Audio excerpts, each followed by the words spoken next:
Boom! I was quietly eating in a restaurant when, all of a sudden, a thunderous crash erupted. I looked up just in time to see a cold, metallic truck, seemingly out of control, smash through the restaurant's glass doors and barrel straight toward me. What? My eyes widened in shock. Before I could react, the truck swept me up and carried me into another world. It felt like I had just lived through a real-life version of Crossfire. So, is this the world of Naruto? I sat down cross-legged, resting my chin in my hand, and gazed at the chaotic battlefield before me. Judging by the clothes on both sides, it looked like the Uchiha clan and the Senju clan were locked in fierce combat. Ninjutsu and shuriken flew across the field, with death and severe injuries occurring at any moment. It seemed to be the norm here. As for me, I had become a transparent spirit, quietly sitting in the center of the battlefield. The swords and kunai wielded by the ninjas passed straight through my body, leaving me completely unaffected, as if I didn't exist at all. But where did my body go? Esteemed host, please remain calm. I am the trickster system. As long as you create chaos and amusement, you will earn points. These points can be exchanged in the shop for abilities and items, and can even grant you new identities, potential, or bloodlines. A translucent blue interface suddenly appeared before my eyes. I casually browsed through the shop and found it was like a magical grab bag. Exclusive Otsutsuki bloodlines, Rinnegan, Tensegan, anything you could imagine from the Naruto world. There are also some bizarre items, like a room you can't leave until a certain condition is met, a nose that grows longer when you lie, or punishment for missing updates, a whole cult classic starter kit. My eyes lit up instantly, but when I saw the points required for these exchanges, I couldn't help but sigh. Items from the Naruto world still had reasonable prices, but things from other worlds started in the tens of millions of points. The more powerful the item, the higher the cost. Even some seemingly ordinary trinkets were outrageously expensive, making them a terrible value. Exchanging for them felt like pure waste. Points are the digital embodiment of energy. Items from different worlds require more energy to construct. I'm only a basic system, so, unfortunately, I can't lower the points requirement for you, host, the system replied with a trace of apology in its robotic voice. So how do I earn points? I waved my hand dismissively, prompting the system to continue. Simply create chaos or trigger events. Points are awarded for things like emotional fluctuations in original characters, changes to the timeline, or deviations in a character's fate. In addition, you can bind yourself to a target. Any changes related to that target will earn you double points. So, does that mean if I keep messing with the same person, my points will increase quickly? You could put it that way. Then what exactly counts as messing with someone? As long as it pleases me, there are no problems at all. Your wishes are my wishes. As long as you find it interesting, your points will go up. Is it really that easy? It sounds almost too good to be true. I couldn't help but be suspicious. There's no such thing as a free lunch. Could this be some kind of trap? Just as I was thinking this, a pop-up window suddenly appeared in front of me. System Service Rating Collection from the Lord God's Realm. If it's convenient, would you mind giving me a 5-star rating? Upgrading my system really depends on it. Please. Falls to knees in supplication. So that's what it was waiting for. I couldn't help but chuckle. Now even transmigration systems are evaluated on their performance? Oh well, we're all just trying to get by. No need to make things difficult for each other. The system's attitude was pretty nice, so I simply gave it a 5-star review. Thank you so much. Presents flowers.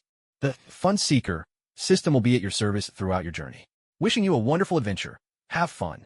After thinking for a moment, I decided to bind my target as Black Zetsu. I had 3 reasons. First, in the world of Naruto, Black Zetsu is the mastermind who has survived the longest, so I'm sure I'll get the most benefits from him. Second, once we're bound, I can track Black Zetsu's location through the system at any time, so I won't have to worry about him scheming behind my back. Third, as a model citizen who respects the old and cares for the young, I'm genuinely moved by Black Zetsu's story of trying to save his mother. I'd feel guilty if I didn't help him out a little. My plan is to bring this shadowy manipulator into the spotlight, to make him the center of attention in the ninja world. Just thinking about it makes me excited. That settles it. My next goal is to make Black Zetsu the biggest star in the ninja world, to see him top the charts. Meanwhile, in a faraway place. Black Zetsu. Achoo. Why do I feel like someone's watching me? Step 1. Create a body. The system gave me 2 options. Either build one myself, or spin the wheel for a random draw. If I design it myself, it's like starting out in a big online game. You can customize your family background, talents, appearance, and so on. But there's a catch. The better your family, looks, or talent, the more points it costs. Even with the newbie bonus, you can only go for something above average at best. The other option is the lucky draw spin, where everything depends on luck. The wheel includes all sorts of items, ninjutsu, talents, and different character setups. Items are divided into 4 tiers. The highest is the 6-star rainbow gold, followed by 5-star gold, 4-star purple, and 3-star or below is white. New players are granted one free 10 draw, and this first draw is guaranteed to yield a gold card. With such a chance, of course I had to give it a try. Who knows, maybe luck would smile on me, and I'd snag a rare item. I tapped the draw button, and golden light shimmered across the screen. White, white, white, gold, white, white, purple, white, white, white. Gold, true damage attachment, detachable. Non-transferable, your attacks will inflict true damage. This effect can be attached to a weapon or object, turning the weapon black once enchanted. Purple, character card, twin, set as one of a pair of twins. If one dies, the survivor's talents, stamina, and energy are all doubled. White, soldier's ration pill, slightly restores stamina and chakra. Watermelon flavor. White, soldier's ration pill, slightly restores stamina and chakra. Banana flavor. White, soldier's ration pill, slightly restores stamina and chakra. Orange flavor. The soldier's ration pills show up way too often. Out of 10 draws, there's only one guaranteed gold card and one purple card. The rest are just a variety of flavored ration pills. I might as well become a ration pill wholesaler at this rate. I stowed the ration pills into my system backpack, equipped the gold, true damage attachment, then picked up the character card for a closer look. As a purple card, the twin background and talents can't be set too overwhelmingly strong. No choosing the Otsutsuki clan or the reincarnation of Indra, for example. A bit of a shame, but not entirely useless either. Still, there's room to maneuver. I turned my gaze to the battlefield before me. The Senju and Uchiha clans had just clashed and retreated, leaving the ground littered with bodies. Support crews were busy gathering and tending to the fallen. In spirit form, I wandered between the two clans. At this point, both Hashirama Senju and Madara Uchiha were still very young. The main story had yet to truly begin. According to the system, Black Zetsu was far from here, off who knows where, scheming as always. No matter. Even with just 2 cards in hand, I could still hatch a decent plan. Time to strategize. If things went well, perhaps the name Master Black Zetsu would soon cause a stir throughout the shinobi world. At that moment, beside an unremarkable stretch of river. Smells so good. A boy with a watermelon-shaped haircut gripped a flat stone, then sent it skipping over the water surface. The stone bounced several times before sinking. Madara, do you smell that? Is that grilled fish? The black-haired boy with wild hair folded his arms and took a thoughtful sniff of the air. These were none other than the young Hashirama Senju and Madara Uchiha. The two had met as children by the river, each hiding their family name. They became friends through skipping stones and often challenged each other's skills. It's coming from over there.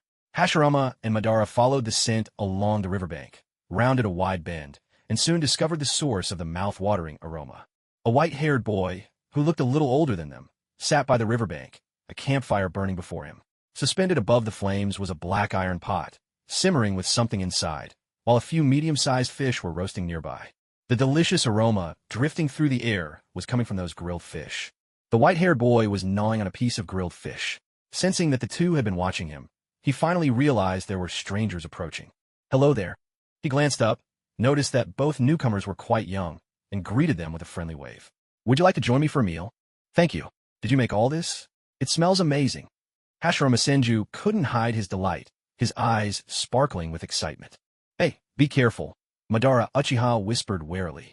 Although still somewhat suspicious, after scanning the area and finding nothing amiss, he followed Hashirama over to the fire. The white-haired boy was genuinely welcoming. Though he didn't stand up, he gestured for them to sit down beside him. It's been ages since I've met anyone around my age. My name is Ichiru Watanabe, Ichiru. What should I call you? This identity had been crafted by Ichiro Watanabe using a twin card. The elder brother was Ichiru Watanabe, who was planned to leave the scene later, and the younger brother was Ichiro Watanabe. I'm Hashirama. Just call me Hashirama. Madara, go ahead and try my cooking.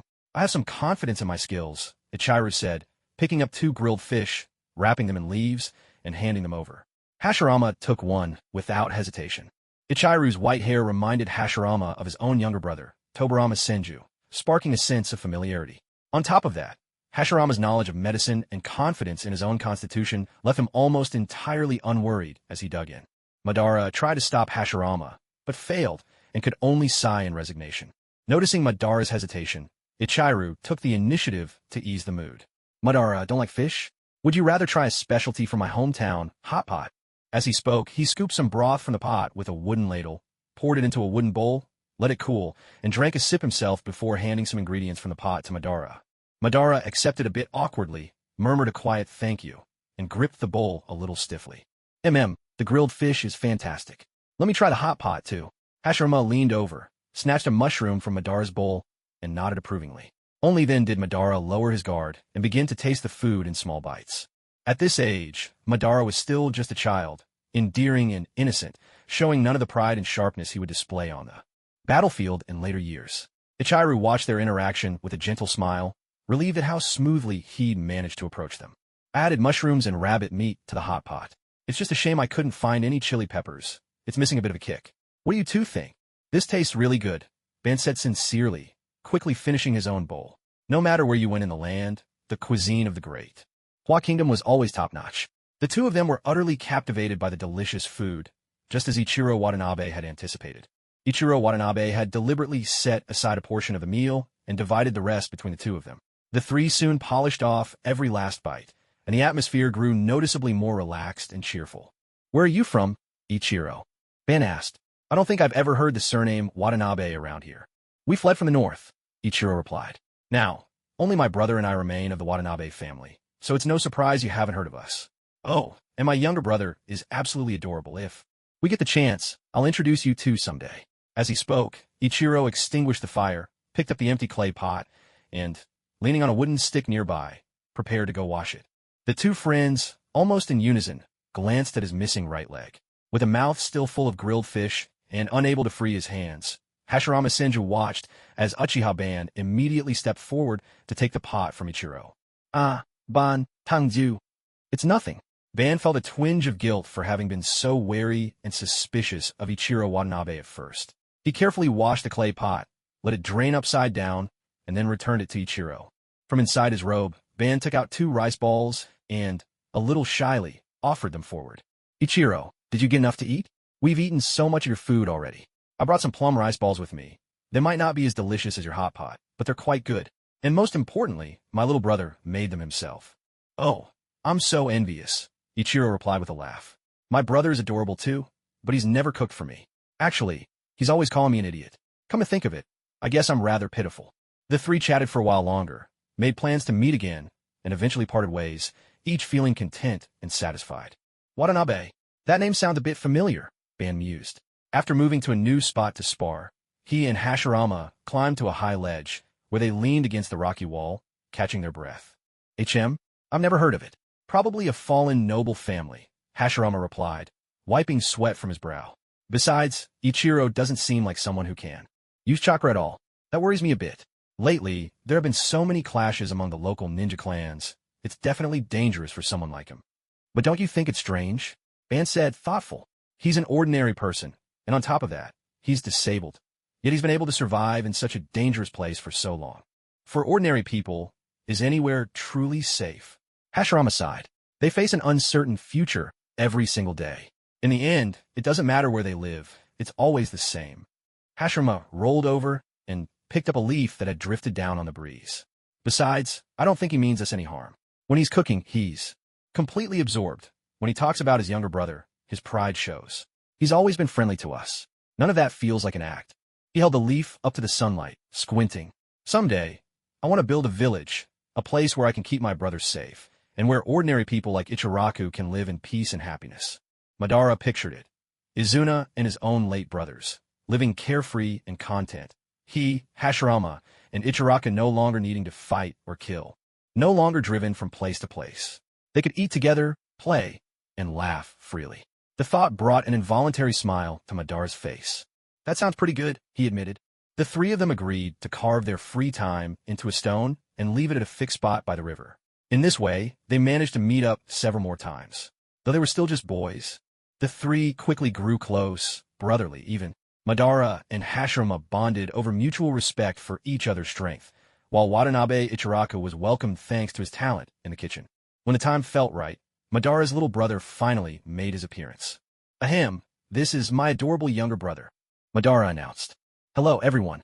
Thank you for looking after my brother lately. The white-haired boy, nearly a mirror image of Watanabe Ichiraku, muttered a bow, though he seemed reluctant. But let me make this clear, I don't trust you. I'm only here to keep an eye on you. My brother trusts people too easily, and someone like that gets tricked all the time. If no one's watching him, Who knows what could happen? So don't think you can buddy up with me. Now this was quite the personality. Hashirama and Madara both recalled Ichiraku's earlier advice. Ichiraku is really a sweet kid, a bit like you, Madara. He's cautious and a little stubborn, but easy to get along with. Just praise him a little, that's all it takes. Oh wow, your brother's really cool. He's got such presence. Hashirama clapped enthusiastically. He is pretty impressive, Madara added, nudged by Hashirama's elbow, though his compliment was a bit reluctant. It's not really a big deal. You both seem alright too. You can hang out with my brother, Ichiraku's brother said, his tone softening. From behind, Ichiraku cheered. See? Isn't my little brother adorable? I'm so jealous. My brother never acts cute like that. There's such a difference between brothers, Hashirama sighed, his eyes full of envy. My brother relies on me for everything. If he can't find me for a minute, he gets all worried and asks where I've gone. Madara couldn't help but boast as well. It really does make you jealous, doesn't it? Hashirama sighed wistfully. After a bout of lively commotion, the group finally settled down, enjoying grilled fish together as they chatted away. It's worth mentioning that Hashirama brought Watanabe Ichiro a sturdy and durable walking stick. No one quite knew what it was made of, but it fit his height perfectly and was extremely convenient to use. Next time, I have to introduce my wonderful little brother to them too. As they parted ways, both Hashirama and Madara harbored this thought in their hearts. Yet, not long after, winter arrived, and each clan entered its customary winter recess. This was the time when every family took the opportunity to regroup and rest. The adults used this period for events like marriage and childbirth, but children like Uchiha Madara and Senju Hashirama had no such freedom. Every day, they were watched over by clan elders, drilled in rigorous training to strengthen their chances of survival in the coming year. Madara and Hashirama were kept on a tight leash, with almost no opportunity to go outside. Watanabe Ichiro, however, was in no hurry. As a traveler who could assume new identities and start life afresh at any moment, he possessed nearly limitless time and lifespan. Occasionally, the gatherings between Madara and Hashirama brought him some bonus points. During the winter, he adopted several temporary identities and roamed freely. He admired the scenery, savored local delicacies, and from time to time, stirred up a little mischief in the territories of other clans. Life was thoroughly enjoyable. The only drawback was that causing trouble elsewhere yielded very few points, so he still had to center his actions around the main characters and key events. As the wars raged on, both Hashirama and Madara grew busier, being the respective heirs of their families.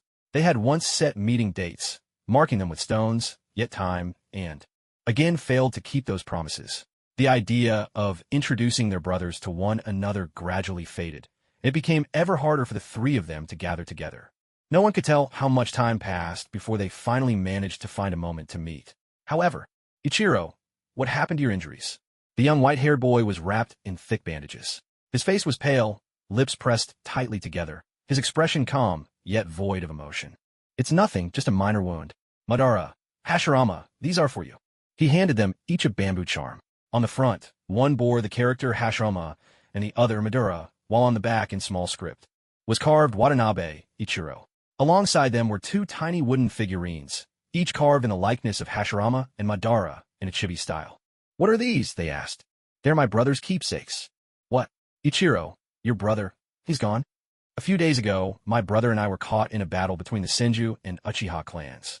We accidentally stepped on an explosive tag someone had set. My brother died saving me. He was lost right there on the spot. I was lucky to escape and only recently recovered enough to move again. Watanabe Ichiro's tone was eerily calm, but when he spoke the words passed away, he paused for a long moment, his eyes reddening ever so slightly. We fled here from the north because of the endless war between the Senju and Uchiha. Fire and water jutsu utterly destroyed our home. My parents and so many from our clan died in that chaos. Only my brother and I survived and escaped. And now, even my brother is gone. Madara and Hashirama fell silent for a long time, their eyes filled with shock and guilt. They had never imagined that their family's feud would drive the Watanabe brothers to such a tragic fate. What will you do now? Hashirama's voice was hoarse, barely more than a whisper. From now on, I'll stop at nothing to get revenge on the Senju and Uchiha. Every one of them will pay for what happened, for as long as I live. My brother's death will not be in vain. I swear I'll have vengeance. He could no longer hold himself together. Despair and madness burned in his eyes as he swept his gaze over the two of them, speaking each word with chilling clarity. His body lurched forward, and he suddenly collapsed to his knees, racked by violent coughs. Blood gushed from his mouth, thick and red, and even his voice took on a heavy, bloody rasp. My brother. He never did anything wrong. All he wanted was to pick some mushrooms for the next gathering, just to make a meal. He never wanted to hurt anyone. What did he do to deserve this? Why did he have to die? Watanabe Ichiro gasped for air, his voice trembling with grief. His questions were direct and piercing, stabbing at them like icy blades. They had no idea how to respond. Their friend's family had been killed by their own clansmen, and now his only brother wept before them, vowing revenge against their people. What could they possibly do? What comfort could they offer? At the same time, the thought struck them. One day, they would inevitably step onto the battlefield.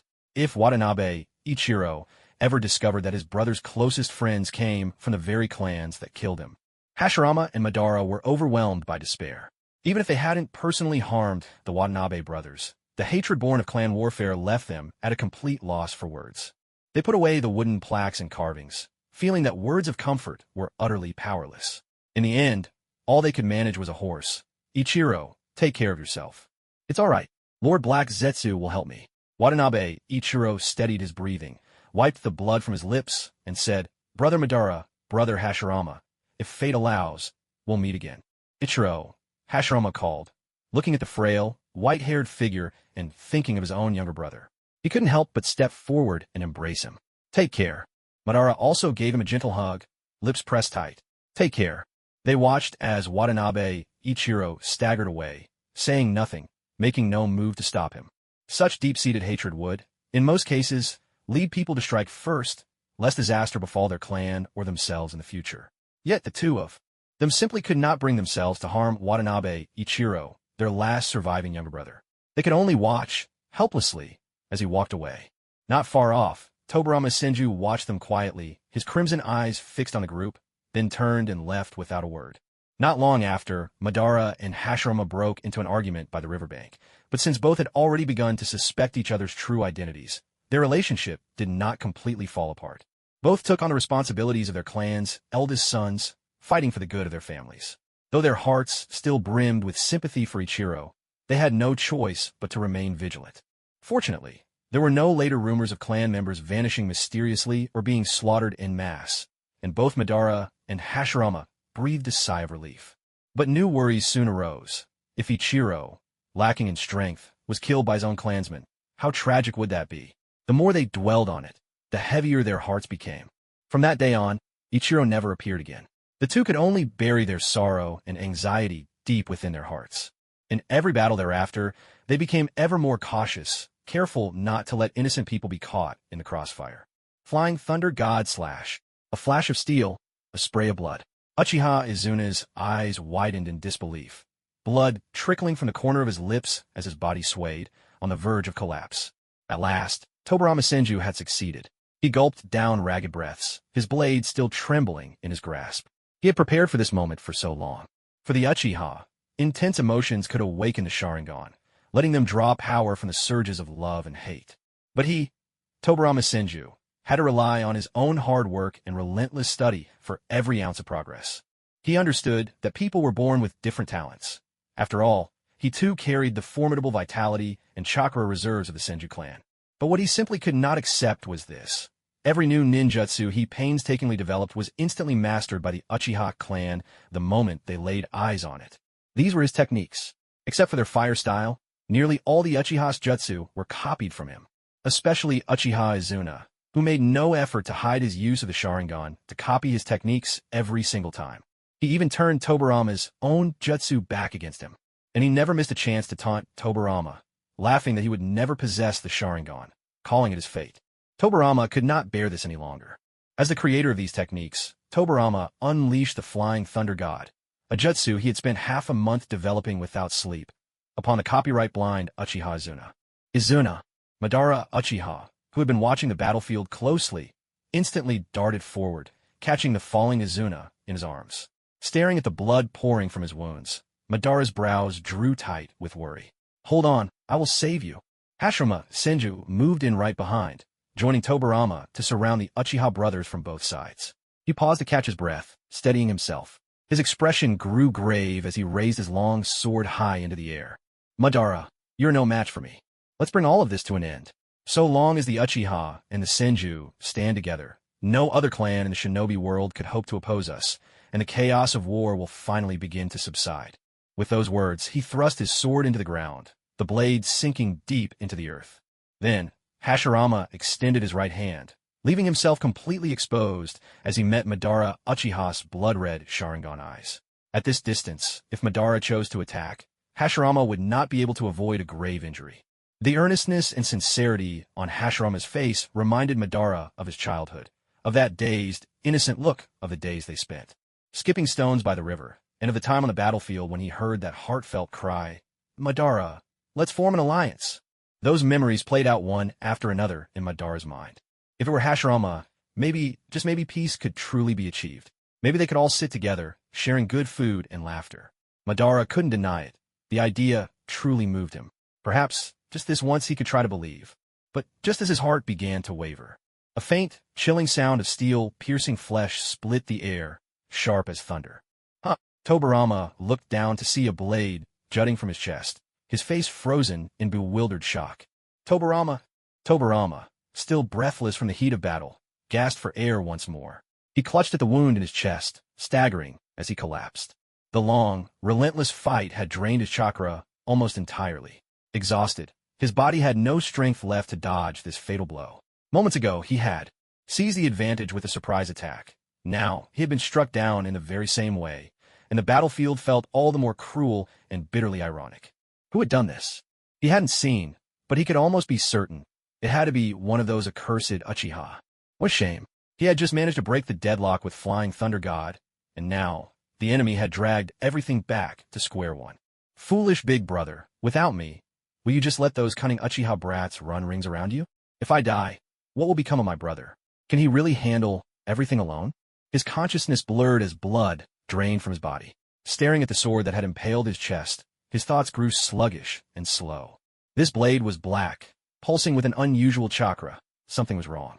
Hashirama acted at once. Unleashing would release with overwhelming force. Huge trees erupted from the ground, swiftly wrapping Tobirama in layers of protection, before lashing out at the assailant without a moment's hesitation. The assailant was shrouded head to toe in black, with not a single family crest in sight. His head was veiled in dark gauze, leaving only his physique to betray that he was a man. Sensing that the situation had turned against him, he spun around without hesitation and fled deep into the dense forest. Hashirama Senju burned with fury, wanting nothing more than to give chase. Yet, compared to hunting down the attacker, his brother's safety weighed heavier.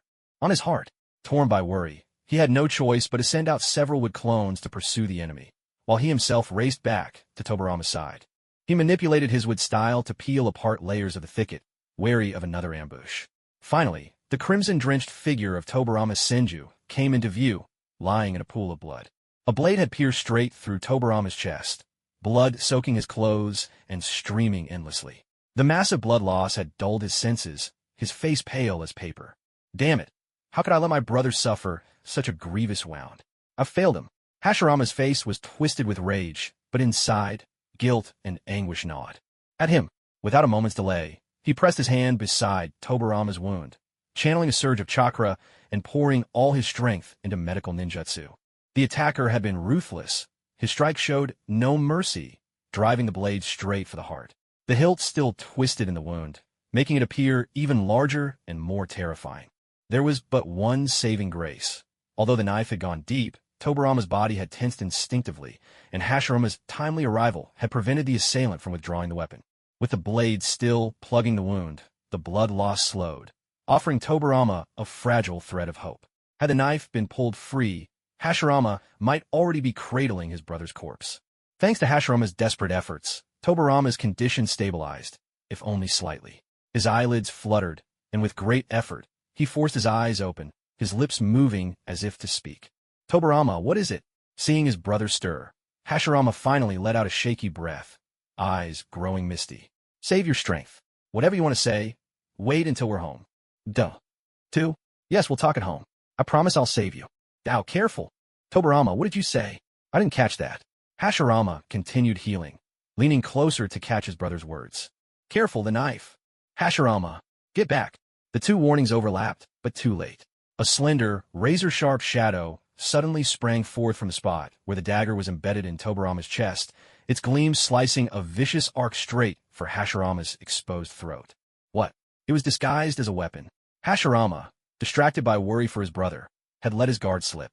Luckily, years of battle had honed his instincts. He jerked backward, dodging the deadly strike by the narrowest margin. But the distance was far too close. Ninja excel at offense, but are light on defense. Not even Hashirama, destined to become the strongest of his era, was immune at this moment. The dagger sliced into the side of his neck, carrying a chilling aura of death as it cut through skin, tore muscle, severed vessels, and scraped bone. Yet in the end, it failed to pierce through completely. The razor-sharp blade was stopped by his cervical vertebrae. The exceptional vitality of the Senju clan and the remarkable resilience of their sage body slowed the dagger's progress, buying Hashirama precious time. His extraordinary reflexes saved him. At the critical moment, his instincts kicked in, and he summoned all his chakra to reinforce the bones in his neck, securing a narrow chance at survival. In this fierce encounter, he could feel the attacker's icy chakra through their gaze, and years of battle experience told him immediately. This was the power of the two-tomo Sharingan. So, it was Uchiha. A heavy weight settled in his heart. Was it truly possible for his dream of achieving peace through alliance to come true? A relentless barrage of wood-style attacks forced the Uchiha assailant to keep shifting positions. Hashirama used one hand to sustain Tobarama's vital signs, and the other to press against his own wounded neck, fighting to save himself.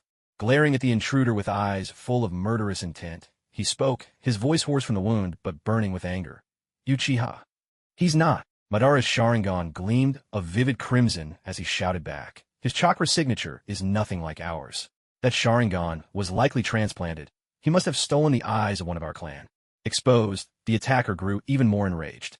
Forced to retreat by the pressure of the wood style, he finally abandoned his disguise, tearing away the black veil that hid his face. Using the edge of the wood style as leverage, he leapt away, turning mid-air to charge straight at Madara, who was supporting Izuna. When Madara saw the man's face, the killing intent in his eyes faltered for a moment, and the fire in his chest eased slightly. It was Ichiro Watanabe. So that's why he was here. Madara's fighting spirit wavered, but he quickly regained his composure.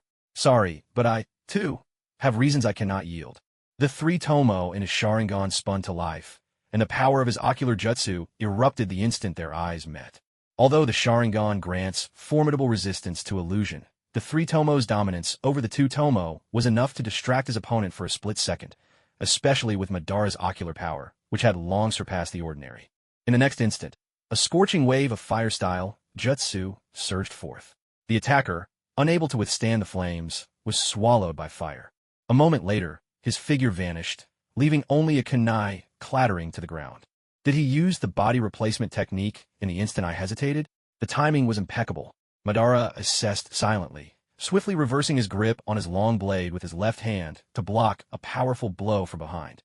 You truly are devious. Then let's die together. Frustrated in his assault, the attacker did not retreat. Instead, he pressed on even more maniacally, drawing closer with wild abandon. A twisted smile curled on his lips, and, to Madara's shock, his chest and the hem of his clothing were lined with explosive tags. Watanabe Ichiro, are you insane? Madara seethed with rage inside. His left hand was forced to block the ambush, while his right had to support Izuna. He simply couldn't defend against such a close-range barrage of exploding tags. A thunderous explosion erupted, shaking the very air. Gradually, the blast died down, leaving splinters and dust swirling in all directions. The ground was littered with fragments of wood, desperate remnants of Hashirama's wood release, summoned in a nick of time. Yet most of Senju Hashirama's chakra had already been spent on healing jutsu. This time, his wood release lasted only moments before the force of the explosion shattered it completely. Madara. A surge of anxiety flooded Hashirama's heart. Could anyone survive an explosion of that magnitude? He wanted to rush to Madara's aid, but blood still trickled from the wound on his neck, and Tobarama's condition was dire. There was no way to break free. A breeze swept through as the smoke slowly lifted, revealing a faint, ethereal blue glow flickering in the aftermath. Two figures were tightly shielded behind that blue specter, its shape reminiscent of a ribcage. What is that? Susanoo. I meant to save this trump card for Hashirama, but you forced my hand and made me use it early. Your growth is truly astonishing. For a fleeting instant, the Mangekyo Sharingan pattern flashed within Madara's eyes, then faded back to the three-tomo Sharingan. He was breathing heavily, a bead of cold sweat trickling down his forehead. The fierce battle with Hashirama had drained nearly all his chakra and strength. Now, forcing Susanoo into existence had wrung out the last drops of his power. Ever since awakening the Mangekyo Sharingan, Madara had hidden this ability on purpose. He had planned to master the so-called divine power of Susanoo completely, before unveiling it on the battlefield as a surprise attack against Hashirama. In the original work, the timing and nature of Madara's Mangekyo abilities are unclear. The following is the author's interpretation. Yet Susanoo demanded immense chakra and strict conditions to activate, and he had long failed to unleash it. Only a few days ago had he begun to grasp its secrets, but even in private practice he never fully succeeded, let alone in the heat of true battle. Had he not unlocked the use of Susanoo at the brink of death, he would have perished under a mere barrage of explosive tags. What truly stunned him, however, was this. A few years ago, Watanabe Ichiro had been nothing more than an ordinary man, utterly lacking any ninja talent. Yet in such a short span, he had advanced so far, and the weapon he just used was bizarre beyond measure. What secrets lay hidden behind all this? Madara, watch out! Madara, up front! Izuna's frail voice and Hashirama's hoarse warning rang out almost simultaneously. The kunai thrown earlier hit the ground and erupted into a cloud of white smoke.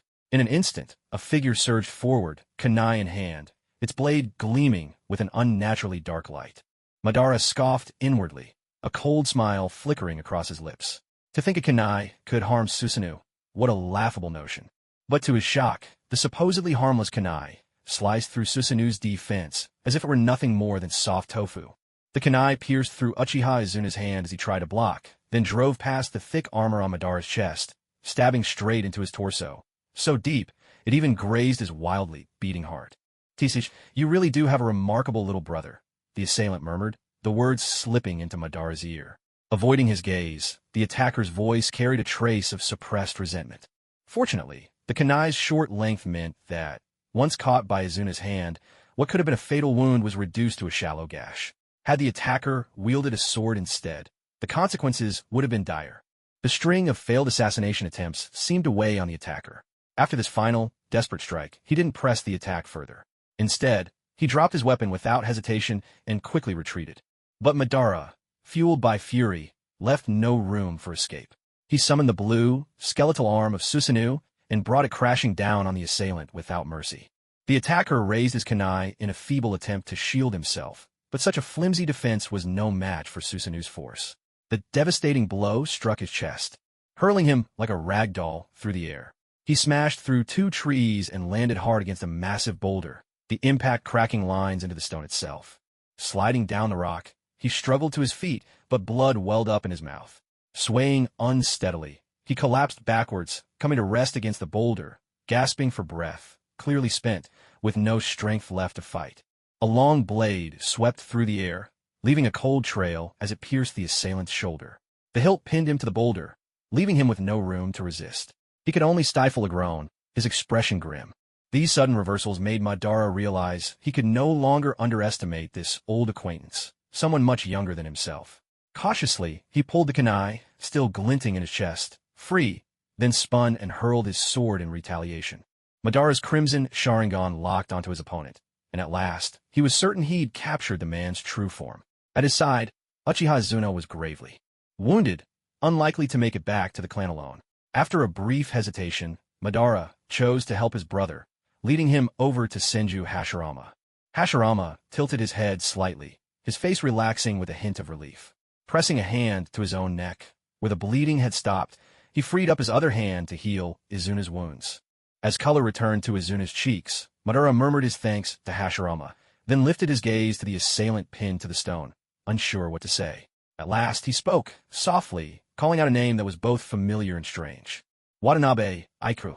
A rasping cough sounded. "I'm surprised you still remember me."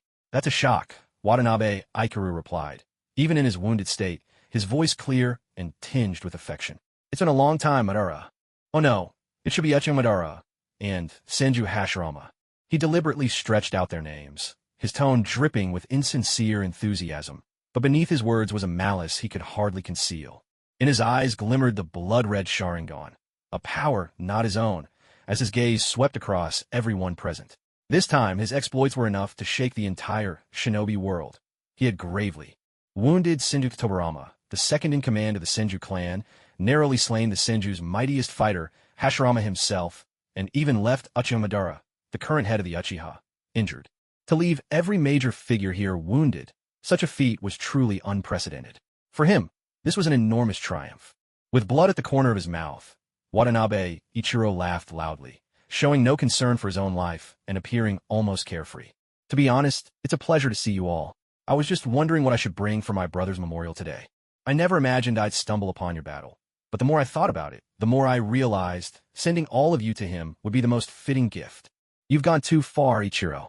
Ever since recognizing his identity, Senju Hashirama had ceased his attacks, his gaze locked onto him with a rare, deadly intent burning in his eyes. The fatal wound on his neck had been hastily treated and had stopped bleeding, but his artery had been severed. Half his body was still stained with drying blood. Beside him, Senju Tobarama lay barely conscious, his head covered in blood.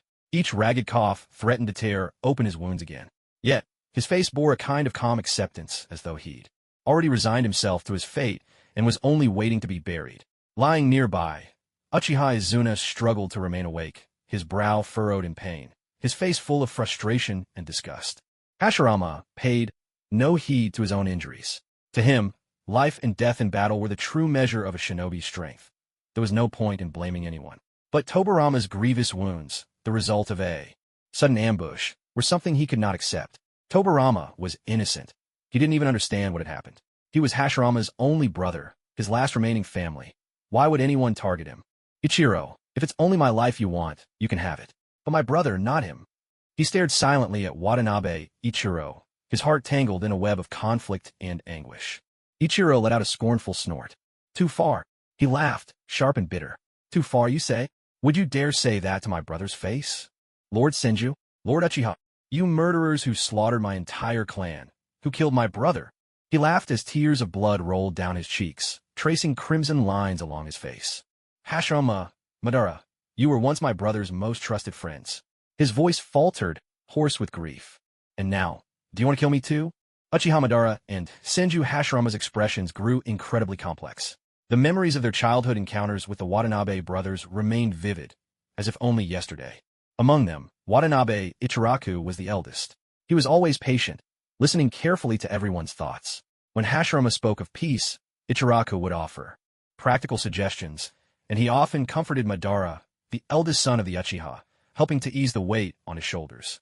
In contrast, Watanabe Ichiro, the youngest, was like a cat, fiercely passionate about the things he liked, and wholly unreserved in showing his displeasure toward what he hated. Clever and endearing, lively and energetic, he would instantly become affectionate when treated with kindness. To Hashirama and Madara, he had long been regarded as a little brother. If not for the moment when Ichiro first set foot on the battlefield and unleashed a deadly attack on Senju Tobarama, Hashirama would never have found the resolve to strike back. In fact, he might have allowed Ichiro to take his life, offering no resistance at all. The Watanabe brothers had always been known for their gentle and kind natures. Hashirama could still recall Ichiraku's dream. If, one day, we could live as we do now, free from worry about whom we might be forced to kill tomorrow on the battlefield, without the fear of losing those we love, that would be wonderful. I wish for a future where people only hesitate over what delicious food to eat next, and fret only about gaining a little weight from eating too much. That's my wish. Ichiraku had smiled bashfully then, his eyes full of longing for the future. Beside him, Ichiro hugged his arms, nodding with exaggerated seriousness, as if to appear thoughtful. How can anyone not wish for that? Ichiraku, your dream is truly beautiful. I sincerely hope I get to live in the future you describe. Hashirama's eyes shone with hope. If that day ever comes, I'll make sure my brothers have a hearty meal every single day. Yes, if every meal could include inari sushi, that would be a life worth yearning for. Madara nodded in agreement, recalling how such delicacies only appeared in his home during festivals, a yearning welling up in his heart. Memories drifted by like the wind, quietly sweeping across this battlefield. Those who have passed are gone, but there is still hope for the future. At this moment, Ichiro outwardly seemed to be holding up well, though he had been gravely wounded by Madara's Susanoo and Pintu. The cliff, he now appeared exhilarated, a provocative gleam in his eyes that made both Hashirama and Madara tense with apprehension. Should they kill him, or let him go? As the injured party, Ichiro had every right, by any measure, to seek vengeance. Yet he, too, had suffered the shattering loss of someone dearest to him. The wounds of the heart were not so easily healed. Everyone longed for the fighting to end, for hatred to be laid to rest. But when vengeance is demanded of you personally, who can simply let go and move on without turmoil? Especially when the only family you have left lies on the brink of death beside you.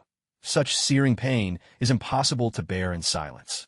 Moreover, with his two-tomo Sharingan and that mysterious black weapon, Kazuro Watanabe's combat prowess and decisiveness were truly unnerving. Letting him go now would be like releasing a tiger back into the wild, inviting endless trouble in the future. Kazuro Watanabe noticed the hesitation in their eyes and felt a secret swell of pride.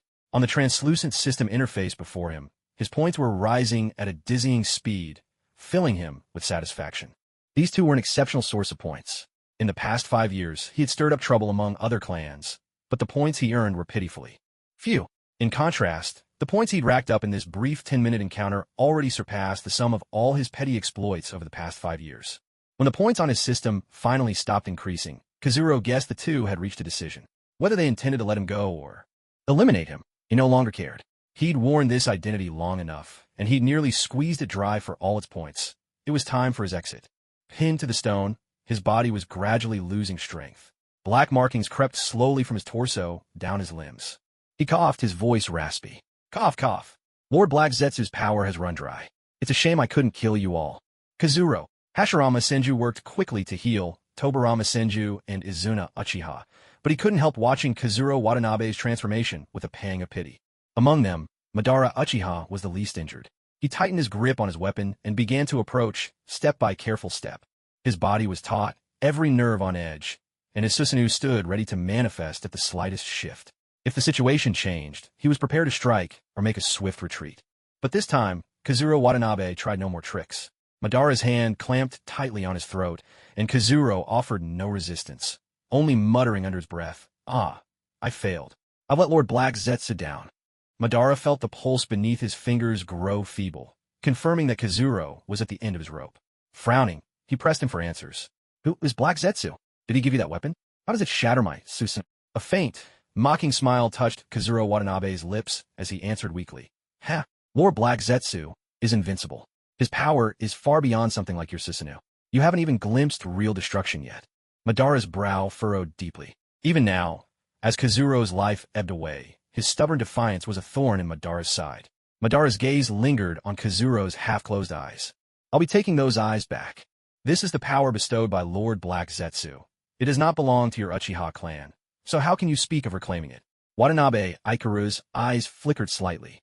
The double tomo in his Sharingan faded back to a single tomo, then shifted into the deep, inky black so familiar to Uchiha Madara, and finally vanished altogether. That strange blackness, Madara had seen it before on the weapon that had wounded him. Once the black faded away, the chakra flow around Watanabe Ikaru's eyes became indistinguishable from that of any ordinary person, lacking the subtle chakra shifts unique to a Uchiha, suppressing their Sharingan. It seemed he had not been lying. Watanabe Ikaru appeared to be growing more distressed, his artery at the neck compressed and breath growing shallow. He tried to turn his head, but even such a small effort was now beyond him. Beneath Madara's hand, the pulse grew weaker and weaker. The black markings on Watanabe Ikaru's body had already spread across his entire form. Only now did Madara understand. The reason Ikaru could remain conscious despite his grievous wounds was entirely due to the power of Black Zetsu. With that strength, Watanabe Ikaru's abilities had surged within just a few years. He had demonstrated inexplicable techniques, surviving even fatal wounds without immediately dying, which had led both Hashirama and Madara to overestimate the true extent of his power. Yet now, it seemed that very power had turned against him. Deprived of that support, Watanabe Ikaru could no longer move. His life force faded rapidly. Who really is Black Zetsu? Cough.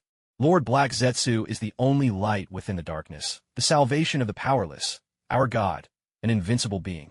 Watanabe Ikaru managed to lift his head with difficulty, his voice hoarse but unwavering. He forced out the words, one by one, and when he finished, his strength finally gave out. His head fell forward limp. Beneath Madara's hand, the pulse stopped altogether. Not far away, the shadowy figure of Black Zetsu, who had watched over Watanabe Ikaru for so long, could not help but tremble ever so slightly. Who is this Black Zetsu you speak of? Is it me? Are you talking about me, Black Zetsu? Stunned. What is going on here? When did I become so powerful? Thus, the assassination attempt ended with the death of Watanabe Ikaru. He was buried along the riverbank where they used to gather.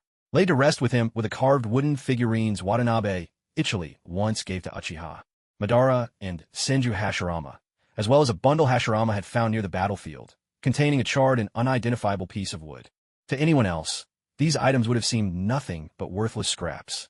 Yet, is this a cane? The one you gave to Ichili back then? Madara asked hesitantly. Yes, I made it with my wood-style jutsu, Hashirama replied. The moment Hashirama saw the wood, he recognized it instantly. It was a fragment of that cane, scorched black by an explosion tag. Now, their old friend was gone.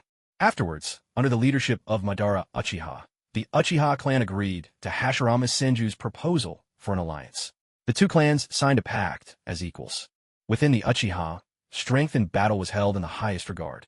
Madara was their most powerful warrior, capable of suppressing all rivals. Meanwhile, Izuna excelled at handling various affairs, maintaining a firm grip on the clan's operations. The clan members generally acknowledged and respected their leadership. Izuna, who had been a staunch opponent of the alliance, was once gravely wounded by Tobirama Senju's flying Thunder God slash. However, with Hashirama's timely healing, his injuries quickly mended. Before long, he was back on his feet, moving freely, even shooting provocative glares at Tobirama, standing nearby. His remarkably swift recovery made him wary of Hashirama, an enemy so overwhelmingly strong in combat. Stamina and healing was not one to be taken lightly. Perhaps, Izuna thought, it would be better to have such a person as an ally. He began to seriously consider the possibility of alliance. Tobirama's clever tactics had shattered his arrogance this time, and Watanabe Ichiro's near-successful assassination attempt on Madara had made him keenly aware of a ninja's vulnerability. The Sharingan was not all-powerful. He needed more trump cards to protect his brother, himself, and the whole clan.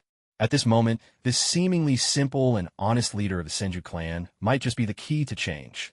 As for Madara, his thoughts were far more direct. Hashirama had saved his younger brother's life. Even if it was Tobirama who had inflicted the wound, there was no room for mercy on the battlefield. Madara had already been inclined to support Hashirama's alliance proposal, and now, with this debt of gratitude, he looked to Hashirama with even greater fervor, recognizing him as a true friend. On the Senju side, Hashirama, as the proposer of the alliance, naturally had no objections. Tobirama, the brains of the Senju, was at this moment lying on the ground.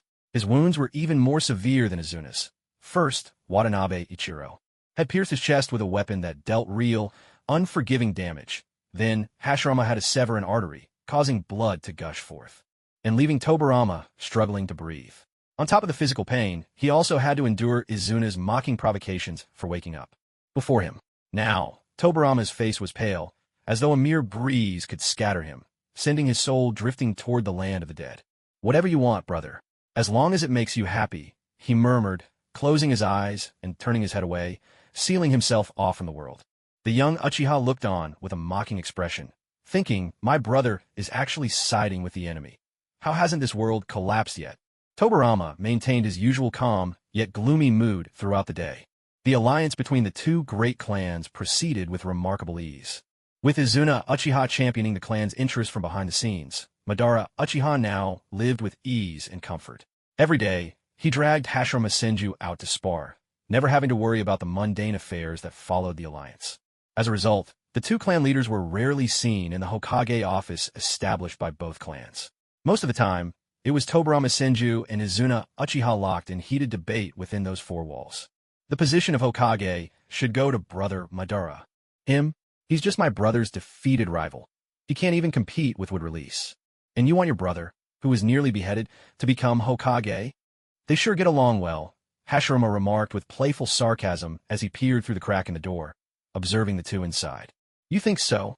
Madara replied, arms folded and a single Sharingan, eye open, also sneaking a glance from the doorway. Well, compared to fighting on the battlefield, this kind of argument is actually not so bad, right? Anija, big brother, are you satisfied with what you see? Hey, Tobirama, we still have other matters to attend to. Come on, fulfill your duties as clan leader. You can't just spend all day mingling with the Uchiha. Tobirama kindly reminded him, read more, plant more trees, and stop eyeing those good-looking Uchiha. In the end, while the two deputies continued their bickering, the details of the alliance were finally settled. To everyone's surprise, the seat of Hokage was ultimately given to Madara Uchiha. Izuna's survival brought many changes, including the way the Kage was selected. The original process involved a jonin vote, approval by the daimyo, and an inauguration ceremony. Now, it had expanded into 5 steps: self-nomination, a high-level council decision, jonin vote, daimyo approval, and inauguration.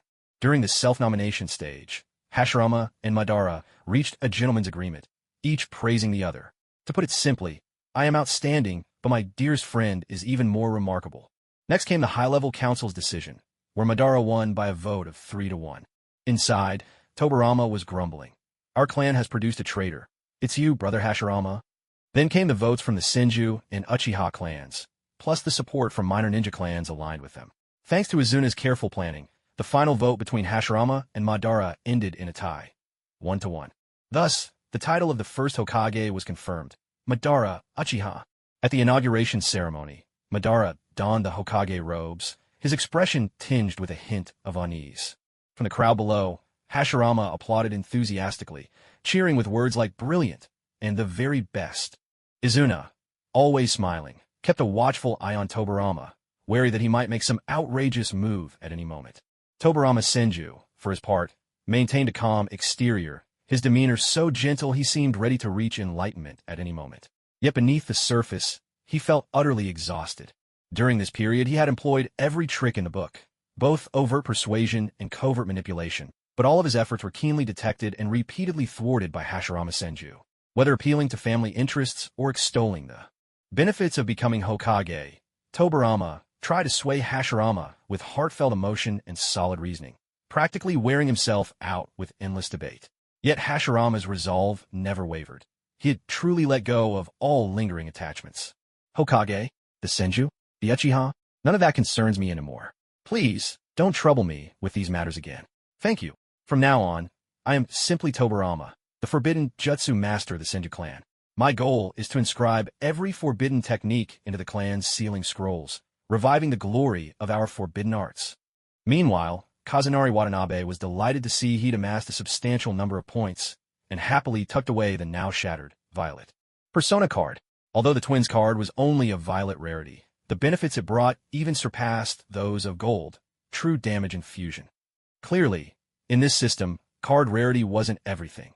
If used shrewdly, even seemingly ordinary resources could shine with immense value. The points he earned this time were enough for 3 rounds of 10-draw lotteries, yet with the guarantee mechanism now gone, Kazunari Watanabe decided not to get greedy. He simply did a single 10-draw, then used his points in the shop to purchase the materials required for his next roleplay. This round harvest, in summary. 10-draw results. Violet, Mangekyo Sharingan, comes with an offensive skill, with effects shaped by the user's mindset and desires when awakening the eye.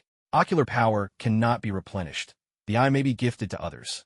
White, Soldier Pills, 9 different flavors. Shop purchases. Rainbow Gold, Coincidence, a fate-type item, non-transferable. In this world, there are no true coincidences. Every coincidence is the result of careful design. By sacrificing a bit of fate and fortune, imperceptible coincidences will guide you toward your heart's desire. No persona card turned up this time. Kazunari Watanabe glanced at the system's character creation page, its complex settings making his head spin. Sigh, I'm really not good at this, he muttered. As if anticipating his needs, the considerate system promptly added a random button next to the data. The system was just too thoughtful. He had to give it top marks. After a few random tries, he finally picked a persona he quite liked. With a few simple tweaks, he generated a new alter ego. In that instant, a mysterious connection formed between him and this new identity. At the very same moment, far away, a child was born. The character cards he crafted by hand were fundamentally different from those generated randomly by the system. System-generated cards could be summoned at any time, allowing a character to appear in their adult form immediately. They were more convenient to use and significantly rarer. In contrast, the personas he created himself could not be used right away. They had to be nurtured from infancy. When needed, his spirit would possess the persona. When not required, the system would automatically take over, maintaining the persona's basic survival and the simplest conversational abilities. This free hosting was extremely rudimentary, satisfying only the most minimal requirements. If he wanted the persona to act freely in accordance with his set character profile, he would have to spend points daily. In short, it was a paid feature. Because of this, for now, Kazuro Watanabe only planned to focus on nurturing a single persona. He handed the infant phase of the persona over to the system's free hosting, while his own spirit intended to wander through the world of Shinobi, searching for beautiful landscapes to explore. The last time he drew a Watanabe Brothers card, he had gone out to travel, though time had been short. This time, he was determined to venture farther. After all, with the system, Kazuro Watanabe was, for all intents and purposes, immortal. In his past life, he had been busy and rushed since childhood, never truly understanding what he was living for. Now, in this life, he finally had the chance to rest, to enjoy life as he pleased.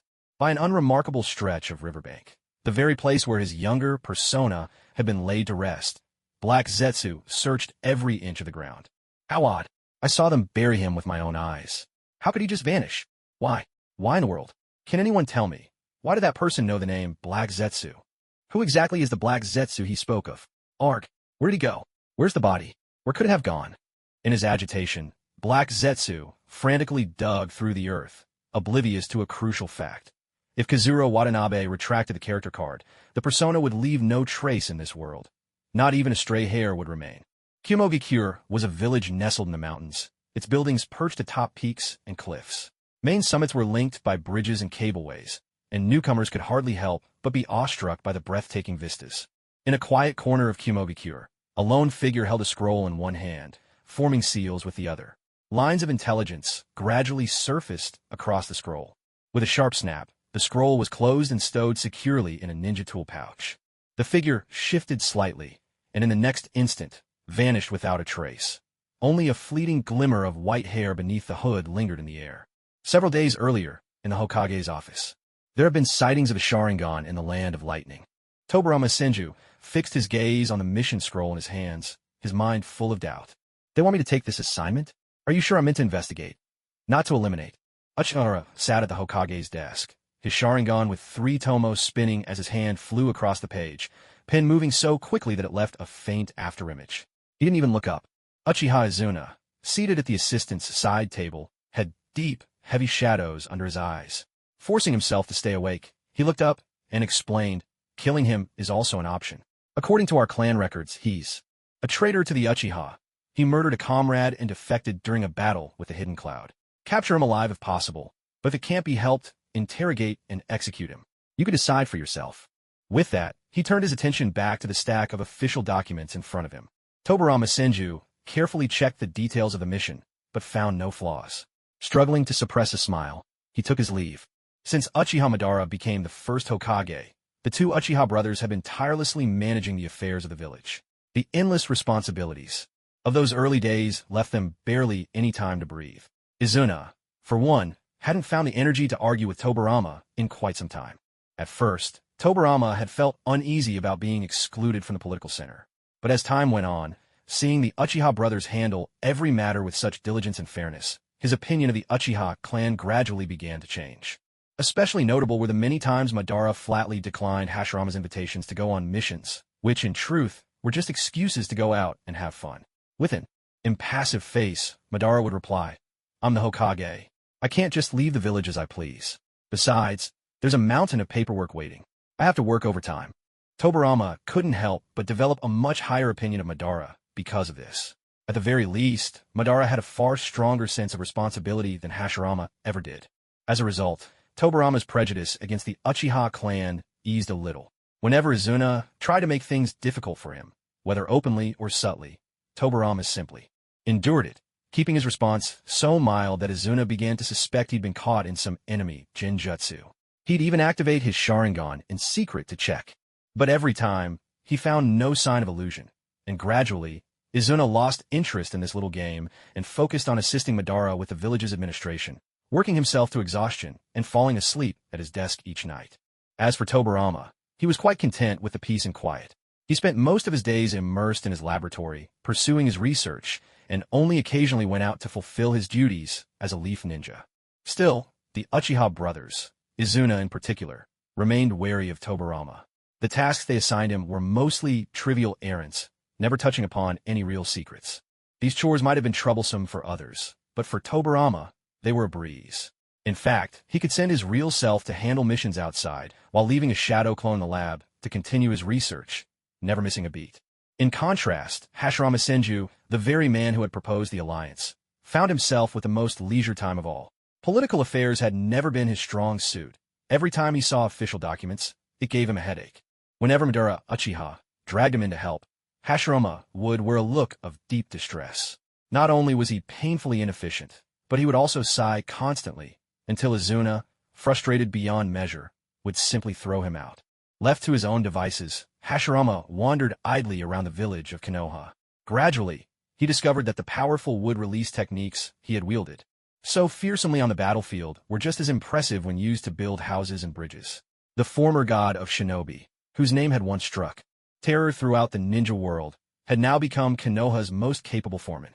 Under his guidance, the village's infrastructure flourished at a remarkable pace, earning endless praise from the villagers. Most importantly, all this progress was achieved without causing harm to anyone, a cause for true celebration. Is it that child?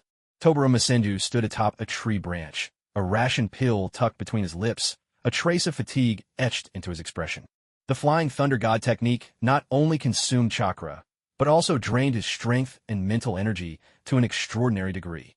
After receiving his assignment, Tobirama had taken only a brief rest, put his laboratory research on hold, and rushed to the Land of Lightning. For several days, he conducted large-scale spatial reconnaissance and covert intelligence gathering, concealing his identity all the while. Even for him, the relentless pace was utterly exhausting.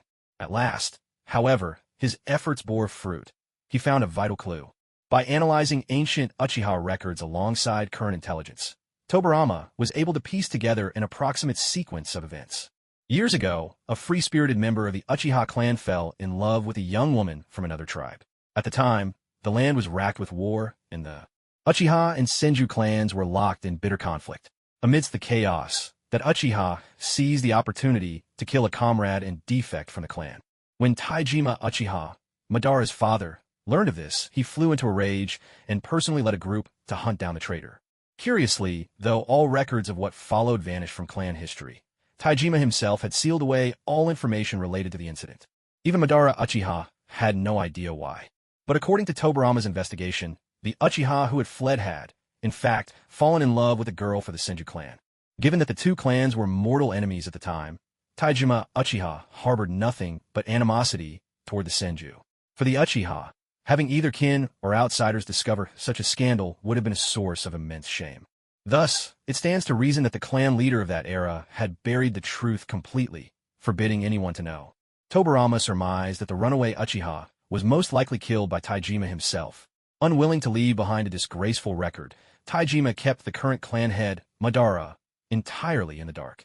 Later, when news arrived that a Sharingan wielder had been spotted in the Land of Lightning, Madara delved into the clan's old archives and mistakenly believed that the renegade was still at large. He had no way of knowing that the Uchiha rogue ninja was long dead, and that his wife, a Kunoichi from the Senju clan, was left to raise their unborn child alone, lost in her grief. In the end, she passed away when the child was just 4 years old, her longing too overwhelming to bear. The wielder of the Sharingan who appeared now was, in truth, only a child of about 4 years old, a descendant of both the Senju and Uchiha clans. This child was of immense research value, the perfect subject to bring back to the laboratory for careful observation. These thoughts drifted through Tobirama Senju's mind as his gaze stretched into the distance. Thieves deserve a good, hard punishment. Why aren't you saying anything? Are you mute? You think is just stupid. A group of children clustered around a white-haired boy, their laughter sharp and mocking. They were children from a village near the border of the Land of Lightning, their families scraping by on sweet potato harvests. Just days ago, this strange white-haired boy had appeared near their village, and soon after, someone discovered that food had gone missing. Excited, the mischievous children banded together to play their new favorite game, Catch the Thief. To their surprise, they actually caught the culprit, the white-haired boy, who looked as though he'd been wandering, a refugee. His eyes shifted from black to a glimmering red, making him stand out as something altogether different.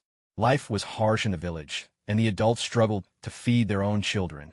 So, naturally, they had little sympathy for a child who stole. Worse still, the boy's appearance reminded them of a specter from folklore. Yet, faced with one so young, the villagers' hearts softened. They forgave him, recognizing he'd only stolen out of hunger, but drove him out of the village with cold warnings never to return. The adults chose mercy, but the children did not. They trailed after the white-haired boy, gleefully shouting insults and tormenting him.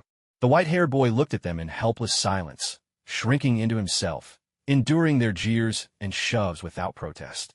Thief! Villain! Your white hair is disgusting, just like a ghost. Their taunts rang out, harsh and unrelenting. Timid, weak, and utterly useless. So this is what Uchiha child amounts to.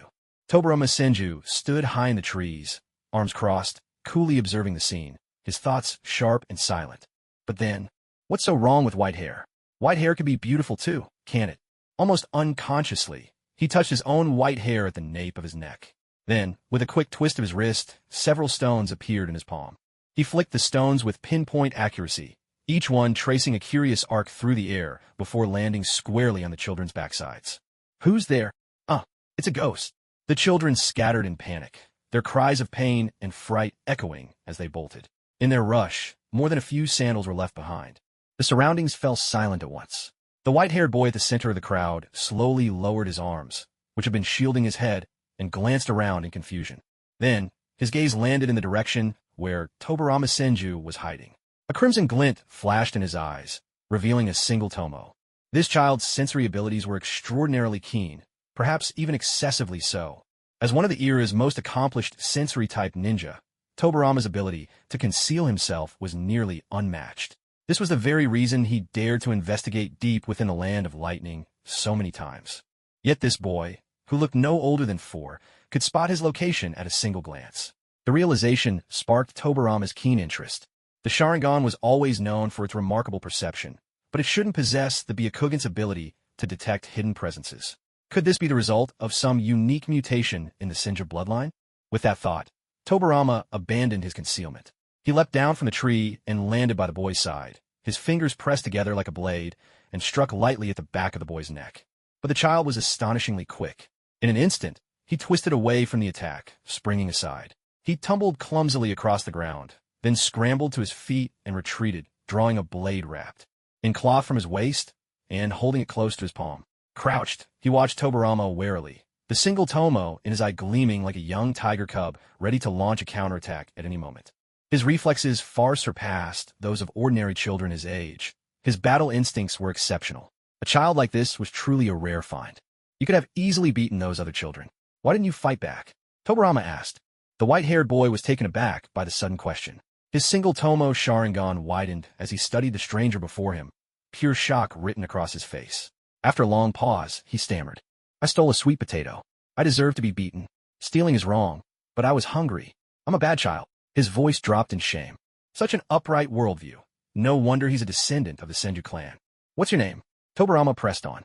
Uchiha Ilon. That's my name. May I ask? The boy's gaze lingered on Tobirama's white hair and red eyes, his tone uncertain. Are you my father? No, but perhaps I could be. The dead have no right to raise, to name, or to speak. If I took him away as his father, he'd likely cooperate with all of my experiments. Uchiha Ilon. Even a name has a pleasant ring to it. The more Tobirama pondered it, the more plausible the idea became. He was just about to take the boy away when a voice suddenly interrupted his thoughts. Tobirama, there you are. Why do you sneak out to play without your big brother? Damn it, how did Big Brother manage to find us here? Wasn't he supposed to be working at the construction site all this time? How could he possibly have the time to show up? Watanabe Ikaru, now known as Uchiha Ikaru, kept a close watch in his mind.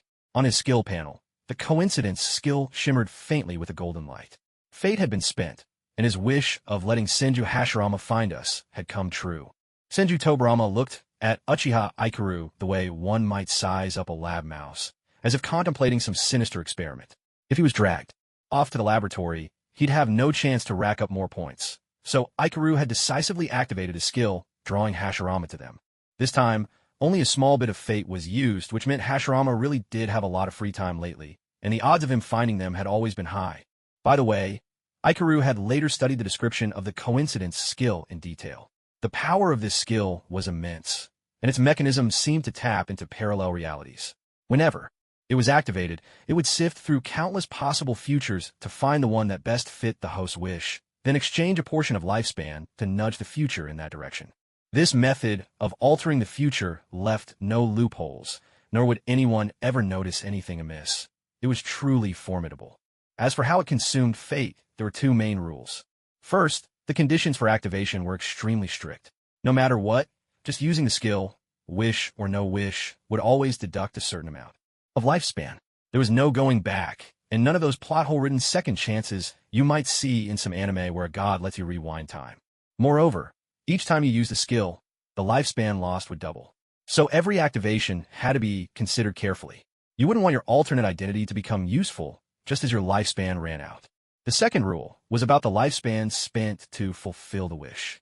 This depended primarily on the likelihood of the event happening, not on how dramatic the change was. For example, if it took half a year's lifespan for Senju Tobarama to kill a certain Uchiha clansman, then making him kill Senju Hashirama might require 80 years or even more. After all, he had neither the motive nor the ability to kill Hashirama, so the odds were infinitesimal, and the cost would be astronomical. Even then, the end result might not match your intentions. For instance, even if he did manage to kill Hashirama, if someone later resurrected him with Edo Tensei, it would still technically count as Tobarama killed Hashirama.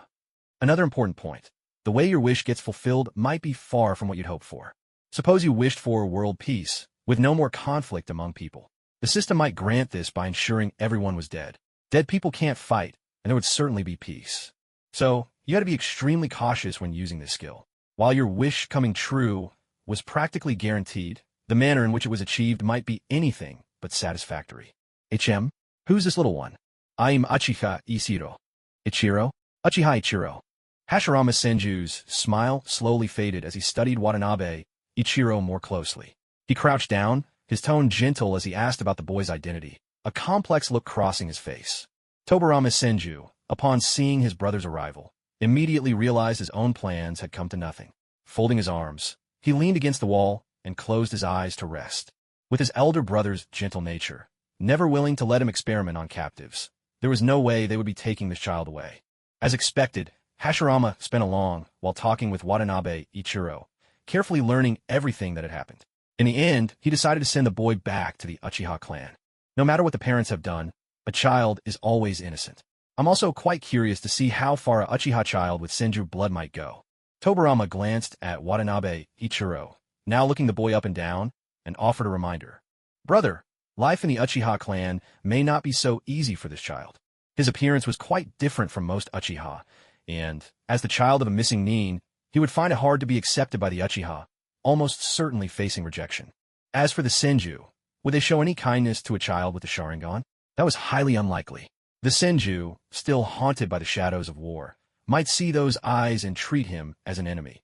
The threat of violence would loom over him every day. Thinking this way, perhaps the boy would actually be safer staying in the no laboratory.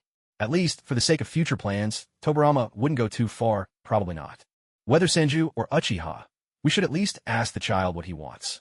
Tobarama added this from the side, though it was clear he had little hope for the child's future. That's true. Ichiro, would you rather return to the Uchiha clan or come to the Senju? The Uchiha is where your father lived. The Senju is your mother's family. Hashirama tried to explain it as simply and clearly as possible for Ichiro. Ichiro tilted his head in thought, his eyes revealing a trace of inner conflict. I'm not sure where I want to go, but my name is Uchiha Ichiro. The Senju would play little role in the story from here on, so returning to them didn't mean much. The Uchiha clan was the more fitting choice. All right then, Ichiro, come with us. I'll take you home. Hashirama reached out his hand naturally. Tobarama watched this gesture and couldn't help but sigh, a note of resignation in his voice. You made it sound so noble just now, brother, but in the end, you're the one taking him back yourself. He let out a sigh, but still placed his hand on Hashirama's arm, activating the Flying Thunder God technique. In an instant, the group vanished from where they stood. Inside the Hokage Tower, beside the Flying Thunder God Mark Tobarama had left behind, the three of them reappeared in a flash. Uchiha Madara sent Senju Hashirama's chakra and lifted his head from a pile of official documents. After using the Flying Thunder God technique several times over long distances, Senju Tobarama landed with unsteady steps, so exhausted he nearly collapsed. He immediately found a chair nearby and sat down to rest. Uchiha Izuna, too, was worn out by the endless paperwork. He lay slumped over his desk, eyes closed, trying to recover his energy. Sensing the presence of the three others, he merely stirred a little, and, after confirming there was no danger, continued to rest. Senju Tobarama glanced at the mountain of files before him, casually picked up two, and noticed that Uchiha Madara barely reacted. Figuring the documents weren't particularly important, he started flipping through them absent-mindedly. Who is this child? He says his name is Uchiha Ikaru. Senju Hashirama explained what he knew, while Watanabe Ikaru stood by, nodding along and occasionally activating his Sharingan to prove his identity. He awakened the Sharingan at age 4, undeniably a prodigy. Madara mused for a moment, his thoughts slowed by the relentless work. Let him return to the clan. You handle the arrangements. What? You want me to handle it? Madara, are you saying I should go to your clan's compound? Hashirama pointed at himself, eyes wide in surprise. It wasn't that he was afraid. After all, ever, since the alliance, he often visited the Uchiha to spar with Madara, but matters of clan belonging felt like internal Uchiha business, and it always seemed awkward to involve an outsider. Exactly. Izuna and I have to work late tonight. We won't have time for anything else. You were planning to take him out anyway, but that doesn't seem appropriate now. Let's postpone it until tomorrow. For now, don't go. Come help me deal with these documents. For the first time, the calm mask on Madara's face began to crack, replaced by a look that screamed, I'm busy, don't bother me, as frustration slowly seeped through. Project advancement plans, development proposals for the Hidden Leaf Village, clan territory zoning, disputes among villagers, fiscal allocations. Everyone comes to me for money, for people, for solutions. They all ask me what to do, how to handle things, what to decide. He clasped his hands under his chin, his voice full of helplessness and despair. The 3 tomo of his Sharingan spun slowly in his eyes, his expression gloomy, his entire presence radiating exhaustion. There were never this many headaches in the Uchiha clan. How did Konoha turn into such a mess? Ha. The joys of administration, eh? Madara, you're the Hokage after all. As for me, well, this child is hungry, so I'll take him to get something to eat. Hashirama feigned ignorance, edging toward the door as he spoke, clearly hoping to escape. We could delegate more, actually. Do things like approving a new vegetable garden really have to be decided by the Hokage? Tobirama tossed a file onto the desk and picked up another, flipping through its pages. Funding to build a children's park? There's no need for an allocation. Let the big brother handle it himself. A dispute over clan land? Problems with the boundary drawings? Whoever was responsible should resolve it. Get the planner, the executor, and the approver together to work out a solution. Water issues? The village is short on water? Are our water release ninjas just for show? Medical contracts? What right does the Shimura clan have to compare with the Senju in medicine? Reject them outright.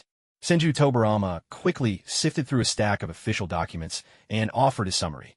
Many of these matters don't require your personal attention. Have your subordinates organize the reports and then brief you. Most of the problems stem from poor initial planning. Almost a third of these documents are the result of ambiguities and disputes that could have been avoided with better forethought. No need for rework. Also, some clans still don't understand the duties of a Kage and are asking for funds over things that don't even exist. Personally, I suggest you or your brother accidentally knock down a few houses near their clan grounds, just to send a message. With a weary expression, Tobirama divided the files into 3 piles.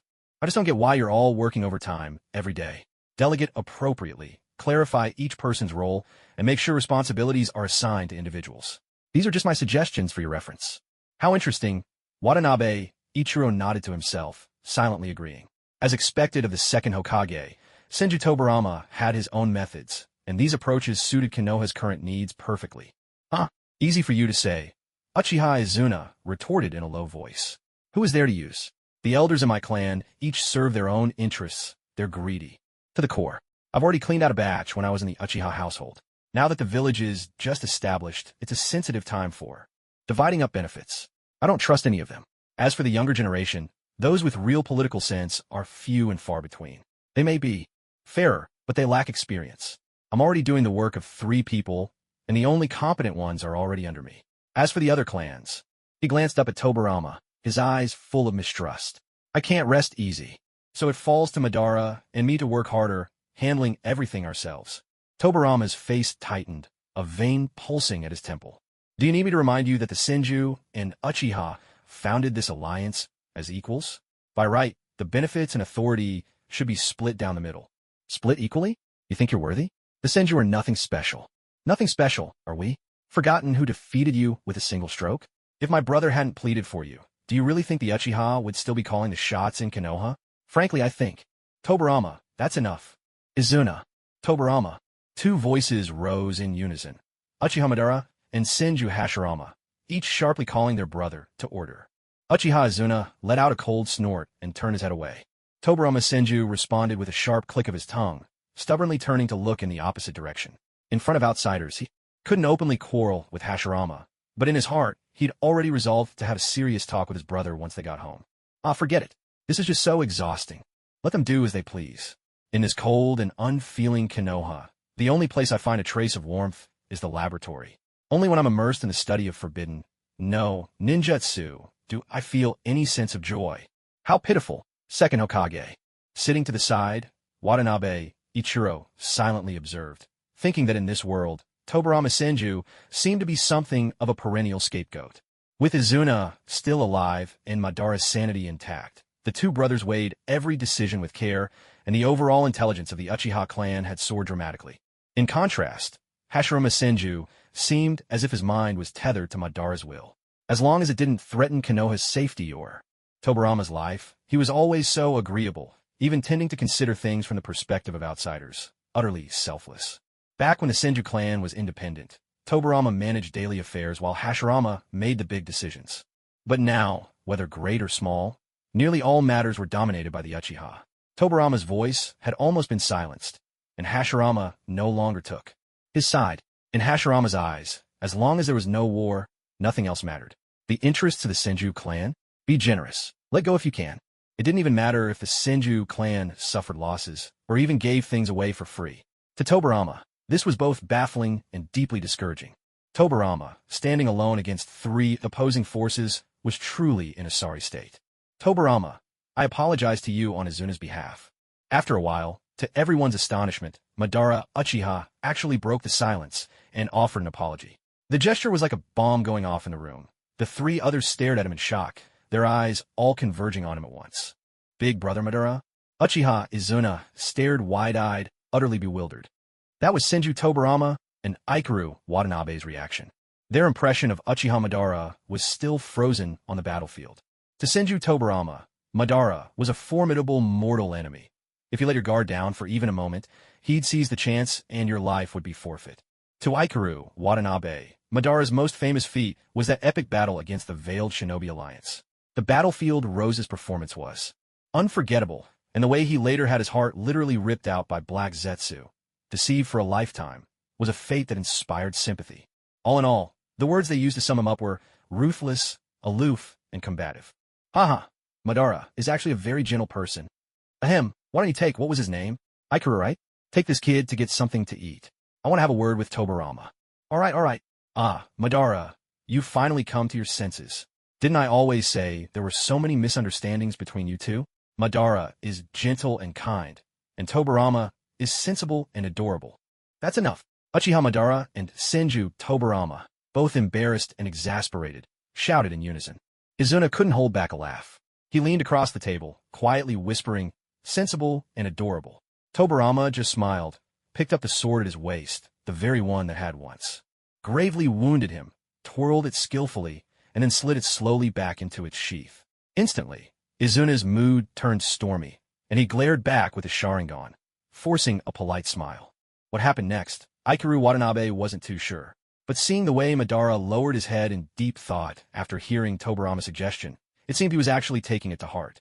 Indeed, Madara, who hadn't transplanted his brother's eyes, was much more mild-tempered, almost like a completely different person from the one in the original story. At least for Ikaru Watanabe, it was impossible to imagine the Madara from the original, so domineering and cool, ever apologizing to a junior weaker than himself. As Ikaru pondered this, Senju Hashirama was quietly observing him. So small, with white hair, and even when thrust into a strange environment, he wasn't noisy or scared. Obedient and independent, just like Tobirama when he was little, chasing after me, calling Nisan. In the original, Nisan and A both mean big brother, but Nisan is more intimate, while I is more respectful and a bit distant. Adorable. Can't help myself. He reached out and ruffled Ikaru Watanabe's soft hair. What would you like to eat? Anything is fine. I'll leave it to you, Lord Hashirama. Oh, don't say Lord, that's far too formal. Just call me Hashirama. Or if you'd like, you can call me Brother Hashirama, just like Tobirama does. Brother Hashirama, well, with the last identity, I ended up calling you Brother Hashirama, too, once we got familiar. You really do like collecting little brothers wherever you go. Ikaru Watanabe went along with it, changing how he addressed him without hesitation. Hashirama took him by the hand and led him to Konoha's famous street full of local delicacies. A street full of snack stalls? Was that in the original story? That doesn't sound like a term from the land of Sakura. In fact, it feels more like, I once had a friend who was a master in the kitchen, an absolute genius at cooking. He treated us to all sorts of delicious dishes with names I'd never even heard before. Maybe those recipes came from the Watanabe clan. The nobility really do take their culinary research seriously. I remember him saying that back in his hometown, they'd gather all the snack vendors together and call it a street of snacks. His expression grew complicated, but his eyes sparkled with fondness. If he were still alive, he'd absolutely love it here. I even reserved a hot pot restaurant for him right in the center of town. Unfortunately, none of our clan members have been able to recreate the flavor of his hot pot. There's this spice called chili pepper. I have no idea how to use it, but I think it's something from the East. But, well, I suppose Madara and I have fulfilled his wish. We no longer need to worry about who we'll face on the battlefield tomorrow, nor fear for the lives of our loved ones. My hope for the people of the future is that their toughest decision will simply be, what delicious meal to enjoy next. He drifted off into his memories, murmuring softly to himself. Well, as expected, it was my old identity all along. Watanabe Ikaru couldn't help feeling a bit guilty for his laziness. If he'd known this would happen, he would have picked a different name. Now, instead of easing hearts, he was stirring up sorrow. Handing out emotional wounds wasn't exactly the most honorable thing to do. But hold on, no need to rush. Once I've got enough points, I'll patch up those broken character cards and put them in a paid safekeeping. As for all of you who've crossed paths with my alternate identities, just wait until I've gathered all the materials for the Edo Tensei. And when I've got enough points, I'll simply use a new alias to resurrect you all, body and soul, pulling you back from the underworld. Let those who wish to live, live, and those who wish to rest, find peace. At least in the world of Naruto, Watanabe Ikaru could afford the price of resurrection. And so, he felt no burden at all when stirring up trouble. After all, no one would truly die. A few more emotional wounds now would only help strengthen their hearts. There'd be plenty of hardship to go around in the future. Might as well get used to it early on. Watanabe Ikaru sat in the shop, eating a rather inauthentic hot pot, while Hashirama Senju filled his ears with tales of the past. Too lazy to play along, Ikaru simply filled his stomach, then yawned and pretended to be sleepy. Hashirama slung him over his back and brought him to the Uchiha compound, handing him over to Uchiha Hinoka before hurrying away to eavesdrop on Madara Uchiha and Tobirama Senju's conversation. Yes, in the world of Naruto, everyone seemed to love eavesdropping. The days that followed were nothing noteworthy. Hashirama Senju and Madara Uchiha kept Watanabe Ikaru's background as a traitor's descendant secret, but it was impossible to hide his stark white hair among the Uchiha. And really, what Uchiha wouldn't know that Tobirama Senju, the Senju clan's number 2, also had white hair? Tobirama's reputation was simply too great. Even with the two clans now allied, it was nearly impossible to erase the deep-seated animosity between them overnight. Thus, a conspiracy theory spread far and wide. Watanabe Ikaru was actually a member of the Senju clan who had undergone a Sharingan transplant experiment and been placed among the Uchiha as a spy. It all made sense logically and emotionally, except for the small problem that it was completely untrue. Uchiha Izuna had occasionally stepped in to suppress the rumors, but the truth was Watanabe Ikaru's reputation as the son of a rogue ninja was hard to shake. No, one was convinced by the excuse of a wandering Uchiha bloodline. Besides, this child had been brought in by Senju Hashirama himself, with Uchiha Hoka as a witness. As a result, Watanabe Ikaru was genuinely unpopular within the clan. He wasn't bullied or scolded like Naruto was as a child, but the strange looks he got from the Uchiha were enough to make any ordinary kid feel down for days. But then, Watanabe Ikaru was no ordinary child. If the Uchiha hadn't ostracized him, he would have had to come up with a plan to make them do so. With no one paying attention to him, he didn't even need to pretend to be a normal child. He simply stayed quietly within his designated area when nobody was watching. He'd let the system run on autopilot. If someone came to check on him, he'd immediately jump into his identity and act like he was diligently training. Life on the sly was absolute bliss, especially when he used his spirit form to wander near the Hokage's office, watching Senju Tobirama, who had somehow been convinced to join in the daily grind of paperwork. In contrast, Watanabe's own leisure felt even sweeter. After all, the joy of slacking off is so much richer when built on the suffering of fellow wage slaves. Sitting off to the side, Watanabe Ikaru stroked his chin in satisfaction, already plotting his next move. The first step, returning to the clan, was complete. Now he just had to give them a little more time to finish laying the groundwork for Konoha. Next up, he fixed his gaze on Uchiha Izuna, who was buried in paperwork, a sly smile curling at the corners of his mouth. All this overtime is exhausting. Perhaps it's time for you to take a long rest in the afterlife. Now, how should I send you offline? Uchiha Izuna suddenly sneezed, struck by the nagging sense that something unsavory was in the room. He turned and shot a fierce glare at Senju Tobarama, who was sitting across from him handling documents. Senju Tobarama looked up in confusion. Tobarama was truly an exceptional talent. His efficiency in dealing with paperwork left the Uchiha brothers in awe. They had to admit, when it came to administration, Tobarama's skills were unmatched. Thanks to Tobarama, their endless overtime finally saw a glimmer of hope. 3 days after Tobarama joined, they were clocking out at a normal hour. After a week, they were leaving early.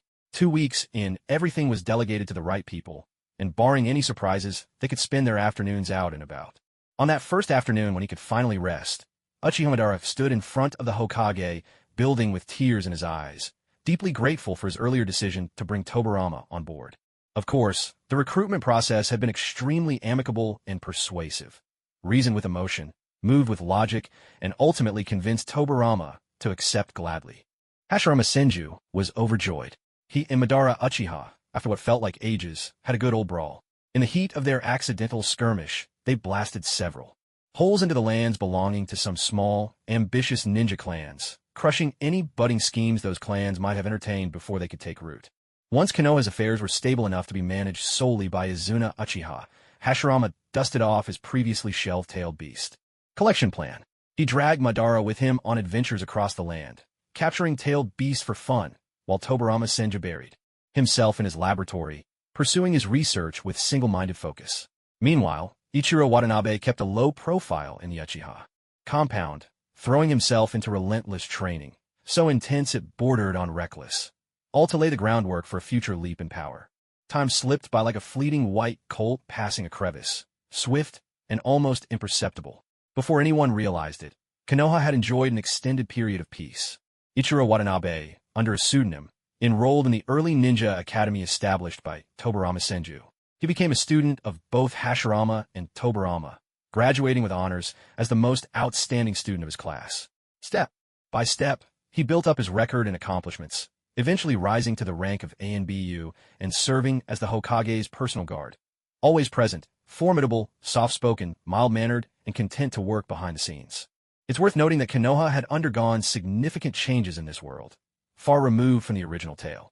The most striking differences were, first, the position of Hokage was now elected every 5 years, with the possibility of re-election.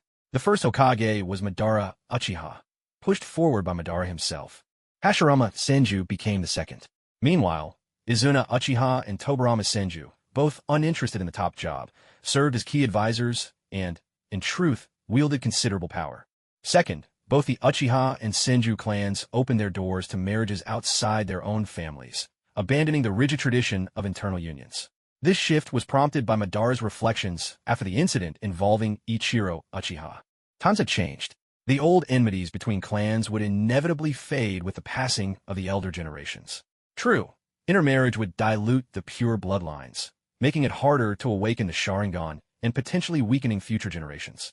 Compared to the strength of a single clan, making Konoha strong is far more important. Madara remembered his friend Hashirama's words. Let the Uchiha and Senju take the lead, share our bloodlines and secret techniques with all of Konoha. In time, everyone will understand our intentions and become one with us. When every person in Konoha has the potential to awaken the Sharingan, when everyone possesses the Senju's vitality and vast chakra reserves, Konoha will be an invincible force. That way, everyone can protect what they hold dear. It sounded compelling, and Madara wholeheartedly embraced the idea. With his unmatched personal strength and the support of Izuna and Tobarama, he pressed ahead with sweeping reforms, meeting hardly any resistance along the way. It seems that the future Uchiha clan massacre is unlikely to happen now. Just imagine, with relatives marrying into the Uchiha, daughters-in-law, and sons-in-law from the clan, the possibility that one's own descendants might awaken the powerful Sharingan bloodline, and even teachers at the academy possibly being Uchiha themselves. What kind of deep-seated hatred would it take for an Uchiha extermination plan to actually succeed under such circumstances? On this day, the Flying Thunder God teleportation array in the Hokage's office shimmered briefly, and a scroll materialized. Watanabe, Ichiro, masked as always, picked up the scroll and with both hands passed it to Senju Tobarama, who was seated at the Hokage's desk. Currently, Senju Hashirama served as Hokage. Uchiha Izuna, who had endured 5 endless years of bureaucratic torment as Hokage's aide, now desperately shook his head at the prospect of continuing in that role. No matter what others said, he refused to touch another scrap of paperwork. To him, these past few years had felt like a lifetime, aging him by at least 2 decades. Without hesitation, he fled to the Ninja Academy to become its principal, choosing instead to spend his days playing with the children. Senju Tobarama took over all the Hokage's administrative duties, leaving Hashirama to appear only for the ceremonial handover. Otherwise, everything was entrusted to Tobarama, making him, in effect, the true second Hokage, an outcome not so different from the original story, even if the path was changed. As for Watanabe Ichiro, the Hokage's personal bodyguard, Hashirama simply handed him over to Tobarama for protection duties. After all, with Hashirama's formidable strength, it was hard to say who was actually protecting whom. So now, Watanabe Ichiro's life under Tobarama was simple and uneventful, little more than running errands. Tobarama glanced over the scroll, the corners of his mouth lifting in a hint of a smile. Finally caught them all? Let's see what excuse Big Brother will use to run off this time. Watanabe Ichiro put away the scroll, placing it among the completed paperwork. With a subtle movement of his hand, he activated Appraise, a skill from the system's shop, allowing the scroll's contents to surface in his mind. It's been a while, Tobarama. Madara and I have captured the 9 tails. Expect us back in 3 days. The tailed beast is secured? Good. The plan can begin. He returned to his spot with a calm demeanor, lowering his gaze. 2 days later, in the Hokage's office, a sudden surge of unfamiliar chakra in Konoha caught Tobarama's attention. His eyes swept the village, finally fixing on the Ninja Academy. Who's there? He thundered, fury in his voice. That place was filled with children, the very future of Konoha. Any threat was intolerable. Ichiro, stay here and await my orders. He stood immediately, creating a shadow clone in an instant, his thoughts sharp and clear. Uchiha Izuna was stationed at the academy, so no matter what kind of enemy appeared, he could at least hold out for a while. Tobarama would rush over, first to gather intel on the enemy, and if he found himself outmatched, he could use Reverse Flying Thunder God to summon his brother immediately. He left a shadow clone and Watanabe Ichiro on standby at the Hokage building. If the enemy's attack was a diversion and their real goal was to steal information from the Hokage's office, he could respond at once. With a hurried word of instruction, he sensed the Flying Thunder God technique near the Ninja Academy, and in the blink of an eye, his figure vanished. Yes, sir. Watanabe Ichiro nodded in response, his gaze fixed on a shadow clone of Tobarama Senju, who was staring intently toward the Ninja Academy, brows deeply furrowed. Watanabe gripped his weapon tighter. 3 minutes earlier. Ninja Academy, lower grades division. Who are you? Why are you dressed like that? You look so cool. The children crowded around the stranger in a black cloak. Years of peace had dulled their sense of caution. Hello there, little morsels. The figure's voice rasped as he ruffled the children's hair. A small, dark eye-shaped mark appeared on each child's forehead. Wow, what's this? Why did you call us little morsels? That's weird. It's a gift from Lord Black Zetsu. Hey, who are you? Kids, get away from him. The teacher, reacting a moment too late, saw the cloaked stranger and immediately drew a weapon from his ninja pouch. But it was already too late. The man in black had marked every child surrounding him. What did you do? You. Yeah, it hurts. Ow, it hurts so much. The children's anguished screams made the teacher instinctively look toward them in alarm. In that split second of distraction, a large black hand appeared, gently pressing against his forehead. The moment the hand touched him, a dark eye mark appeared. You. What did you? Clutching his forehead, the teacher fell to one knee, cold sweat streaming down his brow. He stared at the cloaked figure, but his strength had already drained away.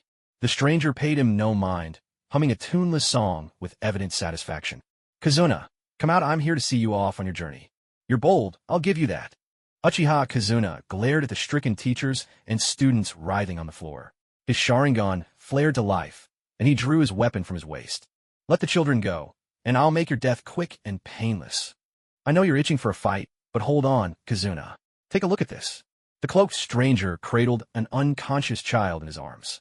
He drew a line across his own fingertip, but the wound instantly vanished, reappearing on the child's finger instead. Any harm you do to me will be transferred to anyone bearing this mark. Are you sure you want to shout for blood? With a sweep of his arm, he indicated the sprawled figures on the ground, his hostages. There are nearly 100 children and teachers here. As long as they aren't all dead, I can't be hurt or killed. I am unbeatable. Damn it, he's using the children as shields and weapons. He's even more devious than that white-haired Senju. What should I do? How can I handle this? Uchiha Izuna had indeed been caught at his weakest point. He was unable to fight back. His eyes darkened, and a Jinjutsu was ready to be unleashed at any moment. Sensing his intentions, the man in the black robe spoke with a mocking lilt to his voice. Izuna-kun, illusions won't work on me back in the days of war. You gravely wounded me. My eyes have long been blind. Heh, you probably don't even remember me, but I certainly remember you. Heh, thanks to Lord Black Zetsu's secret techniques, I've been able to achieve my old ambitions even in this frail body. But don't mistake me for some madman who kills for pleasure. I'm here for vengeance. I only want your life. End yourself, and I'll let this go. Ridiculous. Who's to say you'll keep your word? Izuna was clearly stalling for time. You think I'm like you? The black-robed man gave the child in his hand a little shake by the scruff of the neck. To show my sincerity, hurt yourself, and I'll let him go. Izuna hesitated, his weapon trembling ever so slightly in his grip. Seeing Izuna's hesitation, the man in black let out a cold, mocking laugh. My, are you really so scared to die? He bent down, picked up a kunai, and, with clumsy technique, threw it at Izuna. Izuna's body tensed, ready to dodge, but he forced himself to stay still.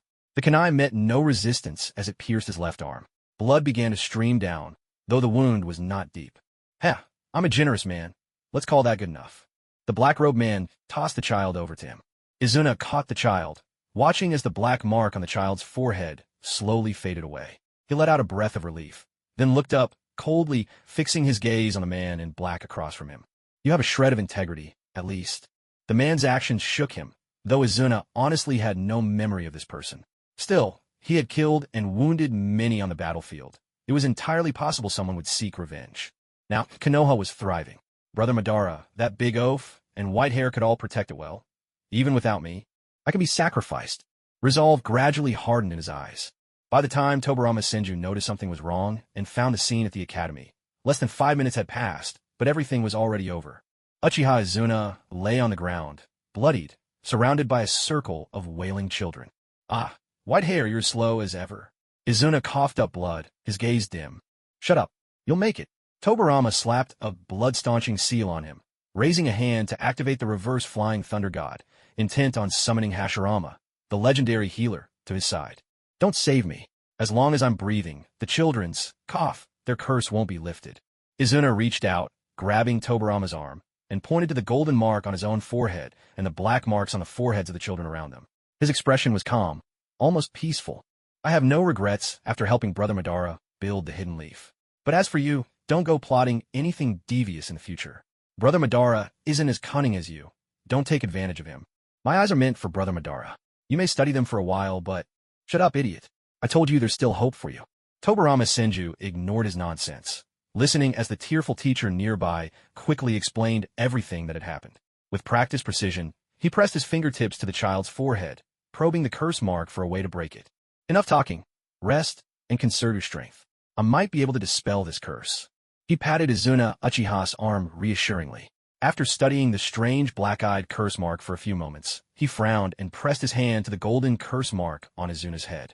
This arrangement of symbols, this formation, how odd. There is no sign of a triggering technique. How were they connected and activated? Though it would be difficult to unravel in such a short time, the effects of both curse marks were nothing like what they had claimed. No exchanging injury for injury. In Tobirama's calculations, the golden mark was essentially useless, merely a tattoo-like imprint. But the black mark, it seemed to channel bodily pain into heightened physical abilities. It reminded him of the 8 Gates technique he'd read about in ancient, damaged scrolls, except, instead of explosive power for attack, this one nurtured the body itself. This wasn't a harmful jutsu at all, but rather a beneficial body-forging technique? How peculiar. His expression grew strange. This curse mark. Wow, Tobirama Senju, you really are a genius. A young, childish voice suddenly cut him off. At the same instant, the sound of a blade stabbing in from the side of the temple and a muffled groan rang out. Those blessed with great intelligence often come to harm. The attacker was none other than the little boy who had been crouching to the side, covering his eyes and sobbing, his wounded hand bandaged, the first to be thrown as a hostage by the man in black. Now, an eerie smile twisted his face. He struck with ruthless precision, withdrew the dagger, wiped off the crimson and white stains, and tucked it away into his system backpack. Cellular recovery complete. Next step. The boy lifted his shirt, revealing rows of specially treated explosive tags that sizzled and sparked, completely undetectable by the Sharingan beforehand. There were children everywhere. He had to move them. Tobirama seized the boy's arm, his mind instinctively searching for the most reliable flying thunder god marker. In the blink of an eye, he activated the teleportation. Tobirama? What you wait, huh? Boom! The shockwave rattled the stepping stones Madara Uchiha was hopping across on the river, sending them plunging into the water. This round doesn't count, you cheated. He turned back in exasperation, but his expression immediately hardened. His hand flew to the weapon at his waist. An attack? Hashirama, are you alright? Behind them stood a vast forest conjured by Hashirama Senju, with a large wooden sphere at its center. The sphere slowly opened. Hashirama emerged in a rather sorry state. His clothes were ripped to shreds by the explosion, and scorched skin was rapidly healing. Itself, Tobirama, on the other hand, fared much better. Though his face was streaked with soot and dirt, he had only a few minor scrapes and bruises. Big brother, if you just used with style to block that earlier, neither of us would have gotten hurt. Huh? Ha, I got flustered and forgot. Hashirama scratched the back of his head, looking genuinely regretful. The moment Flying Thunder God struck, Tobirama immediately let go, followed up with a swift kick and startled Hashirama, who reacted instinctively, grabbing Tobirama by the collar and pulling him back. Then, without missing a beat, he spun around and used with style to shield them from the blast. Luckily, the dose wasn't too big, Tobirama said seriously, shaking out his right hand, which had been grazed by the explosion. He beckoned to Madara Uchiha, his expression grave. Come here. Something's happened to Izuna. Madara appeared beside them in a flash, his face dark as a storm. Ew. Tobirama hesitated, worried that Madara's anger might spiral out of control and lead to destruction. He glanced around. It was a remote forest far from the village, and fell silent for a moment. Wait here. I'll bring him over. With that, Tobirama vanished again. In no time, he reappeared by Madara's side, this time with Izuna in his arms. Izuna's body stained with fresh blood. Izuna? The young man with black hair lay motionless, several deep wounds carved into his body, though no fresh blood was seeping out. Tobirama had hastily treated a wound at his temple, making the scene a little less terrifying. Still, all the pallor of death clung to him. He still got a heartbeat. Try to save him? Huff, huff. Tobirama, looking pale and strained, forced himself to relay the critical news, bracing his hands on his knees as he gasped for air. Madara's fury was momentarily held at bay by those words. He knelt beside Izuna, staring at his brother's bloodless face, gripping his weapon so tightly that it nearly bent beneath his hand. We can save him, we can, Hashirama said hastily, pressing his palm to Izuna's chest. Healing chakra glowed softly from his hand, a sight that felt eerily familiar to him.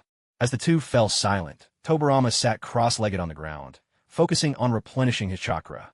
Meanwhile, Tobirama's shadow clone kept a watchful eye on the direction of the ninja academy, oblivious to the fact that Watanabe Ikaru, behind him, had lost his usual spark of life.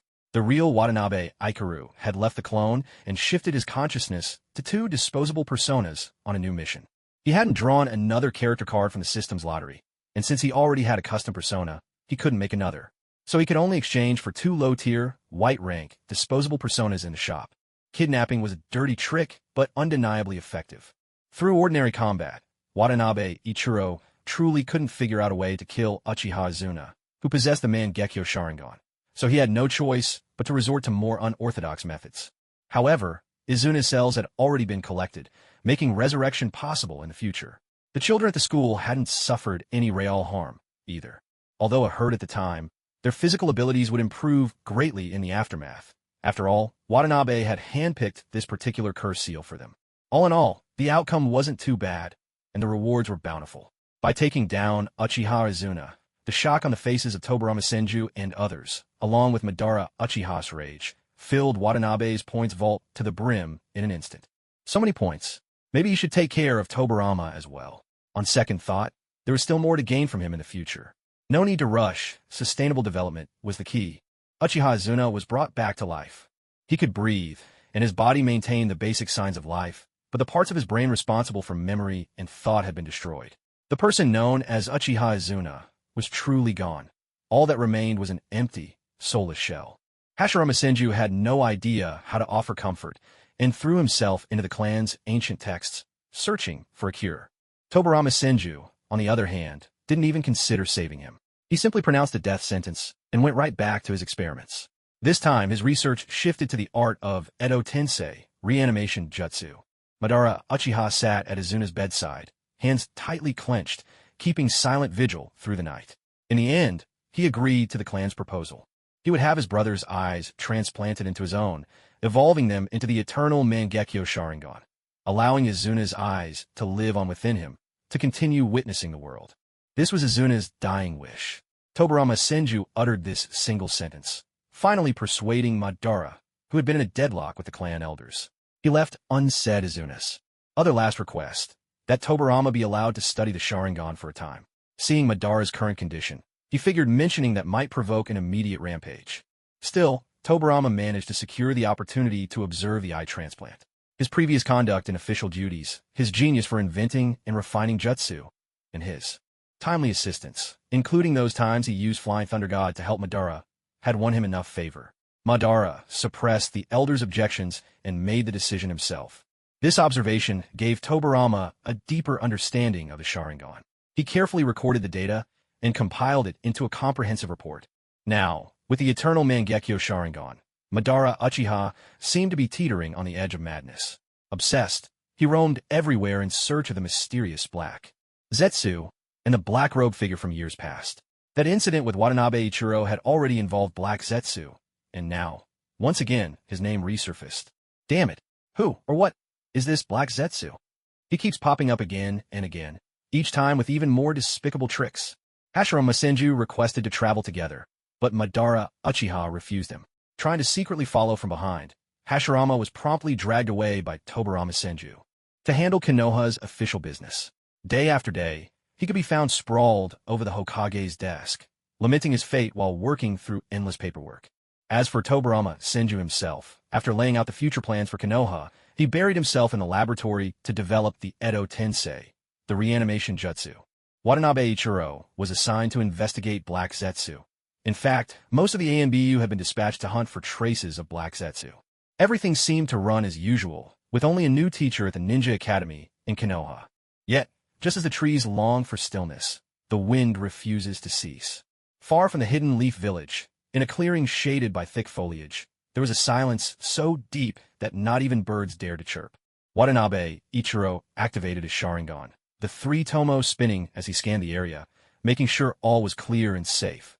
With practiced hands, he formed a series of hand seals, and in an instant, a wood clone appeared beside him, identical in every detail. The newly formed wood clone met his gaze, nodded in silent understanding, and then transformed its appearance with a jutsu, turning into a stranger. For the foreseeable future, this clone would roam the ninja world, spreading the legend of Black Zetsu. Meanwhile, keeping on the move after each action, the clone would serve as bait to draw away Madara Uchiha. When his chakra ran too low to maintain the disguise, he would light a campfire, dispel the clone, and send its memories back. The leftover would be consumed by the flames, leaving no trace behind, making it easier for Watanabe Ichiro to track Madara Uchiha's movements. This wood clone was no ordinary trick. After previously taking advantage of Izuna, Watanabe Ichiro had browsed the system store and acquired Wood Release, Level 1. It was a bare-bones, stripped-down version, even weaker than Yamato's Wood Release. Still, it could be upgraded later by feeding it points, and for now, it did everything Ichiro needed. He could use wood clones that would withstand some damage before dissipating, essentially a limitless supply of disguises for 0 points, making it remarkably cost-effective. Of course, it didn't come cheap. Exchanging for it had nearly drained all of Watanabe Ichiro's current points. But then again, out with the old and in with the new. Ichiro didn't feel too bad about the loss. Much like the coincident skill he'd redeemed earlier, this Wood Release went straight into his skill library, usable with any disguise he chose. Besides, a new wave of points was about to flow in. Hey, Ichiro, you're back. You must be exhausted. Another mission perfectly completed? No wonder they call you the strongest Uchiha. After finishing an A-rank mission, Watanabe Ichiro returned to the Uchiha district for the first time in ages and was immediately surrounded by a crowd of enthusiastic, eligible young women. Their adoration was reminiscent of how Sasuke was treated back in his academy days. Watanabe Ichiro, under this alias, had perfectly inherited the signature looks of the Uchiha clan. Outwardly, his personality was gentler and more reserved, lacking the typical pride and haughtiness associated with most Uchihas. Though he was usually quiet and kept a low profile, he had consistently remained at the top of the most eligible bachelor in Konoha rankings. Normally, Watanabe Ichiro did his best to avoid being surrounded by girls who contributed nothing to his points tally, dodging them whenever possible. But today was different. For the sake of his plan, he had no choice but to make a rare sacrifice: his good looks. It's him again. TCH, what's so great about him anyway? Well, the strongest Uchiha. The attention Watanabe received from the girls didn't go unnoticed by the other young men, especially those whose crushes were part of the crowd encircling him. Their dissatisfaction was palpable. A few hot-blooded young Uchiha men, already harboring a grudge against him, exchanged meaningful glances that hinted at mischief. In the midst of the crowd, Watanabe Ichiro feigned helplessness as he dealt with the girls' enthusiasm. In reality, his attention was focused on the flashing icon on his system interface. "You're finally here, my true black Zetsu." Over the years, apart from a few incidents orchestrated by Watanabe himself, the real black Zetsu had remained astonishingly well-behaved. If it weren't for the system's ability to track his whereabouts, Watanabe might have thought Black Zetsu had quietly died behind his back. Black Zetsu had always been extremely cautious. According to the system, he'd been moving all over the ninja world, up to who knows what schemes. After Konoha was established, Black Zetsu had lingered nearby a few times, but never conducted any deep investigations. However, in recent months, Watanabe noticed Black Zetsu's presence near Konoha becoming increasingly frequent. He suspected Black Zetsu was about to make a move. But what exactly did Black Zetsu want to do? His ultimate goal was to rescue his mother, Kaguya Otsutsuki. To free Kaguya, who was sealed on the moon, two things were required: the Rinnegan and the tailed beasts. Everything suddenly made sense to Watanabe.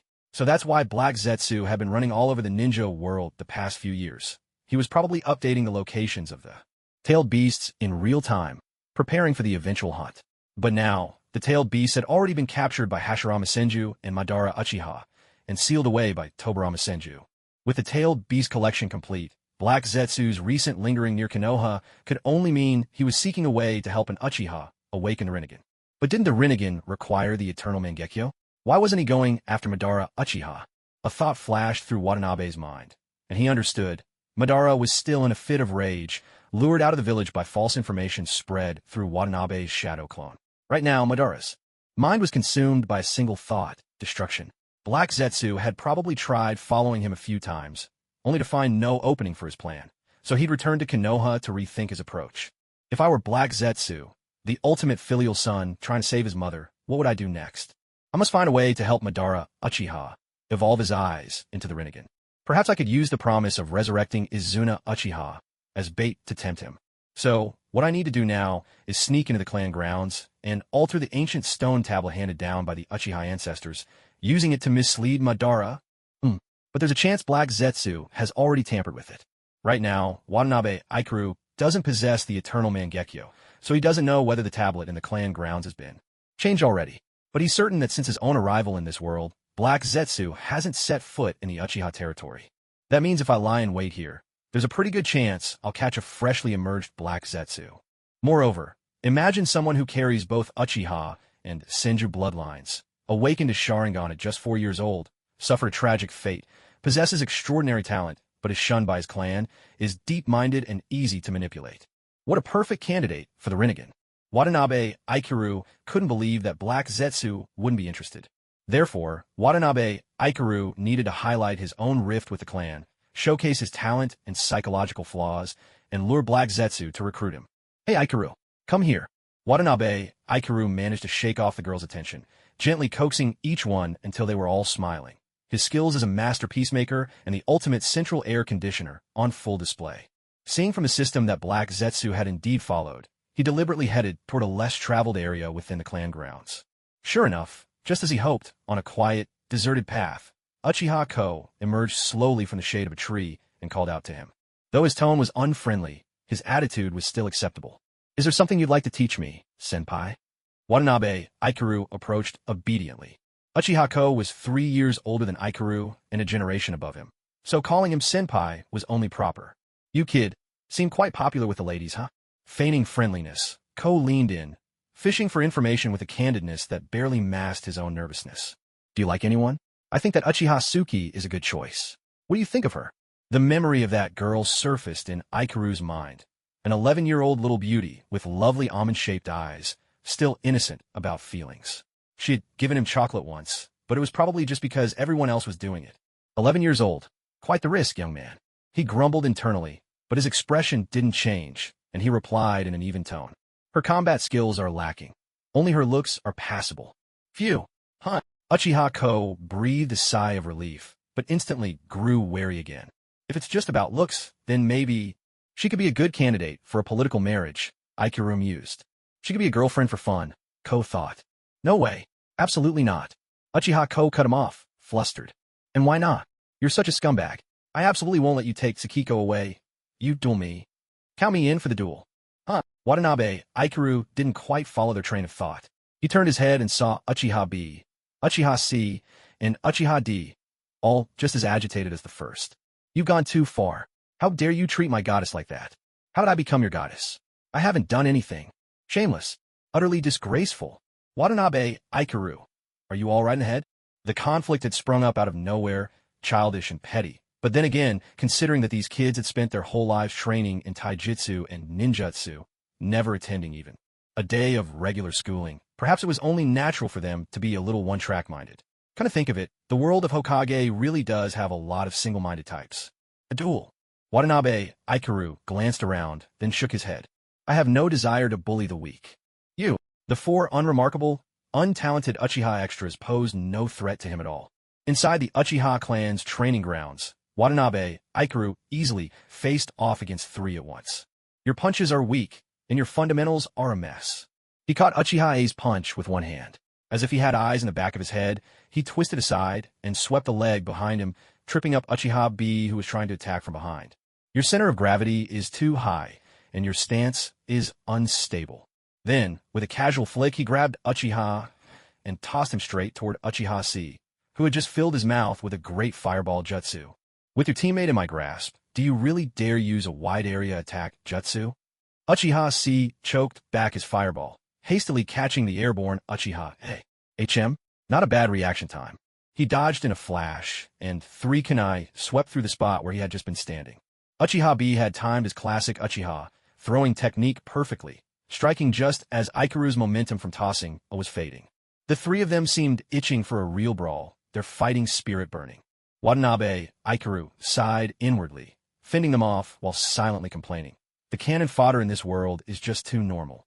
Here I am, fighting and showing off at the same time, but where's the trash talk? Where's the classic humiliation scene? Why aren't you spouting cheesy lines while you fight? Come on, say something. Seeing that they really had nothing to say, Watanabe, Ikaru, quietly activated coincidence. He staked his fate on a simple wish. Make these three taunt me about my background and try everything to seriously wound me. Fate accepted, wish granted. As they listened to Ikaru's pointed remarks, the three grew more and more sullen, until once again, Uchiha was thrown to the ground by Watanabe, Ikaru. He glared up at Ikaru, his eyes flashing with a baleful red glow, the double tomo of the Sharingan. Stop lecturing us. Who do you think you are?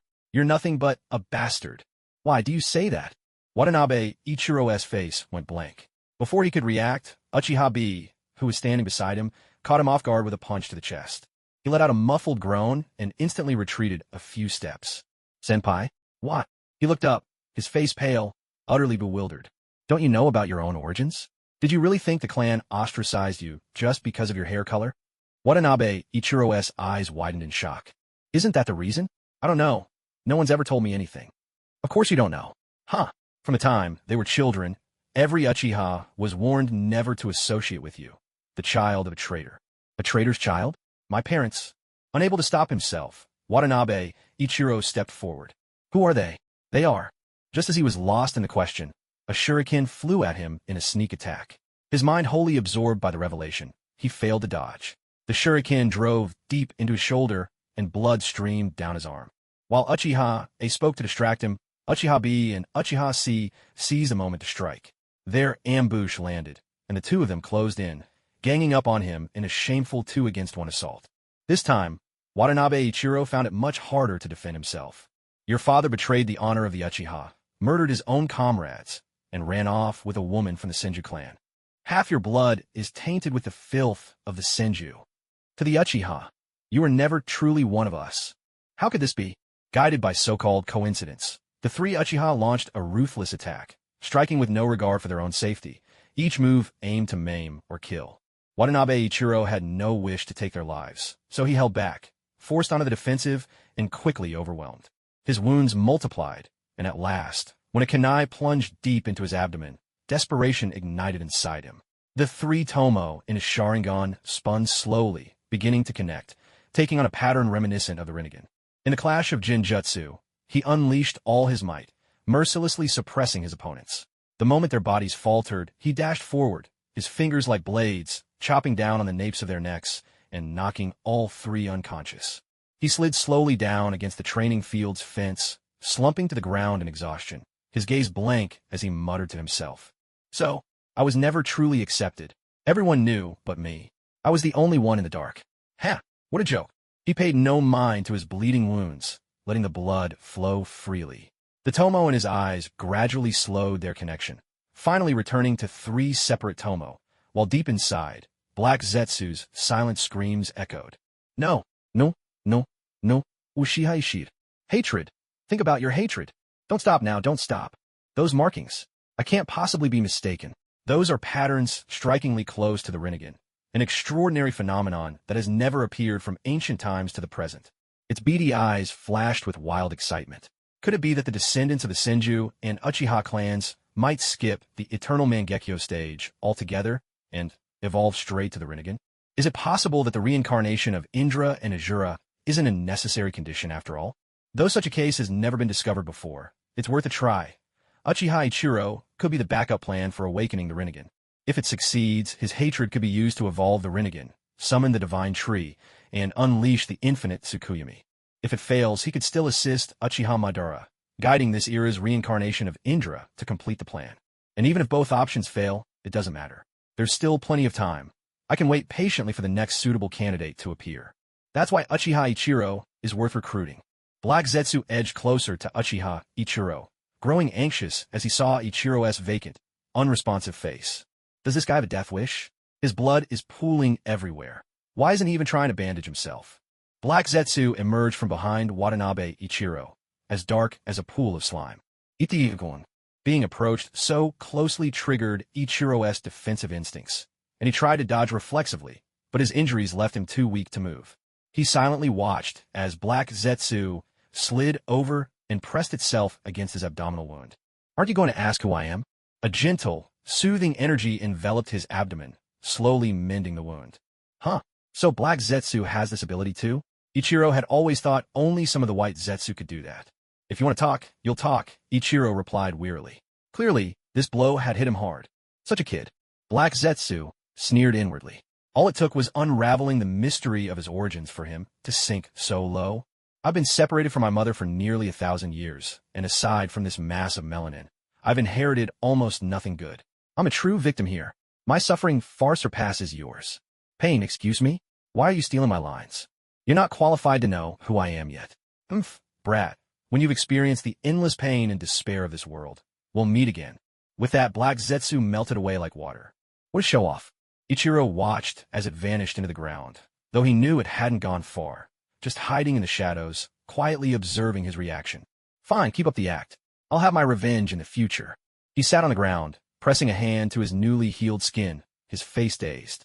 Endless pain and despair, huh? He got to his feet and staggered back to his home among the Uchiha. Ever since the incident involving Uchiha Azuna, most of the capable shinobi in Konoha had been assigned to search missions, a task that only ended when Madara Uchiha discovered traces of Black Zetsu. Meanwhile, Watanabe Ichiro, in order to maintain Black Zetsu's existence with clones, had taken on several urgent A-rank assignments outside the village. By his calculations, it had been nearly half a year since his last return. With no one to look after the place, a thin layer of dust had settled. Standing at the doorway, he let out a long, deliberate sigh, intentionally loud enough for the Black Zetsu tailing him to hear. I never realized before how remote and cramped my place really is. He tidied up briefly, then left the clan compound without further delay.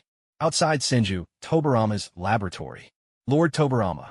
A muffled voice came through the door, low and subdued. Gomein. Senju Tobarama straightened the papers scattered across his desk, pressing them down carefully to prevent the draft from the door from blowing them away. Watanabe Ichiro entered, notably without his usual ANBU mask. Though his clothes were neat and clean, the fresh wounds visible on his exposed skin made it clear he had just been in a fight. Tobarama arched an eyebrow, his crimson eyes scanning the wounds and sensing Ichiro's low spirits. In a rare display of humor, he teased with a trace of smile. "What's this? Did a girl break your heart and beat you up for it?" "Sensei, you must be joking." Ichiro stood quietly to the side, looking rather dejected. He had been taught by both Senju Hashirama and Senju Tobarama during his time at the academy. He could be considered their student. "These are the materials you requested. I managed to collect part of them in the Land of Wind while on assignment." He offered up a scroll with both hands. Noticing his odd demeanor, Tobarama quickly took stock of the situation. Once Ichiro finished his report, Tobarama handed over a sealing scroll. "This is your reward. My latest revision of the Flying Thunder God technique. It now uses less chakra and covers a greater distance, but the training required has increased several times over." "Wait, what? This is practically a free gift." Ichiro was genuinely stunned. He had coveted the Flying Thunder God technique for a long time, but the system's exchange cost was astronomical, and it was Tobarama's signature move. He never expected Tobarama to actually pass it on to him. "This is rightfully yours, Ichiro. But don't get too excited. The training is extremely difficult. Failure is common. Losing your head, getting separated from your body, even being lost in time. These are all ordinary risks. That's why you're only allowed to train under my supervision. Absolutely no practicing on your own." Tobarama spoke sternly, pushing his documents farther away. "So for the time being, you'll move in here. And don't forget to bring your own bedding.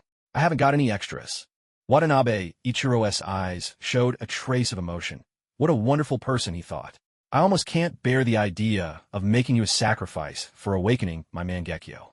He lowered his head, a pang of conscience rising in his heart, and silently agreed. In the days that followed, Watanabe Ichiro threw himself into learning the Flying Thunder God technique with unbridled enthusiasm. But to be honest, this thing was truly monstrous. He wasn't sure how the Flying Thunder God worked in the original story, but in this world, the version developed by Tobarama Senju was somewhat like the teleportation in online games. Time and space in this world were in constant flux. Even the world of shinobi, it seemed, operated with the strict principles of revolution and rotation. First, he had to imprint the Flying Thunder God formula onto an object to serve as a sensory beacon.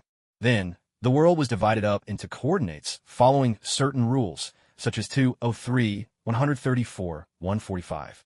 On top of that, there were formulas accounting for the world's rotation and revolution, and other conversion equations that Watanabe could only guess at how Tobarama ever calculated. Finally, chakra was used to link these coordinates with the Flying Thunder God formula, and the jutsu could be activated. The most outrageous part? All these steps had to be completed in under a second. If he took any longer, the world's coordinates would have shifted, and he'd have to redo all the calculations. "Come on, I'm human, not a computer." With a bitter expression, Watanabe Ichiro began memorizing formulas and rapid calculation methods, until he finally decided. Time to use the system. Let technology conquer technology. After negotiating with the system, he traded points for the Flying Thunder God's calculation process. The ever-helpful, adorable system even optimized the user interface. Now, as long as he scattered the Flying Thunder God marks, a panel with the locations and notes would pop up in the lower left corner of his interface. All he had to do was inject enough chakra. Thanks to this, his learning progressed at a breakneck pace, so fast that even Tobarama Senju declared him a prodigy. Noticing Watanabe Ichiro's extraordinary talent, Tobarama found himself intrigued. Watanabe Ichiro was someone he'd personally brought back, who had lived and studied in Konoha since he was 4. Though his lineage and appearance kept him at a distance from the clan and left him without close friends, he'd always been modest, humble, and accommodating. Tobarama had tested him a few times before. When Watanabe Ichiro first joined the Umbu and was still inexperienced, Tobarama deliberately made things difficult for him, even beating him unreasonably on several occasions. Yet the boy had only bowed respectfully and thanked his senior for the lesson, then trained even harder afterward. Even after surpassing those seniors who'd once bullied him, he never sought revenge. During sparring, he always held back, stopping just before he went too far. Watanabe Ichiro. "Actually, that's not true. I got my revenge behind the scenes. I used a system item to make them impotent for a year. The ones with girlfriends all broke up. Huh. Mild-tempered and broad-minded, with the ability to tolerate others. Quick-witted and remarkably efficient at learning. Perhaps. Tobarama Senju fixed his gaze on Watanabe Ichiro, who was so dazzled by the thick stack of forbidden jutsu scrolls that he could barely choose, and spoke at last. Uchiha Ichiro, would you like to become my personal disciple? In the end, he let go of his long-held prejudice against the name Uchiha, breaking free from the psychological shackles forged by nearly 20 years of desperate combat with the clan. There are many advantages to being a personal disciple compared to an ordinary one, but for Watanabe Ichiro, the most important is this. He would be able to openly study the forbidden jutsu Tobarama had developed over the years, without having to pretend to hesitate or secretly use the scan skill he previously bought from the system to transcribe them for later study. He had purchased the transcribe skill earlier when he spied on Hashirama's Return to Konoha scrolls. What's more, he could now use these forbidden jutsu openly in front of outsiders. With Tobarama as his backing, there was no need to worry about anyone questioning him. By the same logic, he could freely use his system skills. If anyone expressed doubt, he could simply invoke Tobarama's name, claiming he'd gained insight from his teacher's forbidden techniques and developed his own original ninjutsu. The ninja world was far too dangerous. Not bringing along Tobarama would be unwise. With a master of forbidden jutsu and water-style techniques, even sea-style for that matter, on his side, he truly had nothing to fear. Watanabe Ichiro had no reason to refuse. Without hesitation, he became Tobarama's disciple, and in the process, received news that left Black Zetsu deeply unsettled. Because of the changes Watanabe Ichiro had made to the timeline, Tobarama had begun his research into Edo Tensei, reanimation jutsu, much earlier, and had devoted more energy to it. As a result, the prototype was already complete, and Tobarama was planning to attempt summoning the dead as early as next week. If this jutsu succeeded and Uchiha Izuna came bouncing back to life, would Madara Uchiha still have any desire to activate the infinite Tsukuyomi? Black Zetsu wasn't willing to take that risk. He planned to sabotage the ritual. After eavesdropping for a long time on their arrangements and preparations, he was now ready to play his hand in the shadows. 1 week later, inside Tobarama's laboratory, the first experiment with Edo Tensei was about to begin. Tobarama went over each step of the preparations one by one. His elder brother, Hashirama, had already been sent off to a meeting under official pretense. Tobarama had given explicit orders to the clan leaders attending that, even if they had to drag things out endlessly. The meeting must not end until the experiment was over. Otherwise, his big brother, who had always opposed using live subjects for experiments and sacrifices, would certainly interfere and seal away the technique. The living sacrifices condemned criminals were ready. Uchiha Izuna's cultivated cells were prepared. The jutsu formula had been fine-tuned. Everything was in place. Tobarama nodded to Watanabe Ichiro, who, following prior instructions, placed the necessary items in their designated spots. Tobarama gathered his focus and began forming hand seals. Tiger, snake, dog, dragon. At last, his hands came together in a final seal. The ritual began. Black symbols, wriggling like tadpoles, shimmered into existence on the ground, slowly connecting one by one, firmly trapping the condemned prisoner who served as the sacrificial offering. The runes, chaotic at first, gradually formed neat ranks, eventually weaving together into a grand and strikingly beautiful magic array.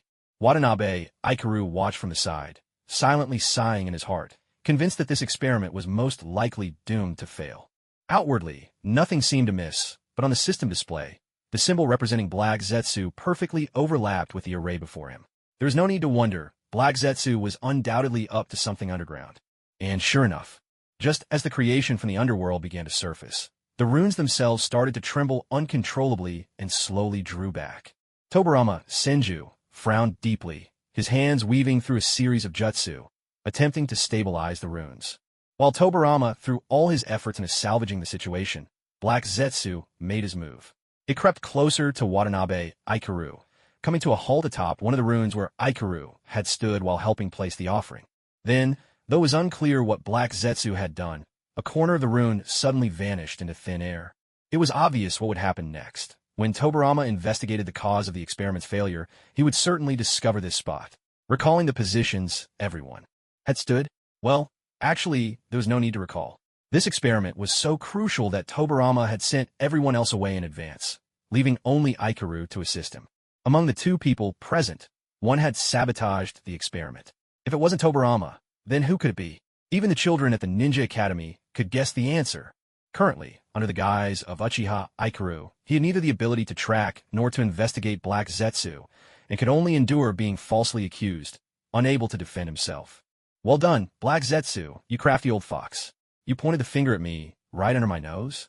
Caught red-handed, aren't you? Still, Watanabe Ikaru did, in fact, need a few rounds of suspicion and trust, crisis and conflict to draw closer to Tobarama. Afterward, witnessing his death or grave injury would provide the plausible trigger to awaken the Mangekyo and bind Black Zetsu to his side. So he kept silent, going along with being framed, letting fate write the script for him. But this grudge, I'll remember. Black Zetsu, just you wait. One day, you'll get what's coming to you. At the center of the array, the sacrificial prisoner slumped to the ground, marking the complete failure of the first Edo Tensei experiment. The way events had diverged so sharply from his plans drew a weary sigh from Tobarama. Composing himself, he took out the experiment log scroll, formed a one-handed seal, and began recording the data from the experiment. Watanabe Ikaru also helped by capturing the scene with a recording scroll, though his thoughts had long since drifted away, lost in serious daydreams. It's done, Ikaru. Go and rest.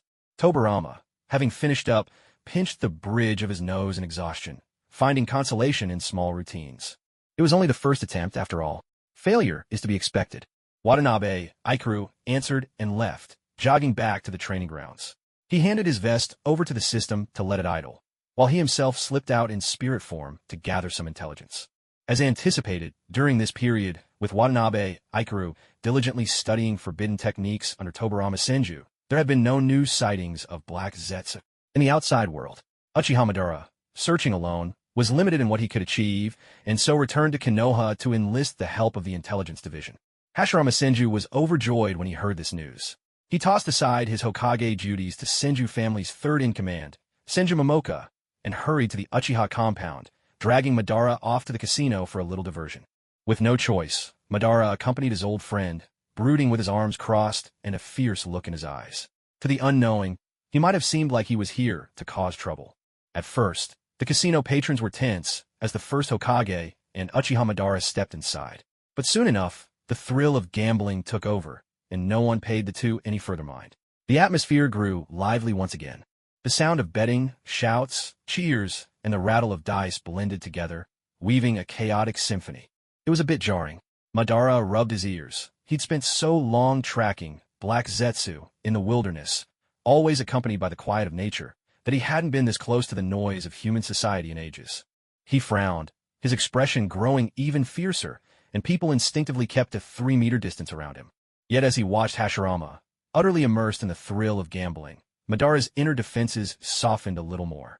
Ah well, things have indeed been tense lately. Perhaps it's time to let loose, just for today. For a brief moment, Madara allowed himself to be part of the world's ordinary bustle, and the grim aura around him eased. When Hashirama had finally had his fill of gambling, he dragged Madara out to wander through the streets of Konoha, enthusiastically pointing out the latest changes and important happenings in the village. In the shinobi world at large, Madara listened in silence, sharing, in turn, some insights and news he'd gathered from the countries he'd passed through while tracking Black Zetsu beyond their borders. At last, the two sat atop the Hokage rock, just as they had in their childhood. Look, Hashirama said, gazing out from above, his eyes sweeping over the prosperous village below. We've truly built Konoha into something wonderful. His words brimmed with heartfelt pride. Yeah, Madara allowed himself his first smile of the day, but quickly reined it in.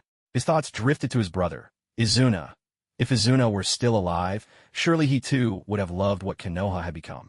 He mulled over the rest of that thought in silence, feeling there was no need to bring up something so heavy in such a light-hearted moment. But then, as his mind shifted, Madara finally voiced something he'd been pondering for a long time. Hashirama, during my time traveling outside, I visited many nations and met countless people. On this long journey, a thought was born within me. Perhaps we could unite the shinobi world. He tossed out this earth-shattering idea as if it were nothing. Madara, are you saying you want to start a war? Senju Hashirama was so stunned that his jaw dropped, and his words came out in a stutter. Yes, Uchiha Madara admitted without hesitation. Madara, do you realize what you're saying? Are you really going to shatter the peace we worked so hard to build with your own hands? Hashirama, the peace we have now is fleeting. What I seek is enduring peace. Uchiha Madara pressed down on Senju Hashirama, who had shot up in shock at his words. gently urging him to sit back down as he explained. Beyond Konoha, beyond the land of fire, there are lands where resources are scarce, and people live in deep misery. Hashirama, let me pose a question. Suppose Tobarama is gravely ill and the only medicine that can save him is found in the land of lightning. The daimyo and kage of that land refuse to sell it. Would you just stand by and watch Tobarama die? Or would you take the medicine by force? Uchiha Madara presented his hypothetical, his eyes locked onto Hashirama, seeking a response. I know medical ninjutsu. Maybe I could find another way. There's no cure. Nothing else will work. Perhaps we could borrow some, or offer something in exchange. They won't trade. Maybe if we begged, pleaded. Their hearts are hard as stone. Then we could try to steal a little. The medicine is guarded around the clock. There's no way but to take it by force. Hashirama's spirit deflated, and he muttered, things always have a way of turning around. There should be a better solution. But if there truly is none. He searched his soul, arriving at an answer he was reluctant to admit. I would take it by force. I can't just stand by and watch Tobarama die. Uchiha Madara received the answer he'd hoped for. He turned away, gaze lowered, a hint of melancholy in his demeanor. Even someone as powerful as you would choose that path. So what about ordinary shinobi, or even simple civilians whose strength is far more limited? When there's no food at home, no water in the well, a loved one is ill. If you have nothing, you take from others. Hashirama, that is the very essence of war. A smile flickered across his lips, one that never reached his eyes. The solution is simple. Bring the entire shinobi world under Konoha. If Konoha's policies are applied throughout, if everyone is governed by Konoha, Hashirama, just imagine, if everyone in shinobi world could live as peacefully and securely as the people of Konoha do now, who would have any reason to start a war? When you're hungry, there's food to eat. When you're sick, you can receive timely treatment. When you're in pain, your family stand by your side. Who could be dissatisfied with such a life? Who wouldn't yearn for it? If anyone tries to shatter this, then that person becomes the enemy of all, condemned by everyone. This is the true foundation for everlasting peace. Hashirama, the war we are about to start is not a war of aggression. It is a righteous battle for the sake of the world, for the peace of our descendants, for peace that will last for 1,000, 10,000 generations. We are forging eternal peace. What I seek is not fleeting calm, nor a peace confined to this small corner called Konoha. Madara Uchiha's voice rang out with conviction, so much so that Hashirama Senju and Watanabe Ichiro, who had crept over in spirit form, both stared wide-eyed in bewilderment. What was this? Had the flow of fate shifted, and Madara Uchiha become possessed by our own great Ingzhung? Had the notion of an eternal imperial line been replaced, with the ideal of unification now spreading across the land of cherry blossoms? Could it be that I was about to witness, with my own eyes, the legendary scene I'd dreamed of for so long? Susanoo entwined with the great Buddha, the duo laying waste to the four nations. Blazing fire and towering wood. Everywhere under heaven becomes Konoha. Madara, your vision is admirable, but we have a better way. We don't have to trade blood and death for lasting peace. If we divide the tailed beasts among the nations of the shinobi world, people from different countries will hold each other in check. Conflict and war will come to an end. No one will need to lose their life. Everyone will lay down their arms and live their lives in peace. Once they've tasted the sweetness of tranquility, their hearts will yearn for more. When that happens, the enduring peace we dream of will finally arrive. There's no need for us to start a war. No one needs to be sacrificed. The longing for peace within people's hearts will, in time, bring that day to pass. It's just a matter of patience. Hashirama spread his hands, laying out his vision. That's not how it works, Hashirama. I know your heart is full of compassion. But not everyone is like you, willing to set aside their own interests for the sake of peace. Madara reached out, plucking a leaf and running his fingers over its veins. Human greed knows no bounds. To some people, peace is nothing compared to the allure of easy gain. For money and power, they'll plunge the world into unjust wars without a second thought. We've witnessed this time and again, haven't we? Those who cling to false beliefs, who cause wars to erupt again and again. Such people have no place in this world. We must sweep away those who show no respect for peace, so that those who truly yearn for it can live in the sunlight, and let Konoha's peace take root across the globe. That is the path we should strive for. No, Madara, people can change. As long as we let the fruits of peace blossom, they will come to understand one another. That will never happen, Hashirama. An irreconcilable conflict had arisen between the two of them. Excellent. Watanabe Ichiro's lips curled into a smile. It seemed that all his efforts over the years had not been in vain. He had used a wood-release clone to disguise himself as Black Zetsu, leading Uchiha Madara on a wild chase around the shinobi world. This wasn't just aimless wandering. He had a plan. He deliberately took Madara to all sorts of places, from the opulent mansions of the feudal lords to the most chaotic slums, letting Madara witness the real world beyond the borders of Konoha.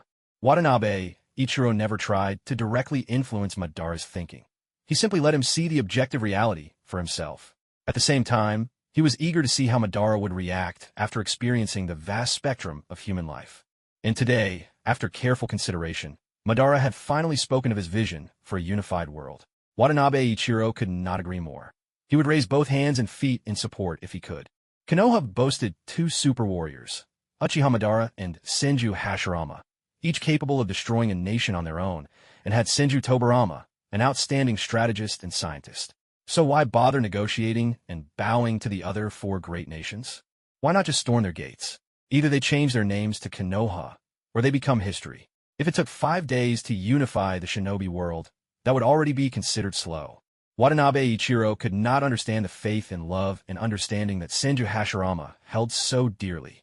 Looking back even further, Watanabe Ichiro never understood why the Sage of Six Paths entrusted Ninshu to Ashura, who believed in love and understanding, instead of Indra, who possessed greater ability. Sage of Six Paths, look at your descendants. Does your conscience not ache? Did the world know peace in the millennia after Ashura inherited Ninshu? Ninshu splintered into countless shinobi clans, each at odds with the others, locked in endless conflict. The entire shinobi world was mired in a chaotic warring states era, with an average life expectancy of only 30 years. Individuals against individuals, clans against clans, villages against villages, nations against nations. Never once did peace come about simply because of love and understanding. Even the founding of Konoha was only achieved after countless battles between the Senju and Uchiha clans, at the cost of innumerable lives, and only then, by a stroke of fate, did the village finally come into being. Even in Watanabe Ichiro's modern world, peace was a precious thing found only in a handful of places. Countless people in weaker nations continued to struggle desperately amidst war, poverty, and hunger. Love and understanding. These are fine words to chant in times of peace, but to rely on them to achieve peace. Watanabe Ichiro didn't believe they held such power. What's more, by the end of Naruto, every major fighter was piloting their own mobile suit, and the Ninja Alliance could barely keep up with the protagonists. The disparity in power was so vast. It rivaled that between immortals and mortals in Shinsha novels. One person could level an entire country. How could anyone hope to maintain balance? Isn't that just missing the point entirely? Watanabe Ichiro didn't agree, but he didn't interfere either. What he wanted was to show the two of them the real predicaments that existed in the shinobi world. No matter what choices they made in the end, or which ideals they chose to uphold, he would respect their decisions and, as a bystander, watch with amusement. As long as it suits my taste, all is well. The system within him had already determined that he would never become a champion of justice. He was content being a happy spectator, enjoying whatever amused him most. Uchiha Madara and Senju Hashirama argued atop the Hokage rock for ages, neither able to persuade the other. Both left in frustration, their anger simmering. Watanabe Ichiro noticed Black Zetsu moving at an incredible pace, swiftly approaching the Uchiha compound, so he followed along. It turned out that over the past few days, Black Zetsu had been busy tracking Watanabe Ichiro and sabotaging Senju Tobirama's experiments, leaving no time to alter the Uchiha stone tablet as originally planned. Now, having heard of Madara's return, it suddenly realized its oversight and rushed over to make the changes. Its pitch-black form pressed against the tablet, and after a short while, it left, clearly satisfied with its work. As a spirit, Watanabe Ichiro couldn't see any obvious difference. Still, he placed his hand lightly on the tablet, and with a thought, stored it inside his system's inventory. Old Black Zetsu, have you been enjoying making trouble for me lately? The infinite Tsukuyami plan, right? Sorry, but now it's mine. When Uchiha Madara came by after his quarrel with Hashirama, Black Zetsu was stunned to find the place completely empty. The gesture it had been about to use to lure Madara froze mid-motion.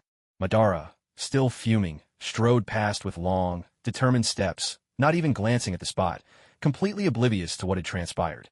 Black Zetsu spun circles around the empty space where the tablet should have been, gliding smoothly for several turns before finally stopping, and cried out in frustration. Where's my stone tablet? Where's the tablet I worked so hard to alter? Damn it, who the hell took my tablet? Watching black Zetsu spinning on the ground, Watanabe Ichiro couldn't help but laugh gleefully before quietly slipping away. Elsewhere, Senju Tobarama had checked through every step of his experiment, and, just as Black Zetsu had hoped, he discovered the missing part of the technique. He was confident that, given his cautious nature, he'd never make such a careless mistake. Did Uchiha Ichiro sabotage the experiment? But for what reason? Was the technique harmful to him? Did he not want his Zuna resurrected? Or did he simply oppose reviving the dead? Tobarama pondered these questions, considering and dismissing each possibility. Of course, it wasn't necessarily Uchiha Ichiro's doing. There were so many secret arts in the shinobi world, perhaps someone else was meddling. If he truly wanted to prevent the ritual's success, there were subtler ways to do so. Simply erasing the technique? It was just too obvious. Would he really do something so foolish? If it were me, I wouldn't have handled things this way. If I wanted this experiment to fail, I'd either strike directly at the experimenter, catching them at the crucial moment and ending things swiftly, or I'd tamper with the experimental subject, make some subtle changes. Or perhaps I'd have Hashirama barge in, unleashing a large-scale jutsu to throw everything into chaos. Tobarama Senju pondered, feeling as if a thick fog hung over the failure of this experiment, obscuring the truth from view. Exhausted, he left the laboratory, only to be informed that Madara Uchiha had returned to the clan. It was as if a jolt of electricity ran down his spine. He froze, momentarily stunned. Suddenly, an intriguing idea sprang to life in his mind, and scattered clues began to flash before his eyes. Uchiha Ichiro had learned the truth about his origins. He had moved out of the Uchiha compound. Madara Uchiha had returned to the clan. Uchiha Ichiro did not wish for Uchiha Izuna to be resurrected. He left behind a gap in the jutsu. Almost an open admission that he was the one who had sabotaged the ritual. Could this be it? Is that what happened? Uchiha Ichiro, could it be that you... That night, unrest simmered within the Uchiha clan. In his capacity as clan head, Madara Uchiha summoned the entire clan to an urgent meeting in the ancestral grounds. Anyone currently in the village, from the eldest elders to the youngest children, was required to attend. No exceptions. Watanabe Ichiro, who had been idly training in the practice field, received word of the emergency meeting and set off for the compound at once. On his way, he ran into other members of the Uchiha clan. Yet none of them seemed to know what was going on. Confusion was written across every face. Small knots of friends huddled together, whispering in low voices as they tried to guess the reason for the meeting, but no one had any idea what Madara planned. Because of the distance, Watanabe Ichiro arrived with the last group. By the time he entered, the council hall was already packed, every seat occupied. There, at the highest seat, sat Madara Uchiha, cross-legged, eyes closed, hands fondly stroking the legendary fan said to have been forged from the god tree itself. Watanabe Ichiro found a corner and sat quietly, his mind turning over Madara's possible motives. He had a hunch. A major turning point in the story was about to unfold. Almost every Uchiha who could make it was present in the hall. Only a handful were away on missions, and Madara had made no effort to summon those absent. The unresolved tension from his quarrel with Hashirama earlier that evening made him determined to settle this matter quickly. Once the hall had filled, Madara rose to his feet, setting the fan aside and raising his right hand. The soft murmurs died instantly. The room fell silent as every clan member turned to him, their eyes solemn and expectant. "My friends, I've gathered you here tonight for the sake of our grand vision of peace."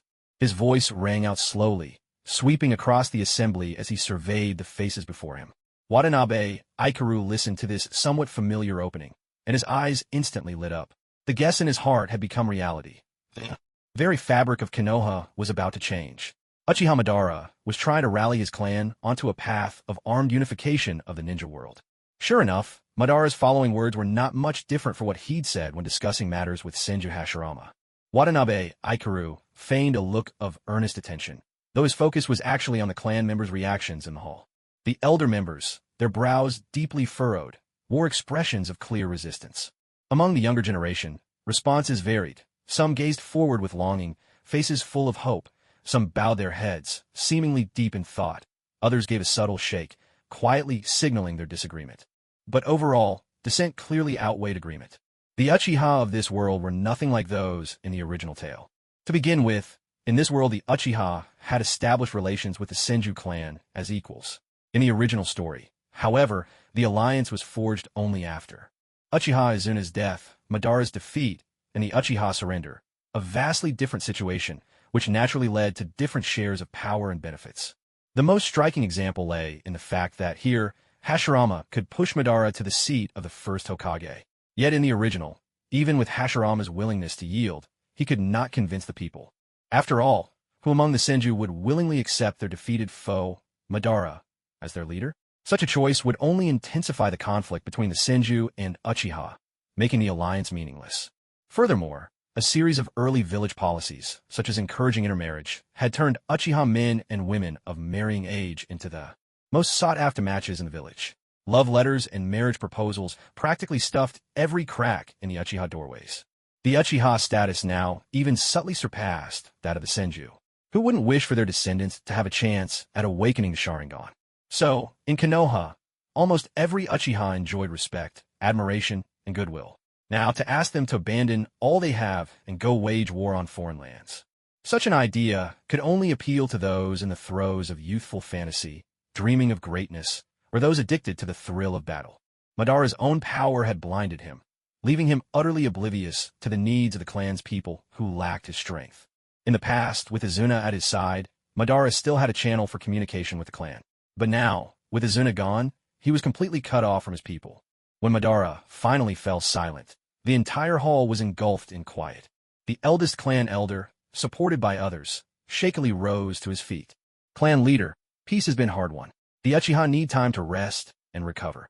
That's right, clan leader. Even if we win, what real benefit would the Uchiha gain? We cannot be the ones to break the peace. I think our life as it is now is pretty good. War means death. I don't want my only remaining child to die like my parents, my husband, and his elder brothers. A brief period of peace is enough. Let the future generations worry about the long run. We don't need to trouble ourselves with that. Led by several clan elders, the clan's people began speaking up, all talking at once. Even some of the young men who had been swept up by their own hot-blooded enthusiasm were sobered by thoughts of the horrors of war and the pain of going hungry. Their eagerness faded away, replaced by hesitation. Listening to the words of his clansmen, Madara Uchiha's face grew darker and darker. A bunch of cowardly, short-sighted fools, content with comfort. None of them could understand his intentions. If only Izuna were here. A mighty god cannot comprehend the daily struggles of ordinary people, just as those in power, high above, cannot fathom the hardships and sorrows of the poor. All Madara could see was his clan's fear and retreat, and he judged them as useless cowards. But what he failed to realize was that what seemed like an easy battle to him was a desperate, near-certain death for the average clansman. What was merely an effort for him was an insurmountable gulf for the rest. It was as if a relative who had trained in martial arts for years suddenly said, "I can't stand that boxer Tyson. Tomorrow, let's go beat him. Up together. I'll take him, you all handle his entourage." Most people wouldn't follow. If anything, they'd wonder if he'd lost his mind. Madara thought he could win over his clan with grand promises, but it was clear now that he had failed. Adversity breeds vigilance, while comfort leads to ruin. When there is peace and prosperity in the world, very few can maintain a sense of urgency. Even in Konoha, perhaps only Tobirama Senju would agree with his ideals. But unfortunately, Madara trusted his clan more than Tobirama. Madara scanned the crowd in disappointment, his gaze landing on Uchiha Hokaku, the third in command of the clan, the man he had entrusted with clan affairs when he left to track down Black Zetsu. Hokaku dared not meet Madara's eyes, bowing his head in shame. His beloved was already 3 months pregnant. He could not support Madara's bold and dangerous plan. Once a man builds a family, once he becomes a father, he gains new attachments. More often than not, he can no longer act on his own impulses, but must weigh the consequences and think of the future. Ah, family. It is both a warm comfort and a pair of shackles, a sweet burden to bear. Useless. Madara rebuked him inwardly. Just then, his eyes were drawn to an intense gaze from the crowd. He turned his head and saw a figure with striking white hair step forward. Who is this? Madara searched his memory, and a somewhat unfamiliar name slipped from his lips. Uchiha. Ichiro. I believe Lord Madara's vision is absolutely right. As members of the Uchiha clan, how can we be content with the tiny confines of the Leaf Village before us? The land of fire, the entire shinobi world, and even the distant sea of stars. All these should be within the reach of our Uchiha clan. Watanabe Aikaru stood up, his voice ringing out with the fervor of a passionate youth, clearly roused by the moment. The Uchiha clansmen turned to see who it was, only to realize it was Watanabe Aikaru. Their faces instantly twisted with scorn, and sharp whispers echoed throughout the hall. It's the son of that renegade ninja. No wonder he's so desperate to make a name for himself. He really doesn't think like the rest of us. Letting him mingle with the clan was a mistake. Madara Uchiha watched the crowd's reactions, a faint frown creasing his brow. Back when he and Uchiha Izuna governed the clan, they had concealed Watanabe Ikaru's origins. How could the others possibly know? Could someone among his subordinates have let slip? These timid gossips. No surprise they can't keep their tongues in check. In truth, Madara misjudged his clan. The rumor had been spread by Watanabe Ikaru himself. On one hand, it gave him an excuse to keep his distance from his clansmen, making it easier for him to go idle and use his system in private. On the other, it helped craft the image of a misunderstood outcast, a pitiable figure no one trusted. Though Watanabe Ikaru's frame was slender and frail, his fists clenched tight, yet his eyes held not a hint of hesitation. Activating his Sharingan, he stared down those mocking him, his resolve unwavering. This is a righteous battle, and I stand with Lord Madara. He deliberately avoided calling Madara a clan leader, opting instead for a more personal title, which brought a rare sense of ease to Madara's heart. See? How can my grand vision lack followers? If you don't understand, it's your own ignorance. He lifted his chin. The crowd parted instinctively, clearing a path that led straight to Madara. Watanabe Ikaru strode forward, his aura growing stronger with each step. By the time he reached Madara's side, the expressions of the Uchiha clansmen had already shifted. The weak could only lower their heads in submission, while the strong activated their own Sharingan, refusing to back down as they met his gaze. Madara, pleased, gave a slight tilt of his chin, signaling that Watanabe Ikaru could speak further. If you intend to defy Lord Madara's will, then perhaps there's no reason for you to remain at all. Reading Madara's intentions, Watanabe Ikaru spoke coldly. Ahem. Madara couldn't help but clear his throat, a subtle cough slipping out. There was no need to be quite so extreme. Below, the clan's anger only intensified. Madara was one thing. They knew they couldn't defeat him. But who was this arrogant brat to throw his weight around under Madara's shadow?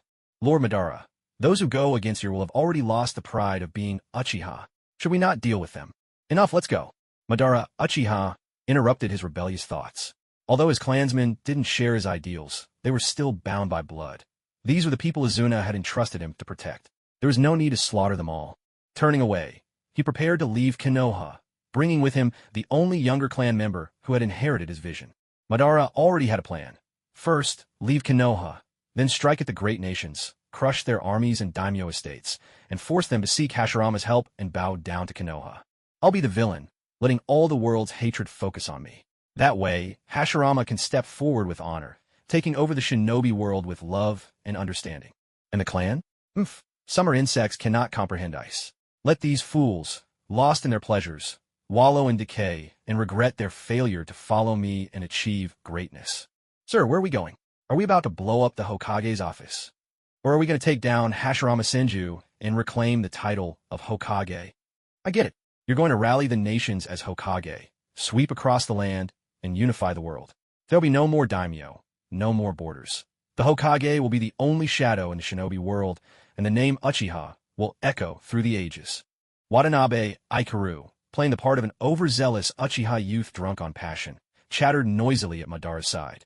Madara, who was about to leave, felt his lips twitch. The more he listened, the more he thought this young man was a bit too hot-blooded, and frankly, a little embarrassing. But as he took in what was being said, something stirred in his heart. That's right. Why should I go it alone? I was the very first Hokage. If I become Hokage again, rallying an army to conquer the four nations is only natural. There's no need to convince Hashirama at all. With a single command, all of Konoha would march to war with me. Just imagining it was exhilarating. As long as I defeat Hashirama and reclaim the Hokage's seat, who could possibly stand in my way? Clearly, my previous plans had gone astray. Fortunately, this youngster reminded me. But it's not too late to change course now. His gaze returned to Watanabe Ikaru, studying his somewhat unfamiliar face. He ran through all the information he had on Watanabe Ikaru in his mind, and finally nodded with satisfaction. Though his background wasn't ideal, and he was a bit young, in all other respects he just about met the standards of an Uchiha clan leader, especially his exceptional political insight and far-reaching vision. And no, it certainly wasn't just because he agreed with my ideas. From this moment on, the position of Uchiha clan leader will be held by Uchiha Ikaru. Madara pondered for a moment before speaking in a deep, commanding voice. This thunderbolt pronouncement nearly made the clan elders leap to their feet. This cannot be. It's against tradition. What makes him worthy? Clan leader, please reconsider. A chorus of objections burst forth, each trying to outdo the other, but Madara Uchiha, his mind made up, paid them no heed. At this moment, he was consumed by a single thought. Find Hashirama Senju, defeat him, and reclaim the title of Hokage. He clapped Watanabe Ichiro on the shoulder and handed him the Uchiha clan fan, a clear sign of his approval. Go now. Show me that you have both the resolve and the strength to take up the mantle of clan leader. Looking at Watanabe Ichiro, who seemed eager and ready to prove himself, Madara recalled the boy's earlier words and added a final piece of advice. Don't go overboard. Remember, these are the very people you're about to lead. This kid's not bad at all, Madara thought. He's just a little too passionate, almost foolishly so, and his words can be a touch extreme. But all things considered, he's a visionary, a good kid. With that, Madara left the clan grounds, setting off to track down Hashirama Senju, and leaving the stage to Watanabe Ichiro. If Watanabe couldn't handle what Madara considered a minor challenge, then he wasn't worthy of following in Madara's footsteps. As Madara's figure disappeared into the distance, the fiery persona Watanabe had worn melted away, replaced by an icy calm. He ran his hand over the fan's smooth, elegant curve. Though Madara's impromptu address to the clan had caught him off guard, his quick thinking had turned the situation to his advantage, yielding a handsome reward. Who'd have thought Madara could be so generous, handing out loot like this? With a casual sweep of his arm, Watanabe unleashed a gust of wind release, blasting a gaping hole in the council hall's ceiling. As Lord Madara said, I will now assume the role of clan leader. Those who object, stay. The rest of you are free to go. He delivered this display of overwhelming power as if it were nothing, and it instantly subdued most of the Uchiha present. The hall fell silent. The weaker elders and children had already begun to slip away. Anyone who stays behind is defying Lord Madara's will and mine. For those who don't wish to be mistaken for enemies, I'll give you a moment to leave. 5. The neutral members began to withdraw. 1.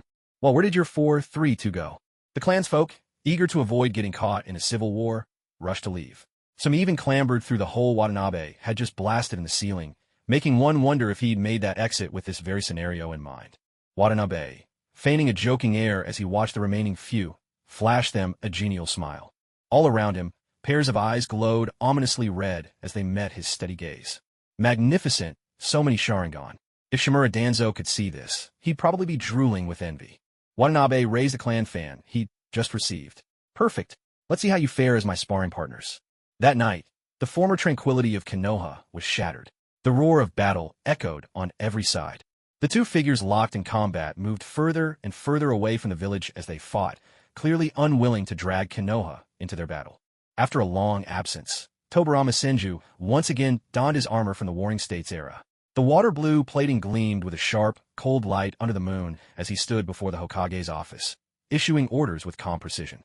He instructed the clan leaders to remain patient and composed, to first soothe their clansmen and the ordinary villagers, guide them to safety, maintain order, and to wait until the battle was over before raising any questions. Under his steady direction, the unrest rippling through Konoha gradually calmed. The ordinary villagers, confused but obedient, were shepherded into shelters by the uniformed members of the Konoha Umbu. There was no need to fear getting caught up in the chaos. Even the clan leaders, full of doubt and suspicion, found their curiosity suppressed under Tobirama's authority, staying put within their own compounds and refraining from venturing out. Of course, there were always a few sensory-type shinobi adept at intelligence gathering who managed to slip away unnoticed to investigate. For these, Tobirama had no perfect solution. After all, manpower was limited and his reach could only go so far. Yet to his surprise, Watanabe Ichiro arrived with a contingent of Uchiha from the Konoha police force, providing timely support and filling the gap left by those who had slipped away. Yes, in this world, the Konoha police force was still under Uchiha control, but its power was greater, its responsibilities broader, a domain where even the Umbu had no authority to intervene.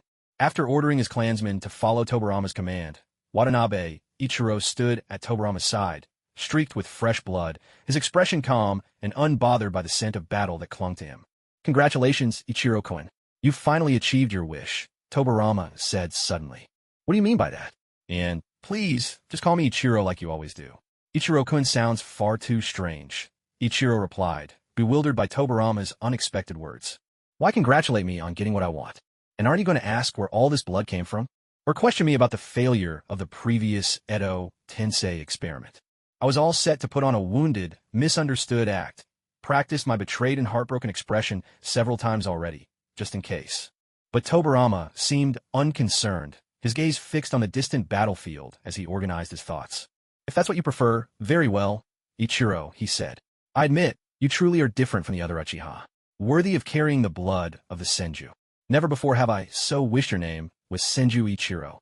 I don't know how you managed to track Uchiha Madara, but I understand now that reviving Uchiha Izuna was never your true desire. Your restraint, your ambition, your intellect, they are truly rare in this world. So, congratulations on claiming the Uchiha clan as your own. Watanabe Kazuro kept a stern face, completely at a loss. Why had Tobarama Senju suddenly thrown away the usual script and turned into the kind of Riddler everyone wants to chase out of Konoha? If you can't speak plainly, then out you go. His mind spun, and he began to understand. From Tobarama Senju's perspective, first Watanabe Kazuro discovered the truth of his own origins, moved out of his clan's compound that very night, and sought support from Tobarama, that is, the Senju clan. Then, Watanabe Kazuro became Tobarama's personal disciple, fully aligning himself with Tobarama. Next, he sabotaged the ritual to resurrect Uchiha Izuna, leaving behind a gap that almost blatantly announced, I'm the one who did it. Finally, Tobarama learned that Uchiha Madara had returned to his clan. When you connect all these dots, a classic tale of revenge leaps right off the page. The protagonist, bullied since childhood, grows up and uncovers his true heritage. Realizing that no amount of patience will win him his clan's acceptance, he finally rebels in anger, leaving home to seek a mentor. After a period of diligent, relentless effort, he finally masters his skills. He orchestrates chaos, finds a way to pin down his clan's strongest fighters, then sends his mentor a clear signal. I intend to take revenge on the Uchiha clan. He departs, and while the clan's power is scattered, he takes the opportunity to wipe out those who once wronged him, rising in one leap to become the clan's leader. That makes perfect sense. Watanabe Kazuro blinked and nodded slightly. Though the process was all wrong, the end result was almost the same. Watanabe Kazuro became the head of the Uchiha clan and gave the troublemakers in the clan a thorough beating. For those who truly wished him dead, he responded with unrestrained violence, making sure they paid the ultimate price. For those who attacked him with some restraint, he spared their lives but broke their limbs, a bloody yet fitting approach, and one his conscience could accept. Tobarama Senju, seeing his reaction, felt reassured. But another question presented itself. Uchiha Kazuro, do you want to return to the Senju clan and become Senju Kazuro? Where did Watanabe Kazuro's loyalty truly lie? Did he crave the power of the Uchiha, aiming to become another key player in Konoha's future? Or would he honor his mentor's kindness and simply put an end to the restless Uchiha clan? This choice would decide whether, in the end, Watanabe Kazuro stood against him or by his side. Watanabe Kazuro also lifted his gaze to the distant battlefield. After a moment's thought, he replied softly, the Uchiha clan, as allies, must advance and retreat alongside the Senju. As for me, sensei, whether I am Uchiha Kazuro or Senju Kazuro, I am your student. Isn't that so? He had chosen to stand with Tobarama Senju. Tobarama delivered a satisfied smile. Good disciple. All that forbidden jutsu wasn't taught in vain. The battle between Hashirama Senju and Madara Uchiha shook the heavens and the earth. A fully manifested Susanoo clashed with a towering wood golem, the two men roaring at each other as they fought, their shouts echoing above the chaos. Hashirama, why can't you understand me? Madara, your ideas are just too strange. Killing everyone for the sake of peace. How could that ever work? So, does peace that comes with bloodshed not count as peace? Hashirama, if you and I join forces, who in the shinobi world could ever stand against us? Madara, your thinking has gone astray. Their battle raged on for 7 days and 7 nights. At first, they were just sparring, much like the old days during the Warring States period, when the Senju and Uchiha clans would clash swords and spill blood. Their clansmen and younger brothers fought desperately, while the two of them seemed to be fighting, but chatting as they went along. But as it became clear that neither could persuade the other, both grew serious. No more holding back. Each unleashed their full power, every secret technique brought to bear. At first, the people of Konoha were terrified. But as time passed, they realized that the ground-shaking tremors, the thunderous ninjutsu, and the deafening explosions posed no real threat to them. Life simply went on as usual. Everyone carried on with their daily routines. And so, a rather peculiar scene unfolded. In the marketplace, the air was filled with the rumble of distant battle. Vendor, shouting, "What are you buying today?" Customer, pointing at the vegetables and holding up 2 fingers, shouting, "This one, 2 pounds." Vendor, "20 pounds, you got it." Shouting. Customer, "2 pounds, I said 2 pounds." Shouting even louder. Vendor, "All right, you're 20 pounds. Shouting. Customer, "I said I want 2 pounds. Shouting at the top of his lungs. Watanabe Ichiro returned to the Uchiha clan grounds to go through the succession ceremony. Under the not-so-convinced stares of his clansmen, he rather smoothly became the rightful head of the Uchiha, a white-haired patriarch, seated at the highest place in the newly restored council hall, the first of his kind in the clan's history. Among the crowd, bowing in submission, one clan member raised his head slightly, his eyes burning with resentment. Ichiro's gaze swept over them. An old acquaintance, Uchiha Anoka, once the third-ranking leader of the clan. Ichiro tried to recall every interaction he'd had with him. When he was 4, after returning to the clan, he'd spent a night in Anoka's care at Hashirama's request. After that, well, not much else. Did this guy resent him simply because Madara hadn't passed the clan headship to him? Ichiro activated his Sharingan and looked over.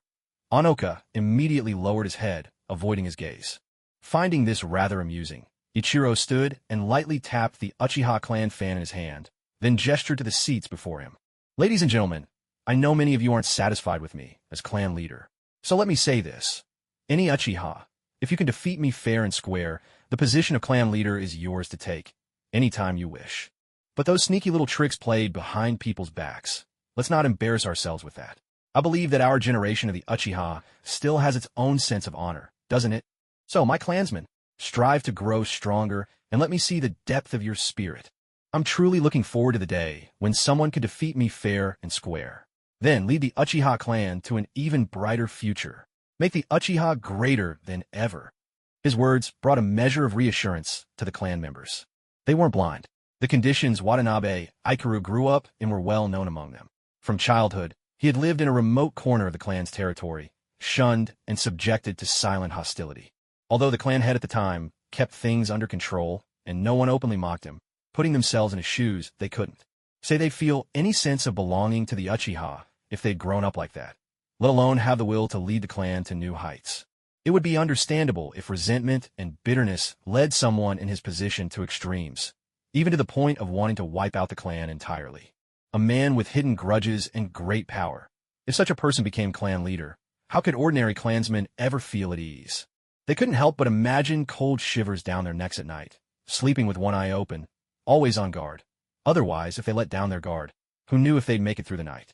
But now, listening to Watanabe Ikaru's speech, they began to picture a leader who valued strength and despised underhanded methods. For a moment, the white-haired demon, who had walked out of the council hall covered in blood just days ago, didn't seem so terrifying after all. As long as they didn't go out of their way to provoke him, they probably had nothing to fear. Watanabe Ikaru cast a seemingly casual glance at Uchiha Hokane, who showed no reaction at all, somewhat surprising. Still, whatever comes, he would meet it head-on. He refused to believe that a mere Uchiha Hokane could be his undoing. Unnoticed, 7 days slipped by. Meanwhile, Tobirama Senju's shadow clone waited on the edge of the battlefield with a sack full of forbidden jutsu scrolls and medical talismans, ready to rush in the moment the fighting inside ceased. Truth be told, even now, he had no idea why the two were fighting in the first place. His flying Thunder God seals had been wiped out from the battleground by the combatants, leaving him no chance to teleport in. The reverse flying Thunder God he'd developed in his lab, meant to pull others to his location, was still marked on Hashirama and Madara, but that method required their cooperation. Yet, no matter whom Tobirama called out to, neither answered.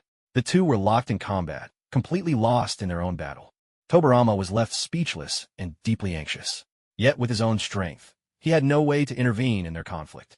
All he could do was stabilize Konoha, remaining at the center of the Hokage Tower, resting his chin on his hand, watching from afar as wood splinters flew and blue light crackled across the sky. Sigh. These two have time to fight each other. Why don't they just go after the other 4 nations? With my flying Thunder God, I could help teleport them. We'd wipe out the land of lightning and the land of water in the morning, then take care of the land of wind and the land of earth in the afternoon.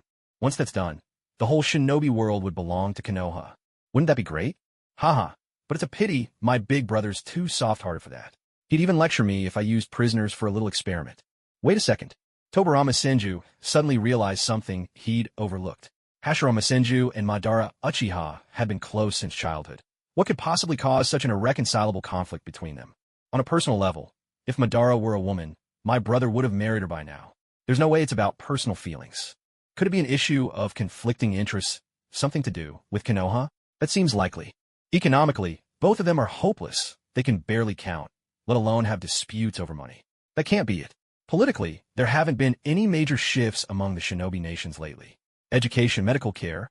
Tobarama went through each possibility, eliminating them one by one, until the truth began to dawn on him. Could it be that Madara wants to attack the other four nations, but Big Brother won't allow it? The more he thought about it, the more sense it made. He looked anxiously into the distance, hoping those two wouldn't go too far. Konoha simply couldn't withstand the loss of both its greatest legends at once. As the sounds of battle faded, Watanabe, Ichiro, and Tobarama Senju's shadow clone rushed toward the center of the battlefield. Along the way, fragments of wood-style jutsu and scorch marks from fire-style attacks were everywhere. The wind swept over the shattered ground, revealing two figures, one lying down, the other barely standing. Madara Uchiha had died in battle. Hashirama Senju was badly wounded and spent. But this time, Madara hadn't fallen to a sneak attack. His chest was caved in, the result of a head-on clash. He died in a direct confrontation, in a battle of ideals. In a way, that was a fitting end. Tobarama let out a sigh of relief and hurried forward to support Hashirama. Watanabe, Ichiro gently lifted Madara's corpse, his face etched with sorrow as he secretly harvested tissue samples for future use in the reanimation jutsu. Far off, Black Zetsu pounded the ground in anguish. Oh, my dear Madara, how could you die now? You never even got to see my infinite Tsukuyami plan. Damn it. Whoever stole the stone tablet I worked so hard to alter, you're not even human. Ding. Black Zetsu's anguish was instantly converted into a huge haul of points by the system. As he sensed the points rolling in, Watanabe, Ichiro, nearly burst out laughing. He forced himself to appear grief-stricken, clutching Madara's body, his voice choked with sobs, his whole body trembling. Lord Madara. His barely contained wail struck Hashirama like a blow to the heart. Staring numbly at Madara's motionless body, Hashirama swayed on his feet. His chakra, already depleted, began to unravel. Suddenly, he coughed up a mouthful of blood. Big Brother. Tobarama cried out in alarm, frantically rummaging through medical scrolls and launching every emergency measure he had. In the distance, Black Zetsu lifted his gaze, staring intently at Ichiro Watanabe, mumbling to himself. Yes, I still have Uchiha Ichiro. He's my next hope. I must keep him under control. I must grasp hold of the future where I can save my mother. Uchiha Madara's body had been taken away by Ichiro Watanabe, the current head of the Uchiha clan. Tobarama Senju kept casting meaningful glances at Watanabe, his eyes practically screaming for Ichiro to lend him Madara's corpse for a couple of days of research. Ichiro Watanabe, equally curious about the secret behind Izanagi's resurrection, pretended not to catch Tobarama's hints. After all, emotionally and logically, Tobarama could never openly ask him for the late Uchiha clan leader's remains. Tobarama Senju. These kids, they've grown up, grown wings, and now they don't even listen to me anymore. Maybe it's time for a good thrashing.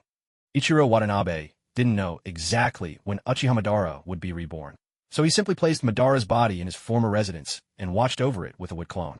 Relying on his own Madara's little fanboy persona, he declared Madara's old home a forbidden zone, strictly forbidding anyone from approaching. Meanwhile, Hashirama Senju's condition was not looking good. After Tobarama's examination, it was clear his chakra vitality had faded, his internal organs were failing, and even his sage body's regenerative powers had slowed. The wounds from the final battle still showed no signs of healing. Ichiro Watanabe had once asked Tobarama, out of sheer curiosity, about the cause. The answer he received was unexpected, yet made perfect sense. The Senju clan's sage body, it turned out, was a gift that came at the expense of one's lifespan. Author's interpretation. A human body can only divide its cells a limited number of times, and even its ability to heal has boundaries. Before reaching that limit, the Senju gave off an impression of invincibility to the outside world, tough, powerful, able to take hits, heal themselves, age gracefully, all the makings of a perfect tank on the battlefield. But once that final boundary is crossed, a Senju's body would suddenly deteriorate, beyond the help of any medicine or remedy. This was also one of the reasons why Hashirama and Tobarama's father, Butsumu Senju, chose to die together with Uchiha Taijima, the Uchiha clan head of that era. His regenerative powers were nearly spent. Author's interpretation. There's always a price to pay for every gift. This is the fate of the senju. Every senju knows this in their heart, so there's nothing to complain about. Tobarama wore a calm expression, but in the next moment, a shadow passed over his face. Just a few days ago, the uproar caused by Hashirama and Madara had shaken the world, and now, nations were sure to send spies to investigate. With Madara gone from Konoha, and Hashirama rapidly running out of time, even with the best care. Once Hashirama was gone, would Tobarama and Ichiro alone be enough to support Konoha against the probing and aggression of the other nations? Tobarama Senju couldn't help but sigh. His thoughts drifted back to how Ichiro Watanabe had gone against his wishes, hiding Madara Uchiha's corpse somewhere unknown. The anger surged up again, and he reached out to ruffle Ichiro's white hair, making a mess of it. Konoha is about to change. You'd better go to the Uchiha clan compound and study their records. Find a way to strengthen yourself. War is inevitable. Be careful. Ichiro Watanabe looked at Tobarama with a resentful gaze as Tobarama tousled his hair like he was petting a Samoyed dog, inwardly grumbling. Since you're asking so sincerely, I'll grant your wish. My Sharingan has already reached the 3-tomo stage. The next level is the Mangekyo. All I need is a fitting reason to awaken it. Just slot the Mangekyo skill card in when the time comes. But maybe my only real bond left in Konoha is you. Watch out that Black Zetsu doesn't come whispering his heart-to-heart truths to you in the middle of the night. Konoha Hospital, beside Hashirama Senju's sickbed. I don't want the truth to get out. Hashirama seemed utterly deflated, all traces of his former vigor gone. Big brother, you don't have to say it. I already understand. Tobarama sat beside him, letting out a sigh as he produced a memorandum he'd prepared in advance. Madara Uchiha died when his old injuries flared up during a sparring match with you, and despite rescue efforts, he couldn't be saved. Hashirama shook his head. Then, Madara Uchiha died in battle after losing to you in the contest for the title of 3rd Hokage. Hashirama hesitated for a moment, but still shook his head. Well then, Tobarama trailed off, bringing up Ichiro Watanabe's suggestion from that morning. The shadowy manipulator Black Zetsu, who's been scheming behind the scenes in the shinobi world, finally targeted Konoha. You and Madara joined forces to oppose him, but Black Zetsu was too powerful and cunning. Madara died heroically in the fight. Died protecting Konoha in battle. At last, Hashirama nodded. After soothing Hashirama and making sure he stayed quietly in bed, Tobarama returned to the Hokage's office to deal with the flood of condolence. Letters from the other great nations. The documents were filled with endless formalities, but in the end, they all boiled down to a single question. What exactly happened in Konoha to cause such a commotion? With a flourish, Tobarama defined the 7 days of continuous fighting outside Konoha as the Konoha Defense Battle. An unknown, dangerous enemy, Black Zetsu, had attacked. The first Hokage and Madara Uchiha fought valiantly, and Madara fell in battle. In the end, Black Zetsu was forced to flee. After all, the whole shinobi world knew that Madara had been pursuing Black Zetsu. Pinning the blame on Black Zetsu was a safe bet, and it would conveniently raise the other nation's vigilance against him as well. This plan had been suggested by Ichiro Watanabe. Although Tobarama saw plenty of holes in the story, Ichiro swore that the other great nations would believe it.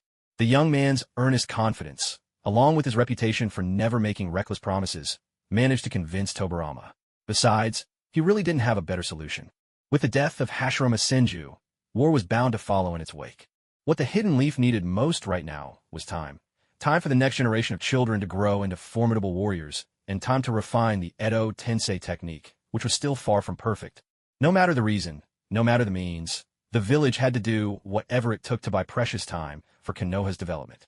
Sitting cross-legged in the Uchiha clan's estate, in the office reserved for the clan leader, Watanabe Ichiro opened his system interface. He noticed that his points had surged by several digits, all thanks to the genuine Black Zetsu's contributions. He browsed the marketplace, purchasing a few items for future use. Wood Release, Complete Edition, full mastery over the power of Wood Release, with its strength determined by the amount of chakra poured into it. Disguise, when you wish to impersonate someone else, so long as you've spent enough time with them, no one will be able to see through your facade. Will it have thought? Once you've mastered any technique to 100%, there's no need for hand seals, chanting, or any other prerequisites. Simply activate it at will. As soon as he bought the skill cards, he installed them immediately. Instantly, a host of new abilities crowded the skills section of his system. Many looked familiar. There was Wood Release, Wood Human Technique, used during the recent battle between Hashirama and Madara Uchiha. Wood Release, Cutting Technique, the jutsu Obito Uchiha used when he witnessed Rin Nohara's death. He also found the immensely powerful wood release, advent of a world of flowering trees, and wood release, true several thousand hands. However, perhaps, due to shifts in the timeline, this world's Hashirama never learned Sage Mode, and Madara never sees the tailed beast to unleash perfect Susanoo. Even techniques the original host had never used appeared in this wood release, complete edition. Truly a mark of the system's quality, every product a masterpiece. After that shopping spree, Watanabe Ichiro still had enough points left for a 10-spin roulette. On a whim, he tapped the button, wanting to clear out his remaining points. To his astonishment, a rainbow streak appeared on the wheel, and a dazzling golden item emerged. It was the grand prize. What could it be? Watanabe Ichiro held his breath, waiting for the item to reveal itself. Rainbow Gold, Rinnegan, the ultimate doujinshi, born from the chakra fruit of the god tree. Once transplanted, it grants automatic mastery of all 6 chakra natures and full control over yin, yang release. It places a heavy burden on the body, so ensure you possess Otsutsuki blood, such as Senju, Uchiha, or Uzumaki lineage. A pair of pale purple eyes, marked with strange patterns, stood out vividly in his system inventory. My god, this was incredible. The Rinnegan was ridiculously expensive in the shop. Watanabe Ichiro had planned on simply taking Madara Uchihas when the time came. But now, he'd won it straight from the roulette. Well, in that case, there was no point keeping Madara around. Might as well put him in the ground for good. In his mind, Watanabe Ichiro had already sentenced Uchiha Madara to death, and he swiftly revised his plan to harvest points from various original characters. Once finished, he sensed Black Zetsu still lurking and watching him with a perverse obsession. Smiling faintly, he flexed his wrists and headed toward the newly cordoned-off forbidden area within the Uchiha compound, where Madara's corpse was kept. Madara lay quietly in his original spot. The wooden clone that had been guarding him dissolved, its memories returning to the main body. There was no sign of revival at all. How strange. Madara's use of Izanagi was lasting far longer than expected. Was the true version of Izanagi really this powerful? Danzo Shimura, take a look at yourself. Izanagi never had any flair when you used it. What a waste to put in your hands. He gestured mockingly. Watanabe pressed his hand to Madara's eye socket, calling up his system inventory with a thought. The system displayed a message, unable to store item. As expected, Madara wasn't dead yet. He applied a bit of pressure with his fingertip, prying open the eyelid as if preparing to extract the Sharingan. That was indeed his plan. If Madara didn't wake up soon, he'd just finish him off and take the Sharingan by force. Suddenly, a lifeless, pitch-black eye met Watanabe's gaze. Sensing danger, a spark flickered within it, and a strange black and red pattern began to swirl. The eternal Mangekyo Sharingan unfurled. Staring at the enormous, unfocused hand looming in his vision, Madara instinctively swept it away with a Susanoo-clad arm. Tobarama Senju, I knew it was you. The accusation burst out before he could stop himself. Freshly awakened, Madara was still only half conscious. But a voice, bright with surprise, rang in his ears. Lord Madara. Wait, that sounded familiar. Wasn't this the talented junior he'd noticed before? Ahem. Uchiha Ichiro, what are you doing? Madara flexed a stiff arm and sat up. The aura of death that clung to him began to fade, as his body slowly regained vitality. His crimson eternal Mangekyo Sharingan fixed a chilly glare on Watanabe. If memory served, this junior had just tried to take his eye. You really are alive. The other day, after your battle with Hashirama Senju, by the time I got there, you were already, Tobarama wanted to take your body for research. I argued with him, fought tooth and nail, and finally managed to bring you back to the Uchiha compound. I knew it. Someone as strong as you could never die so easily. Watanabe's eyes were rimmed with red, his voice thick with emotion, tears welling up as he told his story. He choked up, unable to finish. He stubbornly tilted his head back, refusing to let the tears fall, but just as his words trailed off, a single tear traced down his cheek at the perfect moment. Feeling a little embarrassed, he awkwardly turned away and wiped his face with his sleeve. Had already been 3 days? Madara frowned slightly. Still within the scope of the plan, though at the moment, there isn't much of a plan to speak of. He glanced around at the familiar arrangement of the room and realized he was in his quarters within the Uchiha compound. A little of his wariness faded. He'd half expected to wake up on some unknown dissection table, where he caught sight of the junior beside him, crying in aggrieved silence. His heart unexpectedly softened. This was the first time he'd felt such gentle concern from a clansman other than his own younger brother, Izuna. This whole ruse of faking his death had been a spur-of-the-moment idea. He hadn't told a soul in advance. The child had finally managed to secure the clan leader's seat amid the chaos, only to hear the news of his own supposed death right after. He must have been devastated. The fact that he dared to confront Tobirama head-on and had taken pains to preserve his body, well, it showed real commitment. Uchiha's gaze grew gentle as he beckoned Watanabe Ichiro over with a wave. Watanabe Ichiro moved to help him at once. But as soon as he sensed Madara's body tense up, unmistakable signs of instinctive wariness and resistance, he let go. Instead, he handed over the Uchiha clan fan he'd been carrying on his back for Madara to use as a cane, all with perfect propriety. That simple gesture completely won Madara over. Careful, considerate, and knowing when to advance or retreat. What a promising young man. Madara felt genuinely moved by Watanabe Ichiro's performance. But just now, hadn't this kid want to dig out my eyes? Madara's thoughts turned, and he began to make excuses for Watanabe Ichiro. Was he hoping to transplant my eternal Mangekyo and boost his own strength? But if that had been his goal, he could have done it on the very first day I was presumed dead. Instead, he waited all this time. He mentioned he didn't think I'd die so easily. Maybe he was holding out for a miracle, waiting and waiting until he finally lost hope and decided to take my eyes for his own power. Or perhaps he's already awakened his Mangekyo and now wants mine to achieve the eternal Mangekyo. That's possible too, although the clan records say only a blood relative's Mangekyo can unlock the eternal Mangekyo. But he has no surviving relatives. In fact, among the current generation of Uchiha, there are hardly any Mangekyo users left besides me. Still, whatever the case may be, this child is among the few who truly stand by me. He is someone I can trust. With that thought, Madara's gaze softened even further. When he looked at Watanabe Ichiro now, it was almost as if he were looking at his own brother. Back when Izuna died, he must have been about this height too. A wave of sorrow swept through him again. He found himself missing Izuna. From the shadows, Black Zetsu watched wide-eyed as Madara came back from the dead and spun around in delight beneath the ground. Wonderful. My plan A is back in action. It's time to let Madara Uchiha and Ichiro Uchiha learn about the infinite Tsukuyami plan and actually carry it out. Now that all the tail beasts are in Konoha, as long as I can cultivate another Rinnegan, my plan to save my mother is within reach.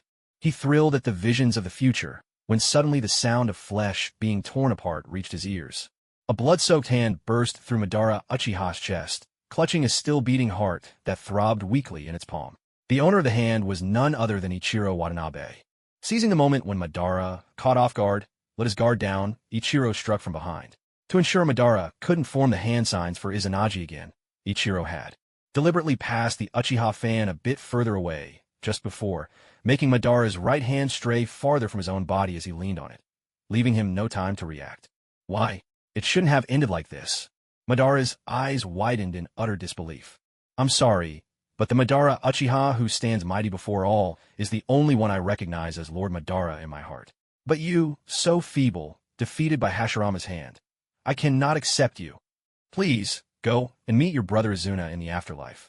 Ichiro Watanabe whispered hauntingly into his ear, his grip tightening, his tone growing increasingly unhinged.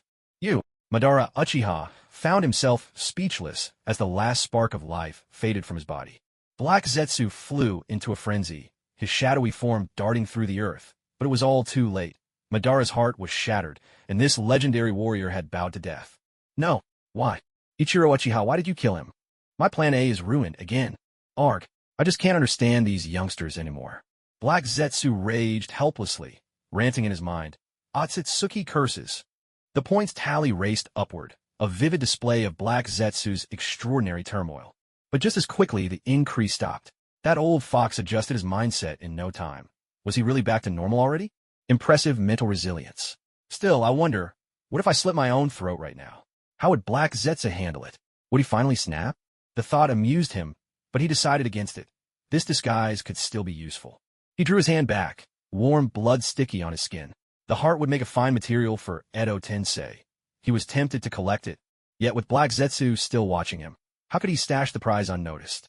If possible, maybe he could milk Black Zetsu for a few more points. A wicked idea flashed through Ichiro Watanabe's mind. He knelt beside Madara Uchiha's still warm corpse, his expression twisted with grief and madness. Lord Madara, please, bear witness to Konoha's future with me. He lifted his hands reverently, bringing them close to his lips, and with a clever sleight of hand, tucked the materials into the system's backpack, swapping them for a slice of salmon, what's commonly known as sashimi. This was actually leftover cooking material from when he'd played Watanabe Ichiraku, the elder twin brother card, stored in the system for everlasting freshness. The soft sound of chewing echoed through the room, mingling with faint gulps. Watanabe Ikaru wiped the corner of his mouth, letting the blood on his hand smear across his face. This piece of fish was delicate and delicious, smooth and fresh, a true culinary delight. He thought to himself, I should have caught a few more back then. Well, it's not too late. Once things settle down, I'll put on a new disguise and stock up for the future. Black Zetsu stared at Watanabe Ikaru's satisfied expression, completely dumbfounded. Up until today, he could still boast, I'm Black Zetsu. I've lived for so long, what haven't I seen? But today he had to admit defeat. This, truly, was a scene he'd never witnessed before. For all his vast experience, he'd never met anyone quite like Watanabe Ikaru, a man who, upon finding his idol, didn't match up to his ideals, simply killed him with his own hands. This was madness on another level. Are you perhaps searching for obsessive fans in the idol economy? Could it be that the merging of Uchiha and Senju bloodlines also fused together the two clans' twisted tendencies? TSK, that's rather terrifying. Uchiha Ikaru. Black Zetsu was about to jump out and explain the concept behind the infinite Tsukuyomi plan, but the idea died in his mind. No, the timing isn't right. Yes, that's it. The timing isn't right. Uchiha Ikaru hasn't experienced the ultimate pain yet. He still needs more trials before he'll understand my plan.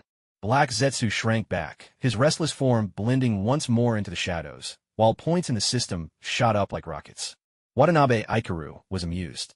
Not bad. Not bad. This old fox Black Zetsu is actually pretty useful. Keep it up.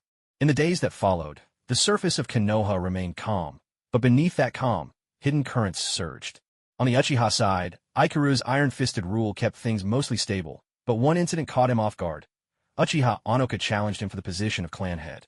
Naturally, Ikaru faced the challenge head-on, accepting without a trace of hesitation. As per Uchiha tradition, the two carved out a huge swath of the training grounds for their duel. Somehow, Onoka seemed to have inside information. Every attack zeroed in on Ikaru's weaknesses. Every move betrayed a deep understanding of his combat habits, countering him at every turn. Ikaru, who'd originally planned to use only Uchiha techniques, found himself troubled. For him, anything short of a total domination would undermine his reputation as clan leader. He ruled the clan by force. If he couldn't settle things with a single decisive blow today, he'd only invite 100 more challenges tomorrow. Well, forget it, Watanabe Kazuro sighed inwardly. Maybe it's time to use some other abilities. After all, his overall strength is nothing to scoff at. First, with the power of the 3-Tomo Sharingan, and with his taijutsu and basic ninjutsu maxed out by the system's auto-training to the limits of this body, he already possesses the strength of a jonin. On top of that, there's the wood release he redeemed from the system, the true damage imbuement that can be applied to any weapon and all sorts of forbidden techniques he learned from Tobarama Senju. To put it bluntly, he could easily defeat anyone in Konoha except for Tobarama and Hashirama themselves. However, if you only count the powers of an Uchiha, he's still lacking. It seems the Mangekyo Sharingan needs to be introduced in a way that makes sense. It's been sitting untouched in his system inventory for quite some time now. The purple Mangekyo Sharingan comes with offensive Mangekyo skills, which are linked to one's state of mind and desires at the time of awakening. Although its ocular power can't be replenished, it can be transferred to others. It's about time to consider the abilities this Mangekyo should have. Watanabe Kazuro had never taken it out, partly because his current strength is enough for most situations. There's no reason to become overwhelmingly powerful too early, or it will be hard to step out of the story later. When one of his alter egos dies, the emotional upheaval in others grant him a huge amount of points, dozens of times more than the usual petty scuffles. He can't afford to miss out on this windfall. If possible, he'd best avoid Edo Tensei. Life is precious because it can only be lived once. A death with no hope of resurrection strikes deeper into the heart. That takes careful planning. Watanabe Kazuro's hands shifted, ninja tools with intricate patterns shimmering as he scattered kunai around with Uchiha-style throwing techniques. Uchiha Hika instantly unleashed a fire release to incinerate the tools. Watanabe Kazuro's gaze sharpened. The way Hika had countered every move so far clearly showed he'd studied Kazuro's combat style in depth. This he could accept. But Hiraishi no Jutsu? Hika shouldn't have reacted so quickly. It was as if he already knew Kazuro could use it. That was odd. Only Hashirama Senju was supposed to know that Watanabe Kazuro had become Tobarama's direct disciple. Back when Kazuro left the Uchiha compound and moved into Tobarama's lab, he'd avoided being seen, using his position as the Hokage's bodyguard as a cover for his movements. Even when he addressed Tobarama as sensei, he made sure there were no witnesses, and he never used any of Tobarama's signature techniques in public. No matter how you looked at it, Uchiha Hika shouldn't have known he could use the Flying Thunder God. So why did Hika react so quickly? Wait, besides Hashirama, there was one more person in Konoha who knew.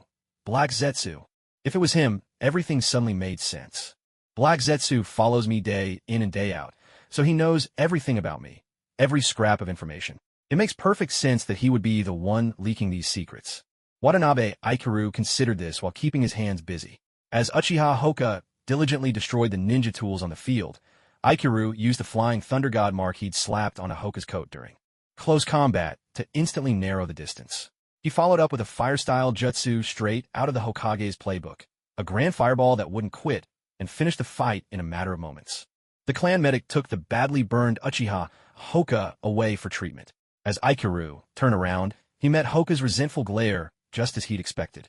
Uchiha Aikaru, I swear I'll make you pay for underestimating me. When you can't win, you start trash-talking. Well, that's fair enough. But honestly, you're not even worth the trouble. Your anger only nets me 0.01 points in the system. Is that supposed to impress me? You do better as a street beggar. Aikaru glanced at him as if he were nothing more than a speck of dust, didn't bother to pause, and turned away, leaving Uchiha Hoka behind to yell in frustrated fury. But why is Black Zetsu helping Uchiha Hoka? Is he grooming him as a candidate for the Rinnegan? Or is there some other scheme at play? What does Hoka possibly do? What does Black Zetsu need from him? Details about Uchiha Hoka flashed through Aikaru's mind. Then he suddenly stopped short. If memory serves, Hoka has a pregnant wife. Could it be? Where is Uchiha Hoka living now? And keep a close eye on him. Don't let him slip away. Aikaru couldn't quite figure out Black Zetsu's plans, but if he himself wanted to control someone, he'd start with the people they cared about. For Hoka, his pregnant wife was the obvious weak spot. Would Black Zetsu kidnap her? Or simply kill her? Or perhaps something even more insidious? Thinking of Black Zetsu's ability to possess others, a chilling suspicion crept over him. When he arrived at Uchiha Hoka's home, his worst fears were confirmed. Hoka's wife had hanged herself several days ago. She'd been dead for some time. The unborn child in her belly died with her. 2 lives lost in one tragedy. Counting backward from the date, Aikaru remembered the look of searing hatred in Hoka's eyes during the succession ceremony. Was it that day? Aikaru could now piece together the sequence of events. Black Zetsu must have possessed Hoka's wife, made her hang herself in the rafters, and left behind a suicide note or something similar, forcing Hoka to face off against him. Black Zetsu really does strike early, doesn't he? What's he after? Trying to push Hoka into awakening the Mangekyou Sharingan. While Hoka's talent was nowhere near that of Madara or Izuna Uchiha, he was still considered a genius among the clan. There was always a chance he could awaken the Mangekyou. However, it seemed that Black Zetsu's plan might have failed. If Uchiha Hoka had awakened the Mangekyou Sharingan, he would have used it during the earlier fight. There's no way he wouldn't have. But then again, what was Black Zetsu's purpose in provoking him to awaken the Mangekyou? Was it to split the Uchiha clan, to take away the power I hold, or perhaps to set up an enemy for me? Or was it to prepare a backup plan for my own Sharingan's evolution into the Mangekyou? Watanabe Ichiro couldn't quite grasp Black Zetsu's intentions. Nonetheless, as was his habit, he collected a set of Edo Tensei materials from Uchiha Hoka's wife, just in case he needed them. As he was gathering the materials, clan members came rushing over in a panic to bring urgent news of Uchiha Hoka's betrayal. Clan leader Uchiha Hoka knocked out the medical staff while recovering from his injuries and escaped. Following clan protocol, Watanabe Ichiro sent several capable members to pursue him. He checked Black Zetsu's location in the system. It was northeast of Konoha, quite a distance from the village. As expected, this entire spectacle was orchestrated by Black Zetsu. Since that's the case, Watanabe Ichiro smiled, his expression warm and mild. If someone brings you a gift, it's only polite to return the favor. Let me send you a grand present as well. Watanabe Ichiro received a message from Tobarama Senju and made his way to the Hokage's office. So, we're distributing the tailed beasts. He held up a scroll labeled 9 Tails, raising it toward the sunlight to examine it. The violent chakra of the tailed beast seeped faintly from the scroll, cold and oppressive, sending a chill down one's spine. Yet, a strand of pure wood-release chakra was tightly bound to the outside of the scroll, resonating with the intricate sealing patterns inscribed on it. Still, Watanabe Ichiro felt a sense of danger and unease, as if the scroll could never truly contain the power of a tailed beast. Come to think of it, wasn't it the Jinchuriki who sealed the tailed beasts in the original story? How is it that now a mere scroll can do the job? Sensing his doubt, Tobarama Senju offered an explanation. The sealing scroll I invented can only suppress the tailed beast's movements. Elder brothers would release chakra, can hold them for a short while. But that's all. The main reason they're not running wild is because Elder Brother made it clear. If any tailed beast dares to escape, he'll spank it in front of the others. Lord Hashirama is truly formidable. Watanabe Ichiro pictured the proud, stubborn faces of the tailed beasts. If they had to endure that kind of humiliation, they'd probably rather disappear from the world entirely. He had to admit, Hashirama Senju really knew how to hit the tailed beasts where it hurt. That was just too much. He couldn't help but laugh. This idea of distributing the tailed beasts came from Elder Brother as well. He hopes that by sending the tailed beasts to the various nations, he can make everyone wary of each other, thus preventing further conflict and war, and ultimately achieve world peace. Ichiro, what do you think? Tobarama Senju stood with his arms folded, his face betraying some displeasure as he tossed the question to Ichiro Watanabe, his tone carrying a hint of challenge. I think Lord Hashirama's vision is admirable, but the difficulty lies in how future generations will manage to control the tailed beasts, and how each nation will properly utilize the deterrent power of these creatures. Could you elaborate? How many people in the world are as powerful as Hashirama, able to treat the tailed beasts as little more than trifles? Aside from Lord Madara, I believe even you would struggle to deal with them so effortlessly. So how can we be sure that our descendants, the heirs of Konoha, will be able to master the power of the tailed beasts? If, in the future, there's no one strong enough to face a tailed beast, then should one rampage within the village, the casualties would be devastating. The risks would far outweigh any benefits. This holds true even for a prosperous place like Konoha. So how could other nations fare any better? That's the first point. Second, how can we guarantee that other nations won't simply use the tailed beasts as weapons of war? If their existence ceases to be a deterrent and instead becomes a tool to attack Konoha, how should we respond? In summary, I believe distributing the tailed beasts is feasible. We can allow them to weaken other countries in the short term by dividing their power. However, Konoha must possess a system capable of perfectly suppressing the tailed beasts to prevent future calamities within our own borders. Tobarama listened in silence, nodding repeatedly, for Ichiro Watanabe's reasoning mirrored his own. So, in your opinion, what methods could achieve perfect control over the tailed beasts? Ichiro Watanabe pondered for a moment before replying. At present, I can think of three. The Mangekyo Sharingan of the Uchiha, would release, and sealing techniques. The Mangekyo Sharingan only awakens in those of exceptional talent who have experienced intense negative emotions, which is why I once told my teacher the Uchiha clan must be preserved. By placing the Uchiha at the heart of Konoha's power structure, we transform the clan's sense of honor into the honor of Konoha itself. In this way, the village need never fear losing control over the tailed beasts. The Uchiha are a clan deeply bound by emotion. If we select the most gifted among them from a young age, foster bonds with their peers, and at the right moment, guide them. In truth, the Mangekyo Sharingan is the ideal means for perfect control over the tailed beasts, and cultivating it is not so difficult. He spoke of his own clan as if discussing strangers, calculating and utterly detached. Had anyone else been present, they might have thought Ichiro Watanabe cold-blooded and heartless. But the only one there was Tobarama Senju. Upon hearing this analysis, the ever-pragmatic Tobarama, vanquisher of the Uchiha, felt deeply satisfied, unable to suppress another silent exclamation in his heart. Truly, he thought, this disciple of mine, blessed with Senju blood, is brilliant. Just look at the ruthlessness he shows toward the Uchiha. What an outstanding student I have taken under my wing. As for the second point, would release, well, I don't know much about that. But I've noticed, Sensei, that you've never used it before, so I imagine it's not something ordinary people can master. Watanabe Ikaru, who had just bought the full version of Wood Release from the system, lied through his teeth without so much as a blink. So, I don't have much to add about Wood Release. As for sealing techniques, Sensei, I trust you'll have a deeper understanding than I do. With that brief statement, Watanabe Ikaru smoothly handed the question back to Tobarama Senju. Sealing techniques. I have a few ideas, but to control them perfectly at present, it seems only a Jinchuriki could manage it. Tobarama shrugged helplessly. Even though he was one of the foremost researchers in the shinobi world, no amount of brilliance could substitute for the time needed to reflect and experiment. Developing new techniques demanded endless trials and refinements.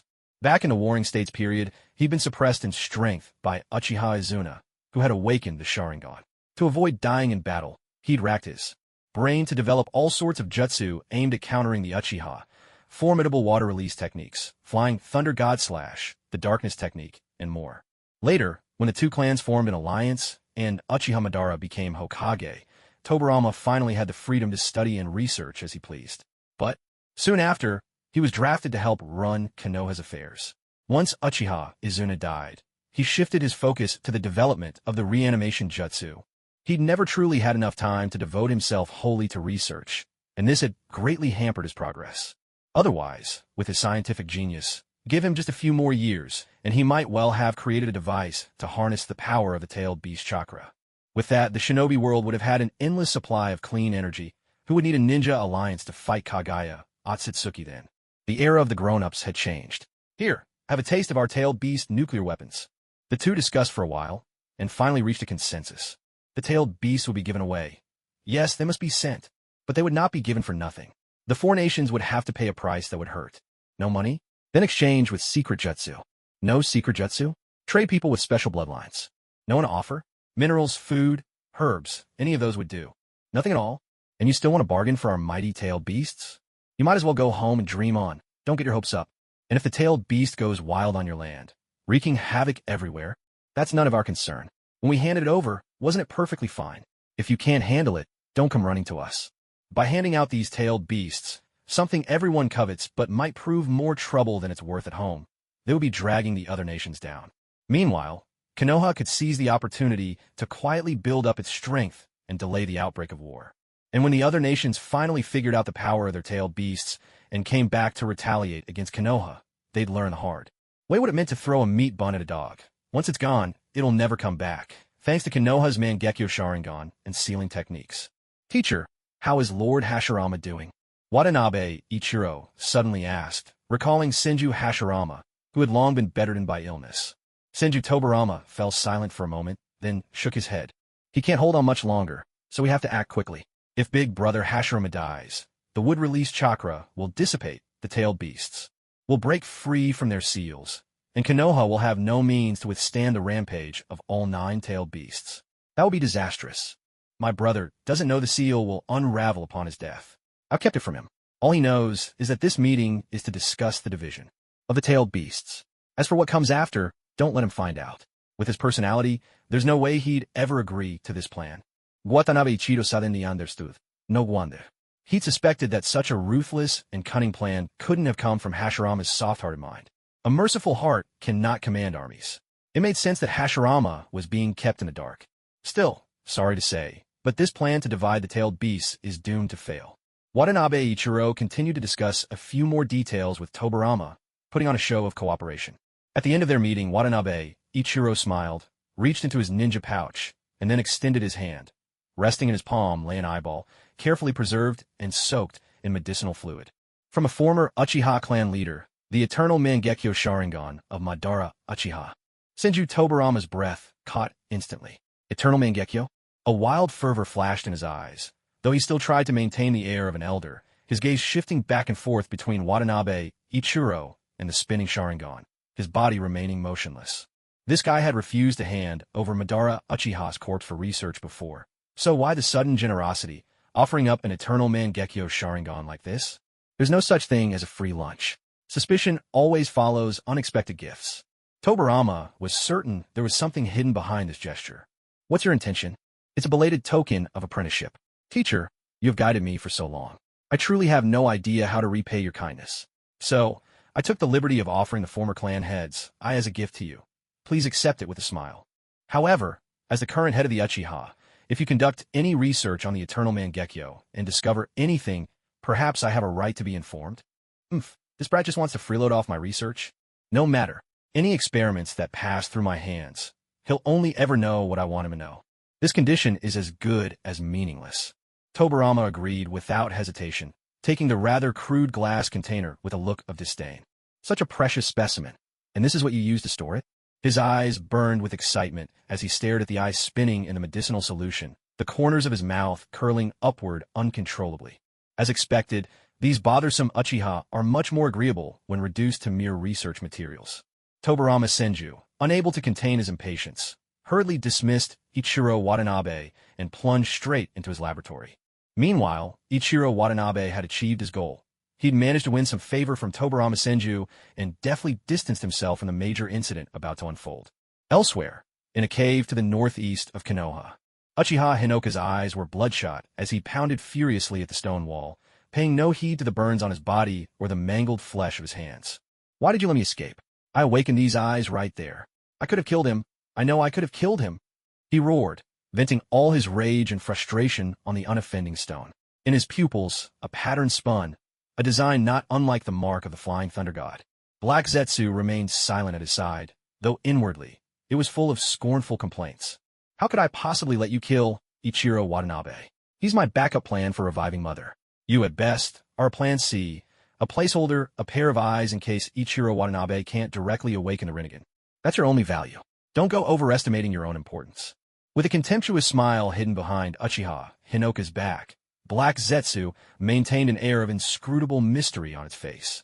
It waited for Hinoka's fury to drain away. When Hinoka finally collapsed weakly to his knees, Black Zetsu spoke at last. Hinoka, my chosen head of the Uchiha clan, look at you now, helpless and defeated. Imagine how disappointed your wife would be. Don't mention her. Hinoka erupted in fury, only to wilt again as if doused with cold water. No matter how he tried to justify it, the truth remained. He had lost to Ichiro Watanabe.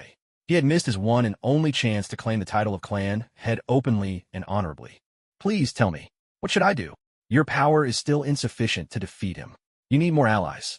Go to the Land of Lightning. There, you'll find help. From here on, I won't offer any more assistance. You need to prove to me that you have the strength to be clan head. This is your trial. Black Zetsu issued his command. Hinoka bit his lip in frustration, but obeyed nonetheless. He stumbled out of the cave, dazed, and gazed up at the blood-red evening sky. The memory of his wife's beautiful smile welled up in his heart, stinging with bitterness. I'm sorry for letting you down so deeply that you chose to end your own life. But this time, things will be different. This time, I will not let you down. Just a few days earlier, Black Zetsu had appeared at Hinoka's wife's side, possessed her, and written a farewell letter with its own hand. The contents were much as Ichiro Watanabe had guessed. The letter mostly berated Hinoka for failing to act like a true man, for not fighting for the position of Uchiha clan head, expressing deep disappointment, and urging him to confront Ichiro Watanabe. After seeing his wife's corpse and the letter, Hinoka was nearly driven to collapse. His wife was strong-willed by nature, and with the emotional swings of pregnancy, it was entirely possible for her to do something so drastic. He had believed that his constant, attentive presence would have an effect, that she would never do anything foolish. Yet things had come to this. There was no turning back. What a pity that this devastating blow hadn't triggered the awakening of his Mangekyo Sharingan. Black Zetsu, unwilling to concede, seized the moment when he was overwhelmed with grief and appeared before him, claiming to be the guardian of the Uchiha clan, one who had aided every clan leader throughout history. But this generation's clan leader had not gained its approval. Black Zetsu had been searching within the clan for someone truly worthy of the title. And that person was you, Uchiha Hokaku. Still reeling from a shock of his wife's death, Uchiha Hokaku quickly came to believe Black Zetsu's story. Under its guidance, he began training with a singular focus to confront Watanabe Ichiro. Once he felt he had mastered the techniques, Uchiha Hokaku stepped forward to formally challenge Watanabe Ichiro. However, after being defeated by the Flying Thunder God technique, his frustration and regret reached a peak, fueling such intense negative emotions that he finally awakened the Mangekyo Sharingan. Sensing his awakening and the murderous intent toward Watanabe Ichiro, Black Zetsu wasted no time. It knocked out the medic Nin from behind, attached itself to Uchiha Hokaku, and took over his body to orchestrate their escape. Only after they were far from Konoha did Black Zetsu return control to him. After some words of reassurance, it sent him on his way. Wherever Uchiha Hokaku ended up, it hardly mattered. With the Mangekyo, an Uchiha could walk unchallenged across the shinobi world, so long as he didn't cause trouble for Watanabe Ichiro in Konoha. Having already lost its plan A, Black Zetsu was determined not to let plan B end in failure as well. Its heart could hardly take another loss. After the fierce battle that raged for 7 days and 7 nights in Konoha last time, intelligence agents from every nation sprang into action. They scoured the skies, raced across the land, and even searched the waters. Each agent used their own skills to squeeze into Konoha, all desperate to uncover the truth. Soon after, reports with nearly identical content landed on the desks of leaders across the nations. A mysterious foe, Black Zetsu, had appeared. Senju Hashirama and Uchiha Madara had joined forces to confront this enemy, and Uchiha Madara had perished in the battle. What? You must be joking. Look into it again. This intelligence sent shockwaves through the upper echelons of every country in the shinobi world. An enemy that even those two could not defeat. Just how formidable must they be? Was the shinobi world about to be turned upside down? But no matter how the intelligence agents probed, Konoha remained unshakable, their stories perfectly aligned. They insisted there truly had been such an enemy. And as for further information on this enemy, well, we're about to put the captured tailed beasts up for sale. You're welcome to bring your village's favorite goods to Konoha and make a purchase. Detailed information on the enemy comes as a complimentary bonus, not for sale separately. Attention! This tailed beast sale is a limited event, one time only. If you miss this chance and your most desired tailed beast is bought by your rival, there won't be any do-overs. The shinobi world was in turmoil, stirred up by the impending 5 Kage Summit. Not only would the summit offer the opportunity to purchase tailed beasts, but it would also provide free intelligence on the formidable enemy known as Black Zetsu. The upper echelons of the other 4 nations buzzed with heated debates, and every office echoed with a clamor of arguments. Some supported attending, some opposed it, some were preparing to exchange tailed beasts while others refused to budge. The high-ranking officials, unable to see eye to eye, quarreled in a frenzy. Tempers flared so high that fistfights broke out, turning meetings into chaotic brawls. Yet, regardless of the discord, Konoha's posture was clear and deliberate. Their intent to disrupt the status quo had already begun to bear fruit. The entire shinobi world now fixed its gaze on the 5 Kage Summit 10 days ahead, silently waiting to see how the future would unfold. As the organizer, Tobarama Senju was nearly working himself to exhaustion. Where should the summit be held? The 5 nations were hardly on friendly terms. Where could the meeting take place that would satisfy everyone? How would Hashirama Senju recover his full strength? The summit was meant to buy time for Konoha's development.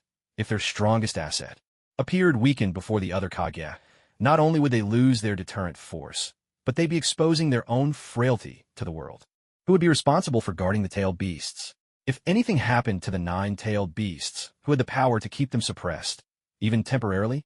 And then there were the endless odds and ends, submitting requests to the daimyo to open the summit, negotiating and drafting documents, assessing the value of the tailed beasts, and so on.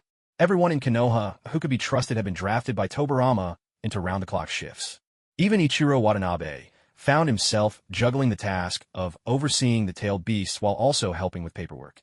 Knowing the story inside and out, Ichiro Watanabe seized a moment between documents to quietly plant a seed of caution in Hashirama's mind. On the day before the summit, he turned to Tobarama with a hesitant expression. I know Lord Hashirama is a man of feeling, but do you think he might get so moved at the summit that he'll shed tears?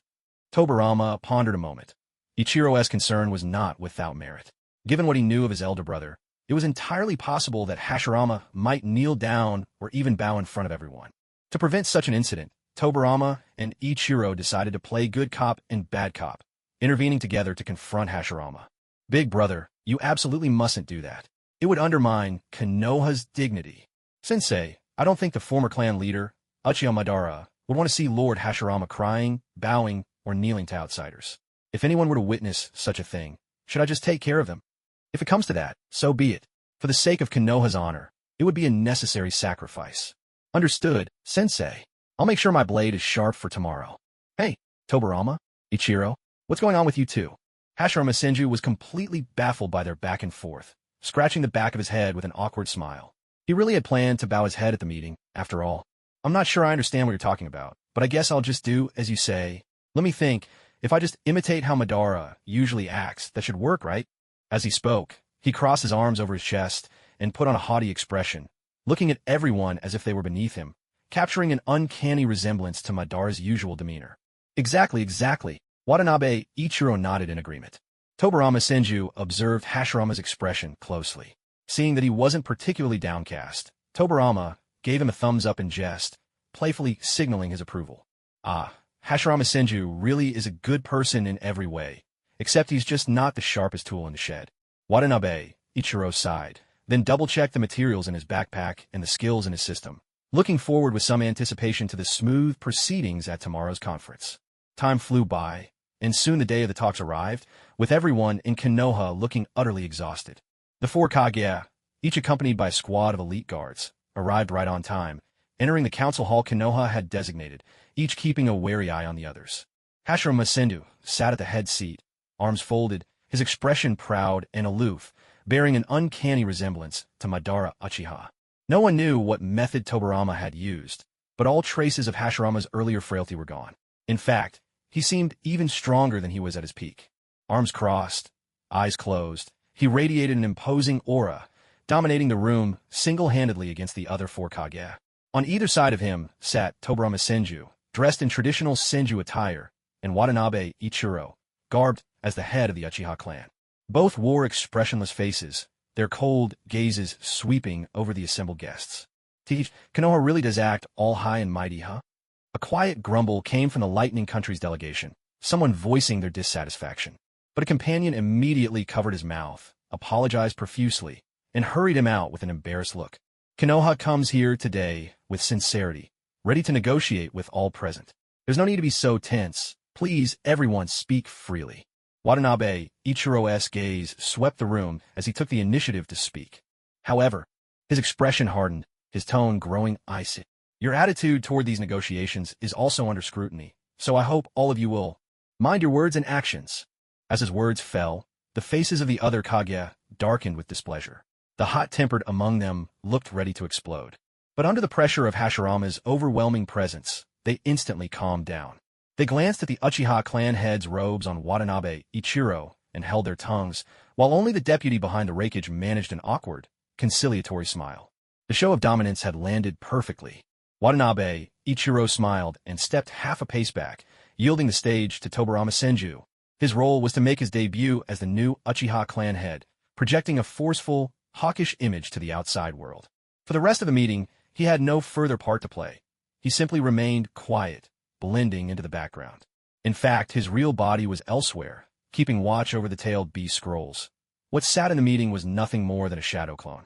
Tobirama Senju spoke in a calm, unhurried manner, taking charge of the proceedings and ensuring that Konoha firmly held the reins of the conversation. Meanwhile, Ichiro Watanabe appeared distracted, silently instructing the system to keep an eye on Black Zetsu's whereabouts, while he refined a plan he had long been mulling over. This was the first 5 Kage summit, a meeting destined to go down in history, and it would be the perfect stage for Black Zetsu's grand entrance. During the summit, Hashirama Senju strictly followed Tobirama's prior instructions, imitating Madara Uchiha's mannerisms and speech, restraining his urge to speak, and maintaining a cold, aloof facade. The other 4 Kage behaved with unusual restraint, remarkably well-behaved, with no noteworthy actions. Their unexpectedly meek demeanor, so different from the original story, put Ichiro Watanabe's mind at ease. As expected, in a setting where there's a clear gap in strength, it's best to show your power first.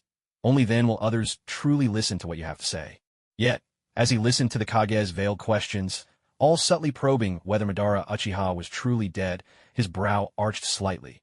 In that moment, he understood the real reason behind their docility.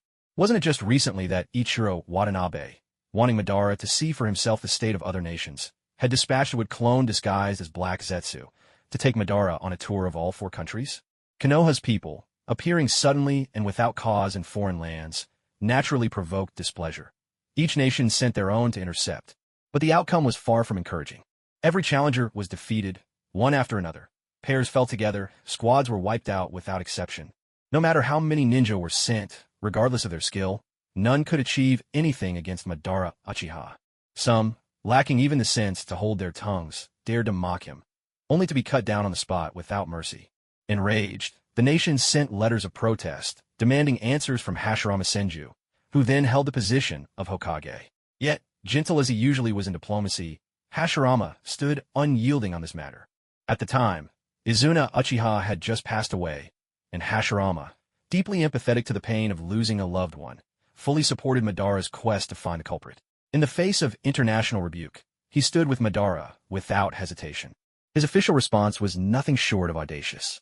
In essence, my dearest friend Madara has done nothing wrong. You should not have tried to stop him. If you have any issues or complaints, come to the land of fire and discuss them with me face to face. Madara's overwhelming show of force had thoroughly subdued and convinced the four nations, while Hashirama's constant praise never missed a chance to emphasize his own strength. Thus, it became common for the nation's ninja to hear the invincible warrior who had just single-handedly routed them, standing with arms crossed, sighing. Compared to Hashirama Senju, your skills are mere child's play. Hashirama Senju can take you all down without even needing to form hand seals. Battles like this are nothing but child's play. Even as a warm-up, they're not enough for me.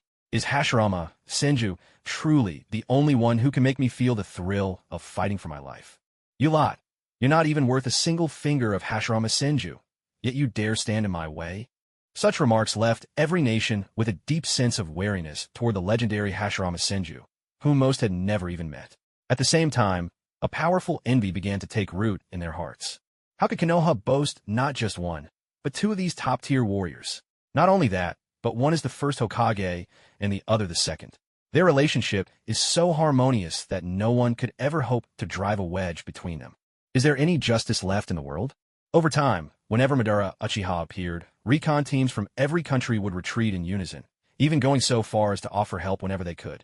Confronted with this soft approach, Madara found himself less inclined to respond with brute force. If he happened to come across someone from another village in need of help, he might even lend a hand on a whim. With his overwhelming strength, he could settle many thorny issues, and, unexpectedly, his popularity began to rise. Eventually, the villages started hoping he'd drop by for a visit, and a peculiar little ditty, call it the Shinobi World's version of Welcome, Big Brother, swept across the lands. Big Brother, welcome here. Thank you for coming, bringing us cheer. Big Brother, wait for you still. Come wind or come rain, we hope for you still. Here he comes, with a Sharingan in his eyes. Here he comes, Susanoo, stride the skies. Big Brother above, Big Brother below. Big Brother stands tall, wherever he goes. Big Brother the wind, Big Brother the rain. He can call forth the storm and make sunshine again. One day, when Ikuru Watanabe happened to hear this little song, he couldn't help himself. He burst out laughing, slapping his thigh in delight. Whether it was a twist of fate or a matter of careful planning, in any case, the conference proceeded remarkably smoothly. The four Kage, having been thoroughly educated by Madara and their closest aides, were completely overawed by Hashirama's invincible aura. Every tentative probe was quickly rebuffed by the combined efforts of Tobarama Senju and Ikuru Watanabe. They didn't waste any more time. They cheerfully agreed to pay both money and supplies to purchase the tailed beasts. Excellent. And so, the first day's agenda drew to its perfect close. Next came the second day, when each nation would negotiate which tailed beasts and resources they wished to exchange, and the third day would see the formal trade. Tobarama Senju drew a deep breath, preparing to bring the meeting to a close. I'd like everyone to go back and consider which tailed beast you wish to exchange for tomorrow. Prepare your resources, and not a single one will be traded. A raspy, provocative voice suddenly cut through the air.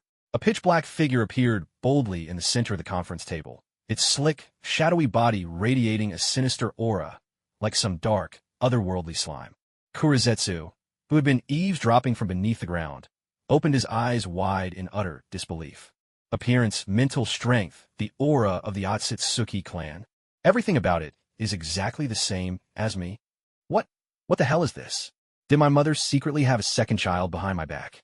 Wake up one morning to find your little pet missing from home, only to learn it was snatched away and sold like some commodity.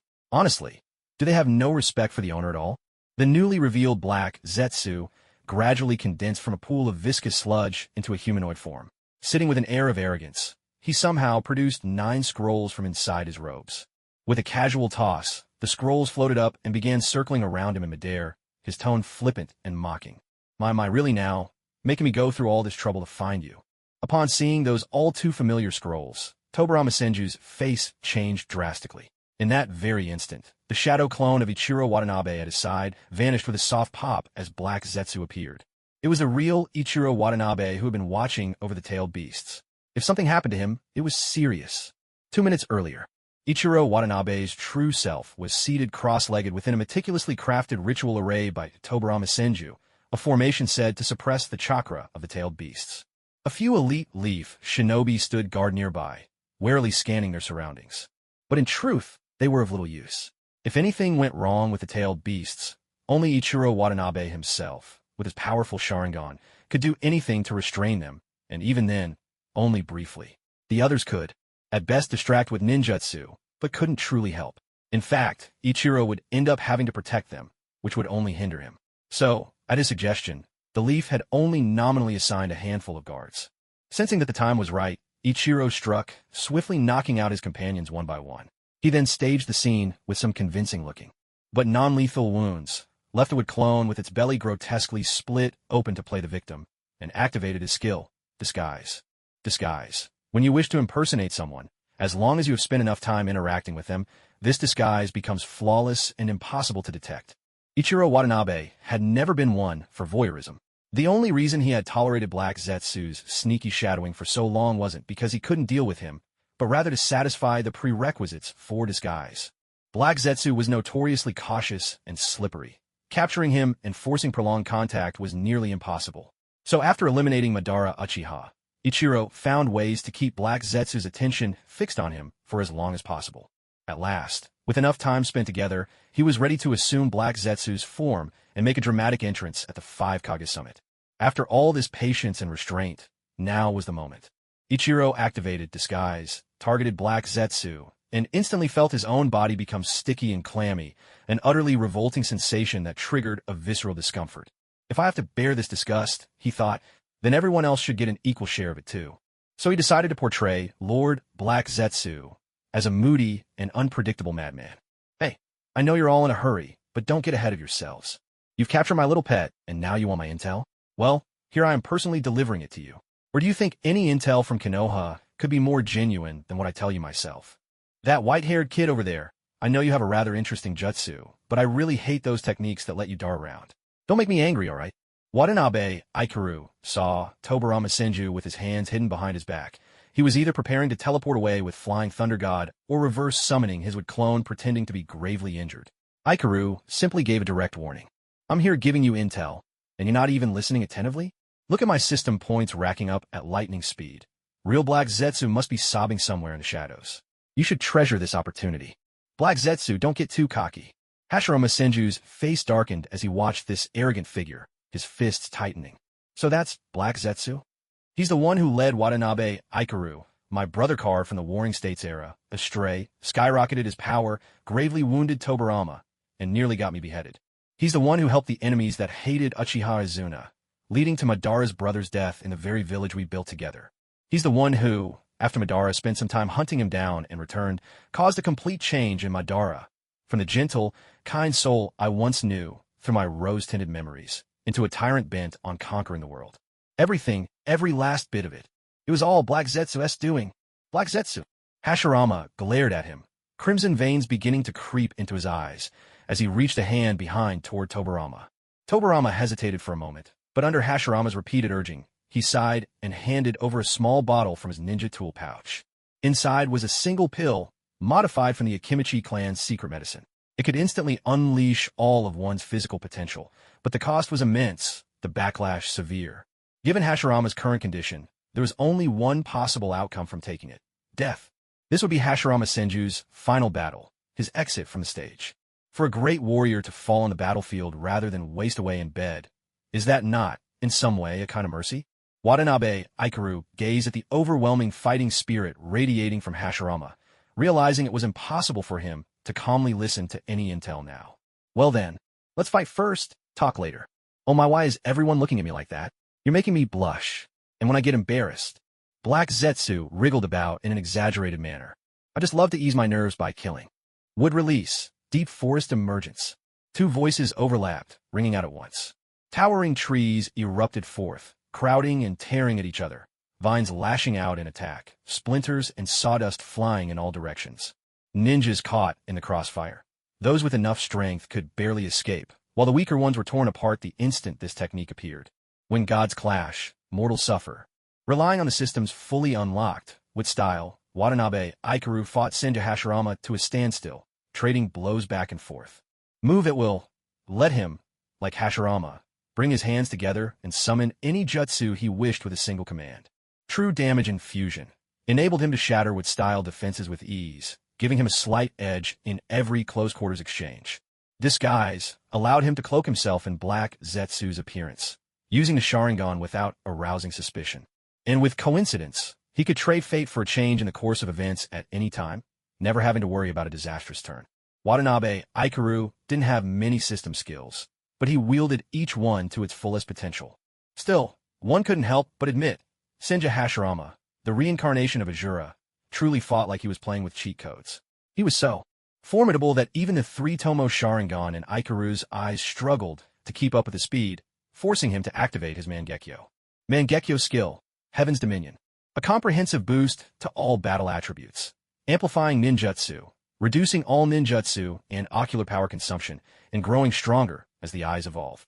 This included, but was not limited to, taijutsu enhancement, predicting taijutsu attacks, countering from blind spots. Ninjutsu enhancement, massive range upgrades to all kinds of elemental jutsu, like turning deep forest emergence into a map-shattering barrage.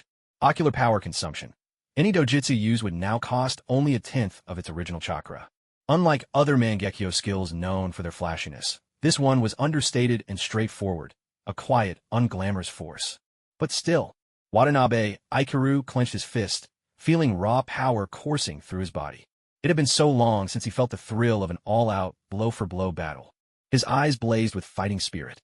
He leaned forward, muscles tensed, meeting the charging Hashirama, who came at him, wreathed in wood style, fist to fist. The thunderous roar of their clash echoed endlessly. Elite ninjas from every nation scrambled to retreat, leaving only the four Kage barely able to hold their ground, playing support on the sidelines by following Hashirama's offensive rhythm. Annoyed by their interference, Aikaru split off 4 wood-style clones to keep them occupied, using the skirmish to gradually pull them away from the main battlefield.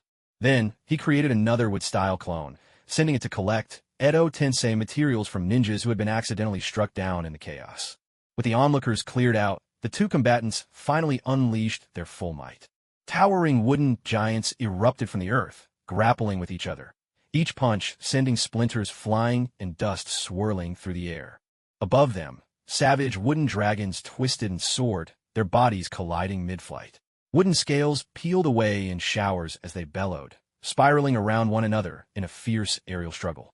The battlefield thundered incessantly at its center, as Tobarama Senju and the second-in-commands of each nation urgently organized a retreat for their forces. Among those withdrawing was a wood-release clone of Ichiro Watanabe, blending seamlessly into the fleeing ranks. A Konoha medical ninja had hastily bandaged him, leaving half his body wrapped in gauze, giving him a rather miserable appearance. He approached Tobarama Senju, cast a weary glance around, and spoke in a low, dispirited voice. The enemy, Tobarama nodded, signaling for him to share the information he had. From this battle onward, the name Black Zetsu was seared deeply into the hearts of all 5 nations. If even Hashirama Senju could not stand against this foe, then Black Zetsu would inevitably become a common enemy for all 5 great nations, so there was no harm in sharing the intelligence. At the time, Ichiro Watanabe looked as if he were lost in painful recollection. My guards suddenly turned on me, launching a coordinated assault. Caught off guard, I suffered grave injuries. When I finally managed to subdue each of them, I realized the tailed B scroll had vanished from my grasp. I don't even know when it was taken. Exhausted, I collapsed and lost consciousness. When I awoke and interrogated the guards, they claimed to have no memory of the incident at all. Even the Yamanaka clan found nothing unusual. So, I suspect the enemy possesses the ability to possess others or manipulate minds. But I can't say for certain if that enemy and this Black Zetsu are one and the same.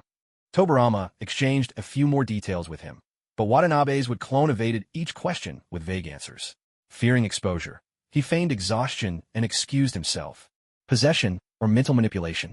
Nearby, the shinobi of the other 4 nations listened intently, engraving every word of this intelligence into their minds. They gazed anxiously toward the distant battlefield, worry etched across their faces. Soon after, the sounds of battle faded. The outcome had been decided. Amid the shattered remains of the forest, a black, humanoid figure stretched his limbs, his demeanor relaxed, even cheerful. It's been quite a while since I've had such a warm-up. It actually feels pretty good to get moving once in a while. Not far from his feet, Hashirama Senju lay motionless, his fate uncertain. Had Hashirama Senju been slain? All eyes locked onto the unscathed Black Zetsu, and the prone form of Hashirama, unease gripping every heart. None had expected Black Zetsu to be so overwhelmingly powerful. It seemed the previous reports were true. Only by joining forces had Madara Uchiha and Hashirama managed to halt Black Zetsu's assault on Konoha. A terrifying, mysterious enemy had truly emerged in the shinobi world, one about whom they knew so little. No one could be sure if it harbored murderous intent toward them.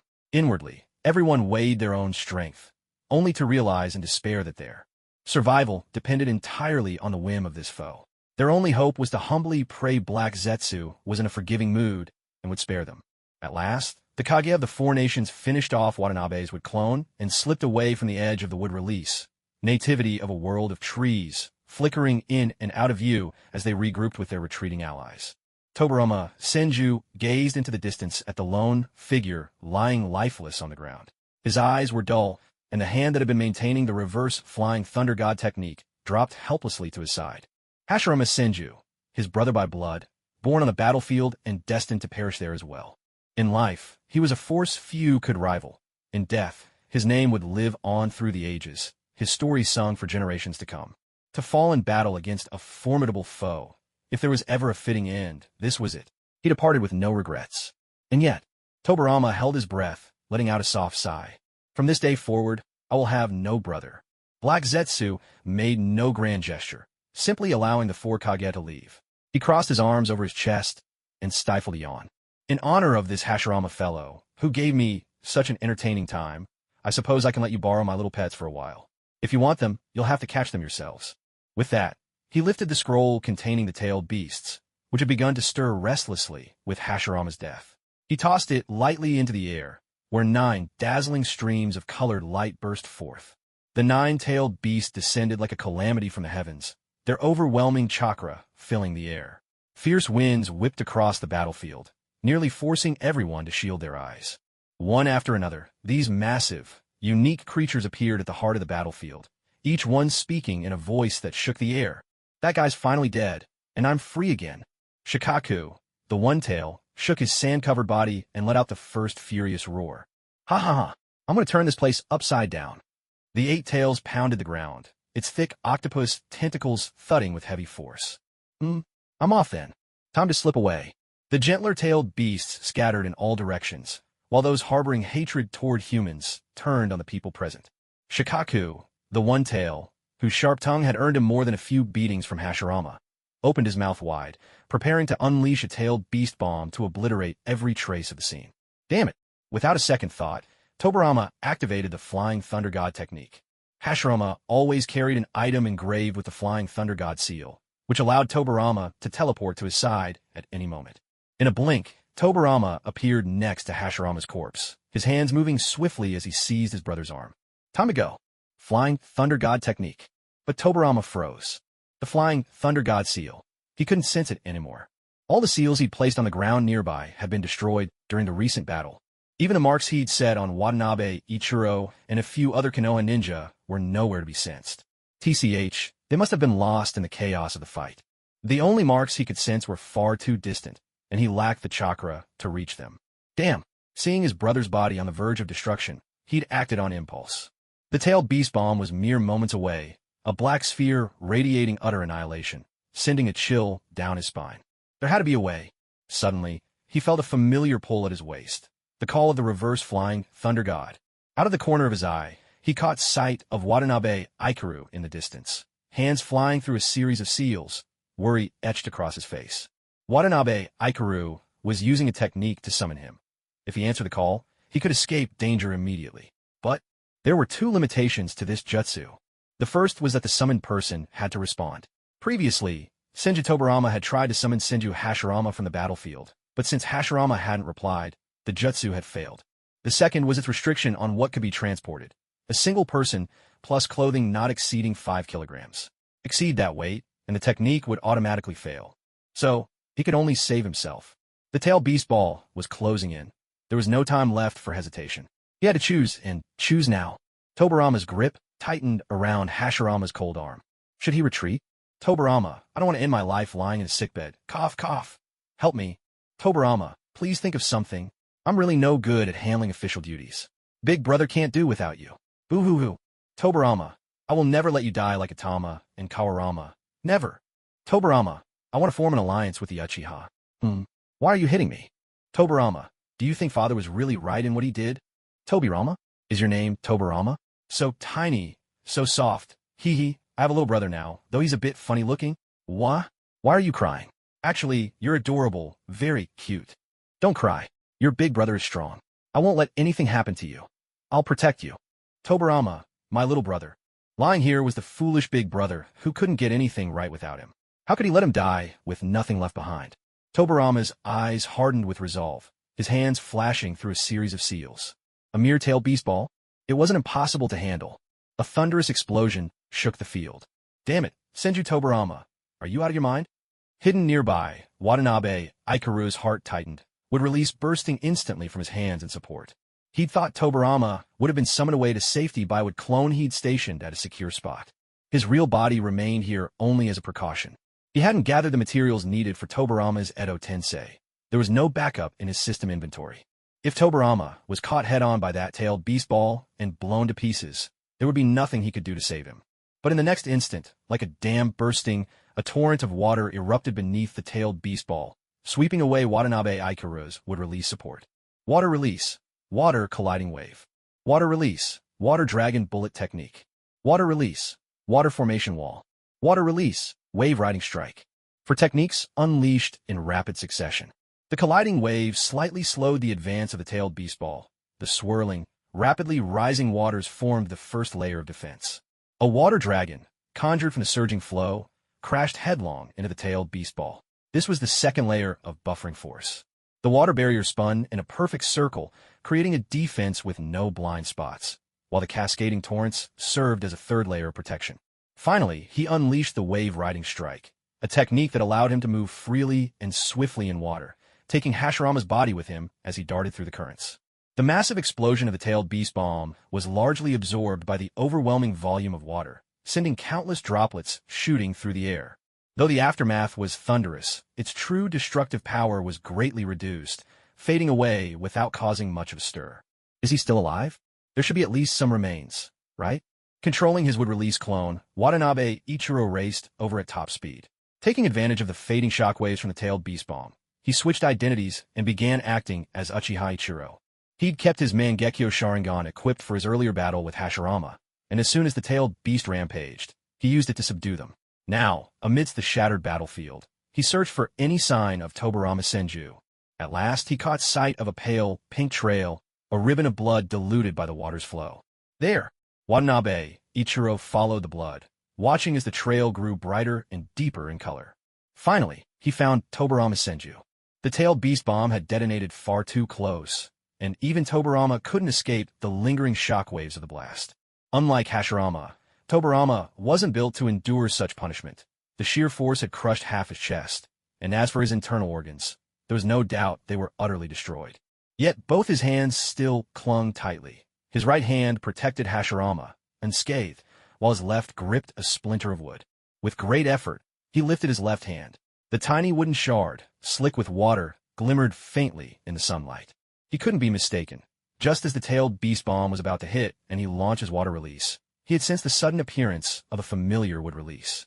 But that wood release was quickly washed away by his own jutsu, vanishing so swiftly it seemed almost like a beautiful illusion. It was no illusion. Tobirama's hand trembled as he clung to the small fragment. At the cost of being wounded by the tailed beast bomb, he'd managed to seize it. He was sure of it. This was wood release, his brother's wood release. But what did that mean? Was his brother's spirit somehow protecting him? He felt his faith in science falter, as if the very logic of the world was crumbling. What on earth was this? The sudden appearance of wood release left him speechless, completely forgetting that Black Zetsu could also wield wood release. Deep down, he instinctively refused to believe Black Zetsu would use it to protect him. Instead, he immediately assumed it was Hashirama, somehow triggering his own power to shield him from harm. Could it be that Hashirama's would release, like a frog's reflexes, was something his body could unleash on its own? Huh, you blockhead of a big brother. If you're dead, just lie quietly in the underworld, will you? Don't just wander out like this. It almost makes me feel as though you're still alive. Sensei. Watanabe Ikaru found Senju Tobirama, who for some reason was shielding his eyes with his left arm. He called out softly to announce his arrival, then immediately crouched down to check Tobirama's injuries. His internal organs were shattered, and his heart was barely hanging on. For someone like Senju Tobirama, who relies on speed, Taking a tailed beast bomb head-on was simply too much. If only I'd left a flying thunder god marker on him during the fight, Watanabe thought. I got too caught up sparring with Hashirama and completely forgot. It was only when Watanabe realized Tobarama hadn't used the flying thunder god to escape that he jolted to his senses, ordering his would-release clone in a safe spot to activate the reverse flying thunder god technique. But why hadn't Tobarama teleported away himself? This technique wasn't in the original Hokage lore. It was a unique invention of this world's Senju Tobarama. Watanabe didn't know all the limitations. It wasn't one of the forbidden jutsus he'd focused on mastering. Seeing Tobarama take a tailed beast bomb right to the face, Watanabe felt that same suffocating frustration as watching his team's almost defeated main carry getting picked off by a passing super minion after wandering off alone. If Hashirama were still alive, Tobarama's wounds would be nothing to worry about. Just flood his body with healing ninjutsu, and he'd be fine. The reincarnation of Ajura isn't a joke, after all. But unfortunately, with Hashirama gone, there wasn't a single medical ninja in this timeline capable of saving him now. Medical ninjutsu wasn't something just anyone could learn. Even after all his hard work and study, Watanabe Ikaru hadn't been able to grasp the basics. All he could do now was rely on his all-purpose system skill, coincidence. Watanabe gently tapped Tobarama's arm, still covering his eyes. "Sensei, did your eyes get hurt?" "No." Tobarama lowered his hand. The corners of his eyes tinged red, as if he'd just been struck by a wave of emotion. He looked up, meeting a pair of eyes glowing with a crimson light, eyes whose red irises were lined with concentric rings of black patterns. "Sensei, your injuries aren't fatal," Watanabe said softly. A faint golden glow shimmered as coincidence worked its magic. The wish, "Let Senju Tobarama's current injuries not be fatal," was fulfilled. Tobarama felt his faltering heartbeat suddenly reignite with vitality, and his shattered organs began to slowly mend. Though his injuries were still severe, the sense of impending death had vanished. What is this? Could this be Uchiha Ikaru's Mangekyo ability? Ugh! Watanabe stifled a groan, clutching his eye, feigning the immense strain Mangekyo use supposedly caused, while sighing quietly to himself. This coincidence ability is certainly useful, but the life force condition required to activate this double deduction is just too punishing. I figure this identity can only be used 2 or 3 more times before it's completely scrapped. Watanabe Ichiro pressed his hand over his eyes for a moment to steady himself, then slowly lowered it, meeting the inquisitive gaze of Tobarama Senju. "You Mangekyo." "Sensei." Watanabe Ichiro cut him off before he could finish his question. "Don't ask. I haven't figured out how to bluff my way through this yet. No, I haven't thought of a good way to introduce my Mangekyo abilities. Let me buy some time to come up with a story." TSK. Honestly, Tobarama Senju is just too clever. Even if I wanted to save him, I have to find a way to make everything sound reasonable. Unless I just come right out and claim coincidence is a Mangekyo ability, I really can't think of any good explanation. "Are you planning to make me the 3rd Hokage right away?" Tobarama Senju was caught off guard by the question. "Otherwise, why didn't you respond to my summon?" Watanabe Ichiro reached to Tobarama's waist and removed a small tag, inscribed with the words, "Reverse Flying Thunder God Technique." Hashirama Senju, Tobarama Senju, himself, and the late Madara Uchiha each had one of these.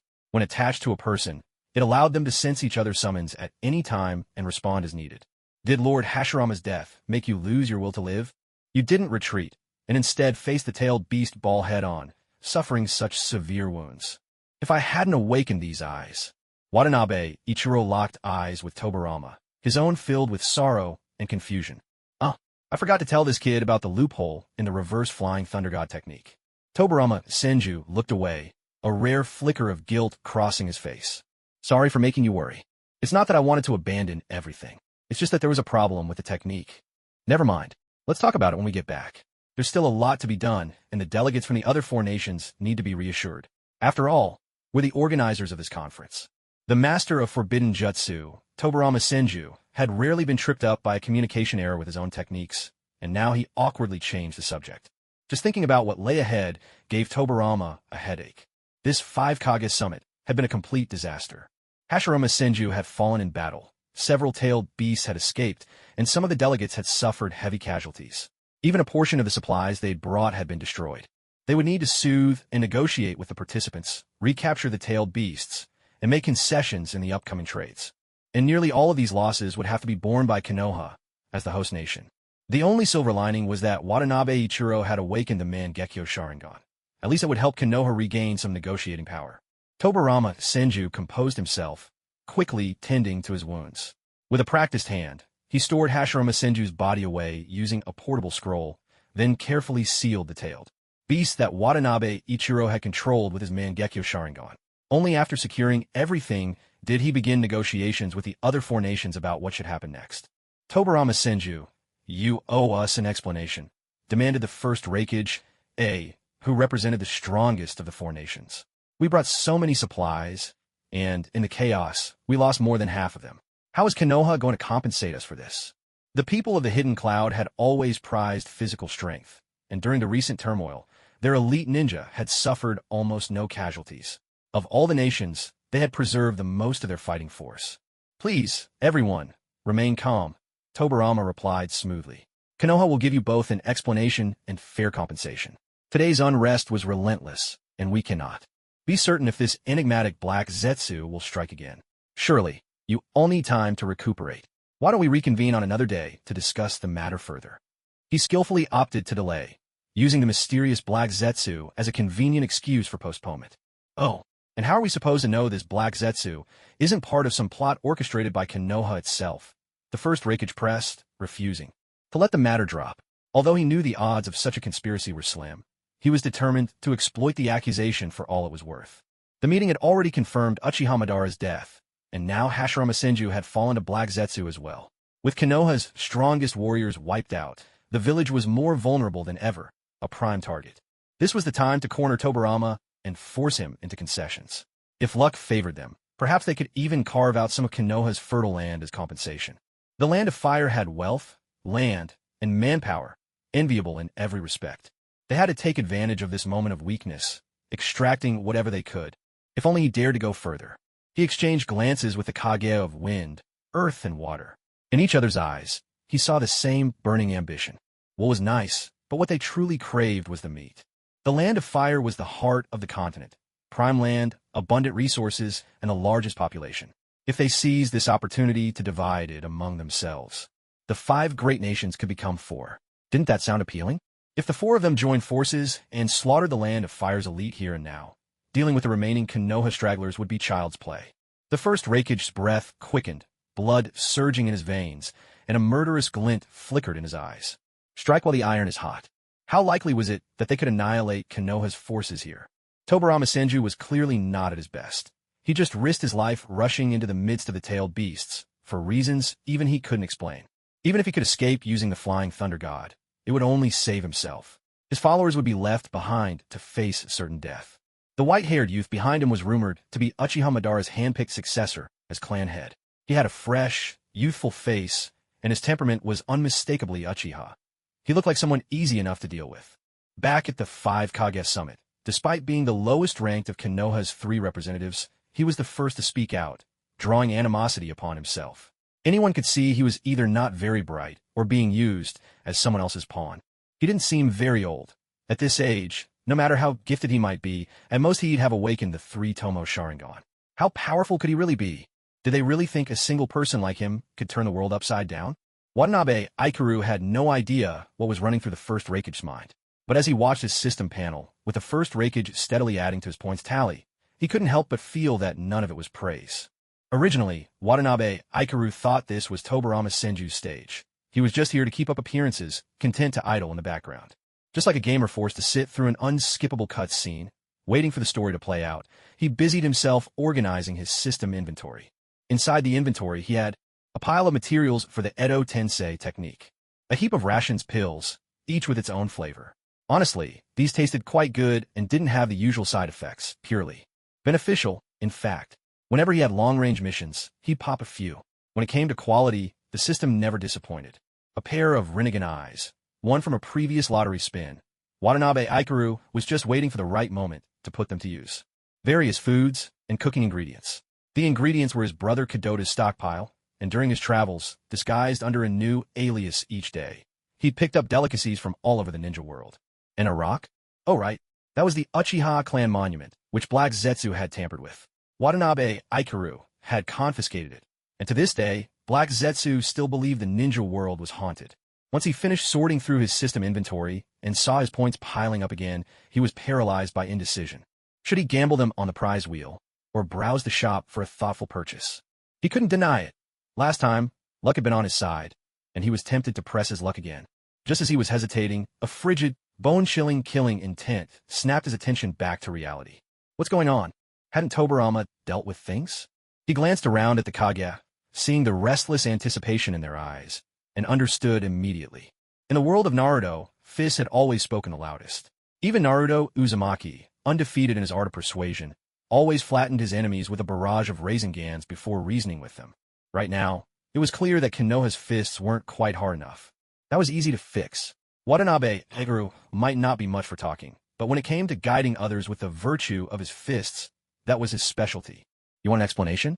Well, our former clan head, Uchiha Madara, had a saying. The ninja world is calling for unity, for peace. The unification of all worlds. That is the ultimate form of the will of fire. It's a pity that our second Hokage, Lord Hashirama, was too soft-hearted, a benevolent god who wished for peace without the shedding of blood. But today, he has fallen in battle. Watanabe Ichiro smiled as he closed his eyes. When he opened them again, a pair of Mangekyo Sharingan, crimson with black rings, appeared before everyone. As fate would have it, I have perfectly inherited the will of Lord Madara Uchiha. The tide of the world is one of perpetual division and union. The shinobi world has been fractured for far too long. Let it be unified in my lifetime. A towering red skeletal frame rose from the ground, growing rapidly with sinewy muscle along its massive bones. An ancient, imposing suit of battle armor took form atop it. Standing within the Susanoo, Watanabe Ichiro spoke with a calm indifference. So, tell me, does this proposal satisfy you all? The Scarlet Susanoo stood at the heart of the battlefield, its overwhelming presence sending chills down everyone's spines. That's Susanoo, the same technique as Uchiha Madara. He's awakened the Mangekyo, just like Madara. At his age, how could this be possible? Voices of shock burst out one after another, but faded quickly, for Watanabe Ichiro had already begun his assault. The gigantic Susanoo raised a finger, tracing a crimson arc through the air. A solitary beam of red light gathered at its fingertip, growing ever more dazzling and intense, so much so that it seemed to darken into a shade of black at its peak. It shot forth from Susanoo's finger, accelerating as it flew, slicing through the air with a piercing, resonant hum, heading straight for the first rakeage. I really underestimated this guy. A bead of cold sweat slid down the first rakeage's brow. His instincts, honed by countless battles, screamed in alarm. A chilling premonition of death crept into his heart. This attack, seemingly just a probing move, bore down on him with a pressure no less than what he'd felt when Uchiha Madara himself had stormed the land of lightning with his fire style, Dragon Flame Song technique. In an instant, he cloaked himself with lightning release chakra mode, flickering across the field in rapid succession, desperate to evade the strange arc of light. No matter how deadly an attack is, if it doesn't hit, it's meaningless. But he had miscalculated. The arc of light anticipated his every move, tracking him with uncanny precision, as if it had locked onto his afterimage. His evasive maneuvers did nothing to throw off the attack. In fact, his missteps only brought him closer to the beam, making it seem as though he'd run right into it himself. Frustrated to the core, the first rakeage glared at the rapidly approaching arc of light and summoned his most formidable defense, bracing himself for impact. If dodging is impossible, then I'll just have to take it head-on. There's no way some kid can break through my ultimate defense. A blinding flash swept across his body and then faded into nothingness. The first rakeage looked down at himself. Not a scratch. Ha ha, what a grand display. And yet you couldn't even scratch my skin. How ridiculous. So what's going on with Konoha anyway? First there was Uchiha Madara, then Senju Hashirama, and now here comes Uchiha Ikaru. Who's next? It's just one genius after another. Does it ever end? TCH, well, let me see for myself. If I kill this Uchiha, will Konoha still have another prodigy waiting in the wings? He hefted his weapon, feeling a surprising lightness in both body and spirit. Let's see me finish off. With a single leap, he soared right onto the top of the Susanoo's head, only to suddenly realize something was off. Wait a minute, did I overdo it? How could I possibly jump this high? Suspended in midair, he twisted around and saw the battlefield had fallen utterly silent. He remained in a defensive stance, completely motionless. Lord Rakeage, are you all right? My lord, are you okay? Huh? The first Rakeage, baffled as he hung in the air, suddenly felt the lightness in his body replaced by a crushing weight. The binding force from the pure land yanked him straight down from the sky.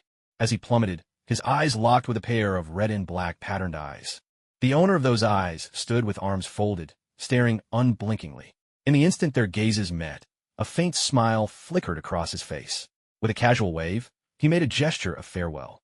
Yet to the first Raikage, that gesture felt more like shooing away a fly. Such contempt. Konoha, you really have no regard for anyone else. My lord. The first Raikage's body crumpled to the ground, expression blank and eyes wide open in death, unable to find peace even in the end. This arc of light was nothing special in appearance. Its prototype was just one jutsu that Ikaru had idly fished out from Tobarama Senju's pile of forbidden techniques. A so-called plain and unremarkable tracking jutsu, add a dash of Mangekyo power, a hint more chakra, and the skill true damage attachment. And just like that, a jutsu was born. Auto-tracking, impervious to defenses, and for most people, fatal at a single touch. What's more, with his alternate identity's Senju bloodline, the chakra cost wasn't much, and the Mangekyo's Heavenly Dominion ability reduced ocular strain even further, allowing him to keep fighting for the long haul. Simply put, this was a trump card capable of taking out key enemies in the midst of an army, and he could launch it as many times as he wished. 3 arcs of black and red, dreaded and all too familiar to everyone present, flashed out again, streaking straight for the wind, water, and earth Kage. Protect the Mizukage. I'll cover you, Tsuchikage. No need. Just look after yourselves. Retreat now. Chaos erupted at once. Ninja from every land unleashed their skills, a flurry of jutsu, filling the battlefield. But they soon realized, no matter what bloodline techniques or secret clan arts they used, none could even slow that deadly arc of light. It darted and weaved nimbly through the crowd and the various jutsu, slipping past even seamless defenses like the sand shield with ease. At most, its radiance only slightly diminished. Ha! Noble true damage. Did you think it would simply play around with you? No matter the world, the power to ignore defenses is always among the strongest. Nearly everyone's efforts to shield were for nothing. That streak of brilliance pierced through layer upon layer of defense, evaded the desperate blocks of every non-targeted ninja, and struck the first Kages of each nation. There was only one exception, the first Mizukage. He was the farthest away, allowing him more time to observe and think. Watching as the Tsuchikage and Kazekage were struck one by one, he wasted no more time. He unleashed a water release jutsu without hesitation. Surging water swept up his bodyguards, raising a living wall made from their bodies to shield him, front, back, left, right, above, and below, leaving not the slightest gap. When he heard a faint, wet sound, his heart finally settled. I'm safe. There can never be a perfect jutsu in this world. Every technique has its counter. This technique may seem impossible to block, but as long as there are enough people willing to sacrifice themselves for the target, that person just might survive. Huh, kid, I found your weakness. Watch me now. Time to slip away, time to slip away. The first Mizukage, sly as ever, ended his water release, tossed his bodyguards behind his flesh shields, and turned to flee. One glance over his shoulder, he came face to face with a massive crimson hand, so huge it eclipsed his vision, so fast it left only afterimages as it swung down. A sickening crunch. The first Mizukage was flattened like a sheet of paper, banished into a two-dimensional world. Did I say you could leave? Watanabe Ichiro, his Mangekyo Sharingan spinning, smiled with deceptive warmth. I haven't even asked yet whether everyone is satisfied with Konoha's proposal. If you're in such a hurry to leave, it makes us look like terrible hosts. He swept his gaze once more over the assembled crowd, lingering especially on the first Kazekage and first Tsuchikage, now tightly encircled by their own bodyguards. His voice echoed across the entire battlefield. Lord Raikage and Lord Mizukage have already given their silent approval. What about the two of you? Susanoo spread its arms wide, a pair of scarlet-black beams once again taking form, one to the left and one to the right. Watanabe Ichiro stood at Susanoo's heart, looking down upon them all. Life or death? Please, make your choice. Is Uchiha Ichiro truly this powerful? Having lost their Kage, the ninja of the land of lightning and the land of water swallowed hard, staring at the first Mizukage now reduced to a stain, all will to resist draining away. When an enemy is just slightly stronger, people will rack their brains for a way to turn the tide. But when the enemy is 1,000 times mightier, only the rarest souls can still muster the heart to defy. Even when there were those who, driven by the death of their Kage, tried to attack Ikaru Watanabe, he admired their resolve. With a single strike, he dispatched each of them as easily as swatting away paper figures, silently pocketing some of the Edo Tensei materials as he withdrew his hand. Though their strength was lacking, their loyalty was undeniable and worthy of respect. The fate of these rebels served as the most effective warning to others. The bloody scene completely crushed any lingering thoughts of resistance among those present. Torn by inner torment, the future second Reikage of the Land of Lightning and the future third Mizukage of the Land of Water, along with the ninja who had lost their Kage, finally raised their hands in surrender. As for the first Suchikage and first Kazekage, who survived only because their shields absorbed some of the damage, they could only sigh helplessly, their faces dark as they bowed their heads in silent submission, awaiting Konoha's judgment. With this battle, the four nations' aggression toward Konoha was swept away without a trace. The bad news: Konoha's attack on the four nations during the first 5 Kage summit completely destroyed its international reputation. The good news: from now on, there is only Konoha. No other nations remain. With this single act, the ninja world belongs to Konoha. Hooray! Ikaru Watanabe, satisfied, released his complete Susanoo and slowly descended. His Mangekyo Sharingan power, which he had exchanged from the system, was finite. Once used, it could not be replenished, so he preferred to conserve it. If you're wondering why he'd unleash his full Susanoo in such a minor skirmish, the answer is simple: style is forever. How could showing off ever be considered wasteful? Having established his dominance, Ikaru Watanabe made a courteous gesture, stepping aside and leaving the aftermath for Tobarama Senju behind him to sort out. As always, his strength lay in winning people over with deeds, not words. And why was Tobarama Senju standing behind him? Mainly, Ikaru Watanabe was worried that, in the chaos of controlling Susanoo, he might accidentally step on Tobarama, or worse, someone might take him hostage, however unlikely that seemed. So, as soon as Susanoo appeared, he tucked Tobarama safely inside. At first, Tobarama looked utterly stunned and incredulous, but he quickly adapted. On the surface, he appeared to be analyzing the situation with grave seriousness. But behind his back, his hands wandered curiously over Susanoo, touching here and there as if by accident. Inside, his enthusiasm for experimentation was surging. He could barely resist pulling his scientific equipment from his ceiling scroll to start collecting data. The way he gazed at this precious research material made Ikaru Watanabe consider tossing him out immediately. I trust everyone has calmed down now. This time, we can have a proper discussion, Tobarama announced, stepping forward at Ikaru Watanabe's urging to take charge of the situation. Calm and composed, he directed his subordinates to bring over the leaders of the Land of Lightning and the Land of Water, while the remaining ninja were rounded up for detention. Meanwhile, the grievously wounded first Kazekage and first Suchikage dragged themselves to Tobarama's left and right, taking seats beside him. The Five Nations Conference began once again, but this time it was no longer among 5 equals, but rather between victors, losers, and the spoils of war. Although Watanabe Ichiro spoke with great bravado, declaring his intention to inherit Uchiha Madara's will and unify the ninja world, it was painfully clear that Konoha's current strength was nowhere near enough to support such an ambitious dream. Winning through force was easy, governing was the real challenge, and Konoha simply didn't have enough talent to spare. Those with true administrative ability were so few that even Konoha itself struggled to manage. To think of ruling the great nations as conquerors was little more than a fantasy. They would likely go, never to return. Culturally, who could Konoha's vaunted will of fire possibly persuade? Even among their own, conflict and contradiction abounded. They could hardly brainwash themselves, let alone others. No matter how you looked at it, the prerequisites for unification simply weren't there. Watanabe Ichiro's threats were little more than a scare tactic aimed at the four nations. That said, if Watanabe Ichiro truly wanted to force unification, it wasn't impossible. With a Mangekyo at his disposal, he could simply round up all 9 tailed beasts and unleash a barrage of tailed beast bombs on each nation, or use the Rinnegan to haul sacks of rice from country to country, solving the problem of invasion at its root. After all, if there are no people left, there are no nations. But such losses would be catastrophic. For all his mischief, Watanabe Ichiro was still human. He wasn't a bloodthirsty monster. If there was a way to unify the nations with less bloodshed, he would certainly prefer that route. Still, it all depended on his mood. Whether or not the world was unified meant little to him. What truly mattered was whichever option promised more fun and more reward points. This desire to unify was nothing more than an obsession carried over from his previous life, one that had taken root since the days of Emperor Qin, Shi Huang's sweeping conquest.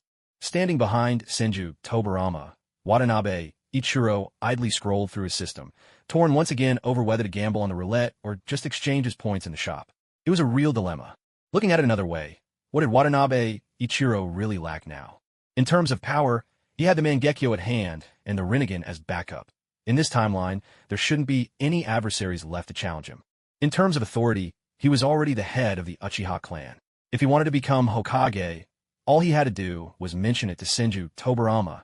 Tobirama couldn't defeat him, and there was no irreconcilable conflict between them. As for everything else, Watanabe Ichiro pondered for a moment. It seemed there was nothing he urgently needed from the shop. Very well, this time he would bet it all on the roulette. All his points would go into the spin. But that could wait until he got home. It looked as though the people before him had finally reached some kind of agreement. Senju Tobirama had taken control of the negotiations. Since the Land of Lightning and the Land of Water had recklessly attacked those present, they would have to compensate everyone involved. The spoils would be divided among Konoha, the Land of Earth, and the Land of Wind in a 4-3-3 ratio. A portion of these reparations could be paid up front, with the remainder to be settled over 3 years, accruing interest at the standard market lending rate. By pulling the other two nations onto the same boat, there was no need to worry that, once the dust settled, they would renege on their promises or simply slack off and do nothing. Tobirama Senju was confident that the Wind and Earth nations, who hadn't suffered too much this time, would certainly be envious of the hefty losses incurred by the Water and Lightning nations. Let them fight amongst themselves like dogs. Meanwhile, Konoha could look forward to at least a decade of peace and stability. As for the supplies brought by the Lightning and Water nations, he kept them all with a cheerful smile. Any benefit that could be directly seized, he did not leave a single scrap for the other two nations. When it came to the tailed beasts, Tobirama wanted to take them all. With Watanabe Ichiro having awakened the Mangekyo, controlling them would be a breeze. But Watanabe Ichiro shook his head, insisting Tobirama should divide the tailed beasts among the others. The tailed beasts didn't immediately escape. 3 of them, left behind, were promptly captured by Watanabe Ichiro. Just perfect, one for each of the 3 nations. Konoha kept the strongest, the 9 tails.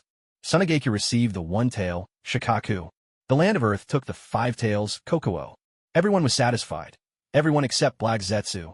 Black Zetsu, whose goal was to gather all the Mangekyo and the 9-tailed beasts, suddenly saw his progress plummet from 50% to 0. He was left utterly distraught. If his feelings during this period could be summed up in a single word, it would be numb. He had just encouraged Uchiha Hoka to awaken the Mangekyo and set off on a journey, only to look back and find that Hashirama Senju had decided to sell off the tailed beasts, along with a bonus. Information about Black Zetsu. Wait, what?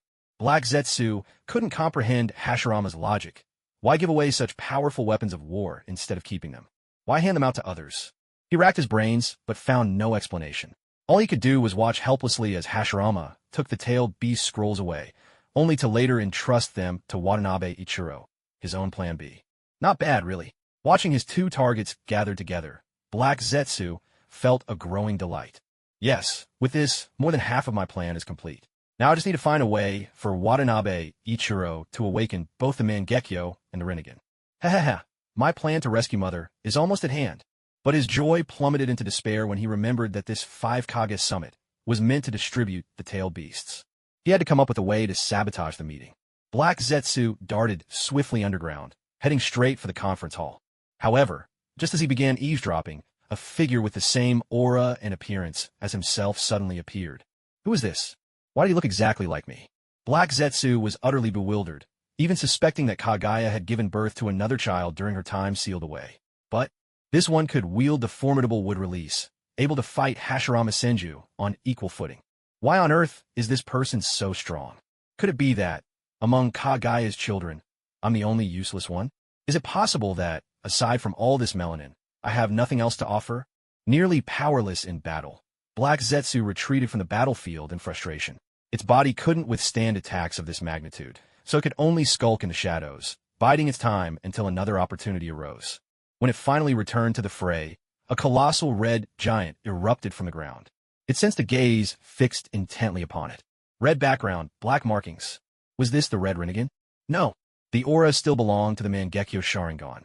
Only the appearance was similar. Could it be?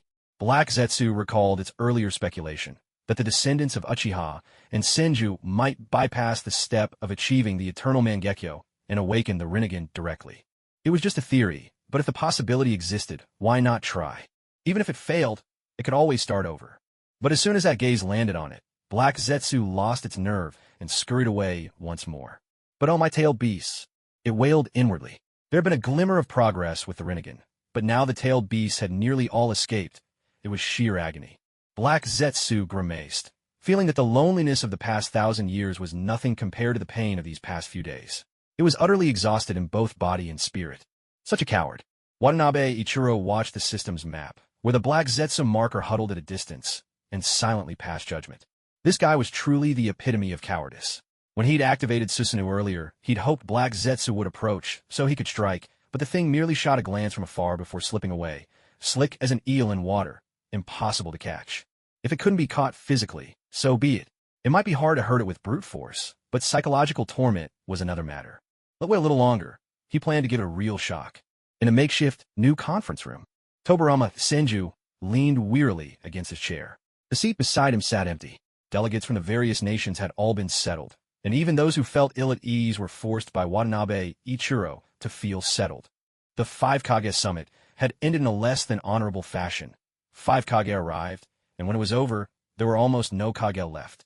Hashirama Senju, the Hokage, had died in battle. The Reikage and Mizukage had both been killed. The gravely wounded Tsuchikage and Kazekage wouldn't last much longer. Watanabe Ichiro suddenly thought of a 5 Kage summit many years in the future. By then, they'd already started using projection and television-like technology, perhaps as a precaution against such disasters. It gave him a strange sense of dislocation, as if he'd crossed space and time. Ichiro, is this Black Zetsu connected to you in some way? Tobarama Senju spoke abruptly. Sensei, why would you say that? Watanabe Ichiro was startled by his question, but kept up his air of distraction. After a brief pause, he responded naturally. He was used to zoning out around trustworthy people, sometimes organizing his system inventory, sometimes browsing the system shop, often shirking his duties. Only the keenly observant Tobarama Senju ever noticed this habit. So Watanabe Ichiro's behavior was just as it always had been. Tobarama Senju watched as he pushed down his own suspicions. It's nothing, I'm just a bit curious. Earlier, Watanabe Ichiro had suggested that the fight between Hashirama Senju and Madara Uchiha be publicized as an attack by Black Zetsu. And now, during this meeting, Black Zetsu had indeed appeared. Of course, it was also possible that Black Zetsu had caught wind of the rumors about Konoha selling tailed beasts and leaking information, and had followed the trail here. But before this meeting, in everyone's eyes, Black Zetsu was just a figure perpetually on the run, being chased by Uchiha Madara. With such an enigmatic enemy, it was only natural to treat him with caution. Hardly anyone would slap a label on an unknown foe and pin all the blame on him right from the start. Yet Watanabe Ichiro's actions seemed as if he knew Black Zetsu inside out, understanding its motives and predicting its moves. What's more, Watanabe Ichiro had always kept a low profile, but this time he'd taken the initiative to offer advice. Tobarama couldn't help but be suspicious. Sensei, where to next? Seeing Tobarama fall silent, Watanabe Ichiro yawned and asked, his face weary and his gaze unfocused, as if to say, if you won't speak, I'll just drift off again. Tobarama really was far too vigilant. Luckily, his own acting was convincing. Otherwise, his secret identity might have been exposed just now. Tobarama sighed helplessly and pressed his hand to his forehead. This guy slacks off every day. There's really nothing particularly suspicious about him. Besides, now that he's awakened the Mangekyo Sharingan, what in Konoha could possibly tempt him anymore? Forget it. It must just be the stress from being so busy lately, and the mental strain from losing his brother. Uchiha Ichiro. He'd personally brought him back from the border of the Land of Lightning. The boy had lived in Konoha since he was 4. If he were a spy or a mole, and had any intention of harming Konoha, he would have made his move as soon as he became the Uchiha clan head. If he stayed undercover any longer, he'd just end up as Hokage himself. Besides, Tobarama recalled that mysterious technique Watanabe Ichiro had used on him with those Mangekyo eyes, back when he was gravely wounded. In an instant, his mortal wounds had been healed. Other than muttering a single phrase, Ichiro hadn't made any other movements. It was unlike anything Tobarama had ever seen. Moreover, while Ichiro could maintain the Susanoo for ages without breaking a sweat, after using that unknown, life-saving jutsu just once, he'd clutch his eye and needed quite a while to recover. The cost of that technique must be tremendous. Sensing Tobarama's gaze brush unconsciously over his eyes, Watanabe Ichiro tensed up inside. He still hadn't settled on a story for his Mangekyo-esque abilities. All right, Sensei, about my Mangekyo. Watanabe Ichiro took the initiative, his tone hesitant, drawing out his words as if he wasn't really planning to ask anything. Does that jutsu do much damage to your eyes? Is there any way to ease it? Is there anything I can help you with? Tobarama saw through Ichiro's hesitation and didn't press him further about his Mangekyo's special abilities. There's no way to ease it. Not even you could do anything about it.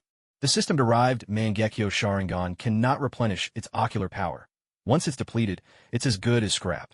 So the best course of action is to save enough chakra to activate his Anaji, and keep it in the backpack as a double life-saving precaution. Tobarama Senju fell silent at these words. Watanabe Ikaru using such a rare technique on him moved him deeply. But the certainty with which he declared it unsolvable left Tobarama feeling as though his abilities as a researcher were being doubted. Let's go. We're heading back to Konoha. I just can't believe it. With an eternal Mangekyo from Madara Uchiha in my possession, am I really unable to come up with a cure for the Mangekyo's aftereffects? As dusk settled, the Konoha delegation returned from the talks. They had set out filled with hope, but now, as they came home, disappointment and sorrow clouded every face. Though the results of this trip had actually surpassed their expectations, Konoha had lost Hashirama Senju. He was the one who had done more than anyone to make Konoha's founding possible, the village's greatest strength. What's more, Hashirama was always warm and friendly, maintaining exceptionally close ties with everyone. His passing left them all feeling as though the talks had been a disastrous loss. No one could even muster a forced smile. Tobarama Senju was in no mood to lift anyone's spirits. He let the entire group return to Konoha, their morale at rock bottom. What's happened? Did the negotiations fail? Why isn't Lord Hashirama with you? The passers-by whispered among themselves, peering anxiously into the returning group. Disperse. Go home. With Tobarama's curt command, the team broke up slowly and scattered in all directions. On the way back, he'd already explained what could and couldn't be said. So now, he could safely let everyone go home and rest. Hey, what's going on? How did the negotiations turn out? Why does everyone look so downcast? And where's Lord Hashirama? Why isn't he here? Friends and acquaintances quickly crowded around, eager for news, but those in the know only offered a single sentence. The talks were a success, but Lord Hashirama was attacked during the summit. He didn't make it. What? Who would dare attack Lord Hashirama? Lord Hashirama was so powerful. How could this happen? The crowd erupted in outrage. Hashirama's reputation among the people was immense. Despite being Hokage, he never put on airs. When he had free time, he would go among the villagers, joking and laughing with them. Free time equals leaving administrative work for Tobarama to handle. His wood release made him the master builder of Konoha, the village's top foreman, always found at the forefront of construction. If anyone's house leaked, he'd be there to fix it himself. Such kindness and generosity, such thoughtfulness for the people. Who could help but hold affection for a leader like that? So when they learned that Hashirama Senju had died in battle against a formidable enemy, their faces were filled with sorrow and their spirits low as they quietly left, passing the news on to others who had yet to hear it. Watanabe Ichiro followed behind Tobarama Senju, walking slowly. He saw that some, upon hearing of Hashirama Senju's death, turned instantly pale, disbelief written all over their faces. He saw others cover their faces and weep, murmuring that good people never live long. He saw people clutching at witnesses in the crowd, asking again and again, unable to accept that Hashirama Senju could have fallen in battle. It was a subtle feeling, those heartfelt words, those faces truly contorted by grief, those people mourning Hashirama's death. It was the sort of feeling that anchors you to reality. A thought suddenly flickered through Watanabe Ichiro's mind, causing his steps to falter. Reality? Had I not been treating this place as reality? What mindset have I been living with all this time? Was it playing a game? Yes, playing a game. Ever since Watanabe Ichiro crossed over into this world and gained the system as a cheat, he had always approached life here with the attitude of playing a game. That was why he usually kept a low profile, interacting only as much as necessary with important figures, and had no interest in those who couldn't provide him with points. Honestly, if it wasn't for grinding favorability to exchange for points, he probably wouldn't even bother seeing anyone at all. It was much like playing a massive online game. If you didn't have an exclamation mark over your head, if you weren't related to a quest, who really cared how an NPC was doing? Whether the nation was overrun by villains, the princess kidnapped, or someone poisoned and in need of an antidote.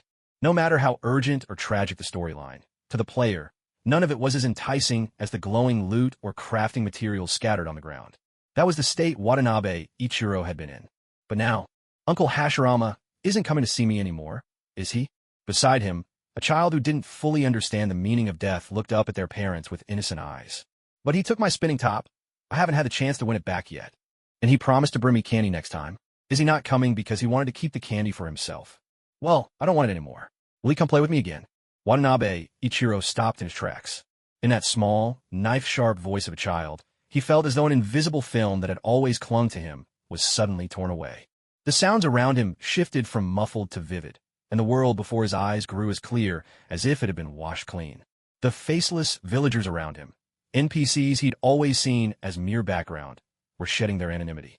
Even Tobarama Senju, who had turned back to look at him because of his pause, seemed to step out from behind the label of important NPC, becoming fully, vibrantly alive. What's wrong? It's nothing. Watanabe Ichiro lifted his eyes in response.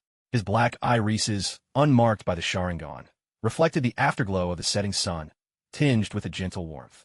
He tilted his head back and let his shoulders relax, as if he had finally set down a heavy burden. A light breeze swept past as the two white-haired figures faced each other, bathed in the fading sunlight and surrounded by the faint sound of quiet weeping. One was tall, the other young. They stood together in silence. The sun, indifferent to human sorrow, slipped quietly beneath the horizon. The last golden ray vanished from sight. Yet Tobarama Senju noticed that the glimmer in Watanabe Ichiro's eyes did not fade. What had suddenly changed? Tobarama wondered silently to himself. Outwardly, Watanabe Ichiro seemed no different from usual, and yet Tobarama sensed something new about him, a touch of humanity that hadn't been there before. Despite his youth, the boy always carried an air of detachment, like an old man removed from the world. Whether trapped in a desperate situation with no way out or standing in a position of overwhelming strength, he remained unruffled, as if he were nothing more than a bystander. No matter where you placed him, he never seemed to quite belong, as if two mismatched styles of art had been set side by side. Tobarama and Hashirama had tried everything, sending him to the ninja academy, keeping him close as the Hokage's bodyguard, but nothing seemed to work. The boy would just lean against a wall, blending into the background, his presence barely noticeable. But now, Watanabe Ichiro broke eye contact, moving forward on his own, gradually walking past Tobarama. He was starting to fit in with Konoha. Tobarama watched as Watanabe Ichiro walked with light steps down the street, now deepening into darkness. Night fell, and the lights in the homes around them began to glow. Amid the thousands of shining windows, Watanabe Ichiro turned back. "Sensei, let's go home." Tobarama couldn't help the smile tugging at the corners of his mouth. He didn't know what the boy had realized, but this was enough. "Uchiha Ichiro, my most gifted student, you should live like this. Full of vitality, radiant and brilliant." A ninja's funeral did not involve elaborate rituals. On the day before the ceremony, Hashirama's two closest loved ones, his brother Tobarama and his wife Mito Uzumaki, cleaned his body and dressed him in burial robes. The following day, all the senior members of Konoha, clad in black, stood solemnly before his coffin, approaching in order of their closeness to present flowers. Watanabe Ichiro, holding a white bouquet, stood at the front of the line and stepped forward as tradition dictated. He paused before the black and white photograph of Hashirama, gazing at that foolish, smiling face. As his eyes lowered, they caught on a familiar object. It was a bamboo tag, its surface slightly yellowed with age, clearly something that had been treasured for a long time. However, there were hardly any scratches on it. The owner had clearly taken great care of this item. The words Hashirama were carved on it in a bold and flamboyant script. "This was a gift that my brother, Kato Ichiraku, once gave to Uchiha Madara and Senju Hashirama. Who would have thought that after all these years, he still kept it?" Watanabe Ichiro recalled the wooden carvings he and his brother had buried together back then. He'd completely forgotten to retrieve the two figures, each depicting a chibi version of Hashirama and Madara. After all this time, they probably blended into the earth, becoming part of the soil. Sigh, was Hashirama really such a sentimental soul? The way he protected that gift so carefully made my casual feigning of death seem almost shameful in comparison. Maybe I should swing by the system shop later and fix up this card. When I use Rinne Rebirth for a mass revival someday, I'll bring it back to life along with everyone else. That little tag was making Watanabe Ichiro's conscience ache. The funeral ended, the higher-ups departed, and outside the cordon, mourners had already formed a long line of their own accord, coming to pay their respects to Senju Hashirama. The queue stretched on, but there was barely a murmur among them. Walking against the flow of the line, Watanabe Ichiro passed face after grief-stricken face and couldn't help but sigh. Today, his conscience had taken blow after blow. Returning to the Uchiha compound, he found several clan elders hopping mad and nitpicking at him. How could you attend Senju Hashirama's funeral as merely a disciple? Have you forgotten the honor of the Uchiha clan leader? Their loud complaints all boiled down to one thing. he should have attended the funeral as the head of the Uchiha clan. That, they said, would have brought honor and prestige instead of tarnishing their name. As they continued to nag about how Watanabe Ikaru lacked the bearing of a true clan leader, he didn't waste time responding. He simply activated his Sharingan. 3 Tomo was enough. He couldn't be bothered to use the Mangekyo for this, and unleashed a Jinjutsu attack. These old men weren't worthy of more. Instantly, the clan elder fell silent and collapsed, sleeping deeply and peacefully on the floor. Truly worthy of being called an elder, falling asleep the moment they hit the ground. Take them away. Interrogate them to find out who put them up to stirring conflict between the Uchiha and Konoha. If you get nothing, then let them rest together for a while. Watanabe Ikaru casually made up an excuse to dismiss the guards, who, with faces contorted in helpless misery, dragged the peacefully sleeping elder away. These clan elders had always been cautious to a fault and endlessly greedy, scheming for every scrap of profit they could get. When Uchiha Azuna was alive, he'd never have used them, never trusted them for a moment. But now, the moment Watanabe Ikaru returned to the clan, they jumped at the chance to cause trouble. He didn't even need to think about why. Someone, or some force, must have made contact with them, giving them the confidence to act, making them feel secure. That's why they couldn't wait to show their true colors when he came back. Who could it be in this timeline? The only one Watanabe Ikaru could think of was Uchiha Hoka, the traitor who'd run away. How could the Uchiha elders possibly feel at ease with Uchiha Huaha? Although Watanabe Ichiro possessed the 3 Tomo Sharingan, his strength had already been fully displayed during that clan council meeting. His power was plain for all to see. So why should the elders place their trust in Huaha instead? Was it money? Power? Or was it strength? Most likely, Uchiha Huaha's abilities surpassed those of Watanabe Ichiro, who, in the elders' eyes, still only wielded the 3 Tomo. That must be why they dared to act so recklessly, courting disaster so boldly. The news of Watanabe Ichiro awakening the Mangekyo Sharingan was still tightly guarded. No one in Konoha had any inkling of his true abilities. Therefore, the most plausible explanation was that Uchiha Huaha had awakened the Mangekyo as well. How interesting. I wonder, as someone who is still seen as just a 3 Tomo user, how will the Uchiha clan treat me? Things are starting to take an intriguing turn. Watanabe Ichiro felt a sense of anticipation. Upon returning to his residence as clan head among the Uchiha, Watanabe Ichiro realized he seemed to have missed Madara Uchiha's funeral. Poor Madara. In the end, he was tricked and ambushed by a junior like me. Even his funeral was handled in a perfunctory manner. But wait, that's not quite right. He's destined to be resurrected one day. Why bother with a funeral now? He should just stay put in the Pure Land for a while.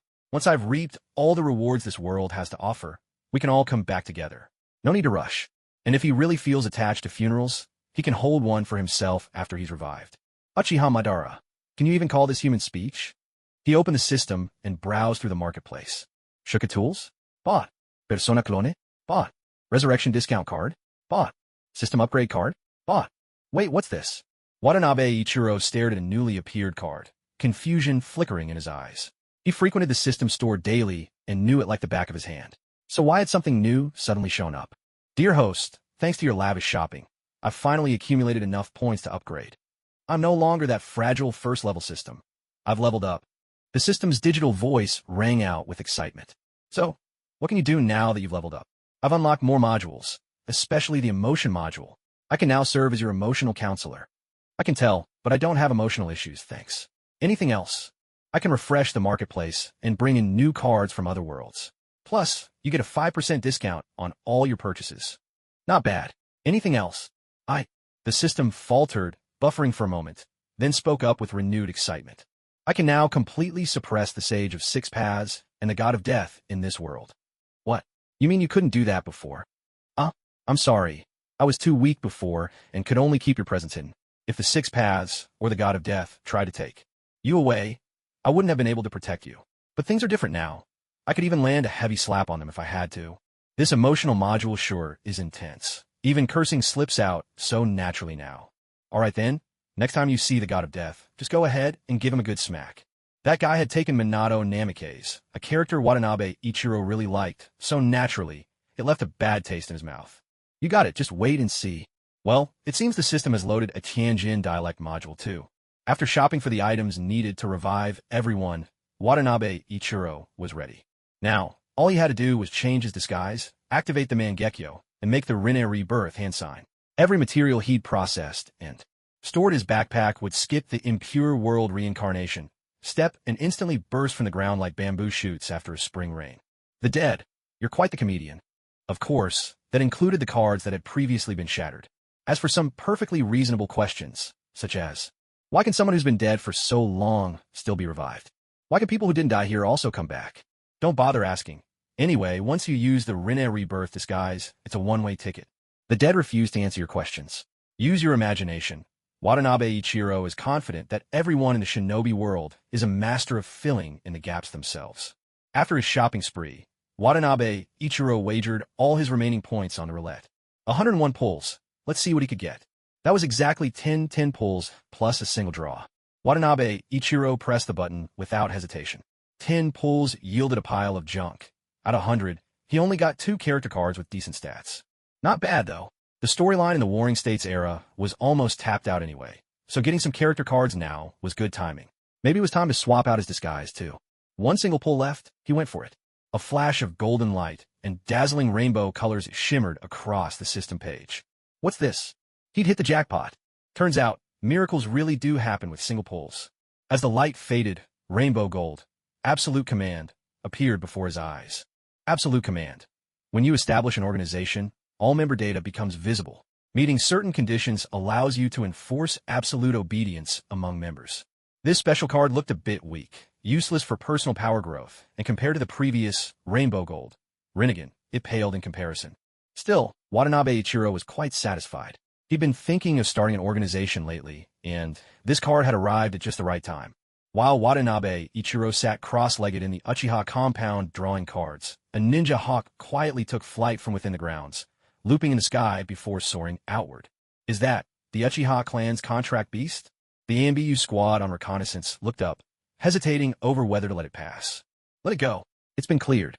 Another teammate took out a scroll, flipped through it, and pointed to the name of a certain Uchiha elder as he spoke. It's rather odd, isn't it?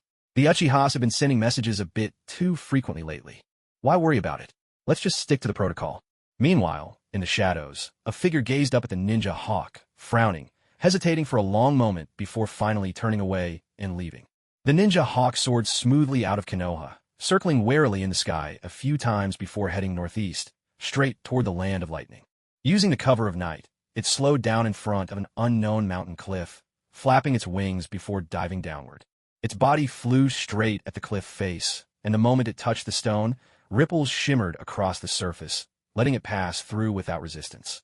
In just a moment, the cliff face resumed its plain and unremarkable appearance. No one would ever guess that there was a hidden world inside. Has the old man finally brought good news?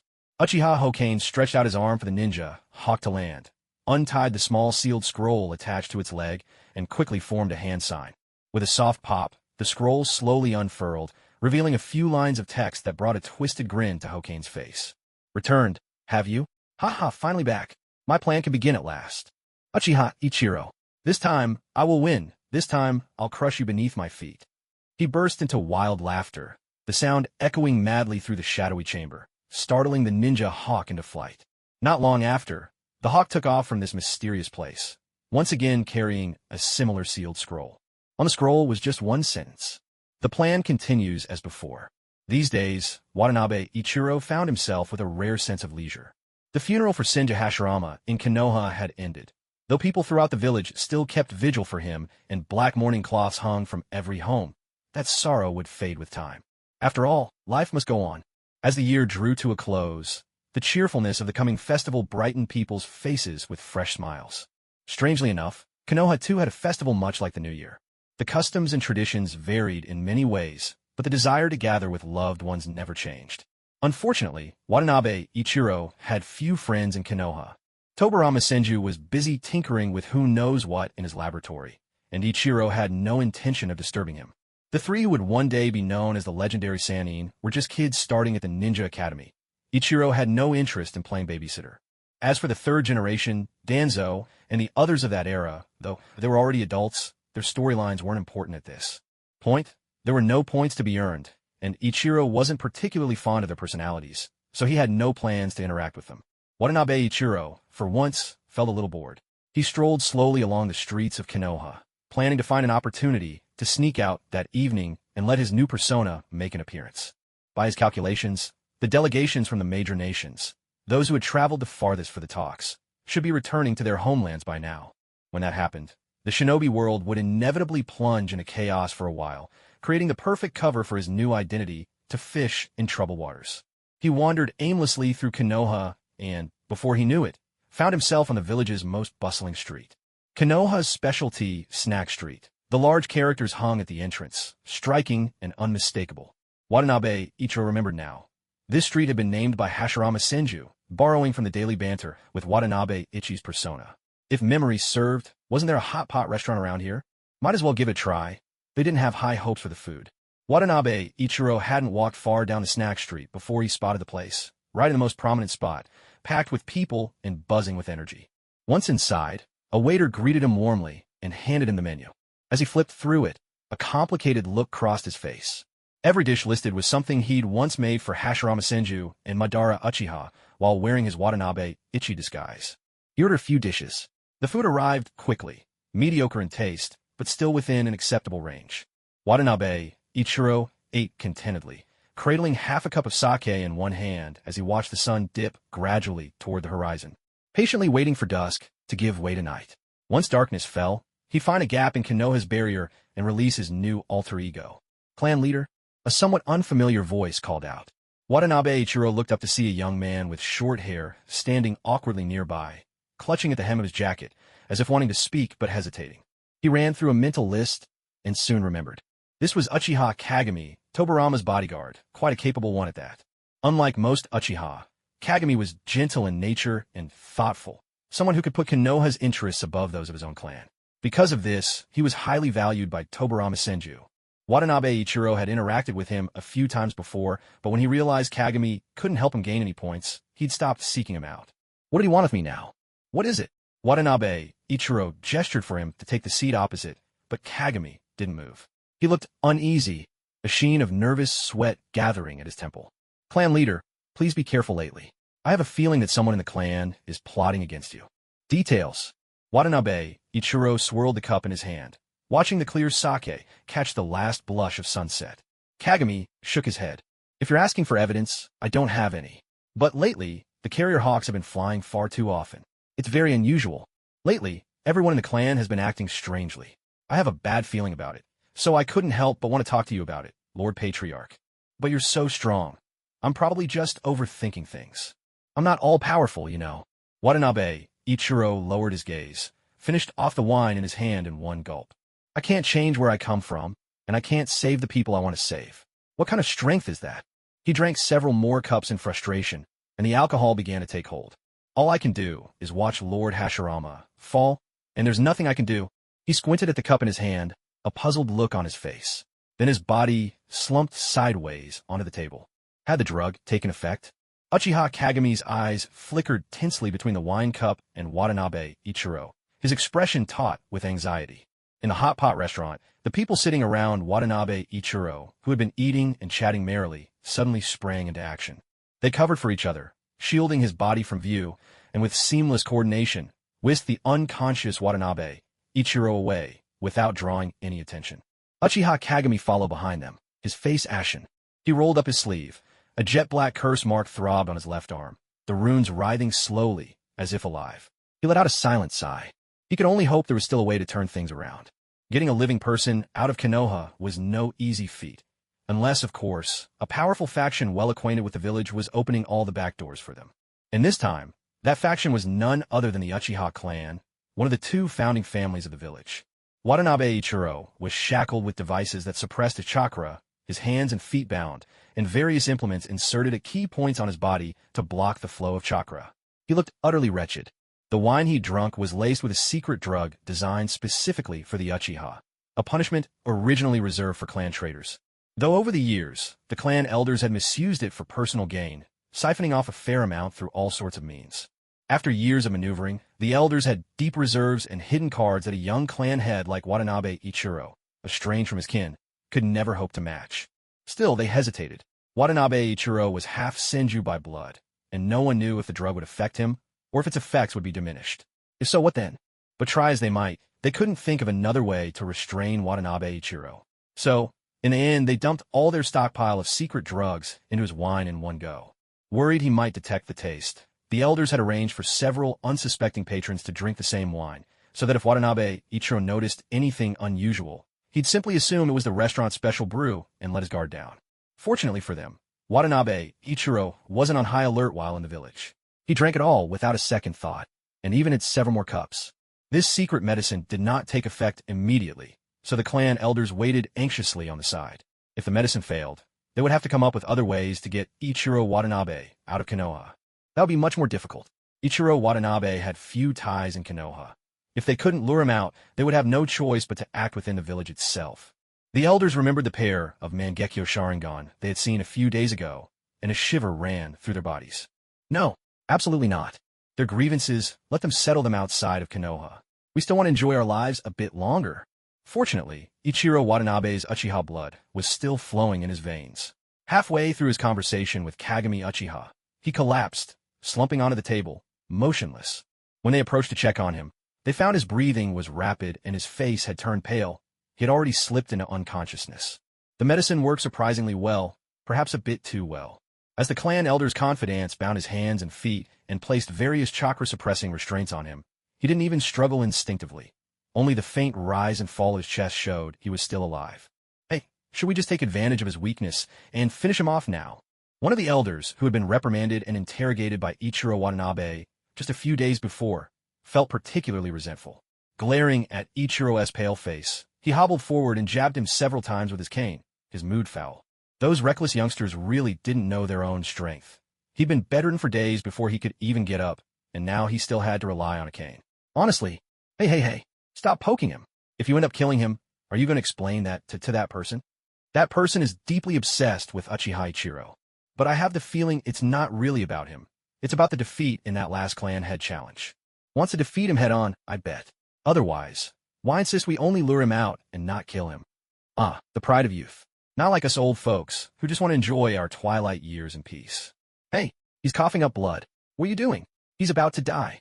Ichiro Watanabe's condition suddenly deteriorated, throwing the elders into a panic. They rushed to force some restorative medicine down his throat, and, after much effort, finally managed to stabilize his condition. Still on edge, they spirited him away in the dead of night.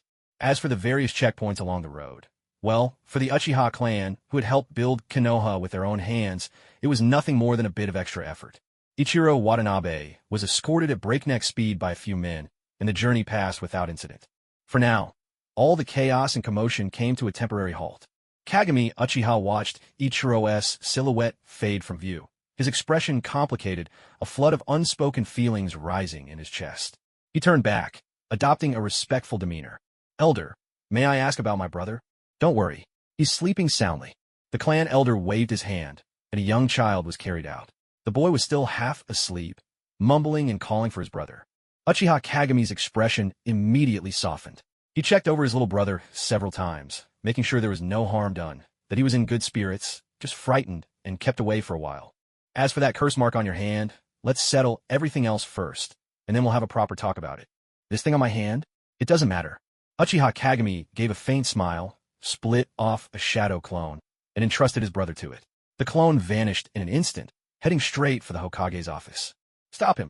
Uchiha Kagami reached into his ninja pouch, and several shuriken, each affixed with explosive tags, clashed in midair, blocking those who tried to pursue.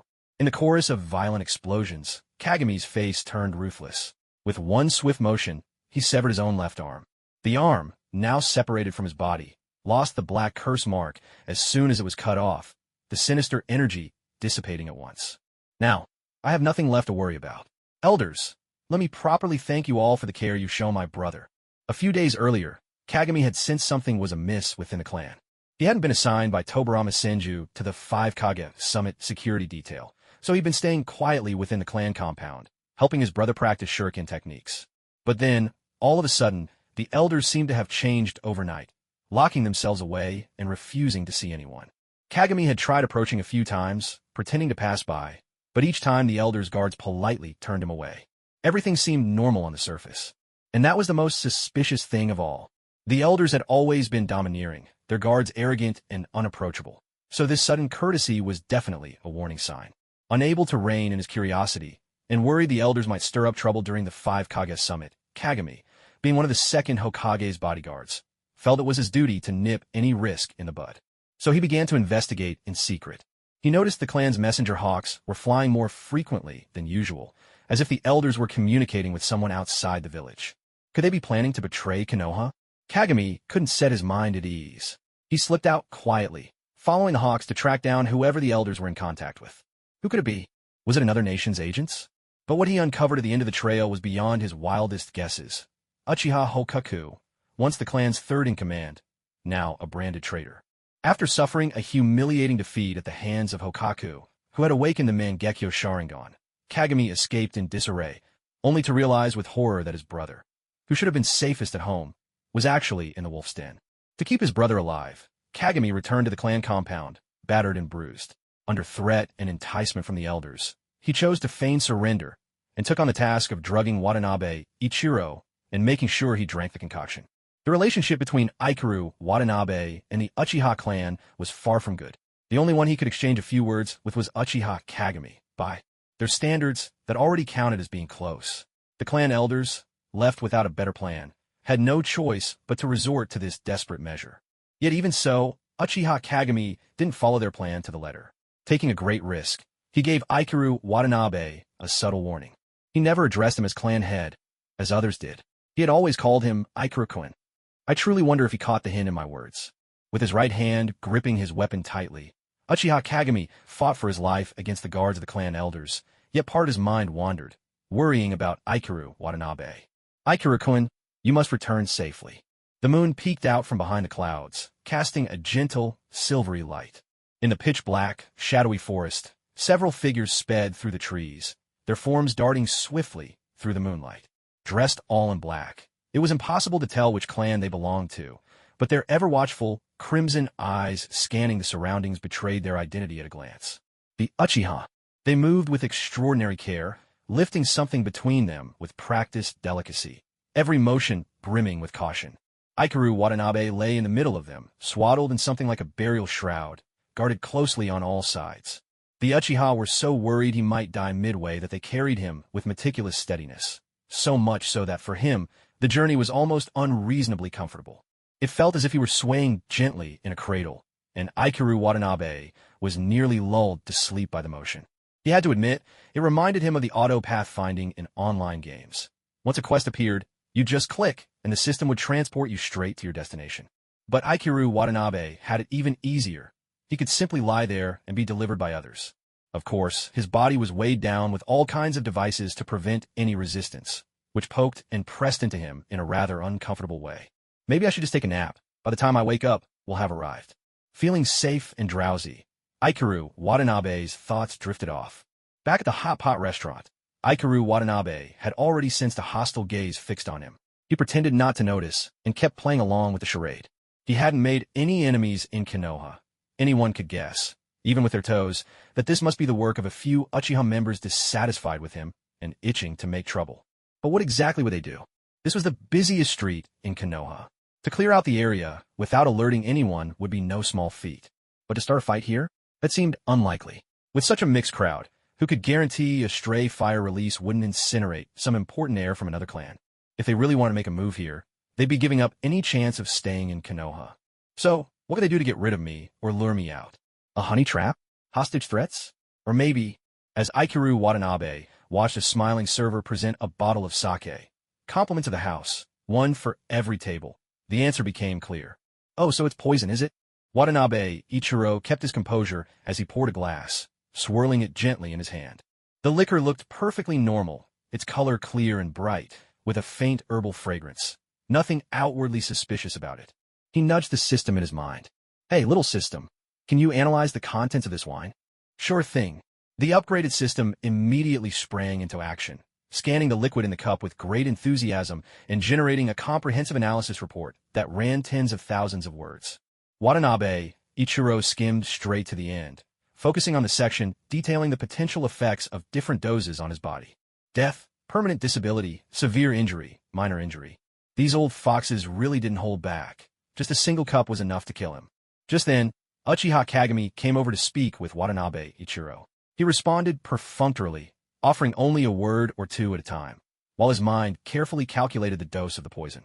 He discreetly drank a small portion from some of the cups to avoid arousing suspicion, while the rest he slipped into his system's inventory, hidden by the rim of his cup. Afterward, he simply lay down and went to sleep, fully cooperating with Uchiha's abduction plan. He understood the hints from Uchiha Kagami. This guy had always been aligned with Konoha, but now he was helping the Uchiha scheme against him. Clearly, those old men had something on him. Compared to the idea that Uchiha Kagami was a willing participant, Watanabe Ichiro was more inclined to believe he was being forced into this by some threat to his vital interests. He'd have to find a way to leave a clone behind to observe the situation. This guy was pretty sharp, after all, and had warned him in time. It was fortunate that Uchiha Kagami had chosen the right side and wasn't his enemy. Otherwise, wasn't Uchiha Kagami the ancestor or maybe grandfather of Uchiha Shursui? Either way, if things went badly, Shursui would never even be born. Watanabe Ichiro was carried away. Konoha, what's going on with you? Can't you even keep an eye on the head of the Uchiha clan? Black Zetsu screamed silently in its heart. Once it saw Watanabe Ichiro safely arrive in Konoha, it left, reassured, to go look for Uchiha Hoka's whereabouts and check on his recent progress. After sending a message, Uchiha Hoka quickly got in touch, excitedly sharing all he had accomplished lately. First, he had fully mastered his Mangekyo Sharingan, and had become extremely adept at the Mangekyo skill that was especially effective against Flying Thunder God. Then, in the Land of Lightning, he got in with the Gold and Silver Brothers, revealing his identity with the Mangekyo and persuading them with both profit and power to help him reclaim the position of Uchiha clan leader. With the backing of the Land of Lightning, Uchiha Hoka brimmed with confidence, convinced he finally had what it took to kill Watanabe Ichiro, and returned to Konoha in a blaze of vengeful fury. Unfortunately, when he snuck into the Uchiha compound, all he found was a group of withered old men. Watanabe Ichiro had gone off to attend the 5 Kage Summit. He stifled his frustration and used his Mangekyo to give this group of old men a beating, demanding that as soon as Watanabe Ichiro returned, they find a way to capture him alive or lure him out. Everything was moving in a positive direction. Uchiha Anoka truly believed this. Black Zetsu was in complete agreement. Next, all they had to do was wait for the Land of Lightning's delegation to return to the village, then spread the news that Uchiha Ichiro had awakened a powerful Mangekyo. At that point, he would seize the opportunity to hint to Uchiha Anoka that Ichiro's Mangekyo was unusual, extraordinarily strong, and that it would be unwise to act rashly before understanding it fully. Then he'd coax him into targeting someone close to Watanabe Ichiro, his only tie in Konoha, Senju Tobarama. Using those Mangekyo eyes that counter the Flying Thunder God technique, Anoka would kill Tobarama to take revenge on Watanabe Ichiro. Perfect, perfect. Thanks to my silver tongue, this whole operation should go off without a hitch. Black Zetsu was positively delighted with the plan. Afterward, he'd find a way to make sure Watanabe Ichiro witnessed Senju Tobarama's death, pushing his Sharingan to evolve further. And then, he'd unveil yet another freshly inscribed stone tablet. I refuse to believe Watanabe Ichiro won't fall for my infinite Tsukuyami scheme. The plan in Black Zetsu's mind grew ever more detailed, and he became increasingly convinced that his mission to save his mother was within reach. But when he returned to Konoha for meeting with Uchiha Anoka, he was stunned to discover that Watanabe Ichiro had actually been taken down by his own clansmen and whisked away to who knows where. Unbelievable. Watanabe Ichiro, what's wrong with you? How could you just drink anything in Konoha without a second thought? That specially formulated drug that suppresses the Uchiha. Black Zetsu himself had engineered it in secret. No one knew its potency better than he did. That was a lethal dose. What on earth are you Uchiha doing? Did you really just poison your own clan leader? All he could do was hope that the Senju blood in Ichiro's veins would dilute the effects a bit. Please don't let my precious plan B die here. He raced after them, following the faint traces left by the group, struggling to keep up. Inwardly, he couldn't help but grumble. Was it just his imagination? Why did it feel as if nothing had gone right lately? The tailed beasts were gone, and now the Uchiha with the potential to awaken the Rinnegan was on the brink of death. Oh, what misery! After Black Zetsu left, a nondescript weed in the courtyard swayed, then lifted its roots and crept aside with nimble grace. It was in fact a wood clone disguised by Watanabe Ichiro. Earlier, when Watanabe Ichiro collapsed here, feigning serious injury and coughing up blood, he'd used the ensuing chaos to send out his wood clone. The clone now crept silently into a shadowy corner, settling itself under cover of darkness, quietly observing the brutal clash in the courtyard between Uchiha Kagami and the clan elders' guards, ready to lend support at any moment. Sir, Watanabe Ichiro has been brought. A group of Uchiha halted before an unremarkable stone wall, speaking in hushed tones. Hurry, bring him in. A raspy voice, tinged with delight, suddenly issued from somewhere near the stone wall. The group exchanged glances, each reading the hesitation in the other's eyes. None of them were eager to step into this domain. What are you standing around for? Do you want me to greet you personally? That voice rang out again, this time tinged with anger. Yes, sir. They replied at once, sighing helplessly as they trudged inside, their faces drawn with reluctance. The stone wall rippled like water, and as they passed through, their figures melted into its surface. Moments later, the wall returned to its usual, unremarkable state. Once inside, their surroundings became a stark, square emptiness, as though someone had hollowed out the cave into a perfectly even chamber. At first glance, it all seemed ordinary, but they knew all too well the terror hidden behind this unassuming facade. Just days before, Uchiha Hokane had infiltrated the clan grounds and given them a chilling demonstration of this space's dreadful power. Anything caught within the boundaries of this domain would fall entirely under Hokane's control. This wasn't speculation, it was a brutal lesson delivered to those clan members who had spoken out of turn. Ensnared by this power, their bodies had shattered in an instant, snuffed out without warning. And as long as Hokane willed it, no one could enter this realm to harm him. This, too, had been proven.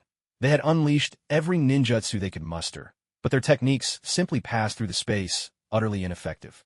Hokane's Mangekyo Sharingan was named Yuyo, the Netherworld.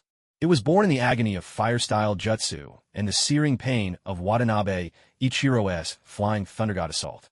In that moment, Hokane had wished for mastery over space and an escape from harm. Thus, from the fusion of these desires, the Netherworld came into being. In Japanese mythology, Yuyo is a parallel realm, unseen and untouchable, where many of the Kunitsukami, the earthborn gods, dwell. The ability lived up to its namesake. With the power of his Mangekyo, Hokane could manifest the Netherworld into reality for a brief time. While it lasted, the wielder held absolute dominion over all within its bounds, free to admit or expel anything as he wished. If a person entered, the owner could dismiss any part of them at will. Their heart, their brain, it was his choice. When Hokane had unleashed his fury in the Uchiha compound, he'd drawn those insolent clan members into this domain and then simply expelled certain parts of them. The boundaries dissolved, and parts of them left the Netherworld while the rest remained, leaving their bodies shattered without Hokane so much as lifting a finger.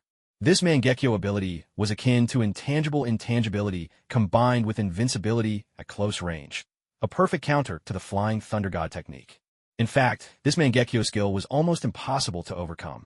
There were precious few conventional means that could possibly harm him. It seems the only way to defeat him would be with a wide area of poisonous mist or by casting him into the depths of the ocean, using some method that would prevent his escape until his chakra ran dry. The Uchiha group moved through this space with extreme caution, barely daring to breathe. Gingerly, they carried Watanabe Ichiro over to Uchiha Onoka, shrinking back in silence, afraid to make a sound. He's dead. Didn't I say I wanted him alive? Uchiha Onoka's eager expression instantly froze as he looked at Watanabe Ichiro, who had been placed in something resembling a body bag. If he's dead, who will bear the weight of my hatred? Where will I vent my fury? How can I bring peace to my wife's spirit in the afterlife? No, he's not dead. Lord Onoka, we just drugged him. He's still alive. The group hurriedly fumbled to undo the cloth wrapping around Watanabe Ichiro. Pulling him out, he looked gravely injured and on the verge of death, but he was still breathing. Watanabe Ichiro appeared utterly wretched, his face pale, eyes tightly shut, limbs bound, with dozens of chakra-suppressing devices of all sizes piercing his body. A fire of anger surged in Uchiha Onoka's heart. What was this supposed to be? He still remembered the day he challenged Watanabe Ichiro. The excessively young new clan leader stood confidently on the clan's training grounds, matching him jutsu for jutsu, mocking his elder's incompetence with every move. Uchiha Onoka gave it everything he had, but was caught off guard when the Flying Thunder God technique struck at close range, a single fire release overwhelming him. He had been careless, completely missing the Flying Thunder God mark that had been placed on his sleeve during close combat. How infuriating, how humiliating, to be beaten by someone so much younger than me. And even though I had all the intelligence on him, even though I fought with every ounce of strength, frustration, humiliation, a burning desire for revenge. I must grow stronger, then defeat him. Now, I have awakened the Mangekyo Sharingan, gained powerful allies, and the position of Uchiha clan head is almost within my grasp. Yet now, my old rival has ended up like this, pathetically betrayed and brought down by his own kin. Is this the kind of victory I wanted? Uchiha Onoka recalled Watanabe Ichiro's words at the clan meeting that day. I sincerely look forward to someone defeating me in a fair and open fight. Then, leading the Uchiha clan to an even brighter future, making Uchiha greater than ever. Yes, what I truly desire is a fierce, exhilarating battle, a fight where both sides give their all. But this kind of underhanded, backstabbing victory is nothing but an insult to me. If I seize the clan head's seat through such means, I could never sit comfortably upon it. Nor would my late wife, who once hoped for so much from me, wish for me to rise by such disgraceful methods. Take him back for treatment. No, leave him here. Halfway through his command, Uchiha Onoka remembered those detestable clan elders back at home. If Uchiha Ikaru were sent back, these bootlickers who pretend to obey while secretly defying him would probably twist his intentions, give him some so-called treatment that very night, and make sure he never saw the sunrise again. Add to that the jostling journey, and looking at Uchiha Ikaru's labored breathing, there's a real risk he might not even survive the trip. If that happened, I could never, for the rest of my life, claim with a clear conscience that I deserved my position as head of the Uchiha clan. The dead don't get a second chance to die. If anything were to happen to him, if he died, Uchiha Huaha would never be able to forgive himself. So he ordered the chakra suppression devices to be removed, had them leave behind the antidote for the secret medicine, then waved them off with a curt, "Get lost." The men hurried out, as if granted amnesty, setting down what they brought and scrambling away with relief. Gathered outside the cliff, they gulped down the fresh air, rubbing their hands and feet, only then truly feeling alive. I thought we were goners for sure, one of them muttered under his breath, his steps so light he almost floated. Hurry, let's get out of here. If that man changes his mind, we'll be doomed. They all fell silent at once, picking up their pace. Only when they put some distance behind them did they relax and begin whispering again. To be honest, I think Ikaru is not so bad. Ever since he's been in charge, my family's actually doing better than before. What's the point in thinking that? It's not like you'd have the guts to let him go. Of course not. My whole family works for the elders. If I let him go, you'd be visiting my grave in the pauper's field. We're just soft targets, easy to push around. Anyone can step on us. Why else do you think they gave this job to us? Why don't the elders send their own grandsons? One day at a time, that's all we can do. No use worrying. You always overthink things. Why bother about Ikaru? Whether he lives or dies, what does it matter? Nobody's like us. I'm just sighing, that's all. That man must hate Ikaru's guts. Judging by his attitude, he's probably planning to tear him apart. Lord Waha is a master of interrogation. After all, Black Zetsu, passing by, pricked up his ears at their conversation, feeling a cold dread settle in his heart. It's over. My plan B, are you still alive? Uchiha Waha looked down at Uchiha Ikaru, who lay on the ground with a peaceful expression, and pressed a hand to his forehead, feeling a headache coming on. At the moment, he truly didn't have much in the way of medical supplies, just a few emergency bandages and some medical scrolls. Where did I put those again? He turned and rummaged around the cave, finally finding them. With fresh bandages in hand, Uchiha Waha couldn't shake the feeling that something was off. So now I'm about to treat my enemy? This doesn't feel right. Wasn't I here for revenge? How did things end up like this? Let me think this through.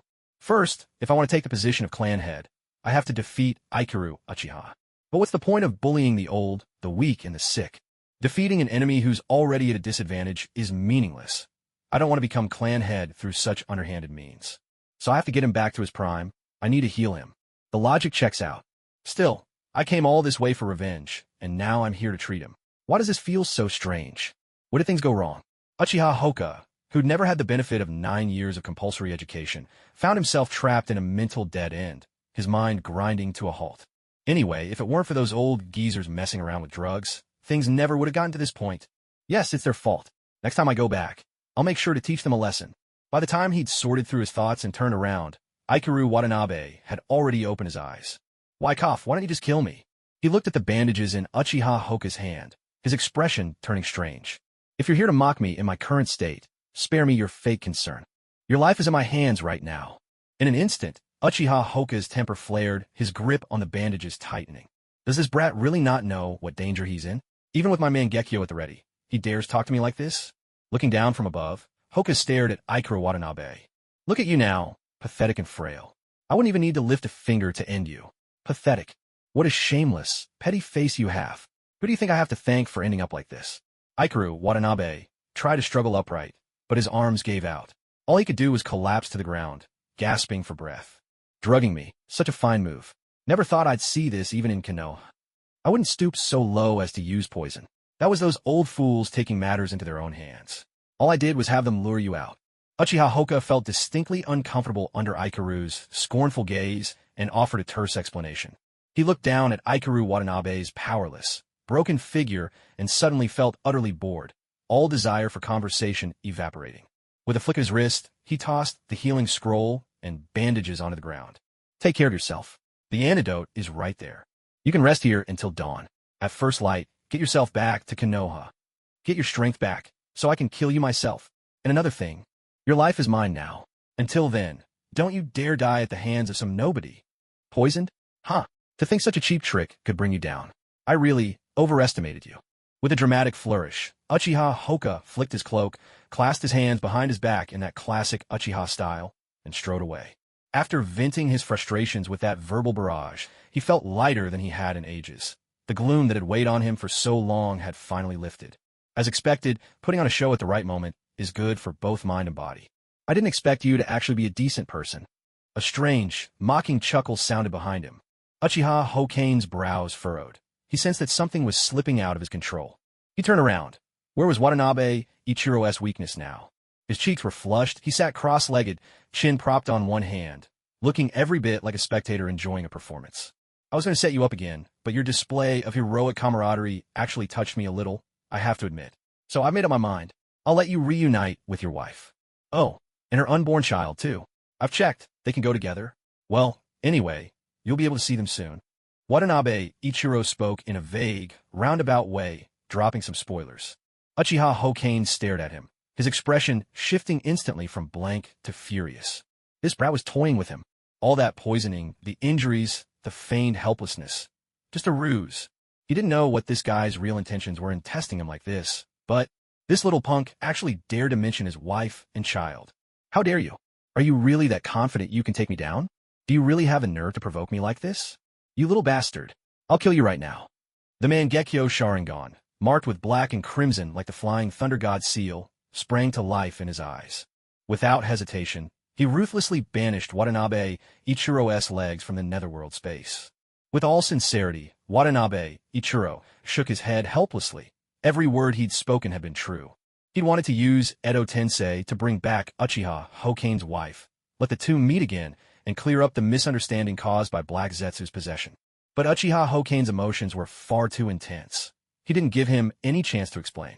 And, to be fair, his words had indeed been a bit ambiguous. Well, they could always talk after a fight. Watanabe Ichiro was also curious about Uchiha Hokane's Mangekyo abilities. A strange spatial ripple danced over Watanabe Ichiro's legs, oddly similar to the activation of Flying Thunder God. Was this some kind of spatial blockade? No. It felt more like rejection. Were his legs being expelled from this space? Thoughts raced through Watanabe Ichiro's mind as he tried to activate the Flying Thunder God. Earlier, he discreetly left several Flying Thunder God marks on the ground, hidden by his own body, and now he tried to teleport to one. But strangely, the teleportation marks appeared grayed out on his system. He couldn't activate them. A timely system prompt notified him. In this space, spatial coordinates were different from the outside world, so the usual Flying Thunder God calculations didn't work. A new computation was required. The recalculation was estimated to take a minute. Watanabe Ichiro praised the system's thoughtfulness, swiftly weaving would-release techniques, trying to gather as much information as possible. He held coincidence as his trump card. If the situation turned dire, he could trade fate for a different future. The system's inventory also contained an item that could instantly revive this persona, so he had no real fear of death. Wood-release wrapped around his legs, but it was useless. Watanabe Ichiro's legs seemed to shift into another dimension, slipping right through the wooden restraints as if glitching through a game, sliding past and dropping to the ground. His upper body, however, was braced by the wood release. The bleeding wounds were temporarily staunched, leaving his life out of immediate danger. So that's wood release. I didn't expect you to know wood release. Is that why you dare to speak so boldly to me? Uchiha Hano looked at the sudden appearance of the wooden branches, momentarily stunned. But seeing that his Mangekyo skill was completely unaffected by wood release, his confidence surged, and he taunted calmly. I didn't think your eye technique would be this powerful. Watanabe Ichiro's face had turned pale. The blood loss was taking its toll, and the pain of his shattered leg bored straight into his bones. I miscalculated. I shouldn't have rushed in like this. I never imagined the Mangekyo could be so terrifying. Even Flying Thunder God is useless now? Your Mangekyo can seal off space itself. His expression grew worse, eyes full of disbelief. Haha, you finally realize, haven't you? Seeing that Watanabe Ichiro was unable to escape his grasp, Uchiha Hano let his guard down and threw his head back, laughing loudly as he covered his eyes. After you beat me up close with Flying Thunder God, I awakened these eyes and gained the perfect counter to that technique. Netherworld. With this, Flying Thunder God is no longer invincible. No one with that skill will ever escape from me again. Watanabe Ichiro, I didn't want to take advantage of your poisoned state, but you dared to deceive and mock me. He laughed, half mad. Go ahead and trick me if you want. It doesn't matter anymore. I have nothing to lose. I'll send you on your way right now. In an instant, Watanabe Ichiro's left arm dropped away. He couldn't react in time, and the wood release didn't move fast enough to catch up. Blood spurted from the stump, soaking half his body in crimson. He grunted, stifling a groan, clutching the wound with his remaining right hand. His body trembled uncontrollably, but he didn't cry out in pain, only gritted his teeth and forced himself to endure, his breath coming in ragged gasps. You really can endure a lot. Uchiha Hano stood his ground, watching with a hint of amusement. He even stepped back a few paces, refusing to give Watanabe Ichiro the slightest chance to counterattack or turn the tables. So cautious. Watanabe Ichiro commented inwardly, eyeing the system's progress bar, which had just reached 60%. Good. Let him gloat a little longer, and then I'll close in and knock him flat. Watanabe Ichiro continued his act, assigning emotions to his eyes with the precision of a domineering CEO from a romance novel. A third was pain, a third was unwillingness, a third was despair, and finally he added a touch of cold indifference. That should do it. He figured he could bluff his way through, let himself get tormented a bit more, and then, suddenly, his heart lurched. The fountain of life was wrenched away by the spatial distortion, and in that instant, it felt as if all the blood in his body had frozen solid. Surprise flashed across Watanabe Ichiro's face, and the careful balance of emotions in his eyes vanished without a trace. The longer the night, the more dreams it brings. Let me send you on your way now. Uchiha Hinoka's Mangekyo, Sharingan, glinted with deadly intent as he struck mercilessly at Watanabe Ichiro. Wait, what? As a villain, is it really okay for you to be this quiet? Not only did he skip the face-to-face taunting, but he didn't even waste time with the usual trash talk. This is completely unacceptable. Do you even know how to play a villain? If not, just step aside. Let me show you how it's done. Coincidence shimmered faintly gold, fate paid in full, and the wish for immediate completion of spatial analysis was granted. The system's simulation progress bar shot to completion. The Flying Thunder God technique button lit up, and the suffocating spatial pressure was no longer lethal. In the nick of time, Watanabe Ichiro vanished from where he'd been, his heart still a little out of place. What? Uchiha Hinoka's eyes widened in disbelief. He watched as Watanabe Ichiro's figure shifted from where he'd been standing to another area he'd visited before. How is this possible? Is it an illusion? How could the Flying Thunder God work inside my netherworld? This can't be, it just can't. What's so impossible about it? Watanabe Ichiro activated wood release, reattaching the fallen parts to himself, and stuck on a few medical scrolls he just picked up from the floor, the very ones Uchiha Hinoka had tossed it a moment ago. Well, I figured since no one was claiming them, I might as well use them to patch myself up. His actions were like pouring oil onto the flames of Uchiha Hinoka's fury. Hinoka unleashed several more ocular jutsu in rapid succession, but by now, none of them posed any threat to Watanabe Ichiro. Watanabe flexed his body a little. Ah, the Senja bloodline, no wonder. The moment he reattached everything, he was bursting with energy again. Excellent. Now for the next act. He cracked his knuckles, the sound sharp and crisp. Enjoying your Mangekyo, Hinoka? What a coincidence. I have one too. He closed his eyes for an instant, and when he looked up again, a pair of blood-red Mangekyo Sharingan with black patterns gleamed in his gaze. Also, isn't it boring to fight in such a cramped space? How about a real man showdown, Gundam style? In an instant, a crimson, hellfire-like skeletal avatar unfolded around him, its presence so overwhelming that cracks began to snake through the very fabric of their confined battleground. The skeletal form's aura remained undiminished, muscles and tendons rapidly crawling into place as the second transformation surged forth. The already fragile space around them began to show signs of shattering, like glass about to break. The mighty giant's power soared, and his blazing palm struck the most fractured spot with tremendous force.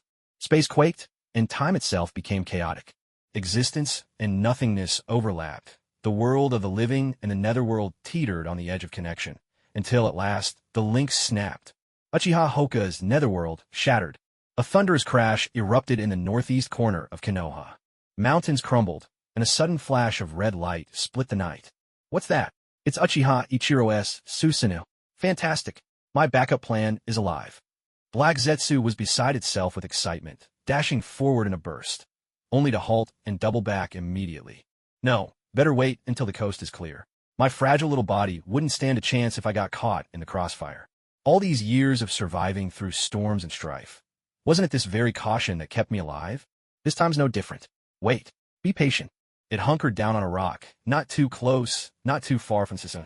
Close enough to gather intel at once, but far enough to flee at the first sign of danger.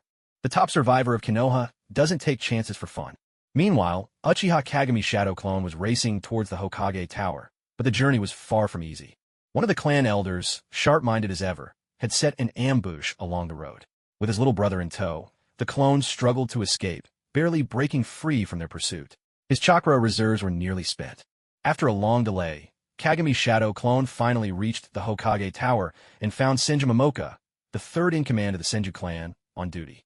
Afraid that the death of his real body would dispel the clone at any moment, Kagami delivered the situation in the fastest, most concise words possible.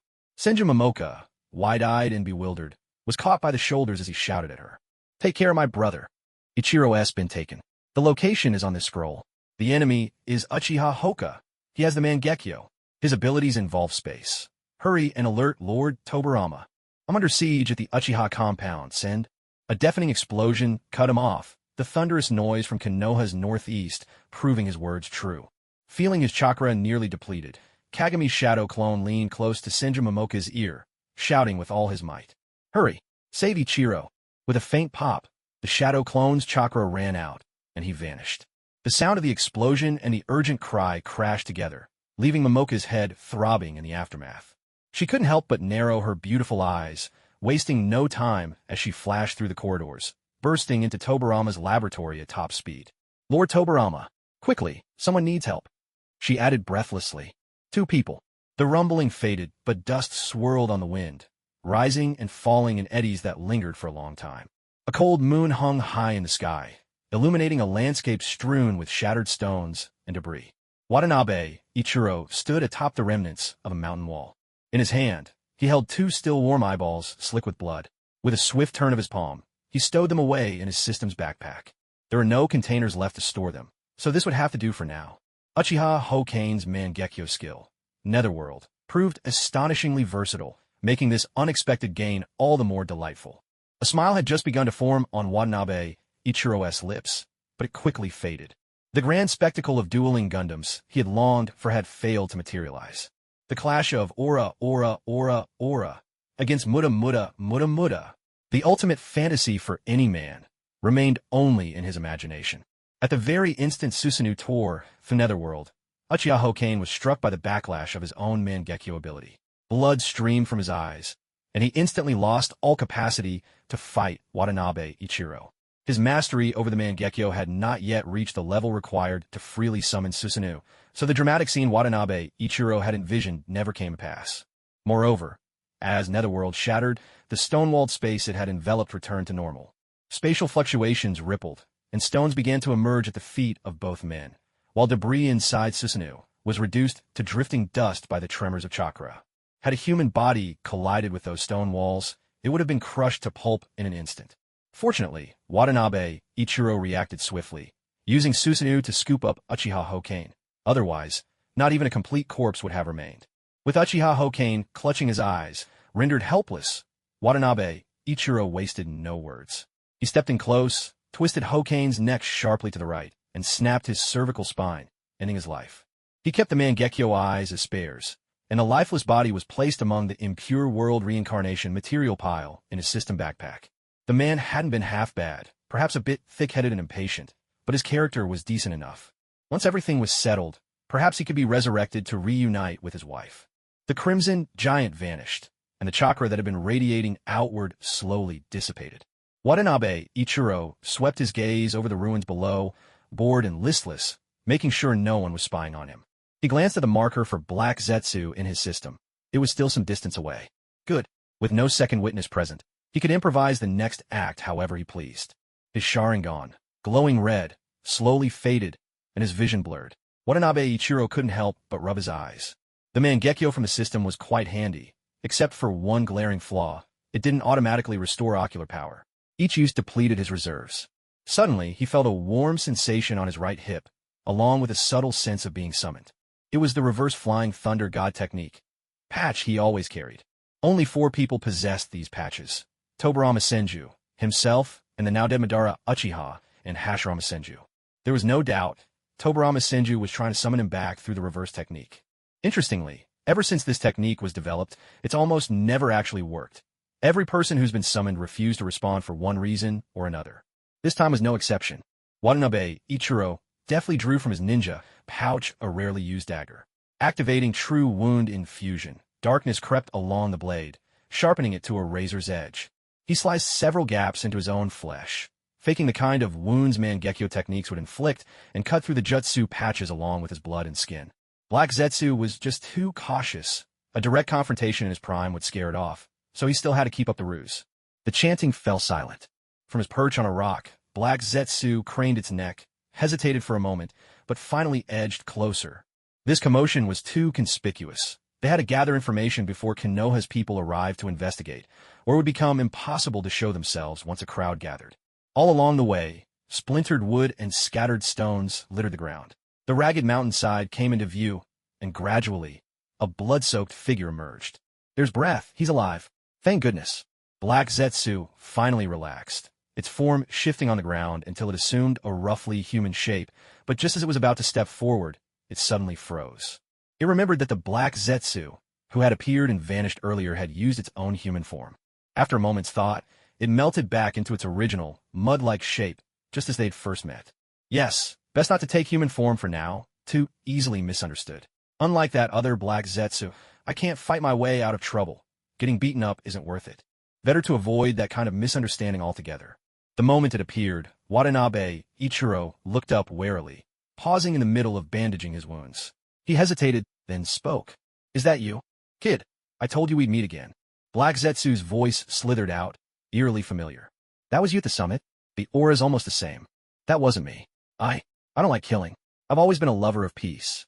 Cold sweat broke out on Black Zetsu's face as it improvised wildly, desperate to change the subject. Thankfully, its black face didn't betray any expression. Peace, such a thing. Watanabe Ichiro leaned against the shattered wall of rock, sitting in a pool of his own blood. He pressed a hand to the wound at his abdomen, raised his eyes to the moon, and lifted his right hand. Silver moonlight shone coldly on the blood smeared across his palm, casting a chilling glow. A bitter, mocking smile crept across his face. His lips parted slightly. Will peace ever truly come? I once believed that as long as people stopped attacking each other, that would be the age of peace. I once believed Konoha itself was the perfect answer. But whether it was that incident in the clan before, or this time with Uchiha Hinoka, the deepest wounds I bear have never come from my enemies, but from my own kin, my blood relatives. Isn't that just ridiculous? Hearing his words laced with despair, Black Zetsu's interest was instantly piqued. Kid, it seems you've already begun to understand the pain and hopelessness I spoke of before, haven't you? It probed cautiously. When you have tasted the endless pain and despair of this world, we will meet again. You came to find me. Doesn't that mean you've already seen the answer? Watanabe Ichiro fixed his gaze on it, his eyes filled with the fatigue and confusion Black Zetsu knew all too well. Yes, that's it. That helplessness in the face of life's trivial suffering. That bone-deep weariness. That lost, searching look, like a lamb hoping for guidance, longing for someone to lead it onto the right path. Exactly. Uchiha Ichiro's heart was wavering. This was the perfect opportunity to promote the infinite Tsukuyumi plan. With just a little coaxing, he could surely persuade Ichiro to become his pawn in the mission to save his mother. Black Zetsu, for the first time in ages, felt a surge of satisfaction, its tar-like form quivering in excitement. It had been so long since things seemed to go so smoothly. Uchiha Madara was dead. The tailed beasts had fled. Uchiha Ichiro had barely survived. Everything had gone awry lately, but finally, there was progress in the plan. It cleared its throat, its tone laced with temptation. Have you ever heard of the infinite Tsukuyumi? Black Zetsu began to weave its web of persuasion. Every expression, every word, every inflection. Each was carefully crafted and polished. It had the air of a slick salesman in the countryside, peddling questionable health supplements to naive elders. It painted grand visions for Watanabe Ikuru, using every trick of rhetoric, highlighting the good, glossing over the bad, playing push and pull with his hopes and doubts. Its psychological manipulation skills were second to none. If only Black Zetsu looked a bit more presentable, it could have easily broken the hearts of countless innocent girls, a true master of seduction. Its pitch flowed seamlessly, one line after another. You are the one chosen by fate. Peace is just within reach. Your power is enough to rule this era. No wonder Black Zetsu could hoodwink Madara so thoroughly, making him work for free for years. Who could possibly resist? Watanabe Ikuru's eyes blazed with intensity as he listened intently, absorbing every word, wishing only that he could take notes to capture all of Black Zetsu's masterful salesmanship. Excellent, excellent. With a little tweaking, he could turn these lines around and use them himself, learn from the enemy to defeat the enemy, and trick Black Zetsu in return. Black Zetsu, watching Ikuru's rapt attention and focused silence, grew ever more pleased with this backup plan. Just look at this kid, so receptive, so easy to convince. Every word I say, he believes without question. In the past, whenever he tried to talk circles around others, they'd always bombard him with questions. He'd have to dodge with clever words, then spend sleepless nights patching up all the logical holes, only to smooth things over the next day. It was rare to come across such a cooperative listener, someone who not only failed to question his every statement, but even looked at him with an expression of pure admiration. Black Zetsu was so moved that he nearly burst into tears. What a wonderful child, he thought, his heart overflowing. It was such a pity that some scoundrel had stolen the Uchiha clan's stone tablet. Otherwise, using the script visible only to the Mangekyo Sharingan as evidence would have made his arguments even more convincing. As Watanabe Ichiro listened and learned Black Zetsu's methods of persuasion, part of his mind wandered to a curious question. What exactly was Black Zetsu made of? Was he a spiritual fragment split from Kagaya, or a clump of chakra given form? Would the system's true damage attachment actually work on Black Zetsu? He was quite curious. Could he try giving a shot? Surely it wouldn't be fatal, right? There was a restless gleam in his eyes, one Black Zetsu couldn't decipher. But Black Zetsu simply took it as eager agreement to the infinite Tsukuyami plan and grew even more enthusiastic in his narration. Sadly, reality didn't care about his desire to pour out his heart. Several figures began to appear in the distance. The Konoha group was finally arriving, albeit late. Black Zetsu, regretful, stopped elaborating on the infinite Tsukuyami plan, deciding to say just a few words more before ending their conversation for the day. But Watanabe Ichiro spoke up first. "May I pinch you?" he asked. "After awakening my Mangekyo, I developed a new ability, but I've never managed to use it. The moment I saw you, I had this instinct that the technique would work. But this jutsu might hurt you a little, so—" His words slowed, trailing off. In the end, he shook his head, dismissing the thought himself. "Never mind, forget I asked. Sorry, that was out of line. I don't want to hurt someone important to me, even if it's just a little. It's fine," he added. "I'm strong. Losing a single ability wouldn't matter much. With the power I have now, I can still carry out the infinite Tsukuyami just the same." He delivered these classic, honeyed words, but Black Zetsu had never encountered such a performance before. "You're important to me. I don't want you to get hurt. I'll still fulfill the infinite Tsukuyami." A triple blow that left Black Zetsu's dark little heart utterly trounced. From a moment it was born, Black Zetsu had carried the burden of the Save Mother plan. Its only living relatives were the brothers who'd sealed its Mother Kagaya away, and, frail as it was, it could only rely on its near-endless lifespan to work from the shadows. Who had ever truly cared about it? His defenses broke in an instant, and dazedly, he agreed to Watanabe Ichiro's request. "Well, it's not impossible. We could give it a try." A sliver of caution remained, so he extended just a tiny part of himself, the size of a pinky finger. "Be gentle," he added hurriedly. Watanabe Ichiro refused at first.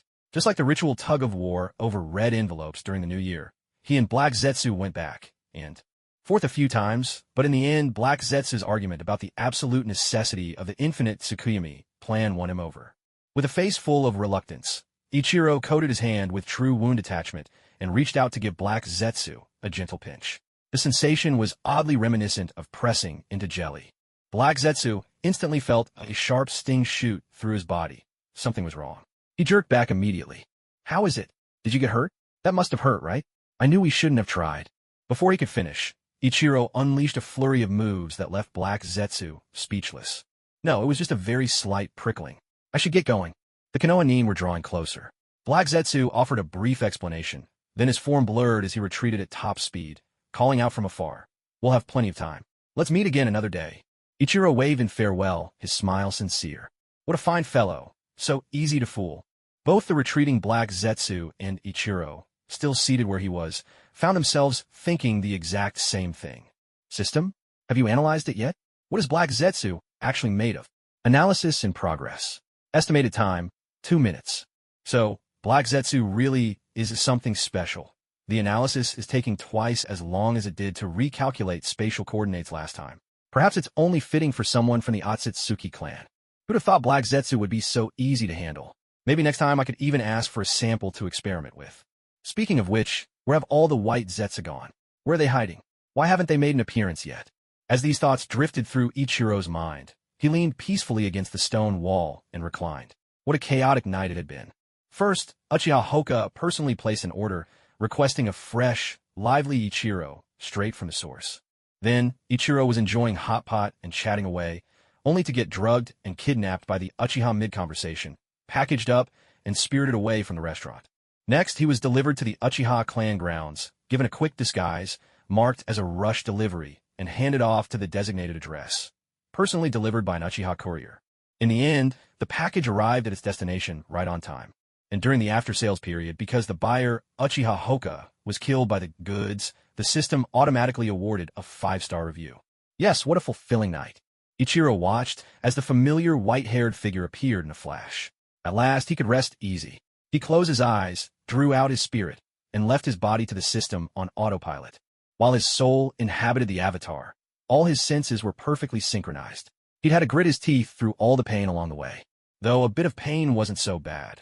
Otherwise, being too accustomed to the numbness of spirit form, he sometimes felt as if he weren't truly alive. Ichiro, Tobarama Senju, appeared in a blur, far ahead of the others thanks to his remarkable speed. Seeing Ichiro lying motionless, Tobarama's heart sank halfway. His memories flashed back to the death of Hashirama, his brother's cold corpse now strangely overlapping with Ichiro's image before him. Has Ichiro died as well? Am I truly the only one left? No, not necessarily. Calm down. Don't panic. First, check his breathing and heartbeat. He moved closer to Watanabe Ichiro, but the wide patches of blood had soaked and stiffened his clothes, making it impossible to tell if he was still breathing. Even if he dies, I can still bring him back with Edo Tensei. There's no need to panic. Tobarama Senju reached out his hand. The fingers that could so easily inscribe advanced sealing arrays were now trembling ever so slightly. This isn't a big deal. Everyone dies eventually. They just set out on that path before I did. Sooner or later, I'll walk the same road to the afterlife. It's only a matter of order. A faint warmth brushed against his fingertips. The breath was weak, but it was steady. He's still alive. Thank goodness. Watanabe Ichiro received the best treatment while lying in Konoha Hospital. The Senju blood running through his veins was working steadily, and his recovery was swift. But he was busy changing identities and stirring up trouble elsewhere. So the Uchiha Ichiro lying in the hospital remained in a mysterious coma, showing no signs of waking. This forced the medical nin in charge of his care to hold several all-night meetings to discuss treatment plans. The few remaining hairs on their heads fell away, and their receding hairlines gradually spread, leaving their scalps gleaming like polished tiles. This time, the Uchiha clan elders had caused a major incident. In truth, their actions against Uchiha Ichiro weren't particularly serious. At most, it was a case of collective dissatisfaction with the current clan head, an attempt at impeachment, a purely internal Uchiha affair, outside Konoha's jurisdiction. But then, Uchiha Kagami was rescued by one of Watanabe Ichiro's wood clones, and after a period of rest and treatment, he dropped a bombshell. Uchiha Hika was colluding with forces from the Land of Lightning. With that, the entire nature of the incident changed. If it were just a family squabble behind closed doors, it wouldn't matter, but bringing in foreign powers, what was their intention? Were they planning to betray Konoha? Any clan elder who had worked for Uchiha Hika was rounded up and taken straight to the ANBU interrogation chambers. No exceptions. Since the current Uchiha clan head was still lying unconscious in the hospital, acting Hokage Tobarama Senju immediately retracted the Uchiha clan's police authority and brought it under the jurisdiction of Konoha's ANBU. After Watanabe Ichiro's initial purging upon taking office, and with Uchiha Kagami's desperate struggle during the night of the kidnapping, there were already very few dissenters left in the clan, and even fewer with any real power. Once the troublemaking elders were all detained, only the law-abiding, peace-loving members of the Uchiha were left in the clan. So there really were no objections. After this incident, every single thorn in the side of the Uchiha clan was dealt with, openly and justifiably. From this day forward, the Uchiha are Konoha's Uchiha. The Uchiha's hawkish faction now looks solely to Konoha for guidance. United from top to bottom, there is no longer any danger of clan discord. With the unique examples set by Uchiha Ichiro and Uchiha Kagami, even Tobirama Senju's prejudice against the Uchiha has all but faded away. It's true that members of the Uchiha clan often awaken their eyes and become extreme after losing love. But with the right guidance and the proper ideas instilled from a young age, they could become Konoha's strongest defenders, an indispensable part of the village. And when it comes to instilling these values, the Ninja Academy is the perfect avenue. In this world, the first Hokage is none other than Madara Uchiha, which makes him particularly assertive in some respects. For instance, he mandates that every clan must allow a certain number of marriages outside the family with each generation, and requires all children of suitable age to attend the Ninja Academy. Of course, none of the clans are happy about these measures, but faced with Madara Uchiha Susanoo, they can only pat their chests and declare, "The Hokages will as our guiding star. Will surely comply with Konoha's arrangements." Both the Uchiha and Senju clans have set a strong example, boldly pioneering reforms in many areas. This has gone a long way in reassuring the other clans. Perhaps the only exception is the traditional Hyuga clan, who are divided between the main and branch families and place great importance on bloodlines. They are particularly resistant to the idea of intermarriage. Their reasoning is simple. The rate at which Byakugan awakens among them is so high that nearly everyone in the clan possesses it. How could they possibly stand by and let such a powerful bloodline slip away? But could their gentle fist really stand up to Susanoo or to the wooden giants? Whether they like it or not, they have little choice. Could they really leave Konoha and seek out a new path? Where else in today's ninja world could they find such a harmonious, fair organization forged by the union of two mighty clans? What's more, it bears repeating, Madara Uchiha is not one to be trifled with. When he caught wind of the Hyuga clan's intention to leave Konoha, that very night he dragged Hashirama Senju, who was happily lugging bricks around the construction site, to pay a visit to the Hyuga patriarch's home. He laid it out simply. Konoha is not a place you can come and go as you please. Then, just as simply, he summoned Susanoo to put on a little performance for them. By the end of the evening, the dishes were empty, cups lay scattered, and the Hyuga found themselves lounging together in the main hall, hosts and guests alike having enjoyed the night to the fullest. Hashirama, completely bewildered, was left behind by Madara to help rebuild the house, and, in the meantime, to try and talk some sense into the Hyuga with his famed powers of persuasion. Konoha is a wonderful place, he assured them. It holds great promise and a bright future. The Hyuga clan will never suffer loss or be deceived here. Set your minds at ease and stay. I'll watch over you myself. Rest assured, I won't let Madara come knocking at your door to tear down your house or pick a fight. A slap followed by a sweet date. Well, perhaps it wasn't even sweet. All Hashirama Senju gave them was a dry, empty promise. But the process didn't matter. In the end, the Hyuga clan managed to take root in Konoha. Tobirama Senju wasn't fond of Madara Uchiha, but he had to admit that Madara's uncompromising stance in certain matters earned his respect. In this regard, Hashirama's gentle nature simply couldn't measure up to Madara's firmness. After the sweeping reforms carried out by the first Hokage, Madara Uchiha, the newly appointed second Hokage, Hashirama, adopted a conciliatory approach. He soothed the various clans with carefully chosen words, easing their dissatisfaction and fostering greater harmony among them. By the time Tobirama himself took the reins, Konoha had become much easier to manage. Authority and responsibility were distributed sensibly, and the stack of paperwork in the Hokage's office had dwindled to a thin pile, a world apart from the chaos of the village's founding. So Tobirama decided to set aside the title of Hokage for now. After all, it made little difference whether he held the position officially or not. He was handling the government affairs now, just as he had when Hashirama was in charge, and even back when Madara was Hokage, he'd been roped in to help. He might not be Hokage in name, but his presence was felt throughout Konoha. As a veteran of 3 generations, Tobirama Senju felt utterly exhausted, especially when it came to the stone cliff behind the village, where the faces of successive Hokage were to be carved. Gazing at those 2 silly faces etched in the mountain, Tobirama couldn't help but think that only Hashirama and Madara would find them dignified or impressive. On top of that, He felt a touch of awkwardness in his heart. If I were to stand beside those two, would I really be worthy? He couldn't answer that question, so he simply served as acting Hokage, leaving the position of the third vacant for now. He would leave the future to those who came after. When the old generation of rivals finally passed away, and hatred faded with the passing years, the new leaves sprouting on the great tree of Konoha would support each other and grow into the future.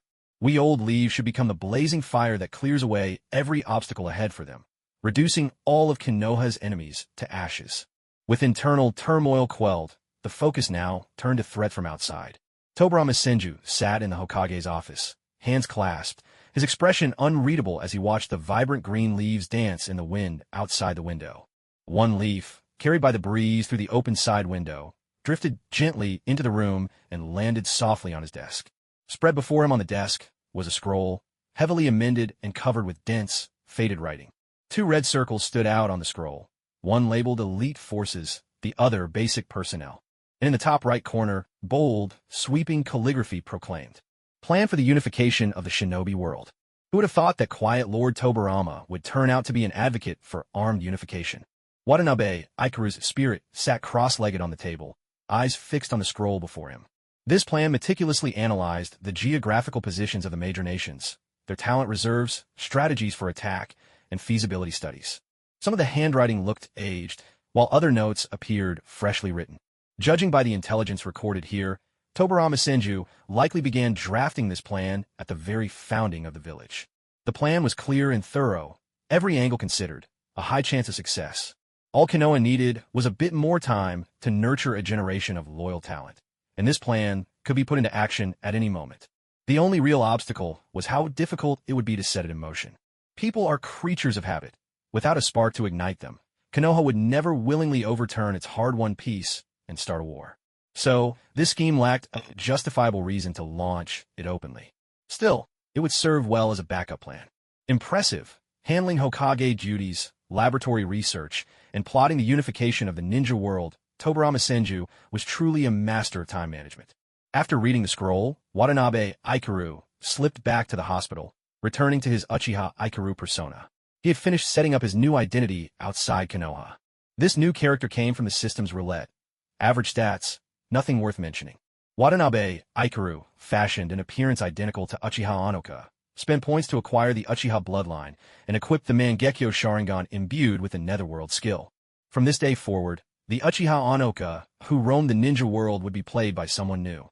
His outward-facing profile was simple, a vengeful avenger, embittered by his defeat in the Uchiha clan's struggle for leadership, whose hatred now extended to Konoha itself. Possessor of the Mangekyo Sharingan, abilities unknown. Bounty, 50 million ryo. Posted by the Uchiha clan. Upon merging with the Uchiha Ikaru persona, Watanabe Ikaru opened his eyes. His vision was blurred, as if suffering from severe nearsightedness. Everything distant was a hazy blur. Overusing the Mangekyo had finally caught up with him. The aftereffects of depleted ocular power could no longer be ignored. A medical ninja in the special care ward noticed Uchiha Ikaru's awakening and hurried out to notify the team waiting outside. Moments later, a flood of medical staff streamed in, conducting one examination after another. Once they confirmed that Uchiha Ikaru had made a full recovery, they finally relaxed, their faces showing visible relief.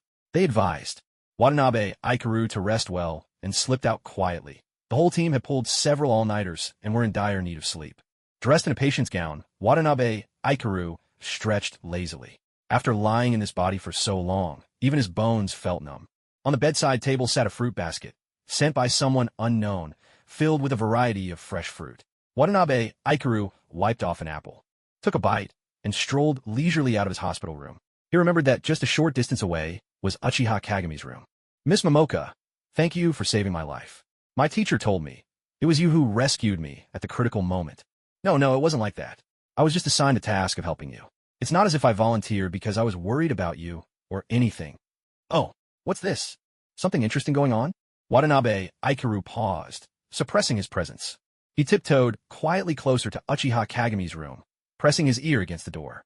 Muffled voices slipped through the crack, soft but clear enough for a ninja's sharp senses. "Aha, Momoka, you really are adorable. By the way, may I call you Momoka? We've only met twice. That's why too close too soon. But if it's you, I guess it's not impossible. Well, I see how it is, Uchiha Kagami. I really underestimated you, calling her by her first name right away. We've known each other for years, and you still call me Ikaru-kun. Playing favorites, are we?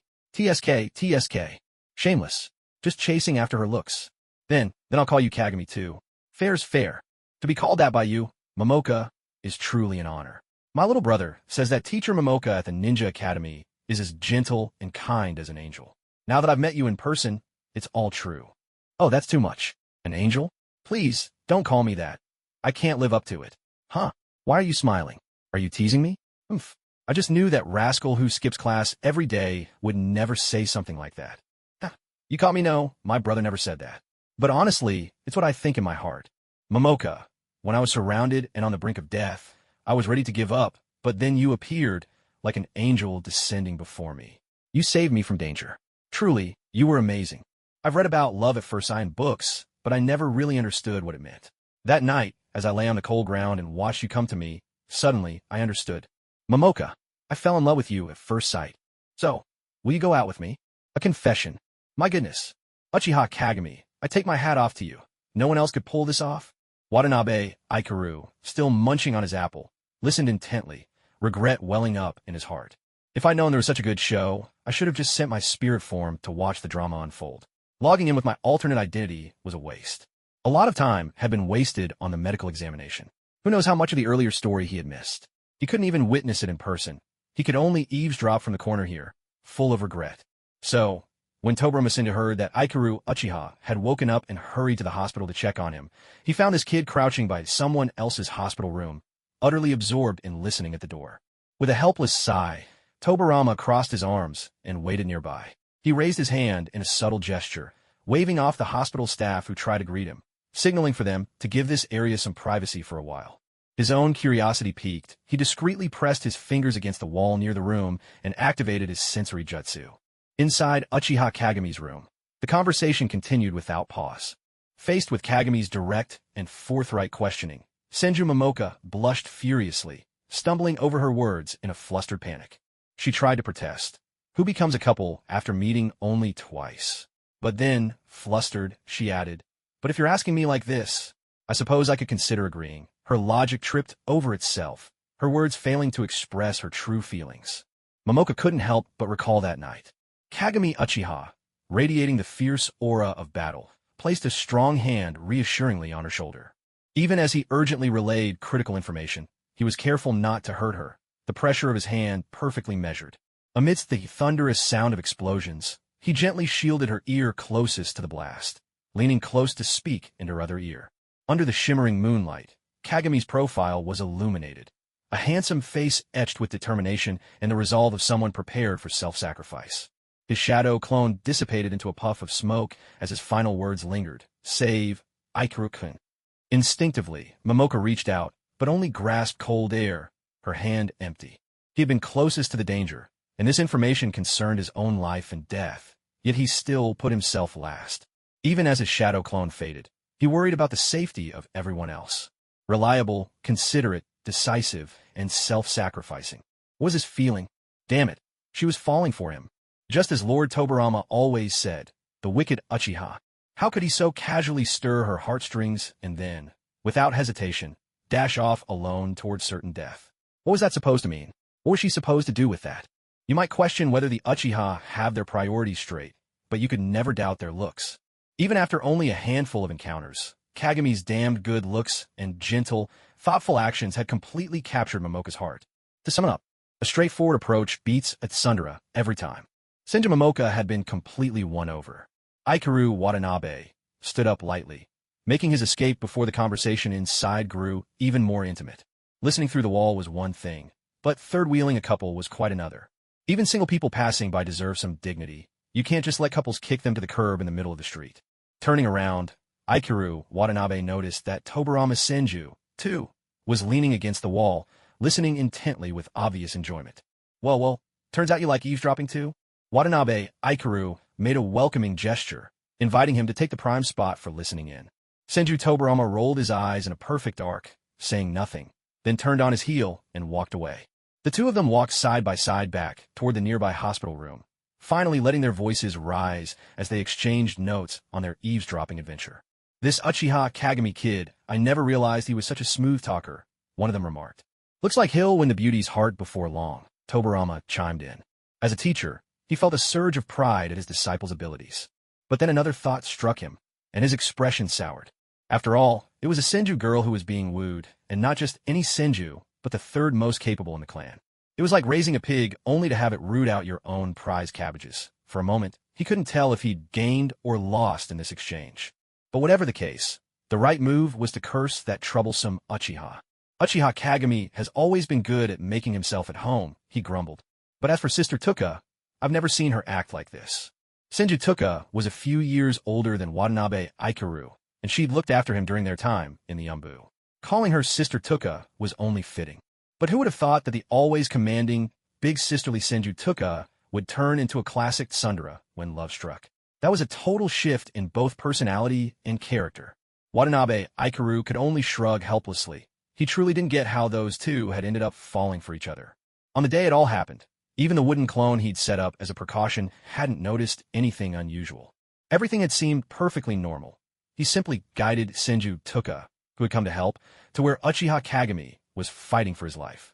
She saved him, quickly gave him emergency care, and brought him to Konoha Hospital. There hadn't been any of those cliched moments like their lips accidentally touched, or an enemy suddenly appeared, forcing them to risk their lives for each other, or they discovered their tragic, shared backgrounds and bonded over it. Their interaction hadn't even reached the dramatic heights of Sasuke and Naruto's storylines. It was just a straightforward rescue mission. So how did sparks of romance fly between them? Youth. That heady rush of hormones never needs much explanation. Watanabe Aikaru continued munching on his apple when a thought suddenly struck him. Come to think of it, why hasn't Tobarama mentioned Edo Tensei lately? If Black Zetsu hadn't interfered before, Tobarama would have succeeded by now, right? So he asked directly. Tobarama just looked at him, exasperated. You think it's that easy? Every part of it, the completion of the array, the success rate of the jutsu, optimizing the incantations, finding a more efficient chakra conversion method. Each one takes time and careful research. You can't just slap your lips together and expect a jutsu to work. Edo Tensei is only on its 9th revision, and the success rate is still under 70%. There's a lot of polishing left to do. Damn, that's exactly what you'd expect from a meticulous researcher. Looks like I'll have to wait a while longer. Sure, I could exchange points for the Edo Tensei in the reward shop, but honestly, who doesn't love getting things for free? By the way, Sensei, if you were given a spiritual polymer, how would you use it? A spiritual polymer? Watanabe Aikaru was referring to Black Zetsu. The system's last analysis revealed that Black Zetsu was formed from an immense spiritual energy, essentially a fragment split off from Kaguya herself. Author's note: this is a creative addition. Is it useful? Well, it doesn't exactly have overwhelming power, but to say it's useless isn't quite right either, since it's practically immortal. Not being cut out for research himself, Watanabe Aikaru simply tossed the question to the real expert. Did you find something? That pointed question immediately gave Tobarama Senju a bad feeling. Watanabe Aikaru kept silent, turning to gaze out the window. Here we go again. Last time, he wouldn't explain that Mangekyo skill that healed fatal wounds instantly. Now, it's probably some other odd discovery, always so secretive. Oh well, if he doesn't want to say, he must have his own reasons. No point in forcing him. If it were me, I'd probably try to develop it as an energy source, or maybe explore the link between spiritual energy and the world of the dead. Tobarama stroked his chin, outlining a few possible directions for research. Watanabe Aikaru listened attentively, then promptly dumped all the work on the system. Truly a model of shameless delegation. Master, I'm just a weak, pitiful, underpowered level 2 system. Running simulations like that is way above my pay grade. I can only brute force it, trying possibilities one by one. It's going to take ages. Maybe if you could get him to give me a basic framework, I could speed things up. Or, Master, maybe you could earn a few more points? If I can reach level 3, I'll be able to add all those advanced modules. I'm about to try out those new functions. Boo. The system kept up its pitiful whining, but its virtual hands never stopped working. It industriously began brute forcing the calculations, displaying a lengthy progress bar that crawled forward from 0.01%. Watanabe Aikaru felt a flicker of guilt.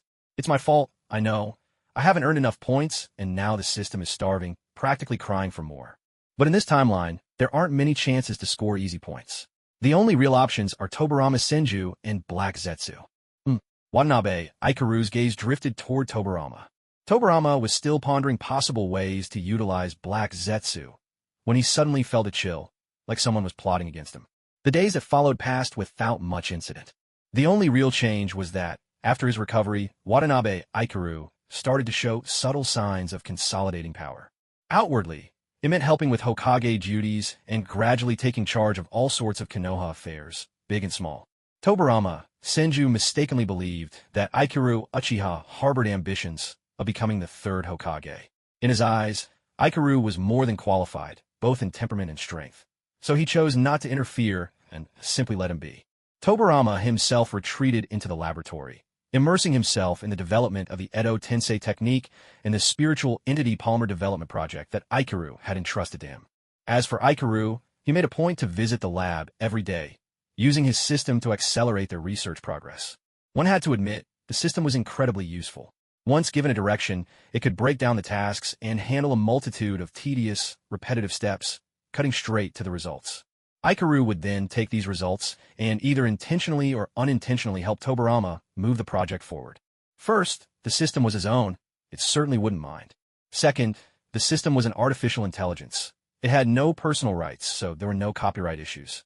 Unlike Tobarama, who would scribble developed by Tobarama Senju, infringement will be prosecuted on every new technique. The system demanded nothing. Tobarama was pleasantly surprised to discover that Ikaru had a remarkable scientific mind. The questions and points he raised always cut to the heart of the matter, providing invaluable assistance to their research. And so, Konoha entered the era of Ikaru's governance. Drawing from his experiences in his previous life, Ikaru made a few subtle adjustments to Konoha's policies. Overall, his administration was smooth sailing. But on the other side of the shinobi world, things could not have been more different. At present, Konoha was the only stable nation in the shinobi world. The other 4 countries were in utter chaos. First, there were the 2 nations whose leaders Ikaru had slain, the Land of Water and the Land of Lightning. The Land of Water was still relatively stable. Although there was some competition for the position of second Mizukage, the title ultimately fell to Genjetsu Hozuki, the original second Mizukage from story. A true battle maniac who relished the thrill of war, Genjetsu relied on his rare combat talent to defeat all other contenders and claim the position of Mizukage. As for the third Mizukage, do you remember how, during Ikaru's Arclight assault, the previous Mizukage casually grabbed someone to use as a human shield? Yes, that unfortunate soul was the future third Mizukage. Serving as a bodyguard for the first Mizukage, he lost his life during that mission. From this, it's clear that whenever the time comes to choose the next Mizukage, chaos will erupt once more. The Land of Lightning, on the other hand, was torn apart by civil strife. The Gold and Silver brothers, Kinkaku and Ginkaku, were at the peak of their power and, believing themselves to have forged ties with Konoha's formidable Uchiha clan, brimmed with confidence as they vied for the position of second Raikage. However, the original second Raikage was still alive. Having served as the first Raikage bodyguard for many years, he was exceptionally strong and held the deep trust of the villagers. Defeated in the competition, Kinkaku and Ginkaku flew into a rage. Gathering their supporters, they broke away and established their own faction, plunging the Land of Lightning into division. They called their new domain the Land of Divine Guardians. For our purposes, let's simply call it Eastern Lightning. With division came turmoil, and the people of the Land of Lightning suffered greatly in the aftermath. Of the 2 remaining Kage, though they did not die during the meeting, they returned to their countries only to soon pass away with lingering regrets. Still, this at least gave them some time to handle their affairs before their deaths. The second Tsuchikage of the Land of Earth was Mu, who possessed the Kekkei Tota dust release. Notably, he could fly and was the mentor of the third Tsuchikage, Inoki. The second Kazekage of the Land of Wind was Shaman, a pioneer in puppet techniques and sand manipulation. The 4 great nations were thrown into utter chaos, and amid this atmosphere of widespread panic and uncertainty, it was the perfect opportunity for Ichiro Watanabe to fish in troubled waters. In the southeastern corner of the Land of Lightning, there was a small village whose people made their living by growing sweet potatoes. Disguised as Uchiha Hinoka, Ichiro Watanabe wore a mask and blended into an inconspicuous corner of the village, quietly observing the scene that felt oddly familiar. This was the very place where, under his Uchiha Ichiro persona, he first encountered Tobarama Senju, and also the place where, years ago, he had stolen sweet potatoes just to fill his stomach. The village had barely changed over the years. The same dilapidated houses, sweet potatoes drying on the rooftops, and villagers rising at dawn to toil in the fields. He had not passed through here on his recent missions and had almost forgotten about this episode. Now, with a new identity and this memory surfacing, he happened to be passing by and decided it was time to repay what he owed. Following his memory, Ichiro Watanabe found the household from which he'd taken the sweet potatoes and quietly slipped money through their door cracks, leaving no trace. Just as he was repaying the last household, commotion erupted in the village. The recruiters are here. Everyone come quickly. In an instant, those inside their homes, on the roads, or working in the fields all called for their friends and neighbors, gathering together with looks of excitement on their faces. Ichiro Watanabe glanced over. The so-called recruiters were dressed all in black, faces marked with strange patterns. By any measure, they did not look like people with good intentions. He casually knocked out a passerby, transformed into his appearance, and, mimicking the crowd's expressions, blended in seamlessly. "Sir, are you still recruiting? Look at me. I'm strong as an ox. I can outwork 10 men. Sir, please take me. I may be skinny, but I only need half the pay. Quit your nonsense. We need muscle for this job. Skinny fellows like you, just step aside." The crowd shouted and jostled, their banter leaving Ichiro Watanabe at a loss for words. The leader waved his arm, a false smile plastered on his face. "This job is urgent. The last batch didn't finish, so this time we'll take as many people as we can get. The pay is double for everyone." Ichiro Watanabe edged closer without drawing attention, catching a strong whiff of pungent spices. Behind that cheap scent was a faint trace of blood. He kept his expression in sync with the villagers, faces lit with joy, though inwardly, suspicion began to take root. There was definitely something suspicious about this. The head recruiter gave everyone a quarter of an hour to go home and take care of their affairs, kindly reminding them not to bring any tools or food. They would provide everything, showing great consideration. Blending in with the crowd, Watanabe Ichiro quietly asked around and finally pieced together what was going on. This group of recruiters had arrived here half a month ago, claiming they needed to gather workers for a job. At first, the villagers were wary. They were strangers, after all, and hardly anyone dared to go. But within a couple of days, those who did go returned safely, pockets jingling with generous wages. According to their stories, the job was simply quarrying stone for some noble lords. There were quite a few people already working over there, nearly 100 by the looks of it. The recruiters treated them well, too. Meals provided every day, fair pay, and a friendly attitude.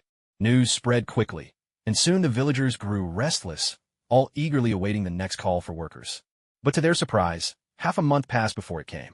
Quarrying stone, Watanabe, Ichiro muttered, doubts churning in his mind. He searched his memory for a plot line in the original story that matched, but found nothing. Brow furrowed, he fell silent and faded into the crowd. That afternoon, Watanabe, Ichiro, and the other villagers were rounded up and led away. A noisy group, they walked for half a day before finally arriving at their destination just as the sun was setting, a shadowy cave deep in the mountains. "Sir, is this really the workplace?" someone asked. "That's right. Come on in, everyone," the recruiters answered, stopping at the cave entrance and urging them inside. They wore sly, unfriendly smiles, but everyone's attention was already fixed on the cave itself. No one noticed, except Watanabe Ichiro. Inside, the cave glowed with torchlight, nothing out of the ordinary at first glance. The warm, steady light put everyone at ease. Feeling reassured, the villagers relaxed and stepped inside without hesitation. Hidden among them, Watanabe Ichiro keenly caught a faint whiff of medicinal herbs in the air. Poison again? He held his breath, but those beside him remained blissfully unaware, chatting among themselves. They dreamed aloud of earning a handsome reward with just a few days of hard work, hoping to bring home extra food and clothes for their families. Such are the simple, honest wishes of ordinary folk. Sadly, their hopes would never come true. The scent of the herbs grew stronger. One by one, people began to feel dizzy, limbs heavy and unresponsive. They tried to turn and flee, but instead crumpled helplessly to the ground. Watanabe Ichiro played along, dropping to the floor, his eyes half closed as he carefully watched what unfolded. Once everyone was down, a few figures appeared, their faces covered, dragging the unconscious villagers away one by one. The person dragging Watanabe Ichiro was especially clumsy, losing his grip and letting Watanabe's head thud hard against the ground. Ouch! Watanabe Ichiro subtly shifted the direction of his head, taking advantage of the moment, all the while grumbling inwardly. "Let me see who you are. If I get the chance, I'll finish you off myself." He took a good look, and to his surprise, the face he saw seemed vaguely familiar. White, spiky short hair, and 2 red markings trailing from the corners of the eyes. Although the transformation jutsu made him look like an adult, there was no mistaking the resemblance to Jiraiya. But shouldn't the young Jiraiya be attending classes at the Ninja Academy right now? Did he skip school? Watanabe Ichiro blinked at him, moving his hand slightly to signal the tactical sign taught in the first year at Konoha's Ninja Academy. Hold your position. Young Jiraiya was startled when the man in his arms suddenly opened his eyes, his grip loosening so much that Watanabe's head nearly kissed the ground again. Under Watanabe's mournful glare, Jiraiya steadied himself, then tried to act casual as he continued carrying him. Watanabe, Ichiro, and the villagers were thrown into a cage reeking of fresh blood, the stench sharp and overwhelming. Feigning unconsciousness, Watanabe lay on a bed of dried, crusted blood, sticky, foul, and so thick that even a brush against the ground would stain you in red-black hues. All around, desperate wails echoed, one after another, painting a bleak soundscape. What on earth are these people up to? Watanabe wondered silently, biding his time patiently in the cage. Before long, a guard disguised as Jiraiya came for the shift change, grumbling miserably to two burly, rough-looking guards. "Senpai, I've messed up again and made the bosses angry. They're docking my whole month's pay. You're always so clumsy. No wonder the bosses punish you. Be more careful next time." "I don't care. Got nothing to lose. But Miss Ah Seong from Willow Lane won't even let me hold her hand if I'm short a single coin. Senpai, buddy, my old man, lend me a little. Get lost. We want a son like you. Small, sompi ah. Wait, he's waking up? Did those guys drugging them cut corners again?" Putting on exaggerated act, Jiraiya pointed at Watanabe Ichiro, who was stirring behind the guards. Watanabe, hearing Jiraiya's endless chatter, felt his blood pressure rise. He sat up, ready to deal with things personally. As the guards turned to check, Jiraiya grabbed both their heads, and with a powerful twist, slammed them together with a resounding thud. Both men slumped to the ground in a daze. "You skip class." Watanabe Ichiro wiped away some blood from his hand, his tone nonchalant. This attitude only convinced Jiraiya further that the mysterious man must be a Konoha senior who actually knew him. At ease, he fished the keys from the guard's waist and unlocked the door for Watanabe. "I didn't skip class. My jutsu got out of control. It's not like I wanted to be here. That doesn't count as skipping." He stammered, dispelling the transformation jutsu in the same breath. Instantly, he shrank back to his normal, smaller size. With his short arms and legs, he was a tiny figure, his features radiating a mischievous and lively spirit. Nothing at all like the reliable man he would one day become, the one who would say, like a dragon returning to the sea, "Even if the sea doesn't welcome me, I'll come back all the same." So, is this the incident where he used the summoning jutsu without first forming a contract, stumbling by accident into Mount Myaboku? Truly reckless. If Tobirama Senju were to find out about this, he'd probably kill Hiruzen Sarutobi on the spot. As a teacher, Hiruzen couldn't even keep an eye on a child, nor stop him from performing jutsu when he should have. But still, how did he end up here? Even if the Toads were returning him, if not to his original spot, they should have sent him back into Konoha, so why leave him here? This place is quite a distance from the village. Watanabe Ikaru stared at Jiraiya suspiciously, making the boy squirm with discomfort under his gaze. Did something go wrong with the jutsu? Or did Jiraiya sneak out on his own? Meanwhile, back in Konoha, Uchiha Ikaru's system-controlled alter ego listened to Hiruzen Sarutobi's report, feeling more than a little exasperated. The Toads had dropped Jiraiya at the entrance to the village, but for some reason, instead of coming in, he'd wandered off in the opposite direction. Hiruzen Sarutobi was so anxious he was pacing back and forth in the Hokage's office, sweat beading on his forehead. Uchiha Ikaru's alter ego offered a word of reassurance. With a quick flick of his wrist, he waved an empty scroll, pretending it was a confidential report. "Don't worry. The MBU on external assignment have already found Jiraiya. He's just caught up in a little trouble. I'm planning to let him stay outside for a while, give him some real-world experience, and help him temper his character." Relieved at last, Hiruzen patted his chest and let out a long sigh. "But as for your teacher, there's nothing more I can do. Sister Momoka has already told Lord Tobirama about this. Oh, and it seems Danzo is with him too. Hiruzen, take care. Make sure you come back alive, both in body and spirit." With a look of utter doom on his face, Hiruzen Sarutobi took his leave. There was no need to imagine. Tobirama Senju, who placed such importance on his successors, was sure to let Hiruzen experience firsthand what it meant to be a master of forbidden jutsu. Meanwhile, Shimura Danzo would undoubtedly do anything to witness the spectacle from the sidelines. What good could possibly come from having your most embarrassing moments fall into the hands of your greatest rival? Watanabe Ikaru pictured the scene in his mind. Shimura Danzo. "Hiruzen, you'll regret this." Hiruzen Sarutobi. "Danzo, I'm the Hokage." Shimura Danzo. "The Hokage who was publicly, by the teacher. Hiruzen Sarutobi, furious, shut up. Reaper, Death Seal, let's die together. Back when Jiraiya was a child, he was impulsive and rash, his talents only average. In every way, he was overshadowed by Orochimaru, whose brilliance left him always a step behind. Immature in both mind and spirit, Jiraiya couldn't help but feel a twinge of jealousy. On top of that, he'd always had a crush on Tsunade, but never knew how to talk to the girl he liked. He simply assumed that his lack of strength was why Tsunade didn't care for him, so he became desperate to get stronger, hoping that the girl he admired would finally take notice. It was a pity, though, despite having summoned and met the toads of Mount Maipa, Jiraiya hadn't grown any stronger. If he went back now, Orochimaru would still overpower him. Jiraiya felt it would be embarrassing to return like this, so he wandered around the edge of Konoha, trying to come up with a way to make his summoning adventure seem a little more impressive. That's when he noticed some suspicious figures lurking nearby. Without a second thought, he followed them. You really had to admire his confidence. He was truly fearless because of his skill. Ichiro Watanabe, having received the system-transferred memories, was stunned by Jiraiya's recklessness. If anything went wrong, the future would be left with only 2 of the legendary Sannin instead of 3. In this life, thanks to Ichiro Watanabe's overpowered existence, the strength of the 4 great nations had been severely diminished. As a result, the overall atmosphere in Konoha was far more peaceful and stable.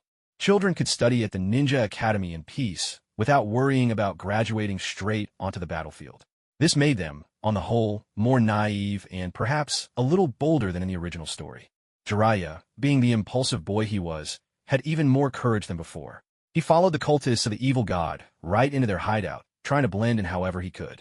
Impressive, he really didn't know the meaning of fear. Clearly, Jiraiya needed to be taught a lesson. Ichiro Watanabe gave Jiraiya a gentle, yet meaningful smile. Jiraiya, feeling uneasy, avoided his gaze and hurriedly changed the subject. So, how should I address you, senior? Konoha ANBU. Codename, Leaf Dragon Ichiro. Boo. Jiraiya's face lit up with excitement. The ANBU were a special unit directly under the Hokage, made up of the village's very best shinobi. They protected the Hokage and guarded Konoha against outside threats. Whether it was the honor of being called the best, or the cool responsibility of protecting the village, joining the ANBU was every Ninja Academy student's dream job. Jiraiya was no exception. His eyes sparkled, and he was practically drooling with longing. If I could join the ANBU, Tsunade would definitely fall for me. Without hesitation, he slid over on his knees and hugged Ichiro Watanabe's leg. Brother Leaf Dragon, please take me as your apprentice. I could do your laundry, cook your meals, and even warm your bed. Ichiro Watanabe's face darkened. What kind of nonsense was this? And who was that Miss Ashion from the Wind Willow Lane he mentioned earlier? How did Jiraiya know about all these things at such a young age? Could it be that Hiruzen Sarutobi was a bad influence? That was very likely. Sarutobi Hiruzen, you've just earned yourself another demerit. He grabbed the back of little Jiraiya's collar, and with one hand, peeled him off his leg, holding him up and giving him a shake. You could be my apprentice if you want, but it's not so easy to become my apprentice. Are you sure you're up for it? My mind is made up. Whatever test you give me, I'll face fire and water without a second thought. Little Jiraiya dangled obediently in the air, holding up his fingers in a gesture of assurance, his expression full of confidence in his abilities. First of all, women only serve to slow your sword-drawing hand. So my first rule for anyone who wants to be my follower is to stay away from women. Can you do that? Of course. I can't. Jiraiya immediately began to struggle. I already have someone I like. That's the one thing I can't compromise on. You have someone you like? All right then, let's change the condition. As everyone knows, philanderers deserve no mercy. For those of us who are champions of true love, once we've set our hearts on someone, we must keep our distance from other women and show our beloved the most basic respect. Young Jiraiya looked completely baffled, so Watanabe Ichiro tried a different approach. Put simply, you can't peek at other girls bathing, you can't hold their hands, and as for anything further, well, I don't think I need to spell it out. Jiraiya's face turned bright red, and he started waving his hands frantically. That's only natural. Who do you take me for? I'm Lord Jiraiya, after all. Are you sure about that? Watanabe Ichiro looked at him doubtfully. After all, lechery was practically written into his character. But then again, a lot of things had already changed in this world, so I believe you. Watanabe Ichiro let go of young Jiraiya. Now, tell me about the intel you've gathered recently. This is your first test as my follower. Yes, sir. Jiraiya snapped to attention, his face serious, and reported everything he knew. In short, The cult of the evil god had started researching the technique to create immortals like Haydn. Right now, they were still in the development phase, pushing forward bit by bit at the cost of human lives. Watanabe Ichiro ran his fingers over the hand-carved marks on the wall. These must be the work the first batch of villagers had mentioned. They hired the first group of villagers with money to build underground chambers, earn their trust, then release them. After that, they used that trust to lure in a second group to serve as human test subjects. Under the guise of manual labor, they could conveniently filter out anyone physically unfit in the village, reducing the risk of exposure. A truly ruthless plan, killing two birds with one stone. Watanabe Ichiro stared at the blood-red carpet on the ground, formed by the dried blood of countless victims. His face darkened, and a violent anger began to grow within him. He'd originally thought Haydn's birth was still some ways off, that the cult wouldn't get so bold just yet. Yet here they were, already in action, and, just as luck, he'd stumbled right into it. Well, I've been wanting to establish an organization of my own. Your cult seems to be developing nicely. But now, it's over for you. Brother Yellow? Jiraiya noticed the change in Watanabe Ichiro's expression and called out to him cautiously. You did well gathering this intel. You passed your first test. Watanabe Ichiro composed himself, returning to his usual impassive expression, and gave Jiraiya a nod. Your second task is to stay alert and keep yourself safe. From now on, your top priority in every single action is self-preservation. Do not expose yourself to enemies whose intentions are unknown. Stay vigilant in every fight, no matter who you're up against. Watanabe Ichiro spoke with a hint of meaning, and young Jiraiya nodded in agreement, signaling that he understood. Your third task is to keep watch over everyone here. The moment they wake up, lead them toward Konoha. Protect the innocent villagers, but only after making sure you're safe. That's all. Did you get everything? I guarantee the mission will be done. Good. Go on then. Watanabe Ichiro gave his shoulder an encouraging pat and discreetly placed a flying thunder god seal within the folds of his clothes. He pressed his fingers against the wall, activating the sensory technique he'd learned from Tobarama Senju. There weren't many enemies here, and their chakra signatures were faint and scattered. It seemed the cult of the evil god was still in its infancy. Both their numbers and their strength were pitiful. Still, Watanabe Ichiro glanced at a constantly moving flying thunder god mark on the system display and sighed. Jiraiya had followed after all. These characters straight out of shonen manga all seemed to share a certain trait. They just wouldn't listen. Once their blood was up, there was nothing they wouldn't dare to do, charging forward with a protagonist's recklessness. Maybe it wasn't all bad. After all, in the original story, Kishimoto always kept them from going too far, and now Watanabe Ichiro was here to pull them back from the brink. Even so, Ichiro still wished Jiraiya would learn some tactical flexibility. Whether it was barging into the Akatsuki alone, or now rushing headlong into the cult, if you can't win, at least retreat. Dying at sea. Ichiro couldn't help but feel it would be an awful waste for Jiraiya. His infiltration was flawless. He dispatched every enemy within sight swiftly and silently, without raising any alarm. Jiraiya watched from behind, his heart pounding with excitement. So this is what ANBU is like. This is the strength of Big Brother Yellow. So strong, so cool. No wonder Orochimaru always licks his lips when he sees something he likes. I never understood it before, but now I do. I want to lick my lips too. He's just too awesome. The anguished cries of failed experiments echoed nearby. Watanabe Ichiro had no patience to dawdle. He swept through the area at lightning speed, making his way straight to the boss at the bottom, the one radiating the strongest chakra signature. He blocked Jiraiya's view with his body, then activated the Mangekyo Sharingan belonging to Uchiha Onoka, casting a Genjutsu the instant their eyes met, seizing control of the leader of the pathetic cult. Perfect. Now, let's teach this reckless little Jiraiya a small but necessary lesson. A chilling, mocking voice rang out. Who would have thought you'd find your way here? Konoha's shinobi, and a little morsel of fresh meat. The cult leader stretched out his withered, branch-like hands and let out a sinister cackle. Although his body seemed to tremble without moving, a pair of hands suddenly lifted Jiraiya up from behind. It was actually one of Ichiro Watanabe's wooden clones, now transformed to resemble the cult leader. Incidentally, Ichiro Watanabe's system skills are bound to his spiritual form, which means certain abilities, like would release, can be used by all his alter egos. What? Ugh. Let me go. Jiraiya struggled, quickly reaching into his ninja pouch with his right hand and gripping a kunai in his palm. He twisted his arm backward, stabbing at his assailant. Such an obvious move was easy for the wooden clone to counter. It seized Jiraiya's wrist, twisted it sharply, and dislocated the joint. Ah! Jiraiya cried out in pain, dropping the kunai. Yet, using the wooden clone's hold on his right hand and the force at his nape, he managed to spin around and kick back. Not bad. He's got good combat instincts. Intentionally holding back, the wooden clone let him land the kick and released its grip on his right hand. Taking advantage of the momentum, little Jiraiya leapt away, abandoning his outer clothing in a move as slick as a cicada shedding its shell, breaking free from his predicament. He initially intended to launch another attack, but a glance at Ichiro Watanabe's position made him pause. Never expose yourself to an enemy whose abilities are unknown. Never fight a foe you can't read, unless you have no other choice. He hesitated for a moment, gritted his teeth against the pain in his wrist, and activated transparency, blending himself into the background and slipping out of the battlefield. Ichiro Watanabe nodded quietly, reassured. That's not bad at all. He's a quick learner. Looks like he won't be fighting to the death recklessly in the future. In that case, let's bring this to an end a bit sooner. Turning back, he began to fight his own wooden clone, taking on 2 opponents at once without losing ground. While Ichiro Watanabe focused on controlling 3 avatars at once, little Jiraiya, face alight with anticipation, painfully set his dislocated wrist back in place. Just then, the cult leader took a kick from Ichiro Watanabe on his right arm, lost his balance, and left his chest wide open, a glaring weakness. Jiraiya immediately lunged, weapon in hand. Sigh, this unlucky kid hasn't learned it all yet. Even such an obvious bait, and he still falls for it. Ichiro Watanabe had hoped to end the fight right there, but sighed. Clearly, lectures alone aren't enough. A wet splatter. Blood sprayed out. Jiraiya felt the resistance as his blade pierced flesh, and his heart steadied. This wasn't a shadow clone. It was the real enemy. Yes, I did it.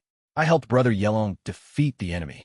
A warm drop of blood landed on his shoulder. Jiraiya glanced to the side. He saw the bloody tip of a blade, gleaming at his pupil. 1 inch closer, and it would have run straight through his skull. He froze, his gaze following the blade to a hand impaled by the weapon. Don't just stand there. Ichiro Watanabe whispered a reminder in his ear. Jiraiya lowered his gaze in self-reproach, his voice barely a whisper. With a forceful twist of his wrist, he pulled out his dagger and retreated a few steps. It wasn't until he caught sight of Watanabe, Ichiro locked in a standoff with the enemy, that he realized just how close he had come to disaster moments ago. For him, the real danger had not only been the second enemy's sudden ambush, but also the left hand of the foe he had wounded, holding a weapon of its own. Had it not been for Watanabe, Ichiro's kunai clashing against the enemy's blade, that weapon would have pierced through Jiraiya's back at the very instant he drove his own dagger home. Without Watanabe, Ichiro's help, the ambush just now would have cost him his life.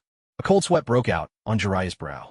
He became wary of the enemy's ruthless willingness to trade injury for victory, and acutely aware of his own lack of experience in deadly close combat.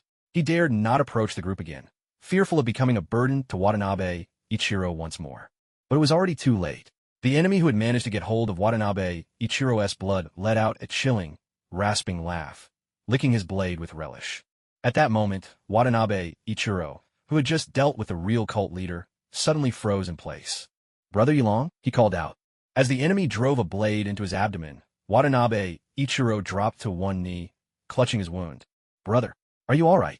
Jiraiya cried out in alarm.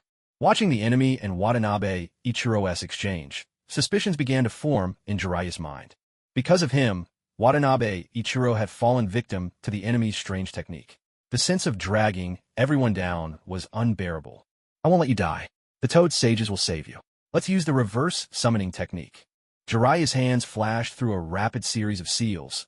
Then he slammed his palm onto the ground. Why isn't it working? Foolish child, my netherworld veil has enveloped this place for precisely this reason. To keep you from escaping so easily. Remember your 2 tasks? Go and complete them. Watanabe, Ichiro barked, his tone sharper than Jiraiya had ever heard before.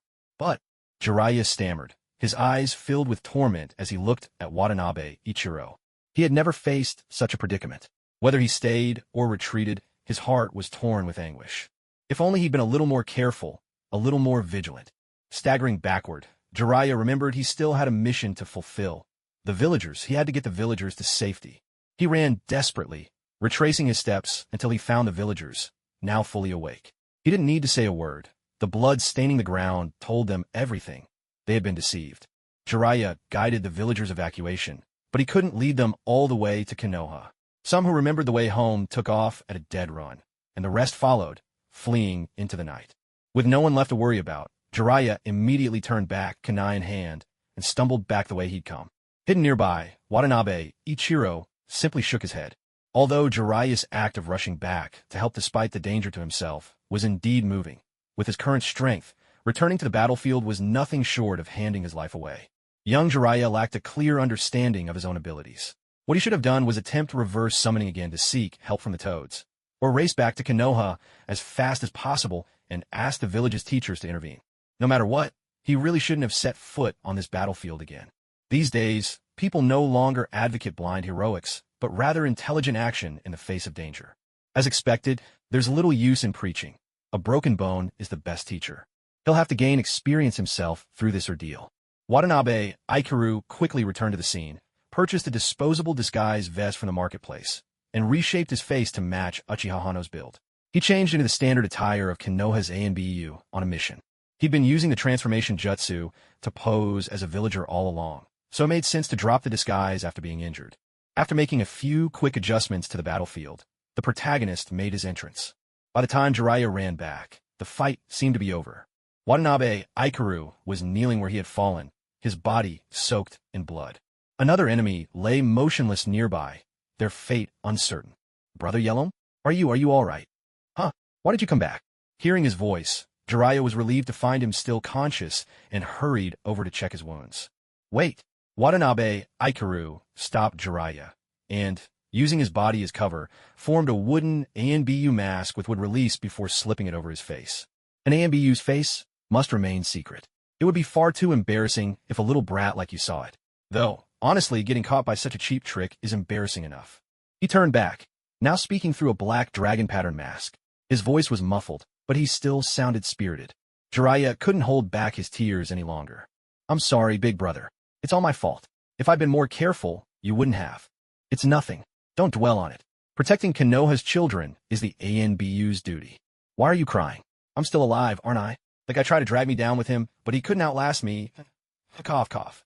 Watanabe Aikaru ruffled Jiraiya's prickly hair, messing it up even more. There was an odd sense of satisfaction in it. No wonder Senju Tobarama and Senju Hashirama used to do this to him as a kid. Lost in thought, he let the child cling to him, sobbing uncontrollably and smearing tears and snot onto his neck, wailing, "Brother Yellow, I'm so glad you're okay." Then Jiraiya's hand, which was still wrapped around his neck, tightened around a kunai. In one swift, ruthless motion, he drove the blade deep into Watanabe Aikaru's back. Watanabe Aikaru coughed up a mouthful of blood onto Jiraiya's chest, his eyes closing as he collapsed. Jiraiya stared at the kunai in his hand, blood gushing from its blade, his eyes filled with disbelief. He stood there in a daze, watching the distant enemy struggling to raise his arm and activate some unknown jutsu. Suddenly, Jiraiya noticed a pitch-black shadow spreading beneath him, connecting him and his foe. Once again, he had forgotten, when facing an enemy with unknown abilities, he must always remain vigilant. "I've been controlled. I killed with my own hands." He gazed down at his blood-stained hands, his whole body chilled to the bone. Jiraiya's mind unraveled. With the last shred of reason, he hurled the kunai at the still-twitching enemy, making sure to finish the job. The cave fell silent. Apart from Jiraiya, not a single living soul remained. He sat quietly beside the corpse of ANBU Yellow, drawing his knees to his chest. Burying his head in his arms, his shoulders trembled ever so slightly. He choked on his grief, unable to utter a word. When Jiraiya once again stood at the gates of the Hidden Leaf Village, his gaze had utterly changed. When he left, he was still worrying about how to make his summoning journey sound more impressive. Upon his return, all that remained in his heart was the pain of his own weakness, and a burning desire to grow stronger. "I'm far too weak. I don't have the strength. As I am now, I'm not even qualified to take part in battle. If not for my arrogant attempts to help and rescue, perhaps Brother Yellow would never have died. He wasn't even at a disadvantage in the fight before." Jiraiya's fists clenched again, so tightly that his fingernails dug into his palms, drawing blood. But regret can change nothing. The dead cannot return. I've let Brother Yellow down, but I'll atone for his death with the rest of my life. He took a deep breath, resolve hardening in his eyes, and strode into the village of Konoha. Inside the Hokage's office, Watanabe Aikaru's consciousness returned to his Uchiha Aikaru self, remotely reclaiming the disposable disguise Jiraiya had buried in the forest. That area was near the Land of Lightning, quite a distance from the Leaf Village. He couldn't fathom how that foolish kid dared run so far. With Jiraiya's stamina, there was simply no way to bring Yellow's body back. He could only bury him there for the time being, marking the spot and waiting to find someone to help retrieve him later. Watanabe Ikaru stretched lazily. Controlling 3 disguises at once during battle, while hiding it from Jiraiya, was quite the mental strain. He unrolled the communication scroll and sent word to Hiruzen Sarutobi that Jiraiya had returned to the village. Before long, Hiruzen Sarutobi arrived, his appearance disheveled. He had just been soundly beaten by Tobirama Senju, in front of Danzo Shimura, no less. Danzo, for once, was delighted to see Hiruzen scolded by their teacher. Hands tucked into his sleeves, he stood by, thoroughly enjoying the scene. Eventually, he couldn't help himself and stepped in to break up the fight. "Teacher, I don't think Hiruzen did it on purpose. It was just an accident, just like the time he accidentally broke your test tube. Hiruzen's simply been overwhelmed lately. Even though his only job is to train those 3 kids, it's still tough on him. He hasn't even had time to sneak a peek at Dubun." On the surface, it sounded like he was mediating, but in truth he was fanning the flames, causing Tobirama's anger to flare up even more and his strikes to grow fiercer. "Danzo, can you please just keep your mouth shut? I'm begging you." Hiruzen Sarutobi yelped as Tobirama pounded him, curled up on the ground with his hands over his head, glaring back in exasperation. Danzo, unwilling to back down, met his gaze with a provocative look that Hiruzen could only interpret as, "Well, I've always wanted to see this look on your face, the I can't stand you, but I can't get rid of you look." Resigned and humiliated, Hiruzen simply lay there and took his scolding, until, finally, a message from his savior, Ikaru Watanabe, arrived. Grinning sheepishly at Tobirama, he seized the chance to slip away. "How's Jiraiya doing? Has he made it back to the village? Is he hurt?" Inwardly, Hiruzen grumbled about Jiraiya, cursing him up and down, but when speaking to Ikaru Watanabe, he couldn't help but ask first about the boy's safety. "Jiraiya's fine physically, but he might be a bit shaken up inside." Ikaru explained how, to temper Jiraiya's spirit, he'd created a false ANBU identity, Yellow, and that persona had already died for Jiraiya's sake. That was a good move. That kid needed a scare like this. He's far too bold and reckless, always pushing the limits. Tobirama-sensei said the only reason the boy made it back was pure luck. He happened to summon himself to Mount Mayaboku. Otherwise, who knows what strange world he might have landed in, maybe never to return. Truly, his fortune is remarkable. Ow. Hearing the full story from Ikaru, Hiruzen couldn't help but laugh, even as he clutched his aching face and winced in pain. "That brat, just wait, I'll show him what happens when he makes me worry like this." Knowing Jiraiya had returned safe and sound, Hiruzen finally let go of his anxiety and started plotting how to vent all the frustration he'd felt these past few days on his hapless student. As for the psychological trauma Ikaru had mentioned, Hiruzen honestly didn't give it much thought. After all, the ninja world is never truly safe. The people around you can be lost at any moment, a reality every shinobi must accept. Everyone goes through this. Losing comrades is always painful at first, but over time, as more and more people around you pass away, you simply get used to it. What else can you do? Life goes on, whether you want it to or not. Dying for love or seeking revenge may sound romantic, but in reality, very few people can actually follow through. Most people just live their ordinary lives, and ordinary ninja, without any special powers or privileges, are no different.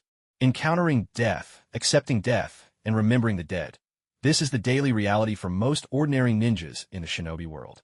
When Jiraiya finally stood before the 2 of them, the atmosphere in the room grew heavy with tension. He carefully chose his words and began to speak, recounting everything that had happened, leaving nothing out. His account was interrupted by several pauses, his voice trembling with the threat of tears, his eyes brimming with emotion. Watching Jiraiya struggle through his report, Watanabe Ikaru looked away. After all, Jiraiya was still a teenager, not yet mature in spirit. Seeing him so devastated, Watanabe couldn't help but feel a pang of guilt, as if he'd bullied a child. It was like he'd kicked down a sandcastle painstakingly built by a child, then stomped on the ruins for good measure. A sense of guilt gnawed at him. Fortunately, Hiruzen Sarutobi, still harboring his own sorrow, stepped in to handle the task of offering comfort.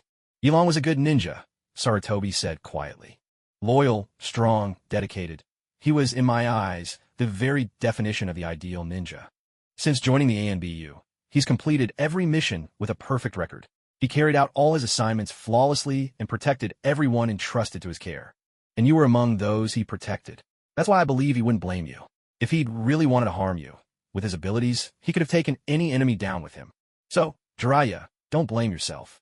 I don't know exactly what happened that day, but I believe that in his final moments, Yilong chose to give you a chance to live, not because he wanted to see you crushed by guilt and regret.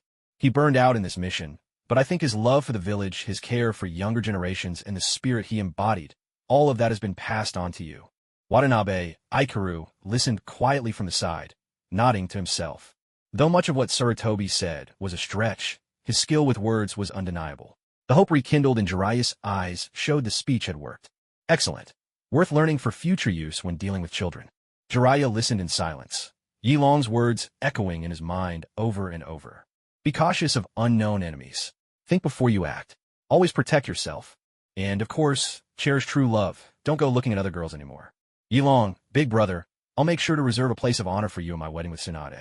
At last, he couldn't hold back his tears. They rolled down his cheeks in a silent flood. Then, what about Yilong's family? I want to apologize to them.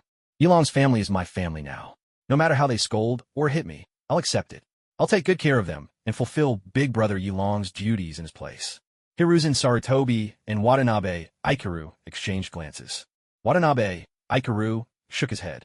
How could a freshly bought, disposable identity have any family? Hiruzen Sarutobi nodded in understanding, though he misunderstood, thinking Watanabe Ikaru simply hadn't arranged anyone to handle the matter. Still, his conclusion and the ultimate effect were the same. He sighed and replied, Yilong is an orphan. He has no family. At that, Jiraiya burst into even louder sobs. Tears and snot streaming down his face, Jiraiya excused himself, looking utterly miserable. Sarutobi, on the other hand, felt a wave of relief wash over him. Even the pain from the wounds on his face seemed to fade. Watanabe Ikaru waved goodbye to the two, his expression growing grave. During the spiritual retrieval process, he couldn't shake the feeling that someone was watching him. Within the system, Black Zetsu's location was far away in the Land of Lightning, so it wasn't him. Could it be the Sage of Six Paths? No, the system had already said it could block the Sage's perception. Then who was it? Someone able to evade his awareness and secretly observe from the shadows, yet still remain undetected. Was there truly such a person in today's shinobi world? Watanabe Ikaru furrowed his brow, his gaze sweeping across the Hokage's office. Was it some kind of remote observation technique? That shouldn't be possible. Such jutsu usually left at least a hint of spatial fluctuation, a trace of their presence. Yet the sensation of being watched, the way his skin prickled with unease. He couldn't be mistaken. Someone was definitely watching him, and they were right here in this office. He began to stroll about the room in a seemingly casual manner, slowly making his way toward the office window. Outwardly, he appeared nothing more than a weary official, pausing to gaze at the scenery outside. But at the slightest disturbance, he was ready to escape and counterattack in an instant. He would never let himself be cornered. Who could it be? A gnawing unease twisted in Watanabe Ikaru's heart. The sense of things slipping out of his control was deeply unsettling. He scanned the view beyond the window, deliberately exposing his back. If anyone intended to harm him, this would be the perfect opportunity. But the sensation of being watched suddenly faded, as if his observer had lost interest. Strange. Was it not an enemy after all? Watanabe Ikaru was puzzled. The tension within him eased, but his mind remained clouded with doubt. He handed the Uchiha Ikaru identity back to the system, then sent his spirit roaming through Konoha in search of clues. Someone suspicious had slipped into the village, their purpose and methods unknown. This was hardly something he could ignore. In the past, he might not have cared so much. But lately, he'd poured his heart into managing Konoha, shaping it into the village he wanted.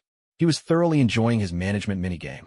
If by some careless misstep, Konoha was destroyed by some rogue force, Watanabe Ikaru would be devastated. So who could it be? Who in this timeline was capable of slipping past his senses? Had his meddling caused the world's timeline to branch out, spawning some new, unknown enemy? Watanabe Ikaru made a circuit through the village, but found nothing at all. Jiraiya? Where did you run off to before? Tsunade looked at Jiraiya, whose face was streaked with tears, wandering aimlessly down the road with utter dejection. She couldn't help but call out to him. Word had it that this guy had pulled off something big a few days ago, summoning without a contract, and then disappeared. The whole ordeal left there. Teacher, Hiruzen, so anxious that he hadn't even given them lessons these past few days, instead turning the village upside down searching for him. Judging by Jiraiya's current state, she guessed he had just returned and taken quite the scolding from their teacher. But this guy had always been thick-skinned. To actually see him cry from Hiruzen's reprimand was nearly impossible. What on earth had happened to him? Could it be that their teacher had refused to let him graduate? She leapt down from a nearby building, eyeing him with suspicion. Jiraiya, looking this tearful, was a rare sight indeed. It's nothing. Jiraiya looked at Tsunade, who had appeared out of nowhere. Her fair, beautiful face did nothing to lighten the weight in his heart. He had no desire for conversation. Forcing himself to respond with indifference, he managed a reply, though his expression looked even more miserable than if he'd simply cried. He was worried that Brother Yelong's remains would be devoured by stray dogs. For 2 days and nights, he had pressed on without sleep or rest, desperate to return to Konoha as quickly as possible. Now he was exhausted and starving, pushed to his absolute limit.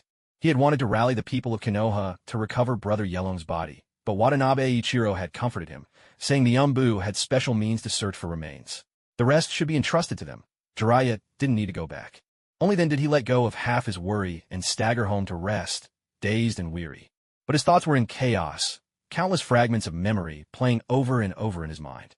One moment, Brother Yelong was swinging him through the air, teasing him with laughter. The next, he was sternly giving him 3 tasks to remember his responsibilities. Then, there he was cradling Yelong's cold body, his own hands stained with blood. Though his hands were now empty, Jiraiya couldn't shake the feeling of warm blood slipping between his fingers. Even faced with his lively beloved, his expression showed no sign of improvement. Somewhere deep down, he couldn't help but compare her vibrant presence to Yelong's lifeless remains, and his grief only deepened. Seeing Jiraiya's increasing despondency, Tsunade's instincts told her something serious had happened. Yet Jiraiya's obvious reluctance to talk left her unsure how to press further. Normally, the moment she greeted him, Jiraiya would wag his metaphorical tail and bound over, chatting about anything and everything, usually ending with some outrageous joke that got her riled up. But now, with Jiraiya refusing to continue the conversation, Tsunade found herself at a loss for words. She considered asking outright what had happened, but worried she might reopen his wounds and make things even harder for him. Yet if she didn't ask, Tsunade wouldn't know what he'd been through, nor could she find the right words to comfort him. But if she simply left him alone, Tsunade couldn't feel at ease. Someone as mischievous and unruly as Jiraiya suddenly becoming so quiet could only mean something deeply significant had happened to him. Tsunade hesitated, unsure how to break the awkward silence. Suddenly, she heard Jiraiya's stomach rumble audibly. Having rushed back for 2 days with barely a drop to drink or a bite to eat, Jiraiya's stomach was long past hunger, nearly numb with emptiness. The sound jolted Tsunade into action. She said, "Wait here," turned around, and with a flick of her wrist produced a box of pastries as if by magic, tossing it to Jiraiya. "I made these myself. The taste should be passable. Eat up, then go get some rest. We have training together tomorrow. Don't forget, no being late. If you need company after training Orochimaru, and I can go for a walk with you, it doesn't have to be training. You can find us anytime." Jiraiya stared blankly at the pastries in his hand, then grabbed a piece and stuffed it in his mouth. He couldn't taste a thing, or rather, it was as if his sense of taste had left him entirely. Ever since that day, all he could sense was the thick, cloying color and scent of blood, before his eyes, in his nose, down his throat, everywhere. "Tsunade, you must live well. Don't ever die." He mumbled these words, mouth full, his voice muffled and low. "What was that?" Tsunade didn't catch it. "I said these taste awful." "Ugh." Jiraiya forced down the bite with a look of exaggerated disgust, his expression shifting back to the familiar, irreverent mischief Tsunade knew so well. "Jiraiya, you little, give those back. I'm not letting you have them anymore." Face flushed with irritation, Tsunade chased after him, fists swinging. Jiraiya tucked the pastries into his shirt and dashed off. Whoever heard of taking back a gift once you've given it? He wiped the corners of his eyes as he laughed, though the laughter never quite reached them. Lately, Jiraiya was constantly busy, shuttling between Mount Myaboku and Konoha. He trained in sage arts with the toads at Mount Myaboku, and in ninjutsu under Hiruzen Sarutobi in Konoha. Outwardly, he didn't seem much changed, but Tsunade, ever perceptive, noticed subtle differences. He spoke more seriously than before, barely any of his usual off-color jokes, and he was always unfailingly polite to her. Even when teased or knocked around during training, he no longer snapped back in embarrassment. Instead, he would quietly dust himself off and say, "Let's go again," a stubbornness in his eyes that Tsunade couldn't quite understand. What exactly had happened to Jiraiya? Tsunade and Orochimaru, both worried, took the chance to question Hiruzen Sarutobi while Jiraiya was away training at Mount Myaboku. Worn down by their persistence, Hiruzen finally relented, telling them a filtered version of what had happened. When he finished, the two friends exchanged a glance, each seeing the same understanding and helplessness in the other's eyes. Some things, they realized, could only be eased by time. In the end, it was up to Jiraiya to find peace with himself. Or perhaps, as the saying goes, let he who tied the bell undo it. Maybe the only way is for the departed to return to life and offer some guidance. But of course, that's impossible. Tsunade couldn't find any good way to comfort him, so she simply spent more time talking to him during their training, keeping him company. At the same time, she forced Orochimaru to study the great compendium of 100,000 cold jokes, hoping he could use a few to amuse Jiraiya now and then. The ever-stoic Orochimaru telling deadpan jokes was a cold joke in itself. It was a bit of a blow to his image, a touch cruel, really, but Orochimaru himself seemed to accept it well enough. He always approached learning new things, even in unfamiliar fields, with a strange kind of enthusiasm, like abducting children, or digging up other people's graves. Whether their small efforts were truly effective was hard to say, but Jiraiya's state did start to stabilize. Mount Mayaboku, Konoha, home to sleep. Those were the 3 places he now rotated between. Jiraiya managed to break free from the grip of his pain, but promptly threw himself into the grind, perpetually either studying or on his way to study. From a distance, it was as if the word busy was written all over his face. Though his state of mind might still have issues, his newfound drive was more than enough. Hiruzen Sarutobi was very pleased and lavished Watanabe Ichiro with repeated praise, commending his plan as highly effective. Watanabe, overwhelmed by the compliments, grew curious about Jiraiya's current condition. So, he assigned Sarutobi a scouting mission to get him out of the way and took it upon himself to start teaching a few kids. Though he often relied on his system cheat to win, let's not forget he'd personally slogged through all those forbidden jutsu. Scrolls left by Tobirama Senju, well, except for the Flying Thunder God technique, which was just too absurd for most people to learn. Now, teaching a few kids was a breeze. Let me see. Which forbidden technique should I teach them today? Something felt a little off about this, but it probably wasn't a big deal. Watanabe Ichiro flipped open the collection of forbidden jutsu scrolls stored in the Hokage's office, carefully covering up the words, product of Tobirama Senju. Unauthorized use will be prosecuted. After all, passing techniques to personal disciples hardly counts as infringement, right? It's called legacy. It's definitely not, because I don't have any original techniques of my own to teach the kids.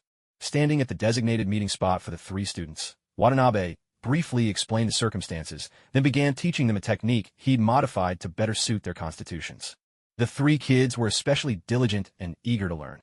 The catfish effect was really kicking in, and they were all trying to outdo each other. It seemed the legendary Sannin of the future would be even stronger and more unbeatable.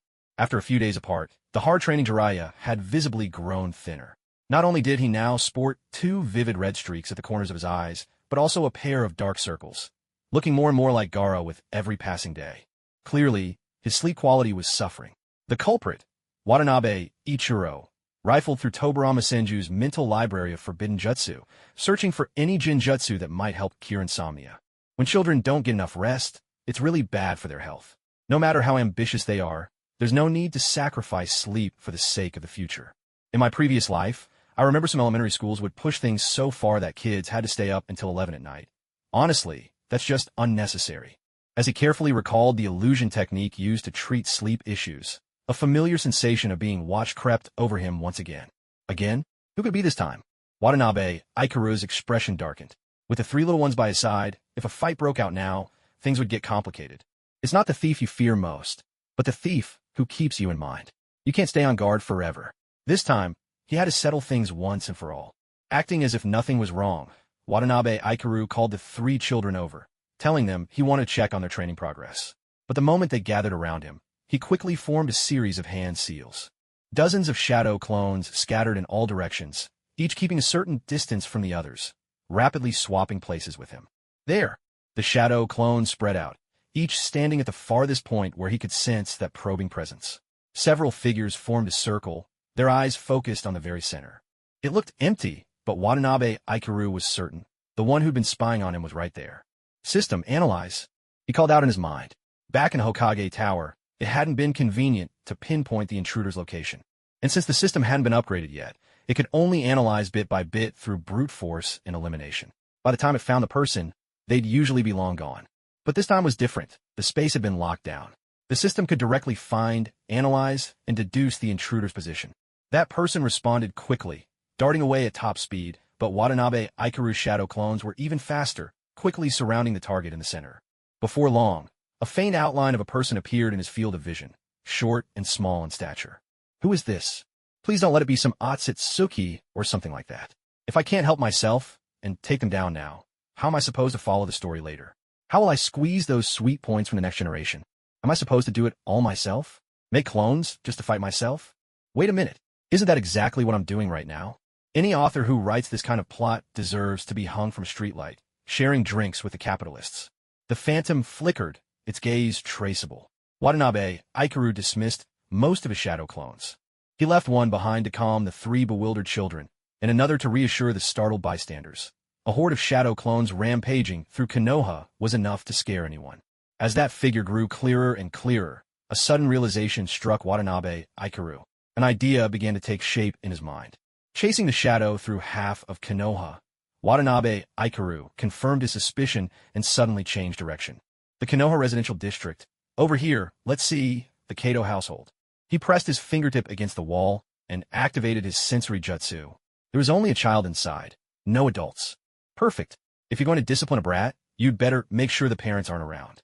Watanabe Ichiro leaped straight through the window from the second-floor balcony, bursting into the room. He grabbed the blue-haired child who was lying peacefully as if dead, and a scroll labeled Spirit Transformation Technique slipped from the boy's hand. Stop pretending. I know you're already back, Watanabe Ichiro whispered in his ear, Kato Dan. The child opened his eyes sheepishly, blue hair, blue eyes. He was Tsunade's first love. I'm sorry, Lord Ichiro. I just admire you. Ever since I was young, I've dreamed of becoming Hokage, so I couldn't help myself. Admire me? Spying on the Hokage's office without permission? Don't you know that's an act of betrayal against the village? Without another word, Watanabe Ichiro slammed the boy onto the bed, gripping his neck, the crimson mangekyo swirling in his eyes. Drop the act. Tell me, whose spy are you? What secrets are you after? Spill everything you know, every last detail. Otherwise, don't blame me for being ruthless, even to a child. His grip tightened, and his expression grew so stern and intense that even a Biki Marino would have applauded. This isn't good. Why is bullying kids so satisfying? I could get addicted to this. Kato Dan, faced with Watanabe Ichiro's fierce interrogation, showed no sign of fear on his face. Lord Ichiro, I've never even left Konoha since I was born. There's no way I'm a spy. Stop teasing me. He can actually tell I'm just messing with him. He's got a keen sense for emotions. No wonder he managed to win over Tsunade so quickly, while Jiraiya, who grew up with her, didn't stand a chance. The plan to tease the kid had failed, and Watanabe Ichiro withdrew his hand, a little frustrated. Kids like Jiraiya, who are a bit slow on the uptake, are much more fun. Smart ones are too hard to fool. Now that I think about it, in the anime, Kato Dan's spirit transformation technique glows with blue light, very obvious. But in reality, it has such a subtle effect that it's almost undetectable. If I didn't also frequently use my spirit form, I might never have noticed Kato Dan spying. If I ever blew my cover or got exposed because of this, I'd have to apologize to every transmigrator with a system out there. Luckily, it was just a false alarm. But this really is troublesome. Anywhere this kid is, I can't freely switch identities or pull off any schemes. Even if I told him I know the spirit transformation technique too, there would be too many awkward questions to answer. It's such a hassle. Maybe I should just write him out of the story. One more or less doesn't really matter, does it?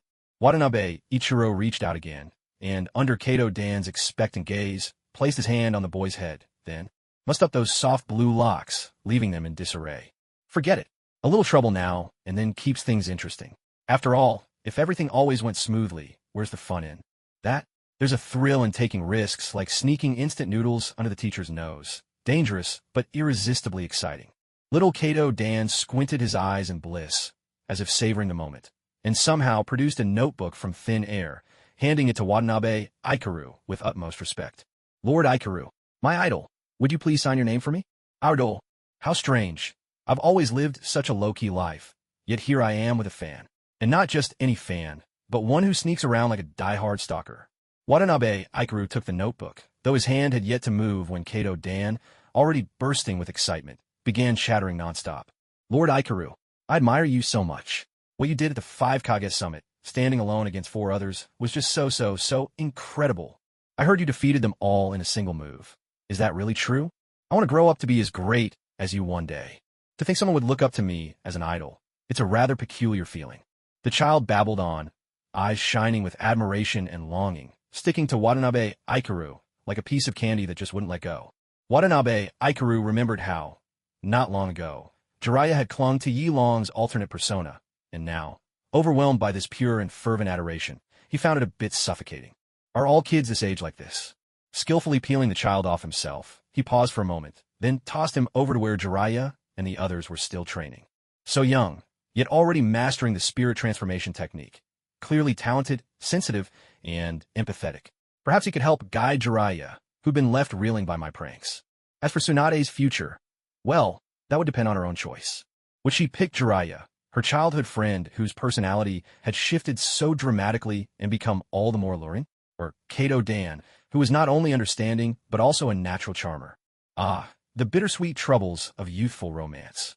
Besides, raising love rivals together from a young age might just spark something akin to the fiery rivalry between Sasuke and Naruto. Let them fight, let them clash. I want to see a love triangle where each harbors feelings they can't confess, to witness a true battlefield of hearts, to see emotions spill out in glorious chaos. After sending a shadow clone to inform Kato Dan's parents that he'd taken the boy under his wing, Watanabe Ikaru stretched out lazily on a tree branch, dozing off. Beneath him, the four children earnestly practiced the improved technique he'd just taught them, filling the air with laughter and camaraderie. Children's friendships truly are simple. Put them together, and somehow, bonds and loyalty blossom with no effort at all. Kato Dan, for his part, was a natural. Even though it was his first time joining the training, he fit right in as if he belonged. This child's emotional intelligence was impressive. There was little risk of any real conflict. The only potential issue was his proficiency with the spirit transformation technique, which might be a bit troublesome. Still, this incident served as a reminder to Watanabe Ikaru. The power structure in the world of Hokage was complex, filled with strange bloodlines and abilities. If he wasn't careful, he might get blindsided by some hidden power. His thoughts drifted to Otsutsuki Tonari on the moon. The timeline hadn't reached that point yet, but he remembered that these moon-dwellers possessed a monstrous Byakugan that could peer into anything from afar. That thing packs a lot of power. If someone tried to spy on me, I wonder if I'd sense it. If it's like the art of spiritualization, where only those who've trained or possess related skills can detect it, then being secretly watched all the time would be unbearable. If they discover that I'm different, well, it's not that big of a deal. It's not like I couldn't handle them. As long as I'm careful with things like sealing techniques and keep my spirit form from being trapped, shouldn't everything else be easy to deal with? Even if my spirit form does get restrained, it's not like the system is just sitting idle. With how much it's fattened up from its cut of every purchase I'm making the shop, it's practically on its way to becoming a level 3 system. So honestly, there's not much to worry about. The only real problem is how uncomfortable it feels to be watched. I never noticed it before, but now that I think about it, I should find some time to deal with it. Leaves rustled softly in the wind as Watanabe Ichiro lounged lazily, watching sunlight filter through his fingers, feeling especially content. Even the children's chattering during their break wasn't as noisy as usual. Life really is pretty good here. If only there were some free points I could mooch, it'd be perfect. Suddenly, his vision blurred for a moment. A strange weariness crept over him from all sides, prompting Watanabe Ichiro to close his eyes and rest. The time left for this disguise is running out. First, Watanabe Ichiro had used coincidence so many times that it had basically slashed away at this persona's lifespan. Second, he never really took care of this body or its eyes. Overusing the Mangekyo was one thing, but in missions, he'd push himself to hone his combat skills. Sometimes, just to win others' trust, he'd even give this body a few wounds, never feeling the slightest bit of regret. Third, awakening his eyes at 4 years old was still a major strain on the body. Even with Senju bloodline regulation, let's not forget, the Senju bloodline burns through your life force. With all these little factors piling up, though he appeared perfectly fine on the outside, this Uchiha Ichiro persona wouldn't last more than a few more years. Just like Senju Hashirama before him, Uchiha Ichiro had nearly reached the end of his rope. Old and withered, his days were numbered. Time to switch personas, Watanabe Ichiro thought drowsily, resting his hand over his heart, and fell asleep atop a tranquil branch. Beneath the tree, for children exchanged glances, lowering their voices as they continued their conversation. Life in Konoha, what a wonderful thing. Meanwhile, on the border of the Land of Lightning, a new organization had suddenly emerged. Its name was It rose from the chaos of the Land of Lightning, recruiting all kinds of talent to serve its purposes. Powerful and pragmatic, they got things done for money, a group that was part mercenary, part underworld syndicate. As long as the people living under his control paid a certain protection fee, they could enjoy a relatively safe life, so the common folk were not all that opposed to him. For ordinary people in the ninja world who lacked ninja talents, as long as they could get by in their daily lives, They were content to live quietly and uneventfully. Even if life was hard, they could bear it, just like the people of the Land of Rain. As for who was actually in charge above them, that was not something they cared to consider. Whether they agreed or not, it made no difference. They simply didn't have the strength to resist, so all they could do was lie low and accept their fate.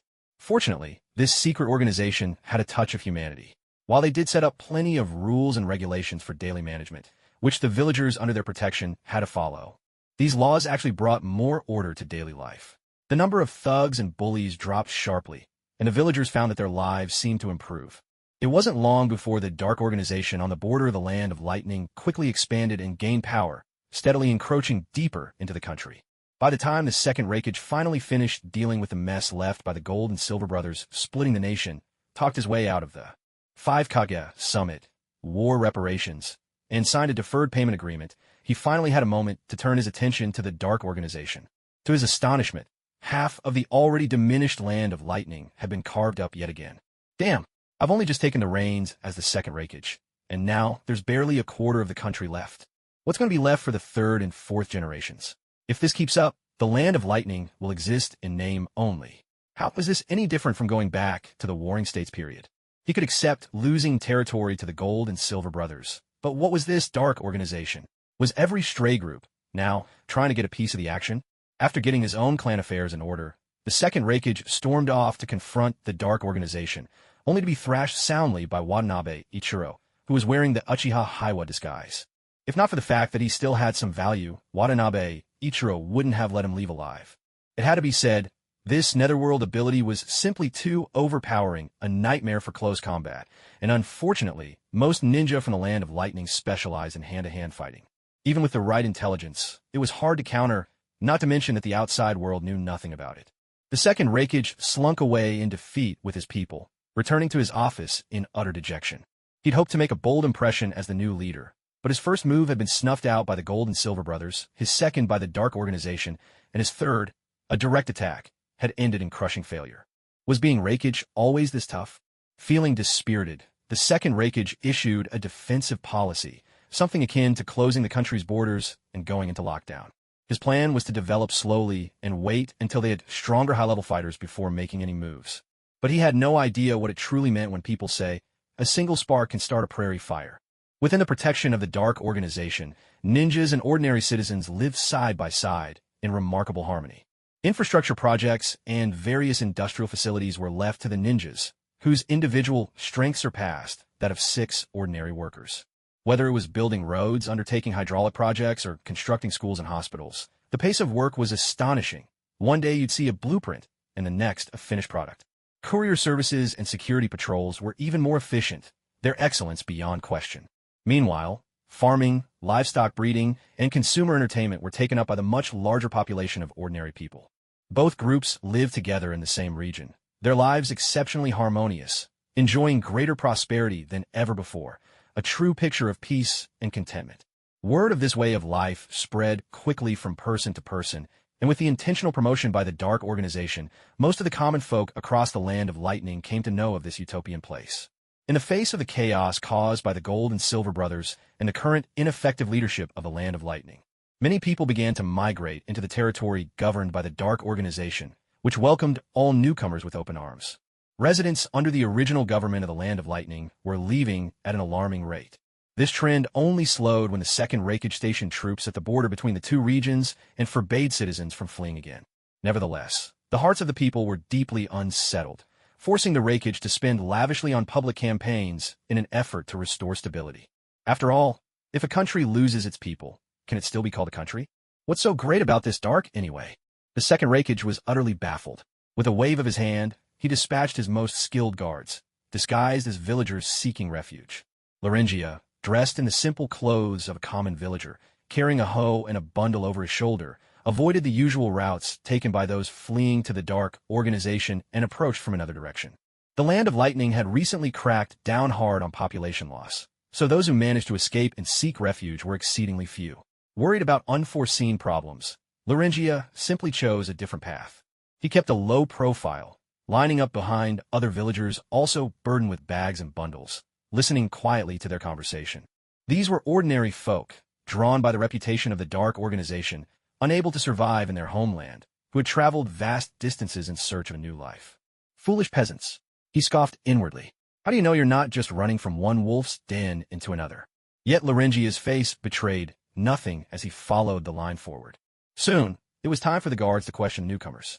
He nervously clutched at the corner of his shirt, his mind prepared with answers from every angle, opinions about the dark organization, his own origins, ready to explain himself in detail.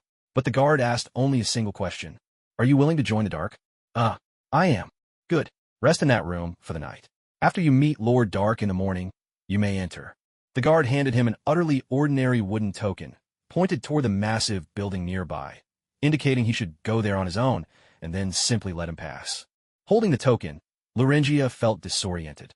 With his wealth of experience as a spy, he couldn't help but think that the interrogation methods of the organization were shockingly unprofessional. Name, identity, previous place of residence, family members at home. Aren't you going to ask a single one of these questions? Could it be that the real ordeal comes in the second meeting with the esteemed leader of N? Full of doubt, Laringia stepped inside, where someone showed him to a room on the third floor.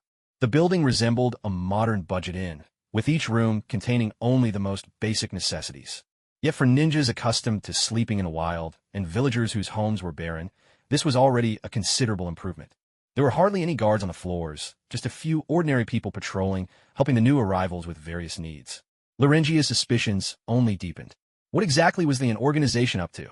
With management like this, surely spies and infiltrators had long since slipped through their net. He didn't understand, but he settled in obediently all the same. His experience had taught him. On your first day in unfamiliar territory, never act rashly. Observe first, then adapt as needed. After a full night's rest, Laringia found himself silently impressed by how humane the organization seemed to be. Soon after, he and the other villagers were summoned to meet the very leader who had recently dealt a heavy blow to the second rakeage. Could it be that this leader of and possessed some ability to discern people's true natures? Laringia swallowed nervously, his heart pounding. He could only hope his cover wouldn't be blown too quickly. If it was, he hoped he could escape. If not, he hoped at least to keep his body intact. And if that failed, perhaps he'd be lucky in his next life. Yes, a thoroughly detailed plan. Time to march in boldly. With a heavy heart, Laringia pushed open the not-so-sturdy door and found himself face-to-face with a figure robed in black, wearing a mask painted with black markings. So this was the leader of N? The figure seemed slim and unimposing, surely just a stand-in used for show. Accustomed as he was to the sturdy, brawny men of the Land of Lightning, Laringia couldn't help but silently critique, before quickly lowering his gaze, not daring to look further. Well, a ninja? Looks like a spy from another nation. This one's got decent stats. Good. From now on, he's mine. Watanabe Ichiro, currently masquerading as Uchiha Hoka, sat at his desk, playing the part of the head of the organization, idly flipping through the data on the newcomer before him. On the system interface, the absolute command function glimmered faintly. Absolute command. When you establish an organization, every member's data becomes visualized. Meet certain conditions, and you can ensure their absolute loyalty. Watanabe Ichiro studied the stats of the character named Laringia, pondered for a moment, and decided to assign him to the patrol squad on the east side of the hidden city. This would perfectly make up for the lack of a perceptive specialist in that team, and the squad would finally be at full strength. All right, the position is set. Let's move on to the loyalty requirements. Here are 30 million. I need you to accept it. Huh? How could I possibly deserve this, sir? Laringia was utterly stunned by the opening line. He felt as though he had woken up too abruptly. Was he really seeing the enemy leader hand him money? Was this real, or a dream?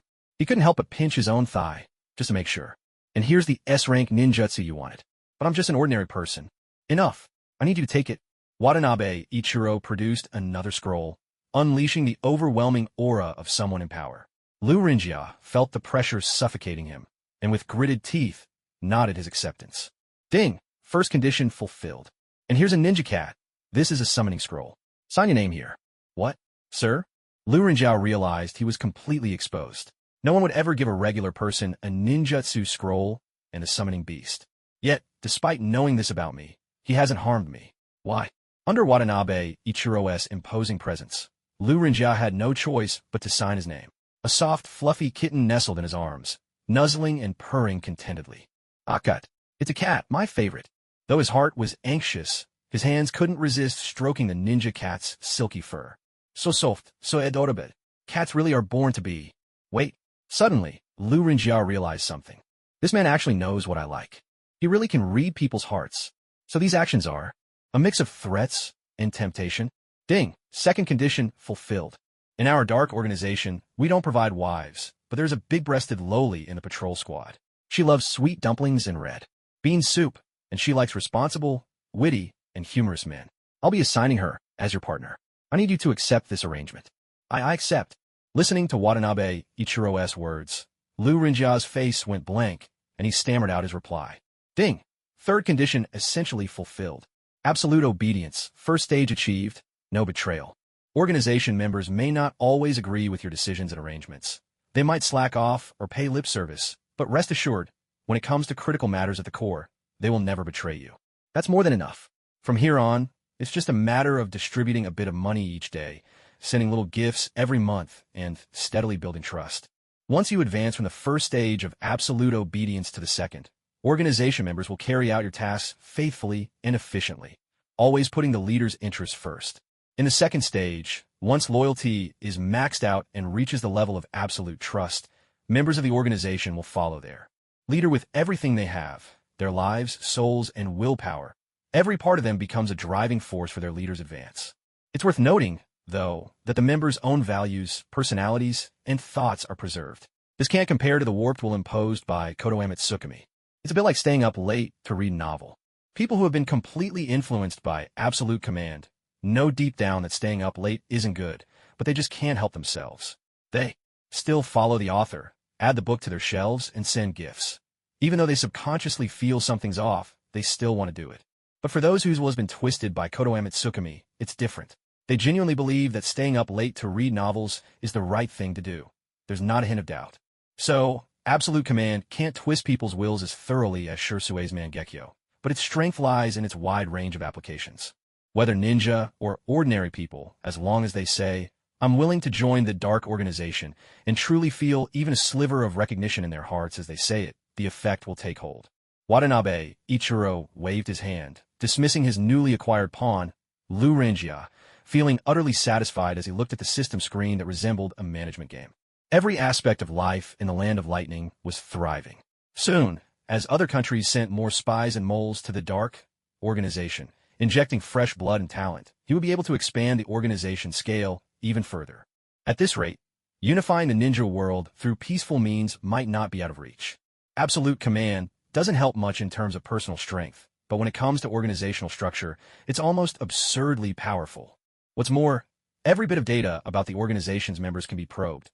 Watanabe Ichiro could precisely grasp the situation of every person who joined Dark. This included but wasn't limited to their strength, preferences, mood, and even sexual orientation. Generally speaking, the three conditions for loyalty were hidden desires deep in the heart. But people's minds are complex and filled with many desires, so the system seemed to pick at random. After recruiting so many newcomers, Watanabe Ichiro noticed that most desires revolved around money, power, or relationships. Luckily, people in the ninja world have pretty normal inclinations. There were no oddities like being into attack helicopters, non-human entities, or entire countries. Otherwise, it would have been tough to meet those needs. Meanwhile, in another part of the Land of Lightning, the Dark Organization's name was still on everyone's lips. In a lavishly decorated office building hastily thrown up in the region managed by the Gold and Silver Brothers, Kinkaku frowned and tossed a scroll of intelligence, bearing nothing but dead ends, onto the floor. That brat Uchiha Hoka still hasn't contacted me? Did that so-called Uchiha Ichiro kill him already? That's highly unlikely. With his Mangekyo, he can escape from anyone. Even you or me couldn't catch him. He can't be so weak that a brat who just awakened his Mangekyo could kill him. Most likely, he's gone into hiding, secretly plotting something. Silverhorn lay there wearily, feeling a distant kinship with the Uchiha brothers from the early days of Konoha's founding. If there's nothing pressing, don't go establishing organizations or countries at random. The management is too much trouble, enough to give anyone a splitting headache. TSK, without his support, it's going to be tough to move forward with our plans. We're sorely lacking in top-tier power. With just the two of us, our current abilities are far from sufficient. We need the power of the tailed beasts. Golden Horn declared this with unwavering conviction. Then, should we go after the Eight Tails? We just happened to track down its whereabouts recently. If we're going to do it, let's go for the best. We go after the Nine Tails. But the Nine Tails is sealed in Konoha. They still have a Mangekyo there. Without Uchiha's help, it'll be almost impossible for us to get it. Then we draw out that man Gekyo and kill him. And how do we lure him out? What's his weakness? The Uchiha clan? Tobarama Senju? That guy is slipperier than a flea, and he hardly ever leaves Konoha these days. He's not easy to catch. Who says we have to use the living? A sinister grin crept across Golden Horn's face. Wouldn't the dead be even easier to control? A string of missing ninja squads? In the Hokage's office, Watanabe Ichiro studied the intelligence scroll in his hand, unable to keep the frown from his face. 7 days ago, a ninja squad on routine patrol northeast of Konoha lost all contact.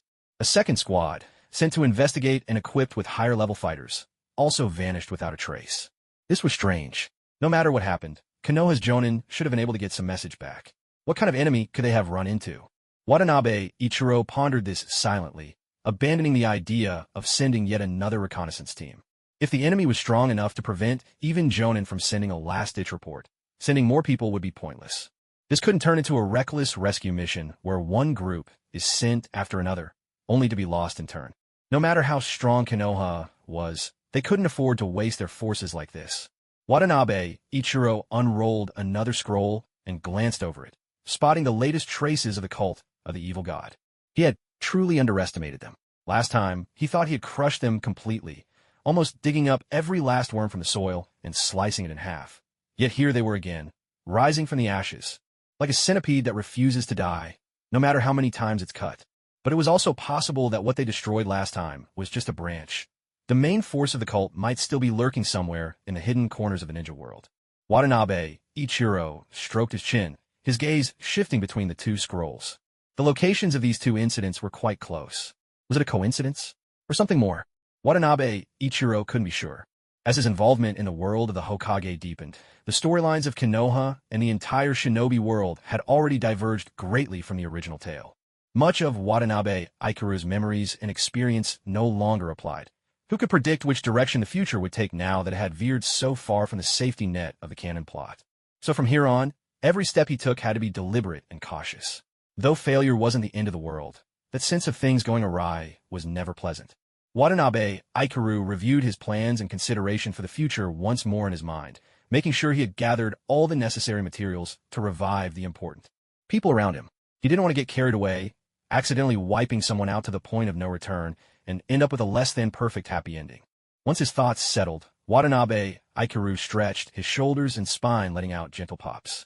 The fatigue in his limbs seemed to ease, and a wave of relaxation washed over him.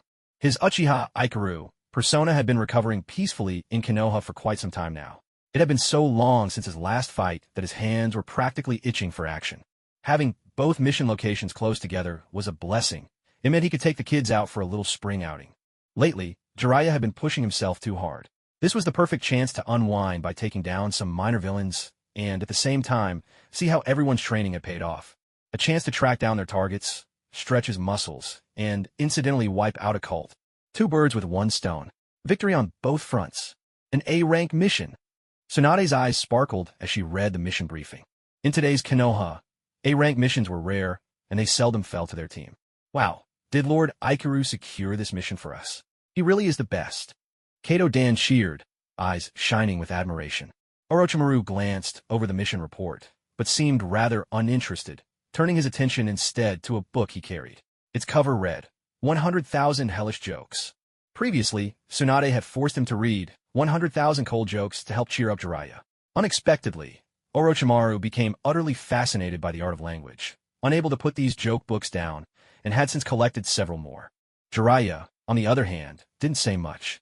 He took the scroll and carefully read every word of the mission description. When his eyes landed on the words, evil god cult, his expression turned cold, and he spoke before his mind could catch up. Teacher Ikeru, this mission is too dangerous. We shouldn't bring them along. Huh? What's that supposed to mean? You think we can't handle it? Tsunade retorted, nearly hopping with indignation. Lately, she'd been trying hard to cheer Jiraiya up and had unconsciously taken on the role of the team's mood maker, making her even more spirited than in the original story. You can't beat me in a close fight, can't out-strategize Orochimaru, and when it comes to mind games, you're no match for Kato Dan. Do you really think learning a bit of sage jutsu from the Toads makes you invincible? Still looking down on us? Or do you want to have another match? I didn't mean it like that, Jiraiya also realized how out of line his words had been and apologized, sounding deflated. I'm sorry. Tsunade had been puffing with indignation, but when she saw Jiraiya's sudden look of sadness, she sensed this mission might be touching on something painful for him. Her complaints caught in her throat, and she awkwardly continued. This mission is too dangerous for us, but not for you. Anyway, if we're going, we go together. Jiraiya stayed silent, quietly lifting the mission scroll to shield his face. An awkward silence fell over the group, but Dan Kato, ever tactful, jumped in to lighten the mood. Tsunade's right. Besides, I'm sure Mr. Watanabe has his reasons for taking us along. Look, Jiraiya, you're the most well-rounded among us. You can handle a sudden enemy attack and buy us time to react. Tsunade's there for close combat, Orochimaru for long-range support, and I can handle backup. We're a team. The strength we have together is far greater than what we have alone. A situation that's dangerous for one of us might be nothing for the whole squad. Maybe that's why Sensei wants us to go together. As soon as Dan finished, Tsunade chimed in. Exactly. You're not alone, you know. Trust your comrade's strength for once. I feel the same way. Orochimaru agreed, still flipping through a book, but clearly standing with the group. It's not the same. Jiraiya muttered under his breath, his voice barely audible. Strength in numbers was a comforting illusion. He didn't believe in teams. Fewer people, more skill, that was better. Sometimes, adding just one more person could turn victory into defeat. Like that time if he hadn't interfered. If he'd died then, maybe things... Hey, Watanabe Ichiro, seeing Jiraiya's mood take a turn, cut the conversation short. He propped his chin on his left hand and tapped his right fingers on the table, drawing everyone's attention. Kids bickering was truly entertaining. Getting Dan involved had definitely been the right move, though Jiraiya's emotional baggage seemed a bit much. Hopefully, this trip would help lighten it. Isn't there a saying, companionship is the truest confession of love? Look around you. 3 people are declaring their loyalty to you in their own ways. If you don't take them to heart now, when will you? This might just be your life's high point. Cherish those around you. Watanabe Ichiro smiled faintly, bracing himself on the table as he stood up. Come on, no need to be so serious. You're looking at the current head of the Uchiha clan, one of the strongest in the ninja world. Why so little confidence in me? Don't worry, as long as I'm here, every one of you will make it back alive. That's a promise. People who say things like that, just like those who say let's get married when I return from war, or we'll meet again when I come back, often never come back at all. Orochimaru, holding a copy of 100,000 Hellish Jokes, suddenly spoke up. Hiss, after hearing that, I have to make it back alive just to break your death prophecy, you jinx of a teacher. But isn't that kind of talk also a death flag, MMPH? Orochimaru's words were cut off as Dan Kato clamped a hand over his mouth. We haven't even set out yet. Big brother, please don't jinx us. After checking in with Tobarama's Senju, Ichiro Watanabe took the 4 children out for what he called a little fun. Of course, fun was only how he saw it. The 4 kids stayed on high alert, hands poised on their weapons, ready to counter any sudden enemy attack. But in truth, staying on edge for too long isn't good. Mental and physical energy are limited, and constant vigilance drains both. Maintaining such a high state of alert is a waste of energy, something only necessary on the fiercest front lines or when alone deep behind enemy lines. For rookies like them, the most effective way to manage their stamina is to have the 2 with the strongest sensory skills split into separate teams, while the 2 less adept at sensing pair up, and then rotate the 3 groups on watch. Still, lessons learned through experience leave the deepest impression, so Ichiro Watanabe offered no reminders. Hands in his pockets, he let himself be surrounded and protected by the 4, looking almost outrageously relaxed. As for why he needed protection, that was all part of Ichiro Watanabe's test for them. After all, ninja would inevitably be assigned escort missions, and those they protected were often weak, defenseless, and not necessarily cooperative. To help them adapt early, Ichiro Watanabe set up this assignment. It had absolutely nothing to do with him being lazy. The 4 kids proved quite perceptive. After the exhausting lesson of their first day, when they overextended themselves and ended up utterly drained at night, they gradually adjusted, slowly figuring out the most efficient way to share the load.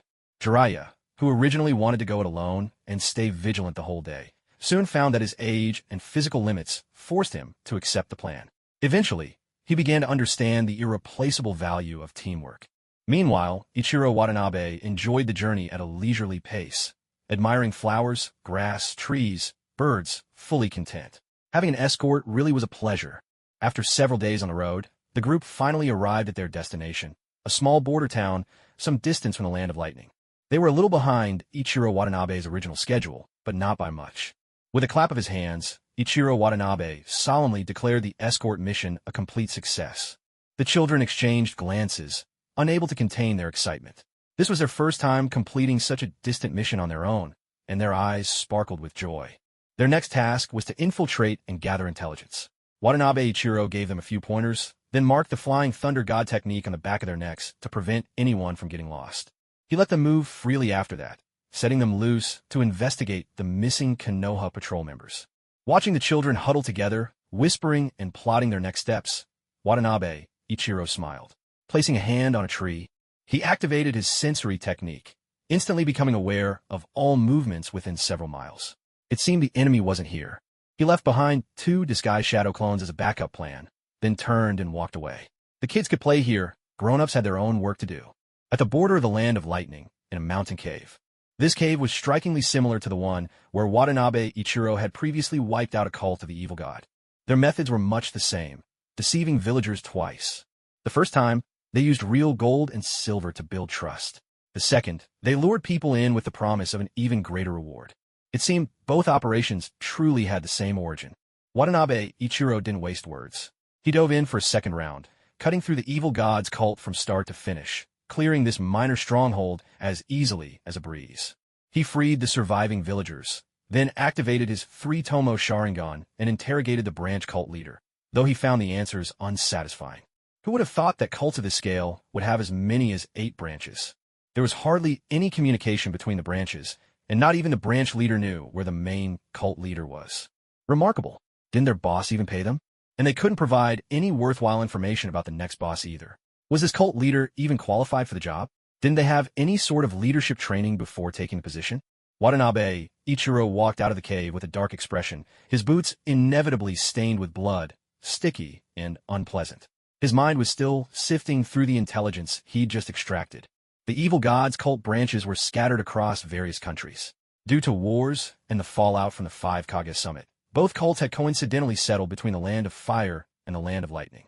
One branch closer to the Land of Fire had been destroyed by Yi Long and Jiraiya, while another had just met its end at Watanabe Ichiro's hands. 6 more were waiting for him to come knocking. But the biggest problem was, outside, the sunlight was blinding. Watanabe Ichiro squinted, his body staggering uncontrollably as he leaned against the stone wall. His vision seemed even more blurred than before. Standing in the harsh light, Watanabe Ichiro let out a long breath. He couldn't use this identity to clear out the grunts anymore. With a thought, he instructed his system's Lord of Darkness persona to assign the investigation of the evil god cult to his subordinates, leaving the remaining cult branches to be handled by the persona's associates in the shadowy organization. At the riverside, he carefully cleaned the bloodstains from his clothes and the soles of his shoes, letting the evening breeze dispel the heavy scent of blood that clung to him. Watanabe Ikaru sat by the river, watching as the current carried away a faint red tinge beneath the shimmering surface, the sunlight scattering in glimmers across the water. The scenery was unexpectedly pleasant. With the mission complete, perhaps he could bring those little rascals here for a riverside cookout. Ever since the last time his Watanabe Ikaru persona had retired, he hadn't grilled fish, not once. He found himself craving it. And then there was that hot pot place in Konoha Village. The taste was so mediocre. He'd have to come up with a way to improve the recipe, give it a real punch of flavor. Suddenly, a burst of fire flared in the distance. Watanabe Ikaru's expression stiffened. One of his shadow clones stationed in the small town had just returned, bringing news that made his face change dramatically. After parting ways with Watanabe Ikaru, the group of children had discussed sneaking into the village using transformation jutsu to gather information. Having learned from their previous travels, this time they split up instead of sticking together. Tsunade, who was strong in close combat and had some healing ability, teamed up with the support-type Dan Kato to investigate together. Jiraiya, who had a more balanced skill set, paired up with the highly perceptive Orochimaru for the other team. Once they discovered that the villagers had been taken away by recruiters, Jiraiya's face darkened to an almost comical degree. He spun around, ready to rush off and track down the evil god cult. Before he could take a step, Orochimaru blocked him. Before he could even say a word to persuade him, Jiraiya had already calmed down, deciding it would be wiser to regroup with teacher Ikaru before taking further action. Orochimaru's brow remained furrowed, his serpentine eyes scanning the surroundings. He subtly shifted his body, pressing back-to-back with Jiraiya, falling into a defensive stance. "I've got a bad feeling. It's like someone's watching us." Jiraiya didn't question him. Orochimaru's instincts were rarely wrong, especially in matters of life and death. Careful! He never finished the warning. A fist, glinting with cold intent, shot straight toward Orochimaru's face. So fast, Orochimaru's survival instincts kicked in. He bent backwards sharply, hooking his right foot behind the still clueless Jiraiya to trip him, using gravity to force him forward and out of harm's way. Orochimaru hunched his shoulders, doing everything he could to avoid the brunt of the attack. Though it was nearly impossible to come away unscathed, this was the best solution he could muster in an emergency, sacrificing a minor injury to save his life. Fortunately, Watanabe Ikaru's backup plan worked. Sensing that something was wrong, the shadow clone appeared instantly, intervening just as Orochimaru started to lean back and sprang into action to save them. The shadow clone anchored itself with its left foot, thrust out its right palm, and deftly struck upwards, using a well-timed move to bat the attacker's wrist. Away!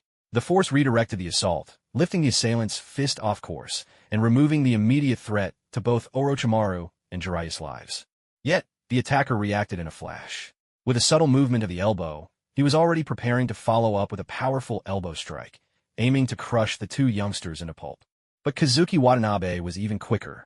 Using the downward momentum of the enemy's elbow, he launched into a leaf whirlwind, his right foot, connecting first. In an instant, he sent both Orochimaru and Jiraiya flying out of the battle zone before the attacker could reach them. The next moment, with a thunderous explosion, earth and dust erupted skyward. The very spot where Orochimaru and Jiraiya had just stood was now reduced to ruin. Kazuki Watanabe's shadow clone seized that brief window when the enemy's old force had dissipated and new strength had yet to gather. Without hesitation, the clone dissolved itself, instantly relaying the emergency to the original body. There was no delay. The Flying Thunder God technique activated at once, and Kazuki Watanabe's figure appeared before the battered and disheveled forms of Orochimaru and Jiraiya, who were still tangled together on the ground. Activating his Mangekyo Sharingan, Kazuki Watanabe swept a quick glance. Fortunately, although Orochimaru looked pale as a sheet, there were no life-threatening injuries. As expected from a master of survival, his sense for danger was almost superhuman. Even a sneak attack from such a formidable foe couldn't catch him off guard. Not bad at all. I've taught him well. As the dust settled, the true face of their attacker emerged. A towering figure, his shoulders draped in ashen hair, cracked his neck with a chilling twist. He let out a guttural, mocking laugh. My big brother and that dark-skinned guy were right. Tobarama Senju. I knew I'd lure you out. It was Ginkaku. Wait, who? Tobarama Senju? Me? Kazuki Watanabe frowned, sensing something was off. He held back from launching a counterattack. His other shadow clone had yet to return. He wasn't sure of Tsunade and Dan Kato's situation, if they ran into Kinkaku on the other side. Lord Kazuki, Dan Kato's voice called out. The clone Kazuki had sent earlier was now shepherding the two children, his face grave as he ushered them over. Tsunade and Dan Kato were dusted with earth and looked a bit worse for wear, but neither was seriously hurt. Thank goodness, Kinkaku hadn't shown up. Tsunade and Dan had only faced Ginkaku's henchmen, but their teamwork was solid, and they'd held their own in the skirmish without falling behind. They could have kept fighting, but the shadow clone sensed the main body's arrival and, realizing Kazuki might be worried about Tsunade's safety, swiftly ended the battle and hurried the pair over. Seeing the two return safely, Kazuki Watanabe felt a weight lift from his heart. Now wasn't this the perfect time to fight without reservation? His Mangekyo Sharingan spun in his eyes, and his aura surged impressively. What? The Mangekyo? Isn't that Uchiha Kazuki? Just as Ginkaku finished striking his dramatic entrance pose, he caught sight of Ichiro Watanabe's eyes and instantly felt awkward. If he'd known, he wouldn't have shouted so loudly just now. But then again, wouldn't it be even better to have drawn Ichiro Uchiha over here? The whole plan behind taking out 2 patrol squads in a row was to force Konoha to send out their top fighters to investigate. Ginkaku had expected a few more waves of shinobi to be sent to their deaths, but he never imagined that today, Ichiro Uchiha would walk right into their trap himself. It was like someone offering you a pillow just when you were dozing off. TSK. If only I'd called my brother over too. Dealing with a Mangekyo Sharingan alone makes me a bit uneasy. Still, I brought the amber purifying pot with me. Let's see if you can really avoid its trap. Nearly 10 elite shinobi gathered around Ginkaku, using their bodies to shield the large, gourd-shaped Six Paths tool, keeping it hidden behind them. Watching Ichiro Uchiha's aura rise steadily, Ginkaku grinned. So, you're Ichiro Uchiha?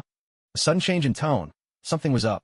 Noticing how closely Ginkaku's group was standing together, Ichiro quickly guessed the truth. He turned to the people behind him. gave a slight shake of his head, and gestured for silence. The function of that six-paths tool was simple. As long as you didn't respond when your name was called, you'd be fine. What's wrong? Has the mighty Uchiha clan head forgotten his own name? Is this all the Uchiha have to offer? What? Is your clan running out of successors? Ginkaku's words were barbed, but seeing that Ichiro didn't react at all, he felt a jolt of unease. Could Ichiro actually know the tool's secret? That shouldn't be. The brothers had kept this weapon as their most tightly guarded secret. The information shouldn't have leaked out. Unless, maybe he's just not much of a talker? TSK, I should have brought those 3 other tools. They're perfect for dealing with silent types. Maybe we should just retreat for now. While Ginkaku hesitated, Ichiro seized the initiative and struck first. Fire style, majestic destroyer flame. A wall of fire fanned out in a great arc, sweeping toward Ginkaku and his men with searing heat. Ichiro signaled a retreat with a gesture behind his back, and his shadow clone led the 4 young ones to withdraw under the cover of the fire technique. The flames split Ginkaku and his men into 2 groups, left and right, each with nearly equal numbers. Go after them. Ginkaku barked the order, signaling to the group across the flames, while he and those nearest to him rushed forward to pin Ichiro in place. Ichiro Uchiha, my subordinates are exceptional trackers, you know. Those little brats of yours won't last even half an hour. They'll be slaughtered on the spot and brought back in pieces. Ginkaku kept up his taunting, spitting out the harshest threats even as he braced himself for a brutal fight. No matter how tough he was, there was no withstanding Ichiro's blows when he was using true damage infusion. The defenses on his body seemed to have lost all effectiveness. Each time their fists met, the pain made Ginkaku grimace and bare his teeth. Meanwhile, every attack he and his men launched was perfectly blocked by the ever-present Susanoo. This won't do. Uchiha Ichiro is clearly wary of the amber purifying bottle and completely ignores my attempts to call his name. At this rate, it feels like the only way to bring him down is to wear him out with a war of attrition. There's simply no better option. Ginkaku's mind was in chaos. All he could do was hope that his men on the other side could wrap up their battle quickly and come back to support him. It would be even better if they managed to bring back a hostage. The 2 sides remained locked in a tense standoff on the battlefield, Ginkaku waiting and Watanabe Ichiro waiting as well. It would only be a little longer now. The masked figure carrying Uchiha Onoka's eyes was about to arrive. Once he was in position, they could act immediately. But just then, a familiar voice reached his ears. Lord Ichiro, Kato Dan, bloodied from head to toe, was being held by the neck and called out to him in a pitiful voice. Save me, Lord Uchiha Ichiro. Damn it, the support's been captured. Watanabe Ichiro's expression shifted at the sight of Kato Dan dangling from an enemy's grasp, and his attacks grew even more ferocious, revealing his anxiety. Looks like my men were faster after all. Ginkaku was overjoyed and charged in, but each time, Susanoo blocked him without fail. Frustrated, he finally snapped and barked out an order. Crush that brat's hand bones. Watanabe Ichiro's face darkened at once. Good, now I've finally found your weak spot. Break both his hands for me. Ginkaku grinned wickedly as he shouted his command. Sir, but... The subordinate holding Kato, Dan, hesitated inexplicably, and the captive child began to cry even harder. What's this? You dare ignore my orders now. You wouldn't dare. Watanabe Ichiro's voice rang out, his tone fierce though his confidence wavered. It was the first thing he'd said since the battle began. Why wouldn't I? Ginkaku was delighted by the barely contained pain on Ichiro's face. He waved a hand, urging his men to get on with it. Sir. The subordinate mumbled uncertainly, but after repeatedly defying orders, Ginkaku felt his authority slipping. He broke away from his duel with Ichiro, shoving aside his dithering underling and snatching the child up himself. The child blinked frantically at him, mouth open as if to say something. Stop. If you want my Mangekyo, let him go. Ginkaku's suspicions flickered, but the mention of the Mangekyo in Ichiro's shout pulled his attention away. He let out a chilling laugh, dismissing the odd behavior of the child. You're threatening me? He tightened his grip. I despise threats more than anything. Consider this your warning. The child's heart-wrenching cry of pain echoed across the battlefield, filled with despair and misery. Watanabe Ichiro felt his own heart tremble in response to the boy's desperate wail. He turned his head slightly, unable to bear the sight. Both of Kato Dan's wrists had been mercilessly crushed by Ginkaku, twisted at unnatural angles that no human hand should bend. It was clear he would never again be able to weave signs with agility. It was simply too cruel. We can talk this through. There's no need for this. Watanabe Ichiro staggered, struggling to stay upright as he clutched his chest, his face a portrait of grief. He was the student I had the highest hopes for, And yet you... Oh, you found a treasure, and it turns out to be your favorite student. Ginkaku's eyes gleamed with cruel delight. Then you'd better watch closely. I want you to see exactly how I destroy him. Fueled by a vicious impulse, Ginkaku tightened his grip around Kato Dan's neck with one hand, while fending off Watanabe Ichiro's feeble attack with the other. There was no real strength behind Ichiro's assault. Who would have thought that a mere child could shake you so deeply? He sneered inwardly. Uchiha Ichiro, you truly are still young. Far too soft-hearted. What if I kill him right now? Would you completely fall apart? No, wait. I can't kill him. Suddenly, Ginkaku's reason asserted itself. The Uchiha draws power from emotion. If I kill someone dear to him, who knows what kind of enhanced Mangekyo he might awaken. That would make things much harder. Better to use a hostage to weaken him further. He loosened his grip just enough to let the suffocating Kato Dan gasp for breath. The child gasped desperately, utterly hopeless. Lord Ichiro, why won't you save me? Lord Uchiha Ichiro. The boy's hoarse, broken plea made Watanabe Ichiro's expression sink even further. He said nothing, but the sorrow etched on his face was answer enough. Drop your weapon. Ginkaku's hand once again tightened around the boy's neck, threatening to squeeze. Watanabe Ichiro's kunai was clenched tightly in his hand. Under the gaze of everyone on the battlefield, he slowly raised the kunai as if preparing to keep fighting.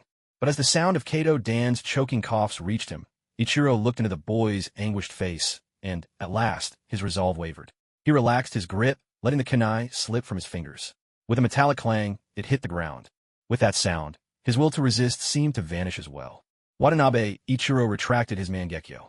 His eyes, now dark and clouded with gray, lowered in silent resignation. His head bowed, the very image of surrender.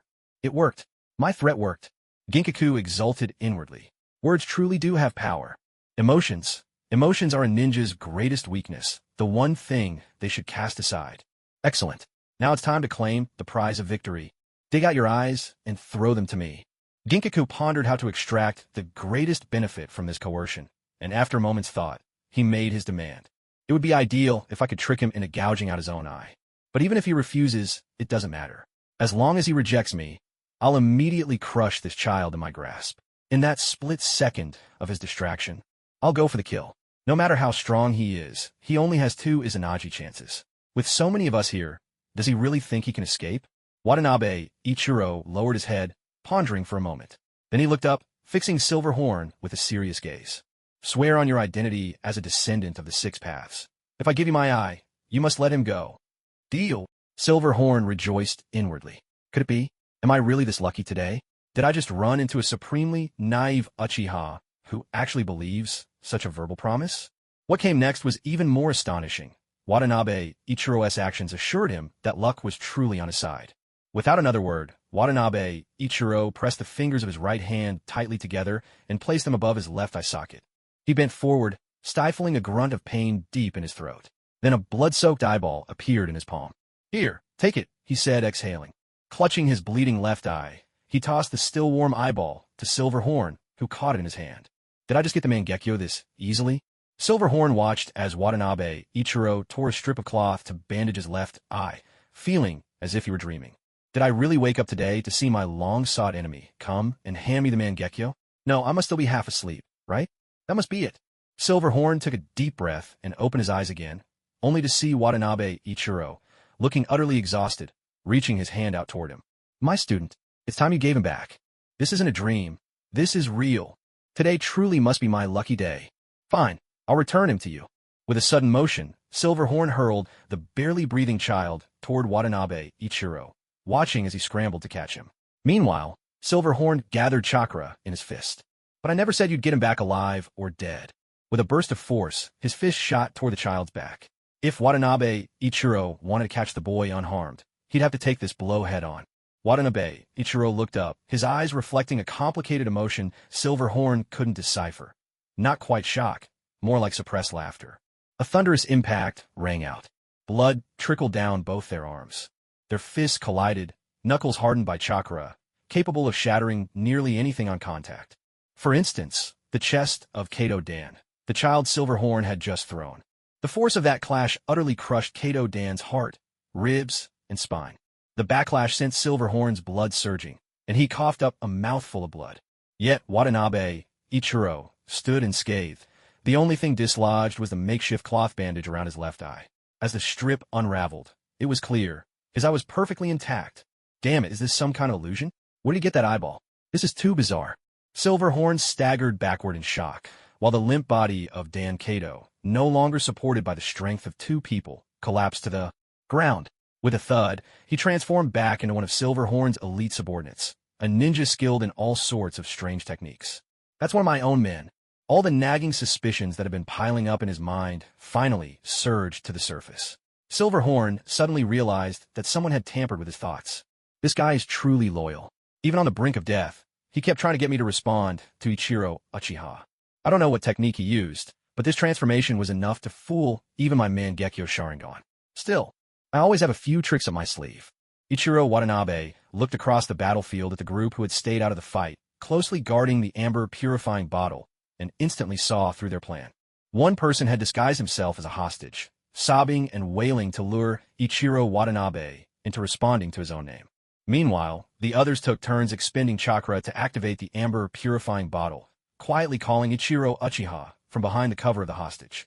With this setup, as long as Ichiro Watanabe responded even once, the outcome of the battle would be sealed in Silverhorn's favor. The only unexpected twist was that Silverhorn, clouded by rage, actually believed Dan Kato was a real hostage. And when his subordinate tried to give him a hint, Ichiro Watanabe deliberately interrupted, subtly guiding Silverhorn's mind with the Sharingan, causing him to overlook the hostage's odd behavior and continue his arrogant taunts and provocations. From the very moment Dan Kato appeared, Ichiro Watanabe saw through the deception. The reason was simple. The four nearest flying Thunder God seals were still moving within sensory range, and since Dan Kato was with Jiraiya's group, the person before him had to be an imposter. Yet Ichiro Watanabe chose not to expose him. To prevent any mishaps, he used the system to dispatch his Uchiha Hoka Mangekyo alter ego, regardless of the cost. He needed to buy some time to ensure victory, so naturally, he played along with the charade. The eyeball wasn't fake. It was something he had casually pulled from his system's inventory, probably from some unlucky Uchiha. You don't need much Edo Tensei material, just enough to get by. And with the system's permanent preservation, it was still warm when he took it out. Perfect for a convincing trick. But now, dressed in black, his Mangekyo avatar had already arrived at the other side of the battlefield. Now, there's nothing left to worry about. Let's bring this to a perfect finale. A towering giant of crimson flames erupted from the earth on the battlefield. In the distance, Goldhorn, who had been listening to Black Zetsu's persuasive words, suddenly sprang to his feet, his eyes locked onto the Susanoo that seemed to set the sky ablaze. In a flash, the table beneath his hands was crushed to splinters. That direction pointed toward the town where the Leaf's Umbu had been lured into a trap, the same place Ginkaku had set out to inspect with his men today. That's the Crimson Susanoo. It's Uchiha Ichiro. Black Zetsu stretched itself long across the windowsill, peering from afar at someone who, by all rights, shouldn't have appeared here according to its own plans. Why'd he come here? Instead of recovering from his wounds in the safety of the Leaf, why was he out here stirring up trouble? Know your place. He's the last living piece in my plan. Black Zetsu had expected that Uchiha Ichiro, who seemed likely to succeed the third Hokage and whose body was showing signs of fatigue, would stay at the center of command, while the more mobile Tobarama Senju would come to investigate. All its schemes and killing moves had been prepared for Tobarama. It had already laid out countermeasures, ways to erase the Flying Thunder God's markings, means to restrict space, and a selection of sage tools primed for an ambush. The guiding principle was simple: capture alive if possible, kill if necessary. With its possession abilities, Black Zetsu could animate even the dead, forcing them to rise and be puppeteered to die a second time. This not only gave it control over timing and the scene, but also allowed Uchiha Ichiro to personally witness his mentor's death. Yet Black Zetsu had clearly miscalculated. It hadn't expected Ichiro himself to show up in person, and lately it had been preoccupied trying to persuade the Gold and Silver brothers to follow its plan, failing to keep tabs on Ichiro's movements, a mistake that now came back to haunt it. Still, there was a silver lining. Just look at how brilliantly that Susanoo blazed. Ichiro was very much alive and kicking. Let's hope he's still full of life by the time I get there, Black Zetsu thought. Memories of the last Uchiha Hyoka incident surfaced without warning, giving Black Zetsu a sudden pang of anxiety. Clutching its chest, it felt an overwhelming urge to simply collapse and never bother with the world again. But the plan wasn't finished, and its mother was yet to be saved. There was still work to do. Meanwhile, Ginkaku was starting to panic. He doubted his younger brother, who only had one sage tool and a handful of grunts with him, could survive an encounter with Uchiha Ichiro. According to the shadowy figure known as Black Zetsu Split, Ichiro's Mangekyo was shrouded in mystery and power, impossible to match head-on. The only way was to exploit his weakness, a soft heart, by taking his companions hostage and outsmarting him. Yes, Black Zetsu had dusted off the same persuasive tricks it once used to manipulate Uchiha Hyoka, repurposing them for the gold and silver brothers. This time, though, it had updated its identity to Black Zetsu Split and spent quite some time convincing them. All this made it long for the simpler, more gullible Uchihas, the type to trust without question. If only everyone in the world thought as simply and stubbornly as the Uchihas, my grand plan to save Mother would have succeeded long ago. When the anxious Kin Gaku, desperate to save his brother, arrived at the scene with his elite ninja and the treasured Six Paths tools, he caught sight of Susanu's blade piercing through Jin Gaku's body, hoisting him high into the air. Jin Gaku! Kin Gaku's anguished cry rang out, his voice cracking with grief as he dashed forward without a second thought, catching his brother's lifeless, blood-soaked body in his arms. But the man he held would never answer him again, as he always had. Jin Gaku had lost too much blood. He was utterly, irreversibly gone. Damn you! Ikaru Uchiha! How dare you! Kin Gaku's wild hair bristled with rage, his eyes burning with hatred so sharp it felt as if his glare could carve into Watanabe Ikaru's very soul. The sibling bonds in this world of Hokage, Ikaru thought, are just a little too intense. Ikaru wiped the blood from the corner of his eye, stifling a couple of heavy coughs. His gaze swept over Kin Gaku's subordinates. On his system interface, the symbol of Black Zetsu hovered so close to these men that it seemed they were fused together. Black Zetsu was likely lurking right behind them at this very moment.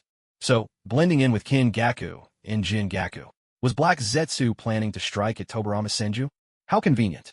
You want Tobarama Senju to die before my eyes, and I want to die before yours. The actors have taken their places. All is set. Welcome to the show, Lord Black Zetsu. On Ikaru's side, tension crackled in the air. He was poised, ready for anything. Meanwhile, not far away, the forest had grown pitch black, as if transformed into a wild beast ready to devour the unwary, swallowing up the figures locked in deadly pursuit beneath its shadowy canopy. This can't go on. We have to fight back, Jiraiya called out as he ran. What's the plan? Tsunade shot back. You all go on, I'll cover the rear. Jiraiya said firmly. No, don't play the hero. Uff, I don't think it's going to work. His three companions rejected the idea outright. Moonlight streamed through the trees, illuminating the different colors in his friend's eyes, and Jiraiya could clearly see their disapproval. He glanced at them. Tsunade was holding up well. She and Jiraiya were the most physically resilient of the group and could keep running at this pace. But Orochimaru and Dan Kato were another story. Orochimaru was still suffering from a sharp pain in his side, the result of being kicked by Ikaru's shadow clone during Jin Gaku's sneak attack. He was still feeling it. As for Dan Kato, his constitution had always been frail. He was talented, but clearly hadn't invested in developing his physical strength. Both were already breathing hard, their stamina wearing thin. If they kept running, exhaustion would eventually leave them vulnerable, picked off one by one. So a desperate fight was their only option, and their last sliver of hope. Jiraiya's face turned grim as he formed the hand signs for the summoning jutsu again and slammed his palm to the ground. Nothing happened. Damn it, another failure. He had always thought Big Brother Yellow's failed summoning was just due to lack of skill, but now, after Jiraiya returned, he threw himself into practicing the summoning jutsu with relentless determination, pushing his success rate up to a flawless 100%. Yet, to his shock, he now found himself unable to perform it once again. What on earth was going on? There was no time to puzzle it out. In the few seconds he'd hesitated, Ginkaku's squad had already closed in on them. Let's go. Hold out for as long as we can. Ichiro-sensei will definitely come to save us. Kato Dan drew his kunai in one swift motion, knocking away the barrage of enemy projectiles. Gazing at the towering red giant in the distance, his voice was unwavering, his eyes brimming with trust. But, deep down, he wondered if they could really survive until their teacher's return. He pressed his lips together, swallowing the doubt that threatened to surface. Now was not the time for words of despair. Everyone's morale was fragile enough as it was. Do everything you can, and leave the rest to fate. If things get truly desperate, I'll use the spirit transformation technique to share my chakra with the others, and then end my own life, never giving them the chance to take me prisoner. Kato Dan shifted into a defensive stance, tightening his grip on the kunai. His deep blue eyes burned with resolve and lethal intent. Jiraiya opened his mouth, wanting to say something more, but seeing the look of steely determination on his comrades' faces, he fell silent. There had to be a better way out of this. Keep thinking. Stay calm. Don't panic. His mind raced, and with weapon in hand, he moved to the very front of their four-man formation, standing exactly as they had drilled so many times before. Wait, didn't the Toad Sage prophesy that I was the chosen one? That I would one day write books, take on students, and change the shinobi world? His predictions had never been wrong. So, as long as I haven't fulfilled those destinies, it means I won't die here. A flash of clarity cut through his panic, and he seized onto this thought, something akin to a weapon forged from fate itself. It sounded absurd, but even if it was only a psychological crutch, it was better than nothing. Even a cornered rabbit bites. If escape is impossible, then I'll take down as many as I can. At least I won't walk the road to the underworld alone. With that, he tightened his hold on the kunai and charged at Ginkaku's men as they closed in. In truth, at the beginning, Jiraiya's squad had the support of Ichiro Watanabe's shadow clone. With a reliable senior at their side, their spirits were steadier. They didn't have to fear for their lives, could focus on strategies, and even counterattacked at times, putting pressure on Ginkaku's team and thinning their numbers. But Ginkaku hadn't been lying. His men truly excelled at pursuit.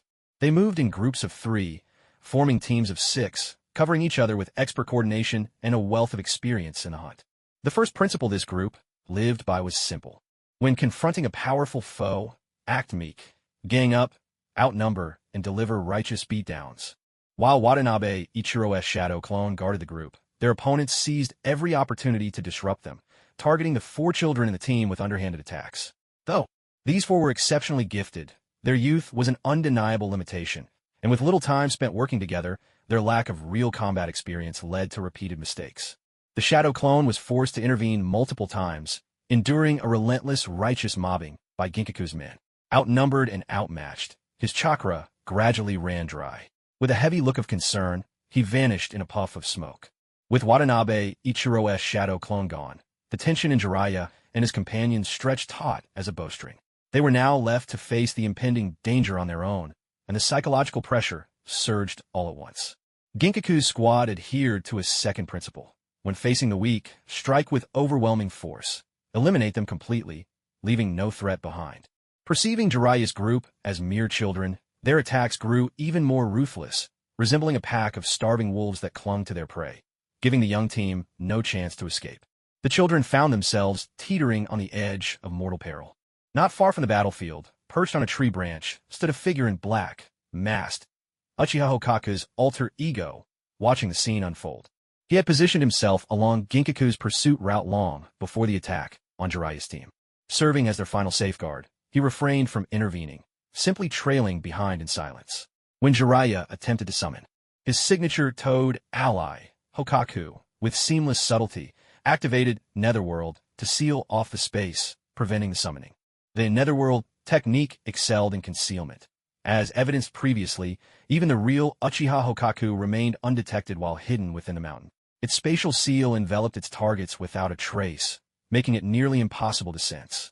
To avoid any accidents, Watanabe Ichiro spent points to have the system take over management. At this moment, Uchiha Hokaku's alter ego possessed a programmed self-awareness, able to assess the situation and intervene at any moment if needed. Once the alter ego was in position, Watanabe Ichiro's shadow clone exploited a slip-up from Jiraiya's team, shielding them at the cost of his own chakra, feigning depletion and vanishing in a cloud of white smoke. Now, Jiraiya's squad was locked in a desperate struggle with Ginkaku's group. In this life-and-death contest, the 4's combat skills and coordination soared, and though injuries accumulated, none proved fatal. They managed, through sheer will, to hold on a while longer. But as time wore on, the gulf in endurance between adults and children inevitably began to show. Kato Dan was caught off guard by sneak attack and sent sprawling, unable to stifle a pain cry. Entangled by his foes, he couldn't deploy his strongest abilities. Overall, he was the weakest among the 4, making him the ideal target for Ginkaku's squad. 3 enemies closed in on him. A razor-sharp kunai flashed, reversing in a swift motion and plunging down. Kato Dan's life now hung by a thread. He didn't hesitate for a moment. Forming hand seals, he immediately unleashed the spirit transformation technique, prepared to perish together with the nearest enemy. With a sharp clang, Tsunade, the closest one, threw a kunai in a desperate move, managing to block the enemy's lethal attack. But the loss of her weapon left her at a dire disadvantage. forced to face well-armed foes with bare hands. One misstep would set off a chain reaction. The already precarious situation for the four of them worsened dramatically, plunging them straight into the depths of despair. At any moment, someone could die on the spot. Jiraiya's last thread of reason snapped in his mind, and a wild madness began to cloud his eyes. All of you die. Fire style, flame bullet. Several huge fireballs roared forth, drawing the attention of Ginkaku's subordinates. At that exact moment, Jiraiya triggered his permeation jutsu, the same technique he had honed since childhood for peeping. One of Ginkaku's men dodged Jiraiya's sudden fire jutsu and had just landed when he felt a chill at his throat. Instinctively he leaned back, but failed to evade the fatal blow. Blood gushed from the wound in his neck. One kill. Jiraiya's figure shimmered into view, the kunai in his hand glinting coldly beneath the moonlight. Half a second later, he melted back into the darkness, vanishing from sight. The sound of a body hitting the ground instantly put the rest of Ginkaku's men on high alert. They launched an even fiercer assault on Tsunade and Orochimaru, who still remained within their line of sight. Now, not only did Tsunade and Orochimaru have to defend themselves, but they also had to shield Dan Kato, who lay unconscious behind them. The pressure mounted. A faint, wet sound. Jiraiya struck again, killing another enemy attacking Tsunade and Orochimaru. But in doing so, he briefly exposed himself, and the enemies quickly surrounded him. Jiraiya's permeation jutsu was far from perfect. While its concealment was impressive, it consumed a tremendous amount of chakra, and after each attack, his figure would become visible for half a second. That was why he hadn't used it right from the start. But now, the circumstances had changed. To support his teammates, he had no choice but to draw most of the enemy's fire and hatred upon himself. He braved the risk of being mobbed, plunging deep into enemy lines with his permeation jutsu, determined to strike down Ginkaku's men before they could kill his friends and to intimidate the rest. Jiraiya had finally figured out. Ginkaku's team were like a pack of hounds. If you turned your back to run, they'd hunt you mercilessly. The only way was to face them head-on, to strike back with even greater ferocity. Only when you made them feel pain would they hesitate, giving your comrades a chance to breathe. His reasoning was sound. Most ninja from a land of lightning revered strength above all. They respected the powerful and looked down on the weak. That's why their disputes and conflicts were usually settled with fists. Victory alone decided everything. War, too, for them, is nothing about justice or injustice. Only about victory and crushing defeat.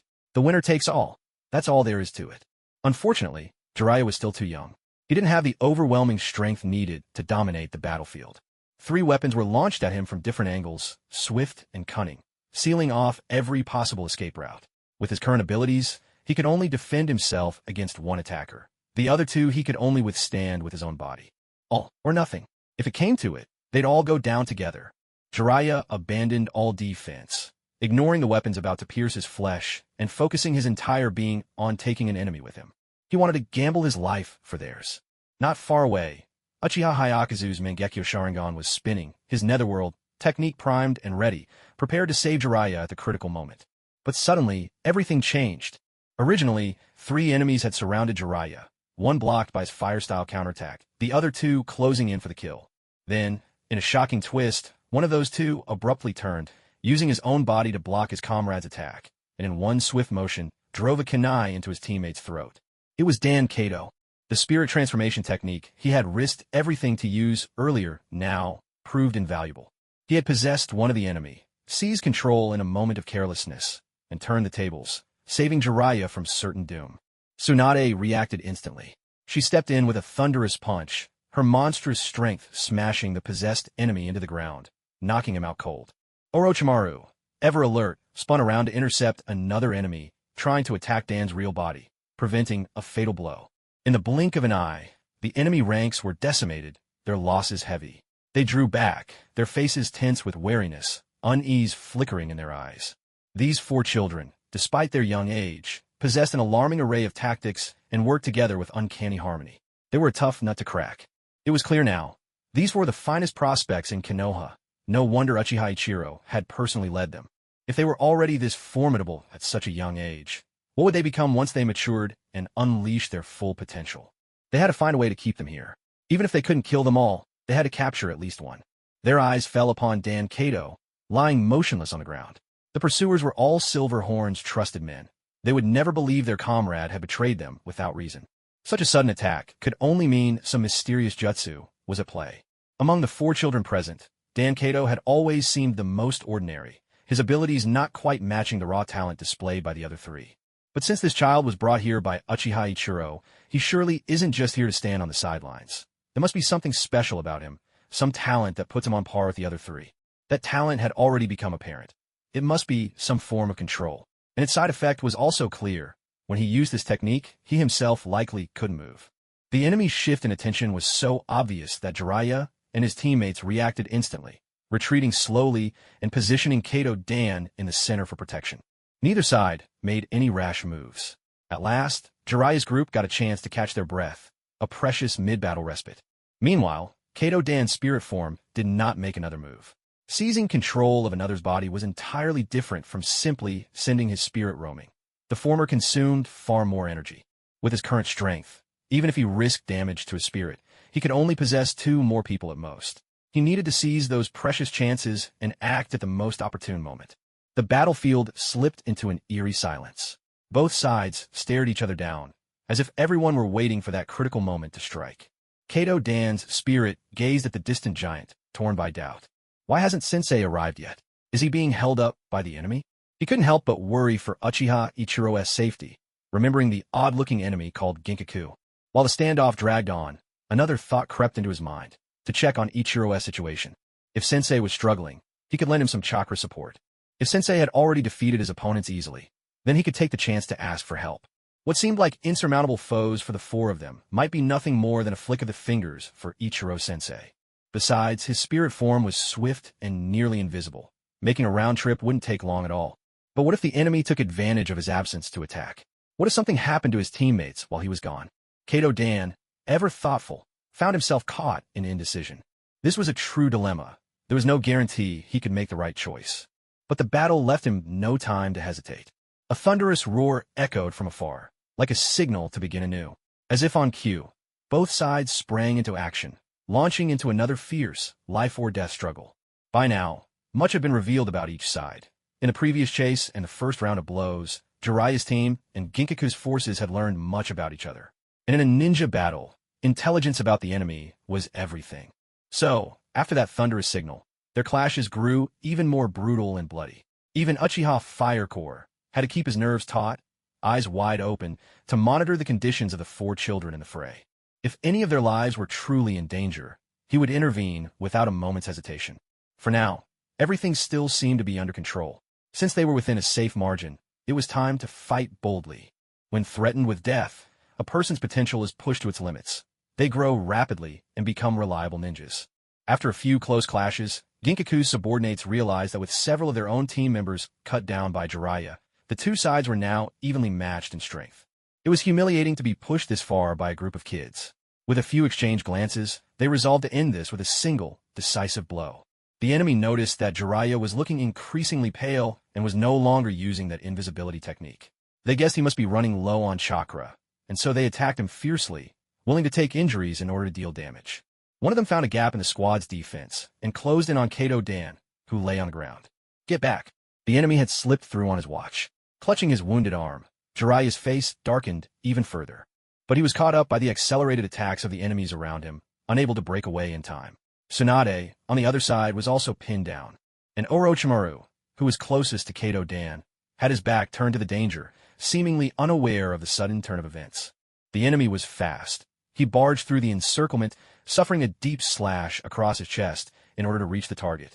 Jiraiya spun around in desperation, a cold dread gripping him as he realized he had no way to save Kato Dan. Damn it! I've worked so hard for so long. I've come so far, made so much progress. So why? Why do I still have to watch the people beside me fall, one by one?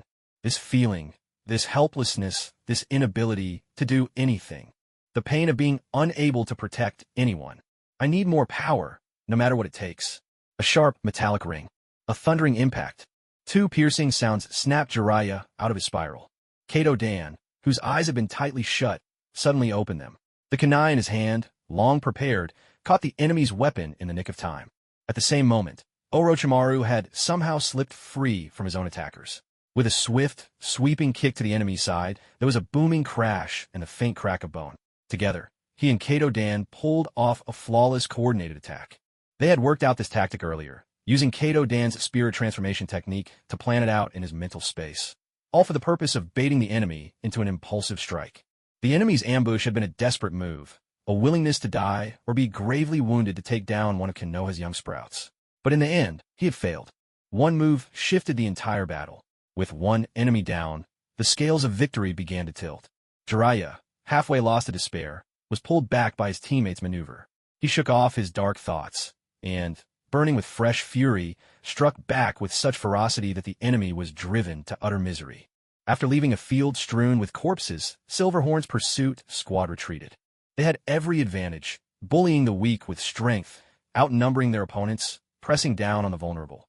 Yet in the end, they were soundly thrashed. One can imagine how deeply this must have affected the morale of Silverhorn's men. This pursuit ended in a resounding victory for Jiraiya's team, a result worth celebrating. Tsunade, still riding high on the rush of battle, wanted to give chase, but someone caught her arm. She turned to see Jiraiya. "Don't chase a cornered enemy. Caution above all," he said, shaking his head, uttering words quite unlike his usual self. His gaze then swept intently over the battlefield, as if searching for something. "Anyone got a light?" he asked, turning to Orochimaru. Orochimaru, though unsure what Jiraiya was planning, rummaged through his ninja pouch and produced something akin to a fire striker. The four of them watched as Jiraiya struck several of these, illuminating the area around them. Their nerves were wound even tighter than they had been during the fight itself. Was an enemy lying in ambush? The other three, full of questions, fell silent. Their hands drifted to their weapons, expressions tense and wary. Just as Jiraiya finished scanning the surroundings, and, finding nothing, allowed himself a hint of relaxation. Behind Tsunade, the enemy who had earlier been controlled by Dan Kato and knocked unconscious by her began to stir. He didn't quite understand why these brats had lit up the area so brightly, but it didn't matter. This was his only chance. He certainly didn't expect them to show mercy and let him walk away. He hurled a kunai, aiming for Tsunade's blind spot. A sharp clang of metal. Jiraiya intercepted the attack, then with a swift motion, sent a kunai flying back. This kunai struck with deadly force, piercing through the fallen enemy's eye socket, shattering his brain, and exiting out the back of his skull. This time, there was no doubt, he was well and truly dead. "I won't fall for the same trick twice," Jiraiya muttered in a low voice, eyes still vigilant as he moved through the battlefield, severing the heads of every enemy present before finally allowing himself a small sigh of relief. But his tension never fully abated. Once bitten by a snake, he'd be wary of every rope for a decade. Now, every shadow cast by the objects around him seemed suspicious, as if someone lurked, ready to strike, leaving him jumpy and on edge.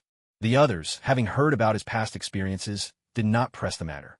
Instead, they sat cross-legged in the center, taking a brief rest, quietly sucking on the soldier pills Uchiha Ichiro had shared before they'd left the leaf, silently working to restore their chakra. "I want to check on Sensei," Dan Kato said, sensing his chakra reserves, about half full, and gazing at the distant sky, a growing unease gnawing at his heart. "Let's make sure we're back to full strength first. Otherwise, we'd just be a burden to Ichiro-sensei," came the reply. Jiraiya carefully surveyed their surroundings once more, finally allowing himself a moment's relief. He shook his head at them, clearly disapproving. The incident with Yilong had taught him a valuable lesson, the importance of self-awareness. These four children, who could barely handle Silver Horn's subordinates, were now about to rush headlong into danger. Were they truly going to help, or just offering themselves up as hostages? Even at their full strength, the four would struggle to make a difference. But now, their chakra reserves were depleted, their stamina nearly gone, and injuries still needed tending. How could they possibly be of use? Dan Kato paused to consider this, and had to admit that Jiraiya was right. He forced himself to suppress the anxiety and worry that gnawed at his heart, setting aside the idea of using spirit transformation technique to scout the situation for now. But Dan's words, in turn, reminded Jiraiya of that risky plan where Dan had used himself as bait. He recalled the moment when Orochimaru barely dodged Silverhorn's ambush, and his expression darkened even further. If it hadn't been for his comrades' quick thinking and decisive reactions, he would have witnessed yet another friend die by his side. So weak. I'm so painfully weak. Is there any way to quickly become stronger, to grow into someone like Brother Yilong? Then I could protect those around me. Wait, the Sage Mode. I never managed to master the Sage Mode of Mount Myaboku. Once all this is over, I must learn this technique no matter what. The four youngsters, each with their own worries, did their best to recover. Silently observing from above, perched in the trees, Uchiha Hien finally let his guard down. He uploaded his memories to the system, deactivated his Mangekyo Sharingan, left behind a shadow clone, just in case, and then vanished in a flash. After all, he had quite the performance to put on. Up next, the stage belonged to Black Zetsu. Let's turn the hands of time back a little. As Kinkaku held Ginkaku's corpse in grief, his subordinates quietly fanned out and surrounded the crimson Susanoo. Uchiha Ikaru stood silently atop Susanoo, eyes closed, resting. Although taking down Ginkaku hadn't taken much effort, the chakra and ocular power he still had left were more than enough to handle Kinkaku. But with Black Zetsu present, how could he pass up the chance to put on a show, to stir up Black Zetsu's emotions and send its vital signs leaping like a stock ticker? That was the only way to make this worthwhile. Just look at the points he was earning. He hadn't seen gains like this in ages. Clearly, tricking Black Zetsu offered the best return on investment. Watanabe Ikaru opened his eyes, Mangekyo Sharingan, red, patterned in black, sweeping across the battlefield, pausing for a moment on both Kinkaku and Black Zetsu's hiding place. Susanoo raised its hand. A crimson arc of energy shimmered into existence. That blinding red light, tinged with black, raced forward with the power to annihilate everything in its path. The sound of the air, splitting, was a piercing shriek as it shot straight toward Kinkaku. TCH, I've been ready for a move like this. Without hesitation, Kinkaku grabbed his subordinate, using him as a shield. He called his men to form an impenetrable wall, creating a perfect defense built from human lives. Although Ginkaku had not been chosen to attend the 5 Kage Summit, and had never seen Uchiha Ichiro activate Susanoo with his own eyes, one of his subordinates had been fortunate enough to participate in the summit as a low-ranking supply transporter. That man had witnessed firsthand the various abilities of Uchiha Ichiro and lived to return and pledge loyalty to the Ginkaku brothers. On top of that, Black Zetsu, attempting to win his trust, had divulged some information about Uchiha Ichiro. Thus, Ginkaku was intimately familiar with all the conventional techniques that Uchiha Ichiro had revealed to the world. This arc-light attack, though troublesome, could be dealt with easily, as long as he had the right intelligence and was willing to sacrifice a few underlings to ensure his own survival. Sure enough, the arc-light, known for its keen tracking abilities, failed to find a path to its intended target and instead plunged straight into the body of one of Ginkaku's followers. The man stood motionless for a moment, silent as stone. Then, as the wind swept by, he crumpled to the ground, lifeless, passing as swiftly and utterly as the first rakeage had before him. I've already seen through your technique. I wonder just how many more times you can use an attack like that. Ginkaku tossed aside the hapless subordinate he'd yanked into place to shield a blind spot, rising from his cramped crouch to stand tall and brazen. He refused to believe that such a versatile and deadly technique could be unleashed repeatedly by Uchiha Ichiro in rapid succession. What's more, that strange black creature, calling itself Black Zetsu Split, had let slip some crucial intel. Once the Uchiha's ocular power was spent, it was difficult to replenish. Based on this, Ginkaku reasoned that Uchiha Ichiro wouldn't be able to fire off 5 arc-light attacks in a single battle as he had during the 5 Kage Summit. Given the drain on his eyes since then, and the fact that he'd already fought Ginkaku's brother, Ginkaku estimated that Ichiro could manage at most 2 or 3 more such strikes. Besides, Uchiha Ichiro was clearly not in good shape. After releasing that last attack, the Susanoo, shrouding him, flickered, growing faint and insubstantial. Ginkaku noticed, and his confidence soared. When Uchiha Madara had journeyed through the nations in the past and visited the Land of Lightning, the Ginkaku and Kinkaku brothers had been beaten by him while he wielded his Susanoo. So Ginkaku could make at least a rough comparison of the two. Uchiha Ichiro's Susanoo was a size smaller than Madara's, and its color was far paler. Clearly, both his ocular power and chakra were running low. All it would take was a war of attrition, and he'd be finished here. Fortunately for him, desperate to avenge his brother, Ginkaku had brought nearly all his men as reinforcements. A war of attrition was a battle he could afford to fight. No matter the cost, Uchiha Ichiro, the one who killed his brother, must die here. Golden Horn had the golden rope wrapped around his arm, gripping the banana fan tightly in his left hand and wielding the 7-star sword in his right.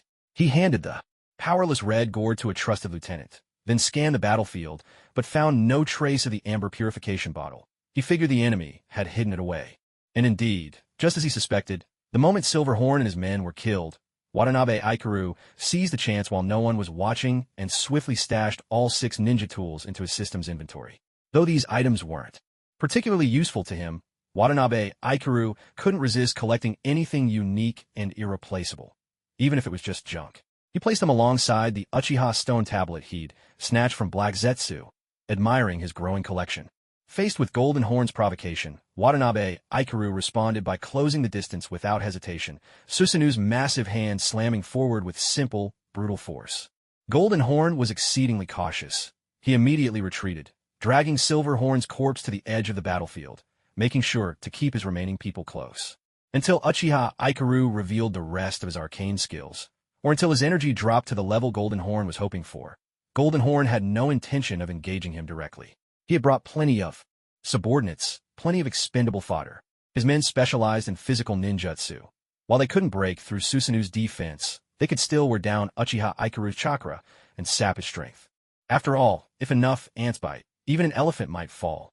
So Golden Horn thought, even as he watched Uchiha Ikaru control Susanu. One sweeping kick, followed by a spinning roundhouse, clearing out a wide open space around him. The stronger underlings managed to escape with their lives. The weaker ones were laid to rest on the spot. Wait, what? Susanu could move like that? Was that even possible? In Golden Horn's mind, the only image he had was of Madara Uchiha summoning Susanu and beating them senseless. The massive giant pounding away in a relentless barrage, all force and fury.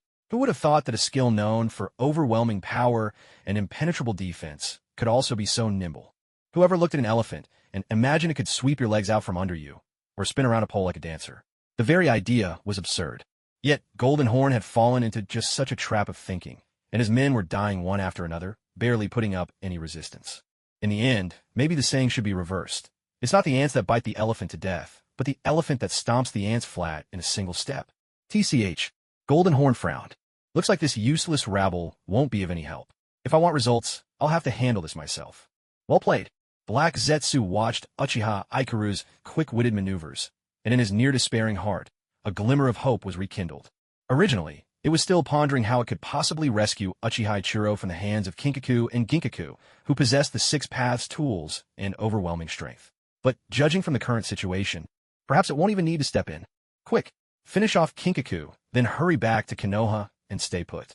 Once you return safely this time, I'll take the risk and make my move against Tobarama Senju myself. The plan absolutely cannot be delayed any longer. Hiding behind a rock, Black Zetsu watched the clash between the fighters, gnawing anxiously on a blade of grass, his heart twisted with worry. Kinkaku had no choice but to risk closing the distance for a direct confrontation. Among his Six Paths tools, only the Bashozen was a ranged weapon, capable of unleashing fire, water, lightning, wind, and earth, the five elemental natures, but the chakra cost was terrifying. This world's Kinkaku hadn't yet had the chance to feast inside the Nine-Tailed stomach, so without a chakra, he simply couldn't sustain the Bashozen's drain and could only use it in critical moments. Cautiously, Kinkaku launched his attack, his fist wrapped in chakra, colliding with Susanu. Ripples shimmered across the crimson Susanu, momentarily becoming even more ethereal. It worked. Kinkaku's heart settled. So this Susanu isn't invincible after all. Watch me cut it down. Using his men's cover, he leapt several times, soaring high, channeling energy into his seven-star sword for a mighty slash. Though this blade was meant to sever and curse an opponent's words, wielded as a normal weapon, it lost none of its menace. Susanu was cleaved open by Kinkaku's strike, leaving a gaping wound. Uchiha Ichiro stared in disbelief at the breach in his Susanu, his face a mask of utter shock as he looked at Kinkaku. He never expected Uchiha Ichiro to have grown so weak. What a perfect opportunity. Kinkaku felt his moment had come. With his left hand, the golden rope was poised, ready to strike, while in his right, the seven-star sword was raised high once more. I'll send you to the afterlife, right now. You'll accompany my brother in death. Here I come. But just a split second before his attack landed, Uchiha Ichiro's expression smoothed over. He offered a faint smile and lifted his palm. In his hand, a crimson arc of energy formed, so menacing that Kinkaku's heart seemed to stop. He abruptly stifled his own assault. Did you really think Susanu was the only weapon I had? As Ichiro's words fell, the same overwhelming black and red arc of energy, rivaling the majesty of Susanu itself, gathered in his palm, ready to be unleashed. Kinkaku's face drained of color, ashen with dread. Uchiha Ichiro, you bastard. You little snake. It was one thing to keep your abilities hidden. After all, that's basic ninja conduct, nothing to complain about. But did you have to give me that look, making me believe I'd already won? My emotions have whiplashed so hard. I think my heart's about to burst. Jin Jiao quickly glanced over at his subordinates. They were too far away to serve as decoys, so it seemed he'd have to put his other plan into action. He clung to a desperate hope. Maybe he could dodge this almost certainly fatal ending. He just had to be quick enough. Staring at the smiling Uchiha Ichiro, Jin Jiao's face twisted with anxiety, but his hands moved with astonishing speed. Chakra surged wildly through his body, flooding into the golden rope and the seven-star sword. As he leaned backward, he used the golden rope technique on himself. A string of indescribable incantations spilled from his lips. If one looked closely, they could see the wriggling characters within the words. Immediately, he slashed at the words he'd uttered with the seven-star sword. Instantly, writing appeared along the side of the blade. "Injiao!" He shouted quickly, and just before the arc of light touched his body, he was sucked away by the distant crimson gourd. The radiant attack refused to give up and chased after him, but it was just a hair too slow. In the end, it could only lash out helplessly at the gourd's outer wall. This time, the attack merely made the crimson gourd tremble a little. It didn't even leave a scratch. Seeing the attack finish, Jin Jiao's men hurriedly released him from the gourd. Jin Jiao emerged, looking a bit battered, but he'd managed to escape with his life. "Well, aren't you clever?" Uchiha Ichiro raised his brows with interest. To think he'd use a technique meant for defeating enemies to make his own escape. What a brilliant plan. It seemed that even a war maniac like Jin Jiao had room for tactics in his mind. You could never underestimate the intelligence and power of the elite shinobi world. Even a brute could be cunning when it counted. The recent attack had drained a huge amount of chakra from Uchiha Ichiro. His face went instantly pale, and his Susanoo form became even more ethereal, almost transparent. Blood trickled from the corner of his eye again, but he didn't bother to wipe it away. The bleeding wouldn't stop, and he didn't have much strength left. No point wasting it.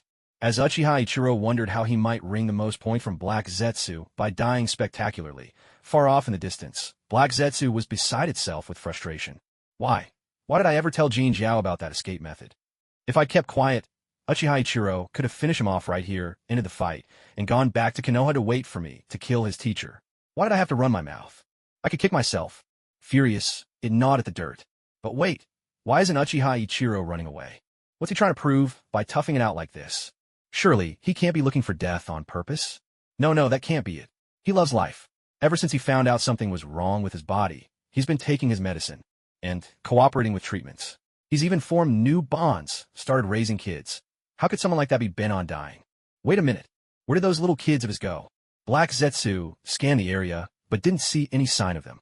Yet, judging by Uchiha Ichiro's calm demeanor, he didn't look like someone grieving the loss of his students. Could it be they've escaped? Black Zetsu suddenly came to a realization. Uchiha Ichiro had been stalling here all this time. Was it to buy those children a chance to escape? But if they were escaping, why didn't he use the flying thunder god technique to take the kids with him? No matter how weakened he is, surely his abilities haven't regressed this much, have they? Wait a second. Black Zetsu suddenly remembered that Ginkaku had previously asked it how to counter the flying thunder god technique. It had taught them how to identify and erase the flying thunder god's markings. Staring into the distance at Uchiha Ichiro's clearly struggling figure, Black Zetsu took a long, deep breath. Damn it, Ginkaku, don't tell me you secretly erased all the flying thunder god marks along the way. Hiss. If I'd known this would happen, I'd never have told them. Why couldn't I keep my mouth shut? In reality, Ginkaku's squad only managed to clear the marks near the battlefield. They were killed before they could clean up the rest. The rest of the markings were taken care of by Uchiha Onoka, to give Uchiha Ichiro an even stronger reason to fight to the death. Just as Ginkaku and Uchiha Ichiro were locked in a standoff, a squad belatedly appeared, peeking out from behind Uchiha Ichiro. Where did you come from? Uchiha Ichiro immediately spun around, alert and speaking first. One of Ginkaku's henchmen, still recovering from a severe thrashing at the hands of Jiraiya's team, stared wide-eyed. Crap, how did I end up face-to-face with the enemy boss? What about them? What did you do to my students? Looking at this sorry bunch of battered survivors who clearly didn't know how to work together, Uchiha Ichiro felt a wave of contempt. His voice trembled as he tried to prompt them to speak. The group hesitated, unsure how to respond. At last, one of the sharper ones glanced into the distance and saw Ginkaku gesturing for him to draw his attention. Catching on, he plastered on a cocky attitude and spoke up. If they were still alive, why wouldn't they come looking for you? Naturally, they're just resting over there. He pointed behind himself with one hand, and with the other, wiped blood from his arm onto his neck, grinning with a dark, sinister smile. Every word he said was true. There wasn't a single lie in it, but combined with his gestures, the effect was completely different. Everything about it screamed that the children had been slaughtered. You've truly mastered the art of language. I'd love to see what kind of face you're hiding under that mask. So clever. For a moment, Uchiha Ichiro seemed to waver. Standing inside his Susanoo, he swayed unsteadily, reaching out to brace himself against the inner wall, barely able to keep his footing. How could this be? He murmured in a low voice, as if the will to fight had drained right out of him. Behind him, Ginkaku, sneaking in for a surprise attack, grinned so wide it nearly split his face. He hadn't expected a twist like this. Good, very good. This time you won't get away. Let me in all of this. Go to hell. Goldhorn and Silverhorn. Truly, birds of a feather flock together.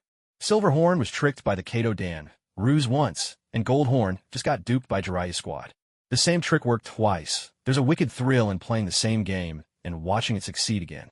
Watanabe Ichiro quickly weighed whether it was time for this persona to exit the stage. Surviving would be easy. He could simply strike back, unleash another arc flash, and drive Goldhorn away. But chances to step down with such a perfect, legitimate excuse didn't come by often. What would be the benefit if this persona died here? Jiraiya's squad would almost certainly spiral into darkness. Those kids were deeply attached. Their futures would undoubtedly change, and there'd be reward points to reap. Senju Tobarama's destined death might be averted. Silverhorn was already killed, and with this persona's death, Black Zetsu would have no reason to target him anymore, perhaps allowing him a peaceful life. Besides, in this lifetime, he'd already nudged both Jiraiya and Kato Dan toward Tsunade's side. Who knows, maybe a little great-grandson of Senju Hashirama would appear someday, needing his guidance. With children as the future's hope, perhaps it would soften Uchiha Ichiro's parting sorrow. Across the ninja world, nothing much would drastically change. With the Dark Organization in play, it was unlikely any nation would dare ignite a second Great War. Should war break out, common folk would suffer and flee, making the Dark Organization seem even more like a paradise apart from the world. It might even lead to a scenario like this. While nations fight, the Dark Group quietly spirits people away. Money, matches, whatever they desired, the old guard would hardly resist such temptation. After fighting for profit, each country would have the pleasant surprise of discovering, oh dear, all our people have vanished, all absorbed by the Dark Organization. Unable to fight or reclaim them, the nations would be left to swallow the bitter pill of defeat. With this kind of check in place, chaos would never engulf the ninja world.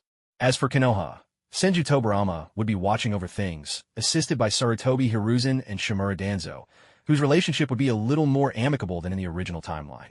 The Uchiha clan, after 2 purges under Uchiha Ichiro's leadership and the Core of Fire incident, was now seamlessly integrated into Konoha. Uchiha Kagami was managing things well, and it was rumored he was to marry Senju Momoka. It was only natural that he should become the next clan leader. It seemed there was nothing left that only Uchiha Ichiro's persona could oversee. Thinking this way, perhaps letting this persona die here wasn't such a bad idea. But better to take Goldhorn down as well. Leaving him alive was unsettling, and since Silverhorn was already dead, might as well finish what was started. Uchiha Ichiro turned and faced Goldhorn, who was wielding the Bashosen fan. Uchiha Ichiro perished together with Goldhorn in a final, desperate clash. That intelligence would sound perfectly believable. In his hand, the crimson radiance gathered, while the distant Uchiha Hinori persona silently cast the Mangekyo skill Netherworld, quietly isolating the space around Kinkaku. This time you won't escape. Both Kinkaku and Uchiha Ichiro had the same thought in that instant, launching their lethal attacks at each other. Susanoo shattered completely, and Uchiha Ichiro, who had taken the full brunt of Kinkaku's strike, plummeted from the sky. Meanwhile, Kinkaku, feeling triumphant, shouted for Ginkaku, hoping to repeat his old trick and cheat death once again. But this time, Ichiro was ready. The same ruse would not work on him twice. Kinkaku stared in horror and confusion as the crimson radiance surged toward him, and the expected scene of being swallowed by the red gourd never happened. Why is this happening? Ginkaku! Ginkaku! Where are you, Ginkaku? Kinkaku cried out desperately, watching as the crimson light melted into his body like a stone sinking into water, and then his whole being began to float. Huh? Ginkaku? He looked around, only to see Ginkaku also drifting beside him, equally bewildered. Big brother Kinkaku, that kid tricked me the same way. How did you fall for it too? I'm so mad I could explode. Ginkaku floated cross-legged in the air, his face twisted in resentment. Kinkaku patted his own body, watching another himself tumble from the sky, and the reality of his own death finally dawned on him. Damn it, I fell for that brat's trick again. Just how many secrets does he have? This is infuriating. Crossing his arms, he grew angrier the more he thought about it, especially as he glared at the similarly translucent, spiritual form of Ginkaku beside him. You idiot! If you couldn't win, why didn't you just run? Why did you have to fight him head-on? Do you know that when I was carrying your corpse, my hand was shaking like crazy? Ginkaku felt wronged, thinking, did I want to run? There wasn't even a chance. Uchiha Ichiro's strikes were so ruthless, he'd basically beaten the guts out of me. But he couldn't bring himself to say something so humiliating, so he just forced a sheepish grin and tried to play along. Hey bro, calm down, calm down. We're both dead now. Why don't we just wait a bit for Uchiha Ichiro to show up? When he does, we'll take him down together, 2 against 1. I refuse to believe we can't beat him if we work together. Suddenly, I don't feel like dying after all. A voice chimed in from behind. It was Watanabe, Ichiro. He'd spotted the 2 troublemakers from afar, chattering on, so he'd pulled out his own spirit to join the spectacle. But hearing all this, he couldn't help but interject. Hey, what a coincidence. You're both dead too. Perfect. Now the 3 of you brothers can. Before they could finish, Watanabe Ichiro landed a perfectly timed kick, sending both of them tumbling down. Perhaps because they possessed the blood of the 6 paths, these 2 lingered in the world far longer after death than most. Yet in the end, they were still the departed. With a single kick, the pull of the Pure Land of the underworld yanked them away without mercy. Frustrated and indignant, they stomped about in the Pure Land, cursing up a storm. Uchiha Ikaru, you're truly despicable. The Uchiha Ikaru disguise was still plummeting downward. Watanabe Ikaru hesitated for a moment, but decided he ought to return for a bit. Death by falling was a bit too gruesome, he thought. This time, he should make sure the body of his disguise was left in a cleaner state. He didn't want a repeat of the Warring States incident, with blood everywhere. After all, this time it would be Jiraiya's team handling the remains. No need to traumatize the children with the mess. A corpse with every bone shattered would be difficult to lay to rest. Sensei Tobarama was getting on in years. Such a shock while preparing the body wouldn't be good for his heart. Better to hold Newton's coffin lid down a little. Let the body fall from such a height, yet remain largely unscathed. A conclusion that defies all common sense. Let that be the end for this disguise. Watanabe Ikaru's spirit slipped into the body of his disguise, manipulating what little chakra remained, hoping to preserve a decent appearance for the corpse upon landing. But then, it was so cold. The wind whipping past as he fell. Was this chill the feeling of death's approach? Or had the temperature simply dropped? If it was the weather turning, Jiraiya's group would be spending the night here, and the cold would gnaw at them. Was it too cruel to make these kids confront life and death so directly? Next time, he resolved, he'd be kinder to them. Yes, next time for sure. Had Sensei Tobarama remembered to change into warmer clothes? How old was he now, anyway? Somehow, his face hadn't changed a bit since they first met. Truly, the Senja bloodline was remarkable. As for Uchiha Kagami and Senja Momoka, well, those 2 would warm themselves up just fine tonight. And remember, Kagami, have triplets. The revival of the Uchiha rests on your shoulders. As for everyone else, right, the price of autumn clothes in the territory governed by the Dark Organization needed watching. Best not let those heartless merchants drive up prices. The newly settled villagers had little money and needed protection from cold and frost. That seemed to be all, didn't it? Farewell, world of the Hokage. Uchiha Ikaru is off for a nap. Uchiha Ikaru, wake up. Black Zetsu spat out the grass and mud in its mouth, its shadowy form darting forward. Anyone present who could threaten it was now dead, or nearly so. At this moment, it had nothing to fear. As long as it finished off the rest of the survivors, its existence would remain a secret. But plan B, whatever happens, I mustn't die here. Weren't we just getting along so well before? Don't you still harbor grand plans for peace in your heart? If Uchiha Ikaru could survive, awaken the Rinnegan, and carry out the infinite Tsukumi plan, that would be the ideal outcome. But if you really can't hold on any longer, at least awaken the Rinnegan before you go. Leave me an inheritance, or something. It kept muttering to itself, dashing across the ground with such speed that it almost left afterimages in its wake. Uchiha Hinoka fixed his gaze on Black Zetsu, ready to strike at any moment. The alias of Uchiha Ikaru must never fall into Black Zetsu's hands. Both the corpse and the eyes had to be retrieved. He needed to use Netherworld to block Black Zetsu before it could lay a finger on alias. It just so happened that, in life, Uchiha Hinoka was a man of principle. Returning Uchiha Ikaru's remains for a proper burial was perfectly in line with his character. And so, Black Zetsu would naturally discover the existence of Netherworld, and just as naturally realize that Uchiha Hinoka was present, leading to their inevitable encounter. From the outside world perspective, Uchiha Hinoka had vanished without a trace ever since his fight with Uchiha Ikaru Susanoo. The Uchiha clan leader hadn't publicly declared Hinoka's death, and the hefty bounty on him remained unclaimed. All signs pointed to Uchiha Hinoka still being alive. No one knew he had actually died that night, not even Black Zetsu. So, stepping directly into the role of Uchiha Hinoka here, seamlessly continuing the ruse against Black Zetsu, there was no way this plan could go wrong. And really, wasn't this also a good thing for Hinoka? A person dies 3 times in their life. The first is the death of the body. The second is when society forgets you. The third is when everyone erases you from memory. Only then are you truly gone. Now, by using Hinoka's identity to deceive Black Zetsu, it was as if he was helping Hinoka live on for that third and final time. No need to thank me. Watanabe Ikaru is just a helpful, kind-hearted soul. Uchiha Ikaru descended from the sky like a weary bird returning to its nest, both exhausted and light as air. Black Zetsu was in position, repeatedly adjusting himself to catch him. Meanwhile, Uchiha Hinoka's Mangekyo Sharingan quietly extended its influence without anyone noticing. Just then, something unexpected happened. Hiya! A deep, steady shout of exertion sounded from behind Ginkaku's men. Tsunade, Jiraiya, and Orochimaru, still children, pushed with all their might, heaving a colossal toad together and hurling it forward. The toad shot out like an arrow loose from the string, kicking powerfully in midair to soar even farther. At the same moment, the spirit form of Dan Kato slipped directly into Uchiha Ikaru's mind, using his spirit transformation technique to replenish the chakra in the battered body. With Watanabe Ikaru's face blank with shock, Dan forcibly steered the body toward the flying toad. That massive toad opened its sticky, glistening mouth wide.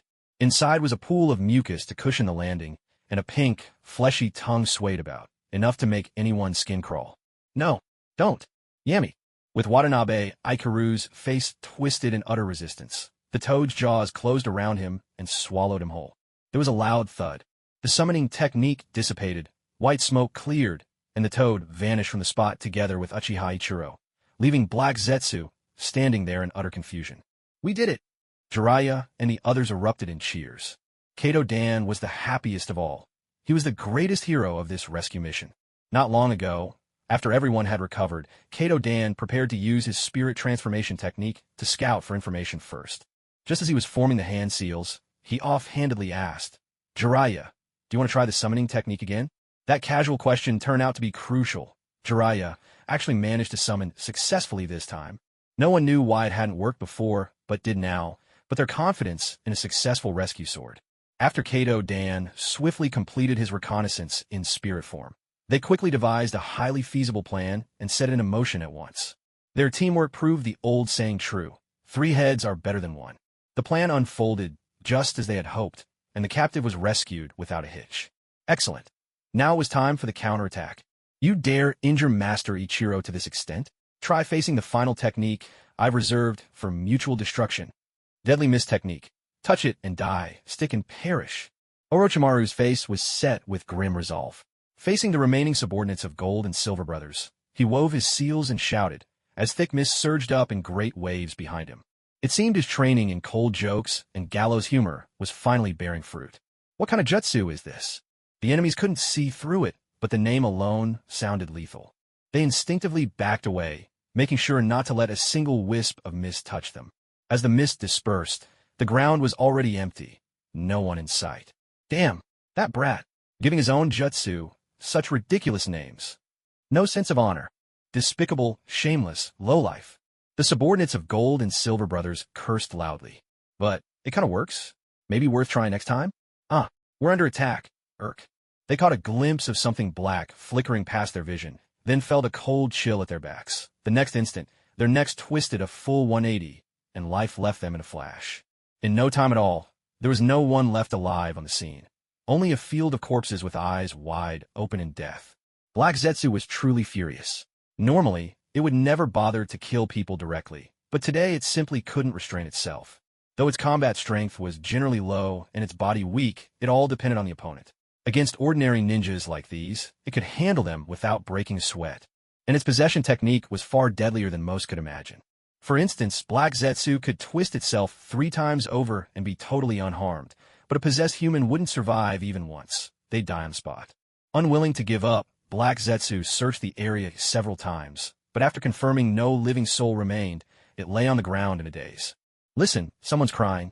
How strange. Not sure. Better listen again. Oh, turns out it's me. The fool in this story is me. Woo-woo. Who on earth is winning in this shinobi world? My plan A, which collapsed halfway through. Plan B, about to meet its end but then snatched away. And Plan C, which has vanished completely. Off somewhere having fun. I can't even find a trace. Wait for me, all of you. My plans, my precious plans. How am I supposed to survive without you? Once again, Black Zetsu felt the crushing malice of the world bearing down upon him.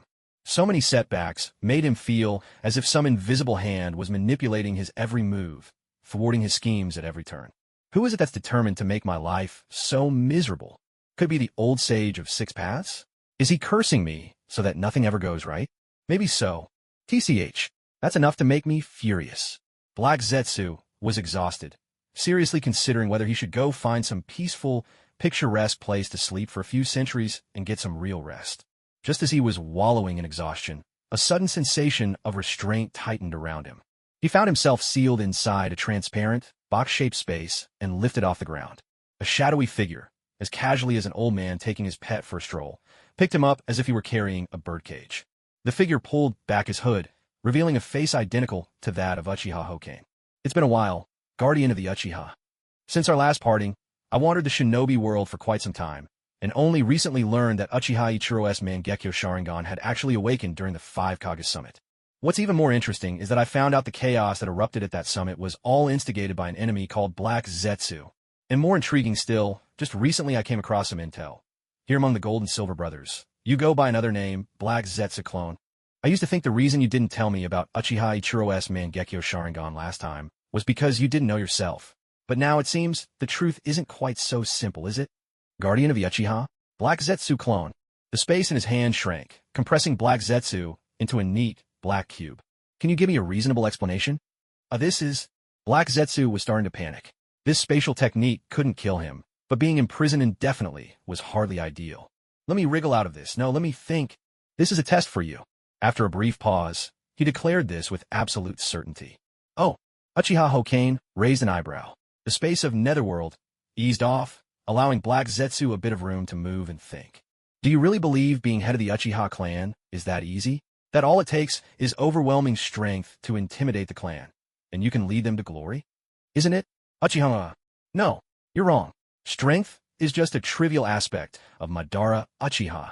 His charisma, his open-mindedness in choosing the capable, his longing for the greater good of the shinobi world.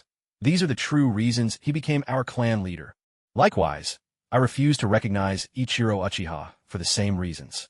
He may possess some strength, but he lacks tolerance and compassion. With such a clan head, the Uchiha would only spiral into ruin. As for you, Hokaku Uchiha, while you may fall short of Ichiro in a few minor areas, your mind, your sense of responsibility, and, well, your loyalty to your wife, these far surpass anything Ichiro can offer. That's why I chose to give up supporting him and turn to help you instead. Think about it.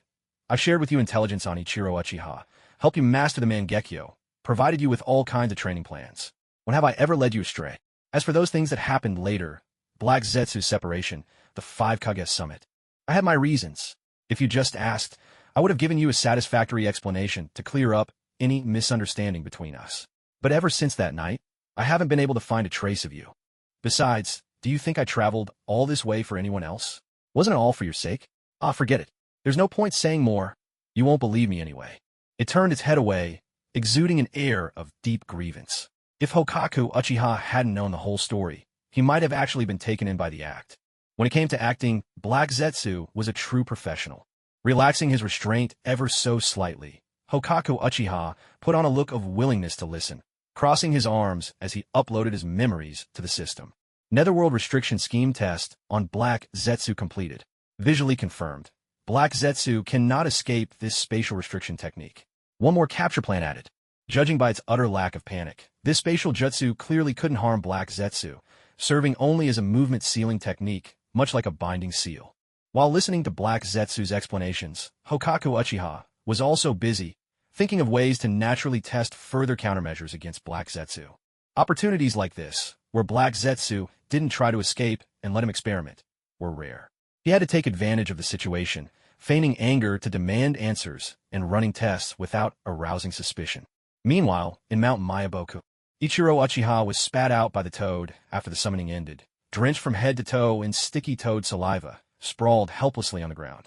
His hands were clasped together, a serene, almost enlightened expression on his face. Honestly, there must be a better way to save me. Or better yet, maybe just don't bother. Death by battle or death by embarrassment. Either way, it's the same end. Just let me die with a shred of dignity.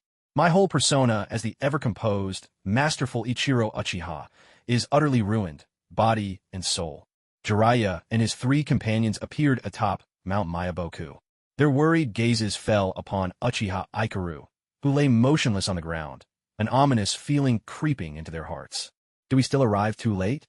The group rushed over in a panic, gathered around him, calling out for Teacher Ikaru over and over. Don't call me teacher. He had suffered a social death. Right here, right now. Ikaru Watanabe's spirit hid within his disguise, mortified by this unprecedented and disastrous humiliation, trampling his pride. Determined to preserve the last bit of dignity his alter ego had, he resolved to make his exit here. Please, teacher, say something. A faint glow appeared in Tsunade's hands as she pressed them gently to Uchiha Ikaru's chest. Here, let's assume Tsunade has learned medical ninjutsu, though she's not yet fully skilled. But Uchiha Ikaru simply lay there, silent and unresponsive. Tears Tsunade had fought back for so long finally spilled down her cheeks. Kato Dan, meanwhile, was already weeping uncontrollably, struggling to resist the urge to throw himself onto his teacher and sob out loud. Choking back his cries, he buried his face in Orochimaru's hair, quietly stifling his sobs. Jiraiya clenched his fists and slammed them down hard on a nearby stone, trying to vent the sorrow and self-blame that churned within him. I did everything I could to get back as fast as possible, so why am I still too late? Damn it, I'm no longer just a burden, so why did it have to end like this? In the end, have I really made no progress at all? Teacher, Ikaru. Tsunade felt under her hands that his heart had stopped beating. Choking on her sobs, she called out again, unwilling to accept it.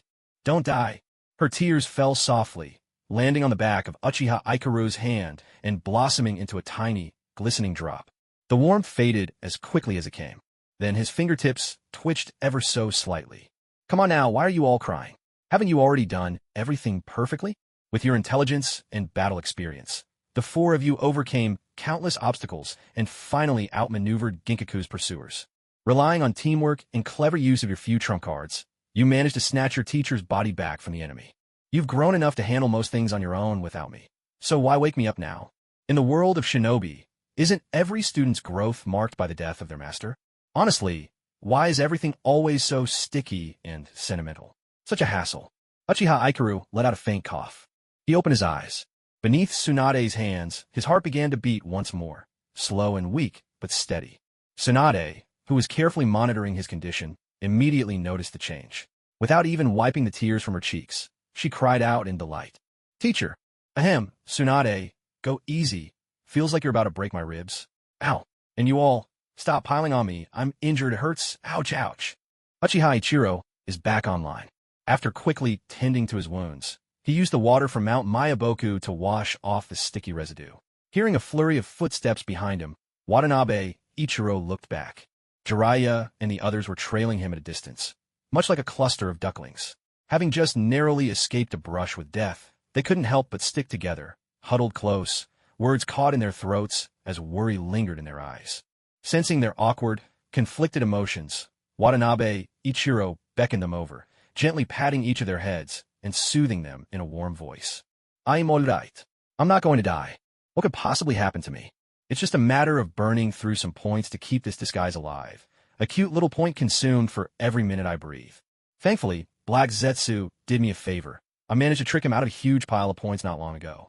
That should keep this persona running for quite a while. Still, I need to come up with an excuse to log off soon. After facing death so directly, these kids should be less shaken than before. Points are meant to be spent, of course, but putting them all toward keeping a disguise alive feels like a bit of a waste. But, Sensei, your eyes? Kato Dan stared at Uchiha Ichiro's noticeably pale, almost grayish pupils, an uneasy feeling rising within him. It's normal. For people of the Uchiha clan, this is how it ends. It's the price of great power. His Sharingan was nearly depleted, and his nearsightedness had gotten worse. Right now, He could make out faces within arm's reach. Beyond 3 meters, he couldn't tell people from animals. Sensei Ichiro, maybe try this? Tsunade suddenly remembered something. She rummaged through her ninja pouch and produced a tiny bottle, inside which a few drops of liquid glimmered with an ominous reddish hue. Granduncle gave this to me before he left. He called it diluted buffer solution. I don't quite remember the name, but he said if Sensei Ichiro's eyes ever have trouble, you could try it. I drops. Watanabe Ichiro took the bottle and had the system analyze it. Half a second later, a report thousands of words long appeared on the system screen. He glanced over it, quickly grasping the essentials. He had previously handed Uchiha Madara's eyes over to Tobarama Senju, letting the expert researcher tinker with them, and then logged out. Unexpectedly, Tobarama had gone above and beyond. By combining Hashirama cells with Madara's eternal Mangekyo Sharingan, he'd managed to create a solution that could restore Mangekyo power. Unfortunately, though, when this Mangekyo was acquired from the system shop, it was set so that its power couldn't be restored. So, it's useless for Uchiha Ichiro himself. But this potion could be invaluable for the Uchiha Hinoka persona. The kaleidoscope ability, Netherworld, is indeed useful, but its energy consumption is rather high. The left eye activates the Netherworld and allows the user to control its size and shape at will, while the right eye sustains the Netherworld and reduces the consumption of ocular power. Even after taking on a new identity and using the kaleidoscope with great caution, the drain on my ocular power remains hard to avoid. However, with this potion, things are different. Now I can use Netherworld as freely as I want. Pretending to apply a drop to his eye, Watanabe Ikaru used his hand to shield the action and secretly put the potion away. He blinked, then gave a thumbs up. My vision is much clearer now. This really works. And honestly, it's all thanks to you. If it weren't for your help, I might not have made it back.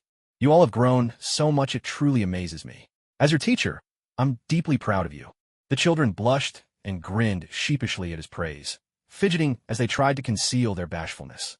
Fukasaku the toad, hands tucked into his sleeves, stood at a distance, tactfully refraining from disturbing their moment. Only when their conversation seemed to wind down did he speak up, his voice calm and measured. Honorable current head of the Uchiha clan, the Great Toad Sage requests your presence. The Great Toad Sage? HM? Perfect. I'm genuinely curious to see what kind of being these so-called sages are. Watanabe Ikaru sent the children off to continue their training, then followed behind Fukasaku the toad. The air in Mount Mayaboku was slightly humid and warm, its cliffs looming and the vegetation lush. Strange-looking mushrooms, unusual leaves, and tiny insects dotted the path now and then, lending a unique charm to the scenery. Yet, curiously, not a single toad had appeared along the way, something that struck him as odd. Our scenery here in Mount Mayaboku isn't half bad, is it? Fukasaku ventured, his tone tinged with a subtle nervousness. Not bad at all. By the way, are you afraid of me? Watanabe Ikaru, arms folded, glanced around as he suddenly asked. And no, not at all. Why would I be afraid of you? Of course, I'm not. Fukasaku stammered, caught off guard, his words stumbling over each other. In the end, even he seemed unable to convince himself, and awkwardly fell silent. How strange. This should be my first interaction with the toads of Mount Mayaboku. So why is he so wary of me? Could it be? Watanabe Ikaru recalled the great toad sage's prophetic dreams. Is it possible that this old toad can actually dream about things related to me? As that thought crossed his mind, the system's voice echoed in his mind. Sorry, dear host. This is my fault.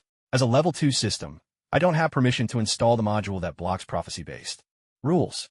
Boo-hoo-hoo. But once I reach level 3, not only can I add that module, I can also speed up your technique derivations. Hey, wait a second. Are you just trying to get me to buy more stuff from the shop? Watanabe Ikaru grumbled inwardly. You caught me. Master, would you like to buy something? I've got discount for you. Ever since Watanabe Ikaru assigned the task of deducing the formula last time, the system had been diligently progressing with the exhaustive method. As of now, it had impressively reached a grand total of 2%. I really need to think of a way to get the system upgraded. Even cheating has to keep up with the times. This old system just can't keep pace with the new versions anymore. With a thoughtful hand on his chin, Watanabe Ikaru pondered, his gaze unconsciously settling on the toad, Fukasaku, standing behind him. Fukasaku, meanwhile, looked tense all over, almost as if he was about to collapse on the spot. Not long ago, he'd been summoned by the Great Toad Sage. A doomsday bringer whose face I cannot see is about to arrive. He will enter Mount Mayaboku in the form of death. The Great Toad, tall and ancient-looking, sat upon a stone chair, a banner inscribed with the character for Sage hanging from his seat. Old master, that dream of yours is just bizarre. If he's already dead, how could he possibly bring about the end of the world? Was there anything more specific in your dream? Fukasaku couldn't help but step closer. The great Toad Sage's prophecies had never been wrong. No ruse. Let me just... old master, don't fall asleep. This is a world-ending calamity. Please, just stay awake a bit longer. Fukasaku struggled to keep calm. Inside, he was on the verge of panic. Little Fukasaku, heart for heart. What?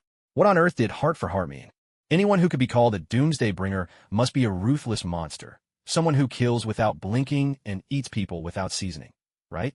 Are we really supposed to befriend such a person? Has the great Toad Sage lost his mind, or have I, or perhaps this entire world has gone mad? No matter how much he pondered, Fukasaku couldn't make sense of it. He discussed it with his wife, Shima.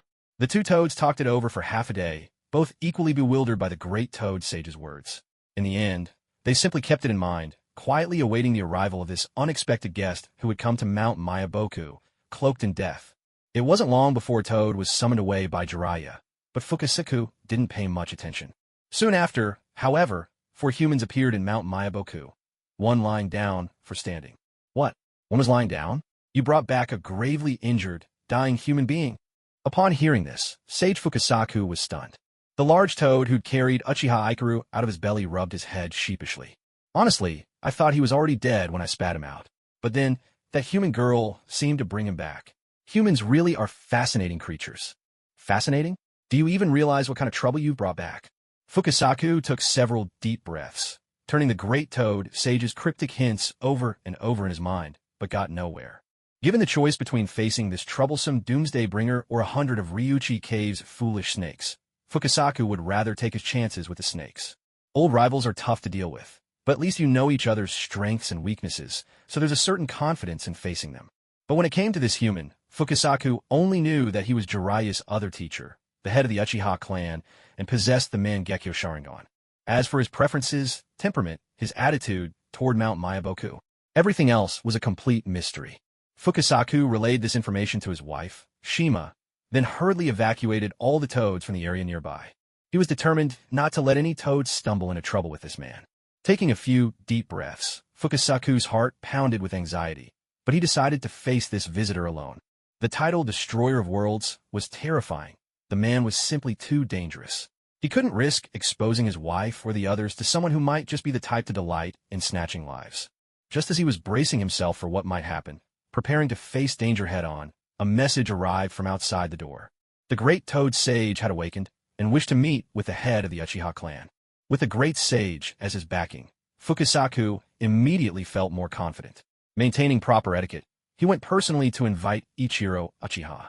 But as soon as he arrived, the unique energy that radiated from Ichiro, a blend of Senju and Uchiha blood, made Fukasaku feel as if he'd found the answer.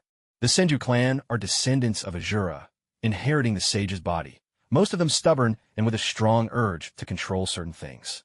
The Uchiha clan, on the other hand, are descendants of Indra, and those with the Sharingan often have twisted personalities. Once their eyes awaken, extreme temperament becomes the norm. It's not unusual for them to turn against their own kin. Now, combine the negative traits of both bloodlines. For reasons beyond anyone's control, a destroyer of worlds is born, someone who wants to drag the entire world down with them. This child truly was the culmination of both lineages of the 6 paths, even if it wasn't obvious from his appearance. Hands tucked into his sleeves, Fukasaku couldn't help but sigh inwardly, watching the group chatting from afar. The interaction between master and disciples was warm and harmonious, the very picture of a caring teacher and filial students. How could someone like this ever want to destroy the world? Unless it was because all these disciples died, right in front of him? That was entirely possible. If beloved pupils he'd taught for years died before his eyes, what Uchiha teacher wouldn't be furious enough to awaken a Mangekyo? Fukasaku suddenly recalled a conversation with Jiraiya, in which he mentioned that more than half the teachers at Konoha's Ninja Academy were Uchiha. Well, Konoha sure knows what it's doing. Fukasaku mused himself, already planning to draw as many of Ichiro Uchiha students as possible to train on Mount Mayaboku. Weird disciples summoning beasts. On the same side, one big family. No matter what happens, you wouldn't turn your hand against your own people, right? You wouldn't, right? Shun's heart, which had just calmed down, grew restless once again. He knew his fellow toads very well, but when it came to humans, he truly had no confidence. These 2-legged creatures could lie, without blinking an eye, and the methods they used to kill their own kind were so numerous and chilling that it made one's skin crawl. Compared to humans, even his old nemesis, the foolish snakes, were as pure and harmless as little white flowers. It was truly hard to trust them. Shunzua shook his head, then spoke aloud to deliver the great toad sage's message to Ikaru Uchiha. All along the way, Shunzua quietly observed him, noting that outwardly, everything seemed normal. Yes, he seemed like someone with an ordinary mind and sound reasoning. Yet there was a sense that his energy was all but spent, as if he might collapse and die right on the spot at any moment. But Shunzua was certain it couldn't be that simple. He felt a persistent prickling, as though death itself lurked just behind him. This instinctive wariness, born from the depths of life itself, kept Shunzua from ever letting his guard down. After a few awkward and stilted exchanges with Ikaru Uchiha, Shunzua hurriedly led him to the Great Toad Sage. The Great Toad Sage's palace was somewhat damp, an ideal environment for toads, but clearly not fit for humans.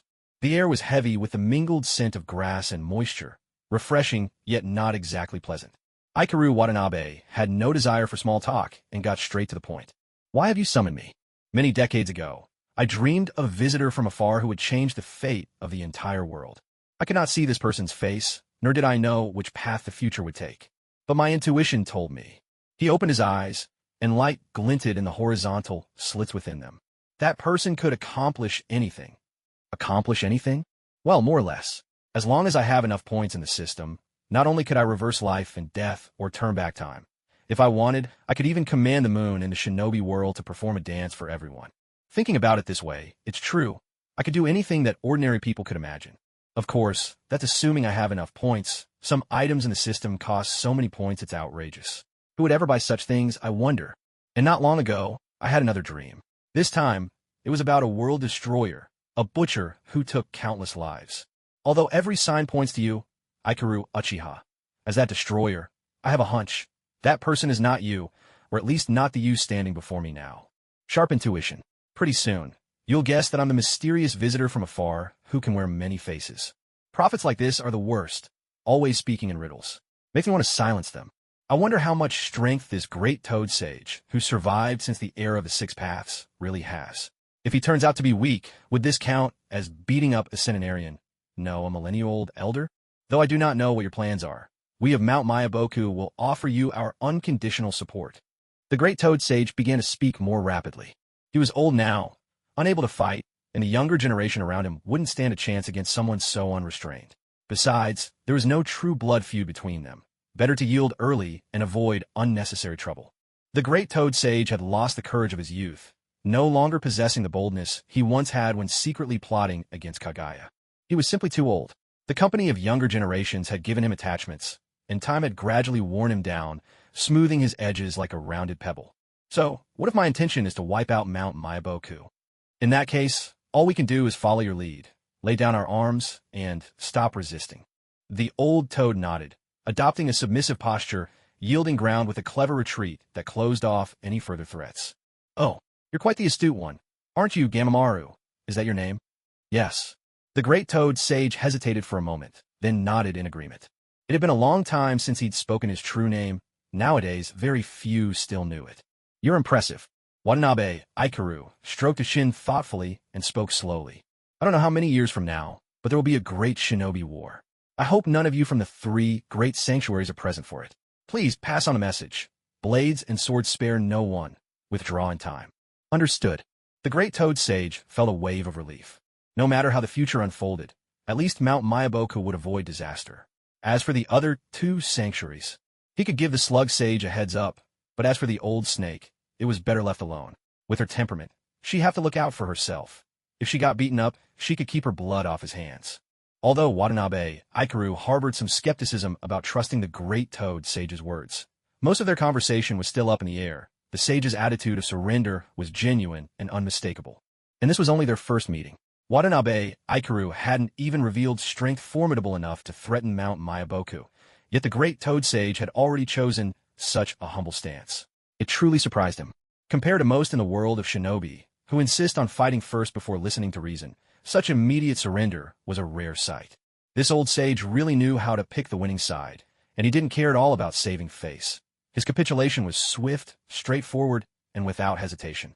One had to admit, Surviving from ancient times to the present day, the great Toad Sage's ability to read the times was truly second to none. But what had driven him to make such a decision? What had he seen in his prophecies? Why was he so wary of me? And just how far would this so-called end of the world go? Well, though there were many questions, there was no need to chase down every single answer. Better to follow my heart and savor every moment life has to offer. For instance, Watanabe Ichiro was currently relishing the life of raising children, and then making them cry for fun. To put it simply, he was hooked on bullying kids. Whether it's the end of the world or saving it, let's set those matters aside. Don't bother me when I'm enjoying my parenting minigame. Watanabe Ichiro yawned in boredom, stretched out on an especially giant mushroom in Mount Mayaboku, watching the 4 little ones below training with fierce dedication. After this ordeal, the Jiraiya squad, having survived a baptism of life and death, had long since shed their former innocence. Every move they made now carried decisiveness and a sharp, dangerous edge, their attacks swift and ruthless, with no trace of hesitation. Good, they're heading in the right direction. But it's also time to consider more efficient ways to rack up points. In a few decades, the protagonist will be born, followed by other key figures. Relying on just one secret identity to farm points won't cut it. The efficiency's low, and there's only so much I can do at once.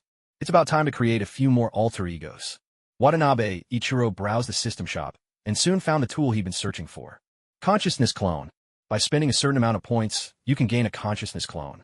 This clone retains the same memories, personality, and thinking patterns as the original, an extension of the primary consciousness. The main consciousness can recall, exchange, or descend into the clone at any time. If the clone's body dies, the consciousness is automatically recovered. There are no distance or spatial limits to communication between the clone and the main self. A powerful tool for running multiple identities. The only drawback is the price. Watanabe Ichiro was still short on points and couldn't afford it yet. He needed to think of something. Speaking of which, wasn't his Uchiha Hoka persona still chatting up Black Zetsu and fishing for intel? Time to milk that opportunity. On Black Zetsu's end, it was laying out grand promises for Uchiha Hoka, who, judging by the increasingly trusting shine in his eyes, was clearly starting to buy into Zetsu's spin. Excellent. Keep this momentum going. My plan B might have been hijacked, but plan C has come back into play. A loss here, a win there. In the end, I break even. Black Zetsu tried to comfort itself with this logic. Just then, it suddenly felt the weight vanish beneath it. The netherworld that had been binding its movements was finally released. Good. Uchiha Hoka trusts me now. As I thought, there's no one in this world that I can't talk into submission. But when it looked up, it saw Uchiha Hoka, wavering unsteadily, clutching his chest and half collapsed on the ground. Uchiha Hoka coughed twice, each breath a painful, rasping struggle from deep in his lungs. And then he spat out a mouthful of hot blood, soaking the earth in front of him. Wait, what's wrong with your body now? Black Zetsu was at a loss. First it was Uchiha Ichiro on the brink of death, and now Uchiha Hoka was coughing up blood. Were all the Uchihas a bunch of sickly weaklings? Was Madara the only healthy one, and even he got his heart gouged out by that Ichiro guy? It seems that the next generation of the Uchiha clan must focus on improving their physical health. One after another, there isn't a single healthy person among them. Your Uchiha clan already has such twisted minds. At the very least, you should keep your bodies in good shape. Black Zetsu's tangled emotions were converted by the system into a wealth of points, finally filling the gap needed to purchase some tools. That works, but I still need to leave some points for this persona to keep surviving. So, let's turn up the pressure even more. Uchiha Hoka wiped the corner of his mouth and waved dismissively at Black Zetsu. It's nothing serious. Just an old wound from fighting Uchiha Ichiro. Normally it doesn't bother me, but using the Mangekyo for too long tends to aggravate it. So is this my fault? Do you want me to apologize, or something? Black Zetsu was speechless. Lord Black Zetsu has already treated me. In about half a month, I should be fully healed. Ooh, Black Zetsu's already small eyes snapped wide open. Did I mishear that? Why did it sound like he just called my name? No, wait. He's addressing that person. The one who stirred up chaos at the 5 Kage Summit. The other, Black Zetsu. It seemed he'd slipped up. Only then did Uchiha Hoka realize his mistake, clamping a hand over his mouth. His gaze toward Black Zetsu sharpened, a clear intent to kill flickering in his eyes. So, you actually heard that. Black Zetsu instinctively tried to sink into the earth, but immediately ran up against the familiar spatial restraints. Caught once again. Arg, I can't believe you, with those big, honest eyes, actually went and sided with another Black Zetsu. Am I really not worthy of your trust? Sure, from your perspective, I did withhold the intel on Uchiha Ichiro awakening the Mangekyo, which led to your injury and the collapse of your bid for clan leader. But fine, maybe from Uchiha Hoka's point of view, I really am untrustworthy. But still, if you're going to betray me, just show your killing intent, and let me make a run for it. Okay? Instead, you sit there listening to me frantically come up with excuses for this black Zetsu split business, making me twist my brain in knots, try and cover up my slip-up. You're having a good time, but my brain cells are dropping like flies. How can you be so cruel? Black Zetsu felt utterly played, and at the same time, a deep resentment simmered. His chess piece had been stolen by this knockoff Black Zetsu. I may not be able to beat you, but after all that effort to manipulate people, you just waltz in and steal my thunder. Isn't that going too far? Ever heard of first come, first served? I could die of frustration. The system points were rising at breakneck speed, even faster than Watanabe Ichiro had expected.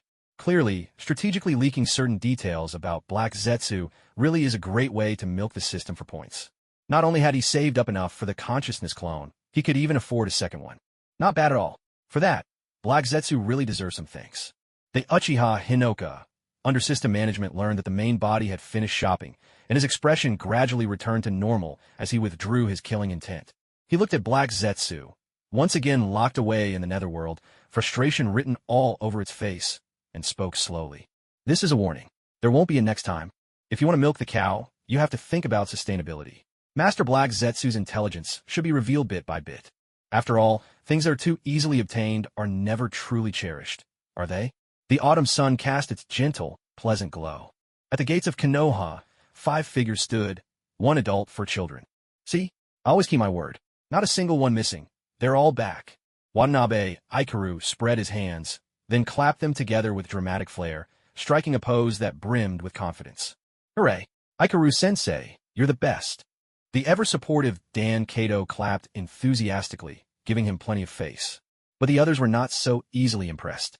Sure, we're all fine, but Ikaru-sensei, you barely made it yourself. Tsunade couldn't help but tease him. So much for the so-called death flag. Looks like, once again, words in a book can't compare to reality. Orochimaru flipped through his volume of 100,000 dark jokes, and disappointed tore out a page. Hey wait, what are you even disappointed about? Ikaru-sensei, I still think you should get your health checked at the hospital. Jiraiya, squatting in a horse stance and looking thoroughly worried, had been squeezing in every moment of training lately. He had a feeling he'd get along famously with Might Guy in the future. The kids wasted no time in poking holes in his bravado. Ikaru put on a wounded expression, clutching his chest in mock heartbreak. The children had grown up and formed their own opinions. They were no longer the adorable little ones who would follow him around, chanting his praises. With a shrug, he dismissed the team and strolled leisurely toward the Hokage Tower. He pushed open the office door, only to find, not Tobarama Senju in the main seat, but Hiruzen Sarutobi. A tall stack of documents was piled in front of Sarutobi, who was mechanically working his way through them, while Danzo Shimura sat at his side, brimming with energy. So Tobarama was preparing to train these two? It seemed he truly had no intention of being the third Hokage himself. He'd even found his successors. Hiruzen spotted Ikaru, and looked as if he'd been granted a royal pardon. He shoved the paperwork aside and jumped to his feet at once. Ikaru, how's your health? I heard your injuries were serious, and it's been so long since I saw Jiraiya and the others. I'll just be going now. His eagerness to escape work was written all over his face. Get back here. This is an assignment from Teacher Tobarama for both of us. Don't even think about dumping it all on me. Danzo, quick as lightning, grabbed hold of Sarutobi's pants, making it clear that if he tried to leave, he'd pull them right down. I'm not feeling well, so I'll go rest. You two carry on. By the way, where's Professor Tobarama? Watanabe Ichiro looked at the two of them, taking in their weary faces, and immediately understood what had happened. Right now, every division in Konoha has clearly defined roles, with responsibilities and authority assigned to specific departments and individuals. With no chaos within and no war outside, where could there possibly be so many documents to process? Most likely, Tobarama Senju had deliberately set this up, instructing various departments to give them tricky problems, just to see how far they could handle things relying solely on themselves. In this lifetime, the Hokage was still the highest decision-maker, but unlike in the previous world, he no longer felt like the absolute ruler of the village. Instead, the position more closely resembled that of an overworked village chief. Exactly what the Hokage should oversee, which tasks are his responsibility, and what kind of duties he ought to bear. Everything was laid out in black and white. With great power comes great responsibility. This is no empty phrase. If you want to enjoy the rights of being Hokage, you must also shoulder the matching burdens. Those who seek only power without accepting responsibility, who wish to do whatever they please without restraint, such wishful thinking has no place in the Konoha village that Watanabe Ichiro has personally reshaped. Good luck, you too. With cold resolve, Watanabe Ichiro closed the door, ignoring Tsurutobi Hiruzen's silent plea for help. These things can't be rushed. Let them gradually get used to the Hokage's way of life. There will be plenty more hardships ahead. I'll be watching over you both. If either of you ever loses your way, becomes intoxicated by power, and can't pull yourself free, I'll be sure to wake you up. Outside Tobarama Senju's laboratory, Watanabe Ichiro knocked on the door, but there was no response. After a long moment, a muffled voice finally answered. Come in. Watanabe Ichiro pushed the door open and entered. The laboratory, having expanded several times already, was now large enough to make any researcher envious. Strange and grotesque specimens floated in the tubes lining the walls, some so bizarre and menacing that their original form was impossible to guess, others still vaguely human, enough to send a chill down anyone's spine. Tobarama Senju, dressed in a white lab coat, was sitting at his workstation, absorbed in his research, the same as always. He carefully set down a test tube onto the rack before turning around to size up Watanabe Ichiro, a frown creasing his brow. Watanabe Ichiro, meeting his gaze head-on, frowned in return. From behind, nothing seemed amiss. But face to face, something about Tobarama Senju fell off. A subtle, unsettling air clung to him. Yet for all that, it was hard to pinpoint exactly what had changed. Perhaps it was the facial markings? They seemed darker now, more pronounced. Sensei, what have you been working on lately? Watanabe Ichiro hadn't even finished his reminiscing before a hand pressed firmly down on his shoulder. The next instant, his vision blurred, and the stark white walls of the hospital suddenly appeared before his eyes. Medical ninja, check him immediately. Tobarama Senju's face was stern as he gave brisk orders to the medics at the field hospital. Within a few breaths, Watanabe Ichiro was covered with an array of diagnostic devices. Watching the medical ninjas force themselves not to shout in alarm as they hurried out to report the results to Tobarama, his face was a picture of resignation. This body of his was already dead. It was only with the help of points forcibly sustaining his life that the disguise could function normally. Though his insides were ruined, his outward appearance seemed perfectly healthy. That's why, along the way, Jiraiya and the others hadn't noticed anything amiss. Even Hiruzen Tsurutobi and Danzo Shimura simply assumed Watanabe Ichiro was suffering from ordinary injuries. But Tobarama's sensory abilities were simply too sharp, and he acted with such speed that Watanabe never got a chance to explain himself. Beyond medical help, that was the stark conclusion from a medical ninja. To be honest, it really puzzles us why Lord Ichiro is still able to move, the senior medic sighed, swallowing the second half of a sentence. By all accounts, he should have. Tobarama listened to their assessment, his expression dark and contemplative. He waved away the medical team, since they could offer no solution. Taking off his white coat, he placed it on a nearby chair and sat by the bedside. He reached out, pressing his finger against the still beeping monitor until it fell silent. What's going on? Care to explain? Watanabe Ichiro shrugged, finally pulling out the excuse he'd prepared. The enemy was too strong. I couldn't win, so I used my Mangekyo technique. My Mangekyo's ability is called Heaven's Dominion. It's a doujitsu that can grant almost any wish within limits. I wish for the enemy to die and for myself to survive. That's how I ended up like this. But I think I can hold out for another 2 days. 1 day and 7 hours. Ichiro, you have 1 day and 7 hours left to live. Tobarama turned his head, studying him intently, the red markings on his face glowing faintly. Then, his red eyes shimmered like rippling water. A pair of violet Rinnegan emerged from behind the facade. Rinnegan? Wait, no, this can't be right. Tobarama Senju's name mentioned in the same breath as the Rinnegan. How bizarre is that? Isn't he from the Senju clan? He doesn't even have a Mangekyo. So where did he get the Rinnegan? How did this happen? My own Rinnegan is still stored safely in my system inventory. I've never even used it. So how can he possibly have those eyes? Who has the Rinnegan in the original story? Madara, Nagato, Obito, Sasuke, Kagaya. Did Tobarama dig out Kagaya's eyes? That's impossible, right? Or maybe someone used some kind of time reversal or dimensional jump, arrived at this point in time, and then Tobarama took their eyes? Watanabe Ichiro gazed into those eyes, and truly felt a deep sense of shock. Yet in his mind, he only recalled the plot from the original Naruto series. He hadn't followed any of the subsequent developments, and knew nothing beyond that. Teacher, This ahem, what's going on with these eyes, ahem. Overwhelmed by the sheer astonishment, Watanabe, Ichiro struggled to find the right words. Burdened as he was by his alternate identity, his body couldn't help but erupt into coughs as he tried to ask his question. It's just the result of some research, nothing more. They're from the same batch as the eye drops you used before. Tobarama Senju waved his hand lightly over Watanabe, Ichiro's head. Whatever he did, Watanabe immediately felt a significant relief. His unstable disguise, always on the verge of collapse, suddenly stopped draining his points and could exist independently. What was that? Inside his mental space, Watanabe jabbed furiously at the system panel, prompting the secondary subsystem, dizzy from the barrage of commands, to begin analyzing the Tobarama standing before him. The Rinnegan and those eye drops came from the same research batch? You just dropped a revelation that could shake the world, and yet you spoke as if it were nothing. Even though I gave you Uchiha Madara's eternal Mangekyo Sharingan, and you also possess Hashirama Senju cells, to think you simply combined the two and created the Rinnegan. Aren't you taking this a bit too far? Watanabe's confusion was practically written all over his face. Tobarama didn't leave him in suspense, but explained directly. Ever since you brought me Madara's eyeballs, I began studying them. I've dealt with the Uchiha clan since I was young. There's nothing about their eyes I don't know. After all, they'd killed so many of my clansmen, Tobarama silently added in his heart. But since it was Uchiha Ichiro listening, he chose his words with extra care. I even witnessed the entire process of Madara transplanting Izuna's eyes, which gave me a deeper understanding of the eternal Mangekyo Sharingan. So, not long after I obtained Madara's eyes, I achieved some research results, the first generation of the eye drops you used. But I found that their effects were weak and unstable, so I revised the formula several times, adding elder brother Hashirama cells, and adjusting the proportions. Coincidentally, my cloning and artificial human technology was reaching maturity at the same time.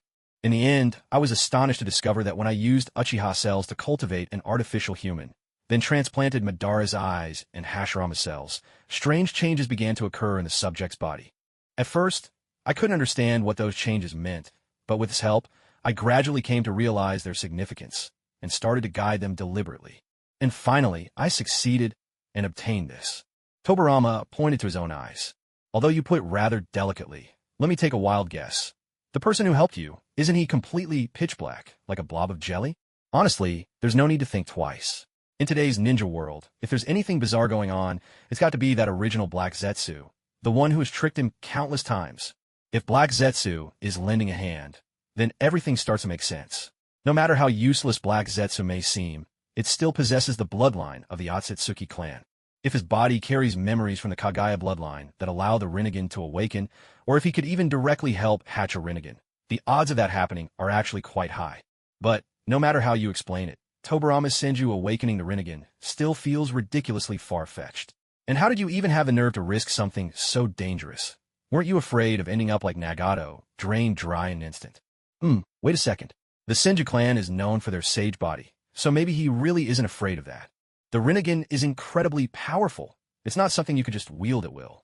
I spent 5 straight nights perfecting 27 different versions, went through 68 clones and artificial bodies before I barely managed to find a workable solution. Tobarama Senju let out a long sigh. The Rinnegan truly deserves to be called the Sage's Eye. It's unbelievably difficult to control. Back when I was figuring out Edo, Tensei, and the Flying Thunder God, it only took me a few months from concept to completion. But this Rinnegan, it's taken me years.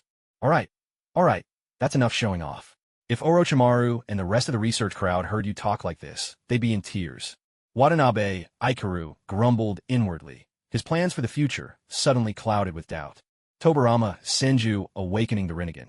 This was something he'd never expected. A sage body and the Sage's Eye. This is practically a 6-path setup. With this kind of power, Tobarama Senju isn't going to just sit quietly in the rear, playing the role of a mere researcher. Now, someone who shouldn't be making waves at this time is rising to power, and every move he makes is bound to throw off the entire script, completely appending all of Watanabe Aikaru's carefully laid plans. The Rinnegan is capable of so much, so what exactly does Tobarama Senju intend to do? Watanabe Aikaru recalled that plan for the unification of the ninja world he once saw in the Hokage's office, the very scroll written by Tobarama Senju himself. Does Tobarama intend to use this eye and his newfound strength to see that plan through? To unite the world under one banner? If that's the case, the Dark Organization would be the first to submit. They've already established themselves in the Land of Lightning, and as one of the strongest factions, taking the initiative would make them both a model and a target. And if any nation or force not only refuses to surrender but dares to resist, then just send Tobarama Senju in to give them a thorough beating. How awesome would that be? Maybe I'll switch identities and slap on a Rinnegan myself. 2 Rinnegan in one lifetime. What a spectacle. Isn't this basically going to the moon in person, beating up Kagaya right in front of Black Zetsu, and raking a flood of points while I'm at it? But that's just my guess. The specifics still depend on what Tobarama Senju is planning. Either way, no matter what choice is made, the future is bound to change drastically. Now that Tobarama has awakened the Rinnegan, the points up for grabs are enormous. There's no way this isn't a winning move. Tobarama gently closed his pale purple eyes, letting the special sealing formula engraved on his face mask their power. The familiar crimson gaze that Watanabe Ikaru knew so well returned. He paused for a moment before speaking again. After all that, what I really mean is this. You don't have to fear death. If it comes to that, your teacher will bring you back. You, Hashirama, my father, my brothers, everyone I hold dear, I'll find a way to pull you all back from the Pure Land. So just treat it like you're taking a nap. I'll handle everything, even death itself.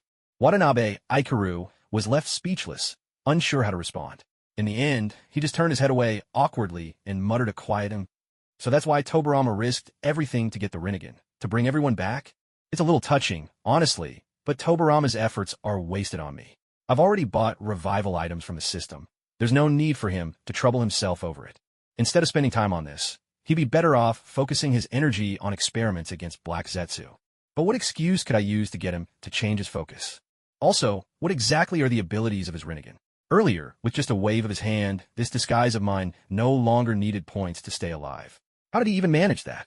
As Ikaru racked his brain for answers, the system's analysis report on Tobarama Senju was delivered, hundreds of thousands of densely packed words that made his head spin. In the past, when the reports were just tens of thousands of words, Ikaru could quickly skim through and find what he needed. But now, faced with several 100,000 words all at once, he was truly at a loss. Who could possibly read all this? Hey, system, I wanted to complain about this for ages. Can't you make these reports shorter? The word count just keeps growing. Is there a condensed version with just the important stuff? Ikaru poked at the system in his mind. My apologies, dear host, but analysis of humans is always complex. This is already the condensed version. The system explained, helpfully providing a table of contents and a search bar before dragging out its words with a hint of grievance. Dear host, would you like to buy something? I'm about to upgrade, buy some things, won't you? Next time, for sure. Watanabe Ichiro replied with a brief word, then feigned exhaustion, letting out a yawn to signal that he needed to rest. Sensing the cue, Tobarama Senju didn't press the conversation any further. He picked up his coat, draped over the chair, bid his farewell, and before leaving, reached out to ruffle Ichiro Uchiha's white hair. Hang in there a little longer. Kagami and Momoka are out on a mission, but will return in the morning. At least wait to say goodbye to them. Those 2 kids have been really worried about you. Watanabe Ichiro nodded in agreement, and as soon as Tobarama left, he immediately began to review the system's analysis report. The hundreds of thousands of words left him feeling numb.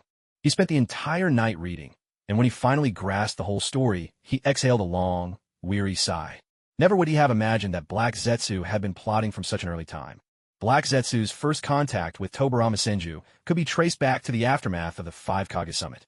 After Hashirama Senju's death, during the period when Ichiro Uchiha's formidable presence kept the 4 nations in check and allowed Konoha to develop in peace, Tobarama found himself with ample time to pursue his own research projects. Edo Tensei, Eternal Mangekyo, Artificial Humans, Gene Cloning. His extraordinary talents as a researcher flourished, and as a master of time management, he made remarkable progress on several experiments, especially with the help of shadow clones. It was during this time that Black Zetsu, quite by accident, discovered traces of the Eternal Mangekyo Sharingan in Tobarama's experiments. Black Zetsu had originally planned to take Madara Uchiha's eyes for other purposes, but its keen senses picked up the faint stirrings of evolution within these eyes, filling it with delight. Immediately, it designated Tobarama's experiment as Plan D and began plotting how to get close to him. While Tobarama was conducting his artificial human experiments, Black Zetsu attached itself to the experimental material, and for the first time, attempted to sway Tobarama with its words. But Tobarama was exceedingly cautious. He pressed a button without hesitation, destroying the precious material. and forcing Black Zetsu, left with no choice, to throw out a few threats before slinking away in defeat. After several such encounters, Black Zetsu realized in frustration that Tobirama was utterly impervious to persuasion. He even discontinued his research into the eternal Mangekyo, focusing instead on hunting down Black Zetsu. Finding itself at a dead end, Black Zetsu decided it was futile to win Tobirama over in the short term. Instead, it scribbled down its knowledge of the Rinnegan and some basic information on a slip of paper, left it in Tobirama's lab, and mentally crossed off Plan D. There was simply no way to manipulate him. But there was another reason Black Zetsu gave up so easily. It never really believed that the Rinnegan could be evolved through mere experimentation. It was like expecting someone who'd discovered a uranium mine and read about nuclear reactions online to be able to build a nuclear bomb by hand. No one would believe that possible. So after Black Zetsu spent all his wits trying to manipulate Tobirama Senju for a while, he ran off to the Land of Lightning to find the easily fooled Gold and Silver brothers. But who could have predicted what would happen next? Tobirama Senju actually managed to craft a nuclear bomb with his own hands and successfully awakened a pair of Rinnegan. Tobirama's wariness toward Black Zetsu was not unfounded. Part of it stemmed from his naturally cautious character, but another part was the utterly untrustworthy appearance of Black Zetsu's pitch-black form. This puddle of black sludge might not have looked like a human at the council meeting, but his instinct screamed that it was the same entity, the Black Zetsu, who had killed his elder brother Hashirama and unleashed the tailed beasts. Would he really be so generous as to come here just to offer me theoretical guidance for my experiments? More likely, he harbors ulterior motives and only wants to take advantage of my research for free. The moment issues like intellectual property and freeloaders came up, Tobirama's vigilance rose yet another notch. Watching Black Zetsu cling to the experimental materials, Tobirama's mind flashed back to that battle before the founding of the village. The ruthless enemy he fought then bore the same black marks at the moment of death, and with his dying breath, the foe had mentioned letting Lord Black Zetsu down. Adding to this, there was the testimony of Uchiha Ichiro, who had guarded the scrolls containing the tailed beasts during the 5 Kage Summit. He'd briefly crossed blades with the enemy, and speculated that the adversary possessed some kind of possession ability. Piecing these scattered clues together, it became clear Black Zetsu had been laying plans since long ago. But what was he after? Tobirama pondered every occasion on which Black Zetsu had appeared, along with his motives. The first time Black Zetsu appeared, he had bolstered the enemy's fighting strength, gravely injuring both me and my brother. That enemy seemed to have some connection to both Hashirama and Madara. Yet when I later pressed my brother for details, he only gave evasive answers. If I pushed too hard, he'd just sit in a corner and cry. Even by the time he passed away, I never got more specifics from him. The second time was during Uchiha Izuna's death. The enemy had threatened us by endangering the children at the Ninja Academy, but later investigation revealed that the technique used wasn't actually fatal. The enemy had simply deceived us. The third time wasn't a direct appearance, but rather the spreading of rumors to keep Uchiha Madara perpetually on edge. When Madara finally returned, he fought Hashirama and died on the spot. The fourth time was at the 5 Kage Summit. Black Zetsu struck down my brother Hashirama on the battlefield and unleashed the tailed beasts. Yet behind the scenes, he used underhanded tricks to seriously injure Uchiha Ichiro. Wait a minute. This combination of brazen aggression and cunning caution, the powerful frontal assaults, and the sneaky possession abilities. Why does it all feel so contradictory? Could it be that there is more than one Black Zetsu? Raised under the protection of his mighty brother Hashirama, and forged by the murderous intent of the formidable enemy Madara, Tobirama Senju grew up with a certain unshakable belief. People with overwhelming strength often lack cunning. They tend to bulldoze their way through obstacles, just like Hashirama, without much planning. On the other hand, those who rely on schemes and underhanded tactics, the truly devious, are usually not that powerful in battle, just like himself. Tobirama Senju, inevitably, fell into the trap of relying on his own experience. Subconsciously, he believed that the truly strong would never stoop to petty tricks. From this, he drew a conclusion. Could it be that there is more than one Black Zetsu? A mistaken line of reasoning had, by chance, led him to the right answer, a lucky misstep. For now, it seemed that the ninja world might have one Black Zetsu who was bold and powerful, a dominant force, and another who operated from the shadows, weaving schemes and manipulating others, one strong, one cunning. Turning these possibilities over in his mind, Tobirama casually exposed the secrets of both Black Zetsu and Ikeru Watanabe in one fell swoop. Of course, this was just a bold hypothesis, and it might be completely off base, utterly incorrect. Still, distrusting Black Zetsu, that much at least was absolutely right. Tobarama used a shadow clone to carefully seal away everything Black Zetsu had touched, including that slip of paper. He read what was written on the paper, but viewed every word through the lens of an enemy's deceit, not believing a single thing. The ninja who survived the Warring States period had developed a sharp sense of vigilance. You could never be sure if the intelligence you'd risked your life to obtain was actually bait released by the enemy, so every shred of information must be weighed with extreme caution. Yet, he quickly noticed that certain phenomena in his experiments matched Black Zetsu's information almost perfectly. This made him waver, torn between halting his experiments to avoid falling into a trap and pushing forward with his research. And just as he hesitated, word reached him that Aikuru Uchiha had nearly been killed by his own clansman's machinations. Although that troublemaker soon bounced back, even eavesdropping on young couples through their door cracks. The news that someone close to him had once again been on the brink of death tipped Tobarama's indecisive heart toward decision. The experiments would continue. Is there anything in this world without risk? When he was a child, did his brothers Atama and Kawarama face no danger when they fought the Uchiha? Of course there was risk. They all died in battle. In his youth, when his father fought the Uchiha clan head, was that safe? No, they perished together. After he became an adult, his powerful elder brother was killed in battle, and even his most gifted disciple, awakened to the Mangekyo, had come close to death more than once. The ninja world is riddled with dangers. Nothing can be done with absolute certainty. So, the experiments must go on. Tobarama pressed forward with his research into the eternal Mangekyo Sharingan, weighing every step with careful thought. Fortunately, the gods of research and the goddess of luck both smiled upon him. On an otherwise unremarkable afternoon, a treasure of unparalleled value was brought into the world. Within the artificial body crafted from countless riches and rare materials, pale violet Rinnegan eyes caught the light, shining like precious amethysts, radiant and mesmerizing. Tobarama Senju calmly activated every contingency plan he had prepared. Nearly 10 layers of sealing techniques unfurled around the artificial being's nutrient tank, weaving together like a spider's web. His true body retreated outside the laboratory, while his shadow clones began the research. Everything proceeded smoothly. There was no sudden rampage from the artificial human, as Tobarama had imagined. No dramatic destruction of the laboratory, followed by a daring escape. Nor did Black Zetsu appear. From the shadows to sabotage his work, or stealthily snatch away the eyes he had painstakingly cultivated. Not even the Rinnegan itself erupted in any unexpected catastrophe. This entity, a body cultivated solely as a vessel, devoid of thought or will, offered no resistance. The shadow clone smoothly removed the Rinnegan, after which the artificial body swiftly withered and decayed. Nothing more than a temporary frame to house and power the eyes. The Rinnegan, now in Tobarama's hands, behaved impeccably, submitting quietly to his experiments, yielding data without fuss, and adapting without complaint when transplanted into other artificial bodies. It was, in short, a model of plug-and-play compliance. Truly, an indispensable tool for any occasion. Highly recommended. Everyone should have one.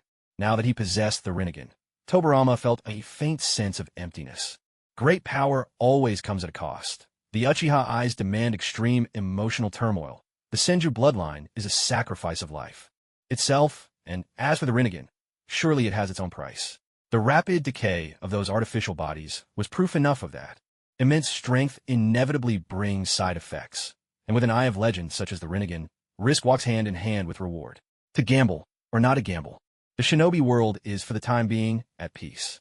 The people of Konoha are growing steadily, and the new generation has already become reliable and strong. Truthfully, there is no longer any need to chase after power at such great risk.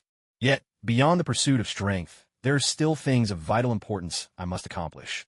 That night, Tobarama spent hours sitting before Hashirama's grave, bringing with him a bottle of sake and 2 bowls of mushroom rice.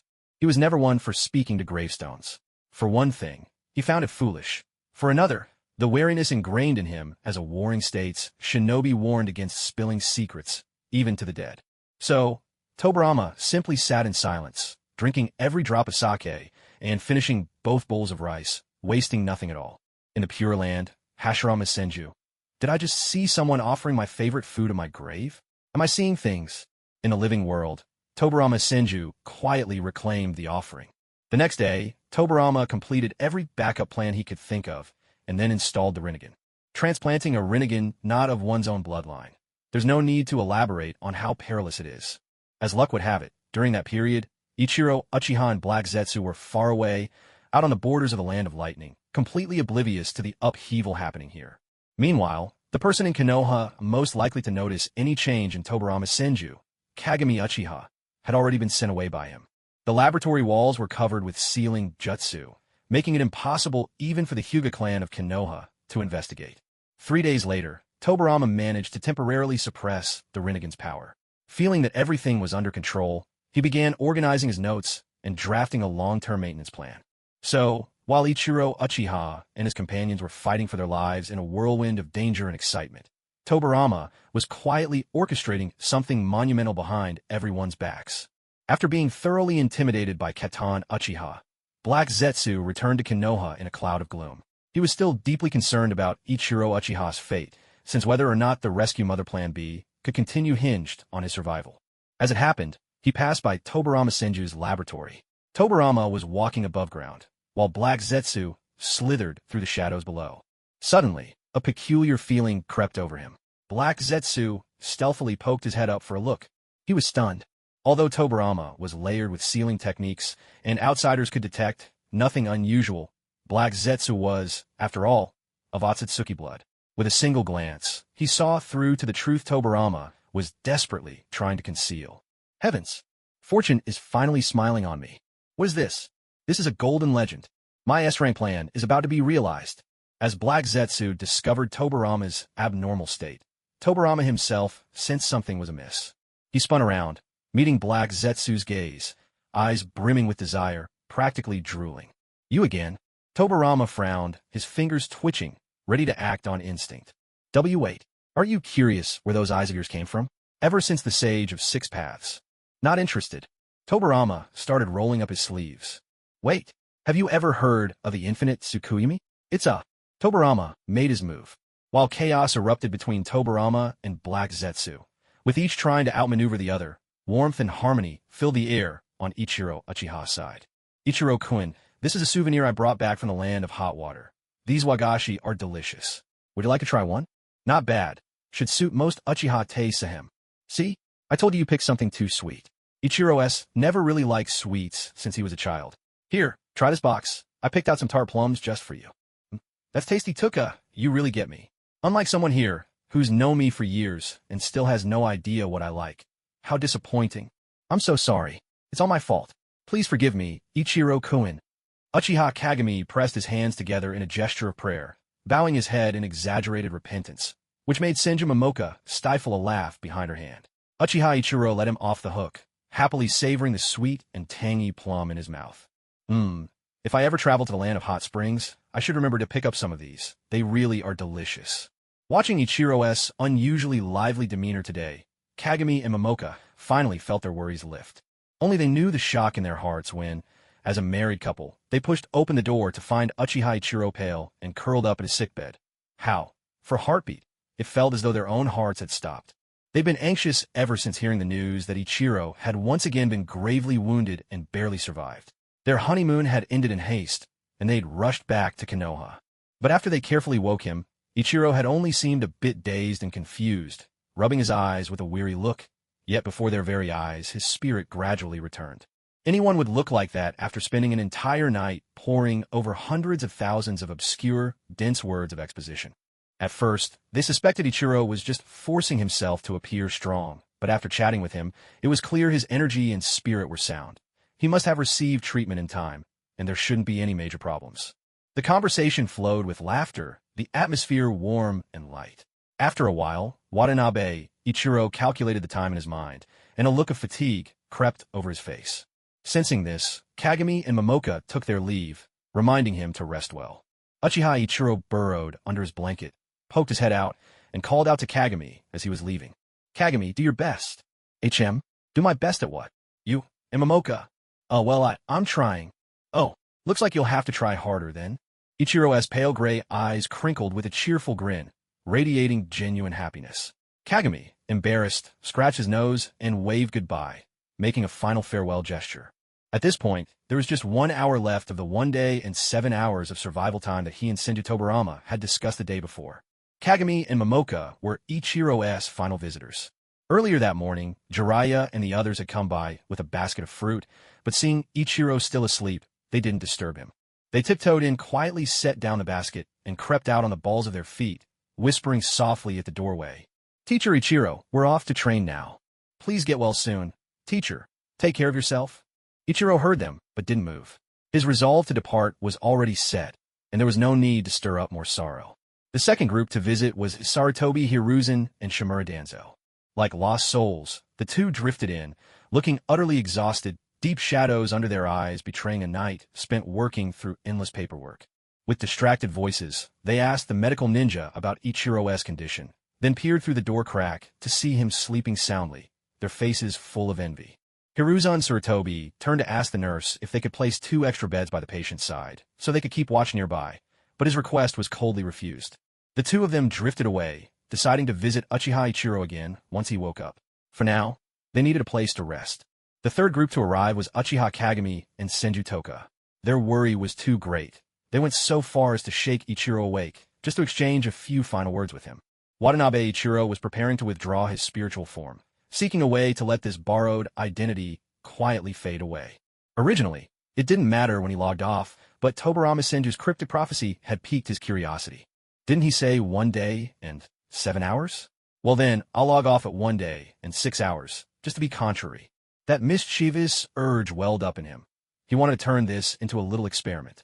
But wouldn't Sensei Tobarama come by for one last look? Did he really trust so completely in the resurrection of Uchiha Ichiro? If I reclaim this shell and erase every trace, no stray hairs, no remnants, what will Tobarama use to bring him back? He's not the type to take things for granted. Something fell off, as if there was an important detail he'd overlooked. But what was it? Uchiha Ichiro shook his head, his mind foggy after a sleepless night poring over documents.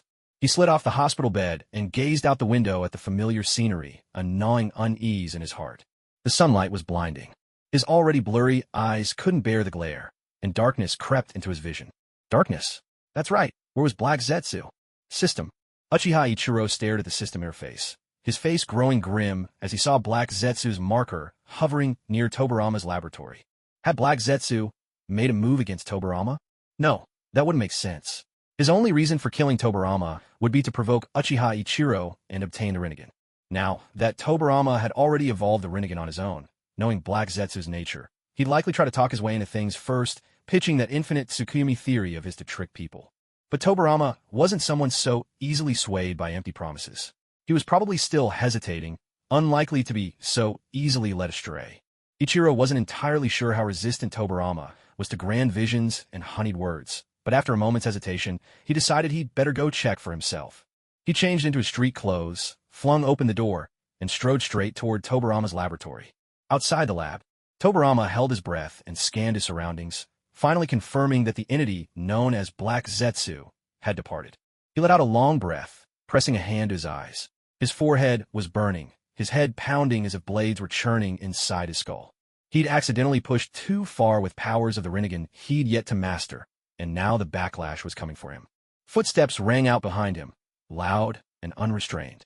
Tobarama Senju's pale lavender Rinnegan swept the area warily, only to find a familiar figure approaching. "Ilon, what are you doing here? There are enemies around. Don't wander off on your own. I was getting worried since you hadn't come to see me in a while, Sensei. By the way, when you say enemy, do you mean Black? Never mind, it's nothing. I've already driven him off." "Driven him off? What do you mean? Wait a minute, what are you talking about? Isn't Black Zetsu still right here?" On the system map, the Black Zetsu marker was practically overlapping with Tobarama's own icon. Then, in an instant, disaster struck. A jet black hand pierced straight through Tobarama's heart. There's an old saying, a single flawless move can conquer the world. Black Zetsu had survived this long for a reason. He happened to have 2 such moves. The first was the art of concealing his presence. Even Tobarama, with his awakened Rinnegan, had been deceived, tricked into a fatal misjudgment. The second was this, closing in swiftly and striking for the heart. Black Zetsu had honed his heart-piercing technique for years. This ambush, powered by all his patience and cunning, landed with unerring precision, driving straight through Tobarama's still-beating heart. Tobarama's eyes flew wide open.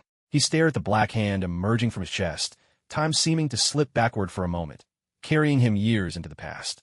In a battle before the founding of the village, he'd been stabbed in the chest from the same angle. A blade, just as black, just as lethal. So Black Zetsu had set his sights on me even back then? He's been plotting all this time. Tobarama felt as if a kunai named Conspiracy had been hurled from his youth, flying onward through the years, only to finally pierce through his back and out his chest today. He's been scheming against me all along. But what is his goal? Vengeance? Murder? Releasing the tailed beasts? None of these events seem connected. They're all so random, as if Black Zetsu does whatever he pleases. But no, everyone acts according to some inner logic. There's no such thing as a person without a pattern. I must be missing a crucial clue. But it's too late now. A mortal wound to the heart. This time, there's no Hashirama to heal me. There's nothing left but one desperate gamble. Tobarama clamped his hand around Black Zetsu's arm, as if determined to do something. But suddenly, his movement stalled. A strange expression flickered across his face. He struggled bitterly, his eyes closing in defiance, and his head bowed low, all fight gone from his body. Sensei! Uchiha Ilong's cry echoed through the empty corridor. His eyes snapped wide open, the black and red Mangekyo pattern flashing for an instant. Then the crimson glow faded from his pupils, replaced by the pale lavender of the Rinnegan. At long last, he'd found the perfect opportunity to claim the Rinnegan in the light of day. Black Zetsu, you brat, just sleep here tonight. Don't bother getting up. I'll take care of rescuing Kagaya. And you just stay put in Konoha, serving as a clean and reliable power generator. Sage of Six Paths, Domain of Sovereignty. This is a domain-type Rinnegan ability, born for the sake of protection. Within a certain range around the Rinnegan wielder, damage and vitality are shared, and recovery speed is increased. Protected targets receive a minimum of 10% and up to 50% damage reduction. The reduced portion of the damage is forcibly transferred to unprotected participants within the domain. The Rinnegan user assigns who is protected, who isn't, and who remains neutral and unaffected. Protected targets are ranked on 10 levels, the closer there. Vitality matches the Rinnegan wielder, the higher their protection. The greater the difference, the lower the rank. The same applies to the unprotected. Put simply, this is a powerful support skill, perfect for large-scale battles, combining both offense and defense. As the domain unfurled, 6 living beings were recognized as participants within its range. Wait, 6? There was me, Tobarama Senju, Black Zetsu, and Uchiha Kagami, who was only remotely involved. Why is he here? And besides him, there were 2 more. Who could they be? Inside the lab, standing neatly in a row. These must be artificial humans. Even without sentience, as long as their vitality is strong enough, they're counted as participants? This is perfect. More to share the incoming damage. The designations of protected and unprotected were finalized. Tobarama Senju and Uchiha Ichiro had similar vitality levels. Instantly, their life-threatening injuries were reduced by 50%, with the remaining damage distributed among Uchiha Ichiro, Uchiha Kagami, and the 2 artificial humans. When all was tallied, Tobarama ended up taking just 10% of the original damage, while Black Zetsu was forced to absorb 50% of the reduced portion. Black Zetsu had effectively landed a critical hit on itself, though was still completely ignorant of Uchiha Ichiro's Rinnegan mechanism. It could only assume that Ichiro had attacked him directly, and so, gritting its teeth through the searing pain, Black Zetsu stared at Ichiro in disbelief. Those pale violet eyes stared back, cold and indifferent. The Rinnegan Black Zetsu had coveted for so long. To see 2 pairs of Rinnegan in one day. Normally, Black Zetsu would be grinning like a fool in its sleep. But now it was truly a pity. From the look of things, neither of these Rinnegan wielders would ever serve its purpose. If something can't be used, it must be discarded. Cut ties when you must. Throw away what's useless. Kill if you have to. With a Rinnegan in hand, these vessels are no longer of any consequence. The searing agony, unprecedented since the day of its birth, stirred the primal ferocity buried in its Otsutsuki blood. Unlike before, where it would have vanished at the first sign of trouble, relying on its mastery of stealth and concealment to escape, this time Black Zetsu stood its ground. It made sense. The object of its obsession was so close, almost within reach. Who would give up so easily? Black Zetsu pressed on, its hand, already thrust through Tobarama's chest, reaching up to grip the eye socket of Tobarama's bowed head. Tobarama, oblivious and unfeeling, remained at its mercy. What exactly did Black Zetsu do? Watanabe Ichiro raised his palm. Clearly, he couldn't afford to hold back any longer. But at that moment, Tobarama Senju made his move. A faint violet light flickered over his Rinnegan for an instant. It seemed as if nothing had changed, yet Black Zetsu gave a muffled grunt, his body turning cold. An odd and uncomfortable sensation crept over him, as if some malevolent force had fixed its gaze upon him. In the next heartbeat, Blood erupted from Tobarama's body. The four symbols reverse seal was triggered. The blood transformed into intricate sealing marks, binding Black Zetsu's movements in place. Black Zetsu's face twisted with ferocity. Without hesitation, he triggered a special technique, detonating the part of his body lodged in Tobarama's chest. In the same breath, he pressed a hand against Tobarama's spine and crushed a segment of his vertebrae, temporarily robbing Tobarama of mobility. A powerful and forbidden sealing technique. The four symbols reverse seal had been forcibly interrupted. Black Zetsu's actions were swift and decisive. Clearly, he had anticipated this and prepared a countermeasure. Do you really think I wouldn't master the few sealing jutsu that could hurt me, or set up contingencies in advance? Black Zetsu's voice was edged with madness as he endured the pain. The remnants of Black Zetsu's exploded body brimmed with a strange power, acting like dozens of miniature seals. They completely blocked the flow of chakra and paralyzed Tobarama's body. Hif. Tobarama Senju, I was studying sealing techniques before you were even born. You want to challenge me with seals? You're still far too green. Oh, is that right? Then you must be truly impressive, Tobarama replied coolly, his hands flying through a rapid sequence of hand seals. His face remained impassive, yet Black Zetsu felt a surge of provocation radiating from him. The tissues in Tobarama's body, inscribed with the four symbols reverse seal, began to tremble. Even finer sealing marks shimmered too. Life, his backup plan, prepared in case the first technique failed, had been activated. The second sealing technique was now triggered. Reaper Death Seal activated. A towering phantom of the Shinigami flashed into existence behind him, clutching a rosary and a gleaming blade, its sinister aura filling the space. Are you even human? Black Zetsu couldn't take it anymore. The relentless onslaught of sealing techniques was simply too much. His composure shattered, and he lashed out with a curse. His face was twisted in fury, yet no hint of fear showed in his eyes. The infamous Reaper Death Seal. How could Black Zetsu not have prepared a way to counter it? Uchiha Ichiro, meanwhile, was left stunned, but not by Tobarama's display. Ever since learning that Tobarama had somehow crafted a Rinnegan by hand, nothing he did seemed all that surprising anymore. What truly shocked Ichiro was what happened inside his mind. The system in his head suddenly transformed into a ball of light shot out and landed a resounding slap across the Shinigami's face. The Reaper's expression twisted into an indescribably bizarre angle. Neither Tobarama Senju nor Black Zetsu seemed to notice anything amiss. Their gazes remained locked on each other, and even when Black Zetsu, facing the Reaper, caught sight of the god's suddenly twisted face, he merely found it odd, but said nothing more, completely unaware of the system's presence. The ball of light that was the system drifted leisurely back, as if nothing had happened at all. What are you doing? Carrying out your command. Earlier, you said that if we saw the Reaper, I should slap him. Wait, did I do something wrong? No, you did great. Go on, give him a few more. Memories long sealed within Uchiha Ichiro began to stir. Yes, back when the system had just installed its emotional module, he made a joke about slapping the Reaper, never expecting the system to remember it for so long. See Chapter 39 for details. If the system could suppress the Reaper, all the better. No need to wrestle souls away from the god anymore, nor drag Orochimaru along to exploit bugs. Now that Samsara Rebirth was active, Tobarama-sensei could take all the risks he wanted.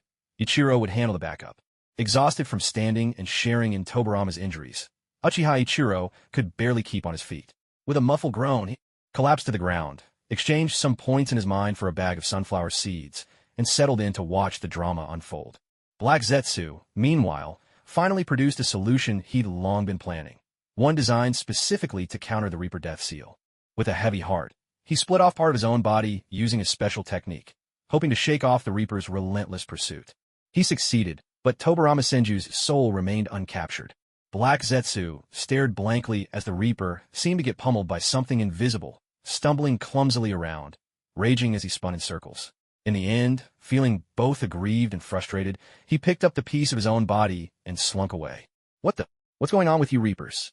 Why didn't you take Tobarama Senju? That's some serious dereliction of duty. I knew it. There's something foul lurking in this shinobi world. Not just with this Reaper incident, but also that mysterious disappearance of the Uchiha Stone Tablet. Black Zetsu staggered upright once more, though this time his figure was noticeably diminished. He'd lost half his mass. The reckless fervor that had once driven him was slowly worn down by these repeated setbacks. Should he make a desperate grab for the Rinnegan now, or wait for another chance? The debate raged within him. While he hesitated, Tobarama Senju, now out of options, simply removed his eyes and tossed them over. Take the Rinnegan and be gone. Your fate is already sealed. Hearing these words, Black Zetsu hesitated, but in the end, he took the Rinnegan. He stretched his body out, poised to sever a limb at a moment's notice in case some strange sealing technique sprang forth again. But nothing happened. The eyes were just as they appeared, two ordinary Rinnegan, free from any hidden tricks. Given Tobarama Senju's earlier maneuvers, it was no easy feat to convince Black Zetsu that these eyes were perfectly safe. The Rinnegan in his hands was fatally alluring, yet holding on to it felt like clutching a burning coal. In the end, Black Zetsu still chose to leave with the eyes. Uchiha Ichiro lay, sprawled on the ground, his cheek turned toward where Tobarama sat nearby. Blood trickled from his nose and mouth, a result of his protective disguise shattering under pressure. What was Tobarama really after? Why do I feel like I've been asking myself this question over and over lately? But I truly couldn't figure him out. Did he just hand over the Rinnegan to the enemy? What kind of play was that? Ever since he awakened the Rinnegan, he'd been acting even more enigmatic, almost like a man possessed. He was already hard enough to read. Now he was utterly inscrutable.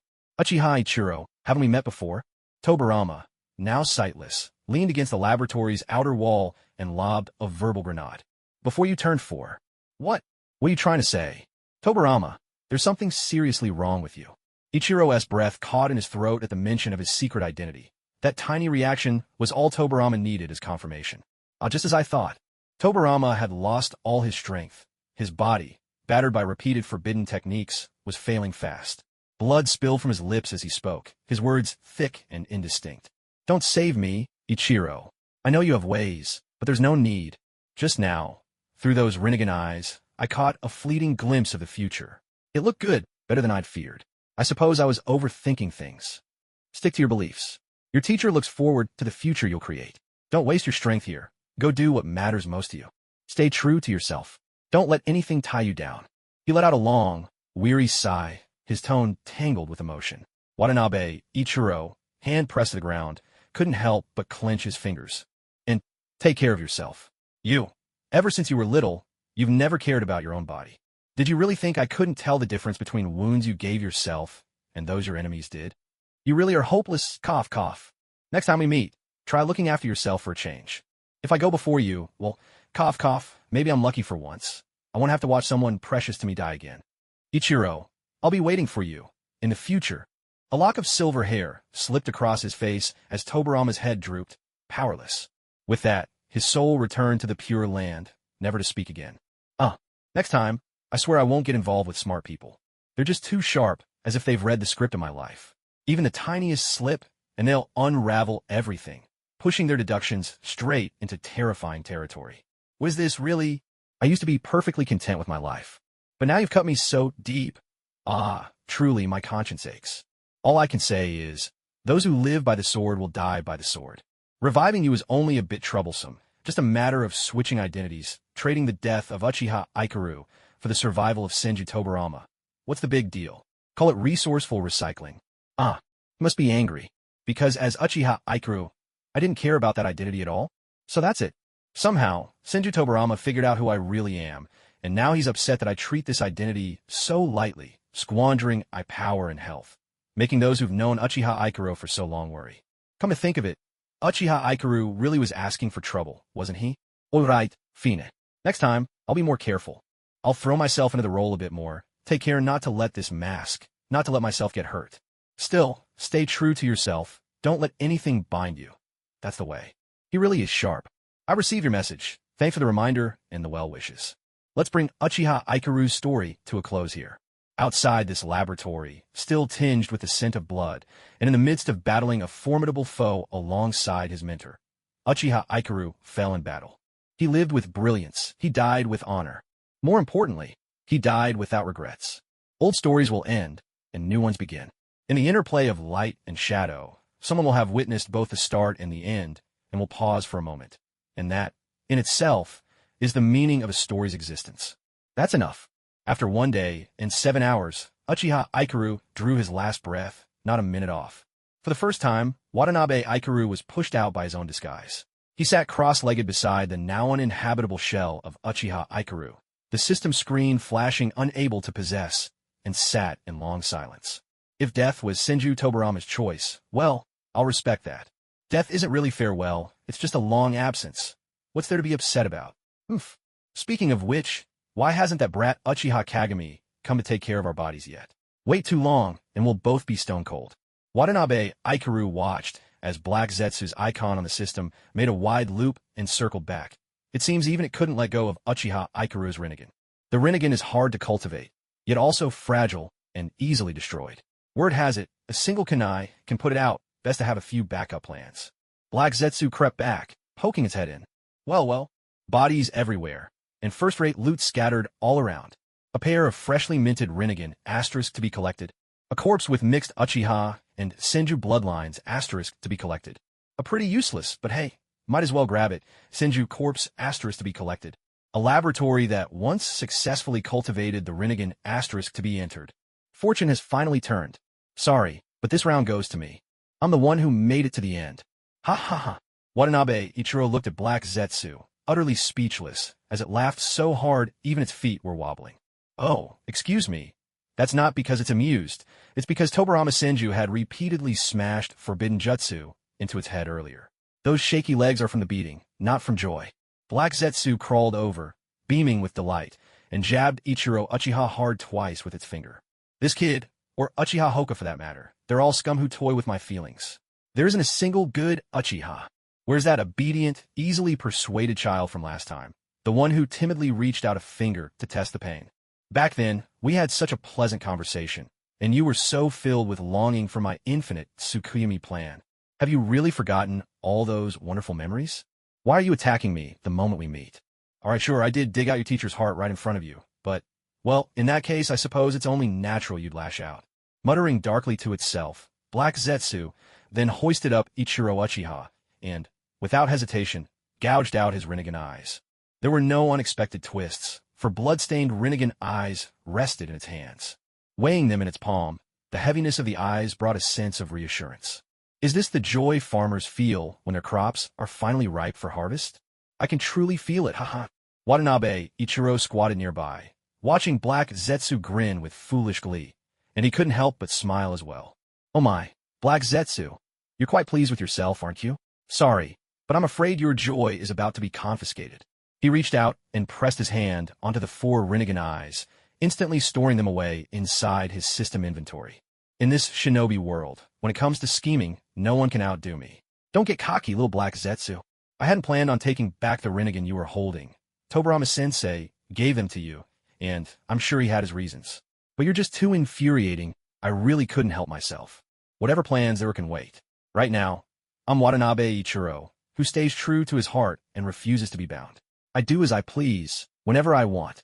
Black Zetsu stared at its suddenly empty hands, stunned, thinking for a moment it must be a trick of the mind. It closed and opened its fists again. Still empty. It rubbed its eyes. Still empty. It glanced at Ichiro Uchiha's eye sockets below. Empty. It looked over at Tobarama Senju in the distance. No need to check. It'd be empty too. Aarg, who the hell is it? Come out here now. Why is this whole shinobi world against me? All I want is to save my mother. What did I do wrong? Damn it. Otsutsuki curse words. Unable to hold back, Black Zetsu gave Ichiro Uchiha a swift kick. What did you do? You. A weak voice came from around the corner. Uchiha Kagami stared, face blank, at the devastation before him. Lord Tobarama slumped against the wall, covered in blood, with a gaping hole in his chest so wide you could see straight through to the other side. Moments ago, Uchiha Ichiro, whom they had just parted with, now lay sprawled on the ground. His body was turned over by the enemy's foot, and 2 streaks of blood still glistened on his face, not yet dried. His eye sockets were empty, hollow. You killed him? You. Uchiha Kagami's voice broke, trembling with barely contained emotion. Though it was just a handful of words, he could hardly get them out. The 3 tomo in his eyes spun furiously. You're finished. As the words left his lips, the 3 tomo linked together, forming a line. Another pair of Mangekyo Sharingan had awakened in this world. Let's turn back the clock, 1 hour earlier. Just after bidding farewell to Uchiha Ichiro, Uchiha Kagami had taken Senju Toka by the arm and left the hospital together. Yet, a nagging sense of unease lingered in his mind. Kagami stroked his chin, trying to pinpoint what fell off, but couldn't quite figure it out. He chose not to mention it to Toka, worried he might be imagining things and didn't want to trouble her over nothing. Hand in hand, The two made their way to a playground not far from the hospital to pick up Kagami's younger brother. The little boy, with his close-cropped hair, was full of energy, laughing and playing with his friends. He sat on a wooden swing, crafted by none other than the second Hokage, Senju Hashirama himself, beaming with delight. Ah, truly the mark of Lord Hashirama's handiwork. The playground equipment in this batch seemed indestructible, except for that one swing, which had been broken during construction when Uchiha Madara, dropping in for a visit, got into a tug-of-war over it with Hashirama. Kagami waited patiently for his brother to finish playing. Absent-mindedly, he glanced back toward the hospital. Still, I can't help but worry. Wait, isn't that Ichiro? Wasn't he supposed to be resting? Why is he standing by the window again? He looks anxious as he walks away. Did a nurse call him over for treatment? Speaking of which, when will Ichiro finally recover? Next time, I must bring him something sour as a get-well gift. He was right. I really do overlook these little details. I always assumed Uchiha preferred sweets. Wait, hold on. Come to think of it, Ichiro has never talked about the future with anyone. Whether it's dreams, plans, or even the location of our next gathering, he always keeps silent, as if tomorrow never crosses his mind. But this time, he brought up how things were going between me and Toka. Why would he mention that? Something's not right. Something is seriously wrong. Kagami's expression changed in an instant. Swallowing his anxiety, he quickly explained the whole situation to Toka, asking her to stay and watch over his brother while he checked things out. Toka nodded gravely. Feeling reassured, Kagami set off to track Ichiro's whereabouts. He followed the trail, using chakra sensing techniques he'd learned from his teacher, Senju Tobarama, but then realized that Ichiro had entered an area beyond his perception. Senju Tobarama's laboratory. Oh, so he went to see Lord Tobarama. Nothing to worry about, then. Sheesh, look at me. Getting so worked up over nothing. If I'd raised a big fuss over this, I'd never live down the embarrassment. Uchiha Kagami let out a long sigh and turned to leave. Just then, he was chosen as the protector by Uchiha Ichiro's Rinnegan, Lord of the Nation's skill, and instantly took on 10% of Tobarama Senju's injuries. But this wasn't just any 10%. This was a tenth of a fatal, heart-piercing wound. Kagami clutched his chest in shock, his heart racked with sharp pain, utterly bewildered. He thought he'd just been ambushed. But soon, the knowledge and instincts of the Rinnegan's protector welled up in his mind. Realizing something had gone wrong with Tobarama and Ichiro, he rushed into Tobarama's sprawling laboratory without hesitation. And then, all at once, Tobarama triggered the reverse force symbol seal, was blown up by Black Zetsu's self-destruction, had his spine crushed, and finally, the Reaper Death Seal was unleashed. 10% of all that pain and damage fell squarely on poor Kagami's shoulders.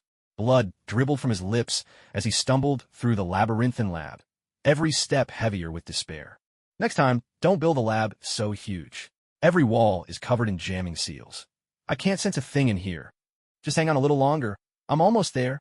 Konoha was supposed to be one of the safest places in the shinobi world, and within Konoha, Tobarama's laboratory stood as a fortress among fortresses. Every inch of it had been meticulously fortified by Tobarama himself to prevent accidents or outside interference. Its security, privacy, and emergency protocols were second to none. The anti-intrusion measures were so strong that no sensing technique could pierce them, and with a dozen or more entrances, each leading somewhere different, Kagami could only eliminate possibilities one by one. There was no shortcut, and as he searched, every few steps brought a fresh stab of agony from wounds he hadn't earned. At last, when the scent of blood filled the air and he knew he'd found the right place, everyone on Ichiro's side was already dead and cold. Turning a corner, Kagami came face to face with Black Zetsu. Their eyes locked, one pair wide with rage and grief, the other with stunned pain, and in that moment of ultimate sorrow, Kagami's Mangekyo Sharingan burst violently to life. But Black Zetsu's agony was no less than Kagami's, perhaps even worse, if one were to measure the depths of despair. Rinnegan, my precious Rinnegan. So many, so large, 4 whole Rinnegan. Where have they all gone? Wild gestures. Wait, I see it now. This time, the Rinnegan vanished outside Tobarama's lab, and before that, the stone tablet disappeared in the Uchiha compound. What do these have in common? They both happened in Konoha. I get it now. The problem is Konoha. Konoha rejects me. So the solution is to cleanse the village entirely. Kill off all the adults. Leave only the children who are easy to control. Raise them up, breed twins, triplets, quadruplets. Then force them to fight one another. Awaken the Mangekyo. The eternal Mangekyo. The Rinnegan. My plan will soon become reality. Ah yes, I did it. My plan has succeeded, haha. Yes, that's it. No more of these damn plans. Plans can never keep up with change.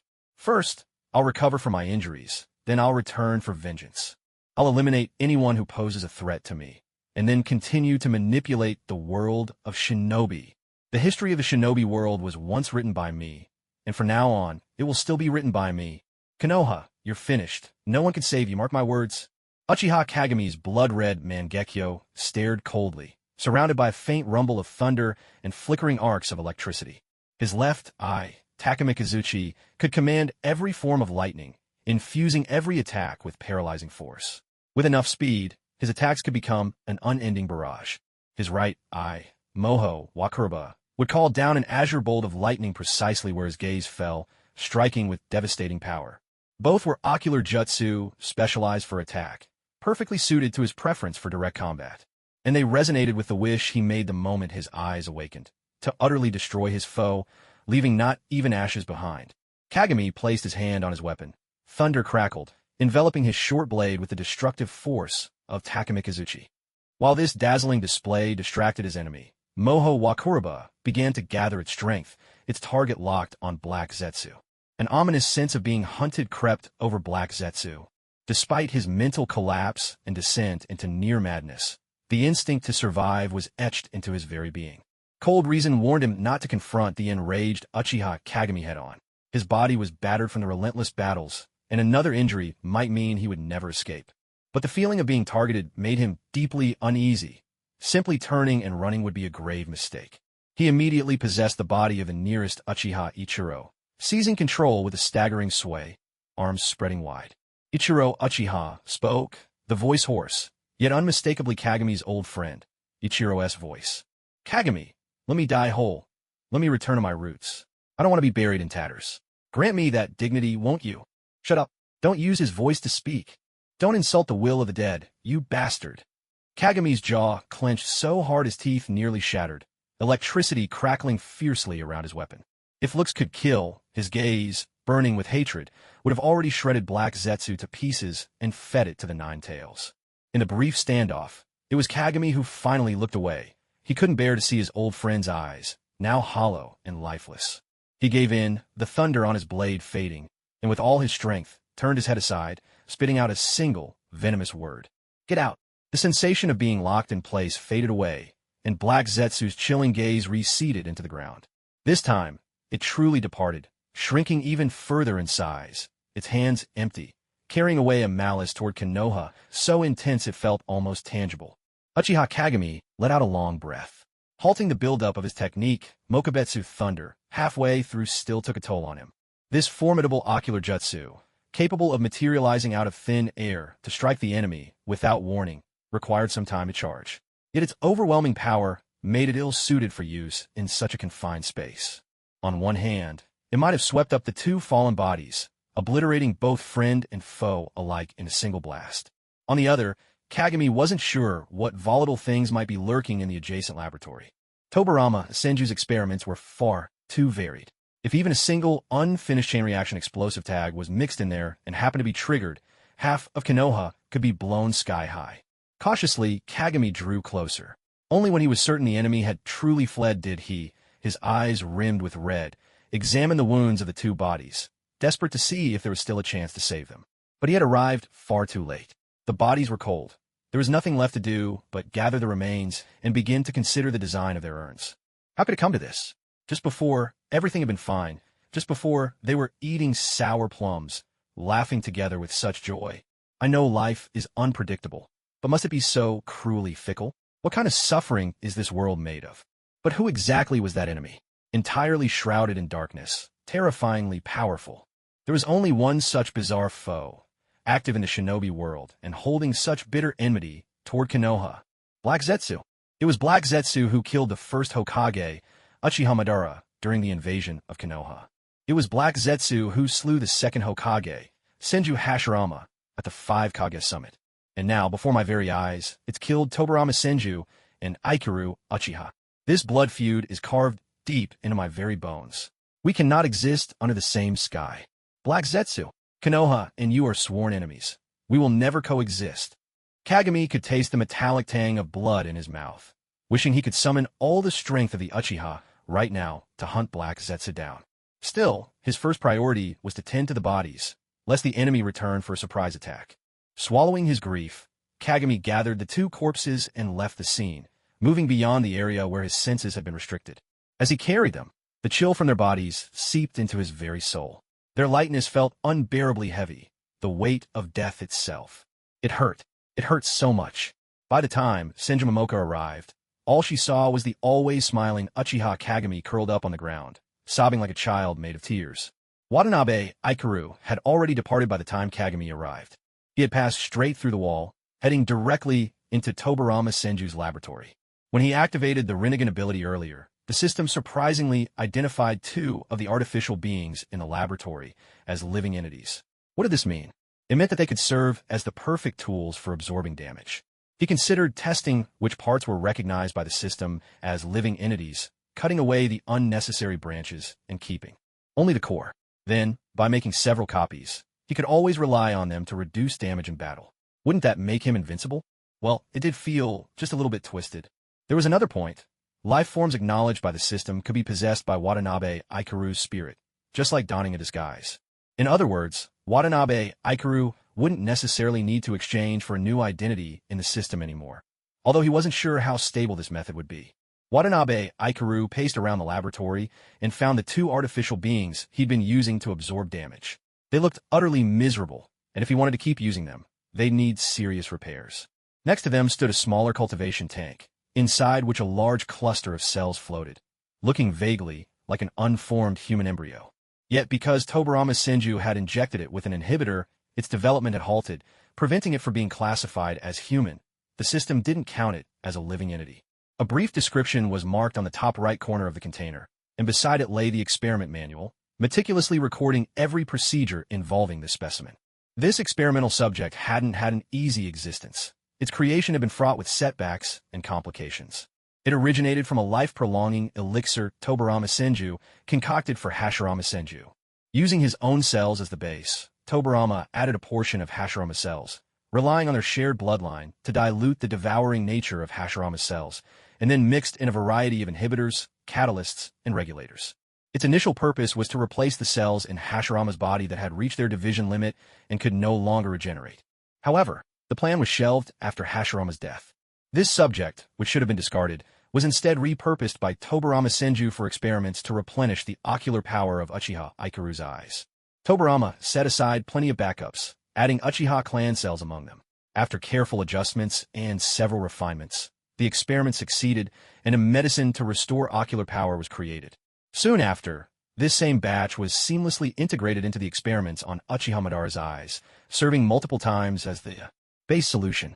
At last, the Rinnegan was born, and by association, this subject rose in status, drawing Tobarama Senju's attention.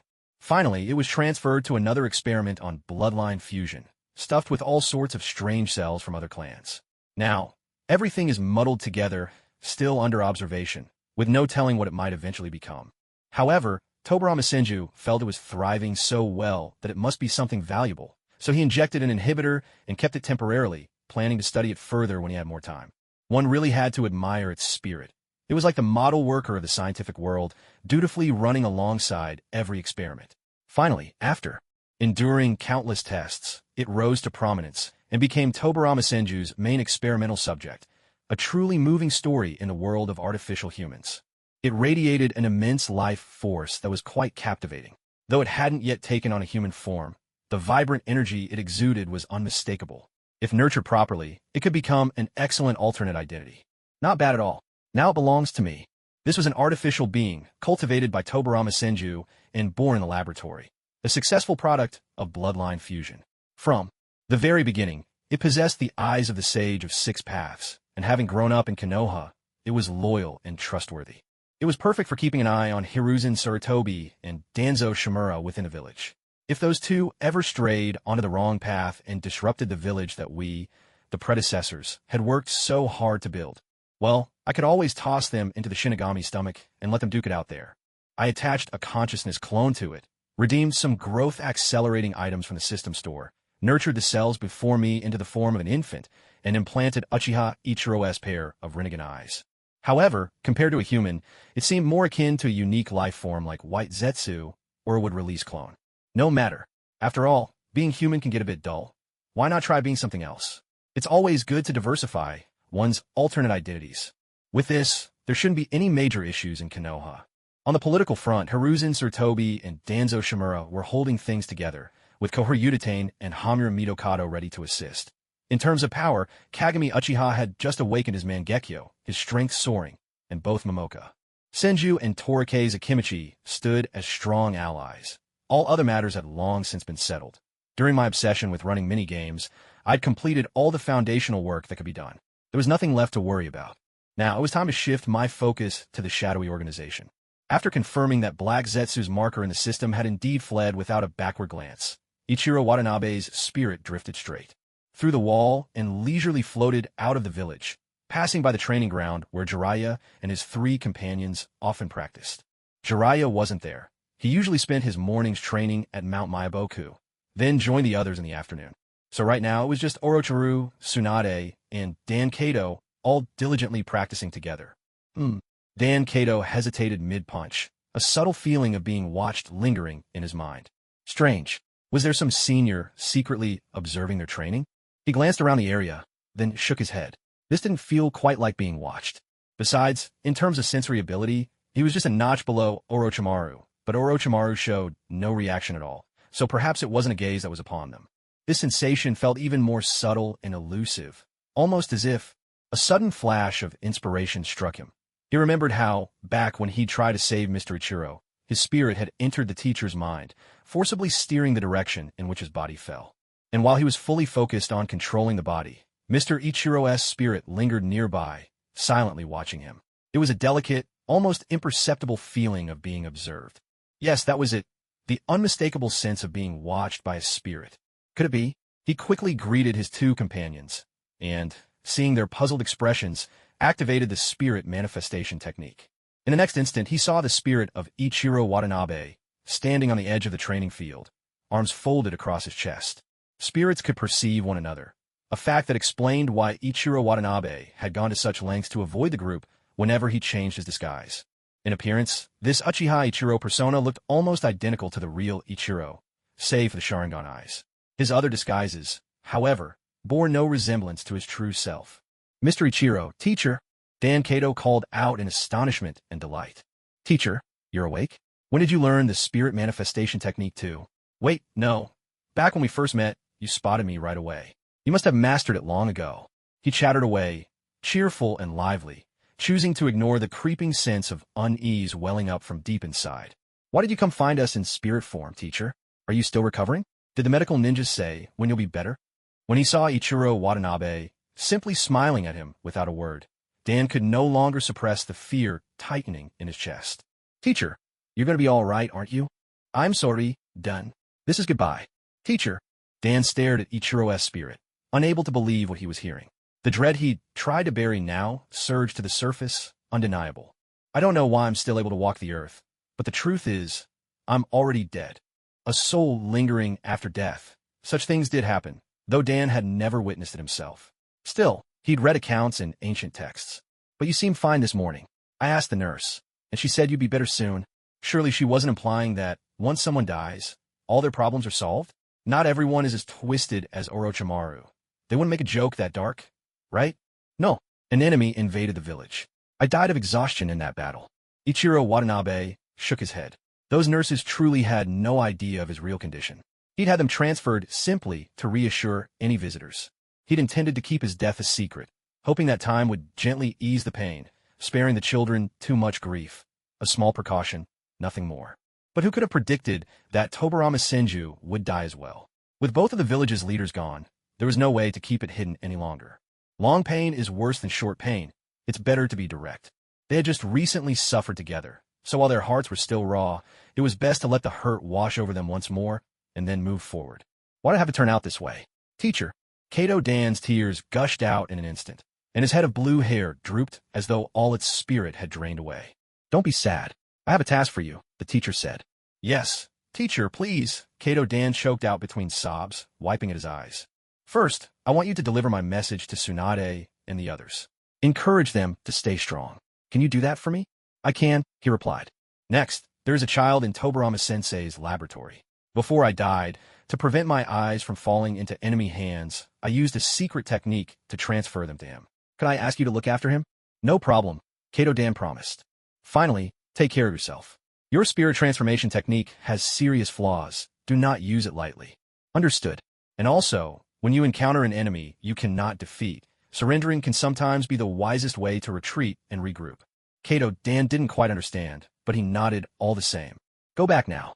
They must be getting anxious. I don't want you to see me disappear. Teacher, don't worry. At the end of the journey, we will meet again. Ahijit, sobiskapit kado. Okay. He released the spirit transformation technique, and his body, which had been lying on the ground, suddenly sat bolt upright as fresh tears streamed down. Ichiro-sensei, what about him? Tsunade, startled by his sudden movement, hurried to ask. I just saw the teacher's spirit. He died in battle. What? How can that be? Wasn't he still here this morning?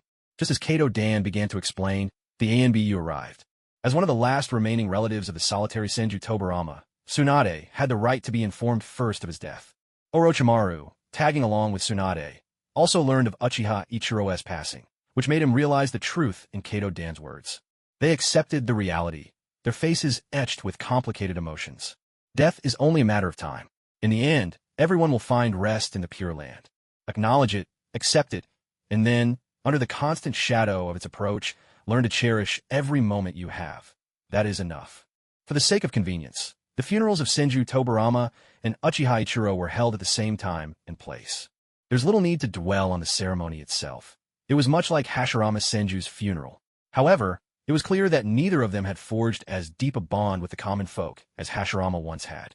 Although the villagers were genuinely saddened by the passing of 2 generations of hard-working leaders, it was Lord Hashirama, the man who would climb up onto rooftops to fix leaks for his neighbors, or playfully compete with children for the swings, who truly lived on in their hearts. This was only natural.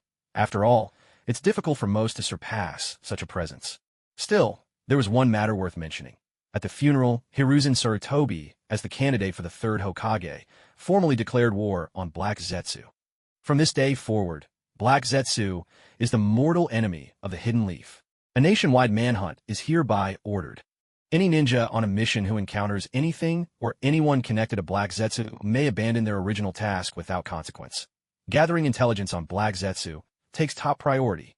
Anyone caught concealing, sheltering, or assisting Black Zetsu will be treated as a traitor to the village and the nation. The laboratory is now open to the public.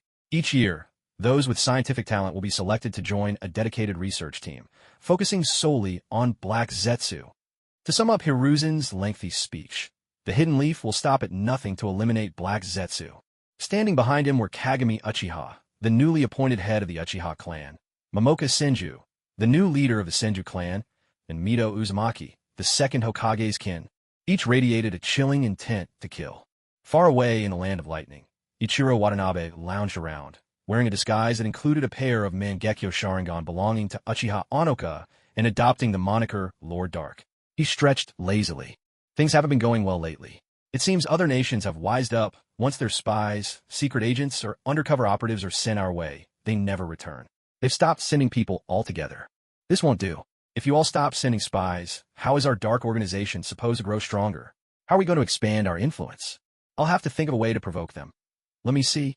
He tapped his knuckles lightly on the table, signaling for the next eager recruit to enter. Ichiro glanced over the new arrival's data card. Well, an impressive record, the likes of which he hadn't seen in a while. Excellent scores in ninjutsu, taijutsu, and jinjutsu. Which elite jonin with a history of deep grudges has been sent this time? Though his intelligence was on the low side, that was actually a plus. Ichiro wasn't in the mood to deal with clever types lately. The less sharp, the easier to manipulate.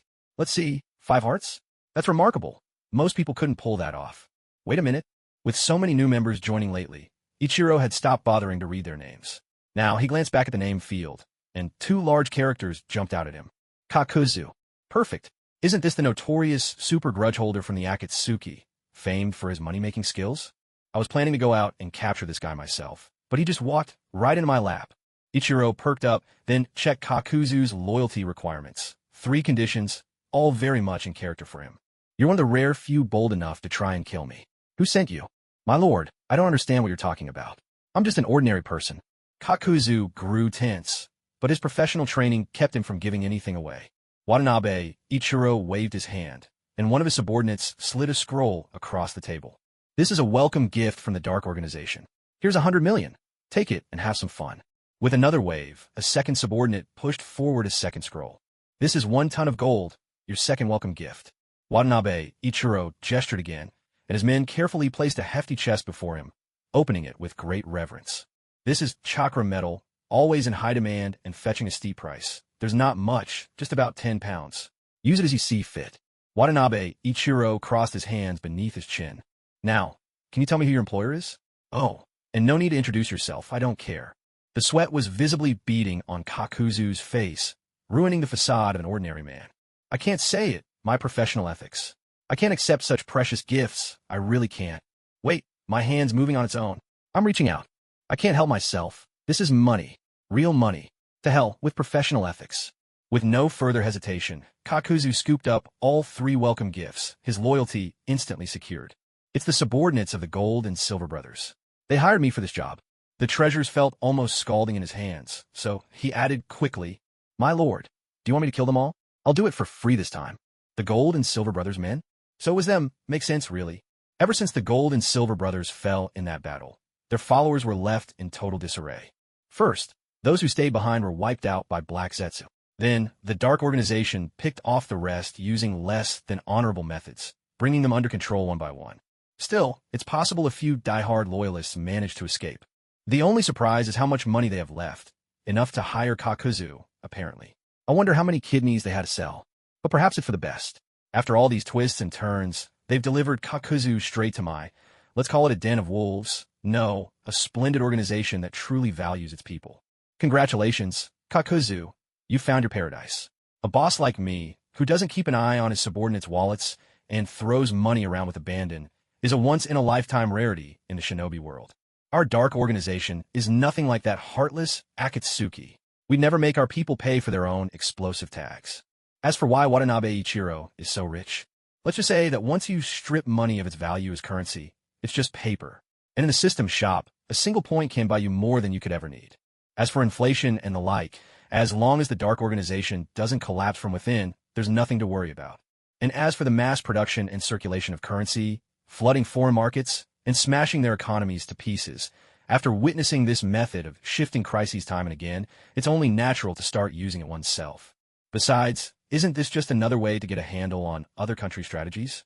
The Shadow Organization claimed the Gold and Silver Brothers territory without shedding a drop of blood, bringing their independent stronghold firmly under its own banner and expanding its territory ever further. From their humble beginnings, holding only a quarter of the Land of Lightning, they went on to annex the Gold and Silver Brothers' lands, which made up half of that country. Now, the majority of the Land of Lightning's territory has fallen into the Shadow Organization's hands. These days, whenever the other nations of the shinobi world mention the Land of Lightning, the first thing that comes to mind isn't the rakeage, but the thriving Shadow Organization. In truth, the other countries are quite wary of the Shadow Organization, for its rise has simply been too rapid. Yet outwardly, it presents itself as both a lover of peace and, if necessary, a bringer of complete destruction. Those who come, seeking friendly exchange, are welcomed to mutual benefit, while those who arrive with ill intent are swiftly dispatched on the spot. With both martial prowess and virtue, the Shadow Organization has made itself a difficult target for the other nations. Over time, it's become inevitable that the Shadow Organization will eclipse the rakeage as the voice of the Land of Lightning. Watanabe Ichiro stroked his chin, finding it all rather strange. Why is it that the Gold and Silver Brothers men, instead of targeting Uchiha Ichiro and Konoha, have turned their sights on me, the peaceful and friendly leader of the Shadow Organization? It's baffling. All I did was swallow up your territory, take your money, and, by appealing to reason and emotion, welcome your families into our organization. Though most people might see this as holding their families hostage, Watanabe Ichiro could honestly say, hand on heart, that their families are living exceptionally well within the Shadow Organization. According to informal surveys, the happiness index here is off the charts. Everyone enjoys comprehensive social benefits, and those with ninja abilities even receive an impressive 13 categories of insurance and 1 retirement fund. Housing is affordable, daily necessities are cheap and abundant, and lately the organization's cultural department has been working to promote novels, manga, magazines, and other entertainment products. Such a life is something most ordinary people in the shinobi world could only dream of, so much so that if offered the chance to leave now, few would actually want to go. Additionally, the ninja academy built by the Shadow Organization is now in operation. Most teachers are retired or disabled ninjas, while those still active rotate in to guide the children from time to time. This not only strengthens the bond within their ranks and helps alleviate negative emotions, but also shows everyone that even after retirement or injury, life can still be good, so they'll have less fear facing battles ahead. Watanabe Ikaru also made ideological education a core subject at the academy. He doesn't expect the kids to become experts in everything, but at the very least, wants them to develop a sound, decent worldview and not grow up to be a bunch of ingrates. 3 to 5 years from now, when these children graduate, the organization will finally have a true ninja force to call its own. There, loyalty, strength, and mindset would all be impeccable, and there would be no need to rely on other nations to send over new talent. The organization's momentum had already begun. Just a few more years of patience, and perhaps peaceably unifying the entire ninja world might not be an impossible dream. But what was the organization still lacking? High-level combat power. The ranks of lower and mid-level members had already been filled out with spies recruited from other countries, forming a fairly complete web of lesser operatives. Yet when it came to top-tier strength, there was still a noticeable gap. At present, the only real trump card the organization could put forward was the Uchiha Hokaku persona, but too much information about him couldn't be leaked. Otherwise, the mystique of the leader would be lost entirely. So at this moment, just how many people out there had the necessary strength, could move freely, and could be brought in to use directly? Not many. Kakuzu was one such candidate, but who else? Watanabe Ichiro couldn't recall anyone else for the time being, but then he remembered the tailed beasts. He realized he hadn't really spoken with the tailed beasts of this world yet. Well, as it happened, the intelligence department had just pinpointed the whereabouts of the 8 tails. He could go and have a good, heartfelt conversation with it. The little octopus had quite a unique look. He wondered what it would taste like. Would it be any good roasted? And come to think of it, the daimyo's residence in the Land of Lightning was right along the way to the 8 tails. He could make a stop to pay a visit. Rumor had it the daimyo was growing dissatisfied with the rakeage performance lately. Why not let the organization step in and take their place, becoming the legitimate authority of the Land of Lightning? But then again, if it's the Land of Lightning, maybe it needs a new name. How about Land of Darkness? Wait, hold on. Our organization has been doing nothing but good deeds. Naming it the Land of Darkness would be totally at odds with our mission. What about the Land of Light? Now, that sounds dynamic, practically bursting with justice, as if an Ultraman might fly out at any moment. He thought to himself, yeah, that feels right. Watanabe Ichiro continued to scheme, glancing at Kakuzu, who was especially wary now that he was carrying a fortune, and then at the system panel, where his points had just ticked upward before grinding to a halt. He felt a bit of disdain. I've given you all that money, and this is all the happiness you can muster? Not even a little afterglow. What's the matter with you, Kakuzu? Why are you so feeble? Look at Black Zetsu. Ever since I stole the Rinnegan from it, my points have been climbing steadily. Maybe you could learn a thing or two. As expected, happiness is always fleeting, while pain is what truly endures. By the same logic, the thrill of earning money is momentary, but the sting of losing it lingers on. He'd have to find a way to dig up all of Kakuzu's hidden stashes. Only then would he have a steady source of points. But he couldn't play the villain himself. Time to use another persona. 3 days later, Kakuzu appeared within the borders of the Land of Lightning, having been appointed as the captain of the Special Intelligence Gathering Division of the Dark Organization, a team that, for now, consisted of only himself. His mission was to investigate and monitor the movements of the Land of Lightning, gathering as much information on the Raikage as possible, all without exposing his own identity. For him, this assignment was almost effortless. Easy work, plenty of autonomy, generous rewards, and a chance to take care of his own side business along the way. This job couldn't be more perfect. The Dark Organization truly is a wonderful group. May Lorden live a long life. No, may Lorden live to 190. With secret delight, Kakuzu mused to himself, his figure pausing behind a large tree as he slipped through the shadows. Ahead, he spotted a scattering of small houses. It seemed he had already made it past the outer sentries and reached the residential area. Now, all he needed was a way to blend in. Kakuzu used a transformation jutsu to disguise himself as an ordinary person, approaching the little houses with an unhurried, steady pace. He slipped in without raising suspicion, his ears pricking up as he caught wind of a rather important piece of information. Wife, I got my pay today, should quick put away. Kakuzu's steps faltered. Wow, that's a lot of money. I'll stash away right now. He hesitated. So we've saved up this much without even noticing? Looks like we'll finally be able to renovate the house next year. Kakuzu couldn't hold back any longer. With a sudden bang, he pushed open the door, coming face to face with the couple clutching a bundle of coins. Hand over the money. It might not be much, but money is money. Every bit counts. When it comes to money, more is always better. Never pass up a chance just because the amount is small. Wealth is built up little by little. His disguise made him look utterly unremarkable, just another face in the crowd, hardly intimidating at all. The couple jumped in fright, quickly bundling up their coins and hiding the pouch behind their backs. The husband grabbed a knife from a wobbly, one-legged table, while the wife, hands trembling, raised a pair of dull scissors, her expression even fiercer than Kakuzu's. These days, only the tough survive, whoever's bolder and meaner lives to see another day. No money here. All we got is our lives. The husband charged at him, flailing the knife with no real aim. Kakuzu let out a cold snort, reaching out, ready to crush these insignificant pests with his bare hands. They should count themselves lucky, being robbed by Kakuzu the Great, who was practically swimming in riches. To let those measly coins mingle in his wallet alongside his gold bars. What a blessing for them, earned over 3 lifetimes. And yet they dared to resist? Pathetic little ants. The threads of earth grudge fear coiled, ready to snuff out the lives of the pair before him. A perfect infiltration left no witnesses. If you resist, you die. And yet, the expected spray of blood never came. Kakuzu found it bizarre to see the sky hurtling downward and the earth flipping upward beneath him. Why is the world spinning? He felt a moment of confusion, then caught sight of his own upright body. Huh? What's going on? Has my head been chopped off? His mind froze for an instant, then quickly caught up with reality. Black threads, slick and writhing like tentacles, hesitated in surprise for just a heartbeat before shooting out from his neck, latching onto his fallen head. With a sharp tug, they reattached it, almost like yanking a yo-yo back to your hand. Witnessing this horrifying spectacle, the couple abandoned all thoughts of money. Without a second's hesitation, they turned and fled, vanishing from sight in just a few breaths. They sure can run fast. Ichiro Watanabe withdrew his gaze, his ring finger twitching slightly. A strand of black thread, fine as a hair, slipped back into a custom-made finger ring. It was this very thread that had severed Kakuzu's neck. This was his latest invention, imbuing thread-like weapons with true wound, allowing them to slice through almost anything in the shinobi world. There were only 2 exceptions.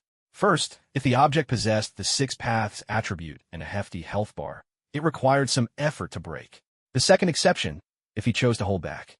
The persona he wore now was one he'd drawn from the shop earlier. After a quick tweak to the backstory, he'd sent it out to rob Kakuzu's little treasury. The dark organization hands out the money, and the new persona brings it right back. Left hand to right hand. It all makes perfect sense, doesn't it? Kakuzu pressed his head back on, and his body instinctively shifted into a defensive stance. On alert, he spun around, spotting a black-clad ninja standing high on a tree branch. White bandages wound around the exposed skin, black short sleeves, black trousers, and a white mask with jagged black markings, almost like a snarling beast. Judging by the figure, it seemed to be an adult male, though transformation jutsu couldn't be ruled out. There were no distinctive features, nor any sign of the Lightning Country's ninja insignia. Who was this? Kakuzu rifled through his memories, but came up empty. Still, the enemy had targeted his head, not his heart. Clearly, this person knew nothing of his secrets. Perhaps just some righteous fool, leaping in to help a stranger in trouble. Nothing to worry about, then. The only thing to watch out for was that technique, cutting through his neck in an instant, silent, and almost impossible to detect. He'd just have to stay on guard and adapt as needed. Kakuzu backed up cautiously, retreating to where the couple had dropped their wallet. He brushed the dust off the coins and slipped them into his robe. Ichiro Watanabe was speechless. Kakuzu's obsession with money was truly over the top. Who are you? Only after securing the cash did Kakuzu speak, his voice sinister as he questioned the stranger's intentions. His mission was to gather intelligence discreetly. He didn't want to cause any major commotion. Killing a few civilians was one thing, but if he clashed with a fellow ninja, the ensuing fight would draw far too much attention. Watanabe Ichiro cleared his throat and spoke up. Just a passing bandit. Hand over the money. What? At once, Kakuzu's vigilance shot up. Interested in my money, are you? This is a mortal enemy. No way I'm letting him get away. Wind style, pressure damage. A translucent surge of wind, fierce and forceful, rushed straight at Watanabe Ichiro. He sprang down from the tree, twisting in midair as chakra gathered beneath his feet, halting his fall. He landed sideways, perched against the tree trunk. Boom! Boom! 2 attacks landed one after the other. One shattered the very branch he had just stood on, while the other struck the exact spot where he would have landed on the ground. As Kakuzu launched his first attack, he watched the other man's reactions, immediately following with a second, preemptive strike. But Watanabe Ichiro had anticipated his anticipation. By stopping his descent early, he caused both Kakuzu's follow-up and finishing attacks to miss their mark completely. In this opening exchange, Kakuzu gleaned that his opponent possessed sharp observational skills and quick reflexes. But the effort had cost him some chakra, a minor setback on balance. This one's tricky, Kakuzu thought with a frown. Still, I must find a way to finish him here and now. I won't tolerate anyone in the ninja world coveting my wallet. After dodging Kakuzu's second attack, Watanabe Ichiro stomped down on the tree. Cracks spidered across the trunk, leaving a trail of fractured bark. Harnessing the rebound, Watanabe Ichiro shot forward, closing the distance between them in a flash, and with a few swift movements, appeared right before Kakuzu. He swung his right fist in a direct punch aimed at Kakuzu's face. Is my enemy a close combat specialist? Seeing the attack, Kakuzu felt a flicker of confidence. His Earth Grudge Fear technique was ready to strike at any moment, and his own taijutsu was formidable. In close quarters, he held the advantage. So, this guy clearly knows nothing about me. Does he really think he can gain the upper hand in hand-to-hand combat? Earth Style, Earth Spear, activate. Kakuzu's right hand turned pitch black, the skin hardening as he drew back to counter the punch. Heh, my Earth Spear can withstand the force of an explosive tag. I wonder, what does your fist compare to that? Foolish. Kakuzu met his charging foe head-on, their fists colliding. The stitches of his Earth Grudge Fear writhed beneath his arm, ready to unravel and strike at any moment. But he had miscalculated. Kakuzu let out a muffled grunt, forced back by the impact, disbelief written across his face as he stared at his right hand. Outwardly, his hand looked unchanged, but the internal stitches of Earth Grudge Fear had all been destroyed, leaving his hand limp and powerless, hanging uselessly at his side. Why is this happening? Physical attacks shouldn't have any effect on my Earth Grudge Fear. He looked once more at his opponent's palm, which was wrapped in bandages, revealing nothing unusual, and outwardly, it seemed perfectly unharmed. Isn't this just ordinary taijutsu? Could it be that the enemy used some special technique? No wonder he charged straight at me. Looks like he does have some tricks up his sleeve. Kakuzu racked his brains, but couldn't figure it out. Warily, he crouched lower, no longer willing to engage his enemy at close range. Watanabe Ichiro casually shook out his hand, while the true damage imbued icon on his system panel glimmered faintly. Kid, never seen true damage before, have you? A method that ignores all defenses and inflicts real, unavoidable damage. Forget your Earth Grudge Fear. Even if I face Susanoo, I could pierce through it just the same. Come on, Kakuzu, let's have some real fun. After so many battles relying on a Sharingan, I'm tired. It's about time I get back to basics and stretch my muscles. Watanabe Ichiro planted his left foot and sprang forward again, closing the distance in an instant. Kakuzu countered with a lightning release, false darkness, forcing Watanabe Ichiro to lower his center of gravity and weave aside to dodge. But his evasive move only softened the assault for a brief moment. Once the lightning's flash faded, he pressed the attack again. Gritting his teeth, Kakuzu shielded his chest with his nearly useless right arm and took the brunt of the powerful blow, then unleashed Water Release, Water Curtain Tent. A torrent of water erupted suddenly, blocking his foe's line of sight. Seizing the chance, Kakuzu created a water clone. The water clone remained behind to delay his opponent, while the real Kakuzu turned and fled. Kakuzu was never one to cling to a fight. He excelled at sizing up situations, a fact evident even in his battle with Hashirama Senju. Fight when it's time to fight. When it's time for a strategic retreat, get out quickly. Kakuzu slipped away. TSK, what a troublesome opponent. Kakuzu felt his right hand go completely numb, nearly falling off where it was joined by Earth Grudge Fear threads. He used another section of Earth Grudge Fear from within his body to catch the right hand, pressing it temporarily against his lower back or anywhere else that wouldn't hinder his escape. But just as he was distracted, his dark green eyes instinctively narrowed. Out of the corner of his eye, he glimpsed a faint, glimmering black thread in the sunlight. The very same thread that had appeared when he'd been decapitated before. Damn, it's that technique, the one that sliced off my head. I forgot to guard against it. His body, acting on instinct, twisted to protect his vital heart, but Kakuzu had too many hearts. There wasn't time to defend them all. A sickening slice echoed through the air. He was severed at the waist by that black thread. One of his central hearts grazed, but Earth Grudge Fear immediately stitched the wound shut. Phew, at least I reacted quickly. Just a minor injury, nothing serious. Still planning to run? A cold, emotionless voice called from behind. The enemy had, at some point, already dealt with the water clone. Now he strolled over at a leisurely pace and stopped right in front of Kakuzu. Relax. Unlike you, I'm a civilized robber. I only want your money, not your life. Now hand over all the cash you have. I won't. From Kakuzu's severed waist burst countless jet-black tendrils of earth grudge fear, writhing with battle spirit, showing he still hadn't lost his will to fight. Watanabe Ikaru waved his hand, and a thread as fine as a hair flicked from his ring finger, slicing through the stubbornly flailing earth grudge fear. In one smooth motion, he cut Kakuzu into even smaller pieces, leaving him utterly powerless and unable to escape. Watanabe Ikaru also picked up the scroll with Kakuzu's belongings. Under Kakuzu's furious glare, he slowly unrolled it. Well, look at all this money. It's all mine now. Bastard. Don't touch my money. Let them go. Oh. Watanabe Ikaru's interest was piqued. He pulled a gold bar from a scroll. Wow, look at that luster, the heft of it. What a perfect ingot of gold. His fingers traced the gold bar, and with a gentle twist, he bent it into a spiral, flicked it, then twisted it back into shape. A few flecks of gold fell, scattering on the ground. Ah, don't do that to it. Don't torture me like this. You might as well kill me. Kakuzu looked as if he had lost the love of his life, staring heartbroken at the golden shavings mingling with the dirt, while Watanabe Ikaru could only look on in speechless disbelief. This guy's only true love is money, isn't it? He's not even afraid of death when his cash is at stake. If Hashirama Senju had worn a bar of gold on his head back in the day, would you have gone toe-to-toe with him just for it? No one, before or after, could match Kakuzu's obsession with money. But honestly, I enjoy snatching what others treasure most. Sorry, but now it's all mine.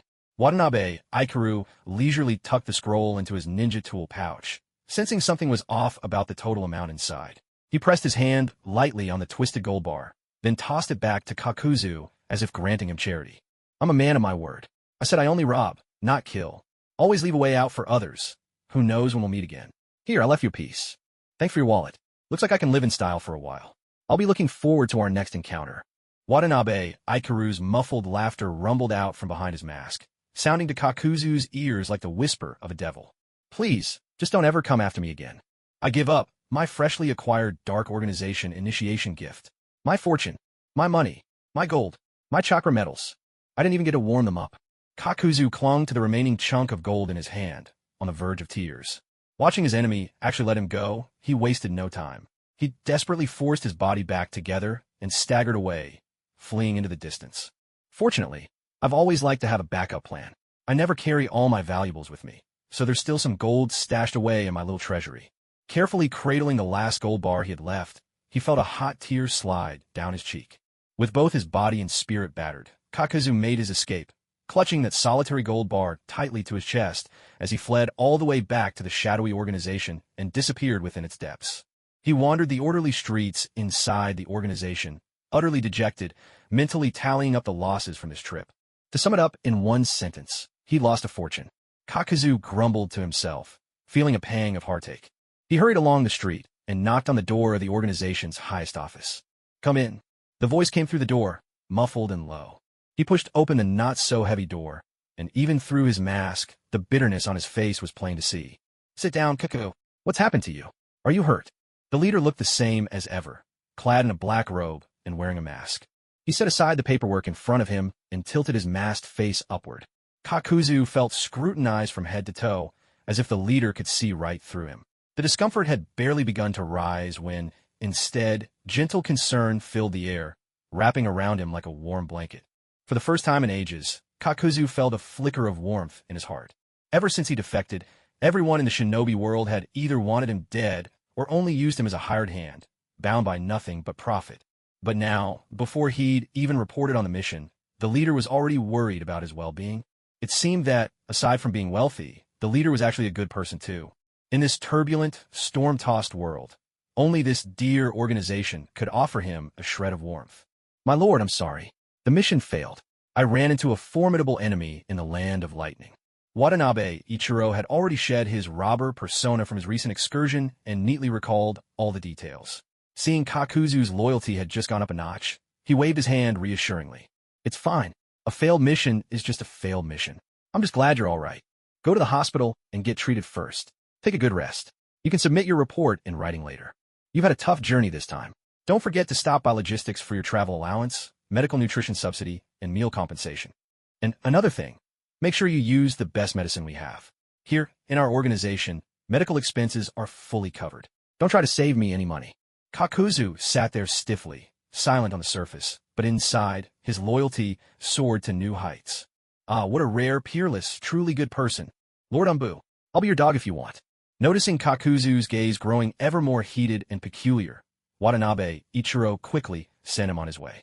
Kakuzu is the kind of man who cares for neither meat nor drink. For the sake of money, there's nothing he wouldn't do. If left unchecked, he'd easily become a menace, indiscriminately killing the innocent. He's much better suited to doing odd jobs within the shadowy organization.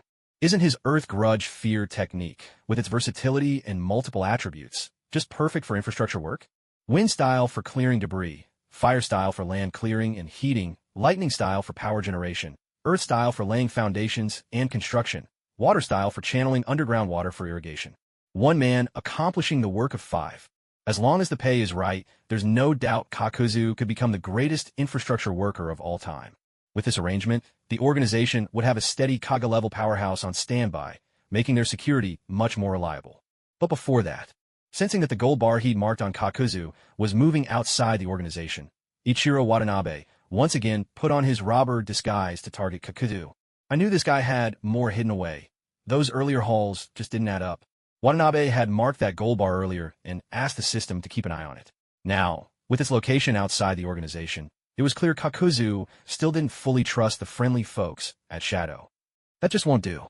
Lord Shadow is terribly hurt by this. He's decided to come out and rob you himself. With a guilty conscience, Kakuzu went to the logistics department to collect his travel allowance, medical stipend, and meal subsidy. Watching the staff scoop up a ladleful of cash from the money chest behind them, barely glancing at the amount before handing it over, he felt even more shocked by the organization's immense wealth. Clutching his cash, he was filled with regret over his own lack of trust. If only he'd known the organization didn't care about such petty change, he wouldn't have bothered carrying it around. What he thought was caution had turned out to be unnecessary. In the end, his stash had been taken from right under his nose, an utter disaster. He tucked the money close to his body and, finding an excuse, quietly left the organization. After several rounds of disguise, he cautiously made his way to the place where he'd hidden his lifetime savings. This time, I'll deposit it directly into the organization's bank. Let's see if anyone dares to cause trouble inside the Shadow's lair. Kakuzu glanced around warily, making absolutely sure no one was watching, before finally relaxing and slipping into his secret stash. Not long after he entered, Watanabe's alter ego strolled in after him, casual as you please. Before long, Watanabe ambled back out, tossing a scroll heavy with loot in his hand, then vanished without a trace. After what felt like an eternity, Kakuzu, barely managing to reassemble himself in a human form, crawled out pale as a ghost. Ah, have a heart, will you? Did you have to take everything? Couldn't you leave me even a single bar? Ah.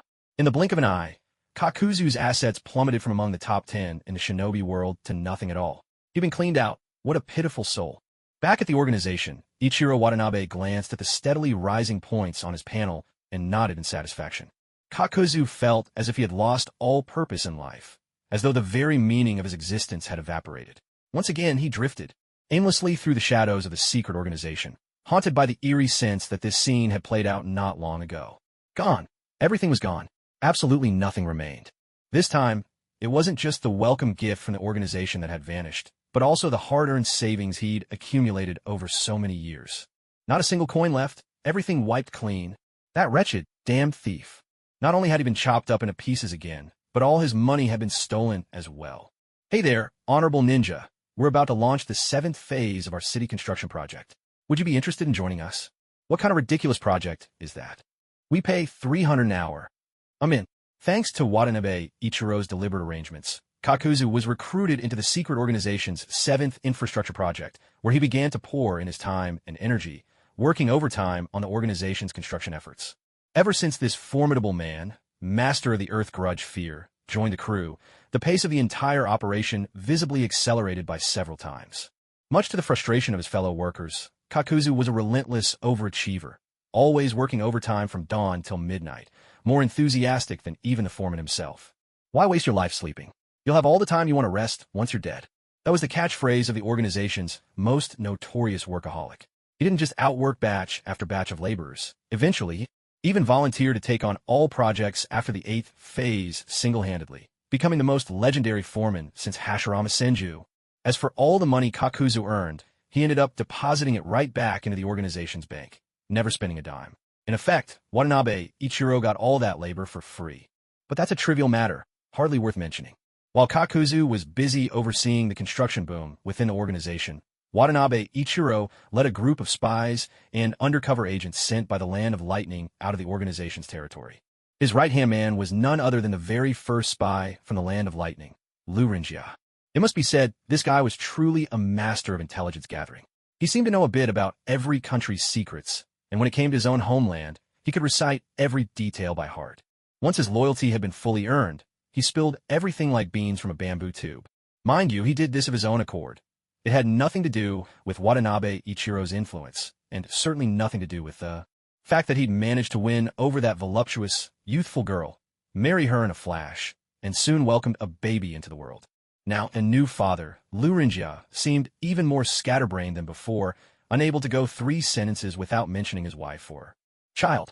If he weren't so intimately familiar with the Land of Lightning, Watanabe Ichiro might not have bothered to bring him along. So, the daimyo of the Land of Lightning and the Raikage are distant relatives. Even though their philosophies clash, their blood ties mean things never escalate too far. Yes, as far as I know, that's how it is. So, if you want my personal advice, if you wish to persuade the daimyo of the Land of Lightning to recognize the Dark Organization as legitimate, you might as well give up on reasoning and let your strength do the talking. Lurinjia bowed his head, then couldn't resist adding, "It's just like when my wife hits me, whether she's right or not. The fact that she hits me is always absolutely correct. A classic case of being henpecked. If you keep talking like that, you're just asking to be hit." Watanabe Ichiro, hidden behind Lord Anne's facade, didn't have the freedom to make a sarcastic remark. Instead, he waved Lurinjia off, sending him to join the others and brag about his wife. He had always managed the Dark Organization by making sure everyone's talents were put to good use, letting his people handle their own tasks, and, as long as they didn't cross any lines, he gave them plenty of freedom. As a result, his subordinates were lively, sometimes a little too lively. Behind him, chaos erupted among the team. Sure enough, Lurinjia got himself a beating, but he actually seemed to be enjoying it. Outside the daimyo's mansion in the Land of Lightning, Watanabe Ichiro strode up to the gates, leading a whole crowd of people who had once belonged to the Land of Lightning. They made their presence known, loud and clear. "Who are you people?" "We are."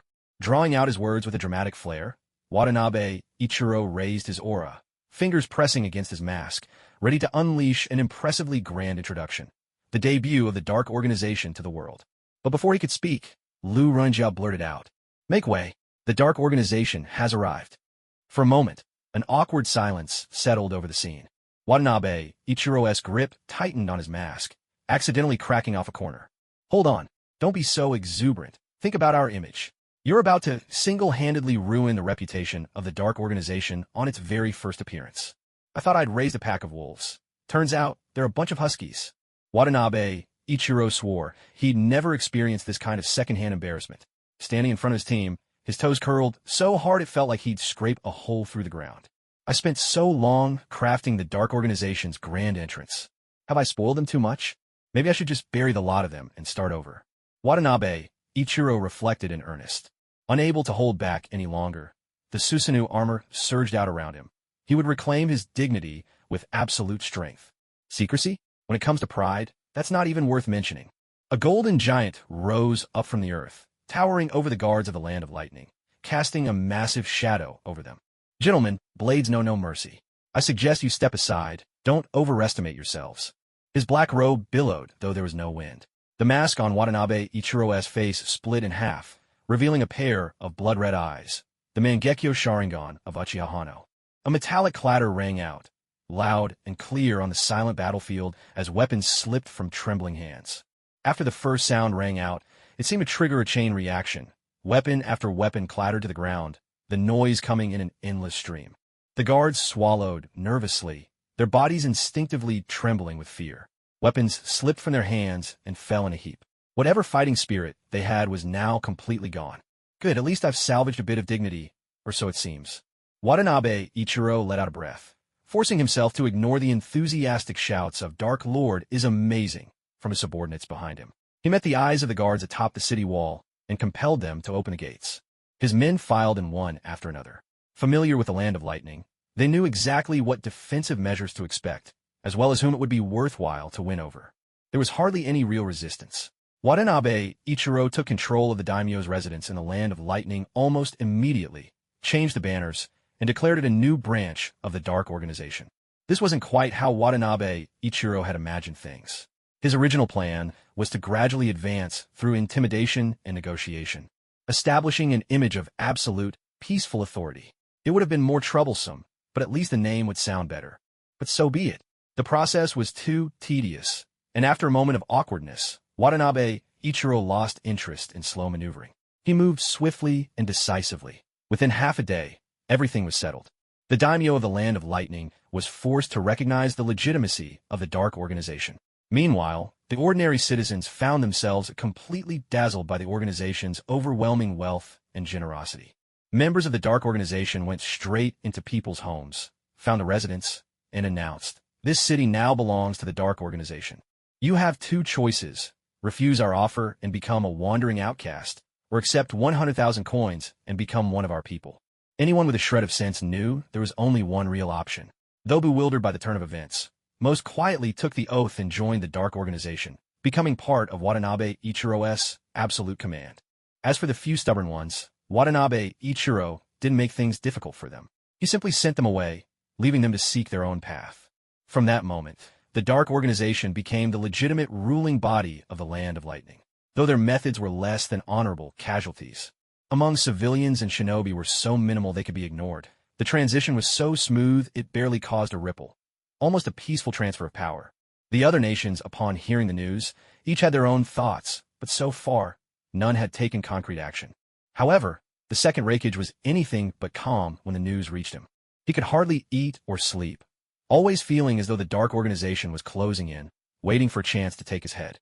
But aside from focusing on recovery and nurturing the next generation of fighters as quickly as possible, he had no better plan. If there had to be a way out of this deadlock, perhaps the only solution would be the Eight Tails, whose whereabouts had just been revealed. However, capturing the Eight Tails and making it serve my purposes, while appealing in theory, is far too difficult to execute in reality.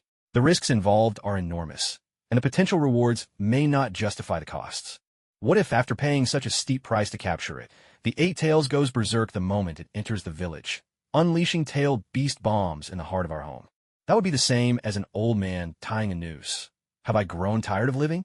This plan is truly the last of last resorts, a desperate measure only to be used when there's absolutely no other way out. I have no desire to implement it unless it becomes utterly unavoidable. Yet now, the crisis of annihilation is upon us. The daimyo of the Land of Lightning has openly recognized the legitimacy of the Dark Organization. No, it's worse than that. The Dark Organization has clearly gotten to the daimyo himself. So, is it the next step for them to come straight for me? If I wait any longer, I fear that even as the rightful Reikage, I'll soon be branded a rebel leader. The moment of life and death has arrived. I can't run from this any longer. Even the last and worst option must be put into action. The Eight Tails was last sighted near the Land of Lightning, in a place facing away from both the Dark Organization and the daimyo's estate. In other words, if I set out immediately to track down the Eight Tails and attempt to use it, the second Reikage could act before the Dark Organization does. There's still a chance to fight back. So, without hesitation, he dispatched a specialized team to search for the Eight Tails' whereabouts. But there was a crucial piece of intelligence he lacked. He didn't know the leader of the Dark Organization possessed the Mangekyo Sharingan, the very nemesis of the tailed beasts. The Land of Lightning is a region of rugged mountains and extreme terrain, and the daimyo's estate sits nestled in a basin right at the entrance. When Watanabe Ichiro unleashed his Susanoo, he didn't reveal its full form. Instead, he deliberately kept it hunched over, and after the battle, he even captured a group of spies who had been watching, folding them into the ranks of the Dark Organization. As a result, only a handful of tightly controlled guards within the Dark Organization are aware of this intelligence, and as luck would have it, every last one of them has now sworn allegiance to the Dark Organization. At present, the outside world knows nothing of Lord Dark's Mangekyo Sharingan. All they know is that his close-quarters combat techniques are mysterious and formidable, enough to completely overpower the second Reikage and send him fleeing in defeat. 1 week later, by the waterside where the Eight Tails dwells, the Eight Tails roared in pain, its appearance utterly wretched. Of its 8 tails, only 2 remained, forlorn and lonely. The second Rakich's elite squad stood at the ready. They had paid a terrible price to restrain the 8 tails, nearly 1 life. Sacrificed for each tail severed. It was only through such brutal loss that they managed to bring the beast to this pitiful state. As for the remaining 2 tails, the few survivors exchanged somber glances, nodding wordlessly to one another. With grim resolve, 2 more lives were laid down. Then, the last of the squad exhaled long and slow, and using the Land of Lightning's sealing techniques, they finally sealed the 8 tails away. He looked at the lifeless bodies of his comrades scattered all around and the struggling 8 tails in his hands, and for a moment, he wasn't sure if all this sacrifice was really worth it. If they let the 8 tails rest in the water, abandon the fight, and simply surrender to the Dark Organization, then, no, what am I thinking? Wouldn't that be betraying my country? How could I even consider such a thought? How could I face my fallen comrades with an idea like that? He slapped himself hard, and, under the surprised gaze of his remaining companions, shook his head to signal that he was fine. Exhausted, they turned to leave, ready to report back. Behind them, the setting sun bled across the sky, and the blood of their dead comrades stained the sea, leaving rings of crimson ripples as the tide receded. Those ripples looked like a string of small question marks, silently asking whether all this sacrifice meant anything. Unfortunately, those few returning to report to the Raikage had no answer. All they felt was that their comrades shouldn't have died here, nothing more. With the 8 tails now in his possession, the Raikage suddenly felt a surge of confidence, even though he hadn't yet figured out how to fully utilize the 8 tails. For now, at least, the seal seemed sturdy enough. Nothing was likely to go wrong in the short term. He asked his subordinates for suggestions on how to make use of the 8 tails, but all he got were half-baked ideas, like throwing it at enemies or seeing if someone could take a bite out of it. The Raikage hesitated, then decided to try the latter plan. It was simply because the threat from the Dark Organization loomed so large. Doing nothing left him feeling helpless. It seemed better to take initiative and try something. Anything. Even if the results might not be ideal. At least having something to do was better than sitting idle. Who knows? Maybe some gifted descendant would end up perfectly attuned to the power of the 8 tails. The second Raikage allowed himself a hopeful vision for the future. Meanwhile, the Dark Organization was hard at work building up their branch division, meticulously selecting talented subordinates to form a second leadership team, all to ensure the branch would soon operate as smoothly as headquarters. Once loyalty was solidified, they would deploy Kakuzu to handle infrastructure, connecting the headquarters and branch, making travel between them seamless, and slowly expanding outward. And far away, in a village of Konoha, in what was once Tobarama Senju's laboratory, now renamed the Konoha Laboratory. Dan, are you certain that Ichiro said this? Hiruzen Tsurutobi leaned over, peering at the baby with closed eyes floating in a nutrient tank, feeling a bit unsettled. Yes, sensei, Dan Kato replied. He crouched on the other side, shoulder to shoulder with Tsunade, who rested her chin on her hand, both of them staring at the oddly human-like artificial subject. Orochimaru, meanwhile, was leafing through Tobarama's experiment notes with keen interest, feeling a flicker of sympathy for the artificial child's uncertain fate. Jiraiya was nowhere to be seen. Ever since he returned to Konoha and learned of the deaths of Uchiha Aikaru and Tobarama Senju, he had fallen into a frightening silence. After attending their funerals, Jiraiya temporarily left the 4-man squad. He reported briefly to Hiruzen Tsurutobi, then dove headlong into Mount Mayaboku to focus on mastering Sage Mode. But this child doesn't seem to have grown enough to bear the power of the Rinnegan, does he? Hiruzen Tsurutobi, not particularly adept in scientific research, turned his gaze to Orochimaru, who was still engrossed in the laboratory manual. It seems that Lord Tobarama added inhibitors to suppress its development and growth. If we reverse engineer the process and develop a slow-release agent, Orochimaru began explaining in a stream of technical jargon that left everyone else rubbing their temples. Hiruzen, seeing this, patted Orochimaru's shoulder and entrusted him with the task. Orochimaru, I'll leave it to you then. All of Lord Tobarama's notes are in the lab. This child, please take good care of him. Orochimaru nodded, visibly thrilled. He was born for research, after all. But what about a name? Tsunade brought up the question. We can't keep calling it the test subject or the artificial human every day, can we? Everyone fell into thoughtful silence. It really was an issue. How about Senju Rongjien? Hiruzen stroked his chin, pondering for a moment before suggesting. On one hand, he's an artificial human created by Lord Tobarama, and on the other, he's inherited Aikaru's eyes. What about just Rongjien? Tsunade felt a bit strange about it. As a Senju descendant herself, she'd never been called Senju Tsunade. Giving the artificial human the family name Senju made her uncomfortable. I think it sounds good. Kato Dan, ever the gentle supporter, applauded softly and quickly covered Orochimaru's mouth before he could speak. Lately, Orochimaru had been obsessed with dark jokes. Nothing good ever came out of his mouth, so it was better not to hear his opinion. After a brief discussion, they decided to temporarily settle on this name. If the artificial child grew up and didn't like it, he could always choose a new one in the future. Of course, Orochimaru still managed to seize the opportunity to say what he wanted. This artificial human probably won't develop self-awareness for another couple of years. There's really no need to name it so early. Even if you call to it, there's no response, so test subject is still simpler for now. Orochimaru, sometimes you could just choose not to speak. Is it about money again? The second Reikage flung the letter demanding payment onto the floor, his brows knitting together. The two letters were written in elaborate diplomatic language, but when boiled down to their essence, there was only one message. It was time to pay reparations for the war.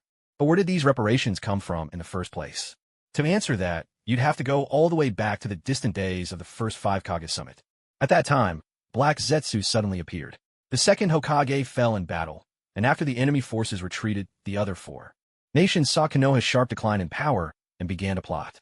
They prepared to join forces and divide the land of fire among themselves. But just as the Uchiha clan head, Uchiha Ichiro, rose up in fury, he struck down both the first Reikage and the first Mizukage in one swift move, once again reshaping the balance of power across the ninja world. Taking advantage of the situation, Konoha's leader at the time, Tobirama Senju, allied with the lands of earth and wind and put pressure on the other 2 nations. He maneuvered them into shouldering most of the losses from the recent summit, forcing them to pay war reparations in a 4-3-3 ratio to Konoha, the land of earth and the land of wind, respectively. Currently, Konoha's internal affairs were stable, so they weren't in a hurry to collect their share of the compensation. They gave the land of lightning a 3-year grace period, allowing them a moment to catch their breath. But things were different for the other 2 countries. Both the land of wind and the land of earth faced their own domestic troubles and were in desperate need of funds to keep their nations running. Previously, the second Reikage had already paid part of the reparations to free his hands to deal with shadowy organizations. But now after, suffering blow after blow, the land of lightning was growing weaker, and the wolves of wind and earth were once again starting to circle hungrily. Strike while the iron is hot. That had always been the principle by which the great nations operated. Although the land of lightning was battered year-round by storms, its land was still far more desirable than the barren yellow plains of the land of earth or the wind-blasted deserts of the land of wind. It was, in short, a prize worth scheming for. So, one after the other, the lands of wind and earth renewed their pressure on the land of lightning, relentlessly demanding further reparations.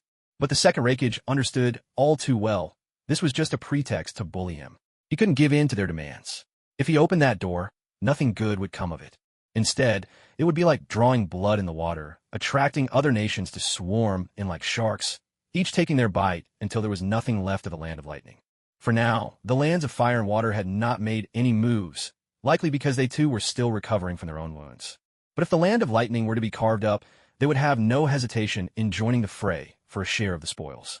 The land of lightning was already walking a perilous path, each step like treading on blades and through fire. The slightest misstep could plunge them into the abyss. The second Reikage clenched his fists tightly, feeling as if the entire ninja world had become a pack of ravenous wolves, their eyes fixed on him, ready to pounce at any moment, to tear him apart and devour the land of lightning whole. He had to do something, even if it meant taking enormous risks. Meanwhile, in the Hokage's office in Konoha, Hiruzen Sarutobi opened the envelope from the lands of wind and earth, reading its contents carefully several times. The more he read, the deeper the furrow between his brows became. Danzo, take a look at this. He handed the letter to Shimura Danzo, who was buried in paperwork beside him. Leaning back in his chair, Hiruzen stared at the ceiling, lost in thought. Danzo took the envelope and scanned through it. The envelope contained a letter from the lands of wind and earth, requesting compensation from the land of lightning after failed negotiations, and now appealing to the Hokage for help, hoping their big brother would step in and speak on their behalf. The language was filled with flattery. On one hand, they lamented their own country's hardships, claiming life was almost unbearable without the money. On the other, they praised Konoha's prosperity, extolled the wisdom and might of every Hokage, and hailed the soon-to-be third Hokage as a leader full of promise. Reading this letter brimming with foreign praise, Shimura Danzo couldn't help but let a smile creep onto his lips secretly relishing it. They make a fair point. The Land of Lightning really should pay up. Letting this debt drag on isn't doing anyone any favors. As a great nation, it's only right for Konoha to pursue what's owed to us. However, if they want to make use of our strength, they'll need to pay a portion of the fee up front. And if, say, the payment convoy were to be intercepted by some shadowy organization along the way, well, that would have nothing to do with Konoha. Danzo's knack for scheming showed itself early on. He laid out his plan without hesitation. Oh well, that's not out of the question, but Danzo, you're being awfully open about it. There's no outsiders here. Shimura Danzo rolled his eyes and passed the envelope to Koharu Yuditane and Hamura Midokado, who were seated nearby. There were only 4 of them in the room, childhood friends who knew each other inside and out. There was no need for pretenses. Koharu and Hamura read the letter, then fell silent. Koharu, Hamura, what do you two think? Hiruzen Sarutobi rubbed his tired eyes, propping up his head as he pondered. I think Konoha should just stay neutral. Koharu was taking a cautious stance. I second that. Hamura nodded, agreeing with Koharu. The two of them had always been of one mind in such matters. Aren't you two being a little too timid? Danzo was clearly dissatisfied with their conservative position. The Land of Lightning is weaker now than ever, and the Land of Water is struggling just to survive. If we join forces with Wind and Earth, we have a good chance of bringing Lightning to its knees. Judging by the Shadow Organization's usual attitude, I doubt they'd step in to help Lightning. We should give it a try. But Konoha has no allies in the shinobi world right now. We have to be cautious. As a medical ninja, Koharu was never one to support reckless moves. Though this letter seems like a plea for help on the surface, I can't shake the feeling that Wind and Earth aren't as simple as they appear. Hamura kept turning the letter over in his hands, sensing a hidden trap within. Their arguments grew heated, filling the Hokage's office with a storm of bickering and chaos. Sarutobi Hiruzen felt a headache coming on. Unable to bear it any longer, he got up and walked over to the window. Gazing at the peaceful scene outside, he tried to soothe his troubled mind. The village of Konoha had been preserved through the tireless efforts of its elders. He could not allow anything to go wrong during their generation. Yet how should he handle matters like this? No matter which choice he made, there would be gains and losses. But if he hesitated and made no choice at all, the opportunity might slip away in an instant, leaving only regret. What should he do? It was then that Shimura Danzo's voice rang out from behind him. My advice is to take the lead and openly demand compensation from the Land of Lightning. By standing on the moral high ground, we can also sound out the mysterious organization's intentions. After all, we know next to nothing about them. As for the other 2 nations, I don't see them as a real threat. One spends their days eating nothing but sand, and the other gnaws on dirt all the time. I don't believe they have the courage to go up against Konoha. Judging by the tone in these letters, even if they have some ill intentions, at most they're hoping to pick up whatever scraps are left behind by Konoha. They don't have the guts to target us directly, which is why I think targeting Konoha, is it? Sarutobi Hiruzen felt as if he had grasped onto a crucial word. But our manpower is limited. Rather than take risks ourselves, why not just let the Wind and Earth nations clash with the Land of Lightning? Let them deal with each other. Besides, I think it's better for the Land of Lightning to remain in a stalemate. Even a rabbit will bite if it's cornered. If the Raikage is left with no way out, who knows what desperate measures he might resort to. The Raikage may be weakened, but he still restrains others. Without the Raikage and the Land of Lightning as a buffer, what if that secretive organization turns its attention to Konoha, which is closest? Their methods are strange, and none of the agents we sent and have ever returned with information. Caution is the better part of valor. Compared to the Raikage, whom we know well, I'd much rather keep him around than deal with that mysterious group, about whom we know almost nothing. Yuditane Koharu shook her head in disagreement, arguing her case against Danzo. I second that. Midokado Hamura nodded in support, his presence barely noticeable. I still hold to my view. Ichiro killed the first Raikage. Konoha and the Land of Lightning are already mortal enemies. There's no point in half measures. We should root them out completely. As for the secretive organization, we haven't had much contact with them at all. The scouts we sent have vanished without a trace. Between a confirmed enemy and a group whose intentions are unknown, I don't think this is even a difficult decision. Danzo immediately seized upon the holes in her argument and continued to refute her. Each of them had their own reasons, and for a moment, the room filled with tension as no one was willing to back down. The generation of Hiruzen Sarutobi was generally quite politically astute, but after all, they had lived through a long period of peace in Konoha and had little experience to draw from when it came to international disputes. Back in the days of the first Hokage, Madara Uchiha's approach to outsiders was simple. Not convinced? Take a look at these fists of mine, and then see if you still want to challenge me. As for the second Hokage, Hashirama Senju, deep down he was often thinking, I'm sorry, it's all our fault here in Konoha, followed by a flurry of apologetic bows. Yet with Tobirama Senju and Uchiha Izuno watching over him, and urging him to imitate Madara's tough demeanor, Konoha managed to maintain its usual hardline stance. So when it came to the era of Hiruzen Sarutobi and Danzo Shimura, they truly lacked relevant political experience and had to feel their way forward on their own.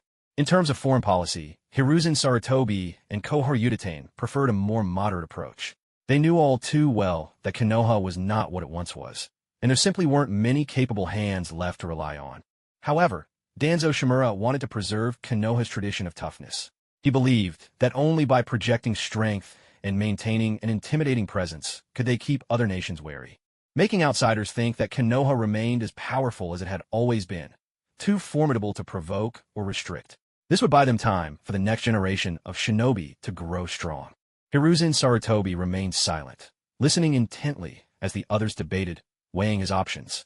Suddenly, a spark of inspiration flickered in his mind. The letters from the wind and earth countries, the current state of the land of lightning, the shadowy organizations lurking with ill intent.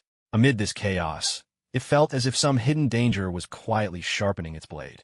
I think it would be wise to wait and see a bit longer, Hiruzen said after a moment's thought. I sense that the ambitions of the wind and earth countries extend beyond just the land of lightning. His response brought the heated debate to a halt, and a hush fell over the office. You mean those two nations might have their eyes on Konoha as well? Danzo asked, piecing together all the available information. It really was a possibility. He realized that the flowery words in those letters had distracted him. Now that he'd cooled down, he saw the issue more clearly. Konoha's intelligence network was inadequate, leaving them with little knowledge about the shinobi world at large. This severely handicapped his ability to make decisive choices. Comparing their instincts, Hiruzen Sarutobi's political intuition was indeed the sharpest among them. If Wind and Earth were to launch a joint attack, and everyone in Konoha was focused entirely on the land of lightning, leaving them unable to send reinforcements home. If enemy forces appeared at Konoha's gates, regardless of what happened in the land of lightning, the main village would surely suffer a devastating defeat. That was a risk Konoha simply could not afford. The mere thought made cold sweat trickle down their backs. Hiruzen makes a good point. We can't let our guard down, someone finally said. It's best to play it safe. That way, Konoha will remain the most secure, another agreed. Tatsuma, Koharu, and Mitokado Hamura made their positions clear without hesitation. The Wind and Earth nations might not be so quick to act. Shimura Danzo retorted stubbornly, but deep down, his confidence was waning. He sensed something was off, but when he followed this line of reasoning, he had to admit that Konoha was indeed better off on the defensive. Forced into a defensive stance due to lack of strength, and having already fallen behind Hiruzen Sarutobi in political maneuvering, Danzo felt stifled and frustrated. Sufficient to scheme for a corner, but not for the grand design. Danzo recalled the evaluation his teacher, Tobirama Senju, had given him. Author's note. Though he was reluctant to admit it, Danzo couldn't help but acknowledge Hiruzen Sarutobi's keen political acumen, something he himself was clearly lacking. He simply didn't possess that Hokage-like vision. Hiruzen Sarutobi noticed Danzo's gloom and cleared his throat. My idea is just a hypothesis, a backup plan, really. In fact, I actually agree with Danzo's suggestion. Appear to build a bridge in plain sight while secretly slipping through the shadows. On the surface, we respond to the wind and earth nations' proposals, but in secret, we set up traps and ambushes along the routes they must take to attack Konoha. In this way, if the wind and earth nations bear us no ill will, then our precautions amount to nothing more than a training exercise. But if they do harbor malicious intent, then they'll have no one to blame but themselves when they fall right into Konoha's traps. So, our two plans don't actually conflict. One is out in the open, the other stays hidden. How does everyone feel about this? I agree. Seconded. Not bad at all.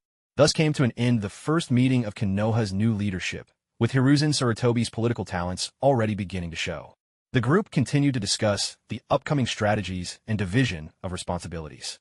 Each accepted their tasks and prepared to leave and carry out their duties. But Hiruzen Sarutobi called out to Danzo just as he was about to go. Wait a moment, Danzo. About the next Hokage. Danzo frowned. What now? Are you about to declare victory just because you've gained a slight edge? I won't accept that. Being Hokage isn't just about political skill. There are areas where I surpass you, and if you think I'll give up after a single setback, you're sorely mistaken. The title of Hokage, I'm determined to claim it. Koharu and Hamura, who had just stepped out, abruptly stopped, turning around and pressing themselves to the crack in the door, eavesdropping with perfect coordination and not so much as a pause. What is it? Danzo leaned against the wall of the Hokage's office, arms crossed, ready with a sharp retort. Danzo, how would you like to be the next Hokage? What? Danzo looked him up and down, suspicion growing. Has Hiruzen Sarutobi lost his mind? Or have I fallen under a jinjutsu? Wasn't this guy all fired up about competing with me for the title of Hokage not long ago? Now what's this supposed to be? Is he trying to pull some clever retreat to advance move? Tricks like that won't work on me. Unlike Shimura Danzo's guarded demeanor, Hiruzen Sarutobi looked utterly sincere. He pressed his left hand to his chest, while his right hand slammed against the wall right next to Danzo with a resounding thud. Danzo, I've figured it out. As long as you have a heart devoted to the village, it doesn't matter where you are or what you do. It's all the same. From the very first Hokage, it's always been true. The Hokage needs trusted advisors by his side. The second, the third, and countless Hokage to come. All of them have needed reliable companions to assist them. No one can make Konoha thrive single-handedly. My original intention in vying for Hokage was to make Konoha greater and stronger. If I can shine just as brightly from the role of Hokage's advisor, then the title itself means nothing to me. So really, there's no need for me to compete with you for Hokage. Whether I'm the Hokage or the one supporting you, it's all the same to me. But you're different. We grew up together, and I know how much you desire this position. So, Danzo, why don't you become Hokage? You'll be the light of the village, and I'll be the shadow behind it. You'll lead Konoha forward, and I'll be there to support you, to guide you back if you stray from the path. Isn't that just as wonderful? Danzo couldn't help but crane his neck away, trying to put as much space as possible between himself and Hiruzen, a look of utter distaste spreading across his face. He stared at Hiruzen's earnest expression and, realizing this wasn't a joke, it felt as if a dozen Susanoo were dancing in his mind, shattering all his preconceptions. Indeed, Hokage is just an empty title. The Hokage is the village's guiding star, admired by all, but also shouldering all the village's burdens and duties. Aside from the glory of being the strongest and most outstanding, at the end of the day, it's just a position. Yes, when it comes down to it, the Hokage is just the leader of a vast organization, the ultimate wage earner. The head of Konoha, bound by Konoha itself, both master and servant.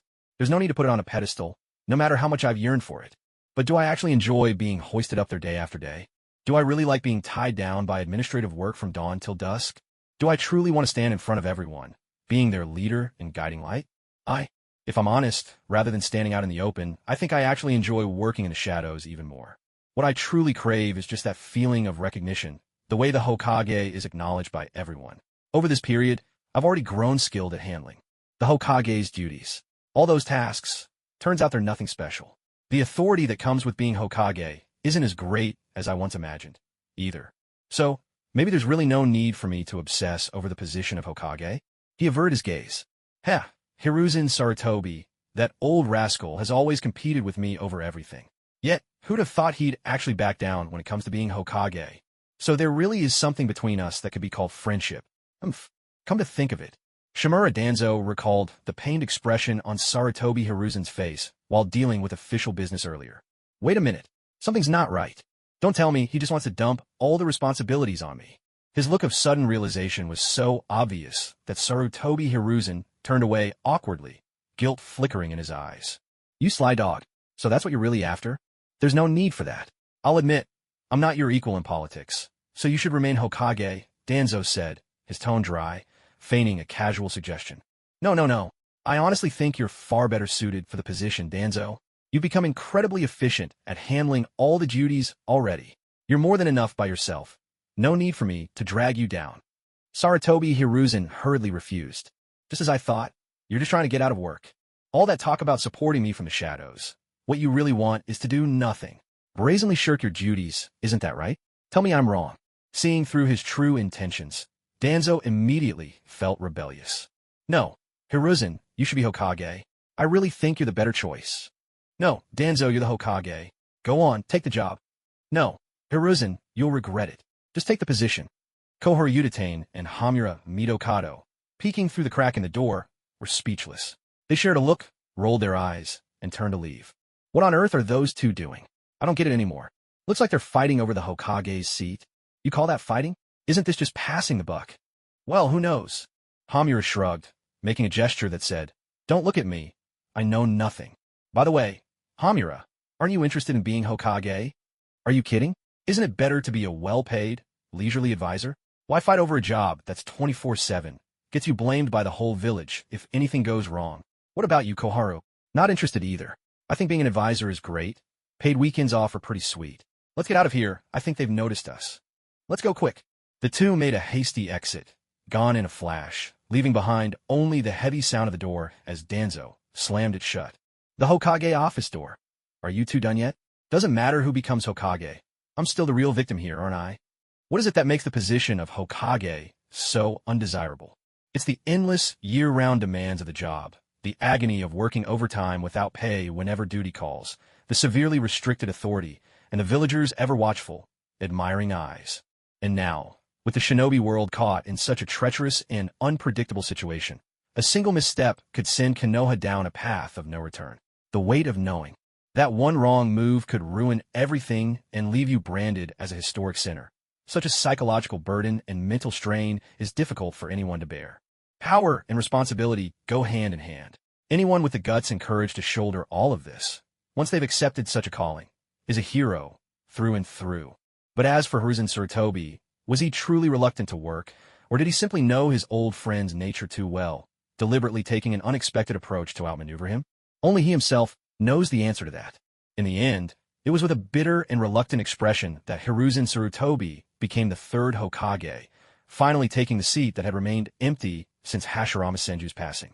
Danzo Shimura, for his part, broke character and seemed thoroughly pleased to become the Hokage's advisor. But if Ikaru Watanabe had been there to witness it, he surely would have shouted, "Danzo Shimura, you fool! Hiruzen Sarutobi is manipulating you with mind games, presentations, fried chicken, and computer chips." In the dead of night, at the border of the Land of Wind, as dawn began to break, the sentries due for shift change yawned, took off their goggles to rub their tired eyes, and used their jackets to wipe the dust from their lenses before gazing out once more at the distant yellow sands. "Huh, is that a figure out there?" One of them squinted into the distance. Once he confirmed it was a human shape, he immediately sounded the alarm and relayed the coordinates, sending a team of reconnaissance shinobi to investigate. The scouts, who had enjoyed a peaceful night, instantly gripped their weapons and crept forward cautiously. "You're approaching the territory of the Land of Wind. State your business." The answer came in the form of a face that relaxed with relief. "At last I'm home." The swaying figure collapsed to the ground. "Hey, wake up!" The scout, puzzled but alert, checked for danger before calling his comrades over. As luck would have it, one of the sentries recognized the collapsed man and cried out in delight. "Don't attack. That's my brother. He's been missing for over half a month." The others, tense until now, finally relaxed a little. They gave the man a thorough inspection to confirm he wasn't an imposter, then brought him back. Scenes like this were being played out in other countries as well. Before long, the leaders of several nations received similar reports. Some of their agents, sent to infiltrate the mysterious organization, had managed to escape and return with a trove of invaluable first-hand intelligence. The enigmatic organization, always shrouded in secrecy, had finally let the world catch a fleeting glimpse behind its veil. According to the intelligence agents who managed to escape, the leader of the dark organization possesses an ability that can manipulate space, trapping them in a prison nearly impossible to escape. Recently, however, the leader shifted his focus to launching an attack on the daimyo's residence in the Land of Lightning, loosening his grip on the headquarters for a short while. It was during this brief lapse that the agents seized their chance, incited a riot, and made their daring escape. Unfortunately, only a handful of them succeeded. The rest, their comrades, had likely already met a gruesome end. Each of these survivors was a master of deception, a consummate actor. Remarkably, despite coming from different countries, their accounts matched down to the smallest detail. It wasn't long before the intelligence agencies of several nations, using various covert channels, contacted their agents who had infiltrated other countries and verified the truth of these claims. They were soon convinced the intelligence on the dark organization was reliable. This was precisely the outcome Ikaru Watanabe had engineered by deliberately leaking the information. With the power of absolute command, he was immune to betrayal from his subordinates. These agents who fled abroad had all been handpicked by him after scrutinizing their system stats. Each one was firmly tethered by leverage over loved ones back home, parents, wives, daughters, or siblings, leaving little room for thoughts of treachery in the eyes of their homeland superiors. Their eloquence and acting skills were unmatched in their respective agencies, Some even possessed the innate talent of persuasion, making their stories watertight. They were intimately familiar with their own country's interrogation methods, and each used their expertise to pass the vetting of their national intelligence departments flawlessly. Once their credibility had been confirmed by every conceivable means, they submitted their precious and trustworthy intelligence, earning the recognition and trust of their superiors. After a period of observation, they were allowed to return to normal duties. Some leaders, wishing to reward these agents for bravely escaping at great personal risk, even kept them close as a gesture of trust, making it all the easier for them to access and steal core secrets. After all, in a shinobi world, no one could imagine the existence of absolute command, a power that allowed the leader to care nothing for his agent's loyalty, orchestrating an elaborate, multinational play in which the dark organization was attacked. As for these agents who had ostensibly betrayed their own countries, they felt no guilt whatsoever. Could providing their own people with a life as good as what the dark organization offered truly be called betrayal? No, it should be called liberation, though, for various reasons, few understood the true nature of the dark organization or were ready to embrace its ideals. Yet, we are the ones who have truly benefited. Who could know better than us what the dark organization is really like? They send money, people, and anything you could possibly desire. This is paradise, a paradise that should shine upon everyone. What we are doing is not an act of betrayal. It is an act of human liberation. With this conviction, they threw themselves into covert operations within their own country, becoming spies among spies. They relayed intelligence to Ichiro Watanabe with remarkable dedication and not the slightest pang of guilt. Even as chaos erupted within the shadowy organizations, a belated reply from Konoha finally landed on the desks of the Wind and Earth Nations officials. Konoha agreed to the request made by the two nations, but at the same time, they took the opportunity to demand a hefty assistance fee, asking for an impressive sum without hesitation.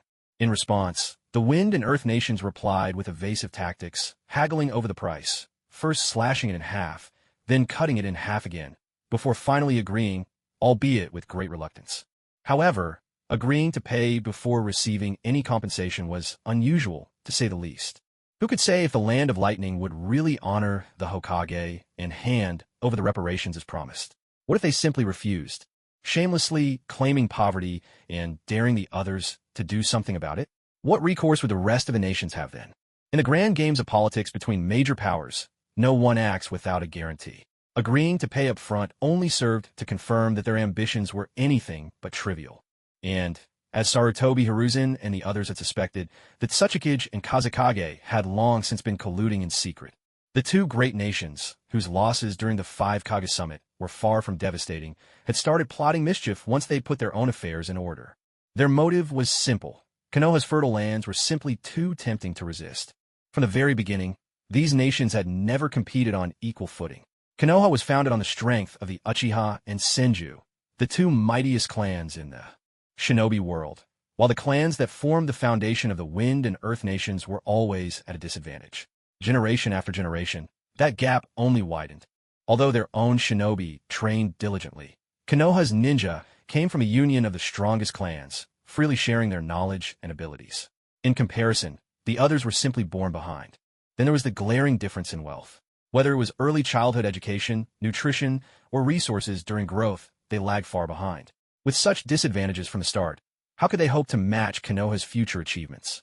And so, this is a decision made for our own survival, a choice born of desperation to secure peace for future generations. With grave expression, the second Kazekage tossed the last secret letter from the Tsuchikage into the fire, watching it burn to ash, completely unaware that Konoha had already seen through their plans. The Ember operation is drawing to a close. Wind to stir the flames, earth to cover the traces. Let Konoha be consumed by a raging inferno. He turned and waved his hand, his subordinates bowing deeply in response. All except for one, whose eyes flashed with a peculiar light. Operation Ember? The destruction of Konoha. Ichiro Watanabe's interest was piqued as he read the intelligence report brought to him by his subordinate. The subordinates he had so carefully selected through the system indeed gave him quite the surprise. He hadn't expected to regain the trust of his superiors so quickly, nor could he have imagined that they would be able to unearth intelligence of this caliber. What he also hadn't anticipated was how impatient the countries of Wind and Earth were proving to be. Watanabe Ichiro had assumed they would behave themselves for a few years, biding their time and quietly gathering strength before stirring up trouble again. Yet perhaps this restlessness couldn't be separated from Kurizetsu's meddling. Recently, Kurizetsu's marker in the system had been flitting incessantly between the lands of wind and earth. It seemed his hatred for Konoha ran deep, fueling him to drag his shrunken body around, stirring up chaos wherever he could. And the wolfish ambitions of wind and earth surely owed much to his instigation. Watanabe Ichiro recalled Kurizetsu's state of collapse after losing the Rinnegan. Such a reaction now seemed perfectly natural. If he'd done nothing at all, that would have struck Watanabe Ichiro as far stranger. Now that he knew, he might as well take the opportunity to sabotage Kurizetsu's plans. It was time to make a habit of thwarting Kurizetsu and earning some points in the process. However, this meant he needed a cover identity in order to give the current Konoha leadership a timely warning. He had thought Konoha would enjoy a few years of calm, letting his artificial persona grow up in peace. But now, it seemed he needed to keep a mask close that could access Konoha's inner circle. He wondered if Hiruzen Sarutobi and the others had caught on to the trap this time. With their intelligence, surely they would work it out? A sense of mischief welled up within Watanabe Ichiro. The disguise he'd used during the heist on Kakuzu materialized behind him. 7 days later, negotiations between Wind, Earth, and Konoha concluded, and each nation dispatched a team of envoys. The delegation from the Land of Wind was the first to arrive at Konoha. Of the 5 great nations, the Land of Wind had always been the weakest in overall strength. Built among the yellow sands and desolate wastelands, it was a harsh place for humans to survive, leaving its national power lacking. As such, whether making trouble or carrying out official business, they were always the quickest to act. In the original story, the Land of Wind helped Orochimaru invade Konoha, leading to the death of the 3rd Hokage. Their ninja, Maki, killed Konoha's Gekahate and was still alive, and, kicking at the end, after Shikaku went berserk, the buildings around Konoha were laid to waste, and to curry favor with the Land of Water, they even sold out their own village hero, Yukura. Outwardly, they were the sort of troublemakers no one wanted around. Inwardly, they bullied their own and betrayed their allies. If not for Gar's intervention, it's doubtful anyone would have cared for the country at all. Leading the group was a short-statured ninja, the wind-style Jonin Lurini. Behind him stood 8 nondescript subordinates. Faces so forgettable they might as well have been extras destined for a quick exit in a ninja tale. Welcome to Konoha. Their reception was handled by Konoha's own Jonin, Tsukumo Hatake. Since the founding of Konoha, the world had enjoyed an era of peace, giving Tsukumo Hatake no chance yet to prove himself on the battlefield. For now, he had not earned the title of White Fang of Konoha. Although his record in completing missions for the Umbu was quite impressive, he was ultimately a product of his times. Without the tempering of real battle, he could only rise as far as the rank of Konoha Jonin for now. In the Hidden Leaf, he was someone with a certain reputation, but not yet so famous that the entire nation would know his name. Still, his presence here as a host for the delegation was more than enough to reflect the prestige of the Land of Wind. He led the envoy from the Land of Wind through the Hidden Leaf, carefully steering them clear of key areas, while introducing them to the village's history, architecture, and scenic landmarks. This was all by Hiruzen Sarutobi's design, a calculated move to let the visitors simmer for a while. The Wind Country delegation had no objections. Officially, they were here to seek aid, but in truth, they were also tasked with probing the village's secrets and, if necessary, serving as pawns to go down with some of Konoha's important figures. Despicable as it was, this was an old tradition in the shinobi world. As they walked down the main street of the Hidden Leaf, Lurini couldn't help but be awestruck. The ground underfoot was smooth and spotless, with green trees and flowering plants lining both sides of the street in perfect order, a kind of beauty that could satisfy even the most obsessive mind. There was no wind or sand to trouble their steps.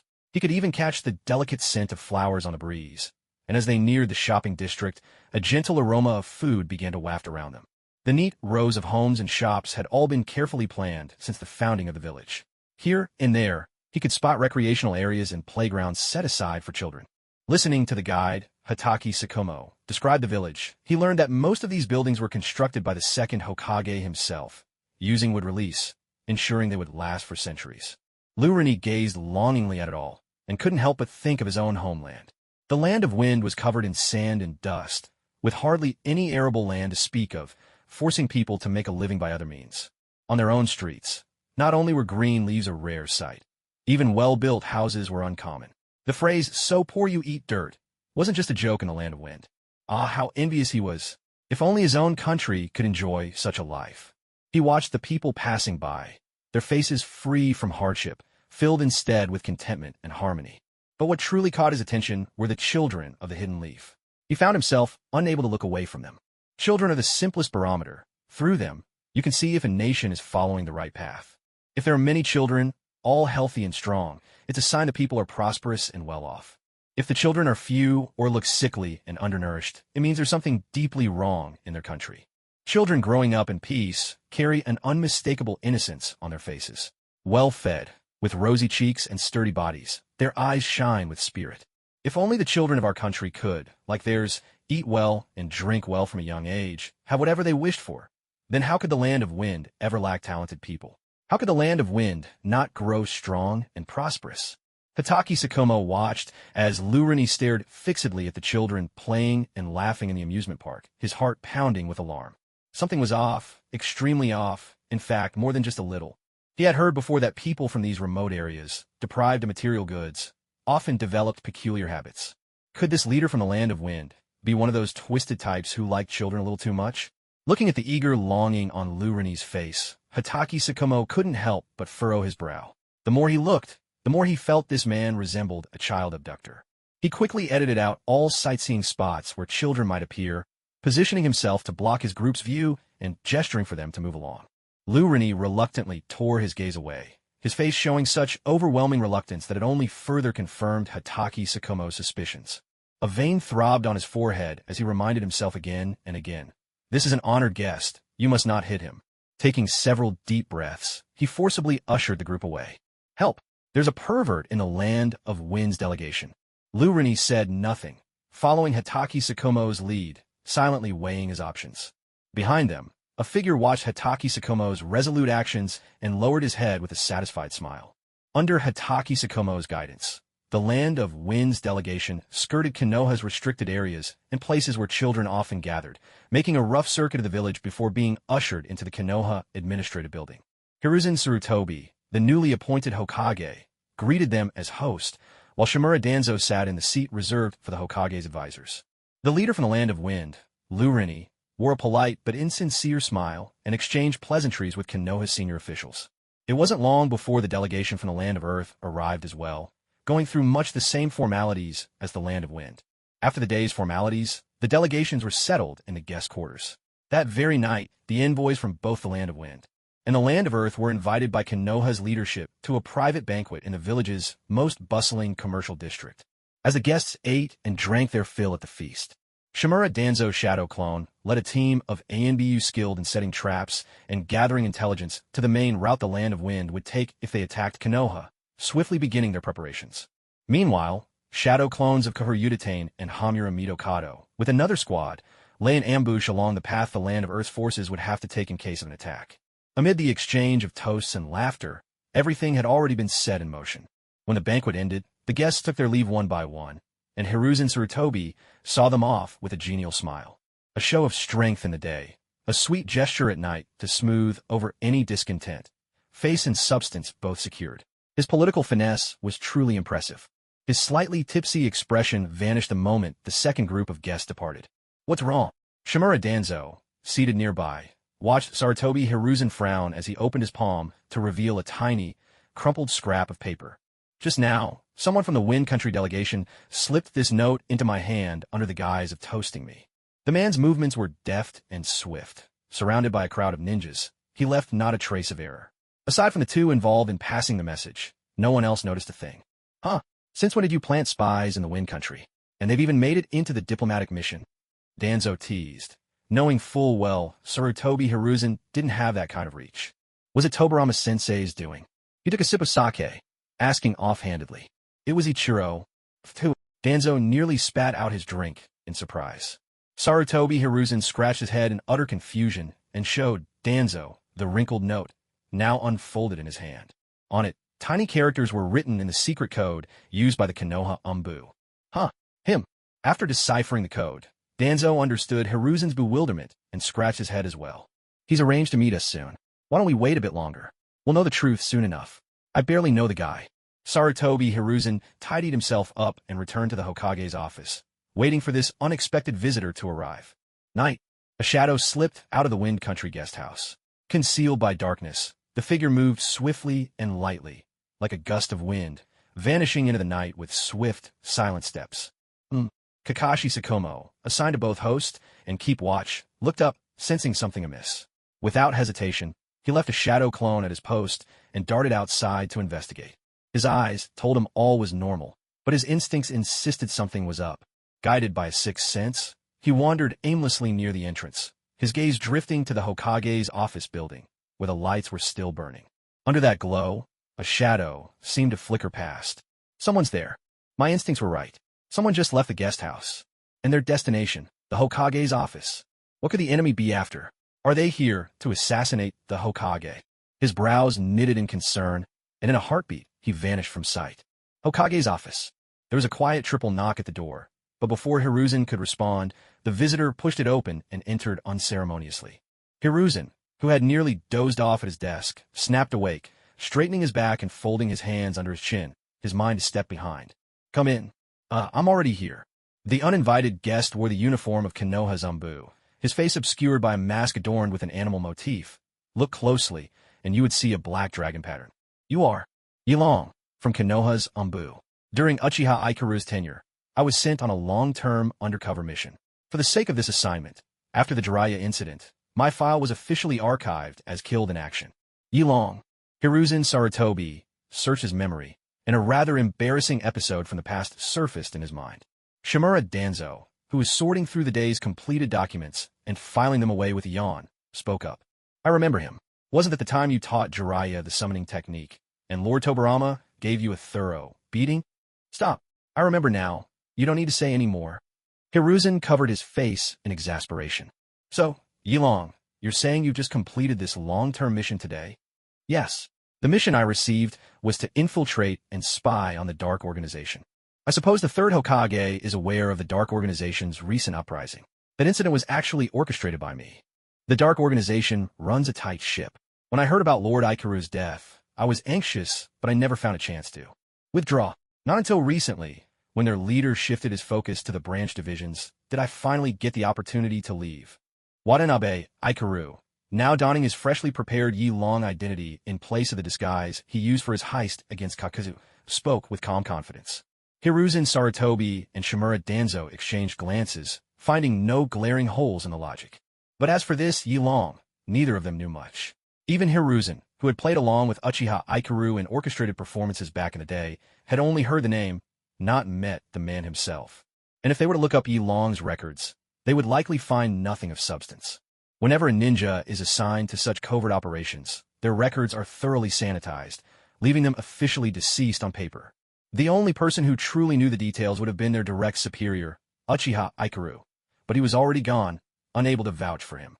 This, perhaps, was why Yilong was so eager to return to Konoha. If he waited any longer, his undercover identity might become reality. Hiruzen Sarutobi felt a headache coming on. With Ikaru's death, it had become nearly impossible to distinguish truth from fiction in this man's story. No one could tell if he was a genuine undercover agent or a foreign spy with ulterior motives. But Watanabe Ikaru offered an immediate solution. In fact, Lord Ikaru and I were close in private. He would often share amusing stories that only those in your circle would know.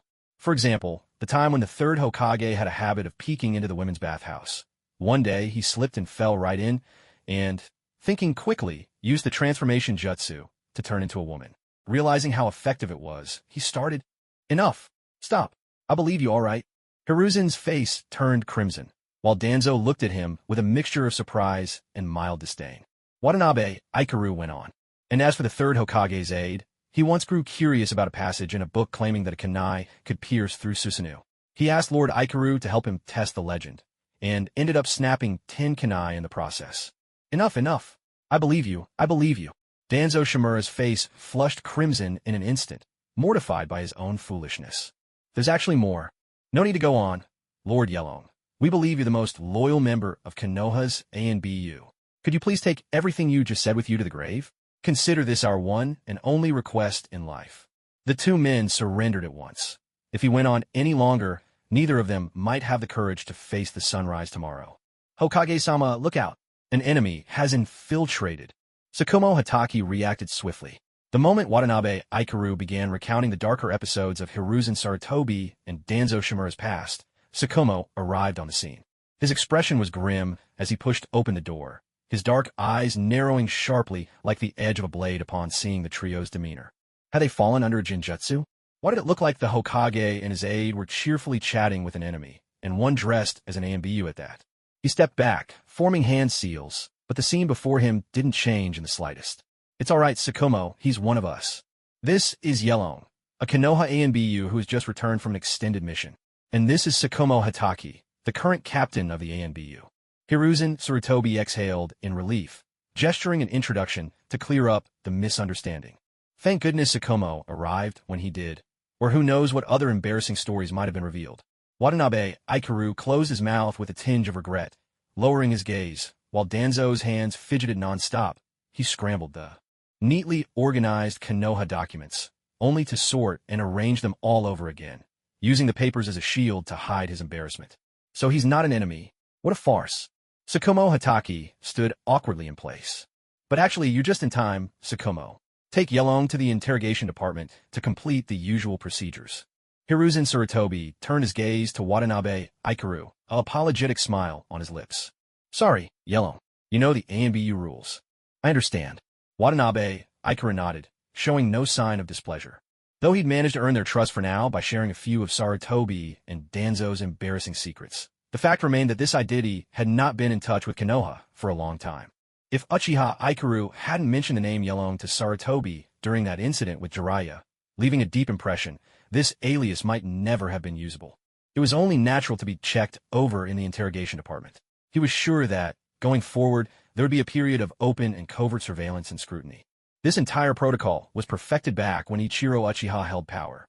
No one, not even now, understands its hidden supervision, ways to shorten activation time, or loopholes better than he, the very architect of the system. Hello.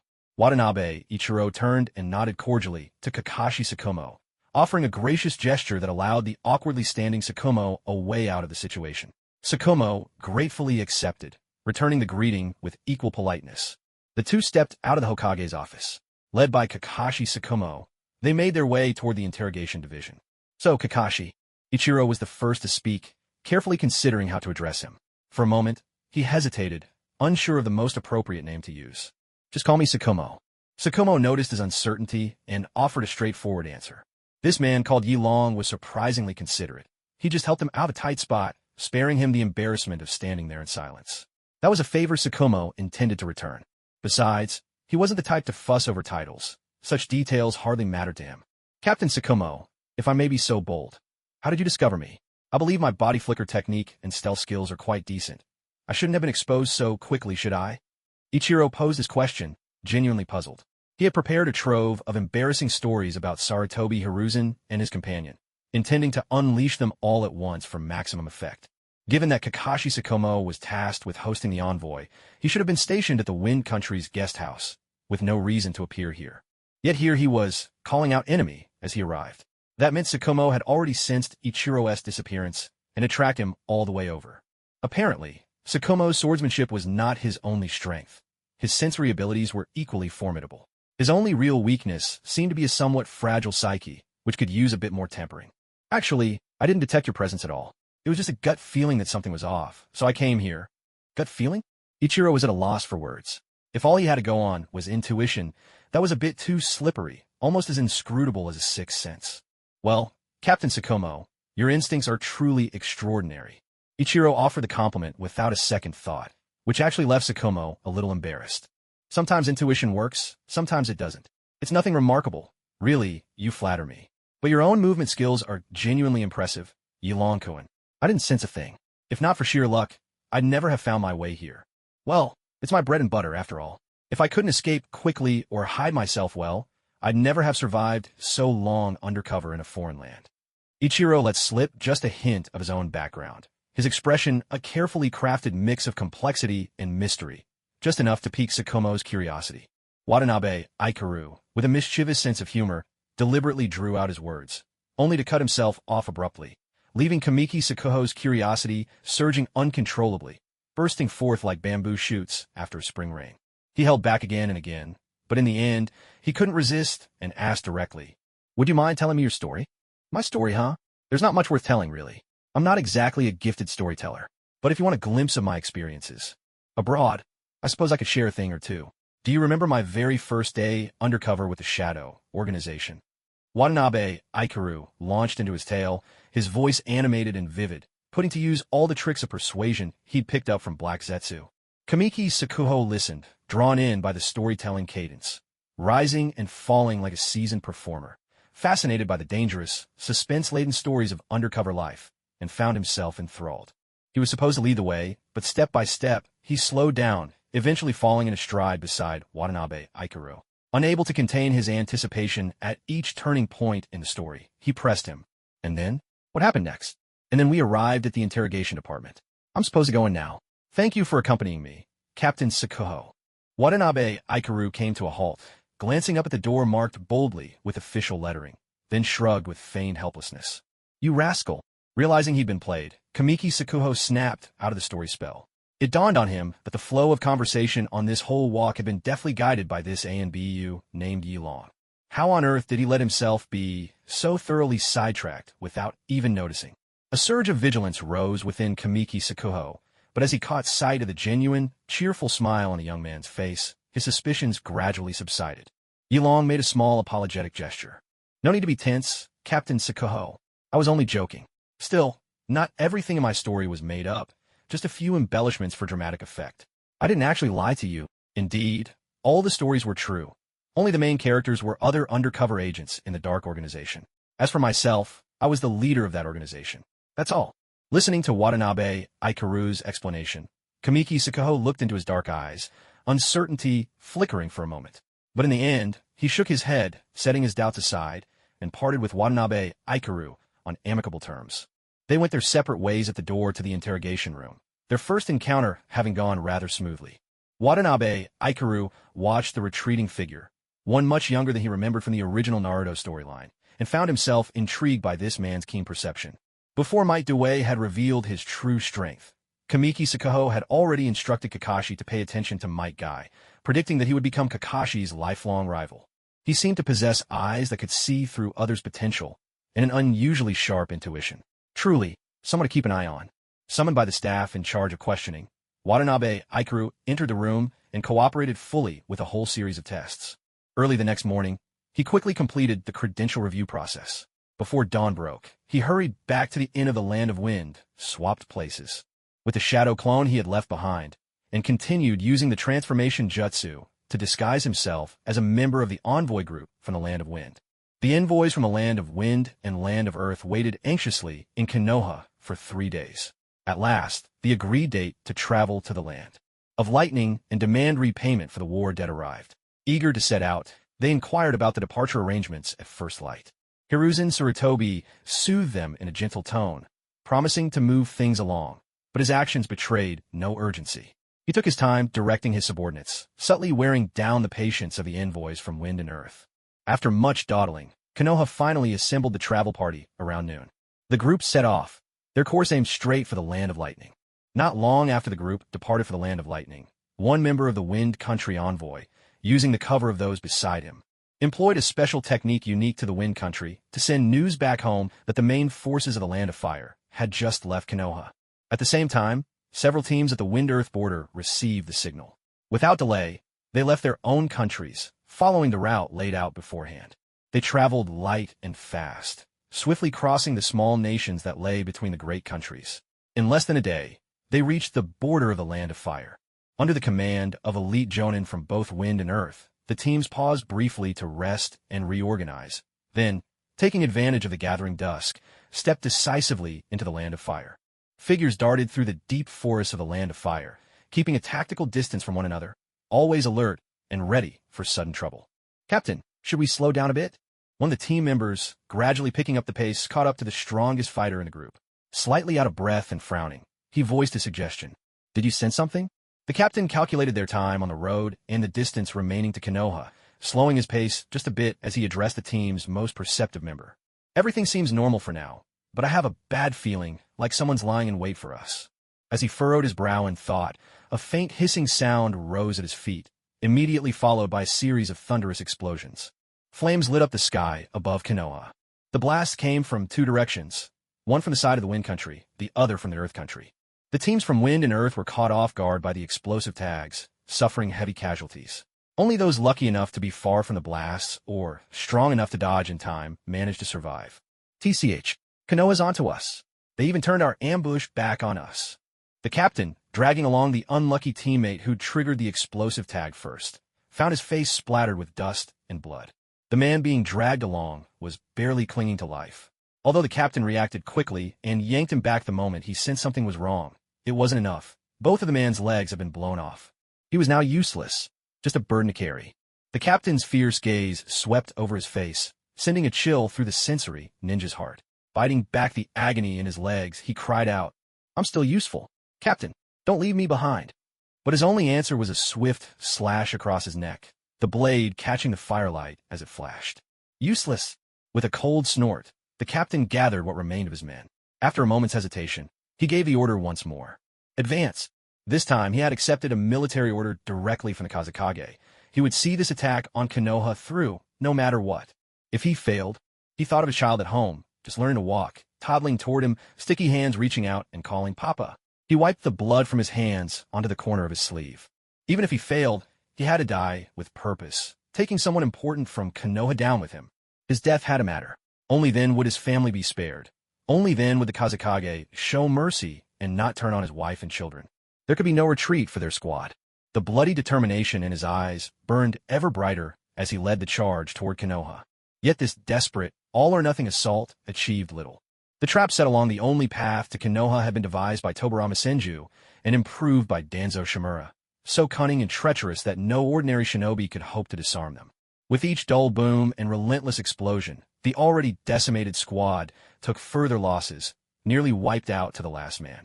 Then, as the smoke cleared, Konoha's ninja appeared, snuffing out any last flicker of hope for survival.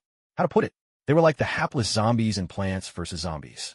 First, they stumbled into the potato mines, wiping out the vanguard. Then, cherry bombs and jalapenos detonated right in the middle of their ranks, clearing the field. Finally, the handful of lucky survivors were crushed one by Konoha's ninja, as merciless and efficient as squash plants flattening zombies. In short, the Ember's operation from the Wind and Earth countries had failed spectacularly. Their most critical backup plan had been seen through by Konoha and extinguished without the slightest effort. In the shinobi world, war is often won by intelligence. Once your plans and information are compromised, the odds of tactical success drop to near zero. Meanwhile, in the Land of Lightning, a small remnant of the Ember's plans still survived.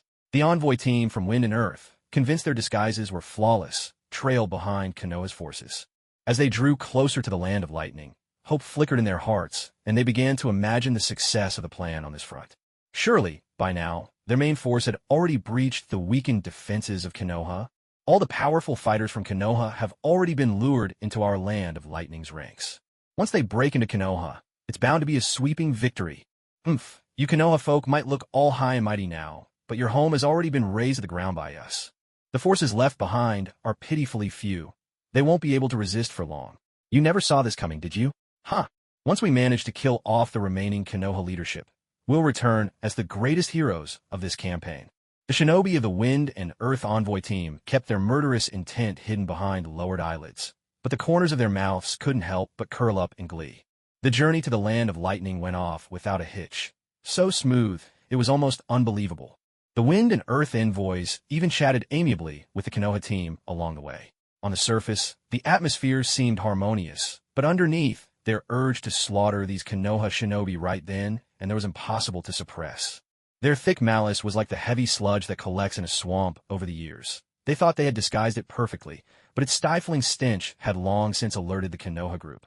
Among them, Tsukumo Hitaki, with his acute senses, felt this hostility prickle at him like a cat with its fur on end, unable to contain his own killing intent. At Hiruzen Sarutobi's subtle signal, he left the group to scout ahead. Watanabe, Ichiro's disguise remained intact. No one had seen through it. Blending seamlessly among the Wind Country's team, he mirrored their expressions and malice. If Hiruzen hadn't been tipped off in advance, even he wouldn't have recognized the imposter. Just as they were about to enter deep into the Land of Lightning's territory, the Wind and Earth envoy team's planned moment arrived. One moment, they were still smiling and chatting with their companions. The next, their faces twisted in an instant, and hidden blades shot out to strike at the vital points of the Konoha shinobi. Ah, got you at last. Now, die. Rini, the leader from the Land of Wind, plunged his kunai into Hiruzen Sarutobi's chest, twisted the blade, and let out a triumphant laugh, drunk on the thrill of a successful plot. Yet Hiruzen Sarutobi wore a strange smile of his own. A dull thud sounded. A chunk of wood tumbled to the ground.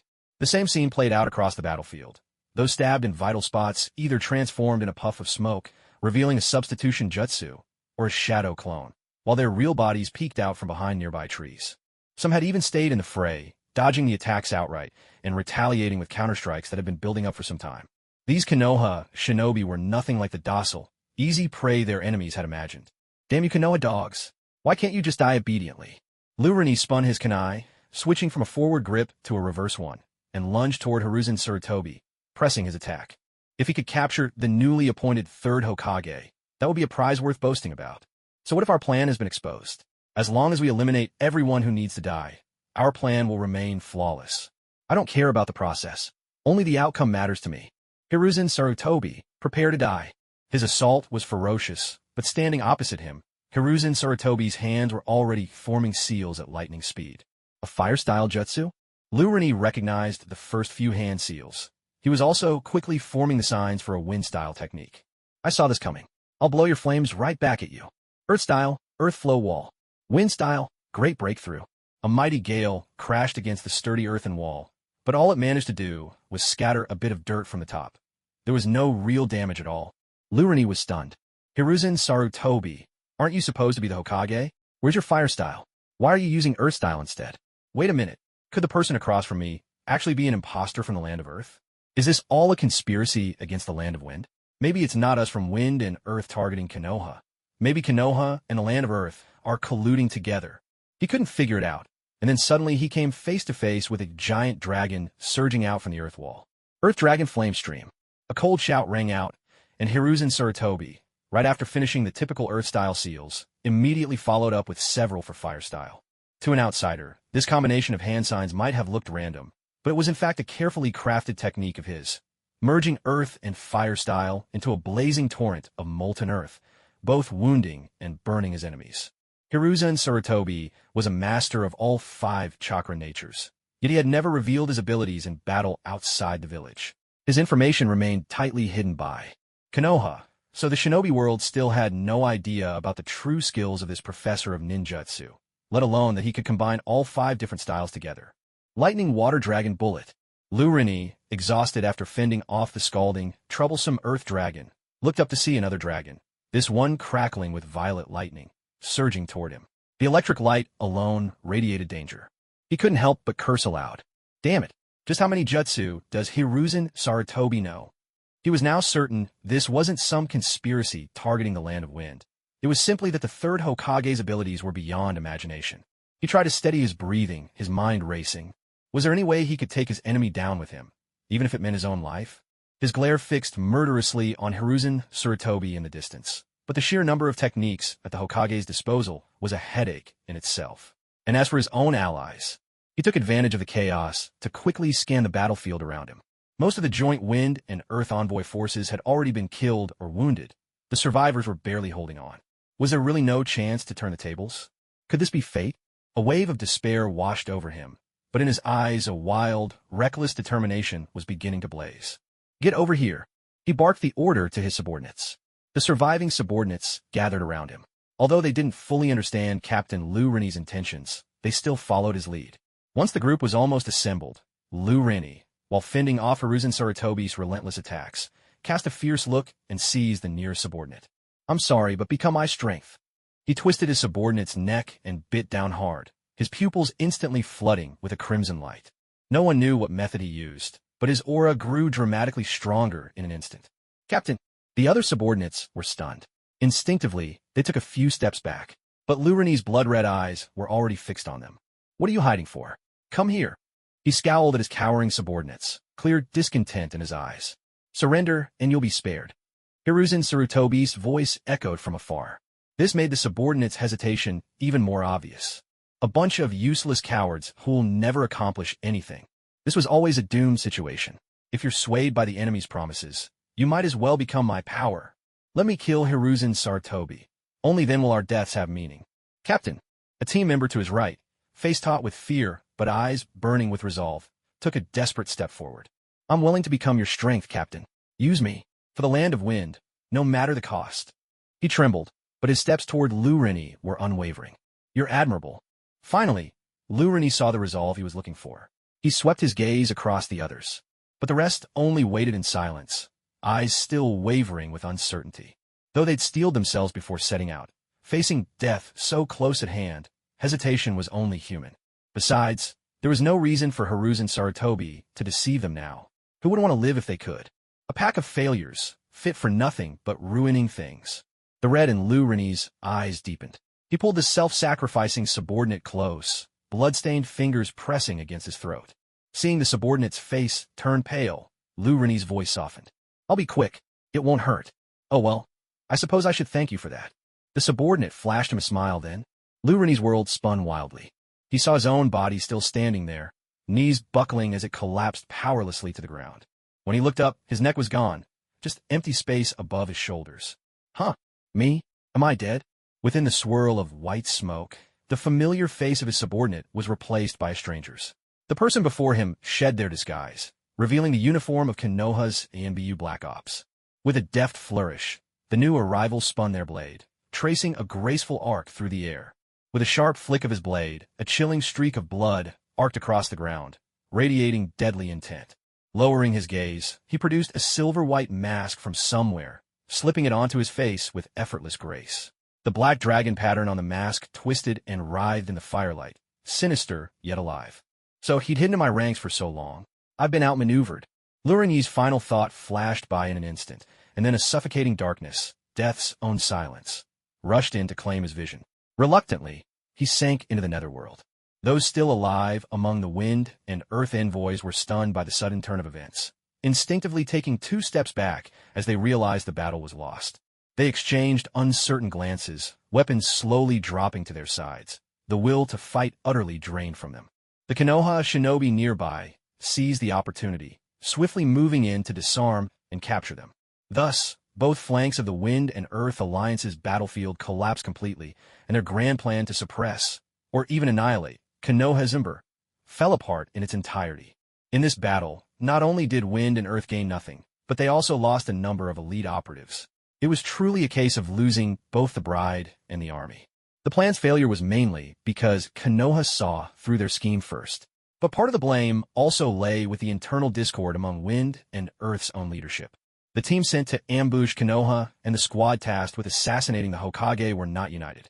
Their captains and members hailed from rival factions at home, each inserting people they distrusted but couldn't openly eliminate, using this mission as a chance to weed out their opponents. Take, for instance, the censor who lost both legs in the ambush, or Lurin E, who never revealed to his teammates his trump card, a technique that could vastly increase his power by sacrificing human lives. Had they truly worked as one, Lurin E would have shared his secret with his men, and they might have chosen to sacrifice themselves willingly once defeat seemed inevitable. Watanabe Aikaru mused on this, his gaze drifting toward the land of lightning. Beneath his mask, his brow smoothed in thought. Their failure, seen in microcosm, revealed the truth. Though Wind and Earth appeared calm on the surface, beneath lay surging turmoil. Their leadership anything but of one mind. Each faction fought for its own gain. Given such division, it wouldn't be hard to drive a wedge between them. Perhaps intelligence agents from the Shadow Organization could exploit these tensions, quietly stoking their rivalries. If the two nations could be brought under control without a single drop of blood spilled, the idea had its merits. Well done, Yellow. Hiruzen Sarutobi, watching as Watanabe Aikaru stood before the headless corpse lost in thought, offered his praise, genuine admiration coloring his tone. Had Yellow not acted so swiftly, Konoha would never have captured so many prisoners. Of course, in the world of shinobi, even corpses yield valuable information. But if you can capture someone alive, a living prisoner's words are worth far more. Watanabe Ichiro gave him a distant nod, his feet unmoving. Instead, he stepped back with his right foot, dropping down on one knee, and pressed his fingertips into the damp earth.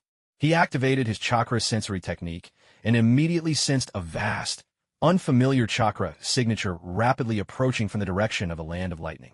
Compared to everyone present, this chakra was overwhelmingly immense, almost to an absurd degree. Could this be a tail beast? Lord Third, be careful. An enemy is approaching from the direction of the land of lightning. The enemy's chakra is enormous. If my perception is correct, there's only one of them. He spoke up in warning, his tone grave. One person.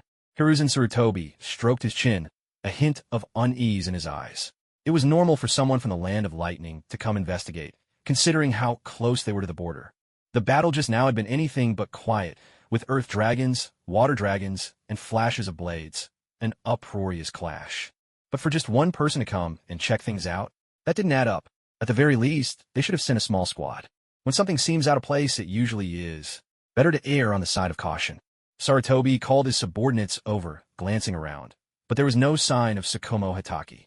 That's right, he had sent Tsukumo ahead earlier to scout, worried that his lack of acting skills might give the game away and tip off the forces of the wind and earth countries. But the battle had dragged on for quite a while now. Tsukumo should have returned to his position long ago. Why was he still missing? Had he fallen into a trap and been immobilized? Or was he already engaged in combat with the enemy? Sarutobi's brow furrowed as he gazed toward the land of lightning, weighing his options. Just as he was about to hold steady and wait for further developments, Watanabe Ichiro made his move. He strode quickly to Sarutobi's side and whispered a few words into his ear. Sarutobi's expression changed at once, his face darkening as he issued a command. You few, come with me to support Tsukumo. Yilong, you, and the rest stay here and keep an eye on the prisoners. Be ready to provide support or retreat at any moment. Watanabe Ichiro fixed his gaze on him, eyes full of meaning. He didn't follow the order. Instead, he shook his head, his voice gentle but laced with genuine concern. Lord Third, you are the Hokage. Please, put your own safety first. We can afford to lose an ANBU captain, but we cannot afford to lose you. Sarutobi looked at him, the muscles in his jaw tensing, a flicker of anger surfacing in his eyes. Enough with the nonsense. However many people I brought with me, that's how many I intend to bring back. As Hokage, that is my duty. He clenched and unclenched his fist, forcing down his irritation and anxiety. After a long, steadying breath, he softened his tone. Forgive me, Yilong. I'm counting on you to watch over everyone here. He realized that his tone had been a bit too harsh. After all, Yilong had spoken out of concern for his safety. His advice came from a place of kindness and shouldn't have been met with such a rebuke. He admitted to himself that his own impatience had led him to take it out on others. Others might think that, as Hokage, he should act with extra caution and put his own life above all else. But he disagreed. The first Hokage had died on the battlefield, defending the people of the Leaf. The second Hokage fell in combat, protecting his subordinates. As the newly appointed third Hokage, if he were to safeguard his own life by sending his comrades to face the enemy alone, how could he ever face the Hokage of the past after his own death? He let out a heavy sigh, expelling the frustration from his chest, and turned to leave. Watanabe Kazuru, rather than being upset by the misunderstanding and offense, simply smiled with a sense of relief. His resolve is commendable. It seems that, at his core, he hasn't changed much from his former self. Becoming Hokage hadn't made him arrogant, nor had age hardened his heart to the point of sacrificing his comrades for calculated gain or to avoid certain risks. Right now, he truly cherished his companions. But, at the present moment, it was uncertain if Sarutobi Hiruzen and Hitaki Tsukumo could really hold their own against that enemy. The one who, by some unknown means, had become the Jinchuriki of the Eight Tails, the second Reikage. Within Watanabe Kazuru's perception, that unfamiliar, immense chakra was being blocked by another, only slightly more familiar chakra. He guessed that Hitaki Tsukumo had intercepted the approaching enemy on their way. The two chakras clashed several times in quick succession, and then, suddenly, the enemy's chakra erupted in a strange way. Judging by his sensory abilities, it had to be the Eight Tails. Of course, this information was well beyond what Yilong would reasonably know, so Watanabe Kazuru told Sarutobi Hiruzen only vaguely that he suspected the enemy harbored tailed beast chakra. And near the land of lightning, there was only one tailed beast known to slip out and leave traces, the Eight Tails. This enemy was likely the Eight Tails Jinchuriki. Sarutobi Hiruzen quickly pieced together the situation and began to worry about Hitaki Tsukumo's safety. Although Hitaki Tsukumo's swordsmanship was among the best in the Leaf, his chances against the Jinchuriki were slim. If he could manage to defeat the Jinchuriki before they fully transformed, there might be hope for victory. But if he missed that window and let the Jinchuriki unleash the tailed beast's power, the outcome would be all too clear. He had to go to Hitaki Tsukumo's aid. Sarutobi Hiruzen made up his mind without hesitation. He wasn't sure if he'd be able to take on the 8 tails himself. But as the first Hokage once said, tailed beasts were nothing more than little pets. And the second Hokage, Senju Hashirama, had said, though tailed beasts possess immense power and are extremely dangerous, subduing them isn't that difficult. Even earlier, during a conversation in the office, Uchiha Kazuru had remarked that handling tailed beasts was rather simple. My 5 elements ninja techniques are already well developed. Fighting shouldn't be too difficult, right? A sudden sense of confidence welled up within Hiruzen Sarutobi. He felt reassured, his self-assurance on the rise. No witties. Everyone says the same thing. They wouldn't lie to me. I'll just play it by ear when the time comes. If I can fight, I'll fight. If I can't win, well, I can always run, can't I? Hiruzen had mistakenly taken a few overpowered freaks as his benchmarks, making him believe his own chances of victory were even greater. So, he wasn't afraid at all and was ready to charge straight ahead. Watanabe Ichiro, who was currently disguised as Yellow, probed with a question, gauging Hiruzen's true intentions. Satisfied, he stopped pressing him and simply returned to his place, closing his eyes to rest. Within the mental space, however, he used the system to summon his Umbu persona, who was currently establishing a branch of the shadowy organization in the Daimyo's mansion of the Land of Lightning. When it comes to facing a tailed beast, it's always easier to use a persona with the Mangekyo Sharingan. Although the Yellow persona could just barely manage a fight, there was no real need for it. The time had finally come for the shadowy organization to make its presence known to Konoha, within the Land of Lightning, deep in a valley strewn with rubble and ruins. Tsukumo Hitaki rolled to his feet in a desperate move, choking slightly in the dust before immediately dropping into a defensive stance, gripping his beloved sword, White Fang, tightly. The chakra blade glimmered with a faint white light, though its shine was dim, clearly suffering from serious damage.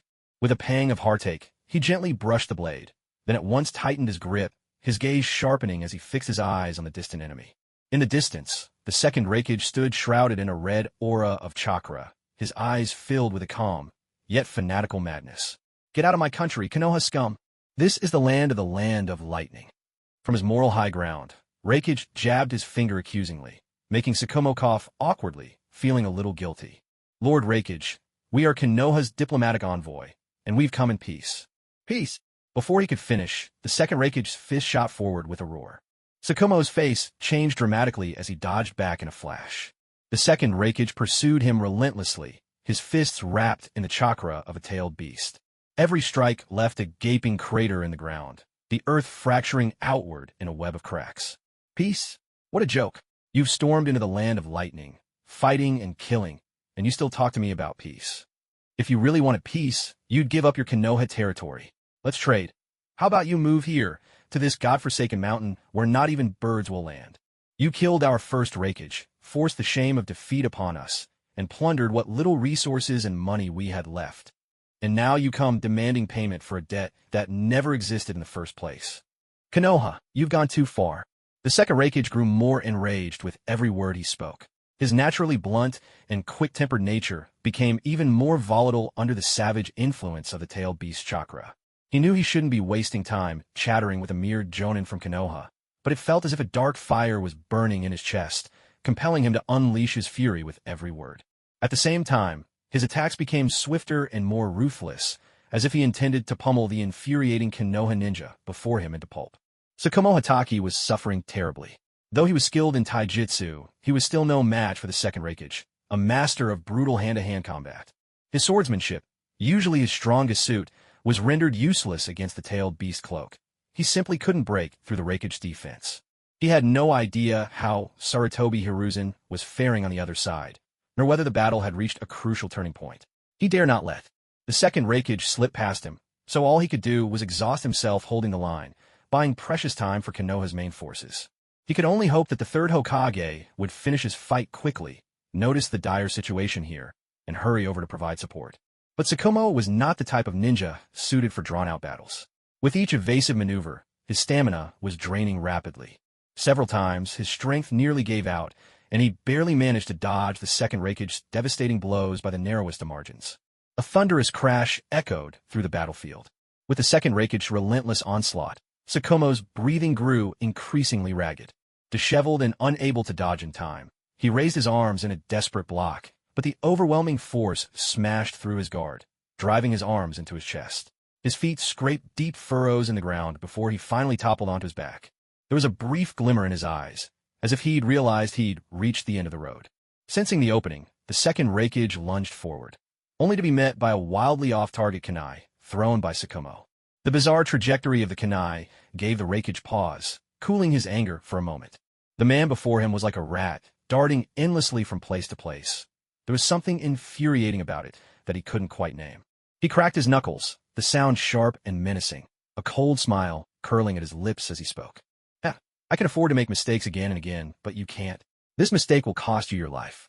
Tsukumo glared at him with bitter defiance, but his gaze couldn't help drifting upward. What was he looking at? The second Reikage, suddenly wary, took a half-step back and glanced up. A massive boulder, so large it blocked out the light, was plummeting down. Somewhere on its surface was a kunai, Tsukumo's contingency plan, prepared who knows when. A deafening crash drowned out his words. The giant stone smashed down on the second Reikage's head, burying both his figure and his unfinished roar beneath a tremendous, earth-shaking rumble. The explosion of shattered rock and the billowing cloud of dust followed in rapid succession. A dull, thunderous crash made Tsukumo Hatake instinctively cover his ears. His plan had worked, and he let out a sigh of relief. Had the enemy died? Clutching his chest, he spat out a mouthful of bloody saliva, feeling the pain of broken ribs and the struggle to breathe. He staggered to his feet, wiped the blood from the corner of his mouth, and gripped White Fang tightly, his gaze fixed nervously on the dust-choked battlefield. But, as was so often the case in the world of shinobi, smoke rarely meant the end of danger. A jagged, cracking sound echoed as massive boulders, having crashed down, began to split with deepening fractures. The sharp snap of stone breaking filled his ears. From within the widening fissures emerged a monstrous figure, its entire body blood-red, horns jutting from its head, and 4 tails lashing behind. It shook its head groggily and stretched out a claw. Tsukumo couldn't identify this as the second Reikage's partial-tailed beast form, but his heart still dropped with a heavy thud. Bitter resignation twisted his expression as his mind involuntarily flitted through his preferred styles of urns for his ashes. Everyone dies someday, he thought, but I'd rather go out from old age, not by being smashed into a wall so hard they can't even scrape me out. He brushed the dust from his clothes and quickly tore a strip from his hem, binding it around his chest to stabilize his misaligned ribs, a rough but necessary patch for his wounds. His strength had dropped sharply, but maybe, just maybe, he could buy the Konoha forces a bit more time. With that thought, he tightened his grip on White Fang. The earlier fight had scattered him far from his planned scouting route. Would his comrades from Konoha even be able to find him? But the odds were slim. Rather than hoping for timely reinforcements, it was better to think about how to take the enemy down with him, and how to pass on any intelligence he could gather. How on earth did the Land of Lightning create such a monster? And this was just one of them. If these creatures could be mass-produced, the prospect was truly terrifying. Tsukumo took several deep breaths, steadying himself against the stabbing pain of displaced bones pressing into his organs. In one hand he held his weapon. With the other, slick with blood, he pushed back the white hair falling over his brow, determined not to let it block his vision in the fight to come. His eyes blazed, sharp as blades, burning with a resolve to stake everything on this final stand. The crimson beast before him, howling and furious, at last tore itself free from the prison of stone. Standing tall atop the boulders, it shook the debris from its body and looked down upon Tsukumo, so small, so insignificant, before throwing back its head and unleashing a deafening roar. To the death, then. Muscles tensed in his arms, Tsukumo pressed his lips together, jaw clenched, ready in his heart to die at any moment. And just then, Tsukumo Hatake, a distant, half-muffled call from Hiruzen Sarutobi reached his ears. Over here.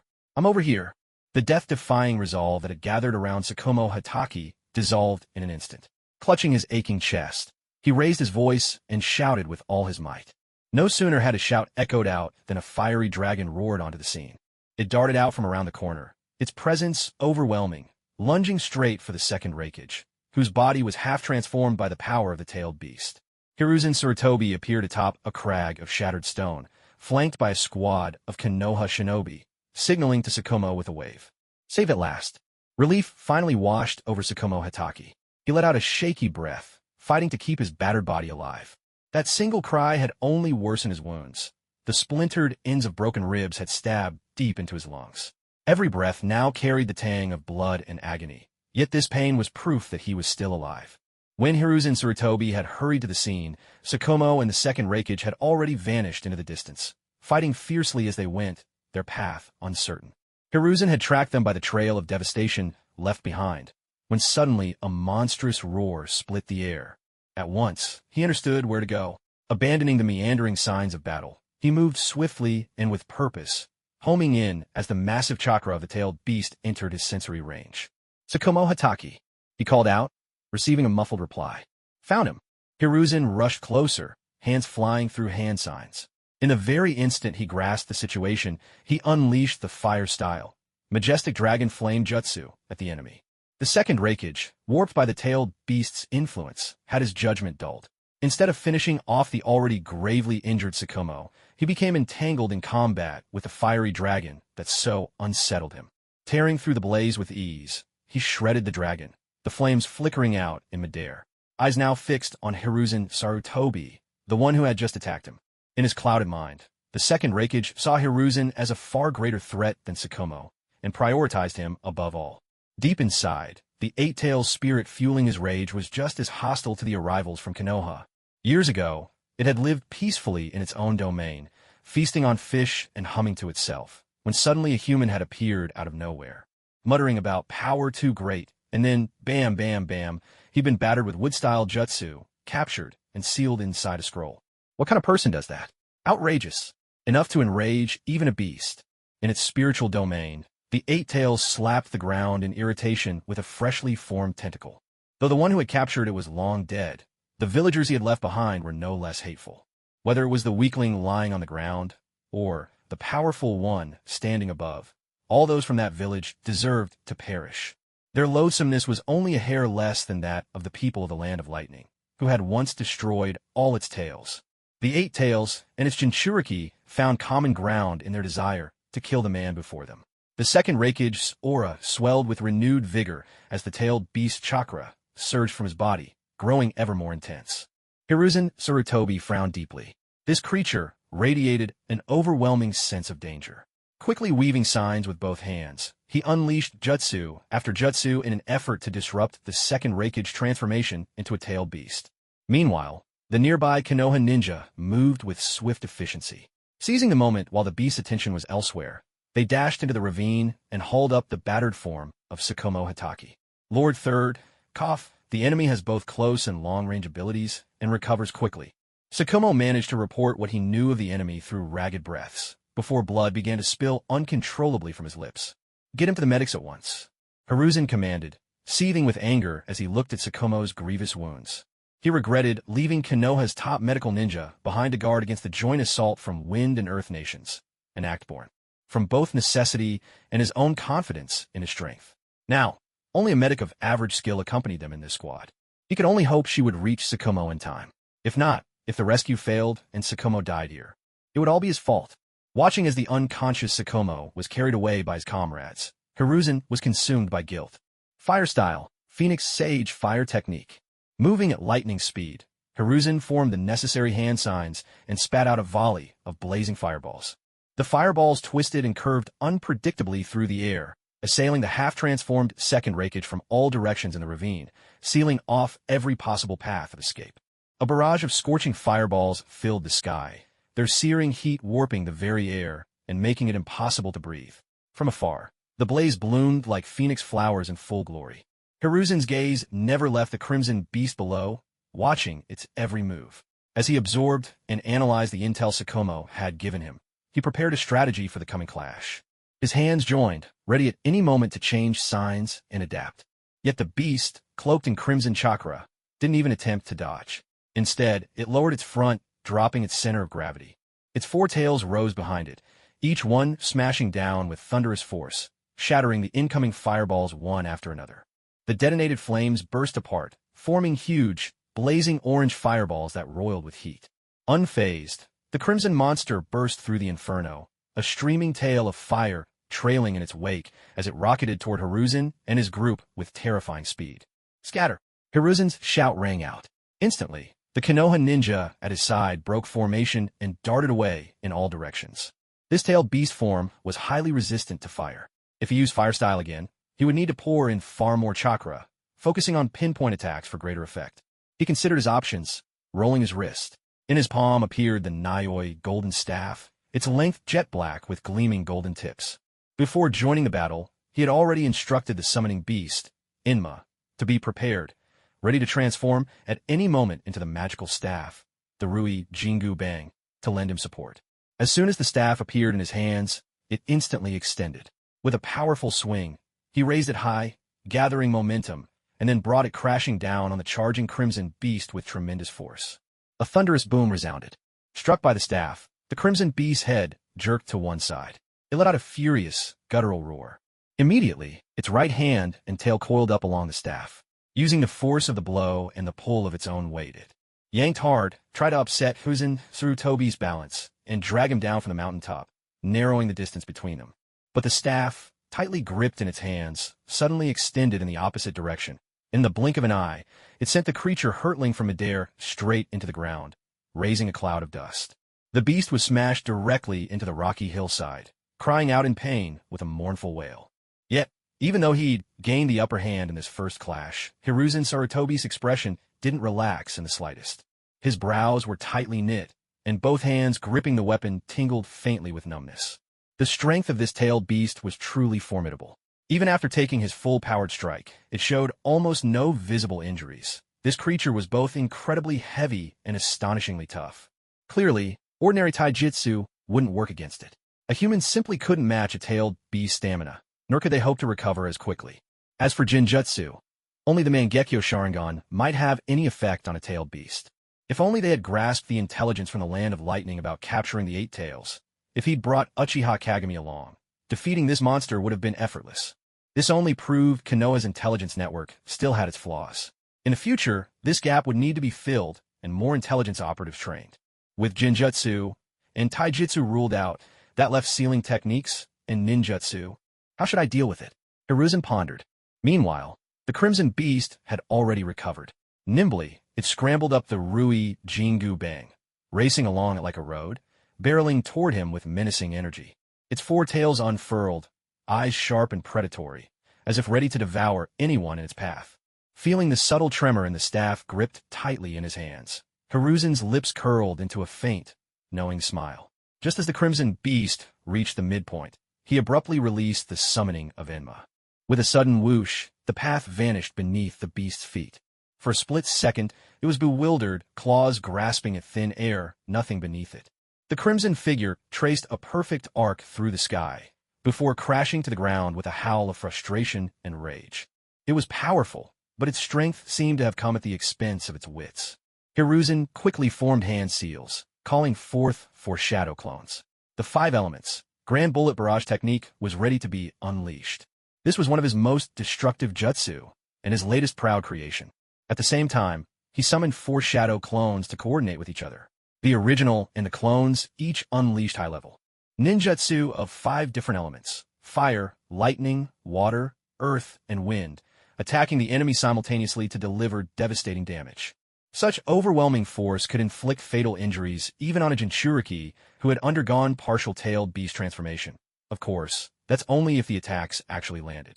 But this time, he was the one left stunned. The dust and debris in the valley didn't immediately disperse. Instead, they swirled into a small whirlwind, spiraling away with the wind's current. As the gust faded, a hidden figure gradually became visible. The second Raikage, now half transformed into a tailed beast, opened his mouth. Red and blue energies intertwined within, coalescing into a churning, mud-like mass. The aura grew ever more intense, finally condensing into a jet-black sphere. It was a tailed beast bomb. Fall back. Take evasive action. Hiruzen Sarutobi made a snap decision, issuing a direct order to retreat. Once a tailed beast bomb appears, what's the point of fighting? Getting hit by that attack is a certain death. Even a glancing blow is lethal. Having suffered heavy losses already, the Crimson Monster had learned from past mistakes. This time, it planted itself like a living artillery battery, charging up a tailed beast bomb in its mouth. Like a sniper, it took careful aim, then fired, seeking a one-shot kill. To shield the Konoha ninja as they retreated toward the main force, Hiruzen Sarutobi could only act as bait, taunting the Crimson Beast to keep its wrath firmly fixed on him. But he alone was not enough. Seizing a brief pause while the monster prepared its next attack, he performed the summoning jutsu, calling his companion, Inma, back to his side. Inma had barely appeared before almost being blasted right back by tailed beast bomb. He tumbled awkwardly to the ground, meeting Hiruzen's sheepish look with a confused stare. Sorry, I misjudged the timing. You nearly got hit. But I need your strength, Hiruzen quickly explained, asking Inma to help share the burden of the attacks. You summon me for this? I may not be human, but you're really something else. Inma grumbled in protest, eyes wary at the sight of the tailed beast bombs. Those were just as deadly to him, yet he still did his best to draw the monster's attention away. Far away, atop an unremarkable mountain, a figure shrouded in darkness silently observed everything unfolding below. In the valley, a man, a monkey, and a beast looked like they were playing a deadly game of dodgeball. The crimson monster diligently spat out one lethal ball after another, each touch meaning instant death, while Hiruzen and Inma dashed about, guiding the bomb's impact points away from the retreating Konoha forces. What should have been an epic, blood-pumping battle now seemed almost farcical. The dark figure on the mountaintop could only shake his head in disbelief. But it was as if he had discovered something intriguing. His figure swiftly moved toward a spot far from the battlefield, yet after covering only half the distance, he came to a halt. The masked shadow let out a deep, low laugh. You run fast, don't you? So what's you causing trouble again? Black Zetsu. This was none other than Watanabe Ichiro, wearing his Akatsuki disguise with the Mangekyo. He had just realized that since he'd purchased a consciousness clone from the system shop, there was no need to wait for the system notification. He could simply pull the consciousness clone out of his backpack and attach it right away. The consciousness clone shared the same memories, personality, and thought patterns as the original, and the main body could descend into the clone at any moment. Because of this, he no longer needed to risk detection by Kato Dan by running around in spirit form just to change disguises, nor did he have to spend points to have the system manage things. Though the consciousness clone's hefty price tag stung a bit, its reusability made it a wise investment in the long run. And this particular disguise was stationed very close to the Land of Lightning, allowing him to arrive with impressive speed. Just now, he'd spotted traces of Black Zetsu in the system, but this fellow had clearly grown wary. The instant Black Zetsu sensed someone approaching, he slipped away without hesitation, vanishing with remarkable speed, making it difficult for Watanabe Ichiro to catch him. Sigh. Watanabe Ichiro let out a long, drawn-out sigh. Black Zetsu was no longer that naive, foolishly bold figure who would reveal himself so easily. Now, his caution bordered on paranoia, so much so that it was almost infuriating. Ever since Black Zetsu had suffered a major setback and lost a fortune in points, he seemed to look down on the everyday, smaller schemes. If Watanabe Ichiro couldn't trick him at least once a day, it felt as if a Black Zetsu was crawling all over him. Utterly unbearable. It seemed clear that he'd have to approach Black Zetsu with a more youthful disguise. Otherwise, the guy's guard would be too high to even get near him, let alone set up another trap. Tucking away his plan to craft a new persona, Watanabe Ichiro returned to the valley where the others were locked in battle. In just the few minutes he'd been absent, the situation had completely reversed. Hiruzen Sarutobi was in bad shape. His right leg had caught the edge of tailed beast bomb, leaving a chunk of muscle missing from his outer thigh. Blood gushed down, staining his lower leg a vivid red. Though the Konoha ninja had already withdrawn to a safe distance, Hiruzen himself was now trapped in grave danger and couldn't make his escape. Hiruzen's confidence in his own strength had led him to believe he could shield his comrades from the tailed beast bomb's threat and retreat safely. But his stamina was limited and mistakes were inevitable. A single misstep, no matter how small, could prove fatal. With his leg injured, he could no longer move freely and had to rely on the aid of Inma, the Monkey King, just to stay upright. Meanwhile, the crimson-tailed beast had abandoned its long-range attacks with the tailed beast bomb. Instead, it closed in, ready to fight at close quarters. This put Hiruzen Sarutobi in unbearable pain. Though he could barely hold his own for now, as time dragged on and his strength waned, there was only one inevitable outcome: death. How did you dare to stay behind alone to cover the retreat? Watanabe Ichiro, disguised in his cloak of the secret organization, watched from afar with a puzzled look, murmuring softly to himself. By all logic, Sarutobi Hiruzen shouldn't be so reckless. After all, someone who survived all the way into the protagonist's era shouldn't be this. Then again, who could say for sure? So many things in this world had changed because of him, and even in the original story, Hiruzen Sarutobi had once stayed behind alone to face the mighty forces of the Gold and Silver Brothers. If nothing else, his courage was beyond question. Besides, he'd just been persuaded by Yilong, and only moments ago had declared, with righteous conviction, that he would bring every comrade back without leaving a single one behind. It made sense, then, that he would fight to the bitter end to keep his promise. His kind of rebellious spirit, explained this way, was not unreasonable. Yes, his spirit was admirable, but next time, he really ought to make sure he actually has the strength to pull off such a rearguard stand. Watanabe Ichiro leapt down from the mountaintop, his black cloak snapping sharply in the wind. With a few swift flickers, he plunged straight into the heart of the battlefield. Meanwhile, within his Yi-Long persona, Watanabe Ichiro closed his eyes and rested his mind, experiencing the memories of his consciousness clone as if watching a movie. Amid the deafening explosions rattling the earth, a series of light but familiar footsteps approached. The first group of Konoha shinobi returning, with Hatake Tsukumo in tow. Watanabe Ichiro glanced over. Tsukumo Hatake had taken quite a beating from the tail beast transformed second Reikage and looked utterly battered. Fortunately, the medics at his side quickly took over. The situation didn't seem too dire, he thought. After all, this was the White Fang of Konoha. Surely his body wasn't that fragile. He closed his eyes again, focusing on the situation elsewhere, but was interrupted by the soft, apologetic voice of a nearby medic. "I'm so sorry, but there's nothing more we can do." "Is that so? Is there really no hope at all?" "I am truly sorry. My abilities aren't enough to treat these wounds. The most I can do is make his passing a little less painful." "Wait a second. What are you saying? Was Hatake Tsukumo really this badly injured? Could it be that he was about to die? Right here, right now?" "No. Kakashi, you might be erased at the source. You're about to vanish from existence." Watanabe Ichiro could no longer contain himself. He reluctantly paused the memory sharing and opened his eyes. Tsukumo Hatake had been laid out on a hastily cleared patch of ground. At a glance, his injuries looked little more than scratches and bruises, nothing fatal. He looked more or less intact, didn't he? The medics should be able to treat this. "Don't give up." Watanabe Ichiro moved closer and crouched beside him, asking, "What's wrong with him?" Tsukumo Hatake's face was pale, blood streaking his lips and chin, and now a slow trickle of dark, red-black blood was running from the corner of his mouth and pooling on the ground. A nearby Konoha ninja supported him, keeping him slightly turned to the side to prevent him from choking on his own blood. But judging by the labored and faint sound of his breathing, it seemed something was seriously wrong. The medical ninja examined his wounds all over, then regretfully and apologetically withdrew his medical jutsu, the soft glow in his hands fading away.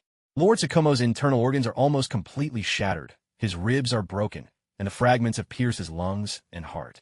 There's massive internal bleeding. He's already in hypovolemic shock. My abilities aren't enough to save him. I am truly sorry. Is it really that bad? Watanabe Ichiro didn't know much about medical ninjutsu, so he simply exchanged for medical mastery through the system. Instantly, a vast amount of medical knowledge flooded his mind, and his skill with medical jutsu was maxed out. "Let me handle this." "All right." The medical ninja stepped aside and whispered softly, "I'd suggest destroying his brain tissue directly. That way, he'll feel the least pain."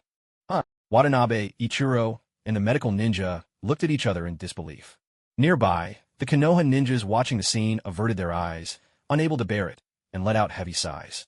Watanabe Ichiro seemed to hear Tsukumo Hatake's desperate plea from somewhere beyond. "Don't give up on me yet. I think I can still be saved." Seeing the confusion on Watanabe Ichiro's face, the medical ninja became bewildered as well. "Did I misunderstand? You know medical ninjutsu?" "I know a thing or two." Without further ado, Watanabe Ichiro placed his palm on Tsukumo Hatake's chest, and a vibrant, life-giving green light flared from his hand. He watched as a treatment progress bar appeared in his system, letting medical mastery guide his body through the healing procedure.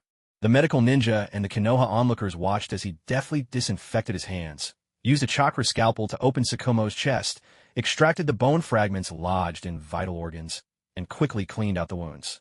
One hand performed healing jutsu on the mangled organs, while the other removed the appendix and cecum, organs with little use, not worth wasting chakra to repair. He multitasked efficiently, his debridement techniques exceptionally skillful. The medical ninja beside him pulled out a small notebook and started taking meticulous notes, his face full of admiration.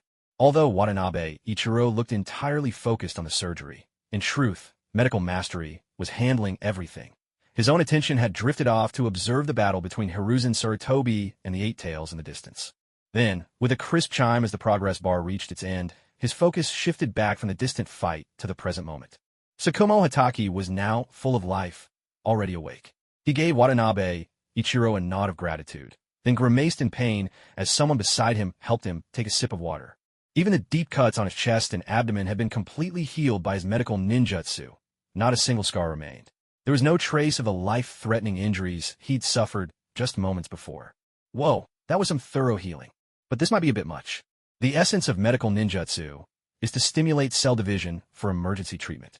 It's not like those health potions in games that instantly restore you to full strength. Every treatment comes at the cost of one's lifespan. From now on, it's better to be careful with healing.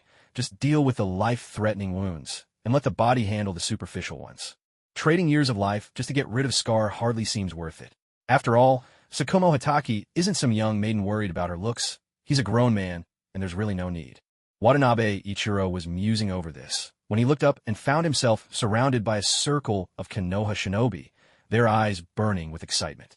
You're being far too modest. How can you call that just knowing a little? Compared to you, my medical ninjutsu isn't even at a beginner's level. Do you take students? Would you teach me? The medical ninja next to him seemed ready to leap over and grab his leg in desperation. Incredible. Wow, that's a real master right there. Miraculous hands revive the dying. Dr. Watanabe, you're amazing. The other ninjas chimed in, all singing the praises of Watanabe Ichiro's skills. There's really no need for all this flattery. Being overpowered is just my humble nature. I finish my work, brush off my sleeves, and keep my achievements to myself. He simply waved his hand, wiped the sweat from his brow, put on a weary expression, and dismissed the crowd, settling down to rest against a nearby rock.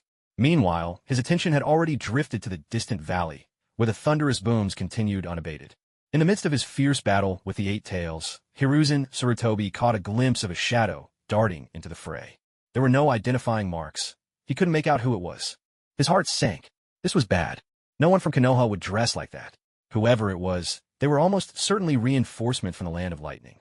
Just 1 second Reikage, half transformed into a tailed beast, was already a nightmare to fight. Now another one? This was more than he could handle. Was he really going to be defeated here, in such an inglorious way? Sigh. I haven't even had time to warm the third Hokage's seat, and now I might die here. Am I about to become the shortest-serving Hokage in history? It seems so. No one before me, and probably no one after. How depressing. Damn it, that means the next Hokage will be Danzo Shimura, won't it? He'll probably come laugh at me over my grave. Hiruzen Tsurutobi took a deep breath, steeling himself to risk it all. He began preparing a life-for-a-life sealing technique. Out of his line of sight, Watanabe Ichiro removed his mask, used his Manjikyu Sharingan to seize control of the Eight Tails, then put the mask back on. The Dark Organization. Ahem, the Dark Organization is here to retrieve the Eight Tails. Third Hokage, I must ask you not to interfere. Help, I've been brainwashed. For some reason, whenever someone mentions the Dark Organization, all I can think of is Lurenjia's catchphrase. Watanabe Ichiro almost blurted it out, but thankfully he caught himself in time and managed to recover. The Dark Organization? Saru Tsurutobi Hiruzen seized the opportunity to slow things down. He forcefully withstood a strike from the Eight Tails, then, with Enma's help, retreated to a safe distance. He could only watch as the beast-transformed second Reikage ignored him entirely, turned, and walked straight to the side of the self-proclaimed Dark Organization member. The Reikage lowered his head in a gesture of submission. You are with the Dark Organization? I am Shihua, leader of the Dark Organization. Shihua, Sunshine and Fire? A leader of something called the Dark Organization, yet he bears a name like that. Was there a deeper meaning at play?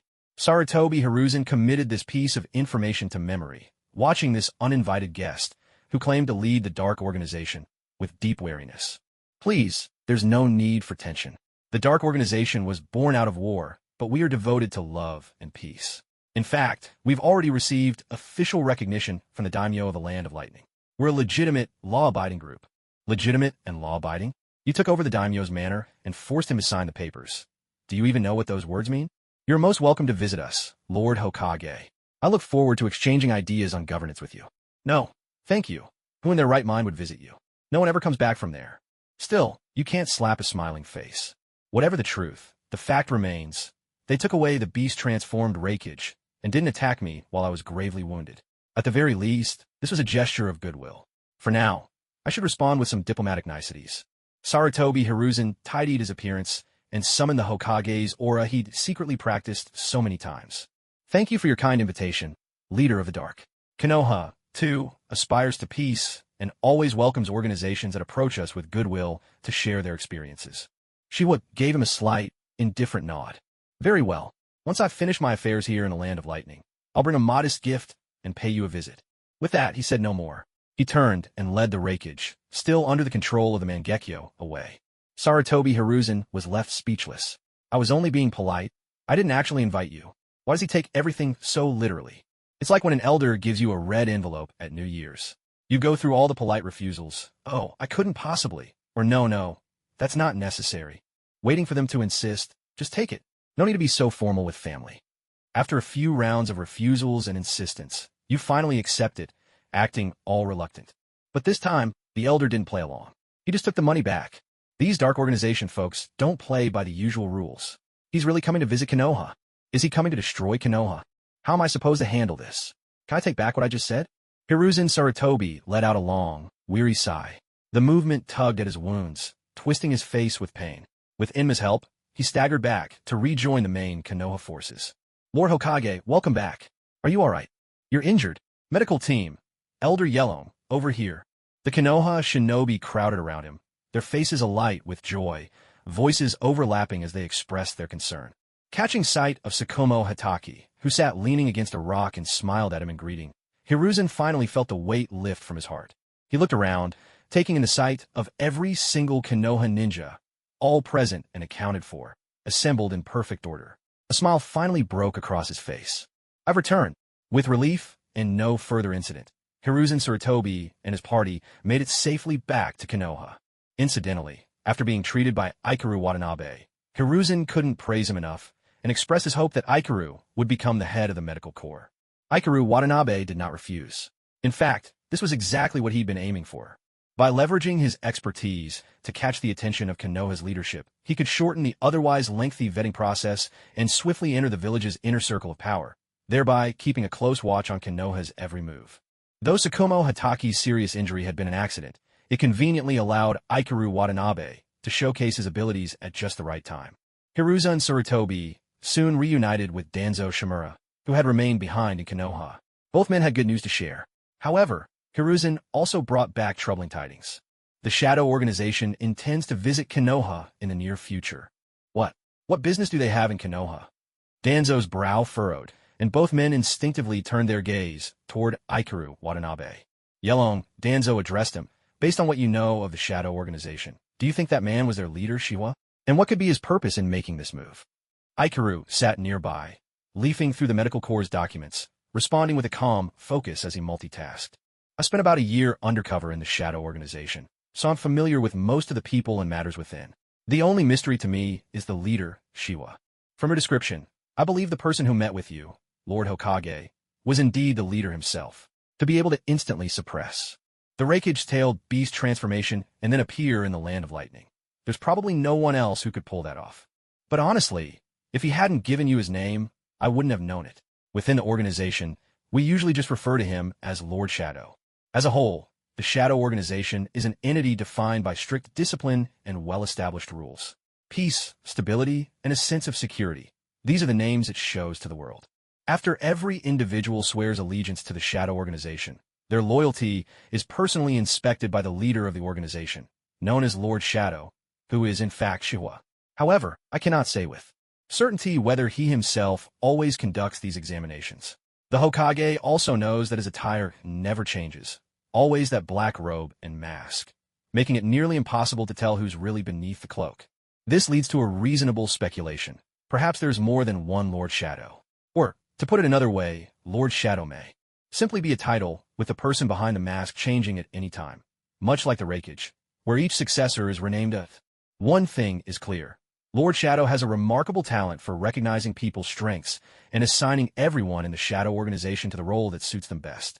As for the benefits, honestly, they're at least twice as good as what we have in Konoha. I'll admit, I was almost tempted myself. Ahem. Watanabe Ichiro added this as a light-hearted remark, hoping to dispel any doubts Sarutobi Hiruzen and his companion might have about where his loyalties lay. After all, there are only so many things people pursue in life: wealth, power, love, friendship. And a Shadow Organization can fulfill almost all of these desires. That's why those who live there seem genuinely happy, and there's a constant stream of ordinary people hoping to join. But with all these rewards come extremely strict rules and regulations. Everything is governed, from the smallest details like waking and sleeping schedules and the price of every vegetable to the gravest matters, an eye for an eye, a life for a life. Every aspect is bound by laws that are both stringent and absolute. The surveillance is so tight that I hardly ever found an opportunity to send intelligence to the outside. In all honesty, the Shadow Organization is a place where people can enter but almost never leave. I can't say for sure whether this way of life goes against our natural longing for freedom, but I have to admit, it's effective. During my time undercover, I barely ever heard a quarrel or argument. It's rigid and perhaps a bit lacking in vitality, but in today's chaotic ninja world, it truly feels like a second paradise after Konoha, a hidden utopia. So, to sum up, I do believe the Shadow Organization genuinely longs for peace, and Lord Shiwa's visit may well be intended as a gesture of goodwill. But all these are merely conclusions I've drawn from my own observations. I can't guarantee there aren't deeper schemes or hidden agendas at play, or that his kindness isn't just a facade. As for Shihua's true power, there is even less information available. I've never seen him fight with my own eyes, only heard that he intervened when the second Raikage attacked the Shadow Organization and defeated him with ease. His abilities remain a mystery, so I would caution against accepting the Shadow Organization's leader's request for a visit. But of course, the decision rests with you. That is all I have to say. Watanabe Ichiro took a sip of water, then buried himself once more in the medical department's documents. His measured words and calm demeanor increased Sarutobi Hiruzen and Shimura Danzo's trust in him. A veteran intelligence agent with exceptional medical skills, they truly had stumbled upon a hidden gem this time. First, they would assign him to the medical department and continue to observe him for a while. Once they were certain of his unwavering loyalty to Konoha, they could bring him into the inner circle and put his talents to good use. By the way, Yelong, your medical ninjutsu is truly remarkable. That kind of mastery can't be achieved without years of practice. Who was your medical instructor? Danzo suddenly realized this detail and asked the question as if in passing. Me? I'm self-taught.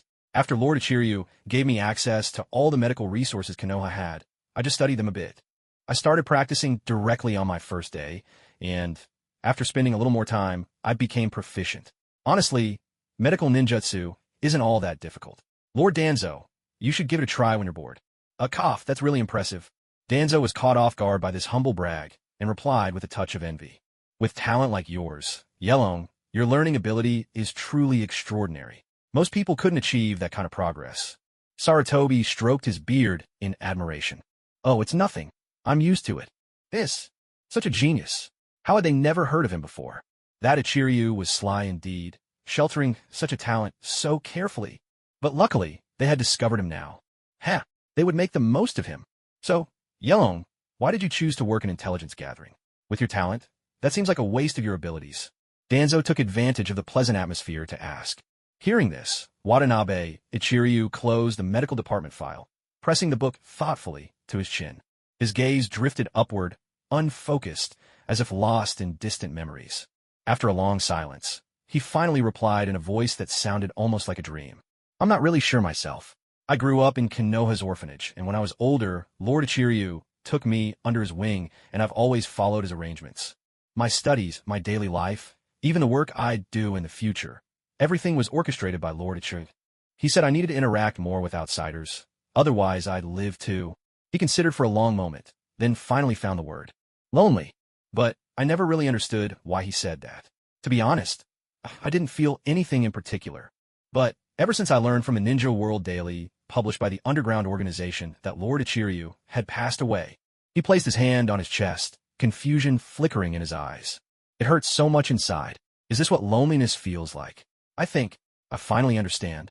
Yelong furrowed his brows, his jet black hair falling by his ears, half shielding his eyes that shimmered with a trace of confusion. Yet that emotion quickly faded away. His gaze grew vacant for a moment, before he forced a helpless smile. Sorry, I don't know why, but ever since I came back, I keep drifting off. But even medical ninjutsu can't find anything wrong. It's odd. Maybe it's some kind of mental manipulation from the Dark Organization. I'll look into it further. Hiruzen Sarutobi and Danzo Shimura exchanged a glance, each silently noting the root of his problem. His intelligence was almost excessive, but his emotional detachment was equally extreme. He couldn't even distinguish between grief and loneliness. How had he managed to remain undercover for so long without raising suspicion? Perhaps it was thanks to his extraordinary talent for imitation. After all, from the moment he returned to Konoha and got in touch with the two of them until now, he hadn't shown a single sign worth questioning. If he hadn't accidentally mentioned Ikiru, his odd behavior might have gone undetected for a long time. Clearly, Ikiru still held some significance in his heart.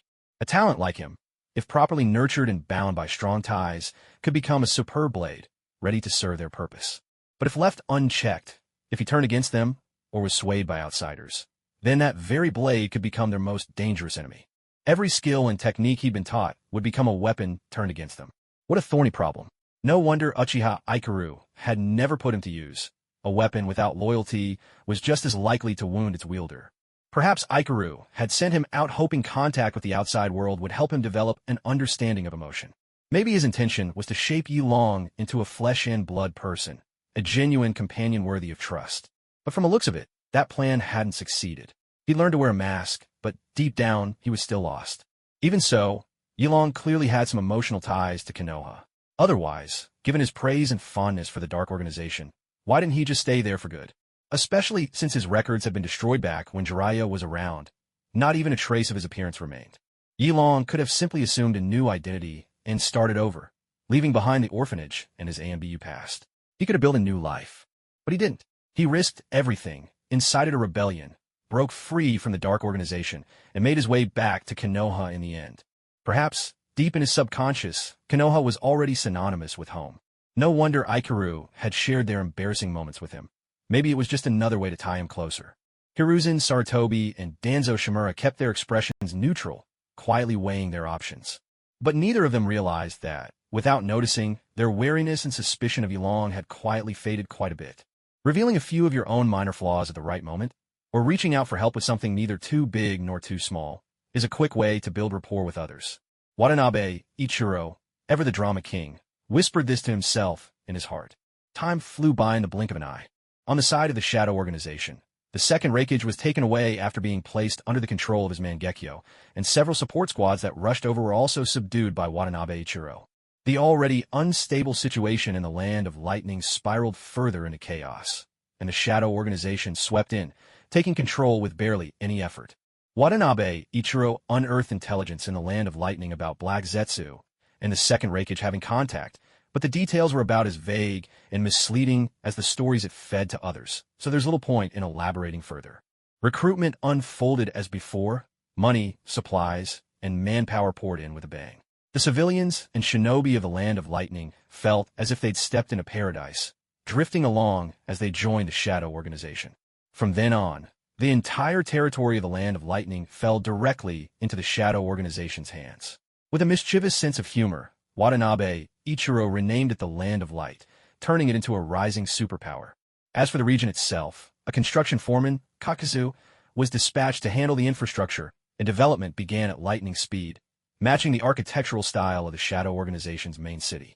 Back in Konoha, the persona of Yi Long calmly took root in the medical department. He shared his medical ninjutsu techniques freely, and even began drafting a basic medical curriculum. The effects of medical specialization were comprehensive, not only for treating and performing surgery, but even when writing medical materials. He could let the skill take over, guiding his hand to write while he freed up more time to observe the actions of his other alter egos. One thing worth mentioning was that Tsunade, upon hearing that the new head of the medical department was a remarkable medical ninjutsu expert, paused her training to come and exchange medical knowledge. But when she heard the name Yi Long, it sounded oddly familiar.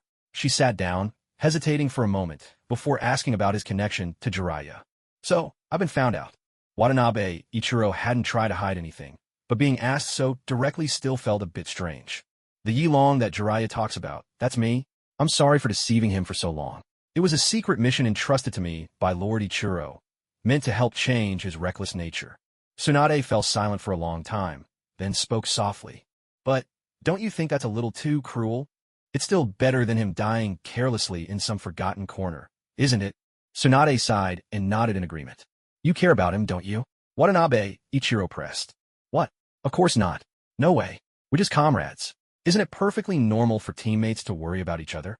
It's not just Jiraiya. If Orochimaru or Dan Kato got tangled up in something like this, I feel exactly the same. Little Tsunade was stunned for a moment. A blush crept from the base of her neck all the way to the top of her head. Flustered, she rushed to explain herself, pressing so hard on the desk with her monstrous strength that she left a dent in its surface. I get it, Watanabe, Ikaru said, raising his hands in mock surrender, trying to calm the agitated young Tsunade.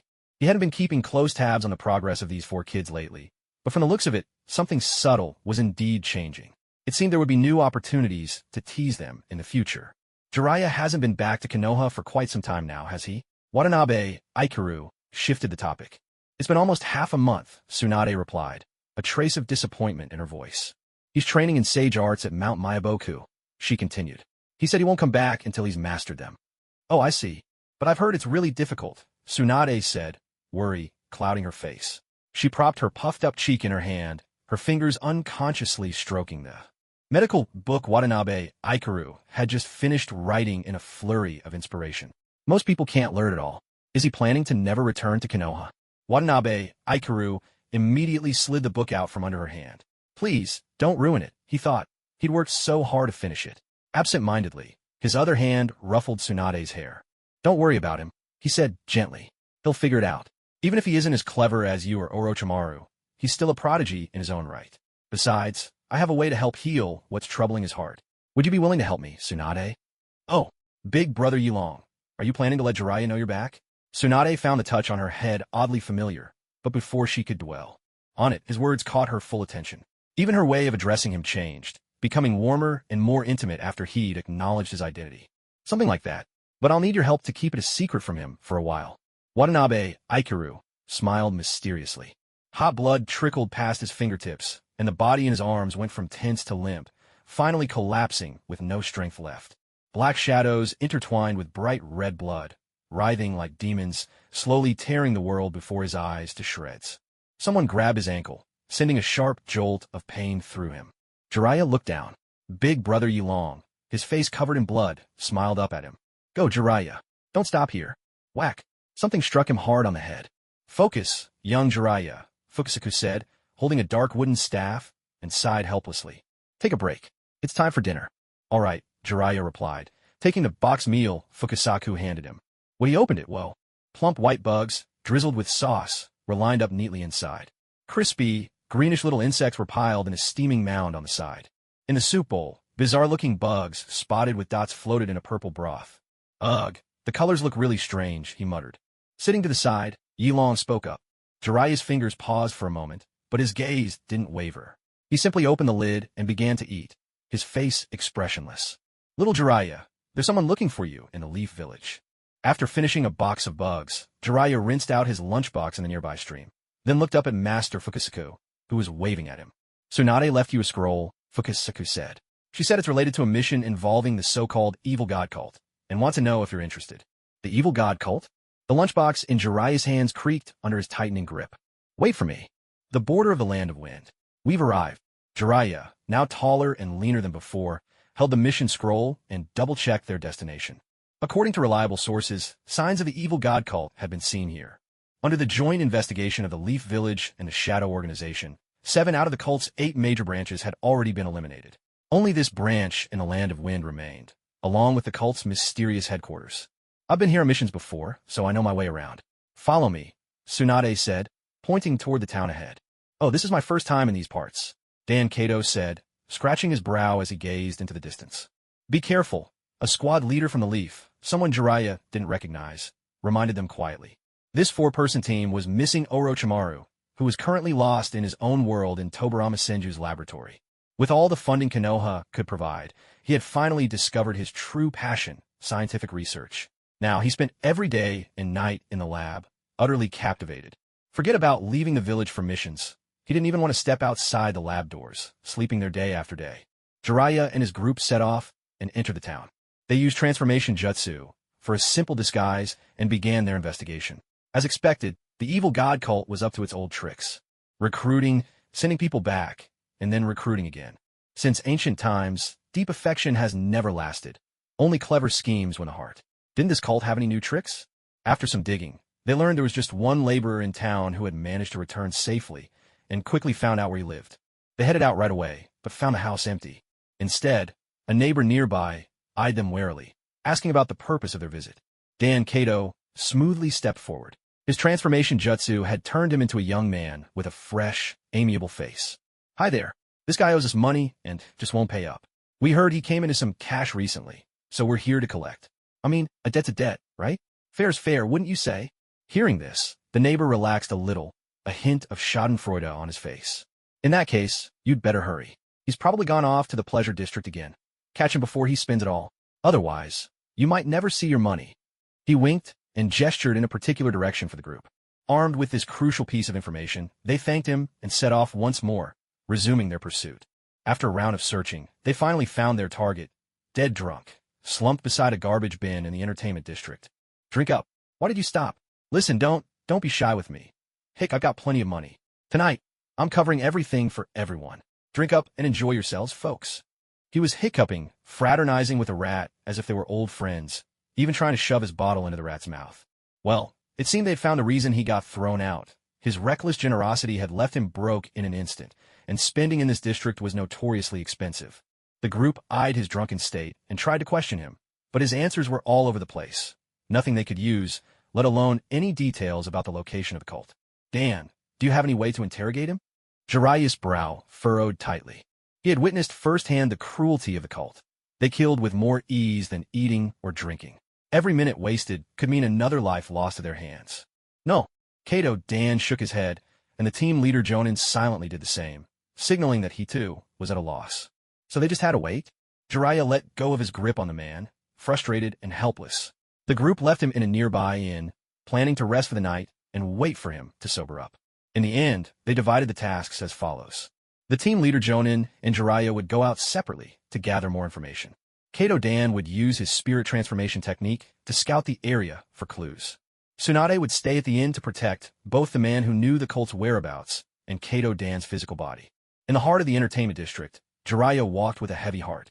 From experience, he knew the cult tended to appear near large villages to lure people in more easily. If so, perhaps combing through the crossroads between these larger villages might lead them to the cult's hideout. But this area was vast. A thorough, step-by-step search simply wasn't feasible. Damn it, if only I'd mastered Sage Mode by now.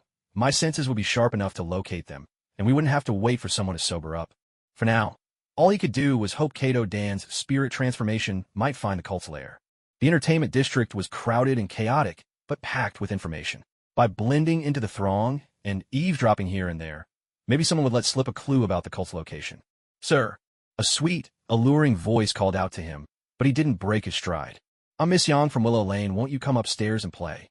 Jiraiya stopped in his tracks, lifting his head in disbelief. Miss Yang. He'd invented that name years ago when tricking the cult members. Were there survivors from back then, hiding upstairs? Or was there really a Miss Yang from Willow Lane? Could this be more than a coincidence? No, something wasn't right. He looked up toward the upper floor, but the shadowy figure who had made the noise had already turned and vanished. Chase. He followed the figure, running out of the pleasure district and into the deserted outskirts of the town. Who are you? If you don't answer, I won't hold back. Jiraiya gripped his kunai tightly, ready to strike at any moment. Oh, little Jiraiya, and what exactly do you mean by not holding back? The figure turned around and dispelled the transformation technique. A silhouette, impossibly familiar to Jiraiya, emerged. Clad in Konoha's Umbu attire, silver and black mask in place. It was yellow. Come on, Jiraiya. I'm all set to lend you my shoulder if you need to cry. Underneath the mask, Watanabe Ichiro's lips curled into a playful smile, teasing him softly. But Jiraiya's tension melted away in an instant, as if his entire being had been wiped clean like a blank canvas. His face became expressionless as he stared at him. Cut it out. I'm on a mission. He let out a long breath, his lashes trembling. He lowered his gaze, then turned away without a hint of hesitation. A word, as light as air, drifted from behind him, falling to the ground like a sigh. My hallucination. Watanabe Ichiro stood there, watching Jiraiya's retreating back recede into the distance without so much as a backward glance. Oh no, I think I might have gone a bit too far messing with Jiraiya. He's actually hallucinating and hearing voices now. Hallucinations are already a serious matter, but this time, Jiraiya didn't even try to reach out and touch, not even once. Maybe he's been disappointed too many times, so much that he no longer even thinks to try.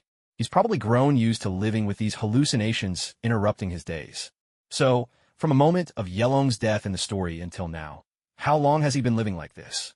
Watanabe Ichiro did the math, and for a moment, it felt like a lifetime had passed. It seems this wound in his heart is even deeper than I imagined. Maybe I really overdid it this time. Who would have thought that someone as boisterous as Jiraiya could be even more fragile inside than Kakashi? In the pleasure district at the inn, Jiraiya, you came back all by yourself? Tsunade watched as Jiraiya pushed open the door, looking a bit downcast, and couldn't help but ask, "Yeah, I'm not feeling so great." He went straight to the bed, lay down, and closed his eyes to rest. The hallucinations he'd been having lately seemed to be evolving, getting more and more intense. Before, Big Brother Yelong would just appear nearby and watch, sometimes making a comment or two, but everything he said were just some of Jiraiya's own hidden thoughts made manifest. It was easy to recognize them as fake and simply ignore them. But now the hallucinations had plot, dialogue, even references to the past. Everything seemed so real, it was almost impossible to tell the difference. If it hadn't been for Yelong showing up at the end, I really might have believed the person in front of me was actually there. But I don't even need to check anymore. I know, it's all just an illusion. How many times have I already done this foolish thing? Believing the illusion was real, then reaching out to touch it? I feel like I'm going insane. Jiraiya turned over, showing his back to Tsunade, whose eyes were filled with worry. His mind was a tangled mess of thoughts. Resting, they called it, but all I'm doing is closing my eyes. Sleep is impossible. Maybe I should talk to Tsunade about it, get some psychological help. Big Brother Yelong keeps drifting in and out of my mind.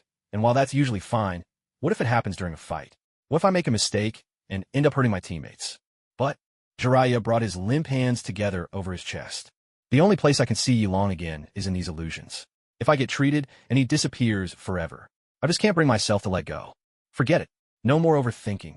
Get a good night's rest.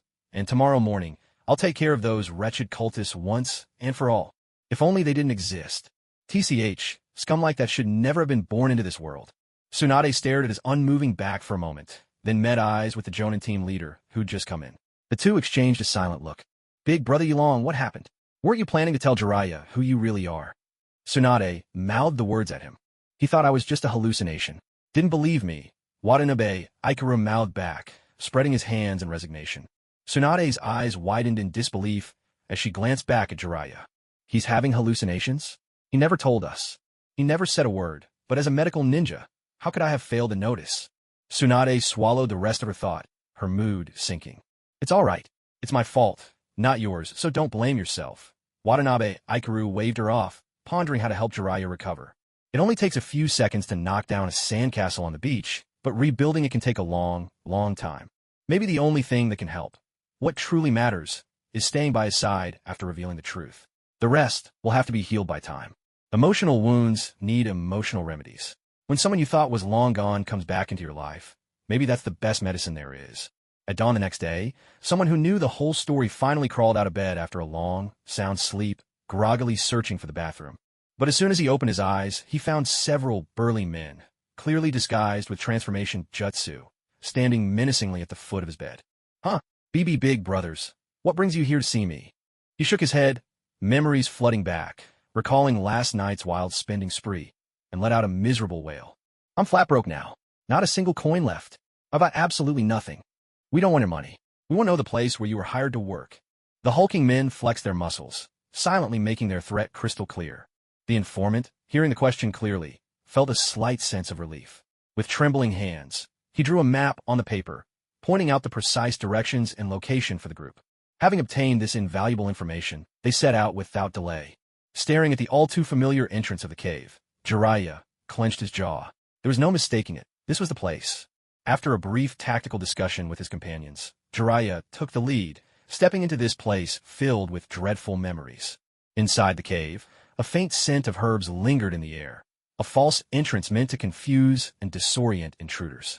The real entrance lay about 100 meters to the right, hidden by a mechanical door, camouflaged with stones and vines. With practiced skill, Jiraiya slipped inside, infiltrating the heart of the cult. The scent of blood hung faintly at the tip of his nose, while an irrepressible murderous intent flickered in his eyes. Footsteps echoed chaotically in the corridors. Pressing himself against the wall, Jiraiya concealed his presence. Who was on duty last night? Where are the prisoners? How did they all manage to escape? I don't know. Useless. Can you do anything right? Go find them. I can feel it. The evil god is already watching us. His gaze is upon us. Our time has come. We'll look for them right away. Success? Do they mean that ritual where lives were sacrificed? Jiraiya's grip tightened around his kunai, his presence hidden, making no rash moves. Suppressing the killing intent boiling within, he evaded the cultists who were heading outside, leaving them for his companions waiting beyond the entrance. In the main hall of the cult, strange carvings and sinister runes covered every surface. The stench of human blood was so overwhelming it made his head swim. Jiraiya held his breath and used his concealment jutsu, moving with utmost caution, blending into the shadows as he made his way inside. At the altar's center, the cult leader was in the midst of some bizarre ritual, clutching a ghastly white skull and moving in twisted, unnatural steps. A mesmerizing red light glowed from the skull's empty eye sockets, clearly marking it as something wicked. With every step the cult leader took, droplets of blood spattered from his body, adding fresh crimson stains to the already filthy floor. Red and black markings writhed across his face, shifting and twisting in time with his movements, as if alive. Around him were 8 blood pools, larger than the one Jiraiya had seen last time, heaped with even more corpses. How many innocent lives had perished here? Jiraiya gripped his weapon tighter, holding his breath, the urge to strike surging inside him. But now was not the time for haste. The enemy's full strength remained unknown, and caution was paramount. He silently repeated the 2 pieces of advice Big Brother Yulong had given him years ago. Never expose yourself to an enemy you know nothing about. Keep your guard up when fighting anyone. I remember. I'll wait patiently for my companions to finish handling the enemies outside. Once we regroup, we'll strike together. Suppressing his urge to kill, Jiraiya silently observed the every move of the evil god cult's leader. Then he saw the Yulong at his side draw his blade, its tip pointing straight at the leader atop the altar. The nightmare that had haunted him for years returned once more. This moment was eerily like that moment in the past. Jiraiya's breathing faltered despite himself. Who's there? The sudden sound of his breath made the cult leader turn back warily, the ghastly white skull in his hand pointing directly at the spot where Jiraiya concealed himself. From the pool of blood, a human-shaped figure crawled out, its thick, sludge-like body riddled with severed limbs and mangled flesh, a grotesque and revolting sight. They discovered me. As Jiraiya watched, the illusion at his side vanished, and he instantly leapt back to retreat. But behind him, a blood-red barrier rose up, sealing off his escape. Jiraiya frowned and released his transparency jutsu, tossing a kunai toward the barrier to test it. The wall seemed almost alive. Like a creature feeding, it swallowed the tip of the kunai whole and then gradually consumed the rest until it disappeared. Touching that thing is out of the question. Cautious, Jiraiya took a half step back, turning to face the cult leader's savage glare. So, it was you who let my sacrifices escape? The cult leader spoke in a hoarse rasp, lips curling into a grin that revealed rows of jagged white teeth. Could it be someone else already rescued the villagers ahead of me? Jiraiya felt wrongly accused, but he couldn't be bothered to respond. Instead, he used the cult leader's words to analyze the situation. With a flick of his wrist, 3 sharp shuriken glinted coldly in his palm. He snapped his arm, and the shuriken traced 3 arcs through the air, colliding mid-flight. With a metallic ring, they split into a dozen shadowy afterimages, all streaking toward the evil god cult's leader. So it's those damned shinobi again. The leader retreated, raising a wall of blood before him. The shuriken and their shadows sank into it, suffering the same fate as the kunai. Since you're here, you'll serve as my nourishment. Gah! He howled in agony as a kunai struck him from behind, Jiraiya having used the distraction of the shadow, shuriken jutsu, to close in and launch his attack. The cult leader's combat instincts were poor, but his physical resilience was formidable. I used 80% of my strength. Normally, that should have pierced his heart from behind. Judging by the result, it barely sank into the surface of his body, causing no real harm. So long-range physical attacks won't work. Close combat or powerful ninjutsu will be needed. Jiraiya moved swiftly, analyzing the information as he shifted positions. He began weaving the signs for a summoning jutsu, ready to call forth the toads of Mount Mayaboku for support. But the cult leader seemed to notice his intent. From the pool of blood, another blood-formed figure lunged at Jiraiya, interrupting his seals. Jiraiya reached into his ninja tool pouch and, with a swift motion, slashed open the chest of the blood-soaked figure before him with a short blade.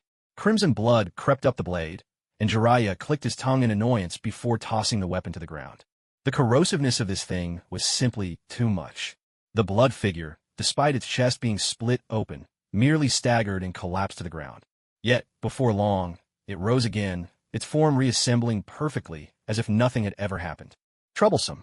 Forced backward by the relentless blood figures, Jiraiya suddenly felt his heel hit the stone wall behind him. Damn!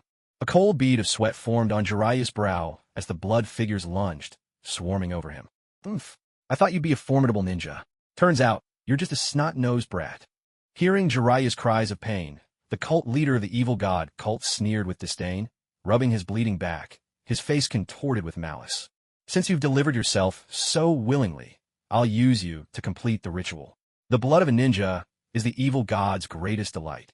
But just as he believed everything was under control, the ground suddenly surged upward, and his limbs were gripped tight by something cold and unyielding. Breathing became a struggle.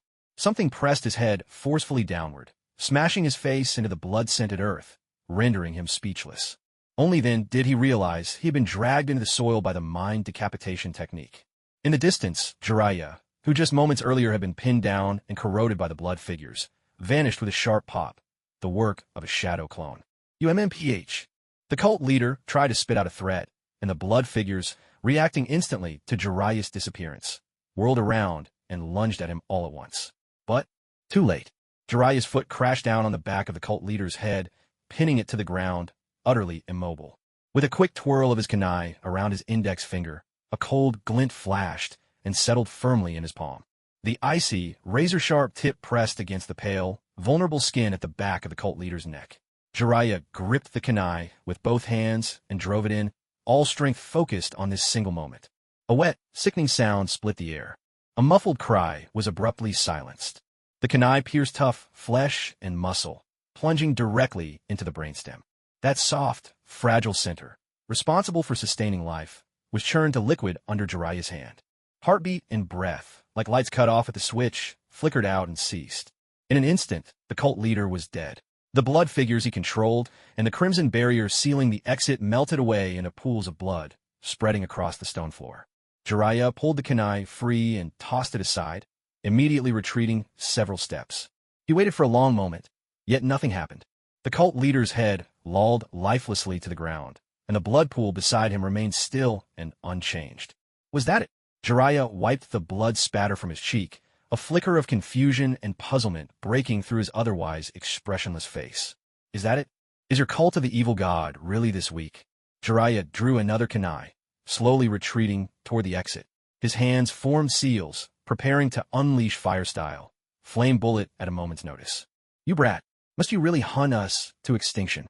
A chilling, rattling sound echoed through the hall as a blood-red beam shot straight for Jiraiya's forehead. At the other end of that crimson light was the bone-white skull the cult leader had used in the ritual just moments before. So the branch leader wasn't the one lying motionless on the ground.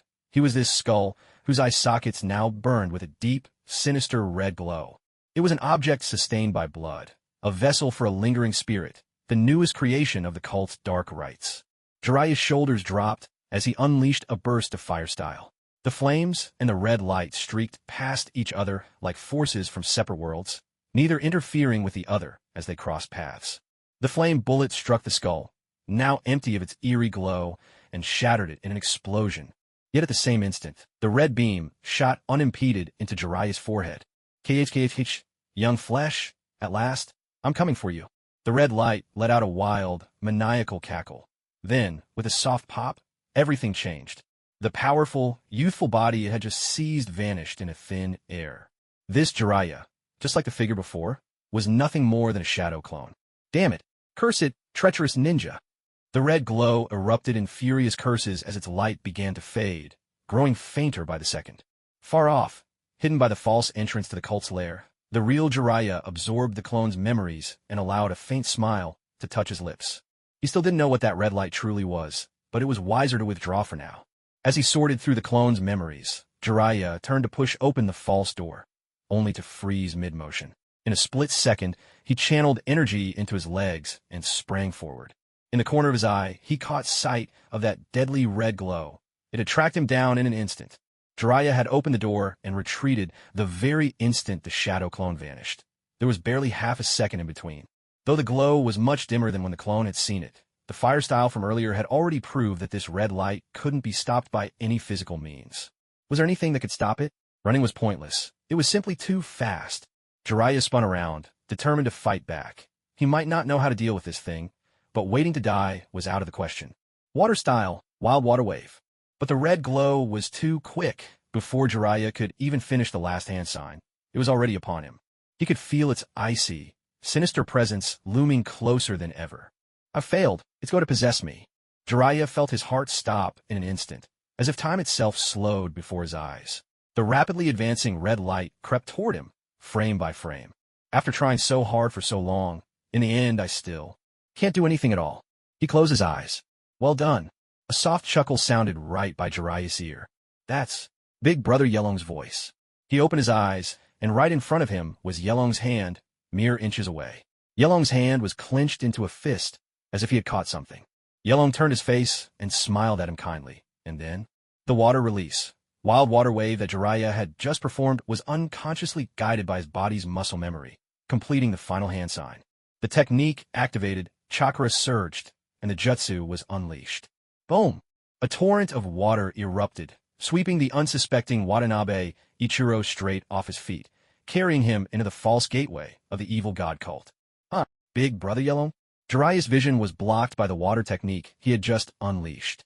He didn't see the whole scene of Watanabe Ichiro being swept away. Blinking, he looked left and right, but saw no sign of anyone, and his spirits sank. Was it just another illusion? He pressed a hand to his forehead, the cold, sinister sensation of being locked onto by the red light lingering with him still. It felt so real. He began to doubt himself, muttering under his breath, his nerves fraying. On the other side of a thin wall, in the evil god cult's secret chamber, Watanabe Ichiro sat on the ground, suppressing his presence, dazed. Why are you yelling? Your big brother Yelong is dead, blasted away by your own jutsu. You did this, Jiraiya. TCH, I planned that dramatic entrance for so long. A perfect, miraculous reunion at the edge of despair. And you, Jiraiya, ruined it with your own hands. By the time Jiraiya, still unwilling to give up, stuck his head into the evil god cult's secret chamber to search for someone, Watanabe Ichiro had already slipped away. Outside the cave, Tsunade watched expectantly as Watanabe Ichiro returned, puzzled by his change of clothes. Big Brother Yelong, how did things go with Jiraiya?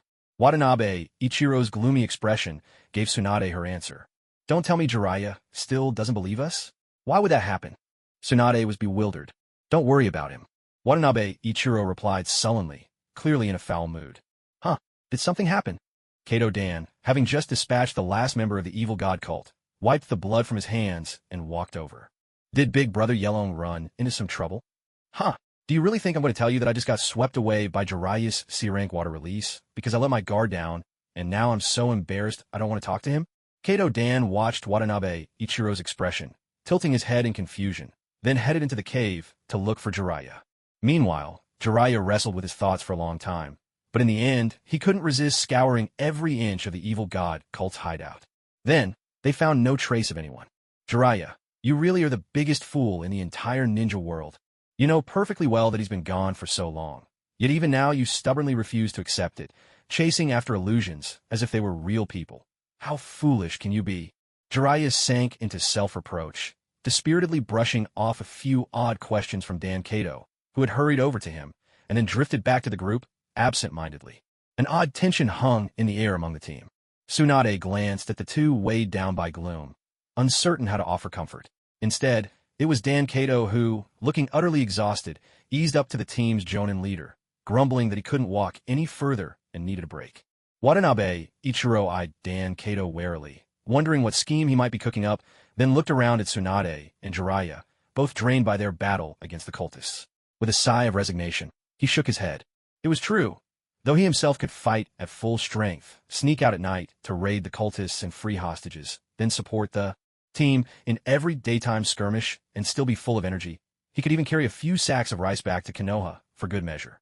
But these youngsters, after all, weren't yet the legendary Sannin of the future. Their stamina had limits, especially Dan Kato, usually a support member, who had thrown himself into today's battle with unusual zeal. It was time to rest up before heading back to Konoha. There's virtue in balancing work and rest. And he himself could use this opportunity to plan his next grand entrance. That rascal Jiraiya. I'll have to find an excuse to give him a good thrashing one of these days. Watanabe Ichiro agreed to Dan Kato's request and, with a grand gesture, led the group to take up lodgings in the best hotel in the town where they'd previously gathered intelligence, booking 4 top-tier rooms. If he hadn't wanted to avoid drawing too much attention, Watanabe Ichiro would have considered reserving the entire hotel for themselves. After all, money is meant to be spent. If you have wealth but don't show it off now and then, it's like wearing fine clothes in the dead of night. What's the point? It almost feels as if Jiraiya himself is crawling all over you. That night, amid the kids' raucous cheers of "Sensei, you're so generous," Watanabe Ichiro ordered a feast nothing short of extravagant. The table was laden with an abundance of rare delicacies. The group ate until they were nearly bursting, finishing every last morsel, a feat made possible only because the local cuisine favored heaping large platters with modest portions. Yet Jiraiya seemed to have no appetite. Eating these dishes felt no different from eating bugs on Mount Myaboku. He chewed listlessly, expression flat, swallowing his food with as little interest as a cow grazing on peonies, and finished the meal in haste. Wiping his mouth, he announced, "I'm going to go train for a bit." "Wait, Jiraiya," Dan Kato called after him. "Why don't you just take the night off? You're in no condition to train right now." Jiraiya paused, then murmured, "All right, I'll go rest first." "Hey, Jiraiya, did you forget what today is?" Kato Dan set the crab shell down, wiped his hands, and pointed towards the moon outside. "You've really worked yourself into a stupor." Jiraiya's absent-minded expression changed abruptly. He counted the days on his fingers, and his face grew complicated.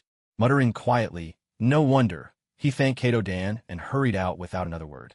After Jiraiya left, Watanabe Ikaru tilted his chin at Kato Dan, signaling him to explain.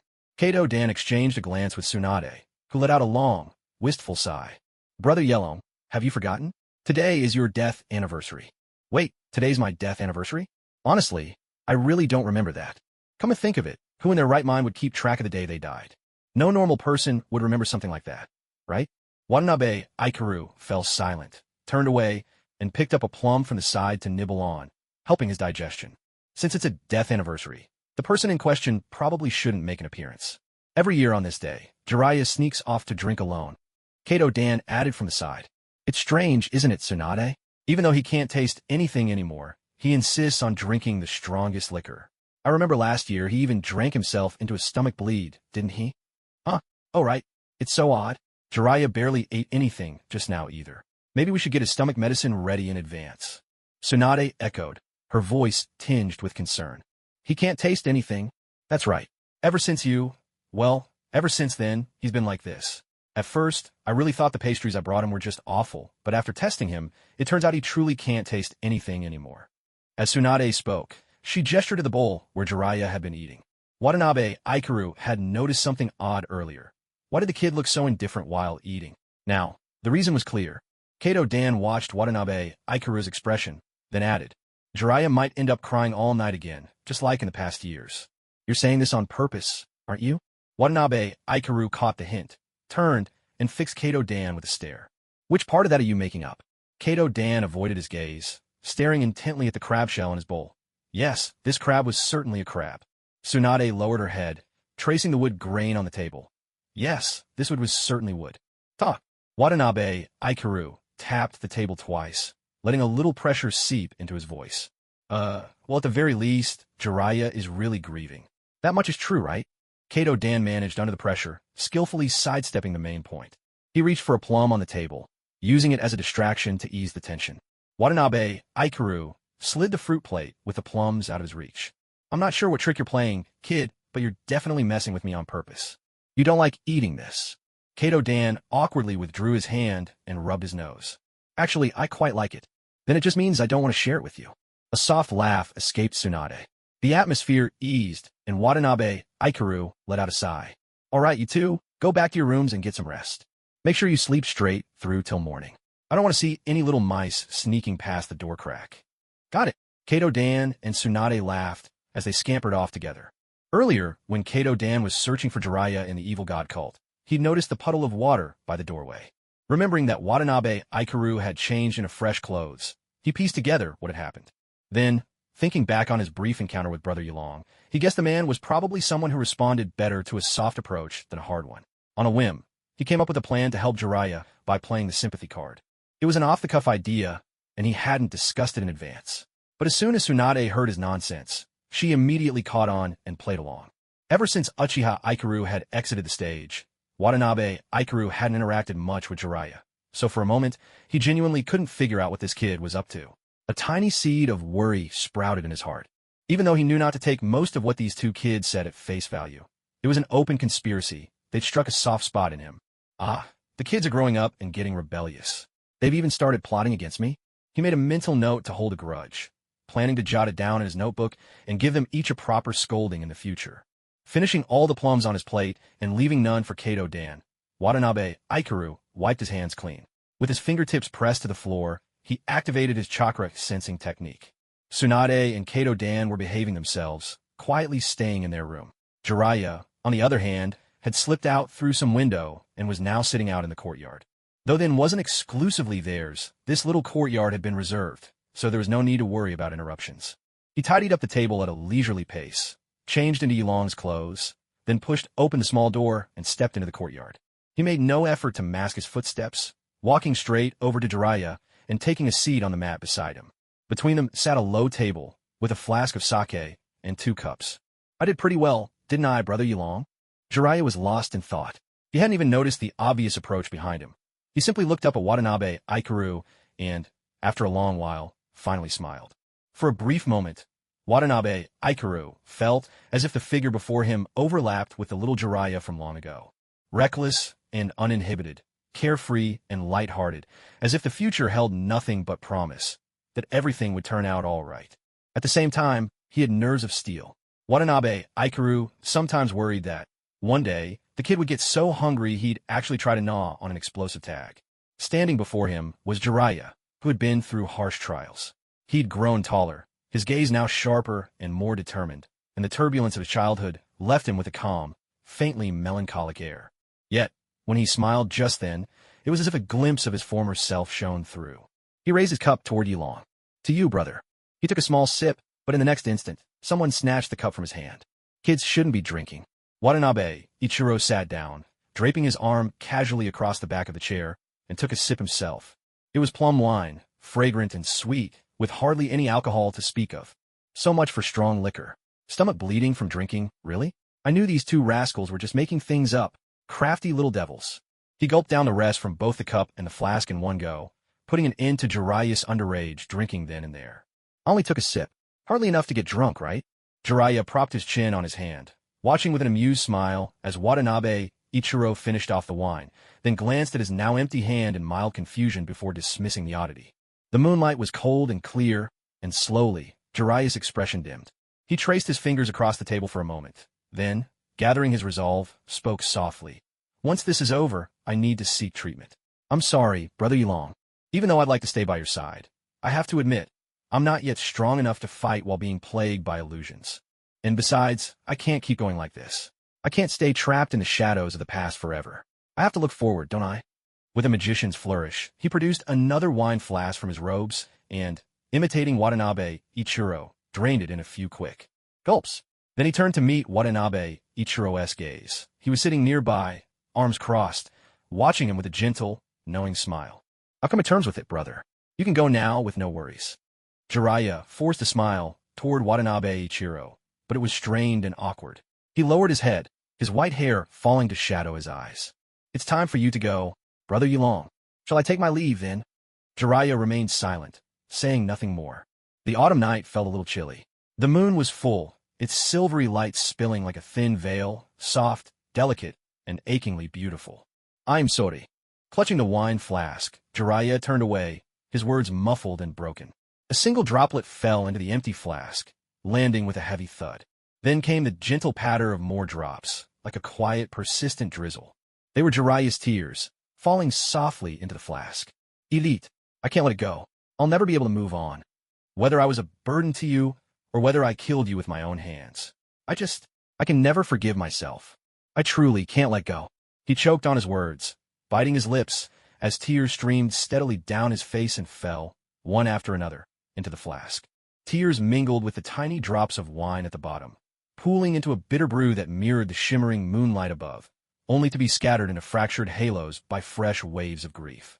Perhaps some things never truly fade with time.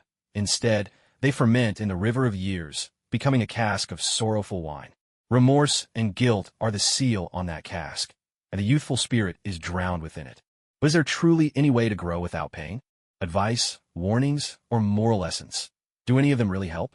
Watanabe Ichiro let out a long sigh, reached out to tousle his hair, and wiped his face gently with a sleeve. You can lean against me for a while, but don't wipe your nose on my clothes. Hearing these words, Jiraiya was reminded once again of his futile efforts earlier that day. Yet perhaps the moonlight on this memorial night was simply too cold, and he could not resist the temptation. He leaned over, giving in at last. But instead of the cold floor he expected, he fell into a warm embrace. Yilong, big brother. Big brother Yilong. I'm here. Big brother Yilong. If there's something you want to say, just say it. I'm listening. What a way to play for sympathy, this child. I think my illness is getting worse. I'm starting to see my hallucinations take shape. Watanabe, Ichiro's hand, busy comforting Jiraiya, paused for a moment. He considered reaching over and giving his neck a little twist. Yeah, sure, I'm just a hallucination. With a sigh, he resigned himself to soothing the boy. Nestled in his arms, Jiraiya hiccuped and sobbed. Before long, he drifted into a deep sleep. Whether it was the intense, nerve-wracking sage training at Mount Myaboku, or the crushing pressure of reliving past nightmares in the cult's clutches, Jiraiya bore burdens far beyond what a child his age should have to carry. He was utterly exhausted. Curled up against Watanabe Ichiro, Jiraiya clung tightly to his clothes. Streaks of dried tears marked his cheeks, and he looked for all the world like a little kitten left out in the rain all night, so pitiful and forlorn. On the system panel, Jiraiya's emotional turbulence translated into steadily rising points. Watanabe Ichiro did a quick calculation, opened the system store, and purchased a one-time item, negative status removal. It was a bit pricey, but since it was coming out of Jiraiya's own account, it wasn't a loss. Well, maybe a little. I really am a sucker for this kid. He pressed the item to Jiraiya's forehead, adjusted the boy's head so he wouldn't wake up with a stiff neck, and then leaned back in his chair. From a system store, he bought a few bottles of fine wine and poured himself a drink. The next morning, Jiraiya stared blankly at Watanabe Ichiro's profile, momentarily forgetting to breathe. Who am I? Where am I? What am I doing? The three great existential questions flashed through his mind. If you're awake, hurry up and get off me. My legs are going numb. The man, who looked like he'd fallen asleep with his chin in his hand, spoke in a drowsy voice. Who are you? Jiraiya's wild white hair was a tangled mess as he reached out with what could only be called villainous claws. With his left hand, he pinched his own cheek. Ouch, it hurt. So this wasn't a dream. His right hand shot out and, under Watanabe Ikaru's disgruntled glare, pinched his face as well. Nope, not a disguise. He quickly performed a genjutsu release, but nothing happened, so it wasn't an illusion either. That could only mean it was a transformation technique. Are you Tsunade? Orochimaru? Denkado? Or maybe Sensei Sarutobi? Watching Jiraiya ready to punch him in the chest and abdomen to break the transformation, Watanabe Ikaru, expressionless, straightened his numb legs and gave Jiraiya a shove, sending him rolling down with a thud, sprawling flat on the ground. If you're not fully awake, go back to sleep for a bit. And don't forget to wash my clothes. They're covered in tear stains. He tossed his coat onto Jiraiya's head. The morning air still held a chill, and with the future legendary Sannin's delicate constitution and fragile soul, it wouldn't do for him to catch a cold here. Yilong turned and headed back inside, and behind him, Tsunade and Dan Kato popped their heads out on either side, their faces eager with curiosity. You guys, I just happened to be passing by to wake you up, and I was just passing by to call you for breakfast. Oh, thank you both so much. Now forget everything you just saw, every single thing. Jiraiya, who hadn't felt embarrassed at first, was suddenly flustered and annoyed under the watchful eyes of his two companions. He yanked the coat off his head. He spent a long time trying to find the right words, but in the end, Jiraiya didn't know what to say. He just clung tightly to the coat, careful not to let it get a speck of dirt on it. Was all of this real, or a lie? Was this reality, or had he finally lost his mind? Sitting there in a daze on the cold floor, unable to tell reality from illusion, he could only hug that coat, still faintly warm, closer to his chest. Inside the inn's dining room, Watanabe Ikaru once again displayed his unmatched wealth, laying out another sumptuous breakfast on the table. Jiraiya, having quickly washed up, sat at the table with a look of anxious uncertainty. He kept glancing at his two companions seated on either side, trying to make sure the Yilong in front of him was real. It's true. Brother Yilong faked his death years ago for a top-secret mission. He erased his records. Now that the mission's done, he's finally come back. Faked his death. Jiraiya frowned in confusion. How could that be? I killed him with my own hands. I know exactly how deep that blade went. His breathing and heartbeat had stopped. I even buried the body myself. How'd he pull off faking his death? Meeting his bewildered gaze, Watanabe Aikaru offered no explanation. With those dirt-cheap, single-use disguises from the system shop, anyone could pull this off. Tsunade and Dan Kato chimed in with a few more explanations, finally putting Jiraiya's doubts to rest. Is it really true? Jiraiya asked, his voice timid and uncertain. Watanabe Aikaru took a sip of water and answered slowly and deliberately. I remember back in the day, when you wanted to be my little brother, you refused my very first request. You said it was because there was someone you liked. I've always been curious. Who is that person, really? Brother Yulong, ahem. Jiraiya's eyes lit up instantly. That was something only Brother Yulong knew. So he must be right.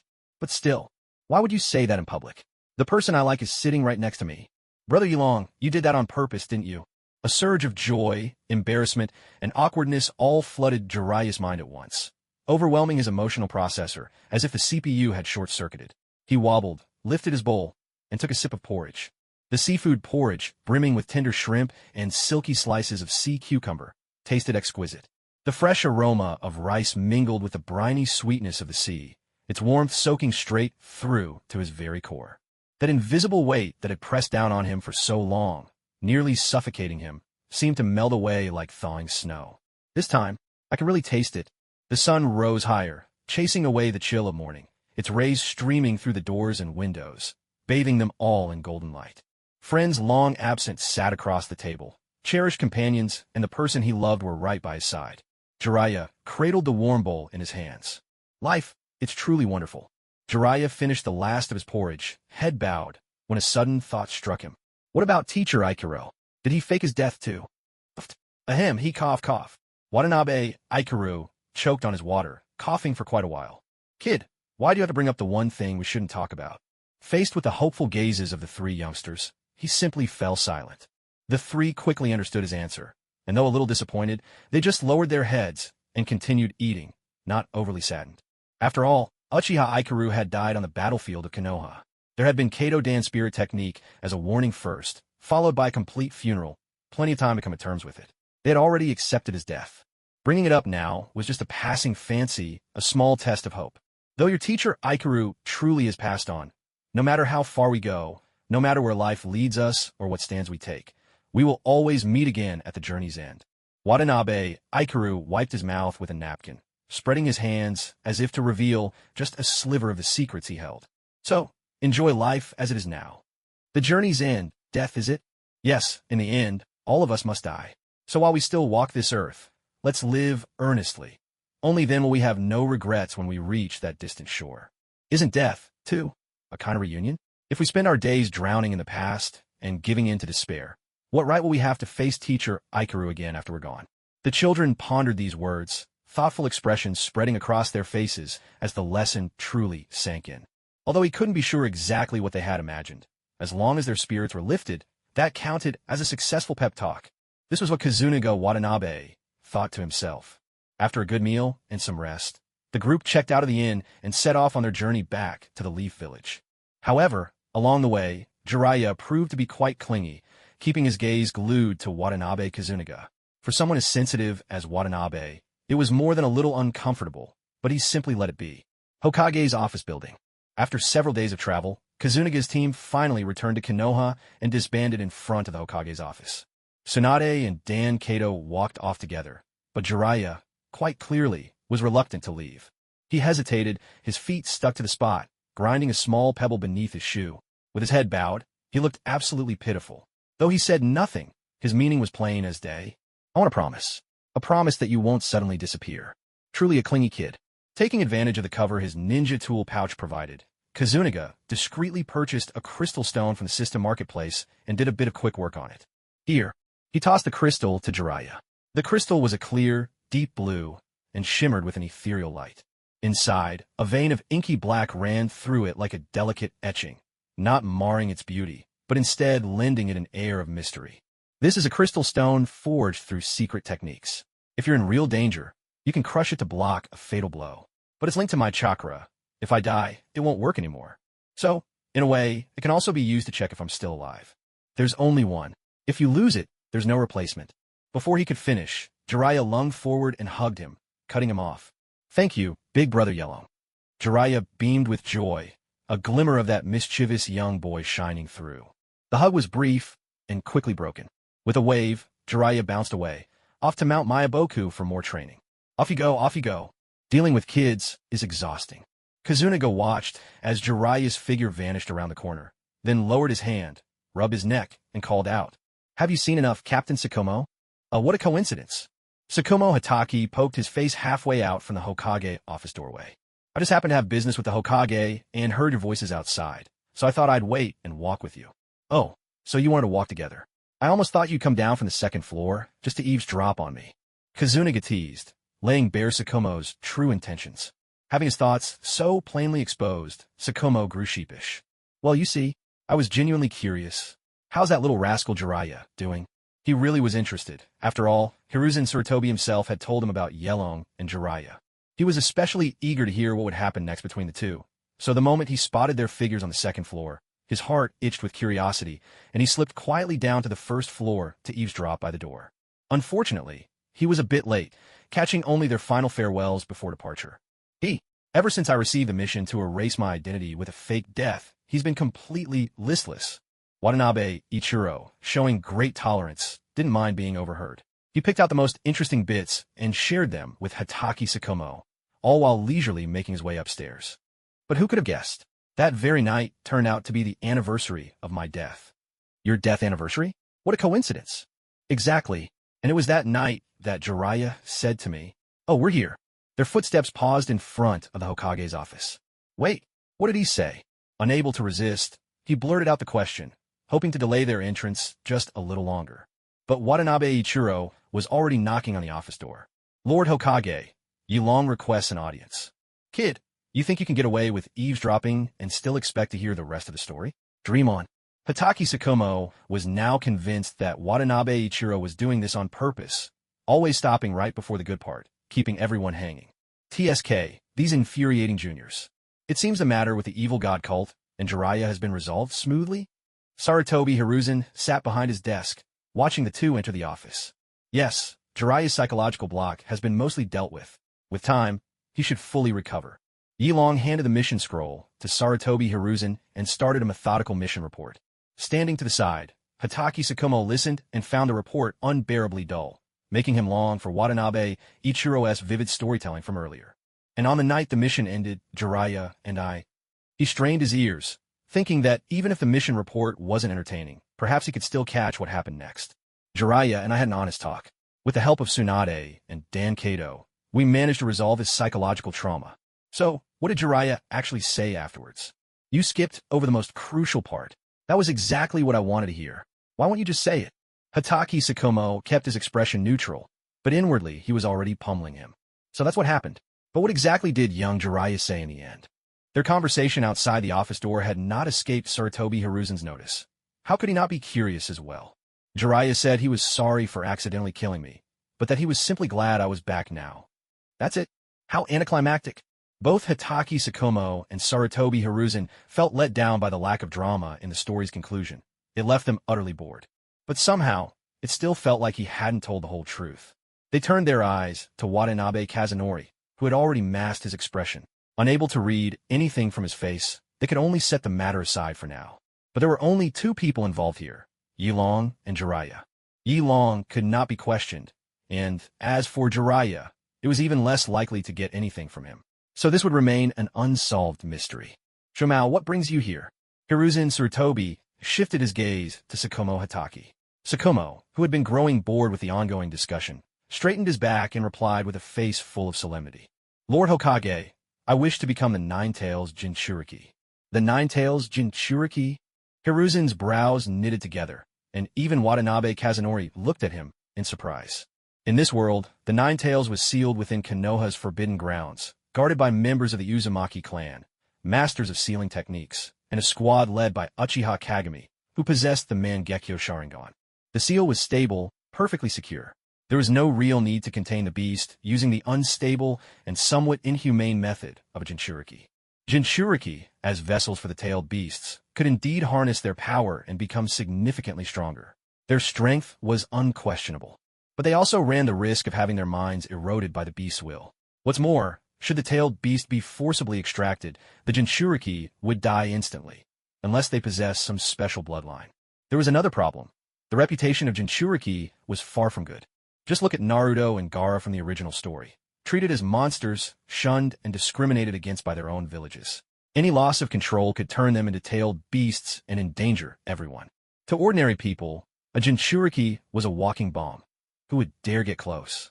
Could someone as sensitive as Tsukumo Hatake endure such stigma and isolation? That was a serious question. This was a high-risk, low-reward proposition, usually a last resort when there were no better options. Why would he volunteer for such a thing? Was it the recent battle with the second Raikage that made him realize the overwhelming power of Jinchuriki and sparked this idea? Shuamao, can you give me a reason? Hiruzen asked.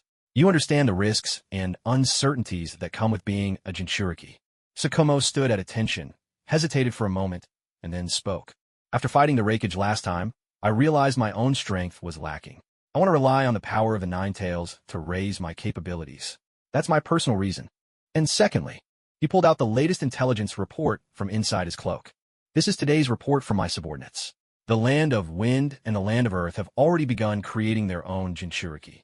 If they're deployed on the battlefield, they'll be a formidable force. Kagami and the Uzumaki clan are indeed effective at keeping the tailed beast in check, but there's only so much they can do. Besides, Tsukumo paused, his tone grave. You know as well as I do, the tailed beast bomb has a devastatingly wide area of effect. If the Jinchuriki technique reaches maturity, they won't even need to come near Konoha's defensive perimeter. They could simply launch tailed beast bombs from a distance, and we have a hard time dealing with that. And honestly, there are very few ways to counter it.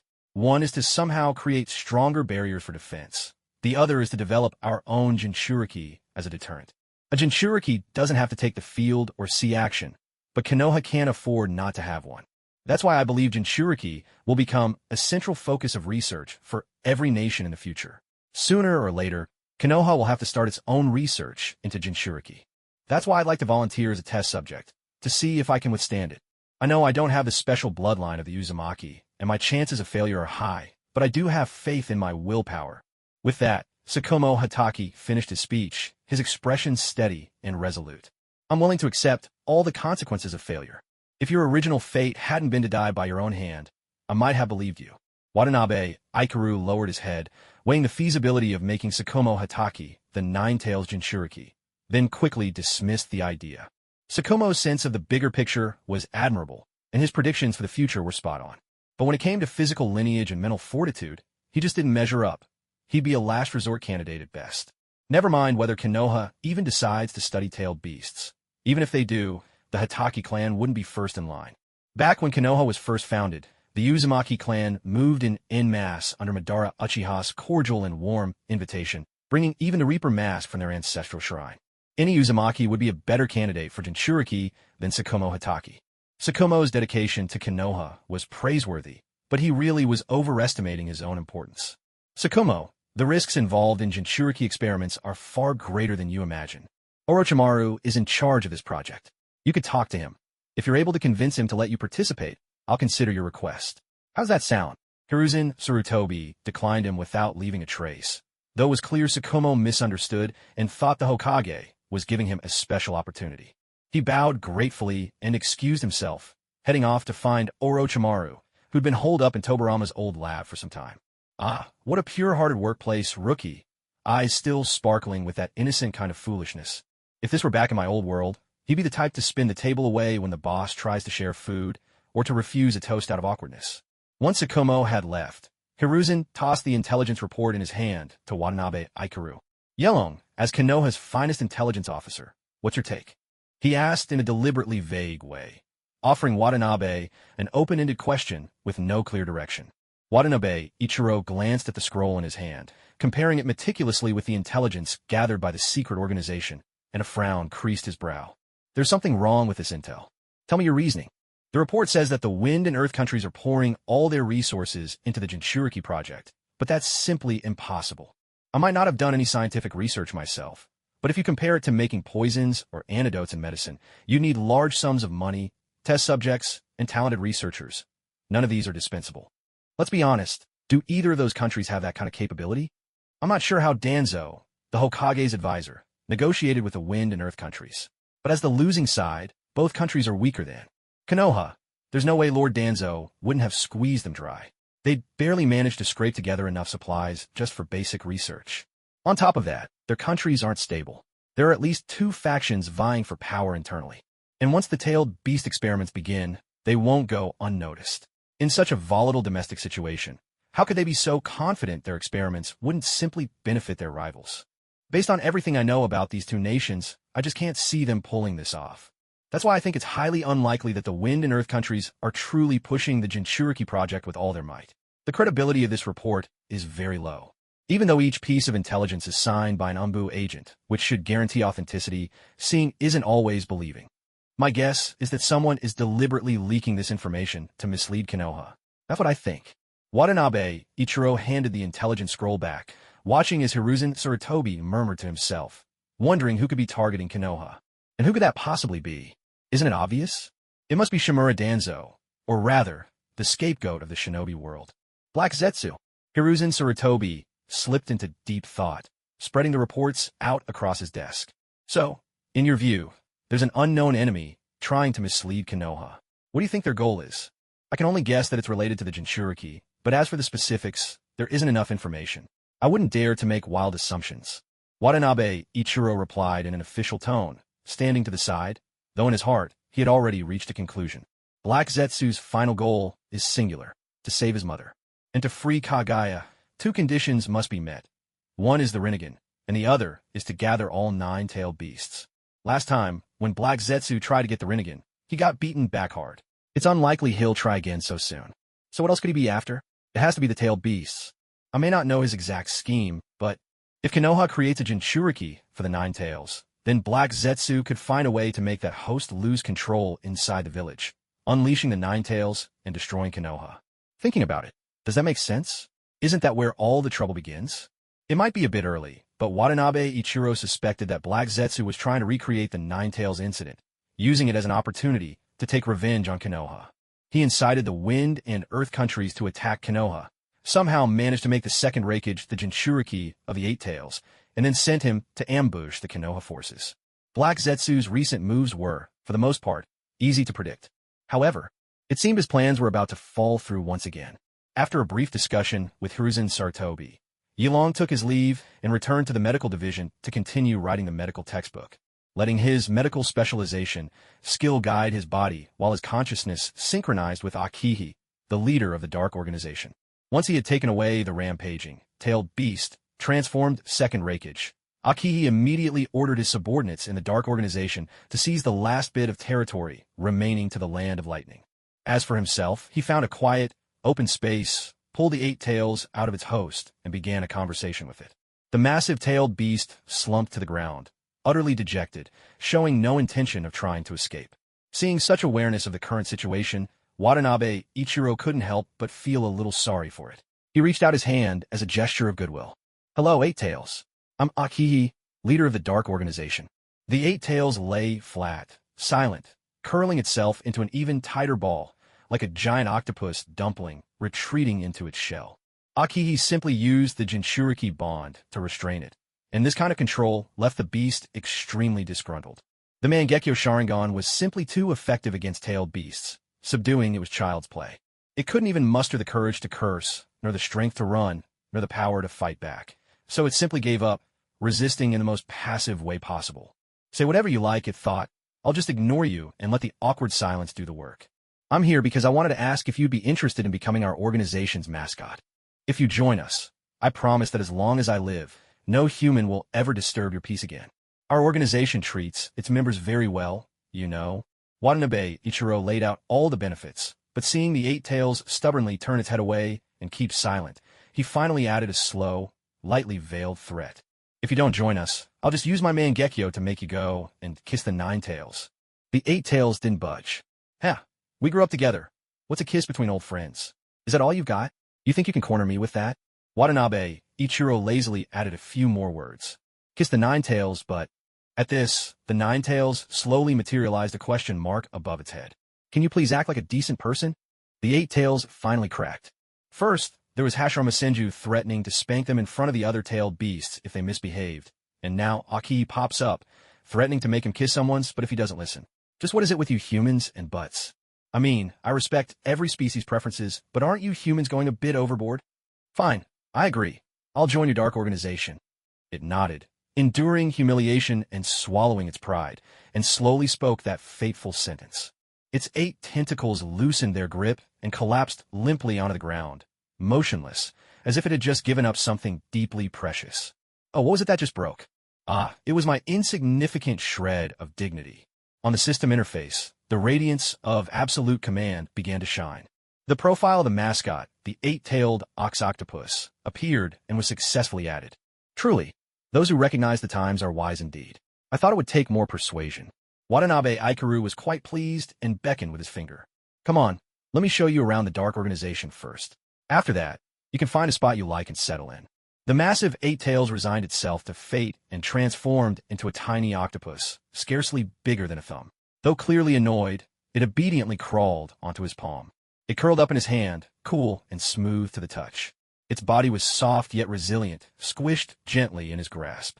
The little head, shaped remarkably like a bull's, bobbed up and down with the motion of his fingers, just like a stress relief toy. Ah, how adorable! Truly, in this world, anything becomes irresistibly cute when it's tiny. Well, except for mosquitoes, flies, and cockroaches. Unable to resist, Watanabe Ikaru pinched one of its tentacles, earning a low, disgruntled complaint from the 8 tails. Is being the mascot for your dark organization supposed to come with this kind of harassment? Huh. I'd heard that an octopus's reproductive organ is on one of its arms, unlike other animals. Was that rumor actually true? But aren't you a tailed beast? Aren't you the ox octopus? Why would you even have something like that? With a look of distaste, Watanabe Ikaru tossed it onto his shoulder and wiped his hand on his clothes. Ugh. The ox octopus, who had only grumbled because it disliked being squeezed, was momentarily baffled by the strange twists of human thinking. Clinging dumbly to his clothing, the ox octopus took quite a while to realize it had misspoken. It wanted to explain that it was just mimicking human jokes, but after a moment's thought, it simply flopped down with a lazy air. I can't beat you, but at least I can make your skin crawl with a few words, can't I? Oomph. Even if it hurts me more than it hurts you. As long as you're uncomfortable, I feel better. Ha ha ha. The 8 tails consoled itself, though a pang of bitterness welled up in its heart. Since the day we tailed beasts were born, when have we ever been so humbled? We used to live peacefully in our own domains. And it's all because of that wretched human, Hashirama Senju, yelling about how the tailed beast's power was too great and how he had to be captured, swinging his would release around and beating us senseless. TCH, you humans are the truly, absurdly powerful ones. In just a few decades of life, you go from harmless little runts to fierce warriors who can chase after tailed beasts and actually win. Is that kind of growth curve even reasonable? Isn't this all just a bit too outrageous? It lay sulking on Kazuki Watanabe's shoulder, gnawing at his clothing with puffed-up indignation, tearing a small hole in the fabric. Kazuki Watanabe noticed its behavior and was puzzled for a moment.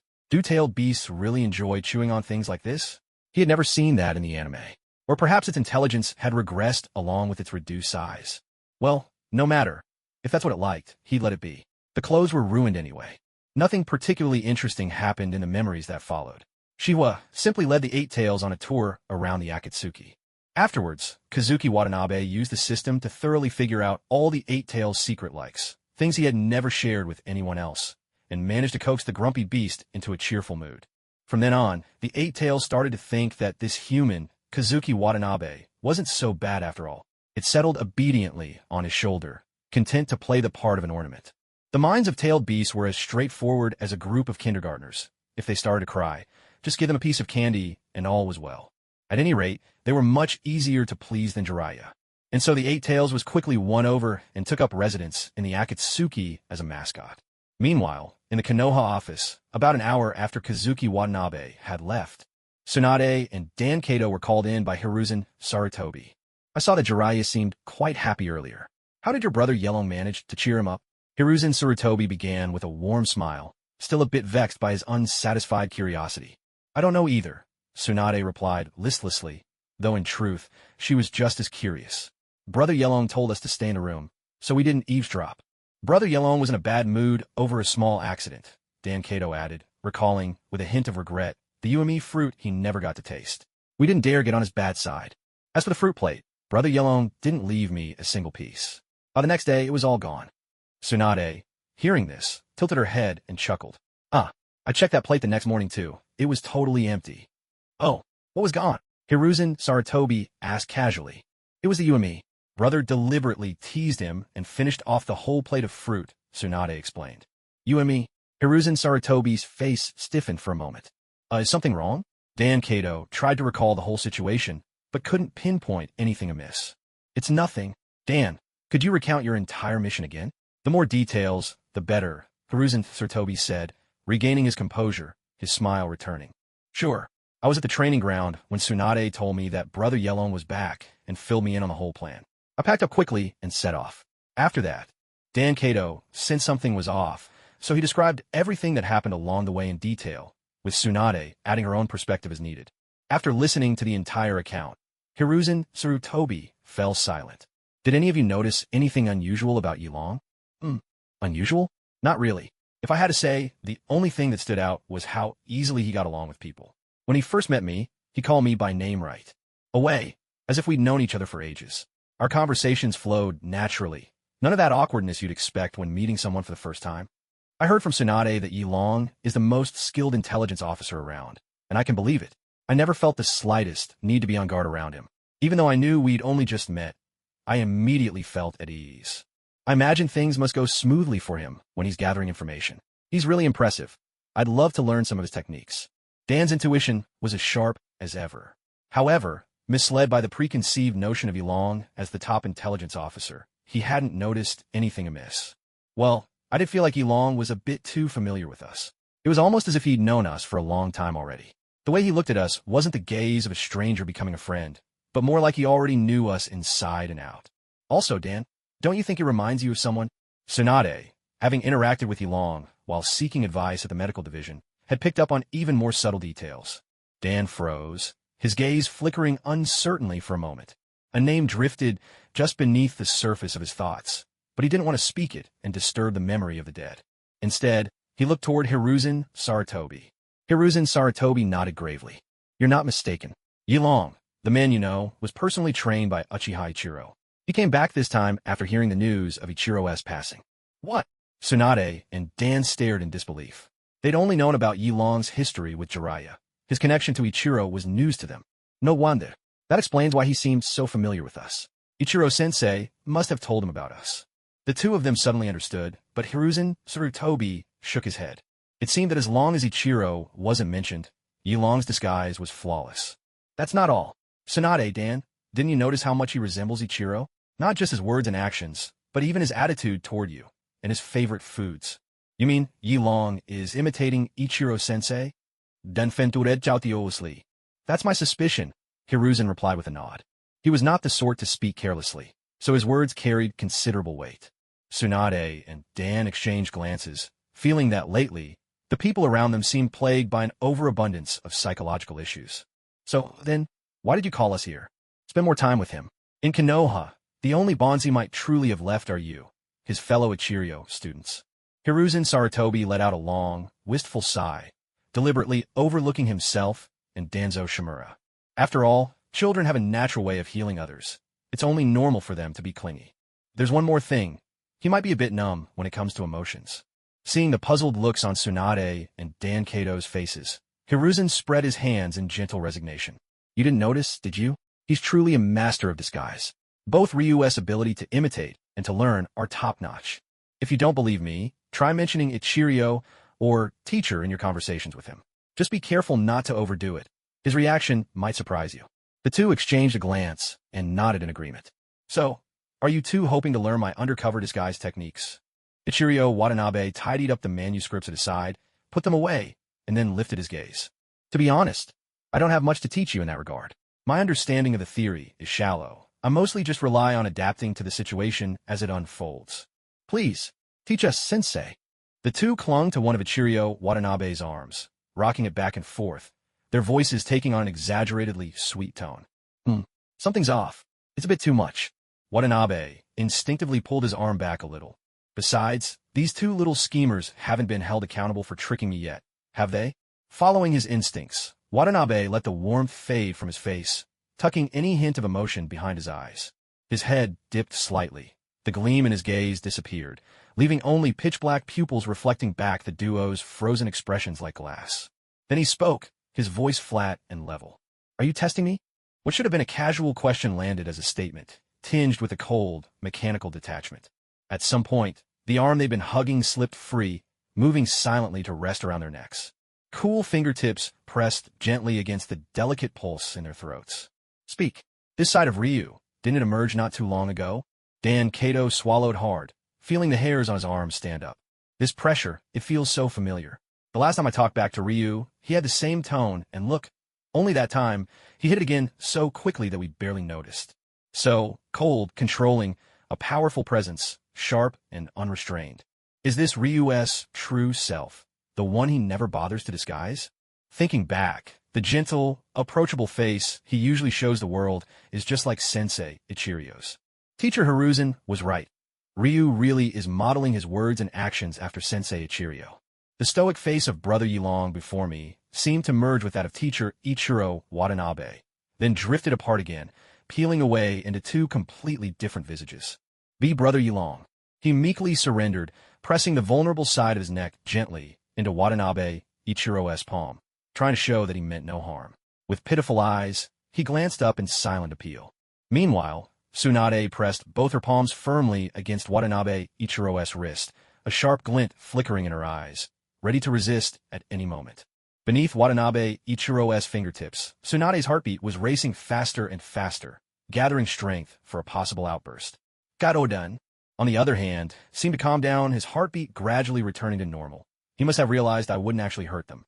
Such an amusing contrast in their reactions. Watanabe Ichiro decided not to tease them any further. He let go and returned to his usual self. His expression flowed back into place, as if nothing had happened, as if the strange episode just now was merely a glitch in the world's routine. If not for the lingering sensation of pressure on their necks, it would be easy to believe none of it had ever happened. "Yes, that's right." Watanabe Ichiro spoke up, his tone no different from their familiar, everyday interactions. "There's not much theory behind undercover disguise techniques. You just practice responding on the spot. Always remember your ultimate goal, and let that guide your choices in the moment. That's the core of my undercover skills." He picked up where he'd left off, offering a gentle smile, his voice carrying a note of reassurance. "Did I scare you? Sorry about that. But you have to expect situations where your life hangs by a thread when you're undercover. If you want to learn these techniques, you need to be ready, mentally, for sudden, dangerous twists." The two trembling children before him looked pale. They forced awkward smiles and turned their heads away, trying to act unfazed. The real Brother Yilong is terrifying. Let's hope he keeps up this gentle act. This is much better. They thought the same thing, each to themselves. I still don't know why they came running over here today, but it looks like they've calmed down. That's good enough. Watanabe Ichiro watched the two kids make up excuses and slip away, tilting his head in mild confusion before returning to his medical writing. The Hokage's office. Tsunade and Kato Dan sat slumped on a bench, so gloomy and downcast that their mood seemed to fill the entire room. "What's with those faces? Did Yilong rough you up?" Sarutobi Hiruzen looked up from his paperwork, making light of the situation. The two children recalled Yilong's earlier intimidation. That couldn't really be called a beating. At most, it was just a scare. They shook their heads. "So, you've confirmed Yilong's condition? Is it troublesome?" "Brother Yilong, he's kind of scary." Tsunade and Kato Dan answered, one after the other. Indeed. Hiruzen Sarutobi recalled how Ichiro Watanabe had behaved in the office earlier. He spread his hands helplessly, clearly troubled. As the group was racking their brains, Danzo Shimura burst in, beaming with delight, his right hand wrapped in bandages. He walked in on the somber-faced gathering. "What's going on here? Did something happen in Konoha? Has someone died?" He suddenly grew serious. "Can't you wish for something good for once?" Sarutobi shot back at him, eyeing the bandages on Danzo's hand with a frown. "You're injured? Did the people from Wind or Earth make a move on you?" "Not injured." Danzo unwrapped the bandages, revealing his perfectly unharmed right hand. "I did it on purpose, just playing the victim. Those scoundrels from the land of Wind and the land of Earth tried to pull some tricks to pay us less, but as soon as they made their little move, I went. Along with it, dropped straight to the ground and accused them of maliciously assaulting the Hokage's aide, trying to incite a war between our nations." With a flourish, he tossed 3 scrolls onto the desk, one labeled Wind, another Earth, and the last one unmarked. "Here you go. Not a single Rio missing in reparations. They paid every bit as per the contract." And while I was at it, I squeezed out a nice sum for my medical bills, nutrition, and emotional damages. He chuckled. Trying to play dirty in front of me? It got some nerve. If I didn't have to worry about Konoha's international reputation, I'd have taken them for everything, right down to the shirts on their backs. Say what you will, when it comes to scheming, there aren't many in this world who can outdo me. Having found his area of expertise, Danzo was brimming with pride, picking out a few key stories from the negotiation to share. Since these involved sensitive diplomatic matters, Tsunade and Dan Kato were about to excuse themselves. But Sarutobi, intent on mentoring them, chose to let them stay. As the Hokage's pupils, they had the right to listen in, and the two were thoroughly engrossed. After Danzo had finished his tales and settled into the Hokage aide's seat, he drained a cup of warm water in one go and asked, "What were you discussing just now?" "Yelong," Sarutobi replied, and told Danzo about the observations the two young ones had made. Danzo glanced back at the pair, who looked thoroughly disheartened. "So, you've been intimidated by his condition?" "We're not scared, really. We just don't know what to do," Tsunade said, propping her chin in her hand, deep in thought. "Maybe we should just let brother Yelong stay like this. Isn't it better this way?"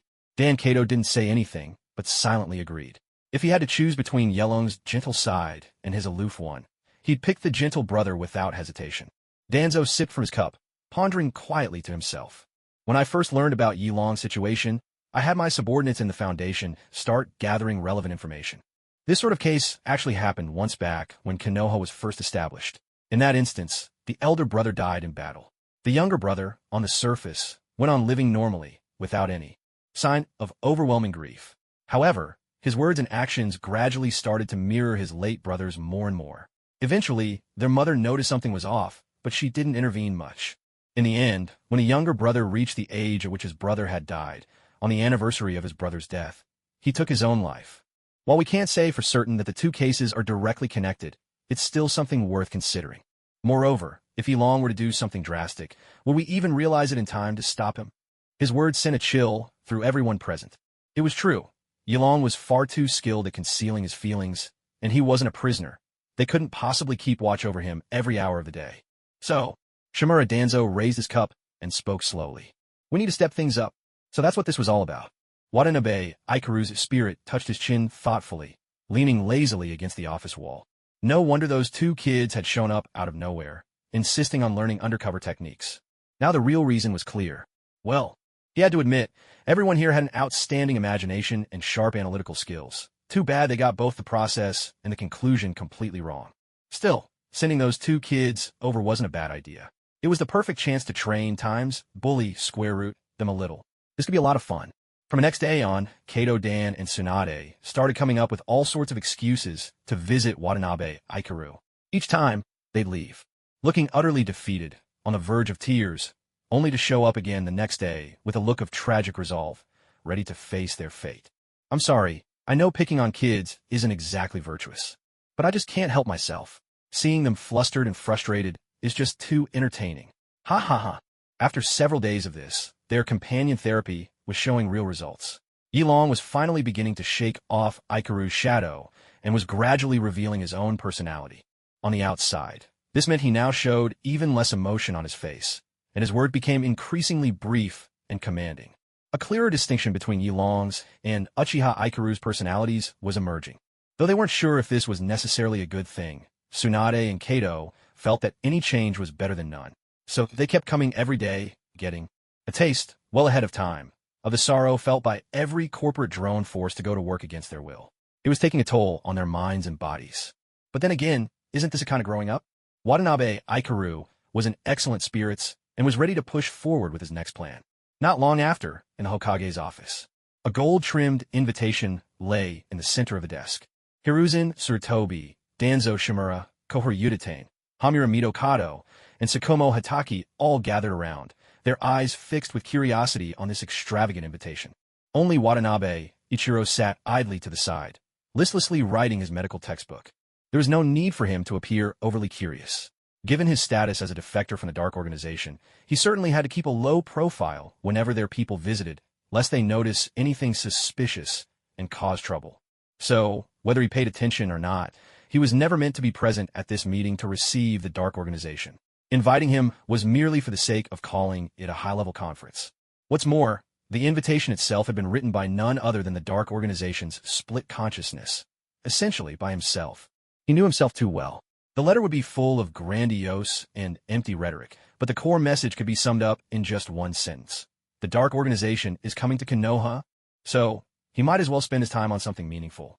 The senior leaders of Konoha, as if facing a formidable enemy, carefully opened the invitation from the Dark Organization. Astonishment rippled through the room. Just look at the calligraphy, bold and sweeping, the handiwork of a true master, each character sprinkled with gold dust and fragments of aromatic herbs, radiating an unmistakable air of extravagance. Upon closer inspection, the contents were filled with bureaucratic formalities, emphasizing nothing but officialdom and propriety. It seems the Dark Organization wishes to use Konoha's reputation to make a formal announcement to the ninja world about the emergence of both the Dark Organization and the Land of Light. Shimura Danzo was the first to speak. I agree. Judging by this, it's unlikely they intend to make a move. Even if they did, they wouldn't choose this exact moment. Mito Kato Hamura chimed in. The group launched into a lively discussion, each voicing their opinions, until finally reaching a consensus. Let them come. They may visit.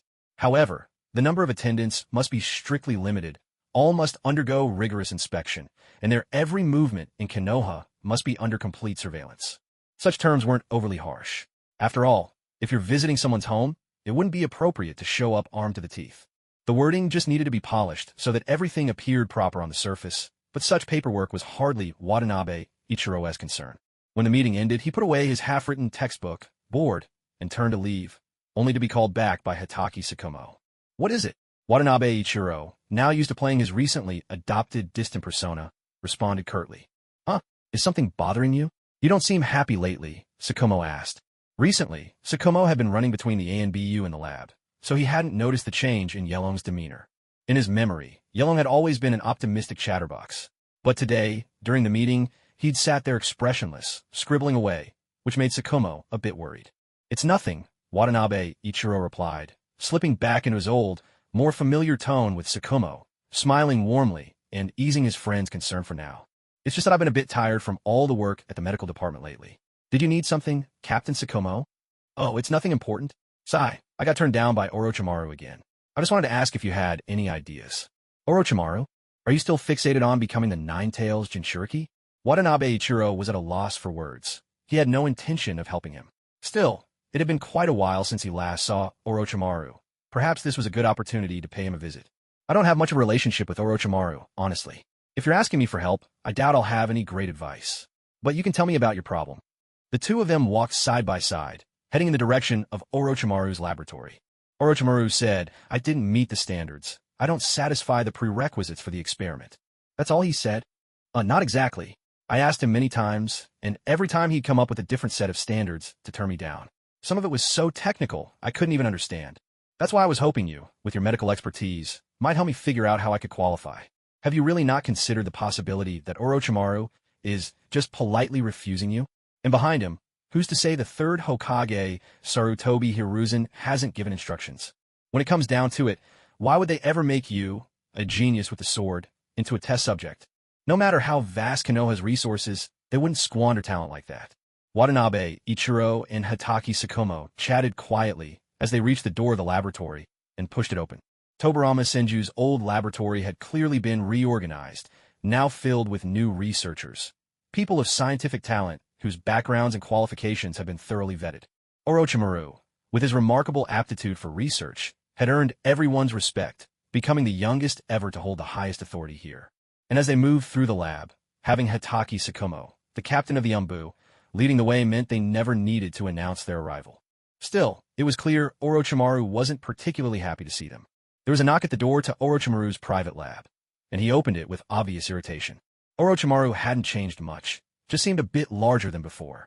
Yet there was something about his energy, an excess of intensity, the unmistakable obsession of a mad scientist. He tilted his head back, looking up at Hitaki Tsukumo, and asked abruptly, Here's a riddle. What had 8 legs before Konoha was founded, but now has none? 4 legs remain outside the village, and 4 inside. Hitaki Tsukumo gave the question serious thought, but couldn't come up with an answer. Intelligence insufficient. Physical parameters inadequate. Orochimaru shut the door coldly. Watanabe Ichiro paused, nearly losing his composure. Come on, Orochimaru, don't be so ruthless. Hatake Tsukumo pointed helplessly at the closed door, silently voicing his complaint. He's turned you down this thoroughly. What are you still hung up on?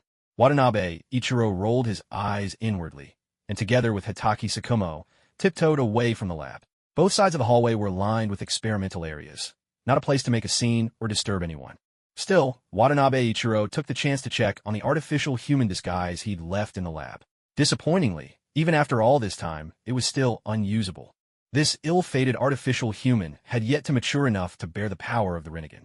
In order to use the Rinnegan without worry in the future, Ikaru Watanabe knew he would have to wait a while longer. But there was no rush. The identity of Ryoma, you still had plenty of time left, and the artificial human's cover had ample opportunity to grow. Outside the laboratory, Tsukumo Hatake let out a heavy sigh and fixed his hopeful gaze on Ikaru Watanabe. Ryoma, as Konoha's most capable intelligence operative, if you were my situation, what would you do? It had to be said, the Hatake family's resolve truly ran deep from generation to generation. I consider giving up, Watanabe replied. If the professionals are advising against joining the experiment, there's no need to be stubborn about it. After all, it's not a mission you must complete at all costs. That brings up another question. Why are you so fixated on the tailed beasts? Your strength is already more than enough to handle most of the shinobi world, isn't it? As things stand, there are at most 9 Jinchuriki. The odds of running into one on the battlefield are almost negligible. So, why take such a huge risk to participate in this experiment? The two of them walked and talked, making their way out of the laboratory wing. Looking up, they found the sunlight just right, pouring warmly over the faces carved into the cliff. The first, Madara Uchiha. The second, Hashirama Senju. The third, Hiruzen Tsurutobi. He hadn't noticed before, but stepping outside the lab, you could see them right away. Ikaru Watanabe pondered this, when suddenly the soft voice of Tsukumo Hatake broke the silence beside him. I'm not afraid of risks. I'm only afraid that I won't be able to protect my comrades. Watanabe turned his head slightly. The sunlight cast a radiant glow over Tsukumo's face, bringing out a look of vibrant spirit. His eyes were steady and sincere, carrying a quiet solemnity. His lips pressed together with restrained resolve, reflecting his seriousness. Clearly, this wasn't some offhand remark, but rather a principle forged by deep contemplation, a mountain carved into his soul, unshakable. Were it ever to collapse, the devastation would be absolute, crushing beyond repair. He really was a pure soul, an untarnished white light in a muddied world of shinobi. How, in the original story, had Konoha brought itself to turn on someone like this? Let's set conspiracy aside. Everyone has selfish moments and makes mistakes. At the very least, in this world, Konoha would never walk that path. Still, for someone like Tsukumo Hatake, life must be unbearably hard. In a world of endless dirt and mire, striving to keep oneself spotless, never lowering one's head for fleeting gain, never bowing to the world. To hold true to one's heart through it all, what an extraordinary thing. With a sense of respect, Ikaru Watanabe let out a soft sigh. You really aren't cut out to be a shinobi. You're more suited to being a comrade, raising your right fist in a vow. Staying here is a waste of your true worth. Huh, why do you say that?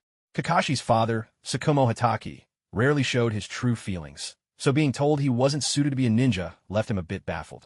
It's nothing. I truly admire your ideals. You really are a remarkable person. Watanabe Ichiro pulled open the outer door of a laboratory. However, to gain the strength to protect your comrades, you don't necessarily need a tailed beast, do you? Even if your hypothetical enemy is a tailed beast, there are other ways to enhance your abilities. For example, I suggest you apply to study some of Lord Tobarama's forbidden jutsu. Perhaps you'll find one that suits you. Actually, I've thought of that too. But after all, Lord Tobarama is a member of the Senju clan. His research direction is quite different from most people's. To put it simply, I don't have enough chakra. No wonder he's known as the unit of chakra measurement in the shinobi world, Kakashi's father, through and through. Not just his personality, even his chakra reserves are inherited. So, what you need is a low-consumption attack that can break through a tailed beast defenses. I think I can figure something out for you. Watanabe Ichiro stroked his chin, summarizing his needs. Really? Then thank you, Yairyu. Seeing the mix of delight and awkwardness in his expression, Watanabe Ichiro couldn't help but feel something was off. After pondering for a moment, realization dawned. He'd just been played. He had never once shown off his genius persona in front of Tsukumo. In Konoha, only Hiruzen Tsurutobi and Danzo Shimura knew of his intellect. Even if they'd sung his praises to others, still, Watanabe Ichiro recalled the sour look Danzo had worn when he tried to show off before, and got the distinct feeling that Danzo was stirring up trouble in secret. So, what role was Tsukumo playing in all this? It started with helping to persuade Orochimaru, then deliberately letting his genuine feelings slip to move him, and finally asking for help. But was Tsukumo really the kind of person who would reveal his true heart so casually? He might seem a bit naive at times, but he was, after all, the captain of the Umbu, someone who'd survived countless covert operations. No matter how trusting, he couldn't be that careless. So, was this intentional? If so, what was his goal? Why did it feel like he was constantly being manipulated by schemes lately? How strange. Lost in thought, Watanabe Ichiro's expression gradually shifted, aligning with Yaoryu's more reserved demeanor. The gentle smile faded from his face, replaced by a wintry, intimidating calm as he fixed his gaze on Tsukumo. Witnessing Yaoryu's transformation firsthand, Tsukumo's expression faltered, his joy giving way to a complex uncertainty. Lord Danzo was right. Yaoryu really does have a serious psychological issue. Even though I don't know Uchiha Ichiro very well, the way Yaoryu flips between two completely different personalities, could it be dissociative identity disorder? Worry clouded his face. Sorry, I meant no offense, He recalled the hushed words Danzo Shimura had whispered to him earlier. Yi Long is a genius, but his emotions are unusually thin for someone his age. It's easy for him to lose interest in the world. That's why you have to make Yi Long feel the warmth of friendship and bonds, to give him something to hold on to in this world. Whether it's keeping him company, or giving him little tasks, so he feels useful. Shuomao, help Yi Long in your own way. Kakashi Shuomao took a deep breath and forced himself to swallow his embarrassment. I just want to be Yi Long's true friend. I want to be your companion. That's why I used a little trick. Please forgive me. With a perfectly formal Japanese bow, he shouted out a phrase that could only be described as mortifyingly earnest. Seeing him like this, Kakashi Shuomao really is 100% pure-hearted fool. So, it must be Danzo up to his tricks again. And honestly, I really don't want to hear the words true friend in the world of Naruto. Watanabe Ichiro's face went blank with shock. He stumbled back 2 steps, pressing himself against the lab door, then bolted out as fast as he could. Danzo Shimura, you're dead meat today. In the Hokage's office, Hiruzen Sarutobi and Danzo Shimura watched everything through the telescope technique, both of them grinning. Didn't that feel a bit like confession? Don't you think so? Danzo-kun, I want to be your best friend. Ever since he became Hokage, Hiruzen Sarutobi had always maintained a dignified air, but now, his playful side was showing through. Sorry, Hiruzen, you're a good person, but we're just not right for each other. Danzo played along, rejecting him with exaggerated seriousness, even inching his chair farther away. The two of them burst into laughter, slapping the table in amusement. Just then, the office door creaked open without a sound. The laughter stopped dead. Watanabe Ichiro stood in the doorway, one hand still on the door, the other holding the lab's doorknob.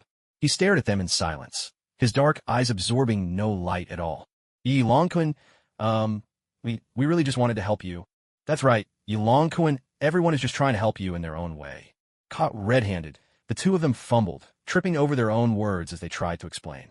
I always thought it was just Danzo stirring the pot, but I didn't expect you to join in too, Hiruzen.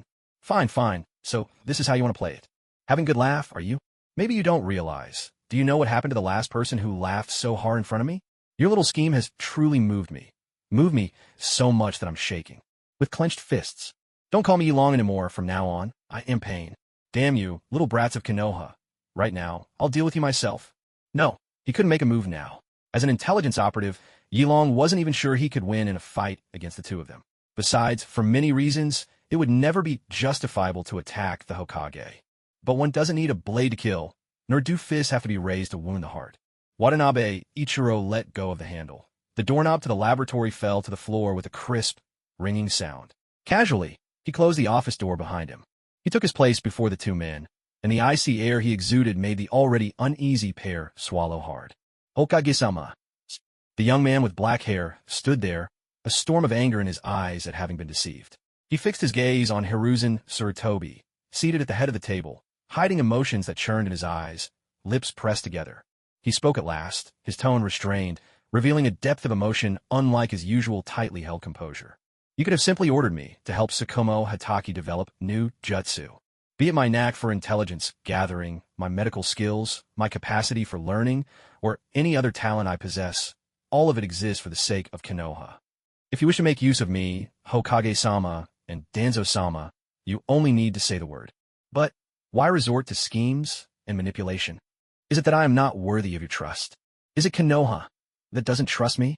Gone was the mask of imitation. Absent were the fleeting glimpses of his true self that sometimes slipped through. Now, in this very moment, he revealed a kind of pure, childlike bewilderment, one so unfamiliar to both Hiruzen Sarutobi and Danzo Shimura. The immense aura that had surrounded him only seconds before suddenly dissipated, like a lone candle in the dark, snuffed out by the wind, leaving behind nothing but a wisp of anxious smoke. Not trusted, Hiruzen Sarutobi stared at Yi Long, whose composure had so clearly unraveled, and in that instant, all the scattered clues in his mind snapped together. So that's what it was? Had what we thought of as healing, in truth been nothing but a burden forced upon him? As he pieced together the cause and effect in his own mind, he instantly conjured up a vision of Yi Long's entire tragic story. Yi Long's life was simple, anchored by only two things. One was Uchiha Ichiro, now deceased. The other was Konoha, the village where he grew up. He had struggled to escape the shadows of the underground organizations and return to serve Konoha. That alone proved the depth of his loyalty. Yet, from his perspective, Konoha had let him down again and again. The very first thing he did upon returning to the village was to report every detail of his experiences outside to me, the Hokage, leaving nothing hidden. He feared being misunderstood by Konoha, longed desperately to return, yearning for our recognition, showing just how much Konoha meant to him. The second thing he did was to cooperate with Konoha, covering for our operations, and even assassinated the Jonin Lurini, who'd led the envoy from the Land of Wind. Unnoticed techniques of disguise, sharp observation in seeking opportunities, and a fierce resolve that knows no fear of death. All of these have shown Konoha both his strength and his loyalty. The third matter was his display of outstanding medical skills. He saved the gravely wounded, near-death Tsukumo Hataki, earning my trust and becoming the head of Konoha's medical department. Although this position might not have been the perfect fit for his abilities and talent, he accepted it without complaint and took on the handover responsibilities with utmost seriousness. He then tried to put his knowledge and skills into writing, composing textbooks with remarkable diligence. Everything he has done lives up to Konoha, to Ichiro's teachings, and to his own conscience. But what did Konoha do in return? What have we done? Because of my own lingering doubts and fears, I deliberately told the children about Yelong's personality flaws, sending them to risk probing into Yelong's situation. We called it treatment, but in truth, it was yet another test and suspicion. Moreover, everyone kept the matter of his treatment tightly under wraps. He himself probably has no idea he's undergoing psychological therapy. That's why, lately, the people around him have been acting oddly. It's one thing for others to avoid him, but even Ichiro's disciples look at him with strange eyes. They visit him daily for reasons unknown, clearly reluctant and uneasy, yet still coming at regular intervals. What do you call this? The children deliberately seeking closeness? Impossible. Sarutobi Hiruzen recalled Tsunade and Dan's tearful complaints. Yelong had recently taught them some interrogation and undercover techniques and was extremely strict with them. It seems this is Yelong's way of testing them.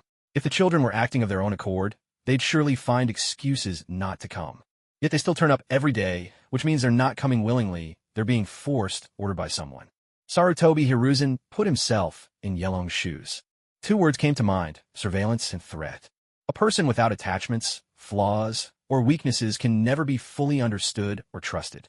Such a person, placed at the core of leadership, is a risk. Only by binding him with layers of ties and bonds can one feel at ease using him. Come to think of it, Tsunade and Dan must be the bonds sent to him. As Ichiro's disciples, they're people Yelong would care about especially. Is it that Jiraiya, too, is uneasy and wants to build more bonds through interaction and conversation? Is Konoha doubting my loyalty? Sarutobi Hiruzen, conjuring up Yelong's thoughts, felt more and more certain he was approaching the heart of the matter. Yelong endures the daily disruptions from the children, watching them come to him each day, clearly unwilling, yet forced by circumstances. He couldn't help but treat them with an even harsher attitude, always hoping they would grow up quickly and break free from all restraints and constraints. Perhaps, interrogation and undercover techniques were the gifts he gave to these two children. If they couldn't escape, at the very least, they could learn to disguise themselves and avoid some unnecessary suffering. Hiruzen Sarutobi's imagination ran wild, letting his thoughts gallop recklessly down the wrong path. It seemed that Leaf Dragon's recent change in temperament was not a sign of healing or gradual improvement, but rather a reaction to feeling mistrusted by Konoha, his anger and volatility a direct result. But what could he do? There was nothing he could do. It's always the hardest thing for someone under suspicion to clear their own name. Proving one's innocence is a daunting task. He devoted himself to compiling medical textbooks, stayed at home behaving himself, avoided socializing, and even kept silent during high-level meetings. Always cautious, all just to keep Konoha from doubting him. Damn it, back then I was so absorbed in the ANBU that I completely overlooked that something was off with Leaf Dragon. And later, I let Tsukumo Hataki continue with our plan, deceiving Leaf Dragon just a little. Though the intention behind this well-meaning deception was to make Leaf Dragon feel valued, to let him know he was indispensable to Konoha, that he was needed, and to give him an extra sliver of hope for survival. But how would he see it? Would he feel hurt? Or perhaps lost and uncertain? Did he wonder why he was being doubted like this? If I were Leaf Dragon, I too would think this good intention was just another scheme, another attempt to shackle me with so-called bonds. Oh, and there's also the fact that Tsukumo Hataki was pulled back from the brink by Leaf Dragon himself, saved by his own hands, only to be calculated against and betrayed. When sincere devotion is met with repeated suspicion, who could possibly bear it? After Ichirong's death, Konoha became Leaf Dragon's only anchor in this world. Now, even Konoha suspects his loyalty. Where else could he possibly belong? He's facing such a painful choice, and yet we still convince ourselves he's getting better, even laughing and celebrating here? Isn't this just another heavy blow to Leaf Dragon?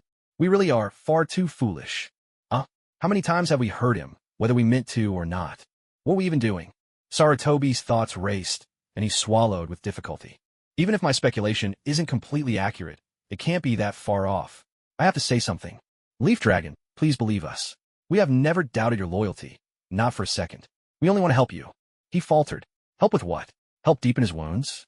Help him feel more pain and suspicion?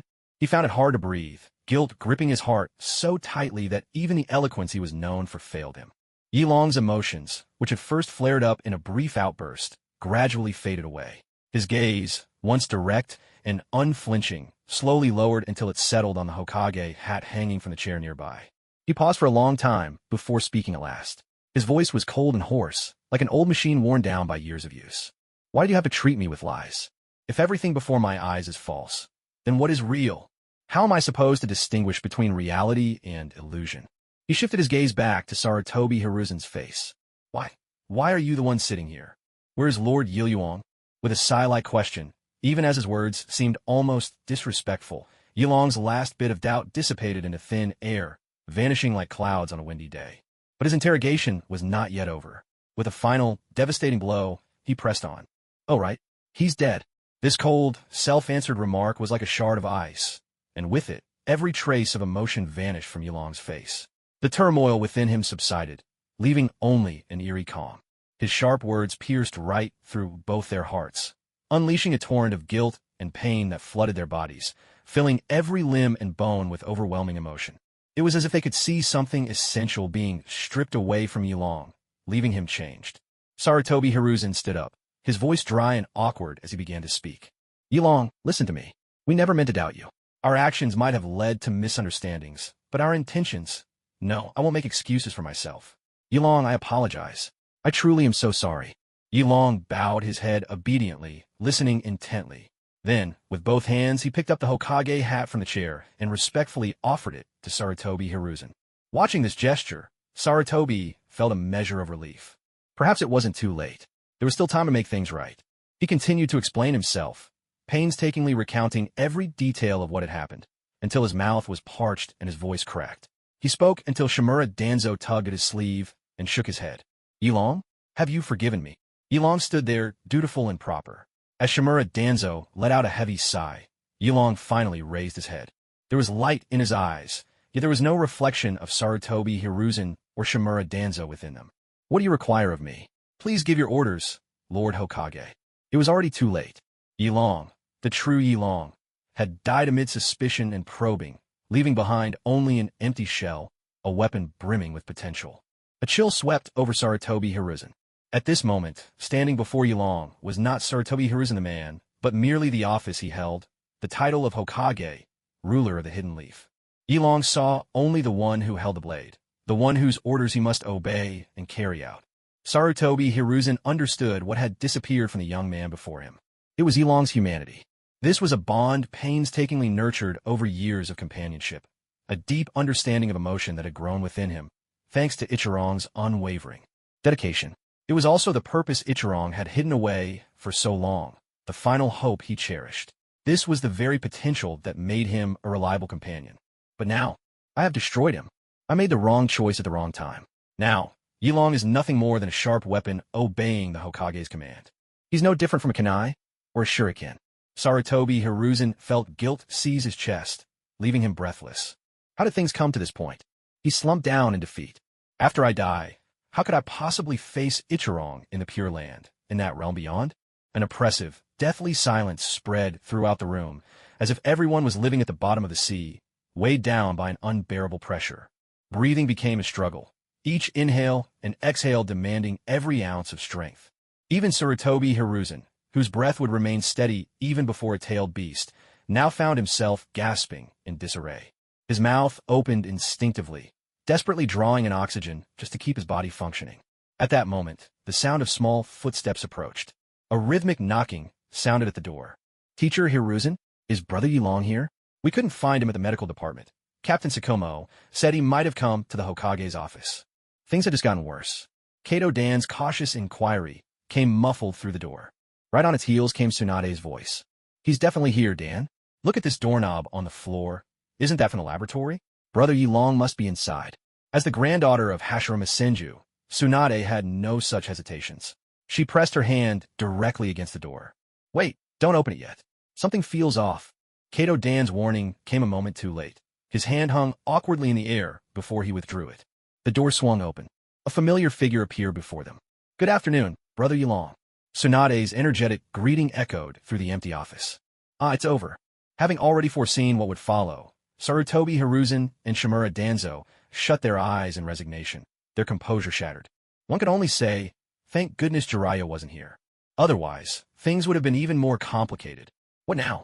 How could they cover up Yilong's condition? Think. But it was painfully clear their minds had ground to a halt. "Good afternoon, Tsunade." A gentle voice sounded. It was as jarring to the ears as a thunderclap. Yilong nodded kindly to Tsunade, only to be met with stunned expressions from both her and Kato Dan. Tsunade turned, fuming with anger. "Teacher Hiruzen, what did you say to Brother Yilong? How did he just snap back to his old self? Kato Dan and I worked so hard, and now." She realized that the following words were not appropriate to say directly, so she swallowed them back. Hiruzen Sarutobi and Danzo Shimura watched Yilong with hope in their eyes, studying the smile that never reached his eyes. When they saw that nothing had changed, disappointment welled up inside them. Little Tsunade, things might be even more serious than you imagine. Your big brother Yilong. It's not a matter of whether he could be cured or not. He's broken beyond repair. No one could fathom why Yilong continued to pretend in front of them, but it seemed as if everything was already beyond saving. Hiruzen Sarutobi was at a loss for words, falling into a silent gloom. Danzo Shimura took a deep breath and tried to smooth things over. "Tsunade, you and Dan should take Yilong back." "No, Yilong, why don't you take them back to the medical department first?" "Yes, assistant to the Hokage." Watanabe Aikaru answered promptly, placing a friendly hand on each of the children's shoulders. "Let's go, we'll head back first." Tsunade and Dan Kato, bewildered and full of questions, let themselves be led away, following him in confusion. "Big brother Yilong, did Master Hiruzen say something to you?" "Nothing special, just everyday conversation." "This isn't right. Something's very wrong here. When things seem normal, that's when they're the most abnormal. What exactly did Master Hiruzen do to big brother Yilong? Why's he changed so much?" The truly unsettling thing was, Yilong now felt even more like teacher Aikaru than before. If you ignored the difference in their voices, for a fleeting moment, it was as if Uchiha Aikaru had returned. "Big brother Yilong, could you maybe act a little less normal? You're so normal it's scary." The two children, listless and downcast, were led back, only to run into Kakashi Hitaki hesitating at the entrance of the medical department. When he saw Watanabe Aikaru returning with the two children, Kakashi's eyes lit up, though he still hesitated, unsure how to begin. "You're back." "Yes, sorry to have kept you waiting, Senior Kakashi. Let's go in together." Watanabe Aikaru pushed open the door. His office in the medical department was impeccably organized. "Please come in." He sat back in his chair, tidied up the half-written medical manuscript at his side, spread open the page he'd been working on, and set his pen aside. "As for your apology, Senior Kakashi, I've received it loud and clear. I've decided to forgive you, but please, in the future, just speak your mind. No need to beat around the bush." He spread his hands at Kakashi, who sat across from him looking extremely uneasy, and offered a kind smile. making a light-hearted joke. Being deceived by a senior really broke my heart, you know? I am Soda. I promise I won't do it again. Dan Kato and Tsunade each picked a book off the shelf and pretended to read intently, but their ears were turned toward the conversation, blatantly eavesdropping. Oh, could it be that we've misunderstood Master Hiruzen? Maybe it wasn't his fault after all? They listened intently, only to hear a dialogue so explosive that it left their minds reeling. About the request you made this morning, I'm sorry it's taken me until now to respond, but I think it's not too late. So, Yelong, do you accept my request to become my... I accept. Watanabe Ichiro replied with a cheerful smile, cutting him off before he could finish a sentence. Tsunade and Dan Kato exchanged baffled looks. Huh? What? Big Brother Yelong, what did you just agree to? Don't let yourself be tricked so easily, Big Brother Yelong. Jiraiya will be heartbroken. Thank you so much. And I'm truly sorry, Yelong. I never expected you'd be treated that way because of me, and there's no need to dwell on the past. Senior Tsukumo is a reliable person. I'm sure we'll get along even better in the future. Once again, at the crucial moment, Watanabe Ichiro intercepted his words. Tsunade and Dan Kato were even more confounded. What on earth is happening here? What did he do to you? Big Brother Yelong, what exactly happened between you two? Can't you just explain? I promise you, nothing like that will ever happen again. Then I look forward to working together. Stop talking in riddles. What actually happened? What is this conversation even about? Every word makes sense, but string them together, and it's just a mystery.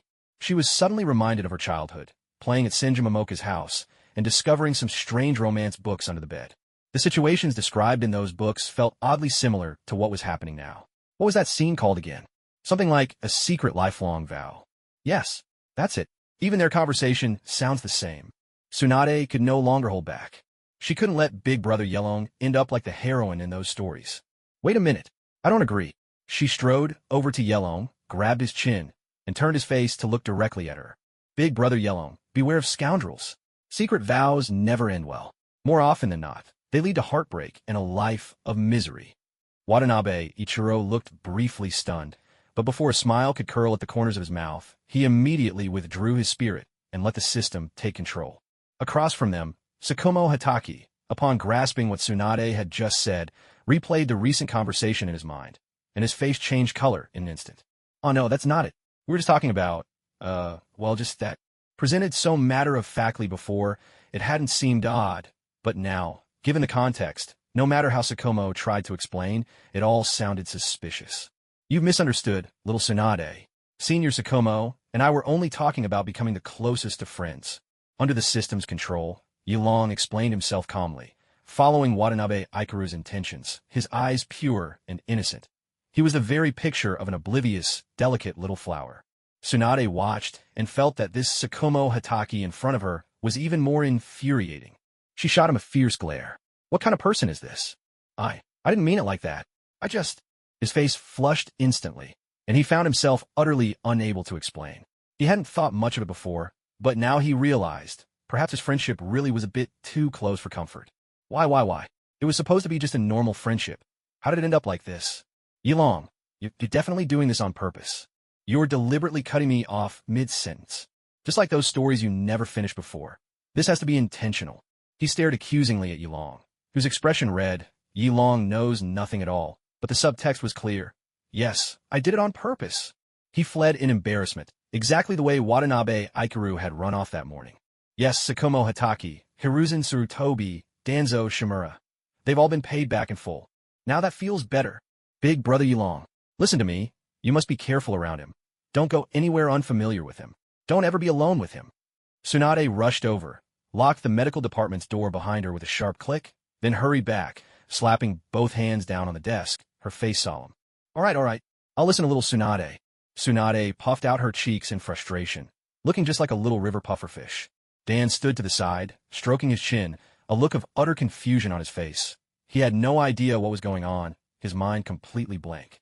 He reached out absent-mindedly and patted Tsunade on the head in comfort, while Watanabe Ikaru pulled the two students' curriculum from beneath the desk. Since there's no one else here, let's begin today's lesson. How did you do on yesterday's homework? We made it to Chapter 2, Lesson 1 of Undercover Techniques, the skill of concealing your presence. Do you remember our 3 response methods for solution steps and the 5 key points to watch out for? Tsunade, let's have you recite them first. Tsunade froze, averting her gaze, all the energy she had just moments ago collapsing in an instant. I need a bit more time to prepare. All right then, Dan. Why don't you go first?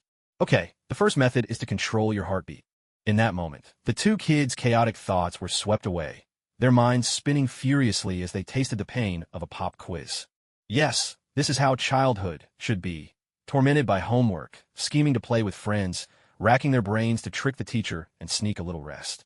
Forcing a group of minors to charge onto battlefields every day to kill and contemplate the meaning of life and death. What sense does that make? That's the mark of incompetent leadership, Konoha's failure, and a future that any organization striving for peace would want to reject. A breeze slipped through the window, lifting the blackout curtain and letting a sliver of sunlight into the room. It stirred the papers spread out on the desk, sent strands of hair fluttering, and brushed gently past the children's eyes, some clouded with worry, others bright with curiosity. All right, let's begin today's lesson. Chapter 2, Section 2, Little Tricks for Concealing Your Presence. The teacher wrote neat characters on the board beside them. The children sat obediently at their desks, experiencing the sensation of knowledge flowing through their minds as they scribbled and drew on their papers. Once again, the wind swept through the pages, circling along the warm light and drifting out the window, rustling the dense leaves outside. Old leaves fell, and new ones grew in their place, life thriving everywhere. Meanwhile, in the Hokage's office building, Hiruzen Sarutobi and Danzo Shimura sat facing each other, both weighed down by a heavy mood. Ever since the others had left and the doors closed behind them, the two had remained there in silence, the room thick with tension. A knock echoed at the door. Kakashi Itaki's voice came from outside. The two men sat in silence for another moment before finally mustering the strength to respond. Komein. Kakashi entered, looking troubled. He couldn't shake the feeling that he never should have agreed to Danzo's request, to participate in some scheme targeting Yulong. Wouldn't it be enough to help him recover through honest conversation? Those two kids had done a wonderful job. The feeling of being used by someone must be terrible. If I were manipulated like that, I'd be furious too. And unlike Yulong, I wouldn't settle for a sharp retort. I'd probably give him a real beating just to vent my anger. Yet, judging by Yulong's demeanor, it didn't seem like he held a grudge against me. Yulong-kun, you really are so gentle. Still, my reputation in front of little Tsunade has taken a serious hit. I need to think of a way to salvage it. He stopped, and, sensing the unusual atmosphere in the room, asked cautiously, "What's going on here?" "It's nothing. Kakashi, what brings you here?" Hiruzen Sarutobi finally collected himself and spoke, his voice tinged with bitterness. "Oh right, Lord Hokage, it seems Yulong is angry with me. Is there any way I could fix things?" The tension in the office grew even heavier, more suffocating than when Kakashi had faced the Eight Tails. His voice grew softer and softer as he spoke, until he fell silent, glancing uncertainly at the two men. "You really are good at stepping on landmines, Kakashi Hitaki." Hiruzen bowed his head, feeling as if his heart had been struck with a heavy blow once again. "Yulong isn't angry with you. If only he could still feel anger. The face you see is just a mask he wears. Like a remote control, switching channels for different people, adapting as needed. That's the instinct of an intelligence agent. Even stripped of human emotions, he can still rely on his talent for imitation to handle everything perfectly. Such a brilliant genius. And yet, we're the ones who ruined him. At least he's still putting on a facade for you. For now, be grateful for that. If the day ever comes when he stops pretending, you might just find your own spot on this bench beside us. You're one of the accomplices as well, Shuamao. Just follow your own instincts. We don't really have any good advice." Shimura Danzo rose from his seat with an air of detachment, gathering the day's documents. The tasks weren't finished yet. Painful as it was, they had to grind through another day of Konoha's routine. The Hokage and his aide couldn't both collapse at the same time. Even when the sorrow made it hard to move, they had to take turns grieving. The business of Konoha couldn't be allowed to grind to a halt, such as the bittersweet resignation of the overworked. With glacial efficiency, the two returned to their duties, yet Shuamao felt as if their souls had already drifted out of their bodies, hovering aimlessly in midair. Shuamao didn't get the answer he was looking for. Troubled and anxious, he furrowed his brow and made his way out of the office building. As he pushed open the door, another figure stepped forward at the same time. So close, they nearly collided. Both reacted swiftly, stopping just in time, but the distance between them was still uncomfortably close. Their breath, warm and tangible, seemed to brush against each other. The person in front of him was much shorter, so what struck Shuamao first wasn't her face, but her hair. black strands, parted by the headband at the forehead, her bangs framing the front, while the rest was pulled back into a simple high ponytail. A gentle scent of grass and wood lingered around her nose, a calm and pleasant fragrance. She seemed like a crisp, capable woman. Ah, sorry, that was my fault. I wasn't paying attention. Shuo Mao stepped back half a pace, his hands drawn behind him so as not to brush against anything and make her uncomfortable. Huh, Captain Shuo Mao. She lifted her head, revealing a delicate, familiar face, one Shuo Mao knew well. She was a junior in the Umbu, named Chidori-yen.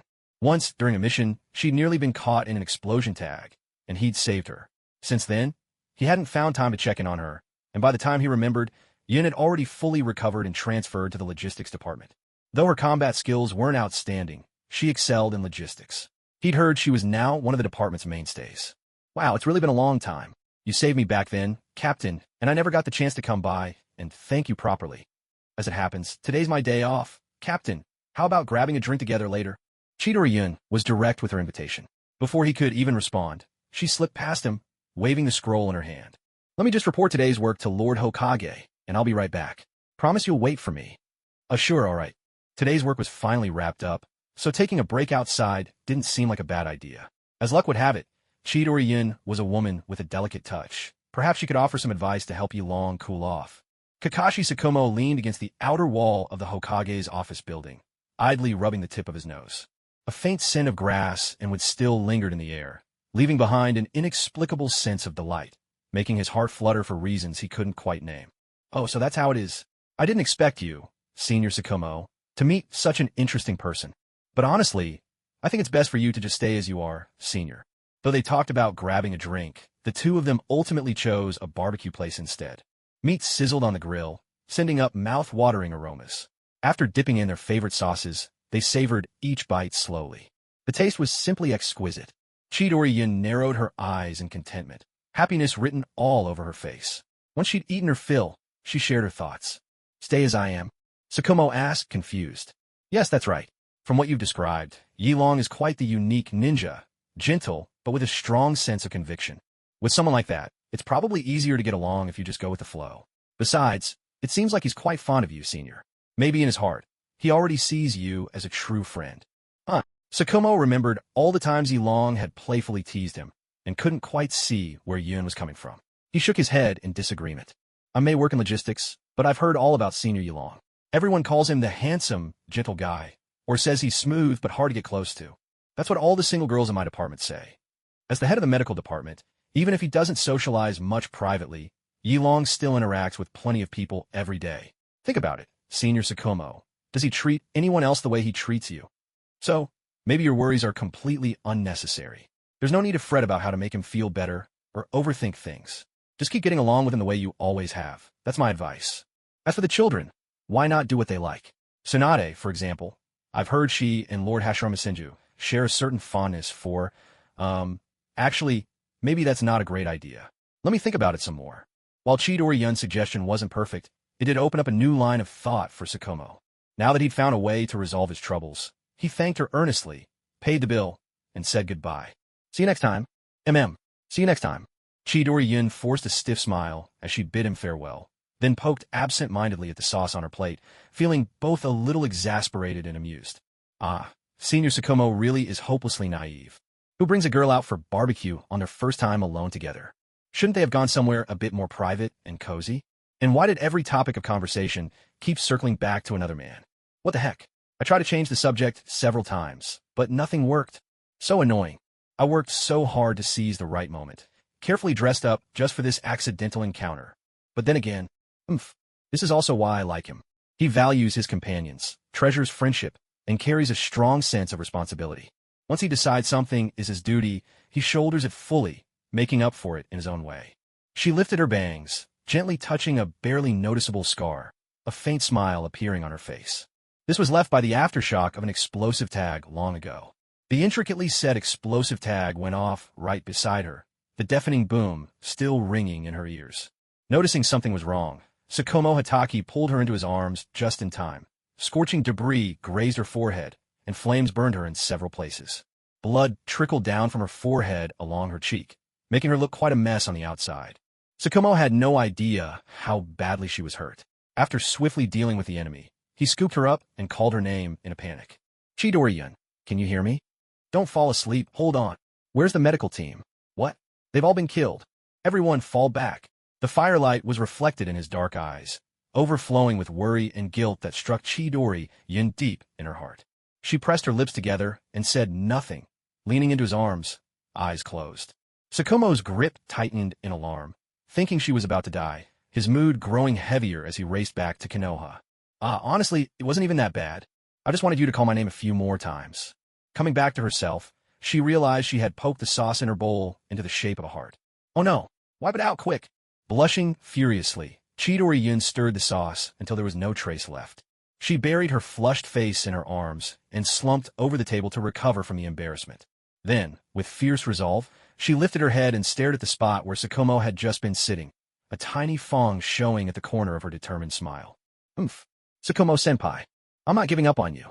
No matter what, I absolutely won't let go. I'll make sure your attention is all on me, not on that Yanagi or your so-called best friend. Just me, that's enough. In the medical department, Watanabe Ichiro, who had just finished his lecture, suddenly sneezed and frowned. Who's talking about me? Is that black Zetsu cursing me again? He opened up the system map, eyeing the black Zetsu marker that had been motionless in one spot for some time.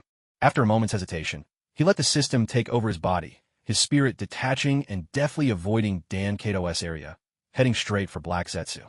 The next morning, good morning, Watanabe Ichiro pushed open the door, only to see Tsukumo Hatake standing upright, holding 2 breakfasts in his hands.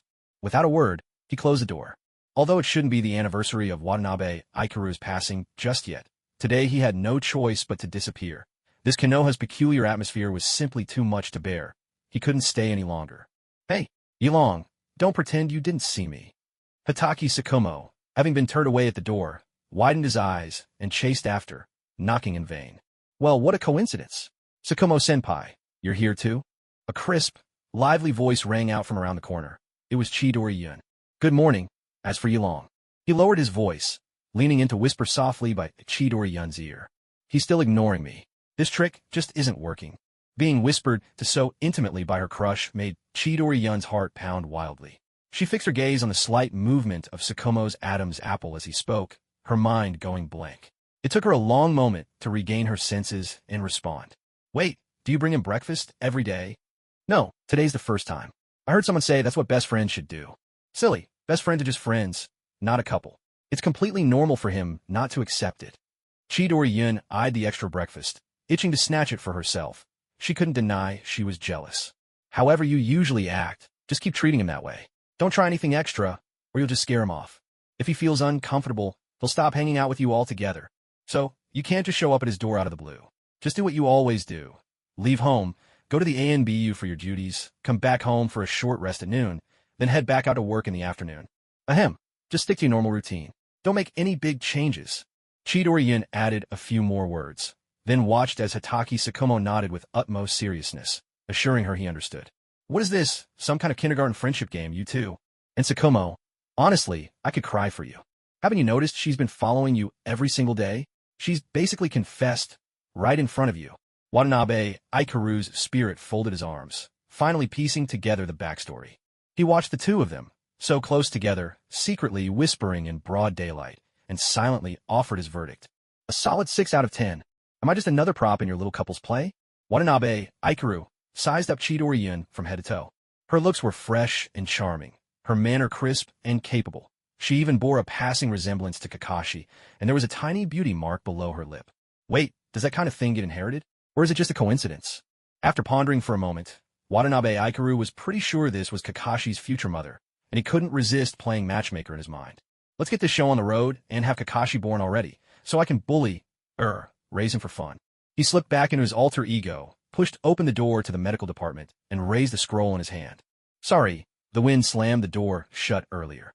Senior Sakumo, I've made some progress on the technique you asked me to develop. Would you like to take a look together? I also have some other interesting things in my room. Oh, that sounds great. Tsukumo Hatake's eyes lit up with excitement. Great, my foot. Chidori-yun was utterly shocked. I thought you were his closest friend, but something's off about you. Why does it feel like I've suddenly gained a rival in love? No, I have to find a way to join them. Would it be too much if I accidentally fracture my ankle right now? That would give Senior Sako MO a reason to visit me every day. Her gaze grew determined as she stared at her own ankle, pondering from which angle she could pull off such a challenging injury. If I'm not mistaken, your name is Chidori-yen, right? I think I've seen you in the logistics department before. Ah, yes, that's me. I'm the deputy head of logistics. If the medical department ever needs any logistical support, you can always reach out to me. Chidori-yen replied with perfectly measured politeness. Then, could I trouble you to give me a hand? Of course. Chidori-yen answered so quickly and eagerly that she practically cut him off, unable to hide her joy. But her enthusiasm was a little too obvious, and her true intentions were laid bare, leaving her a bit embarrassed. That's wonderful. Please come in. Watanabe Ichiro offered her a graceful way out, leading them both inside. Compared to the logistics department, the medical department was far less cluttered. Everything was meticulously arranged, revealing the owner's love of order. Still, it was hard to say whether this neatness was a genuine reflection of his nature, or if it was just for show. Watanabe Ichiro sat down at his desk, pulling out the chairs that normally belonged to Tsunade and Dan Kato for his two new guests. As he glanced at the two breakfast sets Tsukumo had placed on the desk, a vein throbbed visibly on Watanabe's forehead as he spoke in a restrained tone. Tsukumo, I've already had breakfast. You don't need to bring me food. Please, I mean it. Never, ever do it again. Ah, but seems like such a waste to throw away the extra one. Miss Chidori-yun, have you eaten yet? How about we give the extra breakfast to Miss Chidori-yun? Watanabe turned toward Chidori-yun, who was sitting a little stiffly to the side. Her eyes instantly sparkled. A chance to have breakfast with Senior Sako M.O. Hey, Yilong, maybe you're not so bad after all. I can eat both. Watanabe's last words overlapped perfectly with Tsukumo's suggestion. For a moment, the three of them fell silent. A mysterious hush filled the air. Suddenly, I do have an appetite. Without changing his expression, Watanabe Ichiro snatched both breakfasts from Tsukumo's hands. Miss Chidori-yun, I suppose you haven't had breakfast yet either? I found an unclaimed meal in the medical department office. If you don't mind, would you do me the honor of sharing it with me? Lord Yilong, thank you so much for your invitation. It's a great honor. Chidori-yun felt completely at a loss. Kakashi Tsukumo, do you have to be so straightforward? Idiot. Big idiot. Oh well, Suddenly bereft of breakfast, with his stomach growling in hunger, Kakashi Tsukumo stared at his empty palm in a daze, momentarily stunned. Did I do something wrong? But, as far as I remember, the logistics department provides breakfast for everyone, don't they? Xiaoyun was just coming from the logistics department, so she must have already eaten. There's no need for me to share my breakfast with her. Watching Chidori-yun quietly eat, savoring every bite, he grew even more confused. Wait, she didn't eat? Was she actually hungry? Then why wasn't she eating before? He was tormenting himself over a problem that didn't need to exist. Clearly, sometimes we do things not out of necessity, but for the sake of social niceties, the intricate dance of adult interaction. And yet, Kakashi Tsukumo understood neither the elaborate etiquette of adults nor the delicate thoughts of a love-struck young woman. Are Yilong and Xiaoyun angry with me? Come to think of it, why have I been making people mad lately? Ah, I really am hopeless at socializing. Hugging his poor, helpless, but still hungry self, Kakashi Tsukumo looked down, feeling utterly dejected. I was just teasing you, senpai. Chidori-yun pulled a lunchbox out from her robes with the help of a sealing scroll and handed it over. I actually have a habit of bringing my own meals. I was just curious what your breakfast tasted like. Senpai, if you don't mind, would you try some of my cooking? Wow, the logistics department must really spoil their staff. Bringing food with a sealing scroll? Delighted, Kakashi Tsukumo took the lunchbox, thanked her, and opened it up. On a tightly packed bed of rice sprinkled with sesame seeds and shredded seaweed, neat rows of octopus sausage, tempura, fried shrimp tails, and cherry tomatoes were arranged. Carrots cut into tiny flower shapes added a touch of color. On the side, there was a vegetable salad and a stew of unknown ingredients, garnished with a few fresh green leaves. It looked, smelled, and clearly would taste delicious. Her cooking was truly impressive. Not bad at all. They say the way to a man's heart is through his stomach, and she certainly got that part down. Watanabe Ichiro glanced back at Chidori-yun's sparkling eyes, and when their gazes met, he discreetly gave her a thumbs up while Kakashi Tsukumo was focused on eating. Chidori-yun beamed in delight and returned the gesture. So it's true, he's playing matchmaker for me and Tsukumo-senpai. Yilong-senpai really is a kind and wonderful person. I misunderstood you. I'm so sorry. This is delicious. Xiaoyun, your cooking is so good you could open your own restaurant. Kakashi Tsukumo let slip the nickname he secretly used for Chidori-yun, and that made her burst into silly laughter. Hee, Senior Tsukumo, call me Little Yun, if you like it. I can make you another one tomorrow. I appreciate the thought, but let's not. Making these lunchboxes is just too much trouble for you. It's really no trouble. If Senior Tsukumo likes them, I could make them every day. No need, Lil Yun. You're not that strong to begin with. Why not use the time you spend making lunchboxes to train instead? How am I supposed to respond to that? Chidori-yun lowered her gaze in disappointment and murmured a quiet assent. Watanabe, Ichiro looked away, unable to bear the sight. Too tragic. Yin, maybe it's time to have a crush on someone else. Honestly, this clueless guy doesn't deserve all your affection. Kakashi, I truly admire you. How did you even manage to get born at all? Was your 50-50 luck already in play even before you were born? A 50% chance of being born or not. Now that's impressive. But Tsukumo continued, picking up for where he left off. As for food, I really don't mind. It's all the same to me. But if making lunch for me cuts into your training, and because of that you don't have enough strength to protect yourself when danger comes, and I can't get there in time like last time. He reached out, carefully brushing a stray lock of hair from Chidori-yun's temple, his warm fingertips gently gliding over the scar on her brow. Little Yun, I honestly couldn't bear to hear news of your death. You're the one person I can't stand to lose. A fatal blow. Tsukumo, Senior Tsukumo. Chidori-yun was completely stunned by this, dazed as she leaned into Tsukumo's palm, her cheeks flushed and burning, her vision swimming with the heat. Why is it suddenly so hot? Tsukumo felt the rising temperature beneath his hand. Something was definitely off. He frowned and leaned in, pressing his forehead to hers. His forehead touched Chidori-yun's, both burning with feverish warmth. A gentle sizzle of happiness filled the air. The soul of a blissful young girl seemed to dissolve into invisible white mist, drifting upward, sublimating. At last, she became a peaceful, contented vision, ascending to heaven with no regrets, fading without a trace. Amen. Where's this place? The girl wondered. This must be paradise. Watanabe, Ichiro leaned back in his chair, raising his cup to hide his expression. Oh, what a marvelous scene. I can finally taste the joy of playing matchmaker. I can't hold it back. My smile's about to soar up and touch the sun. What a lovely couple. Those Tsukumo's social skills are close to zero, sometimes even negative. Every now and then his instincts land a perfect, devastating hit. Life is full of complexities, often shrouded in a mist that clouds our vision. Most people rely on experience, slowly feeling their way forward, tearing through the fog with careful logic. But Tsukumo Hatake is the type to throw caution to the wind and charge straight ahead, no matter what. If he's lucky, he bursts through the fog in one go. If not, he plunges right off a cliff. Yet sometimes, even when he can't see the road ahead at all, he'll reach out without hesitation, grab hold of the right hand, and step onto the best possible path. Completely irrational, but perfectly instinctive. What an enviable intuition he has. This doesn't feel right. Her temperature is off. Is it food poisoning? Yilong, come help me check. A soft, limp Chidori-yun collapsed into Tsukumo's arms, instantly triggering memories of the battlefield. His PTSD flared up, and he tensed in anxiety. What am I supposed to do? Just look at her. My mind is already shot from severe psychological issues, scratch that, and I can't use medical ninjutsu anymore. Please, seek someone more competent. The best solution right now is, immediately, right now, confess to her, make it official. Then, let's bring little Kakashi into the world. She's not in any real danger. Probably just worn out. Her long-standing exhaustion finally caught up with her. Take her home and let her rest. That'll do her the most good. Watanabe Ikaru did his best to keep a straight face as he offered his advice. Chidori-yun, I've set the stage for you. How the story ends, that's up to your choice now. Tsukumo Hatake is a true gentleman. If you back away, he'll absolutely respect your wishes. He won't do anything out of line. The decision is yours. I can only help you this far. Come on, Chidori-yun. I'm leaving Kakashi in your hands. If you're waiting for that blockhead Tsukumo to make a move on his own, you'll be waiting forever. Really? She doesn't need any medicine or anything. Tsukumo hesitated. Have a little more faith in yourself. You're the best remedy she could ask for. Trust me, I'm the best medical ninja still alive in the Leaf Village. Oh, and she might need someone to stay with her for about half a day. If she's alone, she could develop a fever, maybe even convulsions.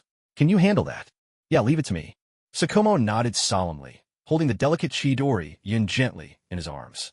Dazed and dizzy, Chidori-yun stretched a trembling hand out from behind Tsukumo, giving Watanabe Ikaru a shaky thumbs up, a 5-star review. Yilong, you're the perfect support. Chidori-yun, officially crown you the strongest. By the way, Tsukumo was halfway to the door when he paused and turned around. Yilong, what exactly was that good stuff you were talking about? Watanabe, Ikaru's fists clenched tight, cracking the desk with a deep fissure. Chidori-yun, now limp and helpless, felt tears well up in the corners of her eyes. Are you serious? You still haven't forgotten about that. You're holding a beauty in your arms, and that's what you're thinking about. Your wood release isn't nearly as wooden as you are. Not even Susanu's attacks could break through your defenses. Watanabe, Ichiro pointed toward the door. This way. Move it. Kakashi Tsukumo didn't quite understand why he'd made Yu Long so angry again, but at the moment, Xiaoyun's situation was much more important. Sheepishly, he closed the doors to the medical ward, his eyes darting to the corridor where someone might appear at any moment. He hesitated for a moment. Girls usually care about their image, don't they? If I'm carrying her like this, will it harm Xiaoyun's reputation? We're all ninja, so perhaps nobody really minds, but still, maybe I should do something? He took off his outer cloak and draped it over Chidori-yun. Oh, what's this? Chidori-yun felt the garment, still warm from Kakashi Tsukumo's body, wrap around her, enfolding her in his familiar scent. Ah, this is a declaration of possession, the privilege of a boyfriend. He's announcing to the world, this girl is mine, so stop thinking about her. Tsukumo-senpai, are you too shy to confess in front of Yu Long? So you're sending me a secret message? Message received. Loud and clear. I accept. I'm willing to be Tsukumo-senpai's girlfriend. And then, her face was covered completely. She looked like a casualty, wrapped up after being brought back from the battlefield. Hard to say if this was just a habit Tsukumo had picked up from missions. Oh, maybe I was overthinking it. Sorry, I got ahead of myself. How embarrassing. Tears streaming down face. Chidori-yun, stung by disappointment yet again, grumbled inwardly with quiet resentment. Tsukumo-senpai, you're carrying a girl, not hauling a corpse. Covering my face. How am I supposed to breathe? People need food to live, but Tsukumo-senpai must have been raised on steel. Kakashi Tsukumo noticed the problem, too. He opened a gap in the cloak near her face and reached in to adjust Chidori-yun's head so she could breathe. Chidori-yun couldn't help but clench her fists. Her cheeks brushed against Tsukumo's bare chest, which only made her blush harder. Despite the sharp, defined look of his chest muscles, they actually felt soft to the touch, with a springy resilience, like a jelly dessert that's been kept in the fridge, turning firm yet pliable. The sensation of pressing up against them. Well, you'd have to ask Chidori-yun. Your author has no idea. Laughs. Chidori-yun, that's hard to describe. Anyway, today, Chidori-yun, could die without regrets. Thank you, dear Mom and Dad, for bringing me into this world. And thank you, Lord Yu Long, for your god-tier assist. Thanks to everything that's happened, I got to meet Senior Sakumo, who, aside from being a little clueless, is wonderful in every other way. Kakashi Tsukumo felt a dampness on his chest, but with his clothes in the way, he couldn't quite tell what was going on. Could it be? Was Xiaoyun feeling so unwell that she'd started crying? I need to speed up. In a flash, his figure vanished within the Hokage's office. The person in his arms was a bit stiff. Although Xiaoyun wasn't moving at all, her limbs weren't completely relaxed, which meant she was still conscious. But why did her face look even redder now? I'd better get her home quickly. She really must be exhausted these days. Once Xiaoyun wakes up, I'll have to talk to her. She shouldn't see me off from so far away. Running over every day must be tiring. As the captain of the Umbu, how could Kakashi Tsukumo not notice Chidori-yun's rather clumsy attempts at following him? The very first time she mustered up the courage to tail him, he'd already noticed, and even doubled back to confirm who it was. Of course, it never occurred to him that following someone was such a serious offense. He simply assumed that Chidori-yun was practicing how to mask her presence, honing her tracking skills. So he let her be, quietly adjusting his own movements according to Chidori-yun's progress, always keeping just the right distance, so she could practice her skills, which improved at an astonishing pace. What a diligent, hard-working girl. Kakashi Tsukumo felt a surge of approval. Even though she was no longer on active duty with the Umbu combat teams, she never gave up on sharpening her abilities. He found himself drawn to that perseverance. And sometimes, just every now and then, when he was worn out, he'd quietly sneak by. He'd watch Chidori-yun handle logistics, swift and sure, managing chaos with practiced ease. He'd see her keeping everything in order, assigning tasks, earning the deep trust of her teammates. He'd notice her walls plastered with his photos. Wait, wasn't there something off about that? Still, Kakashi Tsukumo never sensed anything amiss and would simply smile. Using me, the Umbu captain, as an example to follow. Always giving your best, huh? Completely missing the point. Yes, assessment complete. She's a purebred, earnest goofball. But then again, feelings are mysterious things.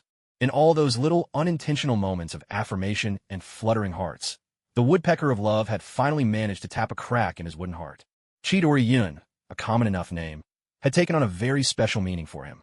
That's why, when Kakashi Tsukumo tasted the bento Chidori Yun had made with her own hands, that hidden Xiao Yun slipped out from the depths of his heart. The feelings both of them thought they'd hidden so perfectly burst forth like a balloon popped, ringing out with a bright, unmistakable bang. Although she didn't know exactly when the other person's feelings for her had begun to change, it didn't matter. What mattered was savoring their moments together now.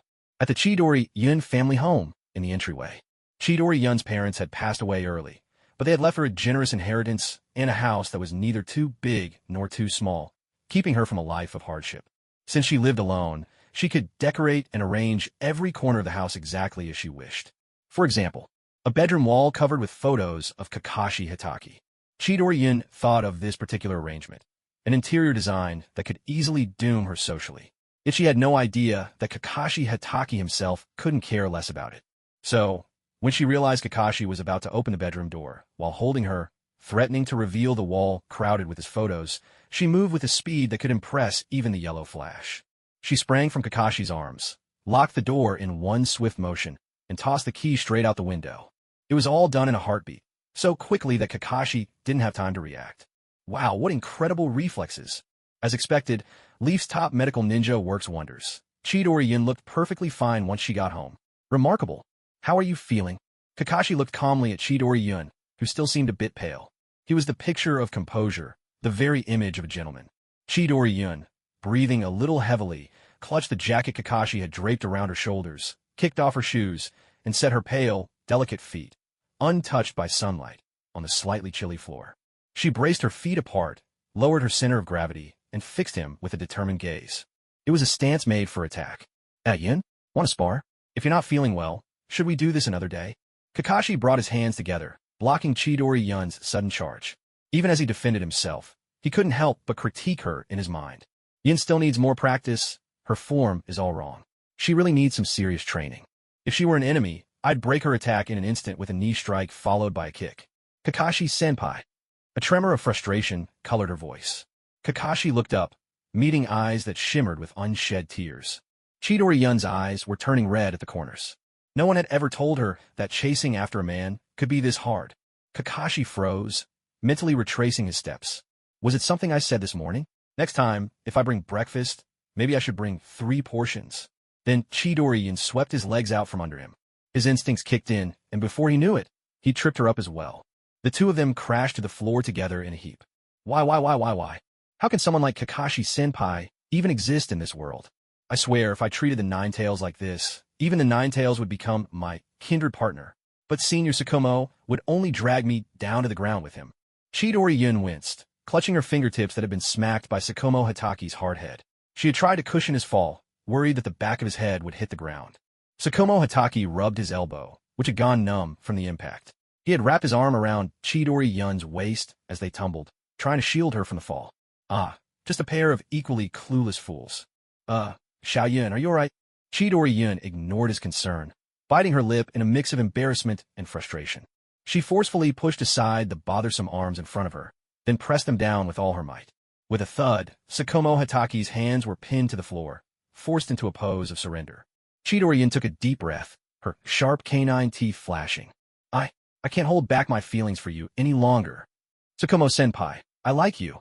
Whether it's secretly watching you from afar every day because I just can't help myself, or racking my brain for ways to accidentally run into you, I've been loving you with all my heart. Tsukumo-senpai. Tsukumo-senpai, can't you really see how sincere I am?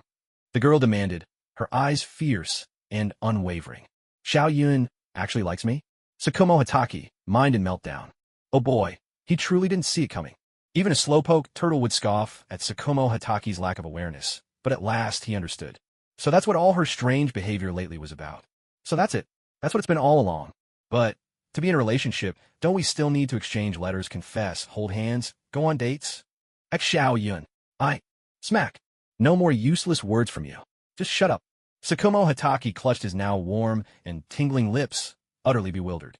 A kiss just like that? Did we skip a few steps? What are we supposed to do now? Lying on the floor, Tsukumo Hitaki felt as if the world was galloping off in a direction he couldn't understand. Chidori Yun lifted her head, licking her lips, her eyes burning with intensity.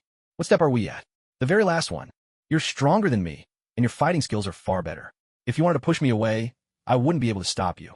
She tore open Tsukumo Hataki's tight ENBU uniform, scraps of fabric fluttering from her fingertips, holding on her last shred of reason as she spoke.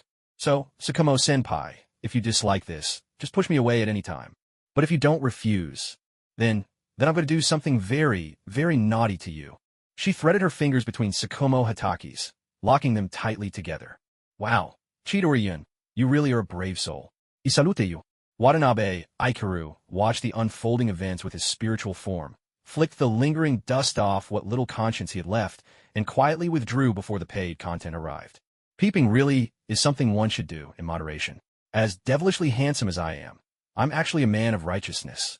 I am the beacon of justice. Buoyed by the triumph of successfully playing matchmaker for the first time, Watanabe Aikaru returned to his body in high spirits, and even brought a gentler touch to lecturing Tsunade and Dan Kato. On the surface, Tsunade and Dan showed no reaction, but inwardly, they were in despair. Alas, it's hopeless. Brother Yilong has now become exactly like teacher Aikaru. Who's truly to blame? Tsukumo Hataki or Lord Hiruzen? Either way, all our efforts have come to nothing. And yet, there's something oddly comforting about these days. In the secret corners of their hearts, both had come to enjoy this way of life. The familiar tone and cadence of his voice felt just like those days long ago, learning from teacher Aikaru beneath the trees. If change is out of our hands, perhaps acceptance isn't so bad after all. After all, we've done all that we can. Watanabe Aikaru paid no mind to the turmoil in the children's hearts.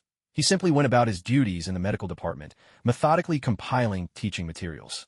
It wasn't long before it was time for the monthly report as stipulated by the Hokage's regulations. After tidying up his desk and tucking the finished teaching manuals under his arm, Watanabe Aikaru pushed open the door to the medical department. Waiting outside were two familiar figures. Tsukumo Hataki and Chidori-yun, now happily together, stood arm in arm and greeted him with warm smiles. Ah, was there really any need to drag me along as a third wheel? With a helpless sigh, Watanabe Aikaru walked over, hands in his pockets, half listening as the two chatted back and forth. The three of them walked together, side by side, in a companionable atmosphere. To clarify, this harmony came mostly from Watanabe Aikaru and Chidori-yun teaming up to tease Tsukumo Hataki, who endured their banter with an innocent expression. They went through the usual motions. Watanabe Aikaru patiently waited as the other departments gave their reports. Then, carrying the latest monthly summary from the Konoha Medical Department, he stepped inside. No sooner had he crossed the threshold, smiling and chatting outside just moments before, than Watanabe Aikaru's expression shifted, his mood turning cold and businesslike. He donned the mask of a dutiful subordinate, reported in a flat, even voice, and waited in quiet for the leader's response. Hiruzen Sarutobi let out a long sigh, his eyes clouded with a hint of sorrow. Shimura Danzo fixed Watanabe Aikaru with a deep, searching look, then spoke up. Hiruzen, transfer him to the foundation. He's wasted in the medical department. Oh, now, that's an unexpected suggestion. No, Danzo. Hiruzen Sarutobi's brow furrowed. What are you hesitating for? Danzo pressed coldly. Do you have a better idea? Their gazes clashed in midair, sparking faint flashes of tension. Watanabe Ichiro understood now. They were debating how to deal with Yilong. Yilong had already laid his cards on the table before them, standing revealed as a weapon in their sight. So how should they place him? Should they keep him hidden, nurturing his humanity as they once did with Uchiha Ichiro? Or should they unsheath him outright, letting him shine as Konoha's most formidable weapon? This was the crux of their dilemma. It was clear that Shimura Danzo had made up his mind, while Sarutobi Hiruzen still hesitated. Ichiro wouldn't want to see him like this. After a long, heavy silence, Sarutobi finally forced out the words, sinking into his chair. Danzo fell silent at that, the words striking a tender spot within him. Faced with an irreversible situation, he felt a surge of frustrated anger he could hardly contain. But the mistake is already made. There's no going back, no way to fix this. Since there's only one path left, we might as well see it through to the end. Using him is only a matter of time. Better to be ruthless and do it today. Let me think it over a little longer. Give me some time, and give Yilong some time as well. Sarutobi chose to retreat as a way to advance, and Danzo could only stew in silence. Sarutobi valued emotion, sometimes to the point of indecision. In contrast, Danzo always focused on immediate, tangible gains. One couldn't say which was better. Both were indispensable. Mercy cannot command soldiers. Righteousness cannot manage wealth. Sentiment cannot build enterprises, and kindness cannot govern. A true leader must embody both kindness and cruelty, hesitation and decisiveness, two sides of the same coin. Then hesitate all you want, Danzo snapped. Meanwhile, the shadow organization is rising, and the four great nations are watching like hungry tigers. Do as you please. His lips tightened into a hard line, and his somber gaze settled on Watanabe Ichiro before he suddenly spoke. This is an order. Ye Long treat us the same way you treat Tsunade and the others. Well now, aren't you a clever one, trying to work the system with me? Fine, I'll play along. Understood, Assistant Hokage. He switched modes at once, answering with a bright smile, his eyes lively and flawless. Don't do that. Saratobi looked at Watanabe Ichiro, his heart swelling with regret once more. The previous order is revoked. Why? Danzo interrupted him. What's wrong with this? No matter what's inside, at least on the outside, he's the same as always. I can't stand his real face any longer. What's good about that? What's good at all? Danzo, does this twisted version of Ye Long really sit well with you? He grabbed Danzo by the collar, staring into a pair of eyes that brimmed with obsession and the edge of madness. I don't care, as long as it works, as long as it looks decent on the surface. In the end, it's just Danzo. Hiruzen Saratobi tightened his grip, cutting off the most hurtful words before they could be spoken, but Shimura Danzo refused to back down. We don't have that much time. We have to put it to use right now. We can't afford any delays. Hiruzen looked at him hesitantly, then, without much thought, blurted out the question that had surfaced in his mind. Danzo, tell me, did you do this to Ye Long on purpose? Was all of this your scheme? Danzo's eyes flew wide open in disbelief as he stared at him. I knew it. That sudden change in Danzo's expression became proof of suspicion in Hiruzen's eyes. TCH, what has Danzo done this time? What's he plotting now? Ever since they were children, Danzo loved to play dirty, always resorting to trickery to get his way. And this time, could he really have schemed against Ye Long? Forced him to collapse early, just to turn him into a tool for Konoha's strength? That'd sound exactly like something Danzo would do. He was always good at striking while the iron's hot and pulling the rug out from under someone. Such tactics might be fine against enemies, but to use them on comrades in the village, it made Hiruzen wary. It was just like the story of the boy who cried wolf. The small betrayals from her childhood games had built up a thick wall of prejudice between them. No matter what Danzo did, Hiruzen couldn't help but question whether he'd fallen for his schemes once again. You really are not to be trusted. Danzo. The suspicion in Hiruzen's eyes sharpened into a blade, stabbing so fiercely that veins bulged on Danzo's forehead. Hiruzen Saratobi, what the hell are you talking about? I haven't done anything. Then why did you do it? What did I even do? Danzo shoved away Hiruzen's hand from his collar, glaring back in fury. Hiruzen stared hard at his face, trying to spot any hint of smugness hiding beneath that anger. He'd been tricked by Danzo too many times before. He couldn't be sure if this rage was genuine. Maybe in the next instant, Danzo would drop the act, flash a mocking, triumphant smile, and taunt him. You really believe it? Even after all this time, you still fall for it? Classic Hiruzen. But right now, there was nothing to give him away. Had Hiruzen really misunderstood him this time? Or had Danzo's acting just reached new heights? Hiruzen couldn't be sure. Danzo had always been dangerously clever. Even the great Tobarama Senju admired his cunning from a young age. And acting was second nature to him. Time and time again, he'd spun Hiruzen around in circles, taking great pleasure in watching him get lost and bewildered by Danzo's tricks. Hiruzen Saratobi's wariness had grown gradually, built up over years of constant vigilance. And indeed, Danzo Shimura's schemes had often turned the tide at critical moments, solidifying his reputation as a master strategist in Hiruzen's mind, almost to the point of myth. Even though I have no idea how the current favorable situation was orchestrated, if Danzo is the one pulling the strings behind the scenes, then everything makes sense. Yet, Danzo Shimura himself had no idea that his childhood pranks would leave such a lasting impact. As an adult, he'd become much more composed, reining in his reckless impulses and leaving behind those childish antics. He genuinely didn't realize how much Hiruzen distrusted him. Unable to find any fault, Hiruzen managed to suppress his suspicions for the moment. He lowered his voice and offered an apology, easing the tense standoff between them. Sorry, I was too hasty. Though his words retreated a step, his face still openly broadcast his doubts. Hiruzen doesn't trust me at all. He's still suspicious of me. Danzo's anger flared instantly, his fists clenching tight. Because this time, he truly was innocent. He hadn't done anything.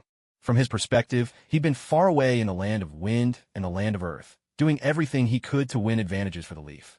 Then he'd rushed back across great distances, learned about Yilong's situation, and given his judgment and advice. Next, when the treatment plan for Yilong failed, he was accused for no reason at all. The tugging from earlier had left his clothes digging painfully into his skin, and that dull ache spread into his chest, made worse by the sting of betrayal from his closest friend. For a ninja, this pain was little more than a cat scratch, hardly worth mentioning. Yet it was maddening because it meant Hiruzen believed Danzo was the kind of man who would conceal something so important, even betray his comrades. This was an attack on his character, a trampling of his deepest boundaries. How dare you suspect me like this? I don't know what I'll become in the future, but I know one thing for sure. Right now, I have no desire to be that kind of trash. TCH, that's just like Hiruzen. Stubborn as a mule, dense as a brick. If we're talking pure intellect, even the cells that Lord Tobarama experimented on were smarter than him. From the corner of his eye, Danzo caught sight of Yilong standing in the room. Yilong watched the whole spectacle with a blank expression, posture straight and unyielding, like a sword thrust firmly into the ground. No joy, no sorrow, no awareness, no emotion. Danzo was about to snap back with a biting retort, but a deep-seated guilt held him back. He swallowed his sarcasm with great effort. Forget it. I'll just owe him one. Suppressing his anger and pride, he forced himself to explain. I had no prior plan. I'm not nearly that capable. I was just going with the flow. If it can't be cured, then put it to use immediately. Infiltration, medical support, tactical simulations. Put it anywhere, just don't let it sit here, wasting time. The dark organizations are growing stronger by the day. We, in Konoha, need to develop quickly. With Yilong here, Konoha can bypass at least 20 years of struggle and immediately take the lead in a specialized field. This is the most precious legacy Lord Yilong left us, our key to victory. We must make full use of it. And it has no emotions, no softness, nothing to worry about. It's perfect for the dirty work we can't handle ourselves. Putting it in the foundation is the best choice. What are you still hesitating for? Though Shimura Danzo was explaining his reasoning with rare patience, it was painfully clear that, as a pragmatist, he had no idea just how inhuman his words sounded. The victim, Yilong, was still standing right in front of him, and yet he spoke as if Yilong weren't even there. It was no different from saying, in front of little lamb, "My, what a cute lamb chop you'd make." Such casual cruelty might usually pass unnoticed, dismissed as everyday conversation. But today was different. Under Yilong's unwavering gaze, and with the tension between the two men simmering for years, Danzo's words became a single spark in a field of dry grass, ready to ignite Sarutobi Hiruzen's tightly coiled nerves and set ablaze the anger he'd been bottling up for so long. That anger had been slowly building since the moment Shimura Danzo started referring to Yilong as it. Yilong is not a weapon. A sharp sound broke the silence. Sarutobi Hiruzen punched Shimura Danzo square in the face, holding nothing back. What exactly do you take Yilong for? What do you take the people of our village for? Unswear me. His fists clenched, eyes blazing with uncontrollable fury. He forced out each word through gritted teeth, every syllable heavy with outrage. If Shimura Danzo could so easily plot against Yilong for the sake of Konoha today, who's to say he wouldn't betray Konoha itself for some scheme of his own tomorrow? A child's nature shows at 3. By 7, their true character is plain. We grew up together. Danzo, I know you too well. Selfish, scheming, and treacherous. That's who you truly are. Shimura Danzo never expected Hiruzen to actually strike. For a split second, he froze in shock as the fist came flying towards him, and only then did his body react, hastily trying to dodge. But it was too late. The punch landed square on his face, knocking him backward. He stumbled, crashing to the floor. His back slammed hard against the wall, and the back of his head followed, hitting the stone with a heavy, muffled thud, a blow that was anything but gentle. After a moment of dizziness and confusion, Shimura Danzo regained his senses, reaching up to feel the warmth of fresh blood trickling from his nose. Amidst the faint ringing in his ears, Danzo Shimura's face darkened, his eyes cold and menacing, a murderous intent radiating from his very presence.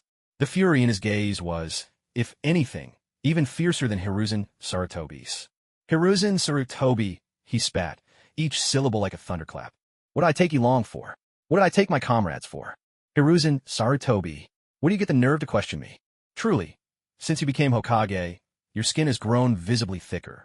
I bet even a tailed beast bomb couldn't scratch that face of yours. What's done to Yilong can never be undone, and sooner or later, you'll make the same choice I did. I'm just more clear-headed than you, more objective. I accept reality faster, that's all. And now, here you are, putting on this show of hesitation. Who are you trying to fool? If the dark organization attacks, can you honestly say you wouldn't use him? How disgustingly hypocritical.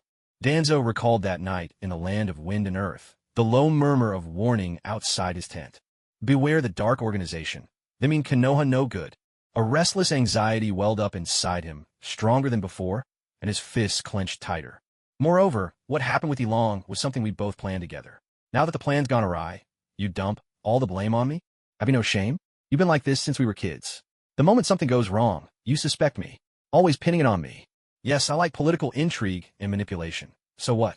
Does every unsolved incident in the world have to be pinned on Danzo Shimura? Besides, nothing ever goes perfectly according to plan. No matter how thorough you are, accidents happen. Even Lord Hashirama, as mighty as he was, even Sensei Tobarama, skilled in everything. Did they never make mistakes? Did they not die? So am I supposed to be infallible? When you make a mistake, it's just human error, but when I do, it's some sinister plot. Thank you, but my mind isn't that cunning. If I could foresee everything, I'd be a god. You people really give me too much credit. I admit that I made the wrong call, that I gave the wrong advice. But you, Hiruzen Sarutobi, what right do you have to come here and accuse me? Hiruzen, I chose to support you, not because you're superior to me, but because I found my own path. We were always equals. Neither of us owed the other. And yet you dare to strike me first, right here in the office? If it's a fight you want, then let's fight. Today, we'll settle this with our fists. Unless one of us falls, this isn't over. Danzo had had enough of explanations. His earlier tirade had given Hiruzen more than enough face. He stood up, wiping away the blood from his nose with a careless hand, smearing a crimson streak across his cheek as well. His aura surged, eyes blazing with battle spirit and murderous resolve, staring back unflinchingly as he formed hand signs. Hiruzen looked at him, a complicated expression flickering in his eyes. Danzo's fury, unhinged as it was, did not seem like an act in the slightest. It seems this time, I truly misunderstood him. I acted on impulse. I shouldn't have struck out so rashly. As a shadow, I doubted my comrade's decisions without concrete evidence and lost control. This was my failing. But still, his words were infuriating. Every sentence, he just called him it, yet Yilong is still standing right here with us. He isn't dead yet. A tangle of conflicting emotions twisted and churned in my chest, turning the third Hokage, whose composure was never all that deep, into someone slowly roasted over a low flame. The clash between the duties of a leader and the raw intensity of personal feelings was driving him step by step into a dead end. What truly is the right thing to do? Am I really up to the task? The more I do, the more mistakes I make. First Yilong, now Danzo. Am I even worthy of being Hokage? Ah, no wonder Master Tobarama and Ichiro never took up the Hokage title. I used to wonder about that, but now I understand. So this is the suffocating weight of responsibility that comes hand in hand with power? Hiruzen Sarutobi gazed at Shimura Danzo, who looked absolutely wretched. As he saw the blood smeared across Danzo's face, something inside him snapped. How could I have a nerve to accuse Danzo for attacking Yilong? Wasn't I the one who just raised a hand against him? As Hokage, I attacked my own comrade. As a ninja, I struck out at a beloved friend I grew up with. What am I even doing? He stared blankly out the open office window, the breeze wafting in. That window, flung wide, offered a direct path to leap down onto the thick, leafy boughs of the tree outside. That tree, planted long ago by the first and second Hokage themselves, always seemed so full of life. No one ever cared for it specifically, and yet it flourished all the same. I remember back when Master Tobarama and Elder Izuna were still alive, they once accidentally broke a branch, but within half a year it looked as good as new. Such tenacity. I hope the village hidden in the leaves is just as resilient. Figures of laughter and mischief flitted past him. His childhood self, Danzo, Koharu, and Hamura, all sitting together on the windowsill. What are you looking at? Go on, just... A voice echoed in his heart. Jump down. You know that no ninja would ever die from such a fall. But so what? That voice chuckled softly, continuing, You just want to rest for a while, don't you? Sometimes, a person's collapse happens in a single instant. It might start with a single word, a gesture, or even a fleeting, sudden thought that cuts right through you. He stood motionless, watching as Shimura Danzo's fingers danced swiftly, weaving a complicated fire-style hand sign. His silent breakdown was reflected in Danzo's eyes and became a silent provocation. You don't have the nerve to move against me. Too arrogant. Hiruzen Sarutobi, do you really think I won't kill you? Yilong slipped in silently, quickly closing the distance between them and wedging himself between the two. His gaze dropped, his eyes and expressions hidden behind his hair, as he shielded Hiruzen Sarutobi from Danzo Shimura's breaking point, careful not to add any more pressure to Danzo's already fragile state. He reached out to hold Sarutobi back, but that was all. There were no signs of forming hand seals or resisting. If Danzo chose to attack, he could take them both out in a single strike. To say fire release can't kill is a joke. At such close range, with such a complex series of hand seals, it would be all too easy to eliminate two unprepared people. Danzo's eyes reddened at the corners, his hands trembling as he formed seals. You, each and every one of you, really know how to push me. Do you honestly think I won't strike? Do you think I'll show mercy? I am Danzo Shimura. Danzo Shimura, the master of schemes and deception. I am the one who disregards sentiment, who is cunning and ruthless, who will stop at nothing to achieve my goals. Morality? I have none. I will never be shackled by so-called ethics. Trying to force my hand with this kind of tactic? How naive. What a ridiculous fantasy. With the final seal, chakra surged and drained from him. The technique was complete. A fierce fire dragon burst forth, its scales shimmering with searing heat, taking form in an instant, majestic and imposing, radiating overwhelming power. The dragon's heat warped the air, sending strands of hair fluttering, and leaving behind a faint scent of singed hair in the stifling heat. With clear intent, the fire dragon lunged, closing in rapidly before surging right through. The two figures were swallowed by a blinding crimson blaze. The fire dragon swept past them, soared out the window, and crashed straight into the great tree outside the Hokage's office. It unleashed its fury on the tree, gnashing and tearing until nothing was left but a heap of charred ashes. Only then did it lift its head in a thundering roar and fade from sight. Eyes reflecting the firelight slowly closed, surprised, and yet not surprised at all. Danzo Shimura sank to his knees, gasping for breath, his body drenched in cold sweat, crimson veins filling his eyes, sweat streaming down his face. Even though it was Sarutobi and Yilong who had faced the dragon's onslaught head-on, Danzo looked more like the victim. He struggled to speak, lips moving but words swallowed at the last moment, his mouth finally pressed into a tight, grim line. The gloomy look on his face reminded Ikiru Watanabe of the Danzo Shimura from the original story. Greedy, cold, always tense, brimming with resentment for reasons unknown. And yet, the Danzo before them now carried a distinct sense of helplessness and confusion, so different from his fictional counterpart. His voice was hoarse as he began, then he took a deep breath. Hiruzen, take this punch as if it were from Ikiru. I owe him an apology. But I have a clear conscience when it comes to you, Hiruzen Sarutobi, from the very beginning, and even from now on, I will always be able to face you without regret. Tears rolled down his jaw, making it impossible to tell what they truly were. No matter what you say, Yilong, I insist on this. Lord Hokage, as your aide, surely I have this right? He gritted his teeth, his gaze fierce and predatory, spitting out each word like venom. His attitude was so aggressive, it didn't seem like he was asking for Yilong at all. Instead, it was as if he wanted to skin Hiruzen Sarutobi alive, to usurp his power and position. Sigh, what is it that you're so wary of, so anxious about, so desperate to avoid, Hiruzen? A faint, ethereal sigh echoed in his mind. Hiruzen Sarutobi seemed to awaken abruptly, only now feeling the pain of his side scorched by searing air, the stifling heat at his nose, and the acrid scent of something burning. I was distracted. He shifted his gaze to Danzo Shimura, detecting a hint of bluster and forced bravado. How familiar. That's right. Now he remembered. This guy had always been so awkward since childhood. The sadder or angrier he felt, the more he put on that infuriating, stubborn face. It all started with a sparring match a long time ago. They had just been taken in as disciples by Hashirama Senju and Tobarama Senju, and each of them secretly harbored a little pride. Hiruzen Sarutobi, chosen by Hashirama, and Danzo Shimura, chosen by Tobarama, began their first training match. Raised as a future clan head, young Hiruzen favored a straightforward, head-on style, solid fundamentals but telegraphed attacks. Young Danzo, after a few close encounters, realized he couldn't outmatch Hiruzen in pure taijutsu, so he resorted to subtle tactics, redirecting Hiruzen's attacks. Hiruzen had never felt this way before. It was like punching into cotton. Every strike should have landed, but somehow he always missed, wasting all his strength. In the end, Hiruzen collapsed from exhaustion, flat on the ground, while Danzo claimed an easy victory. You cheated. Hiruzen's face flushed red with frustration. At home, His training was always about real, hard-hitting combat. Either you were beating someone up, or you were being beaten. He'd never met anyone like this before. He's even more like a monkey than I am. So nimble it's outrageous, he thought. Huh? Isn't this just normal tactics? Unfairly accused of cheating, young Danzo grumbled in annoyance, tapping his temple. Ninjas have brains for a reason. They're not just for show. Accept your loss. You're the one trying to wriggle out of it.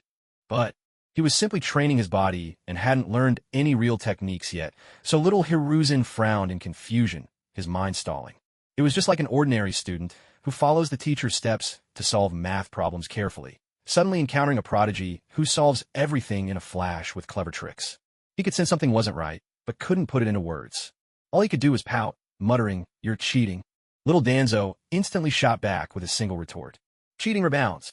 "What? How can you rebound cheating?" "Then I rebound it too." "Rebound invalid." "Ugh you. That's not fair. I'll make my rebound invalid too."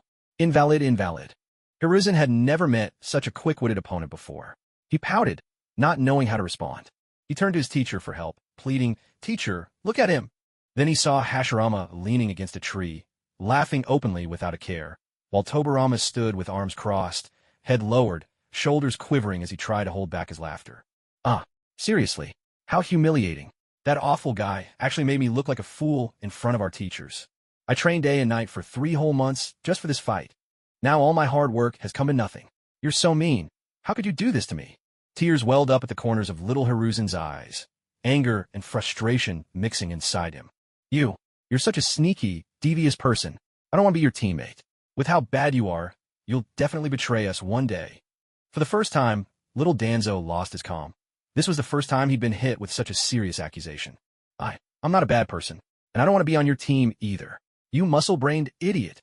He gritted his teeth, eyes fierce and voice sharp, but feeling his words weren't harsh enough, he added, "Tomorrow I'll scatter your ashes to the wind." No one could deny Danzo's verbal attack power was extraordinary, even from a young age. Before the two could make things any worse, Hashirama and Tobarama separated them and soothed each one in turn until both had calmed down. But the grudge was set. Little Hiruzen went around telling everyone how Danzo Shimura was sneaky and underhanded, and how terribly he'd been bullied. Danzo, in turn, played all kinds of tricks on Hiruzen, ironically proving Hiruzen's claims true. Soon, the names Danzo Shimura and Sneaky and Devious became linked among the other kids. Little Danzo, bewildered by the sudden bullying, couldn't figure out how it had all started. He just felt that Hiruzen Sarutobi was the worst and doubled down, trying to embarrass him even more. Meanwhile, little Hiruzen, not realizing he'd become a bully himself, was simply venting his frustration and didn't think he'd done anything wrong. And since kids rarely bring everything to the adults, it wasn't until Tobarama noticed something was off and took time out of his experiments to talk to them both. The thorn lodged deep within his heart had already been planted, and the impression of Shimura Danzo among his peers had long since been set in stone. In psychology, there is something called the Pygmalion effect. It tells us that our emotions and beliefs are, to varying degrees, influenced by the subconscious expectations of others. People unconsciously accept the influence and subtle hints from those they trust or admire, gradually moving in that direction themselves. Having always been seen as cunning and devious no matter what he did, Shimura Danzo simply couldn't understand how to handle such things. The Shimura family had only taught him how to use others to achieve his own goals, how to disguise himself and become friends with certain people. Perplexed, angry, and finally resigned to the label he had been given, he accepted this version of himself and pressed ever onward along the path he believed was his. Yet, now and then doubt would creep in. Was this really the right way? Such questions would leave him lost in endless confusion. Sarutobi Hiruzen was reminded of little Danzo's angry face when they first met, a look that was now exactly the same as before. So what exactly am I afraid of? What am I worrying about? What is it that I want to escape from? They're all pointless things. A voice in his mind answered for him, and in the laughter of fleeting illusions, the figures of their childhood companions faded away before his eyes. The heavy pressure vanished in an instant, and his heart felt suddenly clear and open. He gently pushed aside Yelong, who stood before him, then looked at the wary face of Shimura Danzo. Following his heart's voice, he stepped forward and pulled him into an embrace. All this time, I truly am sorry. Sarutobi Hiruzen, have you finally lost your mind? Don't touch me. Get off. Yelong, stop standing there. Get him away from me. Danzo struggled and cursed, his shock and disgust scattering the usual gloom from his brow. Sarutobi Hiruzen, Your brain is just for show. He couldn't break free from Hiruzen's grip. Ever since they were young, he had never been a match for Hiruzen in close combat. So he fell silent. The restless darkness in his heart, thick as mud, gradually settled. All his mind could focus on was a single question. How could he kill this guy on the spot? Damn it, this is just so unfair. The tense, explosive standoff melted away, replaced by a quiet moment as the group simply stood there. The hidden wounds, buried deep since childhood, were at last torn open in all their ugliness and laid bare for all to see. Though suspicions still lingered between them, the greatest rift had been resolved in a reckless, precarious way that could have gone disastrously wrong at any moment. And with that, something else faded as well, the coincidence indicator on the system panel. Destiny's debt was paid, and the vision of untangling the knot between the two had been fulfilled. Watanabe, Ichiro, lowered his gaze, giving the two of them space to collect themselves and recover their composure. There had always been a fatal, irreconcilable conflict between Hiruzen Sarutobi and Danzo Shimura, a problem that neither could resolve on their own. Watanabe Ichiro had noticed this as early as when he was still wearing his Uchiha Ichiro disguise. Whenever Hiruzen looked at Danzo, there was always a hint of doubt in his gaze, and in turn, Danzo would subconsciously frown and counter with his own unspoken resistance. Yet, the two of them were so familiar with each other that their habitual way of interacting blinded them to the underlying issue. Most of Konoha's senior leadership were also contemporaries, and so none of them recognized the problem either. But the weight of a gaze is not to be underestimated. Over the years, those subtle moments of discomfort grew heavier with age and experience. Trust and suspicion became more pronounced as time went by. Such careful, guarded interaction could only lead, sooner or later, to open conflict between the two. And, judging from the canon events, it was unlikely to end well. Back then, however, Uchiha Ichiro and the two were little more than acquaintances. There was no deep affection on his part. Though he maintained cordial relations and left them both with a favorable impression, he himself never invested much thought or effort into planning or intervening. But as they spent more time together, his relationship with them deepened, and a genuine desire to resolve their conflict once and for all began to take root. Rather than wait for their disagreements to explode beyond his sight, shattering the mask of peace and escalating matters beyond repair, he resolved to act first. Better to break and rebuild. Before their discord reached a breaking point, he would use his identity as Yilong, wielding it as both weapon and tool to uproot the problem at its source. Under his guidance, he would lead them step by step back onto the right path. Of course, Watanabe Ichiro was not omnipotent. He could not control everything. But coincidence, that subtle, nearly invincible force, was almost all-powerful. If he was willing to pay a certain price, he could set those long-dormant coincidences into motion, turning the tide and making miracles happen. It wasn't all meticulous planning. Much of it was simply going with the flow, adapting as things unfolded. Still, Watanabe Ichiro hadn't lied when teaching Tsunade and the others before. As long as you keep your goal in mind at all times, and let it guide your choices in each moment, you will eventually achieve it. Of course, no plan is guaranteed to succeed. It will definitely work out, and go for it boldly. These were the confidence the system granted him, the foundation of his unfailing composure. But for ordinary people, there are many more lessons to learn. How to handle setbacks, how to shoulder responsibility for the consequences, and, most vital of all, how to forgive oneself. For most people, achieving all this and bringing things to a perfect conclusion is truly extraordinarily difficult. No one is perfect. Everyone has their own flaws and contradictions. And so, it is that the parting of close friends, the slow drifting apart, comes to pass. As emotions and trust are gradually worn away by the daily sting of suspicion, what remains is an invisible barrier that eventually grows into a towering mountain called prejudice. Inevitably, wariness takes root between people. Driven by self-interest, they either carry on with uneasy compromises or end up as bitter enemies. Such is the nature of human relationships. No matter how close two people may be, they will inevitably face a crisis of trust. Should I extend my trust? Can I earn someone else's trust? Day after day, people weigh these questions, calculating their own gains and losses, debating whether to continue sustaining a relationship. Conflicts, clashes, reconciliation, compromise. All these trivial matters swirl together like a chaotic stew, muddled and indistinguishable, until through friction and adjustment, each person's boundaries are tested and established, and lines are drawn so they won't encroach on one another, advancing together through mutual concession. It's a reality, and it's the norm. But that's all right. The conflict between the two has essentially been resolved, and Yilong's place has finally been decided. Aside from that poor old tree at the doorway, which fell victim to the chaos, everyone else has found their happy ending. A cause for celebration, no doubt. A cause for celebration indeed. Knock, knock, knock. A series of knocks echoed from the door. Hokage-sama, are you all right in there? Today was the day for work reports. Although the office had a soundproof barrier, it had already been damaged during that earlier outburst of fire. Had there been any stranger noises from within, the people outside might have burst in already. Shimura Danzo hesitated, then stomped hard on Hiruzen Tsurutobi's foot. With a sharp tug, like a cat whose paw has been seized, Danzo tried to pull away, hissing under his breath. Have you caused enough trouble? Stop making a spectacle of yourself. Let go. He yanked himself free, shooting a glare at the dazed and oddly vacant Hiruzen, then turned to the calm, impassive Yilong, his jaw set with determination. Come with me. Yilong didn't move. He kept his eyes on Hiruzen Tsurutobi, waiting for his orders. Hiruzen snapped back to himself, tiredness creasing his brow, but his spirit seemed intact. He nodded to Yilong. Yilong, for the time being, followed Danzo. Yes, sir. Yilong responded promptly, then turned to face Shimura Danzo. Is it only the Hokage whose orders he must follow when the Hokage is present? Danzo watched coldly, his gaze lingering on the Hokage's hat that had fallen to the floor during the earlier argument. His stare was so obvious that Hiruzen noticed it, pausing before he added, While I am Hokage, if my orders ever conflict with Danzo's, Yilong, you are to follow Danzo's instructions. And, Danzo, remember your limits.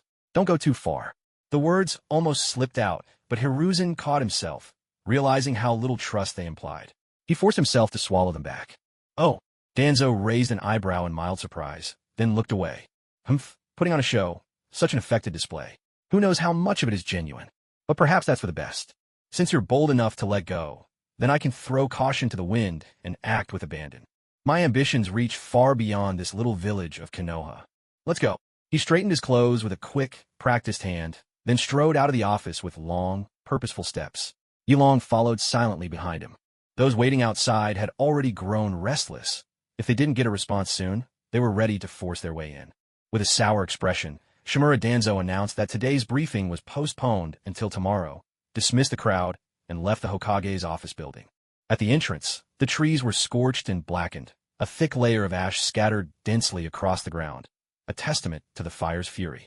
It takes years for a tree to grow this tall, but to destroy it, just a single fire jutsu will suffice. Destruction is frighteningly simple, and death, even simpler still. He stared thoughtfully at the charred remains of the tree, lost in his own musings. Root Division, Danzo's office. Shimura Danzo spread open the medical textbook Yilong had handed in, carefully flipping through the pages. Earlier, while Yilong was reporting on the medical division's work, Danzo had only skimmed it. The Shimura clan had dabbled in medicine. In the early days of the village, they even competed with the Senju clan for control of the medical division, trying to take charge of Konoha's medical affairs. Unfortunately, their bid was rejected, foreshadowed in Chapter 10.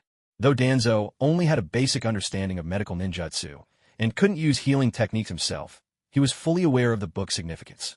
This book was clear and accessible, an excellent beginner's guide. It covered all facets of medical knowledge in detail, laying everything out in an organized, thorough manner. The section on emergency care was especially vivid, accompanied by hand-drawn illustrations that brought each technique to life.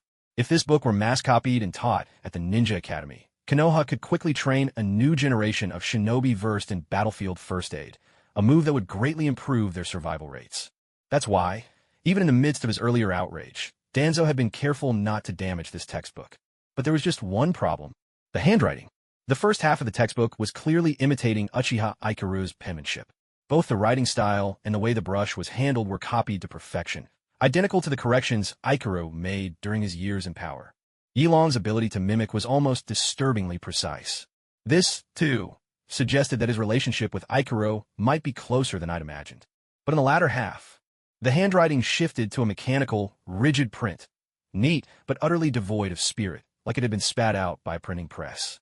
Shimura Danzo closed his eyes and let out a long, weary sigh. Yilong, he's truly beyond saving. He had already sensed this during Yilong's work report a moment ago. A flat, expressionless voice, stiff handwriting, and a hollow look on his face. His hopes and doubts were instantly shattered, leading him to say something that nearly drove a wedge between them. Rigian, transfer him to the Foundation. He's far too talented to be wasted in the medical department. Once again, his thoughts swirled in turmoil. Forget it. Let the past remain in the past. There's no need to dwell on it. What's gone cannot be reclaimed. What's lost cannot be pursued.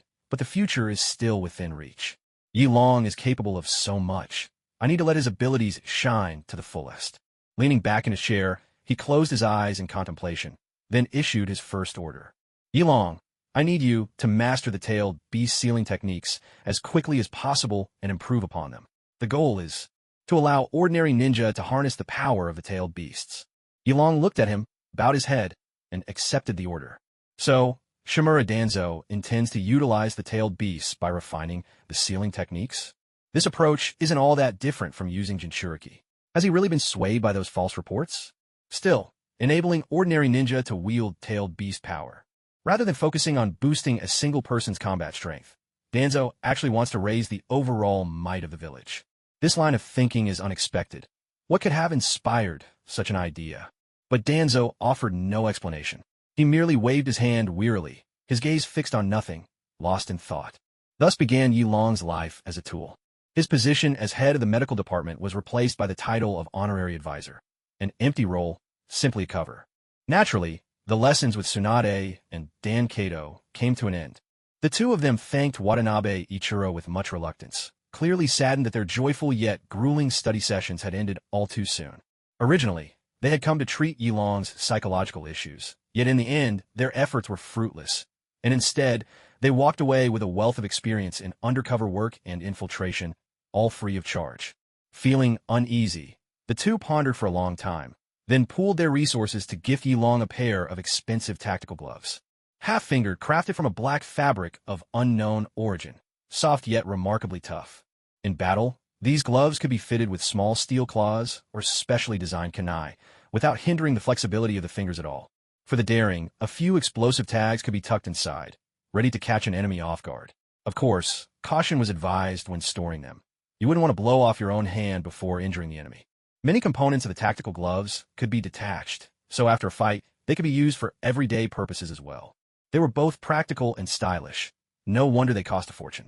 Watanabe Ikaru was thoroughly pleased with this gift and slipped it right onto his hand.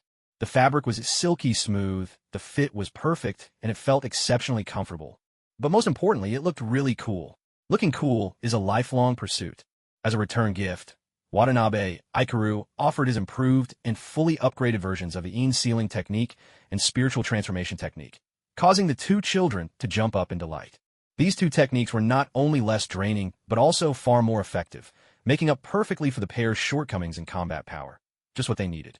In gratitude for Yi Long's help in connecting her with Hitaki Tsukumo, Chidori Yun presented a food-themed sealing scroll as a gift. Not bad at all. Watanabe Ikaru reciprocated with a special potion for beauty and keeping in shape, which made her beam with joy. Only Hitaki Tsukumo was left out. As the captain of the ANBU, he could drop by route to see Yi Long anytime, so he couldn't quite grasp why gifts were necessary and hadn't prepared anything at all. Tsukumo, you really are something else. Watanabe Ikaru shot him a playful look, then casually put away the scroll he'd prepared, as if nothing had happened. Pulled aside by Chidori Yun, Hitaki Tsukumo whispered with her for quite a while before realizing his oversight.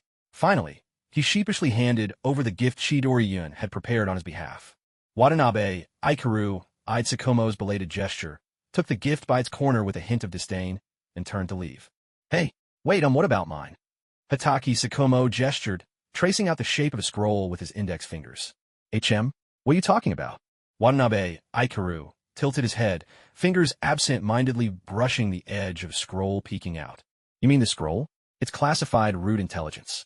If you want to see it, you'll need to apply through the AMBU first. Hitaki Tsukumo was left standing there, empty-handed, with a nagging sense that something wasn't quite right. If there's nothing else, I'll just... Yi Long. Hitaki Tsukumo cut him off, and, just as Chidori Yun had taught him, draped his arm over Watanabe Ikaru's shoulder, giving him a pitiful look. You know me. I'm hopeless at social stuff. Forgive me, great and generous Yi Long, won't you? TCH, playing this card with me? Watanabe Ikaru glanced at Chidori Yun. She stuck out her tongue and smiled apologetically. Meanwhile, Tsunade lost her temper and stormed over, landing a hard kick on Hitaki Tsukumo's leg, shouting for him to let go of big brother Yi Long. Hey, Tsunade, Tsukumo-senpai, is the ANBU captain. Kato Dan reached out, unsure how to intervene, circling around anxiously. Huh? Like I'd be scared of him. Ow, Yulong Tsunade hits really hard. Hehehe. Sakumo-senpai, all cuddly, gotta record this. Arg, enough already. The noise is giving me a headache. Out. Keep your distance. Don't come any closer.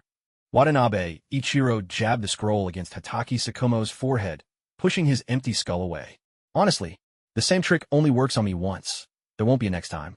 Watanabe Ichiro began his life at the Foundation, plunging himself into the organization's archives and starting to teach himself sealing techniques. Though he had little prior experience with Fuinjutsu, he made up for it by being, quite frankly, a cheat with a system at his disposal.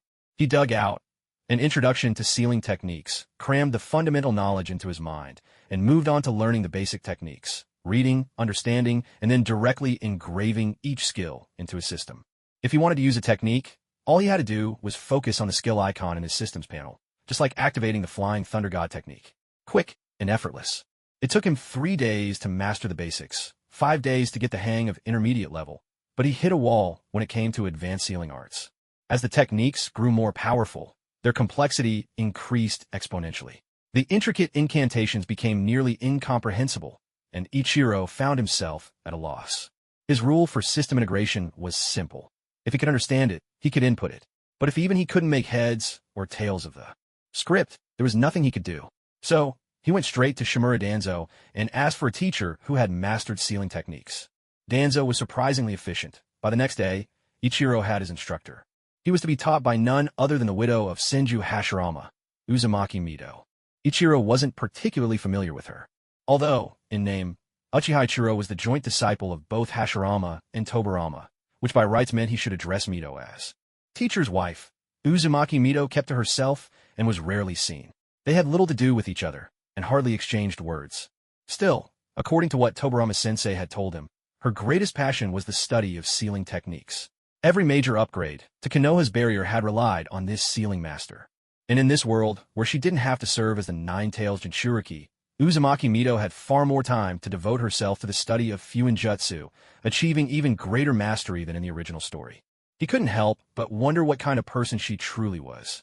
Dressed in his ENBU uniform, Ichiro followed an Uzumaki clansman to the front of Mito's study.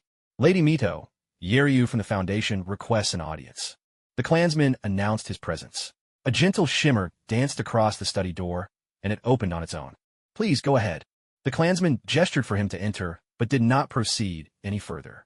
Ichiro stepped inside, feeling as if he'd passed through an invisible membrane. The scattered calls of birds and the gentle rustling of leaves vanished instantly. The air was faintly scented with incense, and the silence was so profound it felt almost unsettling. Before him sat a dignified woman with crimson hair pinned up, her brush moving across the paper as she inscribed incantations. Complex patterns so intricate they nearly made him dizzy. Uzumaki Mito still looked as youthful as a maiden. One could not discern a trace of time upon her. Only the calm confidence on her face, and the composed grace in her every move spoke of years of experience, an inner depth that seemed at odds with her youthful appearance. Lord Mito, I am Kanbi Yellow. Watanabe, Ichiro greeted politely, removing his mask to reveal his true face. His raven black hair was slightly tousled by the mask, and his pitch-dark eyes were devoid of emotion. His features could be called handsome, but the expressionless mask he wore gave him an inexplicable air of strangeness. His situation had already been explained to Uzumaki Mito by Shimura Danzo, so there was no need to dwell on what attitude or appearance to present before her. However, with so many people along the way and prying eyes everywhere, wearing a mask was a necessary precaution to avoid unnecessary trouble. But now that he had come here to seek instruction from a senior, it would be improper to hide behind a disguise. Removing the mask early was a mark of respect. Uzumaki Mito paid him no mind, absorbed in her own calculations. She was completely focused, so much so that she couldn't spare a moment, as though she'd reached a crucial juncture. Watanabe Ichiro was in no hurry. He stood where he was, waiting patiently, as still as a great statue, blending into the wall behind him. His eyes were lowered, synchronizing with the memories of his alter ego within the dark organization. On that side, things had been remarkably calm lately, with no unexpected incidents. The residents from the Land of Lightning had settled into the organization so peacefully that it was almost shocking. There hadn't even been a single fight or scuffle. In their own words, if only we'd known life in the dark organization was this good, we would have flung open the city gates and welcomed everyone with open arms. It was worth noting that because the residents were living so well, the organization was experiencing a startling baby boom, with the birth rate surging by 127% in a single wave. Supplies for mothers and infants were being consumed at an alarming rate, and the hospitals were packed to overflowing. Thankfully, his alter ego's absolute command could monitor the situation at any time, and a series of targeted systems and policies quickly resolved these minor issues. The Dark Organization could now begin preparations for a visit to Konoha. Success! Uzumaki Mito's voice, bright with joy, rang in his ears, snapping Watanabe Ichiro out of his reverie. He turned his gaze toward her. The array before her shimmered with light, clearly functioning as intended. He could not say what effect it would have, but the sheer complexity and scale of the pattern spoke to its extraordinary nature. I apologize, Yelon-kun. When inspiration strikes, I tend to lose track of time, she said with a rueful smile, before getting right to the point. Danzo tells me you wish to learn advanced sealing techniques from me? He also said you mastered the basics in 3 days and the intermediate level in 5. I've never seen anyone progress so quickly. Not even little Tobarama could compare. Would you mind showing me? Anything from the intermediate level will do. Watanabe Ichiro nodded. With one hand, he performed a fire release, conjuring a surge of flame that hovered in midair. With his other hand, he pressed against the scroll he carried at his side. In an instant, pitch-black runes flashed forth, sealing the fire within. Behonkseeding technique flamme-seed. Mito Uzumaki watched intently, carefully confirming the truth in Danzo Shimura's words. He truly does have a terrifying gift for learning. Back in my day, it took me a whole month to reach this level. The children in Konoha these days really are outstanding. She smiled with satisfaction, thinking to herself that the village's future would be even brighter if there were more children like this. It seemed Konoha was truly blessed by the heavens. All right, let's begin our lesson. Advanced techniques are complex in function, so you'll need to learn 32 different modules. And to reduce energy loss and enhance their power, you'll also need to study. She took out her personal notebook, prepared with her insights, and began explaining in detail. Ichiro Watanabe listened attentively, finally understanding why advanced techniques had seemed so inscrutable to him. They were, in fact, constructed by stacking basic modules together. Those certain tricks could be used to simplify and combine them, making the techniques respond more swiftly and achieve the desired effect. So, in the end, as long as one mastered the fundamental modules and the art of simplification, the system could extrapolate the rest. He listened patiently as Mito Uzumaki helped him sort through the foundational knowledge. But as she went on to meticulously explain the use and memorization of each part, he couldn't help but interrupt. Lady Mito, I've already memorized it all. Can we move on to the next step? Huh? Mito looked at him with disbelief, almost offended by the suggestion. But when he answered every question perfectly, she was left completely bewildered. Then let's continue with simplification techniques. Lady Mito, we can move forward. Let's learn the full technique. This took me half a year to master. I refuse to believe. Wait, how are you using it already? Are you even human? This is outrageous. Mito Uzumaki realized that sometimes there really are inexplicable prodigies in this world that defy all reason. Like her husband Hashirama Senju's overwhelming strength. Like Tobarama Senju's enviable brilliance in research. Or like the young genius before her, who had caught up with her decade of study in sealing arts in just a single day. That evening, she saw Ichiro Watanabe off, still in a daze. Was learning sealing techniques always supposed to be this easy? Is it him? Is it me? Or is it the world that's gone mad? Why? I simply can't understand. Her confidence was thoroughly shaken. Half a month later, Mito Uzumaki had taught Ichiro Watanabe everything she knew, holding nothing back except for the techniques she was still researching herself. But her mental state had visibly deteriorated. Every time she heard, "I've already mastered it," she would drift off in a stupor. Being so thoroughly outpaced in her field of expertise was a bitter pill to swallow. Yilong, you've graduated. I have nothing left to teach you anymore. Uzumaki Mito slumped unceremoniously over her desk, her cheek pressed against the cool surface. Her crimson hair cascaded down her back, spreading out like a bedraggled pomegranate blossom battered by a wild wind, lacking all its former vitality. A heavy gloom hung over her, her mood as downcast as that of Hashirama Senju at his lowest. There's always someone more talented out there. These past decades feel like a joke. My countless nights of painstaking study can't compare to what Yilong learns and comprehends in a single hour. So is this what it means? That even I, the most gifted and talented of the Uzumaki clan, am just a fool after all? At least Yilong belongs to Konoha. Otherwise, I might really be tempted to sneak up on him in the middle of the night, throw a sack over his head, and quietly get rid of him. Konoha's future looks dazzlingly bright, while mine seems shrouded in darkness. Mito tilted her head, her silky red hair turning with her, curling into a soft little swirl at her neck and shoulder, tickling her face. She shifted to the other cheek, still pressed against the desk, her gaze full of quiet resentment as she watched Watanabe Ichiro in the distance, his research interrupted by her words, now patiently waiting for her to continue. A tangled mix of emotions bubbled up inside her, like tiny bubbles rising and bursting in a kettle of boiling water, appearing for a moment before vanishing into the air. Though she was deeply envious of Yi Long's gift for learning, perhaps the heavens really are fair. Over the past half-month, she was gradually realizing just how thorny Yi Long's problems truly were. No matter how harshly he was criticized or how gently praised, he showed not the slightest ripple of emotion. And yet, when asked to imitate others, he could disguise himself with uncanny precision. He was truly a bundle of contradictions. She sighed to herself. The black-haired young man before her had long shed the innocence of youth.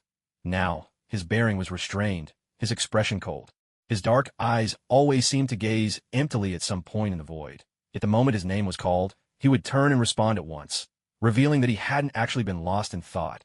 He simply hadn't been thinking about anything at all. That kind of reaction is even more troubling than daydreaming or getting distracted. Anger, hatred, any emotion, no matter how unpleasant, is better than utter emptiness. No matter how messy and overwhelming, emotions are part of the human experience. They're an indispensable part of the joys and sorrows of life. Pain is a sign of life, and having troubles is a privilege of the living. Yet, in this vibrant young body before her, there was only emptiness, spirit present, but no one at the helm. It was as if there were no soul at all, and that was truly worrying. How should one deal with a situation like this? She took out a set of techniques. She wasn't sure if they would work, but they were the result of half a month's contemplation. Yi Long, come here. She waved at Watanabe Ichiro. Watanabe Ichiro averted his gaze, looked back at her lazily sprawled figure, and obediently walked over. Oh, right. She added a note to herself. I need to talk to Danzo when I get back, and have him issue some precautionary orders. It feels like Yi Long is completely incapable of refusing direct commands from others. That makes him an easy target for someone with bad intentions. Take Orochimaru, for example. If Yi Long didn't constantly have urgent missions with him, he probably wouldn't even refuse a request to become one of Orochimaru's experimental subjects. And as for that child Orochimaru, I think he's become too obsessed with his experiments. His state of mind is honestly a bit frightening. Why do so many of Konoha's children seem to have some sort of psychological issues? Maybe the Ninja Academy should open a counseling position. Is this the kind of trial all geniuses must face? She mulled over these thoughts, then turned her gaze to Watanabe Ichiro, who was now standing before her. A strange, slightly crooked smile curled at her lips. Watanabe Ichiro suddenly had a bad feeling. There was something unsettling about her smile. There was no doubt Uzumaki Mito was up to no good. What's with that vindictive grin? Are you planning to take out your frustrations on me? With a cheerful glint, Uzumaki Mito raised her right arm, then swiftly brought her palms together and struck. Her target was Yi Long's chest.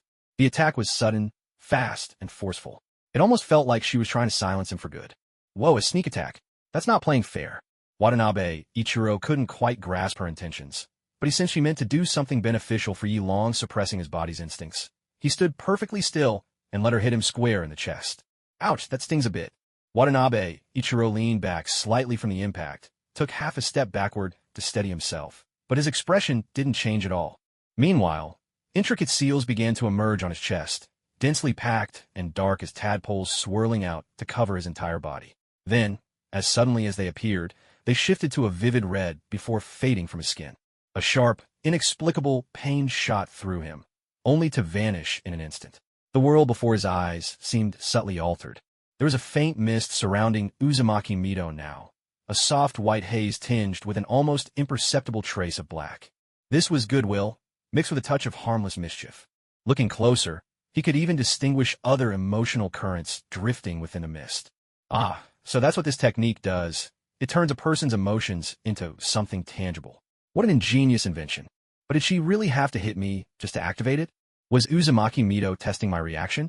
Or is she just a little annoyed at how quickly I'm learning things? Why do I get the feeling you're just taking this opportunity to give me a good smack under the guise of an experiment? Through Mito Uzumaki's expression, Ichiro Watanabe got the answer he expected. He was at a loss for words. then immediately retaliated by clutching his chest and dropping to one knee. Huh, little Yilong. Mito Uzumaki panicked, startled by his unexpected reaction. With his head bowed and hand pressed to his heart, Ichiro Watanabe trembled slightly, looking utterly unwell. Are you alright? Did something go wrong with the technique? Mito Uzumaki leapt off her chair in alarm, bending over to check on him. The young man before her, dark hair framing a tense face, kept his lips tightly pressed together. His breathing was uneven, a thin sheen of sweat glistened on his brow, and his eyebrows were furrowed in silent pain. What's wrong? How do you feel now? Yilong, say something. Mito's worry and guilt poured into her voice, thick with concern. At last, Ichiro Watanabe ended his performance. He stood up, pretending nothing had happened, though his voice was tinged with fatigue. Just an old wound. It's nothing. You don't look fine at all. With a grave expression, Mito Uzumaki undid Yilong's shirt collar, revealing a hideous scar. A wound like that? Could it be? Memories of Yilong's past flashed through her mind, making her breath catch. Her face went rigid as her hand brushed over the uneven scar tissue. This wound had been there for years, healed long ago, yet the scar remained, a chilling testament to the trauma its owner once endured. This scar, her voice caught, thick with emotion, and a powerful wave of guilt surged from her, nearly enveloping her whole being. The scroll Danzo had given her recorded every detail about Yilong, including the incident with Jiraiya. But the mission report never mentioned he'd truly come so close to death and then faked it to go into hiding. Her heart ached painfully as she remembered that, just moments ago, she'd struck him out of spite. How could I have done such a thing? What kind of person am I, pouring salt into someone's wound? She grabbed Watanabe's hand, her eyes instantly rimmed red with tears on the verge of falling. Yilong, I'm so sorry. I really didn't mean it. I had no idea you were hurt there. Does it still hurt now? It's fine. It's all in the past. Watanabe gently pulled his hand from Mito's grasp, his face expressionless as he stared at his own hand. It's all right. Before today, Yilong truly didn't have this scar, so there's no way you could have known. But just now, was there a faint mist that seeped through her touch and into my body? There's a strange, lingering sense of guilt in my heart. Does Mito Uzumaki's sealing technique have this kind of effect too? It really was quite extraordinary. But this rush of emotion came and went so quickly that it was easy to distinguish, and it didn't cloud his own judgment. Mito Uzumaki watched Watanabe Ikaru staring blankly at his own hand, realizing that the technique had taken effect. Without hesitation, she threw her arms around him and burst into tears. Little leaf dragon, Itorium zo sully. A tidal wave of overwhelming guilt, forced upon him from outside, surged through his mind.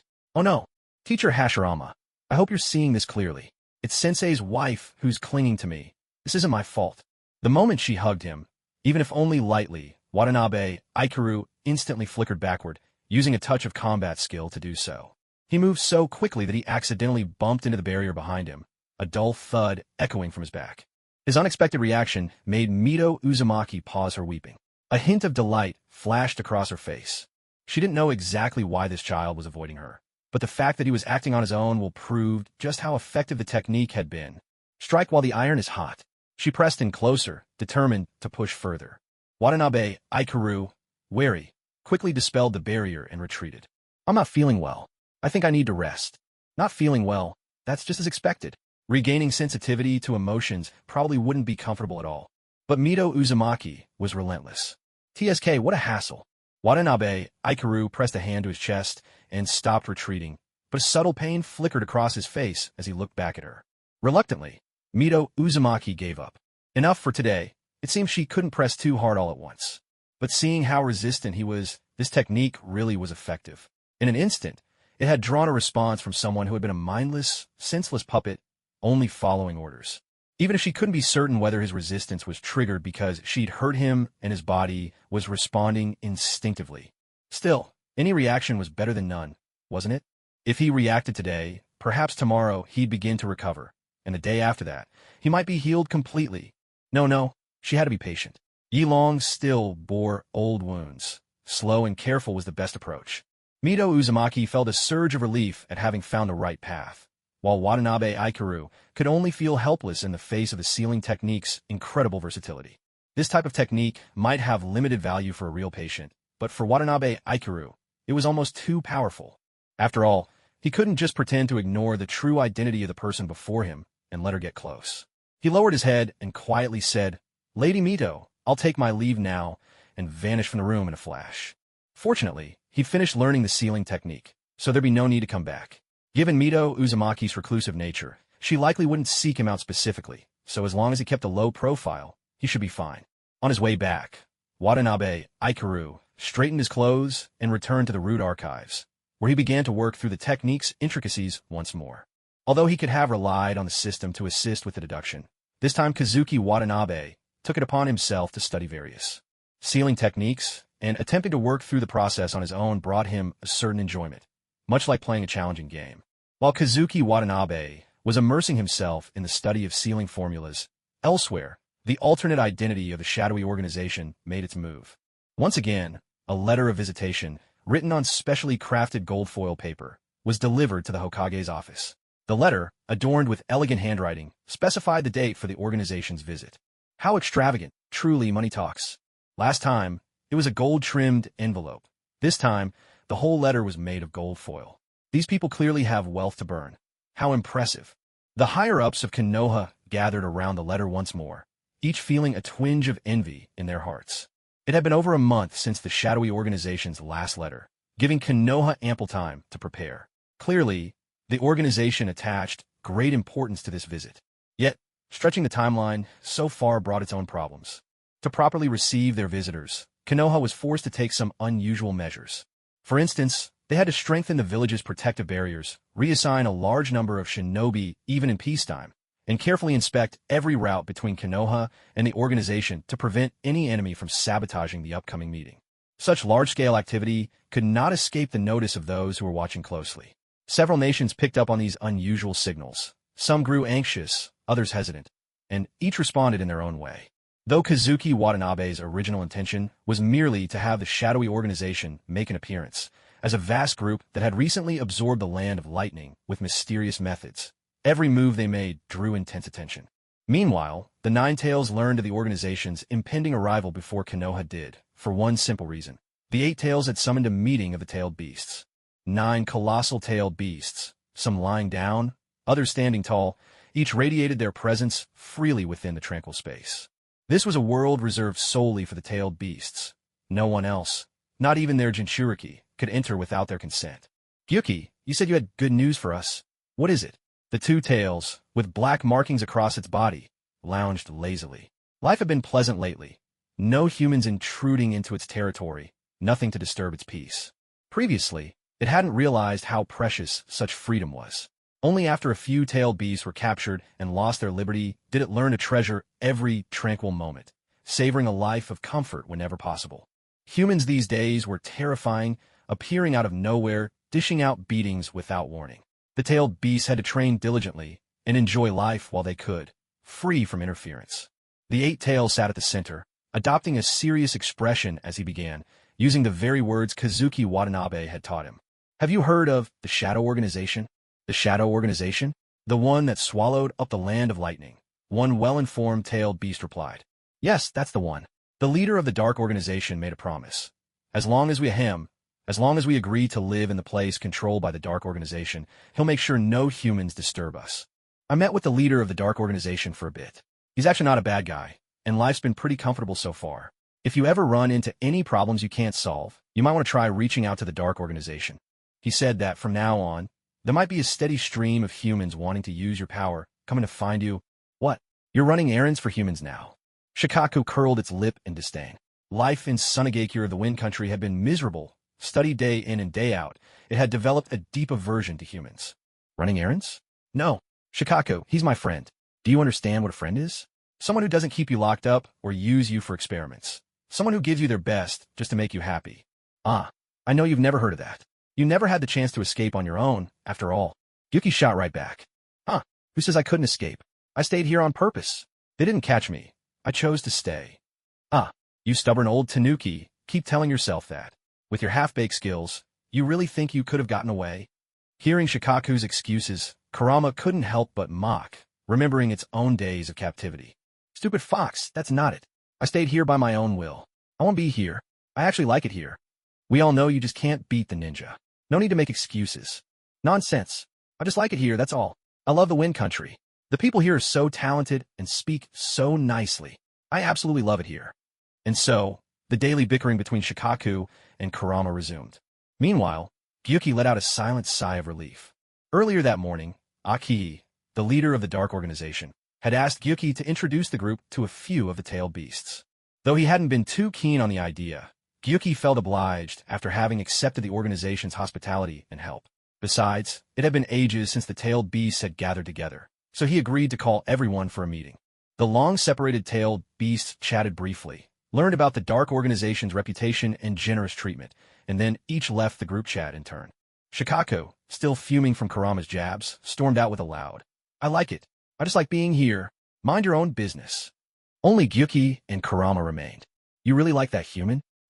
Gyuki, you've sunk pretty low, haven't you?" Kurama idly swapped its paws, asking the question with lazy indifference. "I didn't want it at first, either, but he's got the Mangekyo." "Mangekyo? TCH, that explains it. I knew it." Kurama lashed its tails in annoyance. These descendants of the Sage of Six Paths are all unbearably annoying. Every last one of them. Never mind the previous two, but now. Even this Uchiha Kagami, who's barely old enough to grow his first whiskers, has the nerve to show off in front of me every day. One of these days I'll... By the way, Shihwa, that human I approve of, he'll be coming to Konoha in a few days. If you want, you can get to know him. And if you wish to leave Konoha, he could help you with that. I actually think that human isn't so bad." "Huh? You really consider a human your friend? And why should I listen to you? I don't need a human's help. I'm perfectly comfortable here in Konoha." "Stubborn, just like Shikaku. Mind your own business, will you?" The Nine Tails faded from sight, while the Eight Tails rolled its eyes in exasperation and withdrew. "What's wrong? Didn't have a pleasant chat?" Shihwa glanced at the little octopus on his shoulder, who seemed a bit deflated, and asked. "It was all right, I suppose. They're the same as ever. Nothing's changed. Still including their hatred for humans?" The Eight Tails didn't reply, but its drooping posture made the answer clear.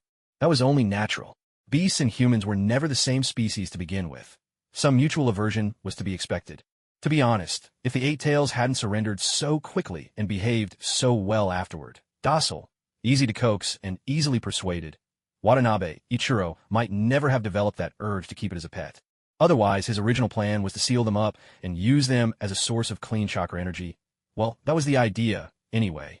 But since that never came to pass, there was no need to mention it to the Eight Tails now. Konoha's forbidden grounds.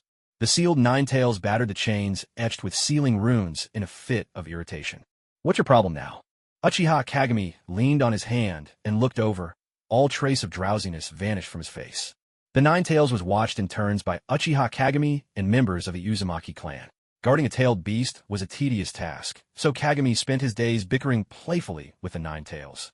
So far, the Nine Tails hadn't caused any real harm to Konoha, and with his Mangekyo, Kagami had nothing to fear, nor did he harbor any malice.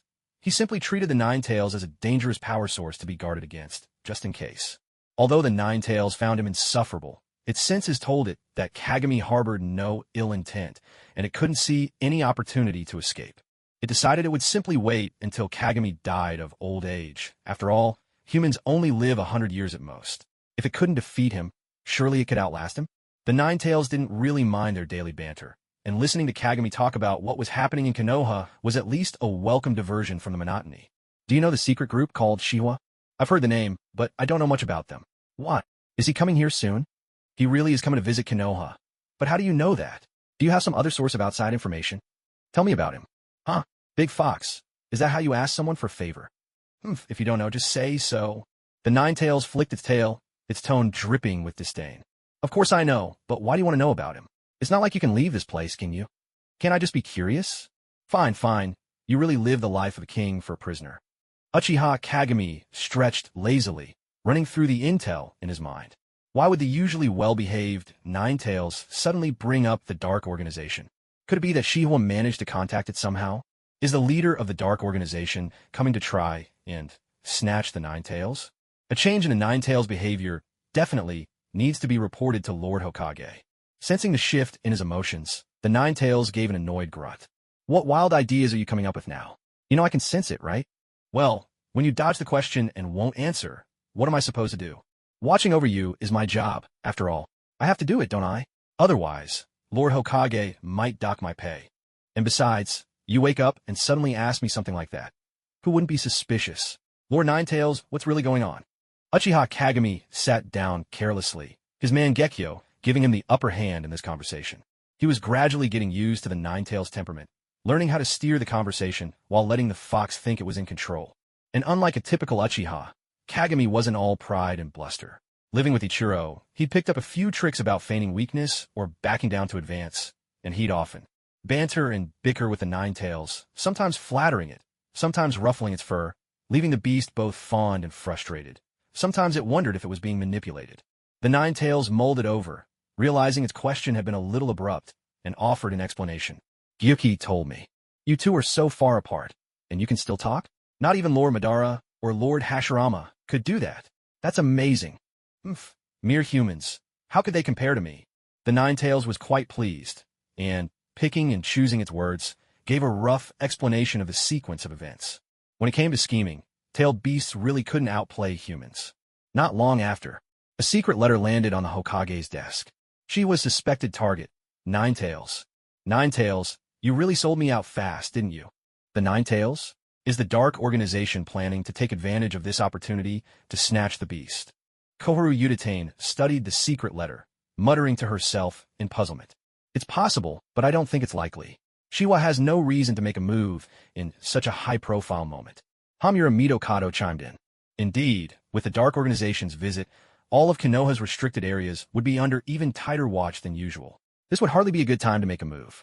Moreover, as a newly established organization, the Dark Organization had no reason to drag its reputation straight into the dirt. If it caused trouble during its very first official visit, the other nations would immediately raise their guard against it, which would hardly be a wise move for a fledgling group. Under normal circumstances, the Dark Organization ought to be even more averse to unexpected incidents than Konoha itself. Still, the information Uchiha Kagami had pried out of the Ninetales' mouth seemed highly credible, so it was necessary to remain vigilant and assign more personnel to watch over the tailed beasts. After further discussion, the Konoha leadership double-checked every detail of the reception process, making sure everything was flawless. Now, all that was left was to wait for the Dark Organization to arrive on the agreed date. Meanwhile, on the Dark Organization's end, Shiwa had already delegated the visiting mission to his subordinates. This time, he intended to bring along more perceptive and attentive members, people who could read the room and understand unspoken cues, to make absolutely sure there wouldn't be a repeat of the fiasco with Lorengia. That incident had happened back in the Land of Lightning, in their own territory, so it hadn't been a big deal.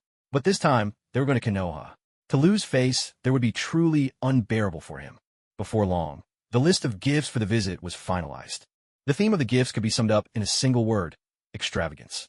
Any rare or exotic item they could find was included, anything that showcased the Dark Organization's immense wealth and generosity. The logistics manager looked on in dismay, regarding their leader as if he were squandering the family fortune. Are we really giving all of this to Konoha? Don't worry about it. Didn't Kakuzu just stash away another pile of money? He never spends it anyway. Go transfer those funds into our treasury, and make sure you do it cleanly. Don't let him notice. Only then did the logistics manager breathe a sigh of relief, setting off with practice skill to siphon Kakuzu's private savings. What did all this mean? It meant that money was everywhere. It just wasn't in Kakuzu's pocket anymore.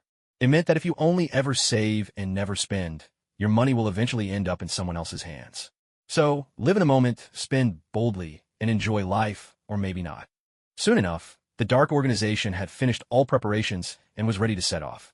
The only thing troubling Watanabe Ichiro was that the Eight Tails wanted to tag along for a stroll in Konoha. While he personally didn't mind, from Konoha's perspective, this was highly suspicious. After all, what was the meaning of bringing a strategic weapon like the Eight Tails to another nation during diplomatic talks? Something was clearly off. Moreover, he'd previously been worried about Black Zetsu targeting the Nine Tails, so he had purposefully passed the information to the Nine Tails through the Eight Tails. Judging from the Nine Tails' loose tongue, the secret had probably already been leaked to Konoha, prompting them to increase their vigilance and strengthen their security. At least for now, there was little risk of Black Zetsu making a move on the Nine Tails. However, after this battle, the word tailed beast would likely make Konoha especially sensitive. Saying, I want to bring the Eight Tails into Konoha. That's definitely not something I can just blurt out. To be honest, there's no way they'd agree to let the Eight Tails enter the village. But if I try to hide it, there's really no need. After all, the Eight Tails was even thinking about going to the Nine Tails just to throw shade. What would be the best way to satisfy both the Eight Tails' request and Konoha's wariness? Watanabe Ikaru pondered this, then remembered he still had Wood's style, complete version on his panel. Without hesitation, he conjured Wood Clone. Wood style naturally restrains tailed beasts, able to seal off their chakra completely. He then layered on the sealing technique he'd recently learned to mask the Wood style's aura. Finally, he fine-tuned the seal to block the Sharingan and Byakugan from probing, disguising the Eight Tails chakra as that of a human. Of course, this technique was so advanced he could only rely on the system to simulate it. The moment Watanabe Ikaru summoned the Wood style, the Eight Tails practically leapt out of its skin.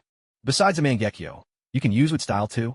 The two most powerful weapons against tailed beasts had just appeared together, dredging up all sorts of unpleasant memories for the Eight Tails. I almost forgot how easily Shihua could flatten me, just because he's always treated me kindly. Seems like causing trouble about going to Konoha really did get on his nerves this time. It wilted, curling up into a tiny octopus ball, mumbling dejectedly. I don't want to go to Konoha anymore. Please, don't hit me. Watanabe Ikaru had just finished inscribing the sealing technique on the Wood Clone when he heard this, momentarily stunned. If you're not going, then what did I go through all this trouble for? Just look at this freshly crafted Wood-style disguise, designed specifically to allow a tailed beast to masquerade as a human. Don't you feel even a twinge of guilt? Well, I've already made it. Like it or not, you're going today. He didn't waste any more words. He picked up the tiny octopus ball from his shoulder and tossed it onto the Wood Clone. With a flash of the sealing technique, the Eight Tails was locked inside its new human form. The sudden confinement felt stifling to the Eight Tails. It flexed its fingers, noticing that what moved were distinctly human hands. This is amazing. I've turned into a human. Clumsily, it tried to move its limbs, feeling distinctly off balance without its tails. Get up. No crawling on the ground. Watanabe Ikaru couldn't help but scold as he watched the Eight Tails attempt to walk on all fours. The Eight Tails sighed, reluctantly mimicking human movements. These two scrawny legs are nothing compared to my 8 powerful tails. Humans really are pitiable having to get around on just 2 legs. What kind of human appearance do you want? The Wood Clone's appearance could be adjusted, so it could match whatever the Eight Tails preferred. Then again, trusting the Eight Tails' sense of style might be asking for trouble.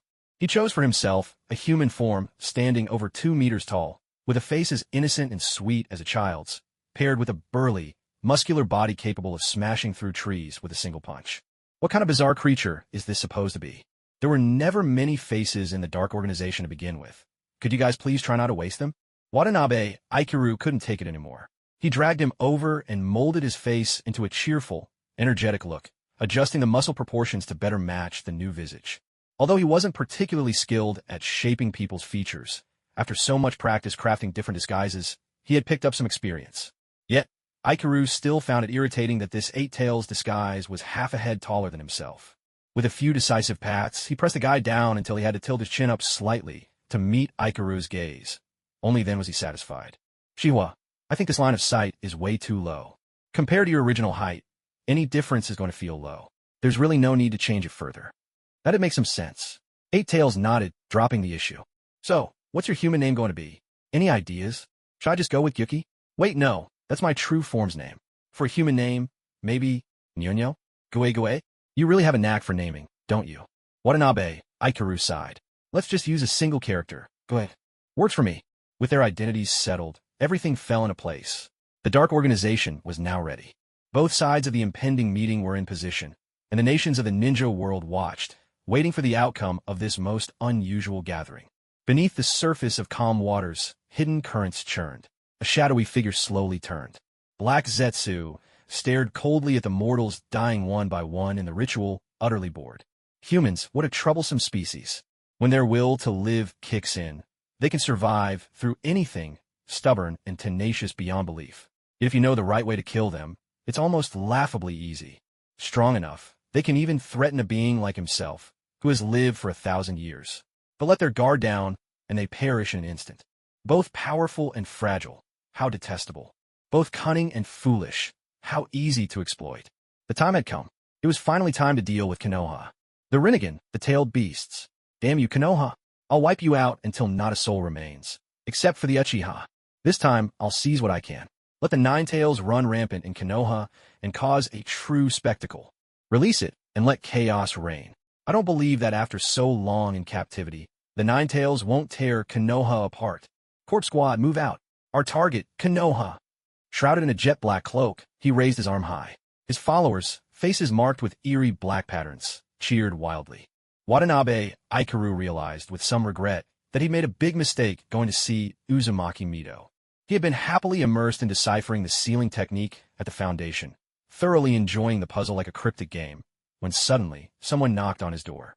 How odd. At this hour, no one from the Foundation should be bothering him. Had something happened? Watanabe Ikaru pushed the door open, only to be startled by the sight of a whole crowd gathered outside. At the front stood Tsukumo Hataki, with Chidori Yin pressed close beside him, and Tsunade and Dan Kato squeezing in at his legs. You all? A sense of foreboding crept over Watanabe Ikaru. The group before him flashed him dazzling smiles, radiating an almost tangible aura of exuberant joy, which for a moment clouded his senses. This didn't look good. Whatever brought them here was certainly not friendly.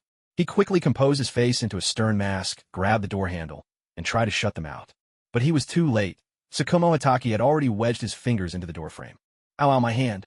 Ikaru, you're catching my fingers. Ouch.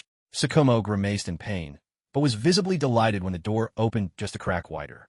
Ah, just as Xiaoyan had said. Ikaru was a gentle soul, kind and not good at refusing people who yielded first. As long as you apologized sincerely, no matter what had happened, he wouldn't stay angry. And Lady Mido's sealing technique truly was remarkable. Who could have guessed a dilemma that stumped us all would be resolved this way? Incredible. Surely Ikaru would return to normal soon, though truthfully, I never noticed anything wrong with him. Still, since everyone else says something's off, I'll go along with them. Tsukumo waited by the door, smiling expectantly, but then, without warning, the door slammed shut, paying no heed to his fingers still wedged in the frame. Wait, what? Was that slight opening just a feint to build momentum for closing it? Ouch, ouch, ouch. That hurt. Fighting back tears, Tsukumo pried his hand free, wrenching the door outward. Ikaru, I was wrong, I'm sorry. I don't even know why, but I'm truly sorry.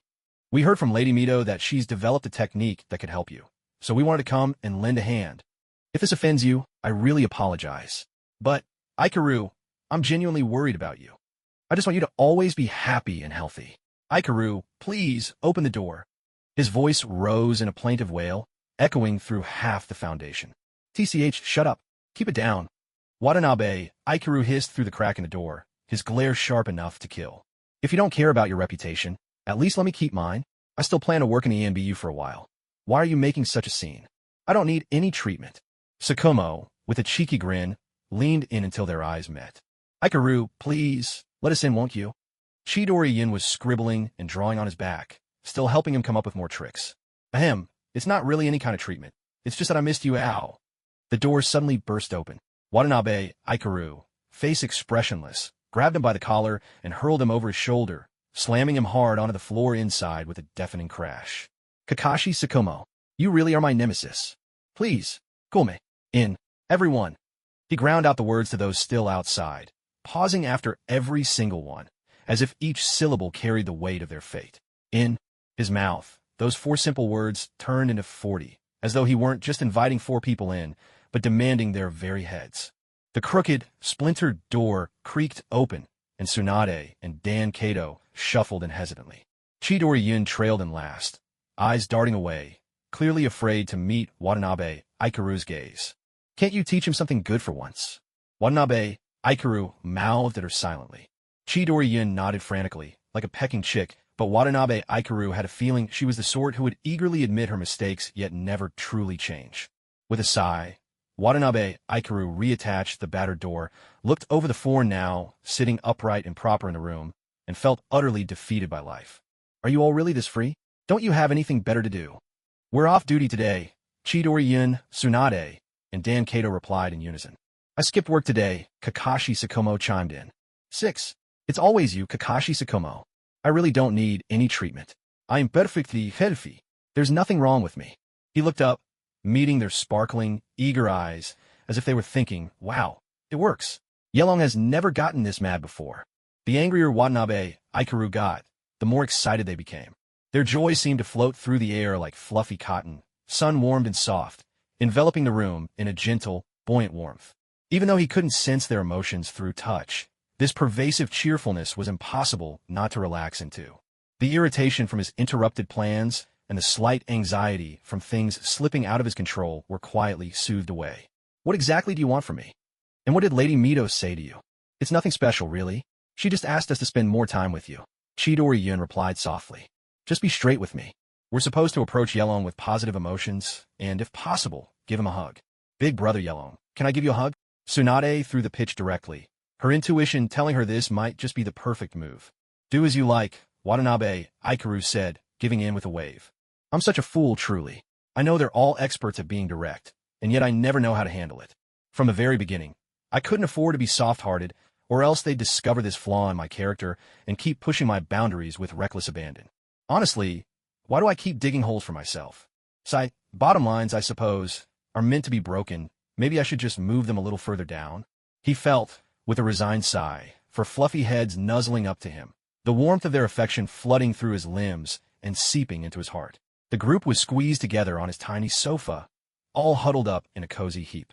It happened to be lunchtime, too. What a troublesome bunch. Still, a break wouldn't hurt. Researching sealing techniques had really taken its toll lately.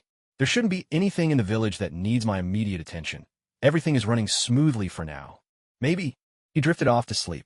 Jiraiya found himself walking quietly through a space of swirling chaos, watching as light and shadow tangled and twisted together all around. Where am I again? Why can't I remember? And why do I feel so exhausted? He wondered, a little confused, and gave his head a shake, trying to clear the clutter from his thoughts. I can't let myself stop. I need to keep moving forward. The ground beneath his feet felt like a mire, dragging at his steps, making every movement a battle of sheer willpower. This is so hard. Why do I even have to keep going? Let's just lie down. Let's rest for a while. We haven't peeked at pretty girls bathing in ages. Come on, let's go. Suddenly, a small, squat figure appeared in front of him. It had taken the shape of a young Jiraiya, standing there in a slouch, whining and complaining in a lazy drawl. Jiraiya regarded it, his eyes calm and unmoved, then simply kicked it aside, scattering the illusion. He straightened his back and pressed on.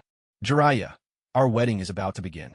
Tsunade, radiant with joy, appeared before him, dressed in a pure white bridal gown, stunning and graceful, her gaze bright and unwavering, as if the whole world had faded away and only he remained in her eyes. Kato Dan and Orochimaru stood nearby, tossing petals from baskets, pink blossoms fluttering down, a scene he had once imagined in his daydreams. Stay, Tsunade pleaded, reaching out to him, a single petal resting on her delicate fingertip. Actually, I've always liked you too. Jiraiya looked at her, admiration and awe in his eyes.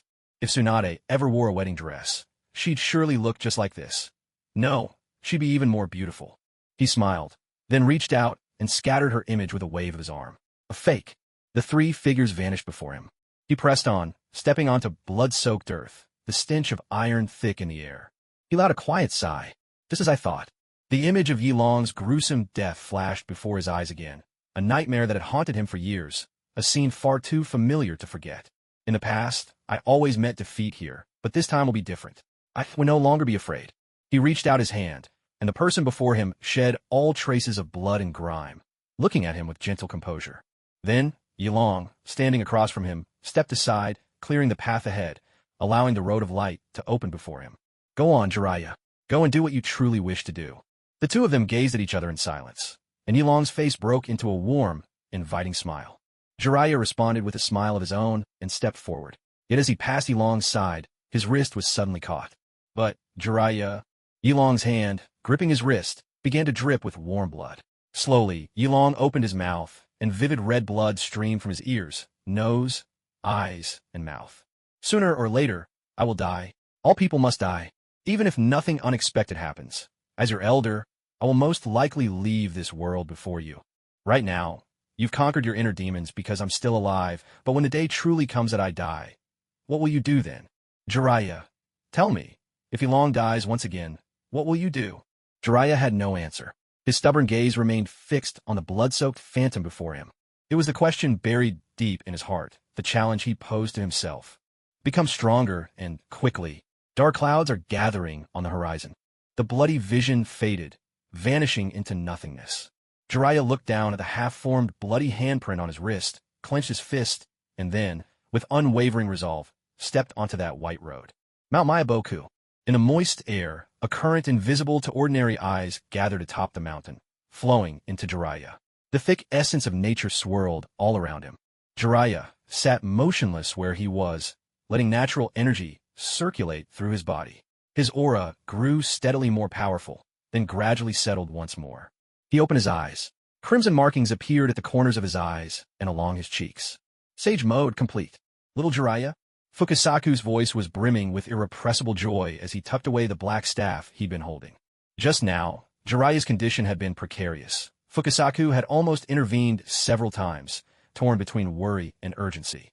In the end, he'd chosen to trust Jiraiya and not interrupt him. Wonderful. You've finally done it. Truly, you found life at the edge of death. You were just a hair's breadth away from turning entirely to stone. You were this close to being lost. Fukasaku animatedly described how dire things had just been, but soon realized the lad wasn't really listening. Jiraiya was staring at his wrist, lost in thought. Hey, Jiraiya, what's wrong? He waved a hand in front of Jiraiya's eyes, finally drawing him back from his reverie. It's nothing. Jiraiya pressed his lips together in response. The joy of mastering Sage mode, now thoroughly dispelled by Yi Long's final words. He felt a heaviness settle in his heart, leaving him somewhat dejected. I'm just a bit tired, he admitted. I'd like to return to Konoha and rest for a while. That's a good idea, the old hermit Shimura replied, waving his hand dismissively. You haven't taken a break in ages. Watching you train day and night without pause is exhausting even for me. I'm just an old man, after all, he went on, and I've accompanied you long enough. I need a proper rest myself. Once you've stabilized your Sage mode, come back and I'll teach you more about Sage arts. Jiraiya clasped his hands in farewell. After collecting his thoughts and calming his emotions, he summoned his jutsu and returned to Konoha. Konoha itself seemed unchanged, its orderly streets imbued with the tranquility unique to times of peace. He reported his return to Hiruzen Sarutobi in the Hokage's office, only to be called back by the Hokage's solemn expression. Choosing his words carefully, Hiruzen relayed to Jiraiya, piecemeal, the circumstances surrounding Yi Long. Since their last parting, Jiraiya had stayed away from any subsequent events. He was utterly unaware of the sweeping changes that had unfolded since then. He listened, holding his breath nearly the entire time, as Hiruzen recounted Yi Long's origins and experiences, his psychological state, his later breakdown and treatment, and, most crucially, the intelligence about the scar provided by Uzumaki Mido. By the end, Jiraiya's brain throbbed from lack of oxygen, and he nearly lost his balance. Drawing a deep breath, then letting it out slowly, he pressed his fingertips against the crystal stone he kept close to his body, a gift from Yi Long. I understand. Thank you, Lord Hokage, for telling me. He pressed his lips together, showing no sign of his inner turmoil. Jiraiya has matured. Hiruzen watched the restraint and composure in his manner. He felt a quiet pride for his former student, yet he also understood all too well the source of this change. It was a web spun from profound pain and guilt, ensnaring that once reckless caterpillar named Jiraiya. Years of desperate struggle had battered him bloody. He tumbled and trembled, enduring every cut reality dealt him, until finally he tore open the cocoon and emerged, transformed, into a remarkable butterfly. The calm, steady young man had put to rest the spirited youth he once was, but such was the inevitable ache of growing up. Yi Long is at root. Go see him, and remember to keep your emotions in check. Yes, Jiraiya replied softly, his gaze lowered, fingers curling even tighter around the crystal stone. Yi Long, my brother. The offices of Konoha's root division were rather gloomy, most of them buried underground. The air carried a faint, earthy scent, a subtle chill threading through the dim corridors. Carrying Hiruzen Sarutobi's written order, Jiraiya inquired with the root staff about Yi Long's quarters and workspace. Once he had directions, he made his way straight there, encountering no obstacles along the way. Yi Long's room was above ground, the air dry with a lingering trace of warmth. This was arranged by Shimura Danzo. He claimed this was the only available room, but from the way Hitaki Tsukumo and the others had been noisily arguing, 4 ages without a single ninja coming to check on them, it was obvious this was a rather secretive spot within Root, one not just anyone could access. Jiraiya paused at the door, his gaze landing on the warped, cracked wooden panel. What happened to this door? Is this really the kind of place Root gives to Brother Yi Long? Has Root fallen so far that they can't even afford to fix a door? Jiraiya recalled the empty, desolate space in front of the Hokage's office building. Don't tell me. Even the tree by the entrance was chopped down and sold for cash? Has Konoha's financial state really gotten this dire? This is terrible. I need to find a way to get some money for Konoha.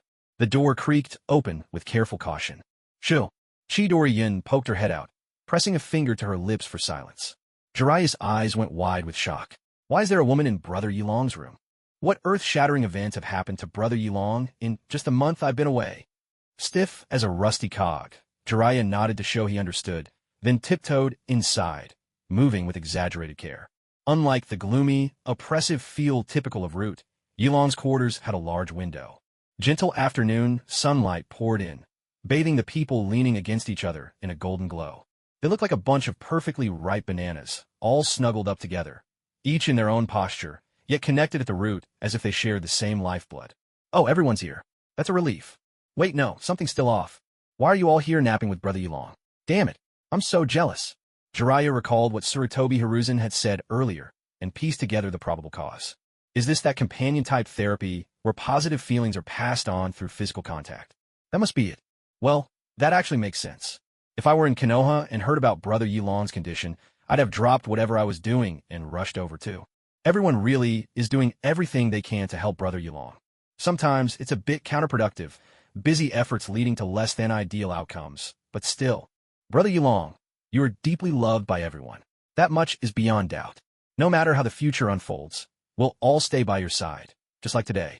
Jiraiya folded his arms, leaning gently against the wall. He closed his eyes, letting the afternoon sun's warmth wash over him.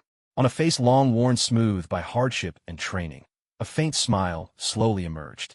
This is the kind of scene I want to protect. No matter how turbulent or chaotic the world outside becomes, I hope that there will always be a sanctuary nearby, a place where one can breathe freely, a haven that will not be swept away. Sage mode. My strength exists for the sole purpose of protecting these people and these scenes. Where the heart feels at peace, the body finds its home. As my thoughts cleared, the unruly natural energy around me, which had always resisted my control, seemed to be soothed, as if gently stroked in the right direction. It flowed past me, calm and docile, then slowly poured into my limbs and every corner of my body, warmed by the gentle sunlight.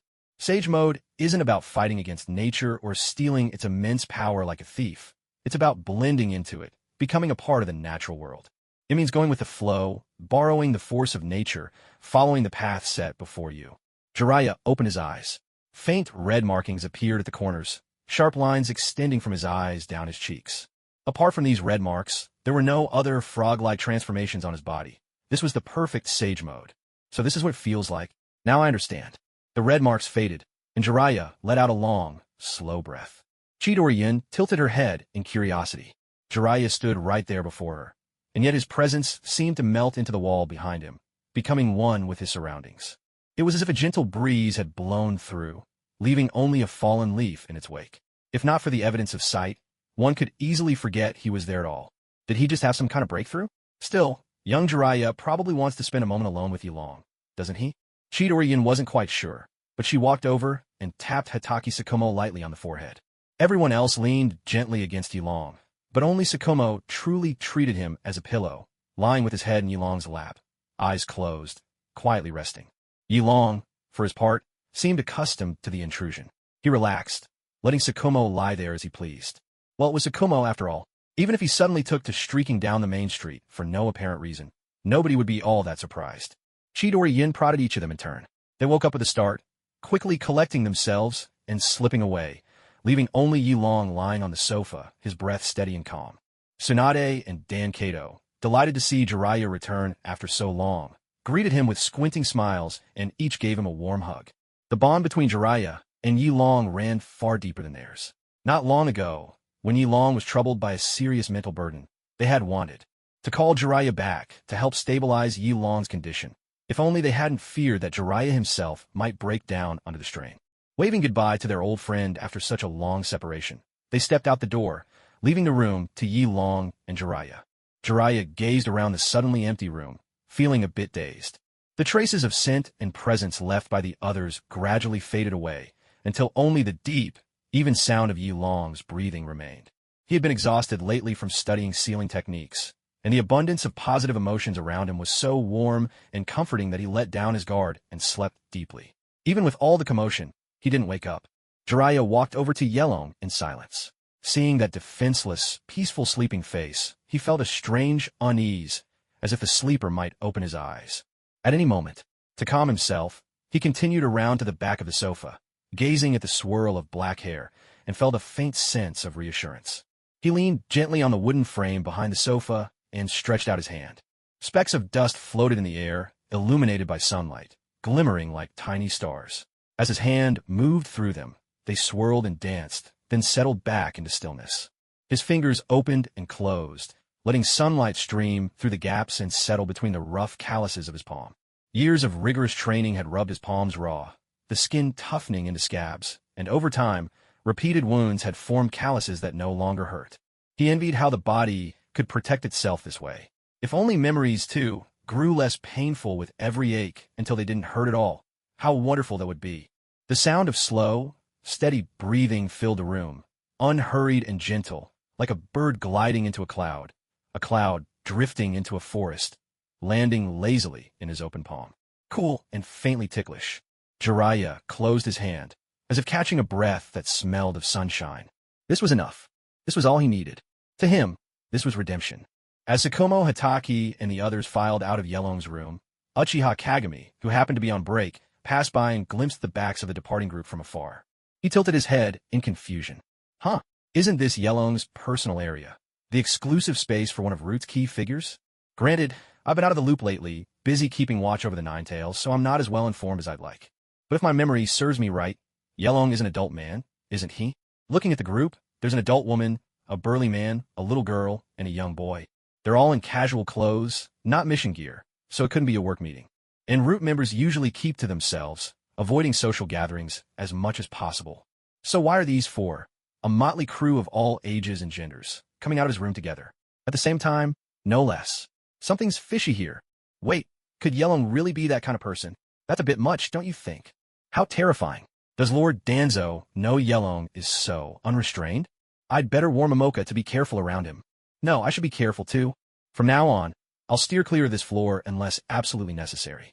Too risky. Time to slip away quietly and report to Lord Danzo. Yelong, please stop spreading wild rumors. Inside the Root Lounge. Suppressing the urge to hug Yelong the way he used to embrace Tsunade and Dan Kato, Jiraiya withdrew his hand. I heard that Brother Yelong has been working tirelessly lately, studying sealing techniques. I haven't been able to get my emotions in check, so I didn't want to risk approaching him with any negativity. But this is actually the first time I've seen Brother Yelong sleeping so soundly and defenselessly. It's a rare sight, even among ninja. A gentle wave of joy drifted out. As Watanabe Ichiro slept deeply, he unconsciously sensed the warmth beside him fading, so he instinctively moved closer to the familiar presence, pressing up against Jiraiya's hand, which was resting on the sofa. Jiraiya instantly stiffened, standing up straight like a tree. I touched him by accident. Wait, what was I supposed to do? Positive emotions. That's right, positive emotions. Don't let your mind wander. Think happy thoughts. Jiraiya struggled to maintain his sense of joy, desperately recalling every happy memory from his entire life. Surely there have been plenty of things worth celebrating in my life. Hurry up and remember them. Keep those positive feelings alive. But the more he tried, the more his mind went blank. Suddenly, the head beneath his hand shifted lightly. Oh no, I woke Brother Yelong. How clumsy of me. He felt on the verge of tears. Watanabe Ichiro's last traces of vigilance suddenly picked up on something wrong, and his awareness gradually returned. Jiraiya immediately withdrew his hand and reined in his emotions. Watanabe Ichiro opened his eyes, only to be greeted by Jiraiya's forced smile.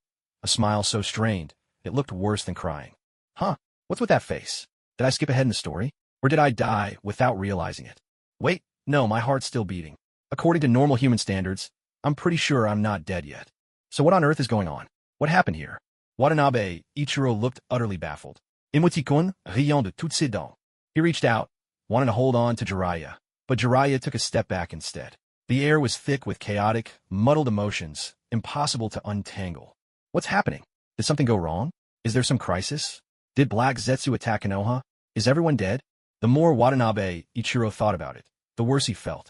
His expression darkened, and he expanded his chakra perception. Root, Umbu, Konoha's core, the outer districts. No disturbances. Everything seemed peaceful. Konoha was just as it always was.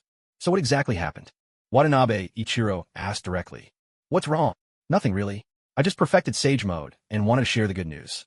Jiraiya spoke softly, but there was a note of disappointment in his voice. He'd always managed to keep up a mature, steady front in front of Hiruzen Sarutobi and outsiders, but in front of Yelong, he just couldn't hold it together. Oh, so that's all it was? I thought it was something serious. Next time, can you just say it instead of scaring me with that face? Watanabe Ichiro rolled his stiff neck and sank comfortably into the sofa chair. Sleeping deeply like this once in a while wasn't so bad after all. Congratulations, Jiraiya. You've really grown. You've become a dependable adult. Watanabe, Ichiro, said this to cheer him up, noticing the cloud of gloom surrounding him. Yeah, not dependable at all. I even woke you up. And that old wound of yours. Lord Hokage said that when Lady Mito set up the sealing technique earlier, she accidentally triggered Brother Yellow's old injury. The scar I left myself. How did Brother Yellow fake his death?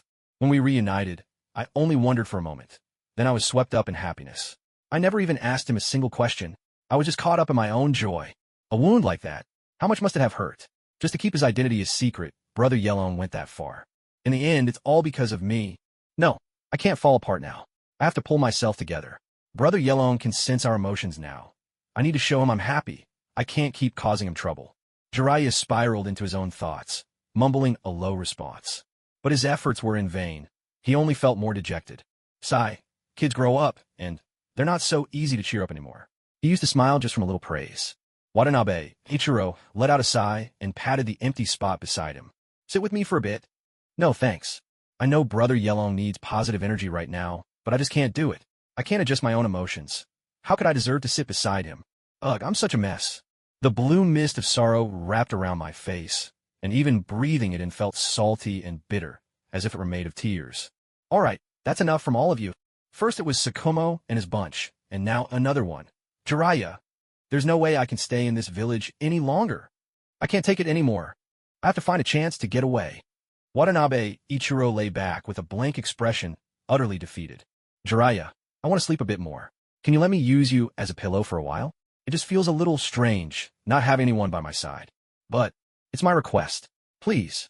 Jiraiya was struck by that simple plea, and with mixed feelings, he sat down. Watanabe, Ichiro leaned over, just as someone else had leaned on him earlier, his shoulder gently touching Jiraiya's. Jiraiya tensed up at once, but couldn't help it. A little burst of happiness bubbled up inside him, delicate threads of joy weaving through all his tangled emotions, gradually swelling, until the air around him was filled with the familiar scent of happiness. TSK, this is the last time I'll indulge myself. Accept this with gratitude, Jiraiya. Still, it's so unfair. Wasn't I supposed to be the one spreading joy? Turns out my biggest problem is this. I have such a noble sense of morality, but it's been tying me up in knots all along. Next time I take on a new identity, I can't afford to make the same mistake. Within the Land of Fire, just outside the Hidden Leaf Village, the mysterious organization that had long been rumored finally arrived today, marking their first official visit to the outside world. There were 12 members in the group, with their leader dressed in a black robe and wearing a silver-white mask. Behind him, his followers were all clad in matching uniforms, pristine and strikingly handsome outfits, though clearly impractical for battle. Their garments gleamed with golden brilliance, dazzling to the eye. The stark contrast between the radiant attire of the subordinates and the plain appearance of their leader was impossible to miss, stirring suspicion in the hearts of onlookers. Isn't it usually the case that the leader stands out while the subordinates maintain a low profile? This organization truly marches to the beat of its own drum, making their intentions hard to fathom. Still, people can dress however they like. It's not for outsiders to judge. Welcome, emissary of the Dawnfire Pavilion. I am Shimura Danzo, assistant to the Hokage, and I'm responsible for escorting you to the Leaf Village. The Hokage himself has prepared a welcoming banquet and eagerly awaits your arrival. Standing behind Danzo was Hatake Sakumo, flanked on either side by 5 members of the Umbu and 5 from the Rue Division. All stood with a slight bow, their posture respectful. The arrangement matched the number of the mysterious organization's delegation, striking a balance, neither too aggressive nor lacking in courtesy. The leader, Dawnfire, nodded in acknowledgement. A pleasure to meet you. After a simple exchange to establish his identity, he offered a brief apology. I'm not much of a talker. Please allow my spokesperson to speak on my behalf. Her words represent my own. At this, the spokesperson, an expert in diplomacy chosen from within the organization, stepped forward to continue the verbal sparring with Shimura Danzo. She was the most talented diplomat Dawnfire had found among his people, both sharp-witted and empathetic, ensuring there was absolutely no chance of the organization losing face. On occasions like this, Danzo was unlikely to say anything truly significant.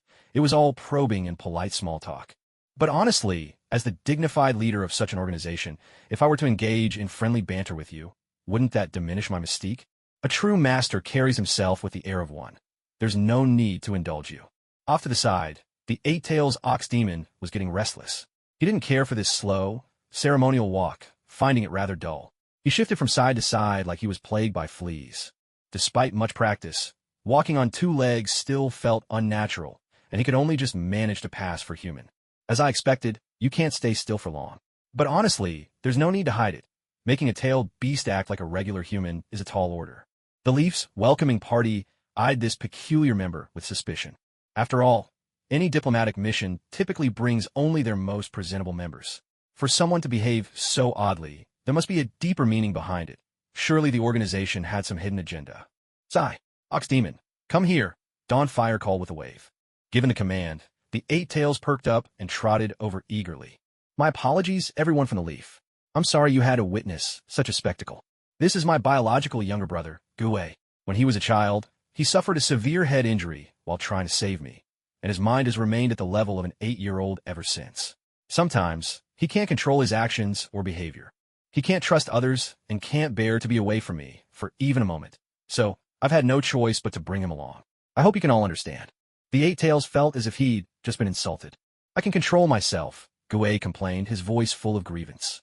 Then, unable to resist, he felt an urge to drop down and walk on all fours. All right, I admit I can't control myself, he said, giving in. Under Watanabe Ikaru's silent, resigned gaze, he threw caution to the wind and dashed off on all fours, running around joyfully and at a startling speed. My younger brother is just like this. Please, forgive us, Watanabe Ikaru added hastily, his fingers clutching at his mask. Thank goodness I brought my mask. At least I won't lose face.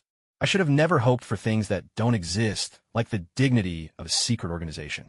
Fine, whatever, I'll just lay it all out. A secret organization? It's nothing more than a gathering place for lovable fools. Doing whatever you please is the privilege of the strong. Having quirks is the hallmark of a master. Let be. If you don't like it, just hold it in. Shimura Danzo had the distinct feeling that something important had just slipped from Shihua's grasp, and suddenly, the weighty, oppressive aura around him seemed to lighten. Somehow, he even seemed more approachable. I'm truly saddened by your ordeal, Danzo said solemnly. It's all right. I'm used to it now. As long as he's happy, that's what matters. Shihua's voice came through the mask, calm and unruffled. I established the secret organization with the hope of creating a place for my brother. A place where, even if he can do nothing and lives with illness, he can still live without worry. At first, I just wanted to protect my brother. But the more I thought about it, the more I realized there are so many children, like him, suffering all over the shinobi world. I couldn't help but strive harder, so that more children could grow up in peace. Shihua's gaze drifted to his younger brother, frolicking in the grass not far away, and his tone softened, tinged with a faint melancholy. A revelation, a new perspective opened up. The Konoha group weren't sure whether to believe his words, but just listening to what he said, Shihua almost sounded like a genuinely good person. If things were truly as he described, then this secret organization might not be so bad after all. There was no fundamental conflict with Konoha. Is Shihua trying to soften our vigilance by playing the sympathy card? That brother definitely needs closer observation. Shimura Danzo's thoughts raced. Lord Shihua, your compassion truly commands my respect, he said. It's no grand compassion. I only want to protect my family, Shihua replied, his tone flat, neither accepting nor rejecting the compliment. TCH, he doesn't let a single drop slip through. This Shihua is definitely no ordinary man. Shimura Danzo weighed the situation in his mind, deeply wary, while Hatake Sakomo gave a subtle nod, showing a hint of approval toward Shihua. It appears that Lord Shihua is truly an impressive person. Powerful yet humble, devoted to family yet possessing a selfless compassion. He's leagues above that Lurinii from the Land of Wind. I recall hearing from Lord Hokage that during that battle with the Second Raikage, the Eight Tails Jinchuriki, if not for the leader of the Dark Organization, Shihua, subduing and taking away the Second Raikage, Lord Hiruzen might not have survived. Shihua saved Lord Hokage's life, which by extension means he also saved me. If possible, I'd really like to talk with him to express my heartfelt gratitude. I wonder if I'll ever have a chance. Shihua sensed a scorching gaze from behind. He didn't need to look back to know it was surely Hatake Sakomo. To be moved by a stranger's words so easily, that's exactly the sort of thing he would do. Maybe from now on, we should use Hatake Sakomo as an adjective. If someone is being stiff and straightforward, we can say, you're just like Hatake Sakomo. Feels like we've just added a new word to the Dark Organization's already scarce cultural dictionary. Excellent, excellent. The group moved forward slowly, when suddenly the Eight Tails halted, his face turning serious as he hurried back. What's wrong? Is there a problem? Watanabe Ichiro pulled him aside, brushing off the dust that clung to him from crawling on the ground. The Eight Tails hesitated, then pointed toward the nearby woods. There's something filthy lurking around here, a lot of it. If even a tailed beast calls something filthy, then... A faint rustling sound emerged from both sides of the forest, as if something was clawing its way out from beneath the soil. Protect the leader, someone among the subordinates called out in a low voice. Immediately, the group sprang into action, forming a protective circle around Shihwa, adopting defensive stances. As hosts, the Konoha team quickly fanned out. Several ANBU shielded Shimura Danzo, keeping him at the core, while the rest, led by Hitaki Sakumo, stepped forward. Protecting the Hokage's advisor and the visiting Dark Organization team, facing the unknown, was the duty and responsibility of ANBU, Captain Hitaki Sakumo. Sword in hand, White Fang gleamed coldly as he lowered his center of gravity, on high alert, and was the first to approach the dense woods from where the strange sounds came.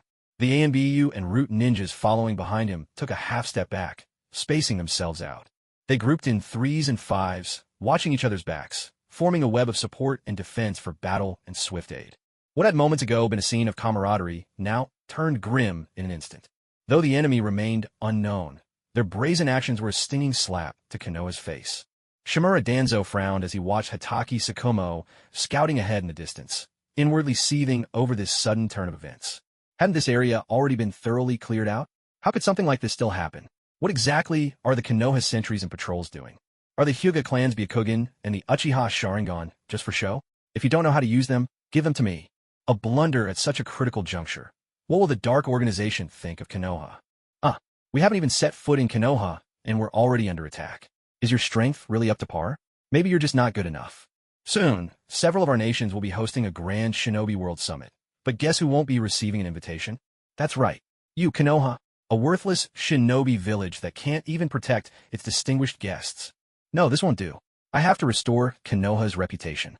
Shimura Danzo shook off the wild imaginings in his mind, quickly sorting out his thoughts for how to explain things. He turned his head and began, Lord Shihwa, this was just an accident. No, this was no accident. Shihwa's voice suddenly cut through his words, low and carrying an inexplicable chill. The black cloak at his side billowed despite the absence of wind as his formidable presence surged outward. Facing the spot where the disturbance had erupted, he pressed his fingertips to his mask, applying a slight pressure. The veins on the back of his exposed hand bulged sharply, betraying the turmoil within. After a brief pause, he continued, his words now laced with a sharp, barely contained killing intent. This was aimed at us. It is our mortal enemy, the Dark Organization's nemesis, Black Zetsu. Black Zetsu. Everyone present was visibly shaken, their expressions shifting, each showing a different emotion. The members of the Dark Organization all wore grave faces, matching their leader's steps with unified outrage. Yet the same thought surfaced in all their minds. Mortal enemy? I've been in the Dark Organization for ages. How come I've never heard of this? The truth was, Black Zetsu had no real grudge against the Dark Organization. Under Shihwa's protection, the organization had always been quite secure. But before they set out, Shihwa had already briefed his subordinates. No matter what happened along the way, or whatever he said that seemed to contradict their understanding, they were to follow his lead. If they couldn't act out the right emotions, then at least they should maintain a somber expression. If anyone asked, what happened? A heavy sigh and silence would suffice as a response. The Konoha shinobi, on the other hand, didn't understand the finer points, but the enmity between Konoha and Black Zetsu was already deep-seated. Black Zetsu had slain 4 of Konoha's most honorable leaders. At the mention of his name, their eyes blazed with fury. Shimura Danzo was momentarily startled by Black Zetsu's appearance. His face darkened, but he quickly reined in his emotions. The grudge between Konoha and Black Zetsu had been common knowledge since the 3rd Hokage's tenure. Now, with Shihwa revealing that the Dark Organization harbored the same hatred, what exactly was he planning? Is this a genuine display of emotion? Or is it yet another carefully crafted act, a ploy to win sympathy and draw people in? And besides, we still can't be certain if the one before us is really Black Zetsu. That creature is little more than a shadowy mass. If someone wanted to imitate him, they might not have many means, but it wouldn't be impossible. So there's another possibility. This entire accident could be a stage performance orchestrated by the Dark Organization itself. Shimura Danzo ran the calculations in his mind, keeping his face impassive. In the distance, Tsukumo Hatake was still scouring suspicious locations. Seizing this brief lull, Danzo pressed on, angling his body to face Shihwa directly. His voice, laced with a barely contained, shared anger, rumbled with a suggestion. To think even Black Zetsu would dare provoke you, Lord Shihwa. If you don't mind, would you care to share the origins of your grudge? As you know, Konoha and Black Zetsu are sworn enemies. Perhaps we could exchange information. There may be much we can learn from one another. Shihwa seemed moved by the sincerity in Danzo's words. He fell silent for a moment, then sighed. It's an old affair, involving my younger brother. As for the rest, let's continue this exchange at the negotiation table. He had barely finished speaking when the sudden clash of metal rang out. Sharp and unmistakable, a battle had erupted. The reconnaissance squad ahead had found something. Several unfamiliar black-clad figures burst from the forest's edge, flecks of black earth still clinging to their bodies. They wore identical uniforms. Strange black markings stretched across their faces. Their presence was tightly suppressed, yet their blows struck with formidable force, wielding scythe-like weapons in sweeping, aggressive arcs.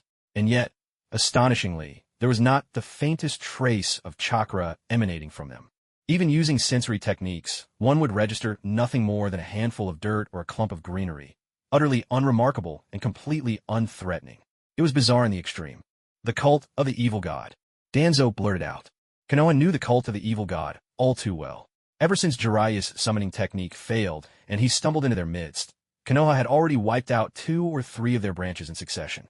According to intelligence, the cult had 8 divisions and 1 mysterious headquarters. Who knew which one had come for them this time? But Shihwa had just mentioned Black Zetsu as the enemy. Could it be? Were all the cult's actions actually orchestrated by Black Zetsu behind the scenes? Come to think of it, it made perfect sense, entirely in line with Black Zetsu's usual style. Surely I'm not wronging him. Danzo watched the distant battlefield, mind racing through possible responses. For now, Tsukumo's squad was locked in fierce combat with the cultists, the fight balanced on a knife's edge. He could dispatch a few ANBU from nearby as reinforcements, but he had to guard against enemy ambushes. He couldn't risk sending them all. And what about the Dark Organization? Would they lend a hand? If they were willing to send just a few to help, the tide of battle would be firmly in their favor. Shimura Danzo turned his gaze toward Akihi, the leader of the Dark Organization, his eyes filled with anticipation. Then he saw Akihi step forward, half a pace ahead, and an orange-red radiance burst forth from his body. Whoa, he's going to make a move himself? That's fantastic. Isn't this a guaranteed victory? And then, that orange-red light around Akihi coalesced into a skeletal frame with 2 forearms. A brand new Susanoo had manifested before their eyes. Whoa, Susanoo? Now this is incredible. Victory is definitely in our grasp. Wait a minute. What's going on? Susanoo. Shimura Danzo's mind went completely blank, unable to process what he was seeing. The orange-red light streaked through the battlefield like a meteor, leaving a long, fiery trail as it plunged into the fray. The skeletal arm of Susanoo swept lightly across the ground, seizing a cultist of the evil god who failed to dodge in time. With a flash of black energy on its bony fingers, true damage was imbued into Susanoo's grip, and the struggling, immortal cultist let out a piercing wail as his body was crushed and broken. The severed limbs bled a dark crimson, and some strange, unidentifiable fluid oozed limply onto the earth. Whatever force had been sustaining the life of the evil god's followers was gone, and with it, their so-called immortality could no longer hold. Tsukumo Hatake heard the screams and realized that reinforcements had arrived, allowing him to relax, just a little. From the very start of the battle, he'd been pitted against the strongest of the enemy. In their brief clashes, he immediately sensed how troublesome this opponent was and found himself growing increasingly frustrated. First of all, the enemy's strength was inhuman. Each time their blows met, Tsukumo's arms would go numb from the impact. On top of that, the enemy's blood was highly corrosive. In a few probing attacks, his kunai and shuriken had already been eaten away, leaving them battered and useless. Tsukumo dared not gamble on whether his white fan could withstand that kind of erosion, so he was forced to rely on taijutsu, fighting hand-to-hand with gritted teeth. There was another unbearable problem. The cultists of the evil god were extremely resistant to ninjutsu, as if they were truly immortal. Even decapitation couldn't stop them.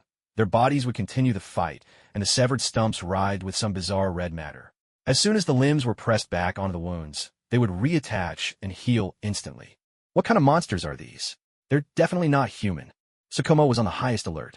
Though he could just barely hold the line and fight the enemy to a standstill, he knew that without an effective countermeasure, even he wouldn't last much longer.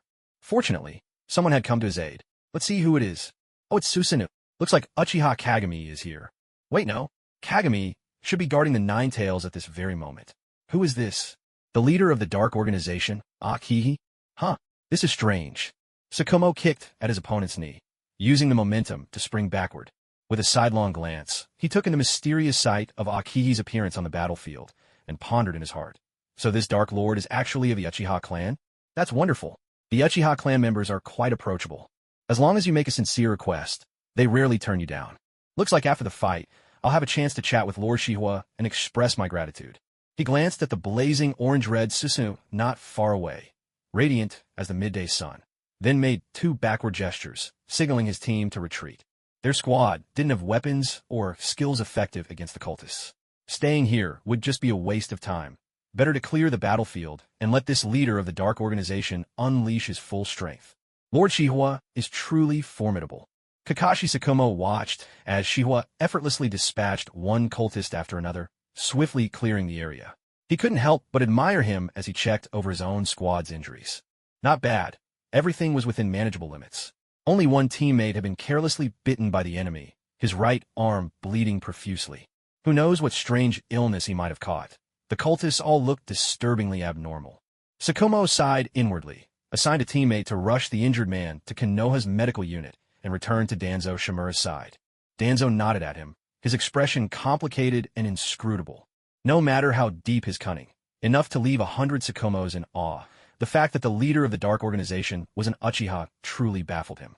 Ever since Uchiha Ikaru rose to power in Konoha, the Uchiha clan had meticulously examined their family records and mission reports, ensuring no bloodlines remained outside the village. And the Uchiha rogue ninjas had long since been dealt with. Could this be a descendant of those few Uchihas who remained in the land of lightning before the founding of the village? But their bloodline shouldn't be strong enough to awaken the Manjikyu Sharingan. Or is it? Danzo recalled how, in his search for Black Zetsu, he had tracked Uchiha Madara's movements across the great nations. Could it be the result of Uchiha Madara's romantic escapades? Though the mask concealed his age, from his voice and the exposed hands, Shihua seemed to be a young man. Come to think of it, that actually seemed plausible. Wait, no, I've forgotten someone, Uchiha Hohaku. Ever since that counterattack on Konoha, when he fought Uchiha Ikaru, Hohaku had vanished without a trace. When he'd gone back to ask Ikaru what happened, the man, who'd nearly been killed by Hohaku, actually spoke up in Hohaku's defense. Actually, Uchiha Hohaku is a pretty decent guy. He has principles. He was left with no choice. In other words, he wasn't dead, but Konoha shouldn't care about him. Just let him remain a missing nin. Is that even a reasonable explanation? Danzo was baffled, but after being subjected to Ikaru's verbal acrobatics, he reluctantly accepted the idea that Hohaku had been sent away by Ikaru to accomplish some particular mission. So, this is Uchiha Hinoka? Did Ichiro let him go just to have him establish a covert organization? Then why didn't he just reveal his identity to Konoha directly? How strange. Shimura Danzo couldn't figure it out. He shook his head slightly, clearing away the jumble of thoughts in his mind. Not far off, the battle was drawing to a close. Hinoka reached out and squeezed his hand toward the strongest cultist, the one who had just fought Tsukumo Hitaki. The cultist's body was crushed and shattered, producing a deathly sound that instinctively made people recoil. The last one was taken care of as well. Hinoka withdrew his hand. The orange Susanoo immediately faded back into his body. He swayed for a moment, but before he could falter further, Gyuki, who had been itching to join in on the action, rushed over and supported him. I'm fine, Gyuki, no need to hold me. I can manage on my own. Hinoka pried Gyuki's dirty fingers off him one by one, a hint of disgust flickering in his heart. He straightened up, watching as Shimura Danzo, leading the Konoha shinobi and the still grim-faced covert operatives, approached, each carrying out his instructions. Gyuki let go and scampered over to the nearby woods, breaking off a branch. He poked at the corpses of the cultists strewn across the ground. There was a kind of aura about them that tailed beasts found deeply repulsive. While the humans their scent was as unremarkable as earth, to Gyuki, the cultists' presence shone as brightly as beacons, impossible for a tailed beast to ignore. That was why he mentioned earlier that there was a lot of filth in the area. It was, after all, the first time he'd seen such strange beings. As expected, the outside world was far more interesting. There was no end to the oddities out here. Since being sealed in a human body, Gyuki's intelligence had clearly taken a hit as he grew accustomed to his new form, gradually resembling the 8-year-old child Hinoka always described. Watching wounded shinobi with faint traces of that hateful aura being taken away in the distance, he felt a bit confused. Why was Konoha sending those kinds of people for treatment? That ninja who got bitten, he probably wasn't even human anymore, was he? Shimura Danzo had taken careful note of how Hinoka retracted his Susanoo earlier. If he truly was Uchiha Hinoka, then from the time he awakened his Sharingan until now, it must have been quite a while. After all, Uchiha Ichiro had nearly gone blind before his death, and Hinoka had awakened his eyes just a few days later. The state of his Mangekyo Sharingan likely wasn't much better. Given how flamboyant the Uchiha always were, not letting them show off in front of others was practically an insult to their pride. Even the ever-modest Ichiro couldn't resist. Every time, he'd use his most powerful Susanoo to set the tone. For a proud Uchiha to present himself to others with the most basic form of Susanoo, especially on such a diplomatic occasion between two nations. Other than the possibility that he was going blind and needed to conserve his eyesight, Shimura Danzo couldn't come up with any other explanation. Should he expose this man's identity here? What benefit would revealing it bring to Konoha? And what harm? And if he did reveal it, should it be done here? Or wait until they returned to Konoha? If he chose to hide it, how long could he keep it hidden? Which choice would best serve Konoha's interests? Shimura Danzo weighed his options, then suddenly tensed up. No, my thinking has gone astray. If he truly is Hokaku, then he's actually one of us, not our enemy. There's no need to be so calculating. The real priority is to confirm his identity, and then try to understand his intentions. So, it's best to return to Konoha. Even if he refuses to speak, just having Uchiha Kagami take a look will reveal everything. Amidst the ruins of a Jashin cult stronghold, Shimura Danzo smiled warmly, clasping his hands together in a gesture of respect. Lord Shihua, your methods are truly impressive. I'm deeply impressed. Shihua glanced at him, the sight almost offensively bright, and quickly looked away. Please don't do that. When someone so steeped in shadow pretends to be sunny, it's like opening a box of strawberry cake only to find it drenched in hot pot broth. Downright unsettling. Please, lead the way ahead, he replied, his tone unchanged, but Danzo caught a faint trace of weakness hidden within. So it really is you, Hokaku. Danzo's gaze grew even sharper. But Shihua ignored him, lifting his arm to examine the dirty handprints smeared across his black robes, brushing off the dust. He tilted his head and spoke softly to Hachibi, who was squatting by a corpse, busy with something. Go away, don't eat things off the ground. It's filthy. I wasn't eating anything. Hachibi looked utterly baffled, protesting with a note of grievance. How could you accuse me out of nowhere? What about what I'm doing looks like eating, anyway? If you did eat something, spit it out. Don't swallow. I really didn't. Hachibi grumbled, poking at a rotten piece of flesh with his finger before tossing aside the twig in his hand. Who would eat this kind of garbage, anyway? If it came down to it, I'd rather eat little fish raised in nuclear wastewater. Are you sure you didn't eat anything? Shihua pulled his younger brother over, gently pinching his chin and examining him from side to side before finally letting go, satisfied. Hachibi finally realized Shihua was just teasing him. He flashed a mouthful of neat, white teeth and chased after him, biting Shihua's hand in mock retaliation. Shihua, without shaking him off, guided Hachibi with a firm hand, turning him half a circle so that he was now facing away. He drew him closer to his side. Then, with a gesture of intimacy, he pressed his cool mask against Hachibi's cheek, using his free hand to create a subtle gap between them. Filthy stuff. Do they have it in Konoha? As Hachibi gave him a wounded look, Shihua silently mouthed the question, making sure no one else could see. The eight tails nodded, then felt the hand in its mouth tense up, hard enough to hurt its teeth. It loosened its jaw, trying to glimpse Shihua's expression through the gap, only to meet a pair of cold, unsettling scarlet Mangekyo eyes. I can't finish the main story. Please enjoy a little side story, sobs. Setting. Young Danzo Shimura quarrels with Hiruzen Sarutobi. When he comes home at night, he hides under his covers and cries to himself, finding it oddly comforting, a habit he keeps into adulthood. Scene. The night Danzo and Hiruzen break off over the yellowing issue. Main theme. Danzo's mortifying shame. Shimura Danzo's dormitory. Damn you, Hiruzen. You big idiot. There you go again, making up your own mind about what I think, as if I have no conscience at all. You've always been like this, even when we were kids, always calling me sly and devious. Now it's the same. Fine. If you think I'm ruthless, scum, then I'll show you just how low I can go. Tomorrow I'll blow up the whole of Konoha and kill you all. Everyone always takes Hiruzen's side, as if he's always right, and every mistake is mine alone. I'm always the one to blame. Why? Am I not human? Do I not get hurt? Am I doomed to be the bad guy, forever? He sobbed even louder. That's not what I mean at all. No one ever listens to my side. I'm not that despicable. I just miss them, that's all. I don't want him looking at me like that. I'm hurting too. I ruined Ichiro's plans with my own hands.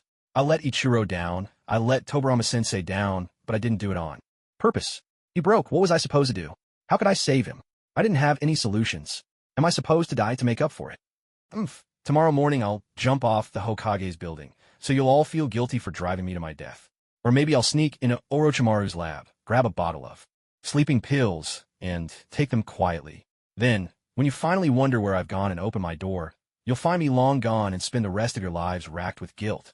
He wailed softly.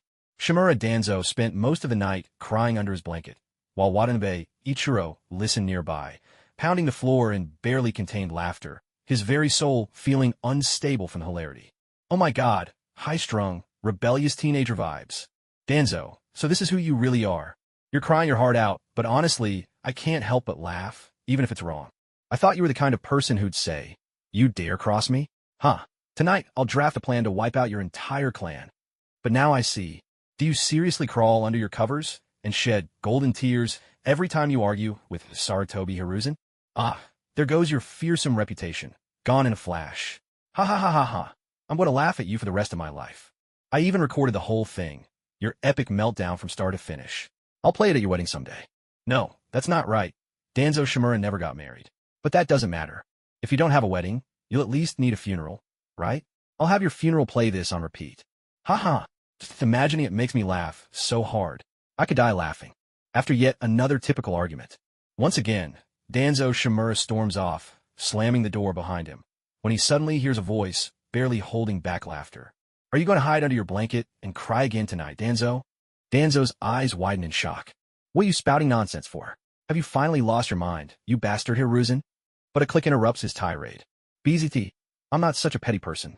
I just miss them, that's all. I just don't want him to look at me that way, so I'll click. He turns stiffly, only to see Hiruzen Sarutobi holding a tape recorder, finger on the pause button.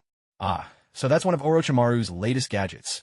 No chakra signature at all, so no ninja could sense it.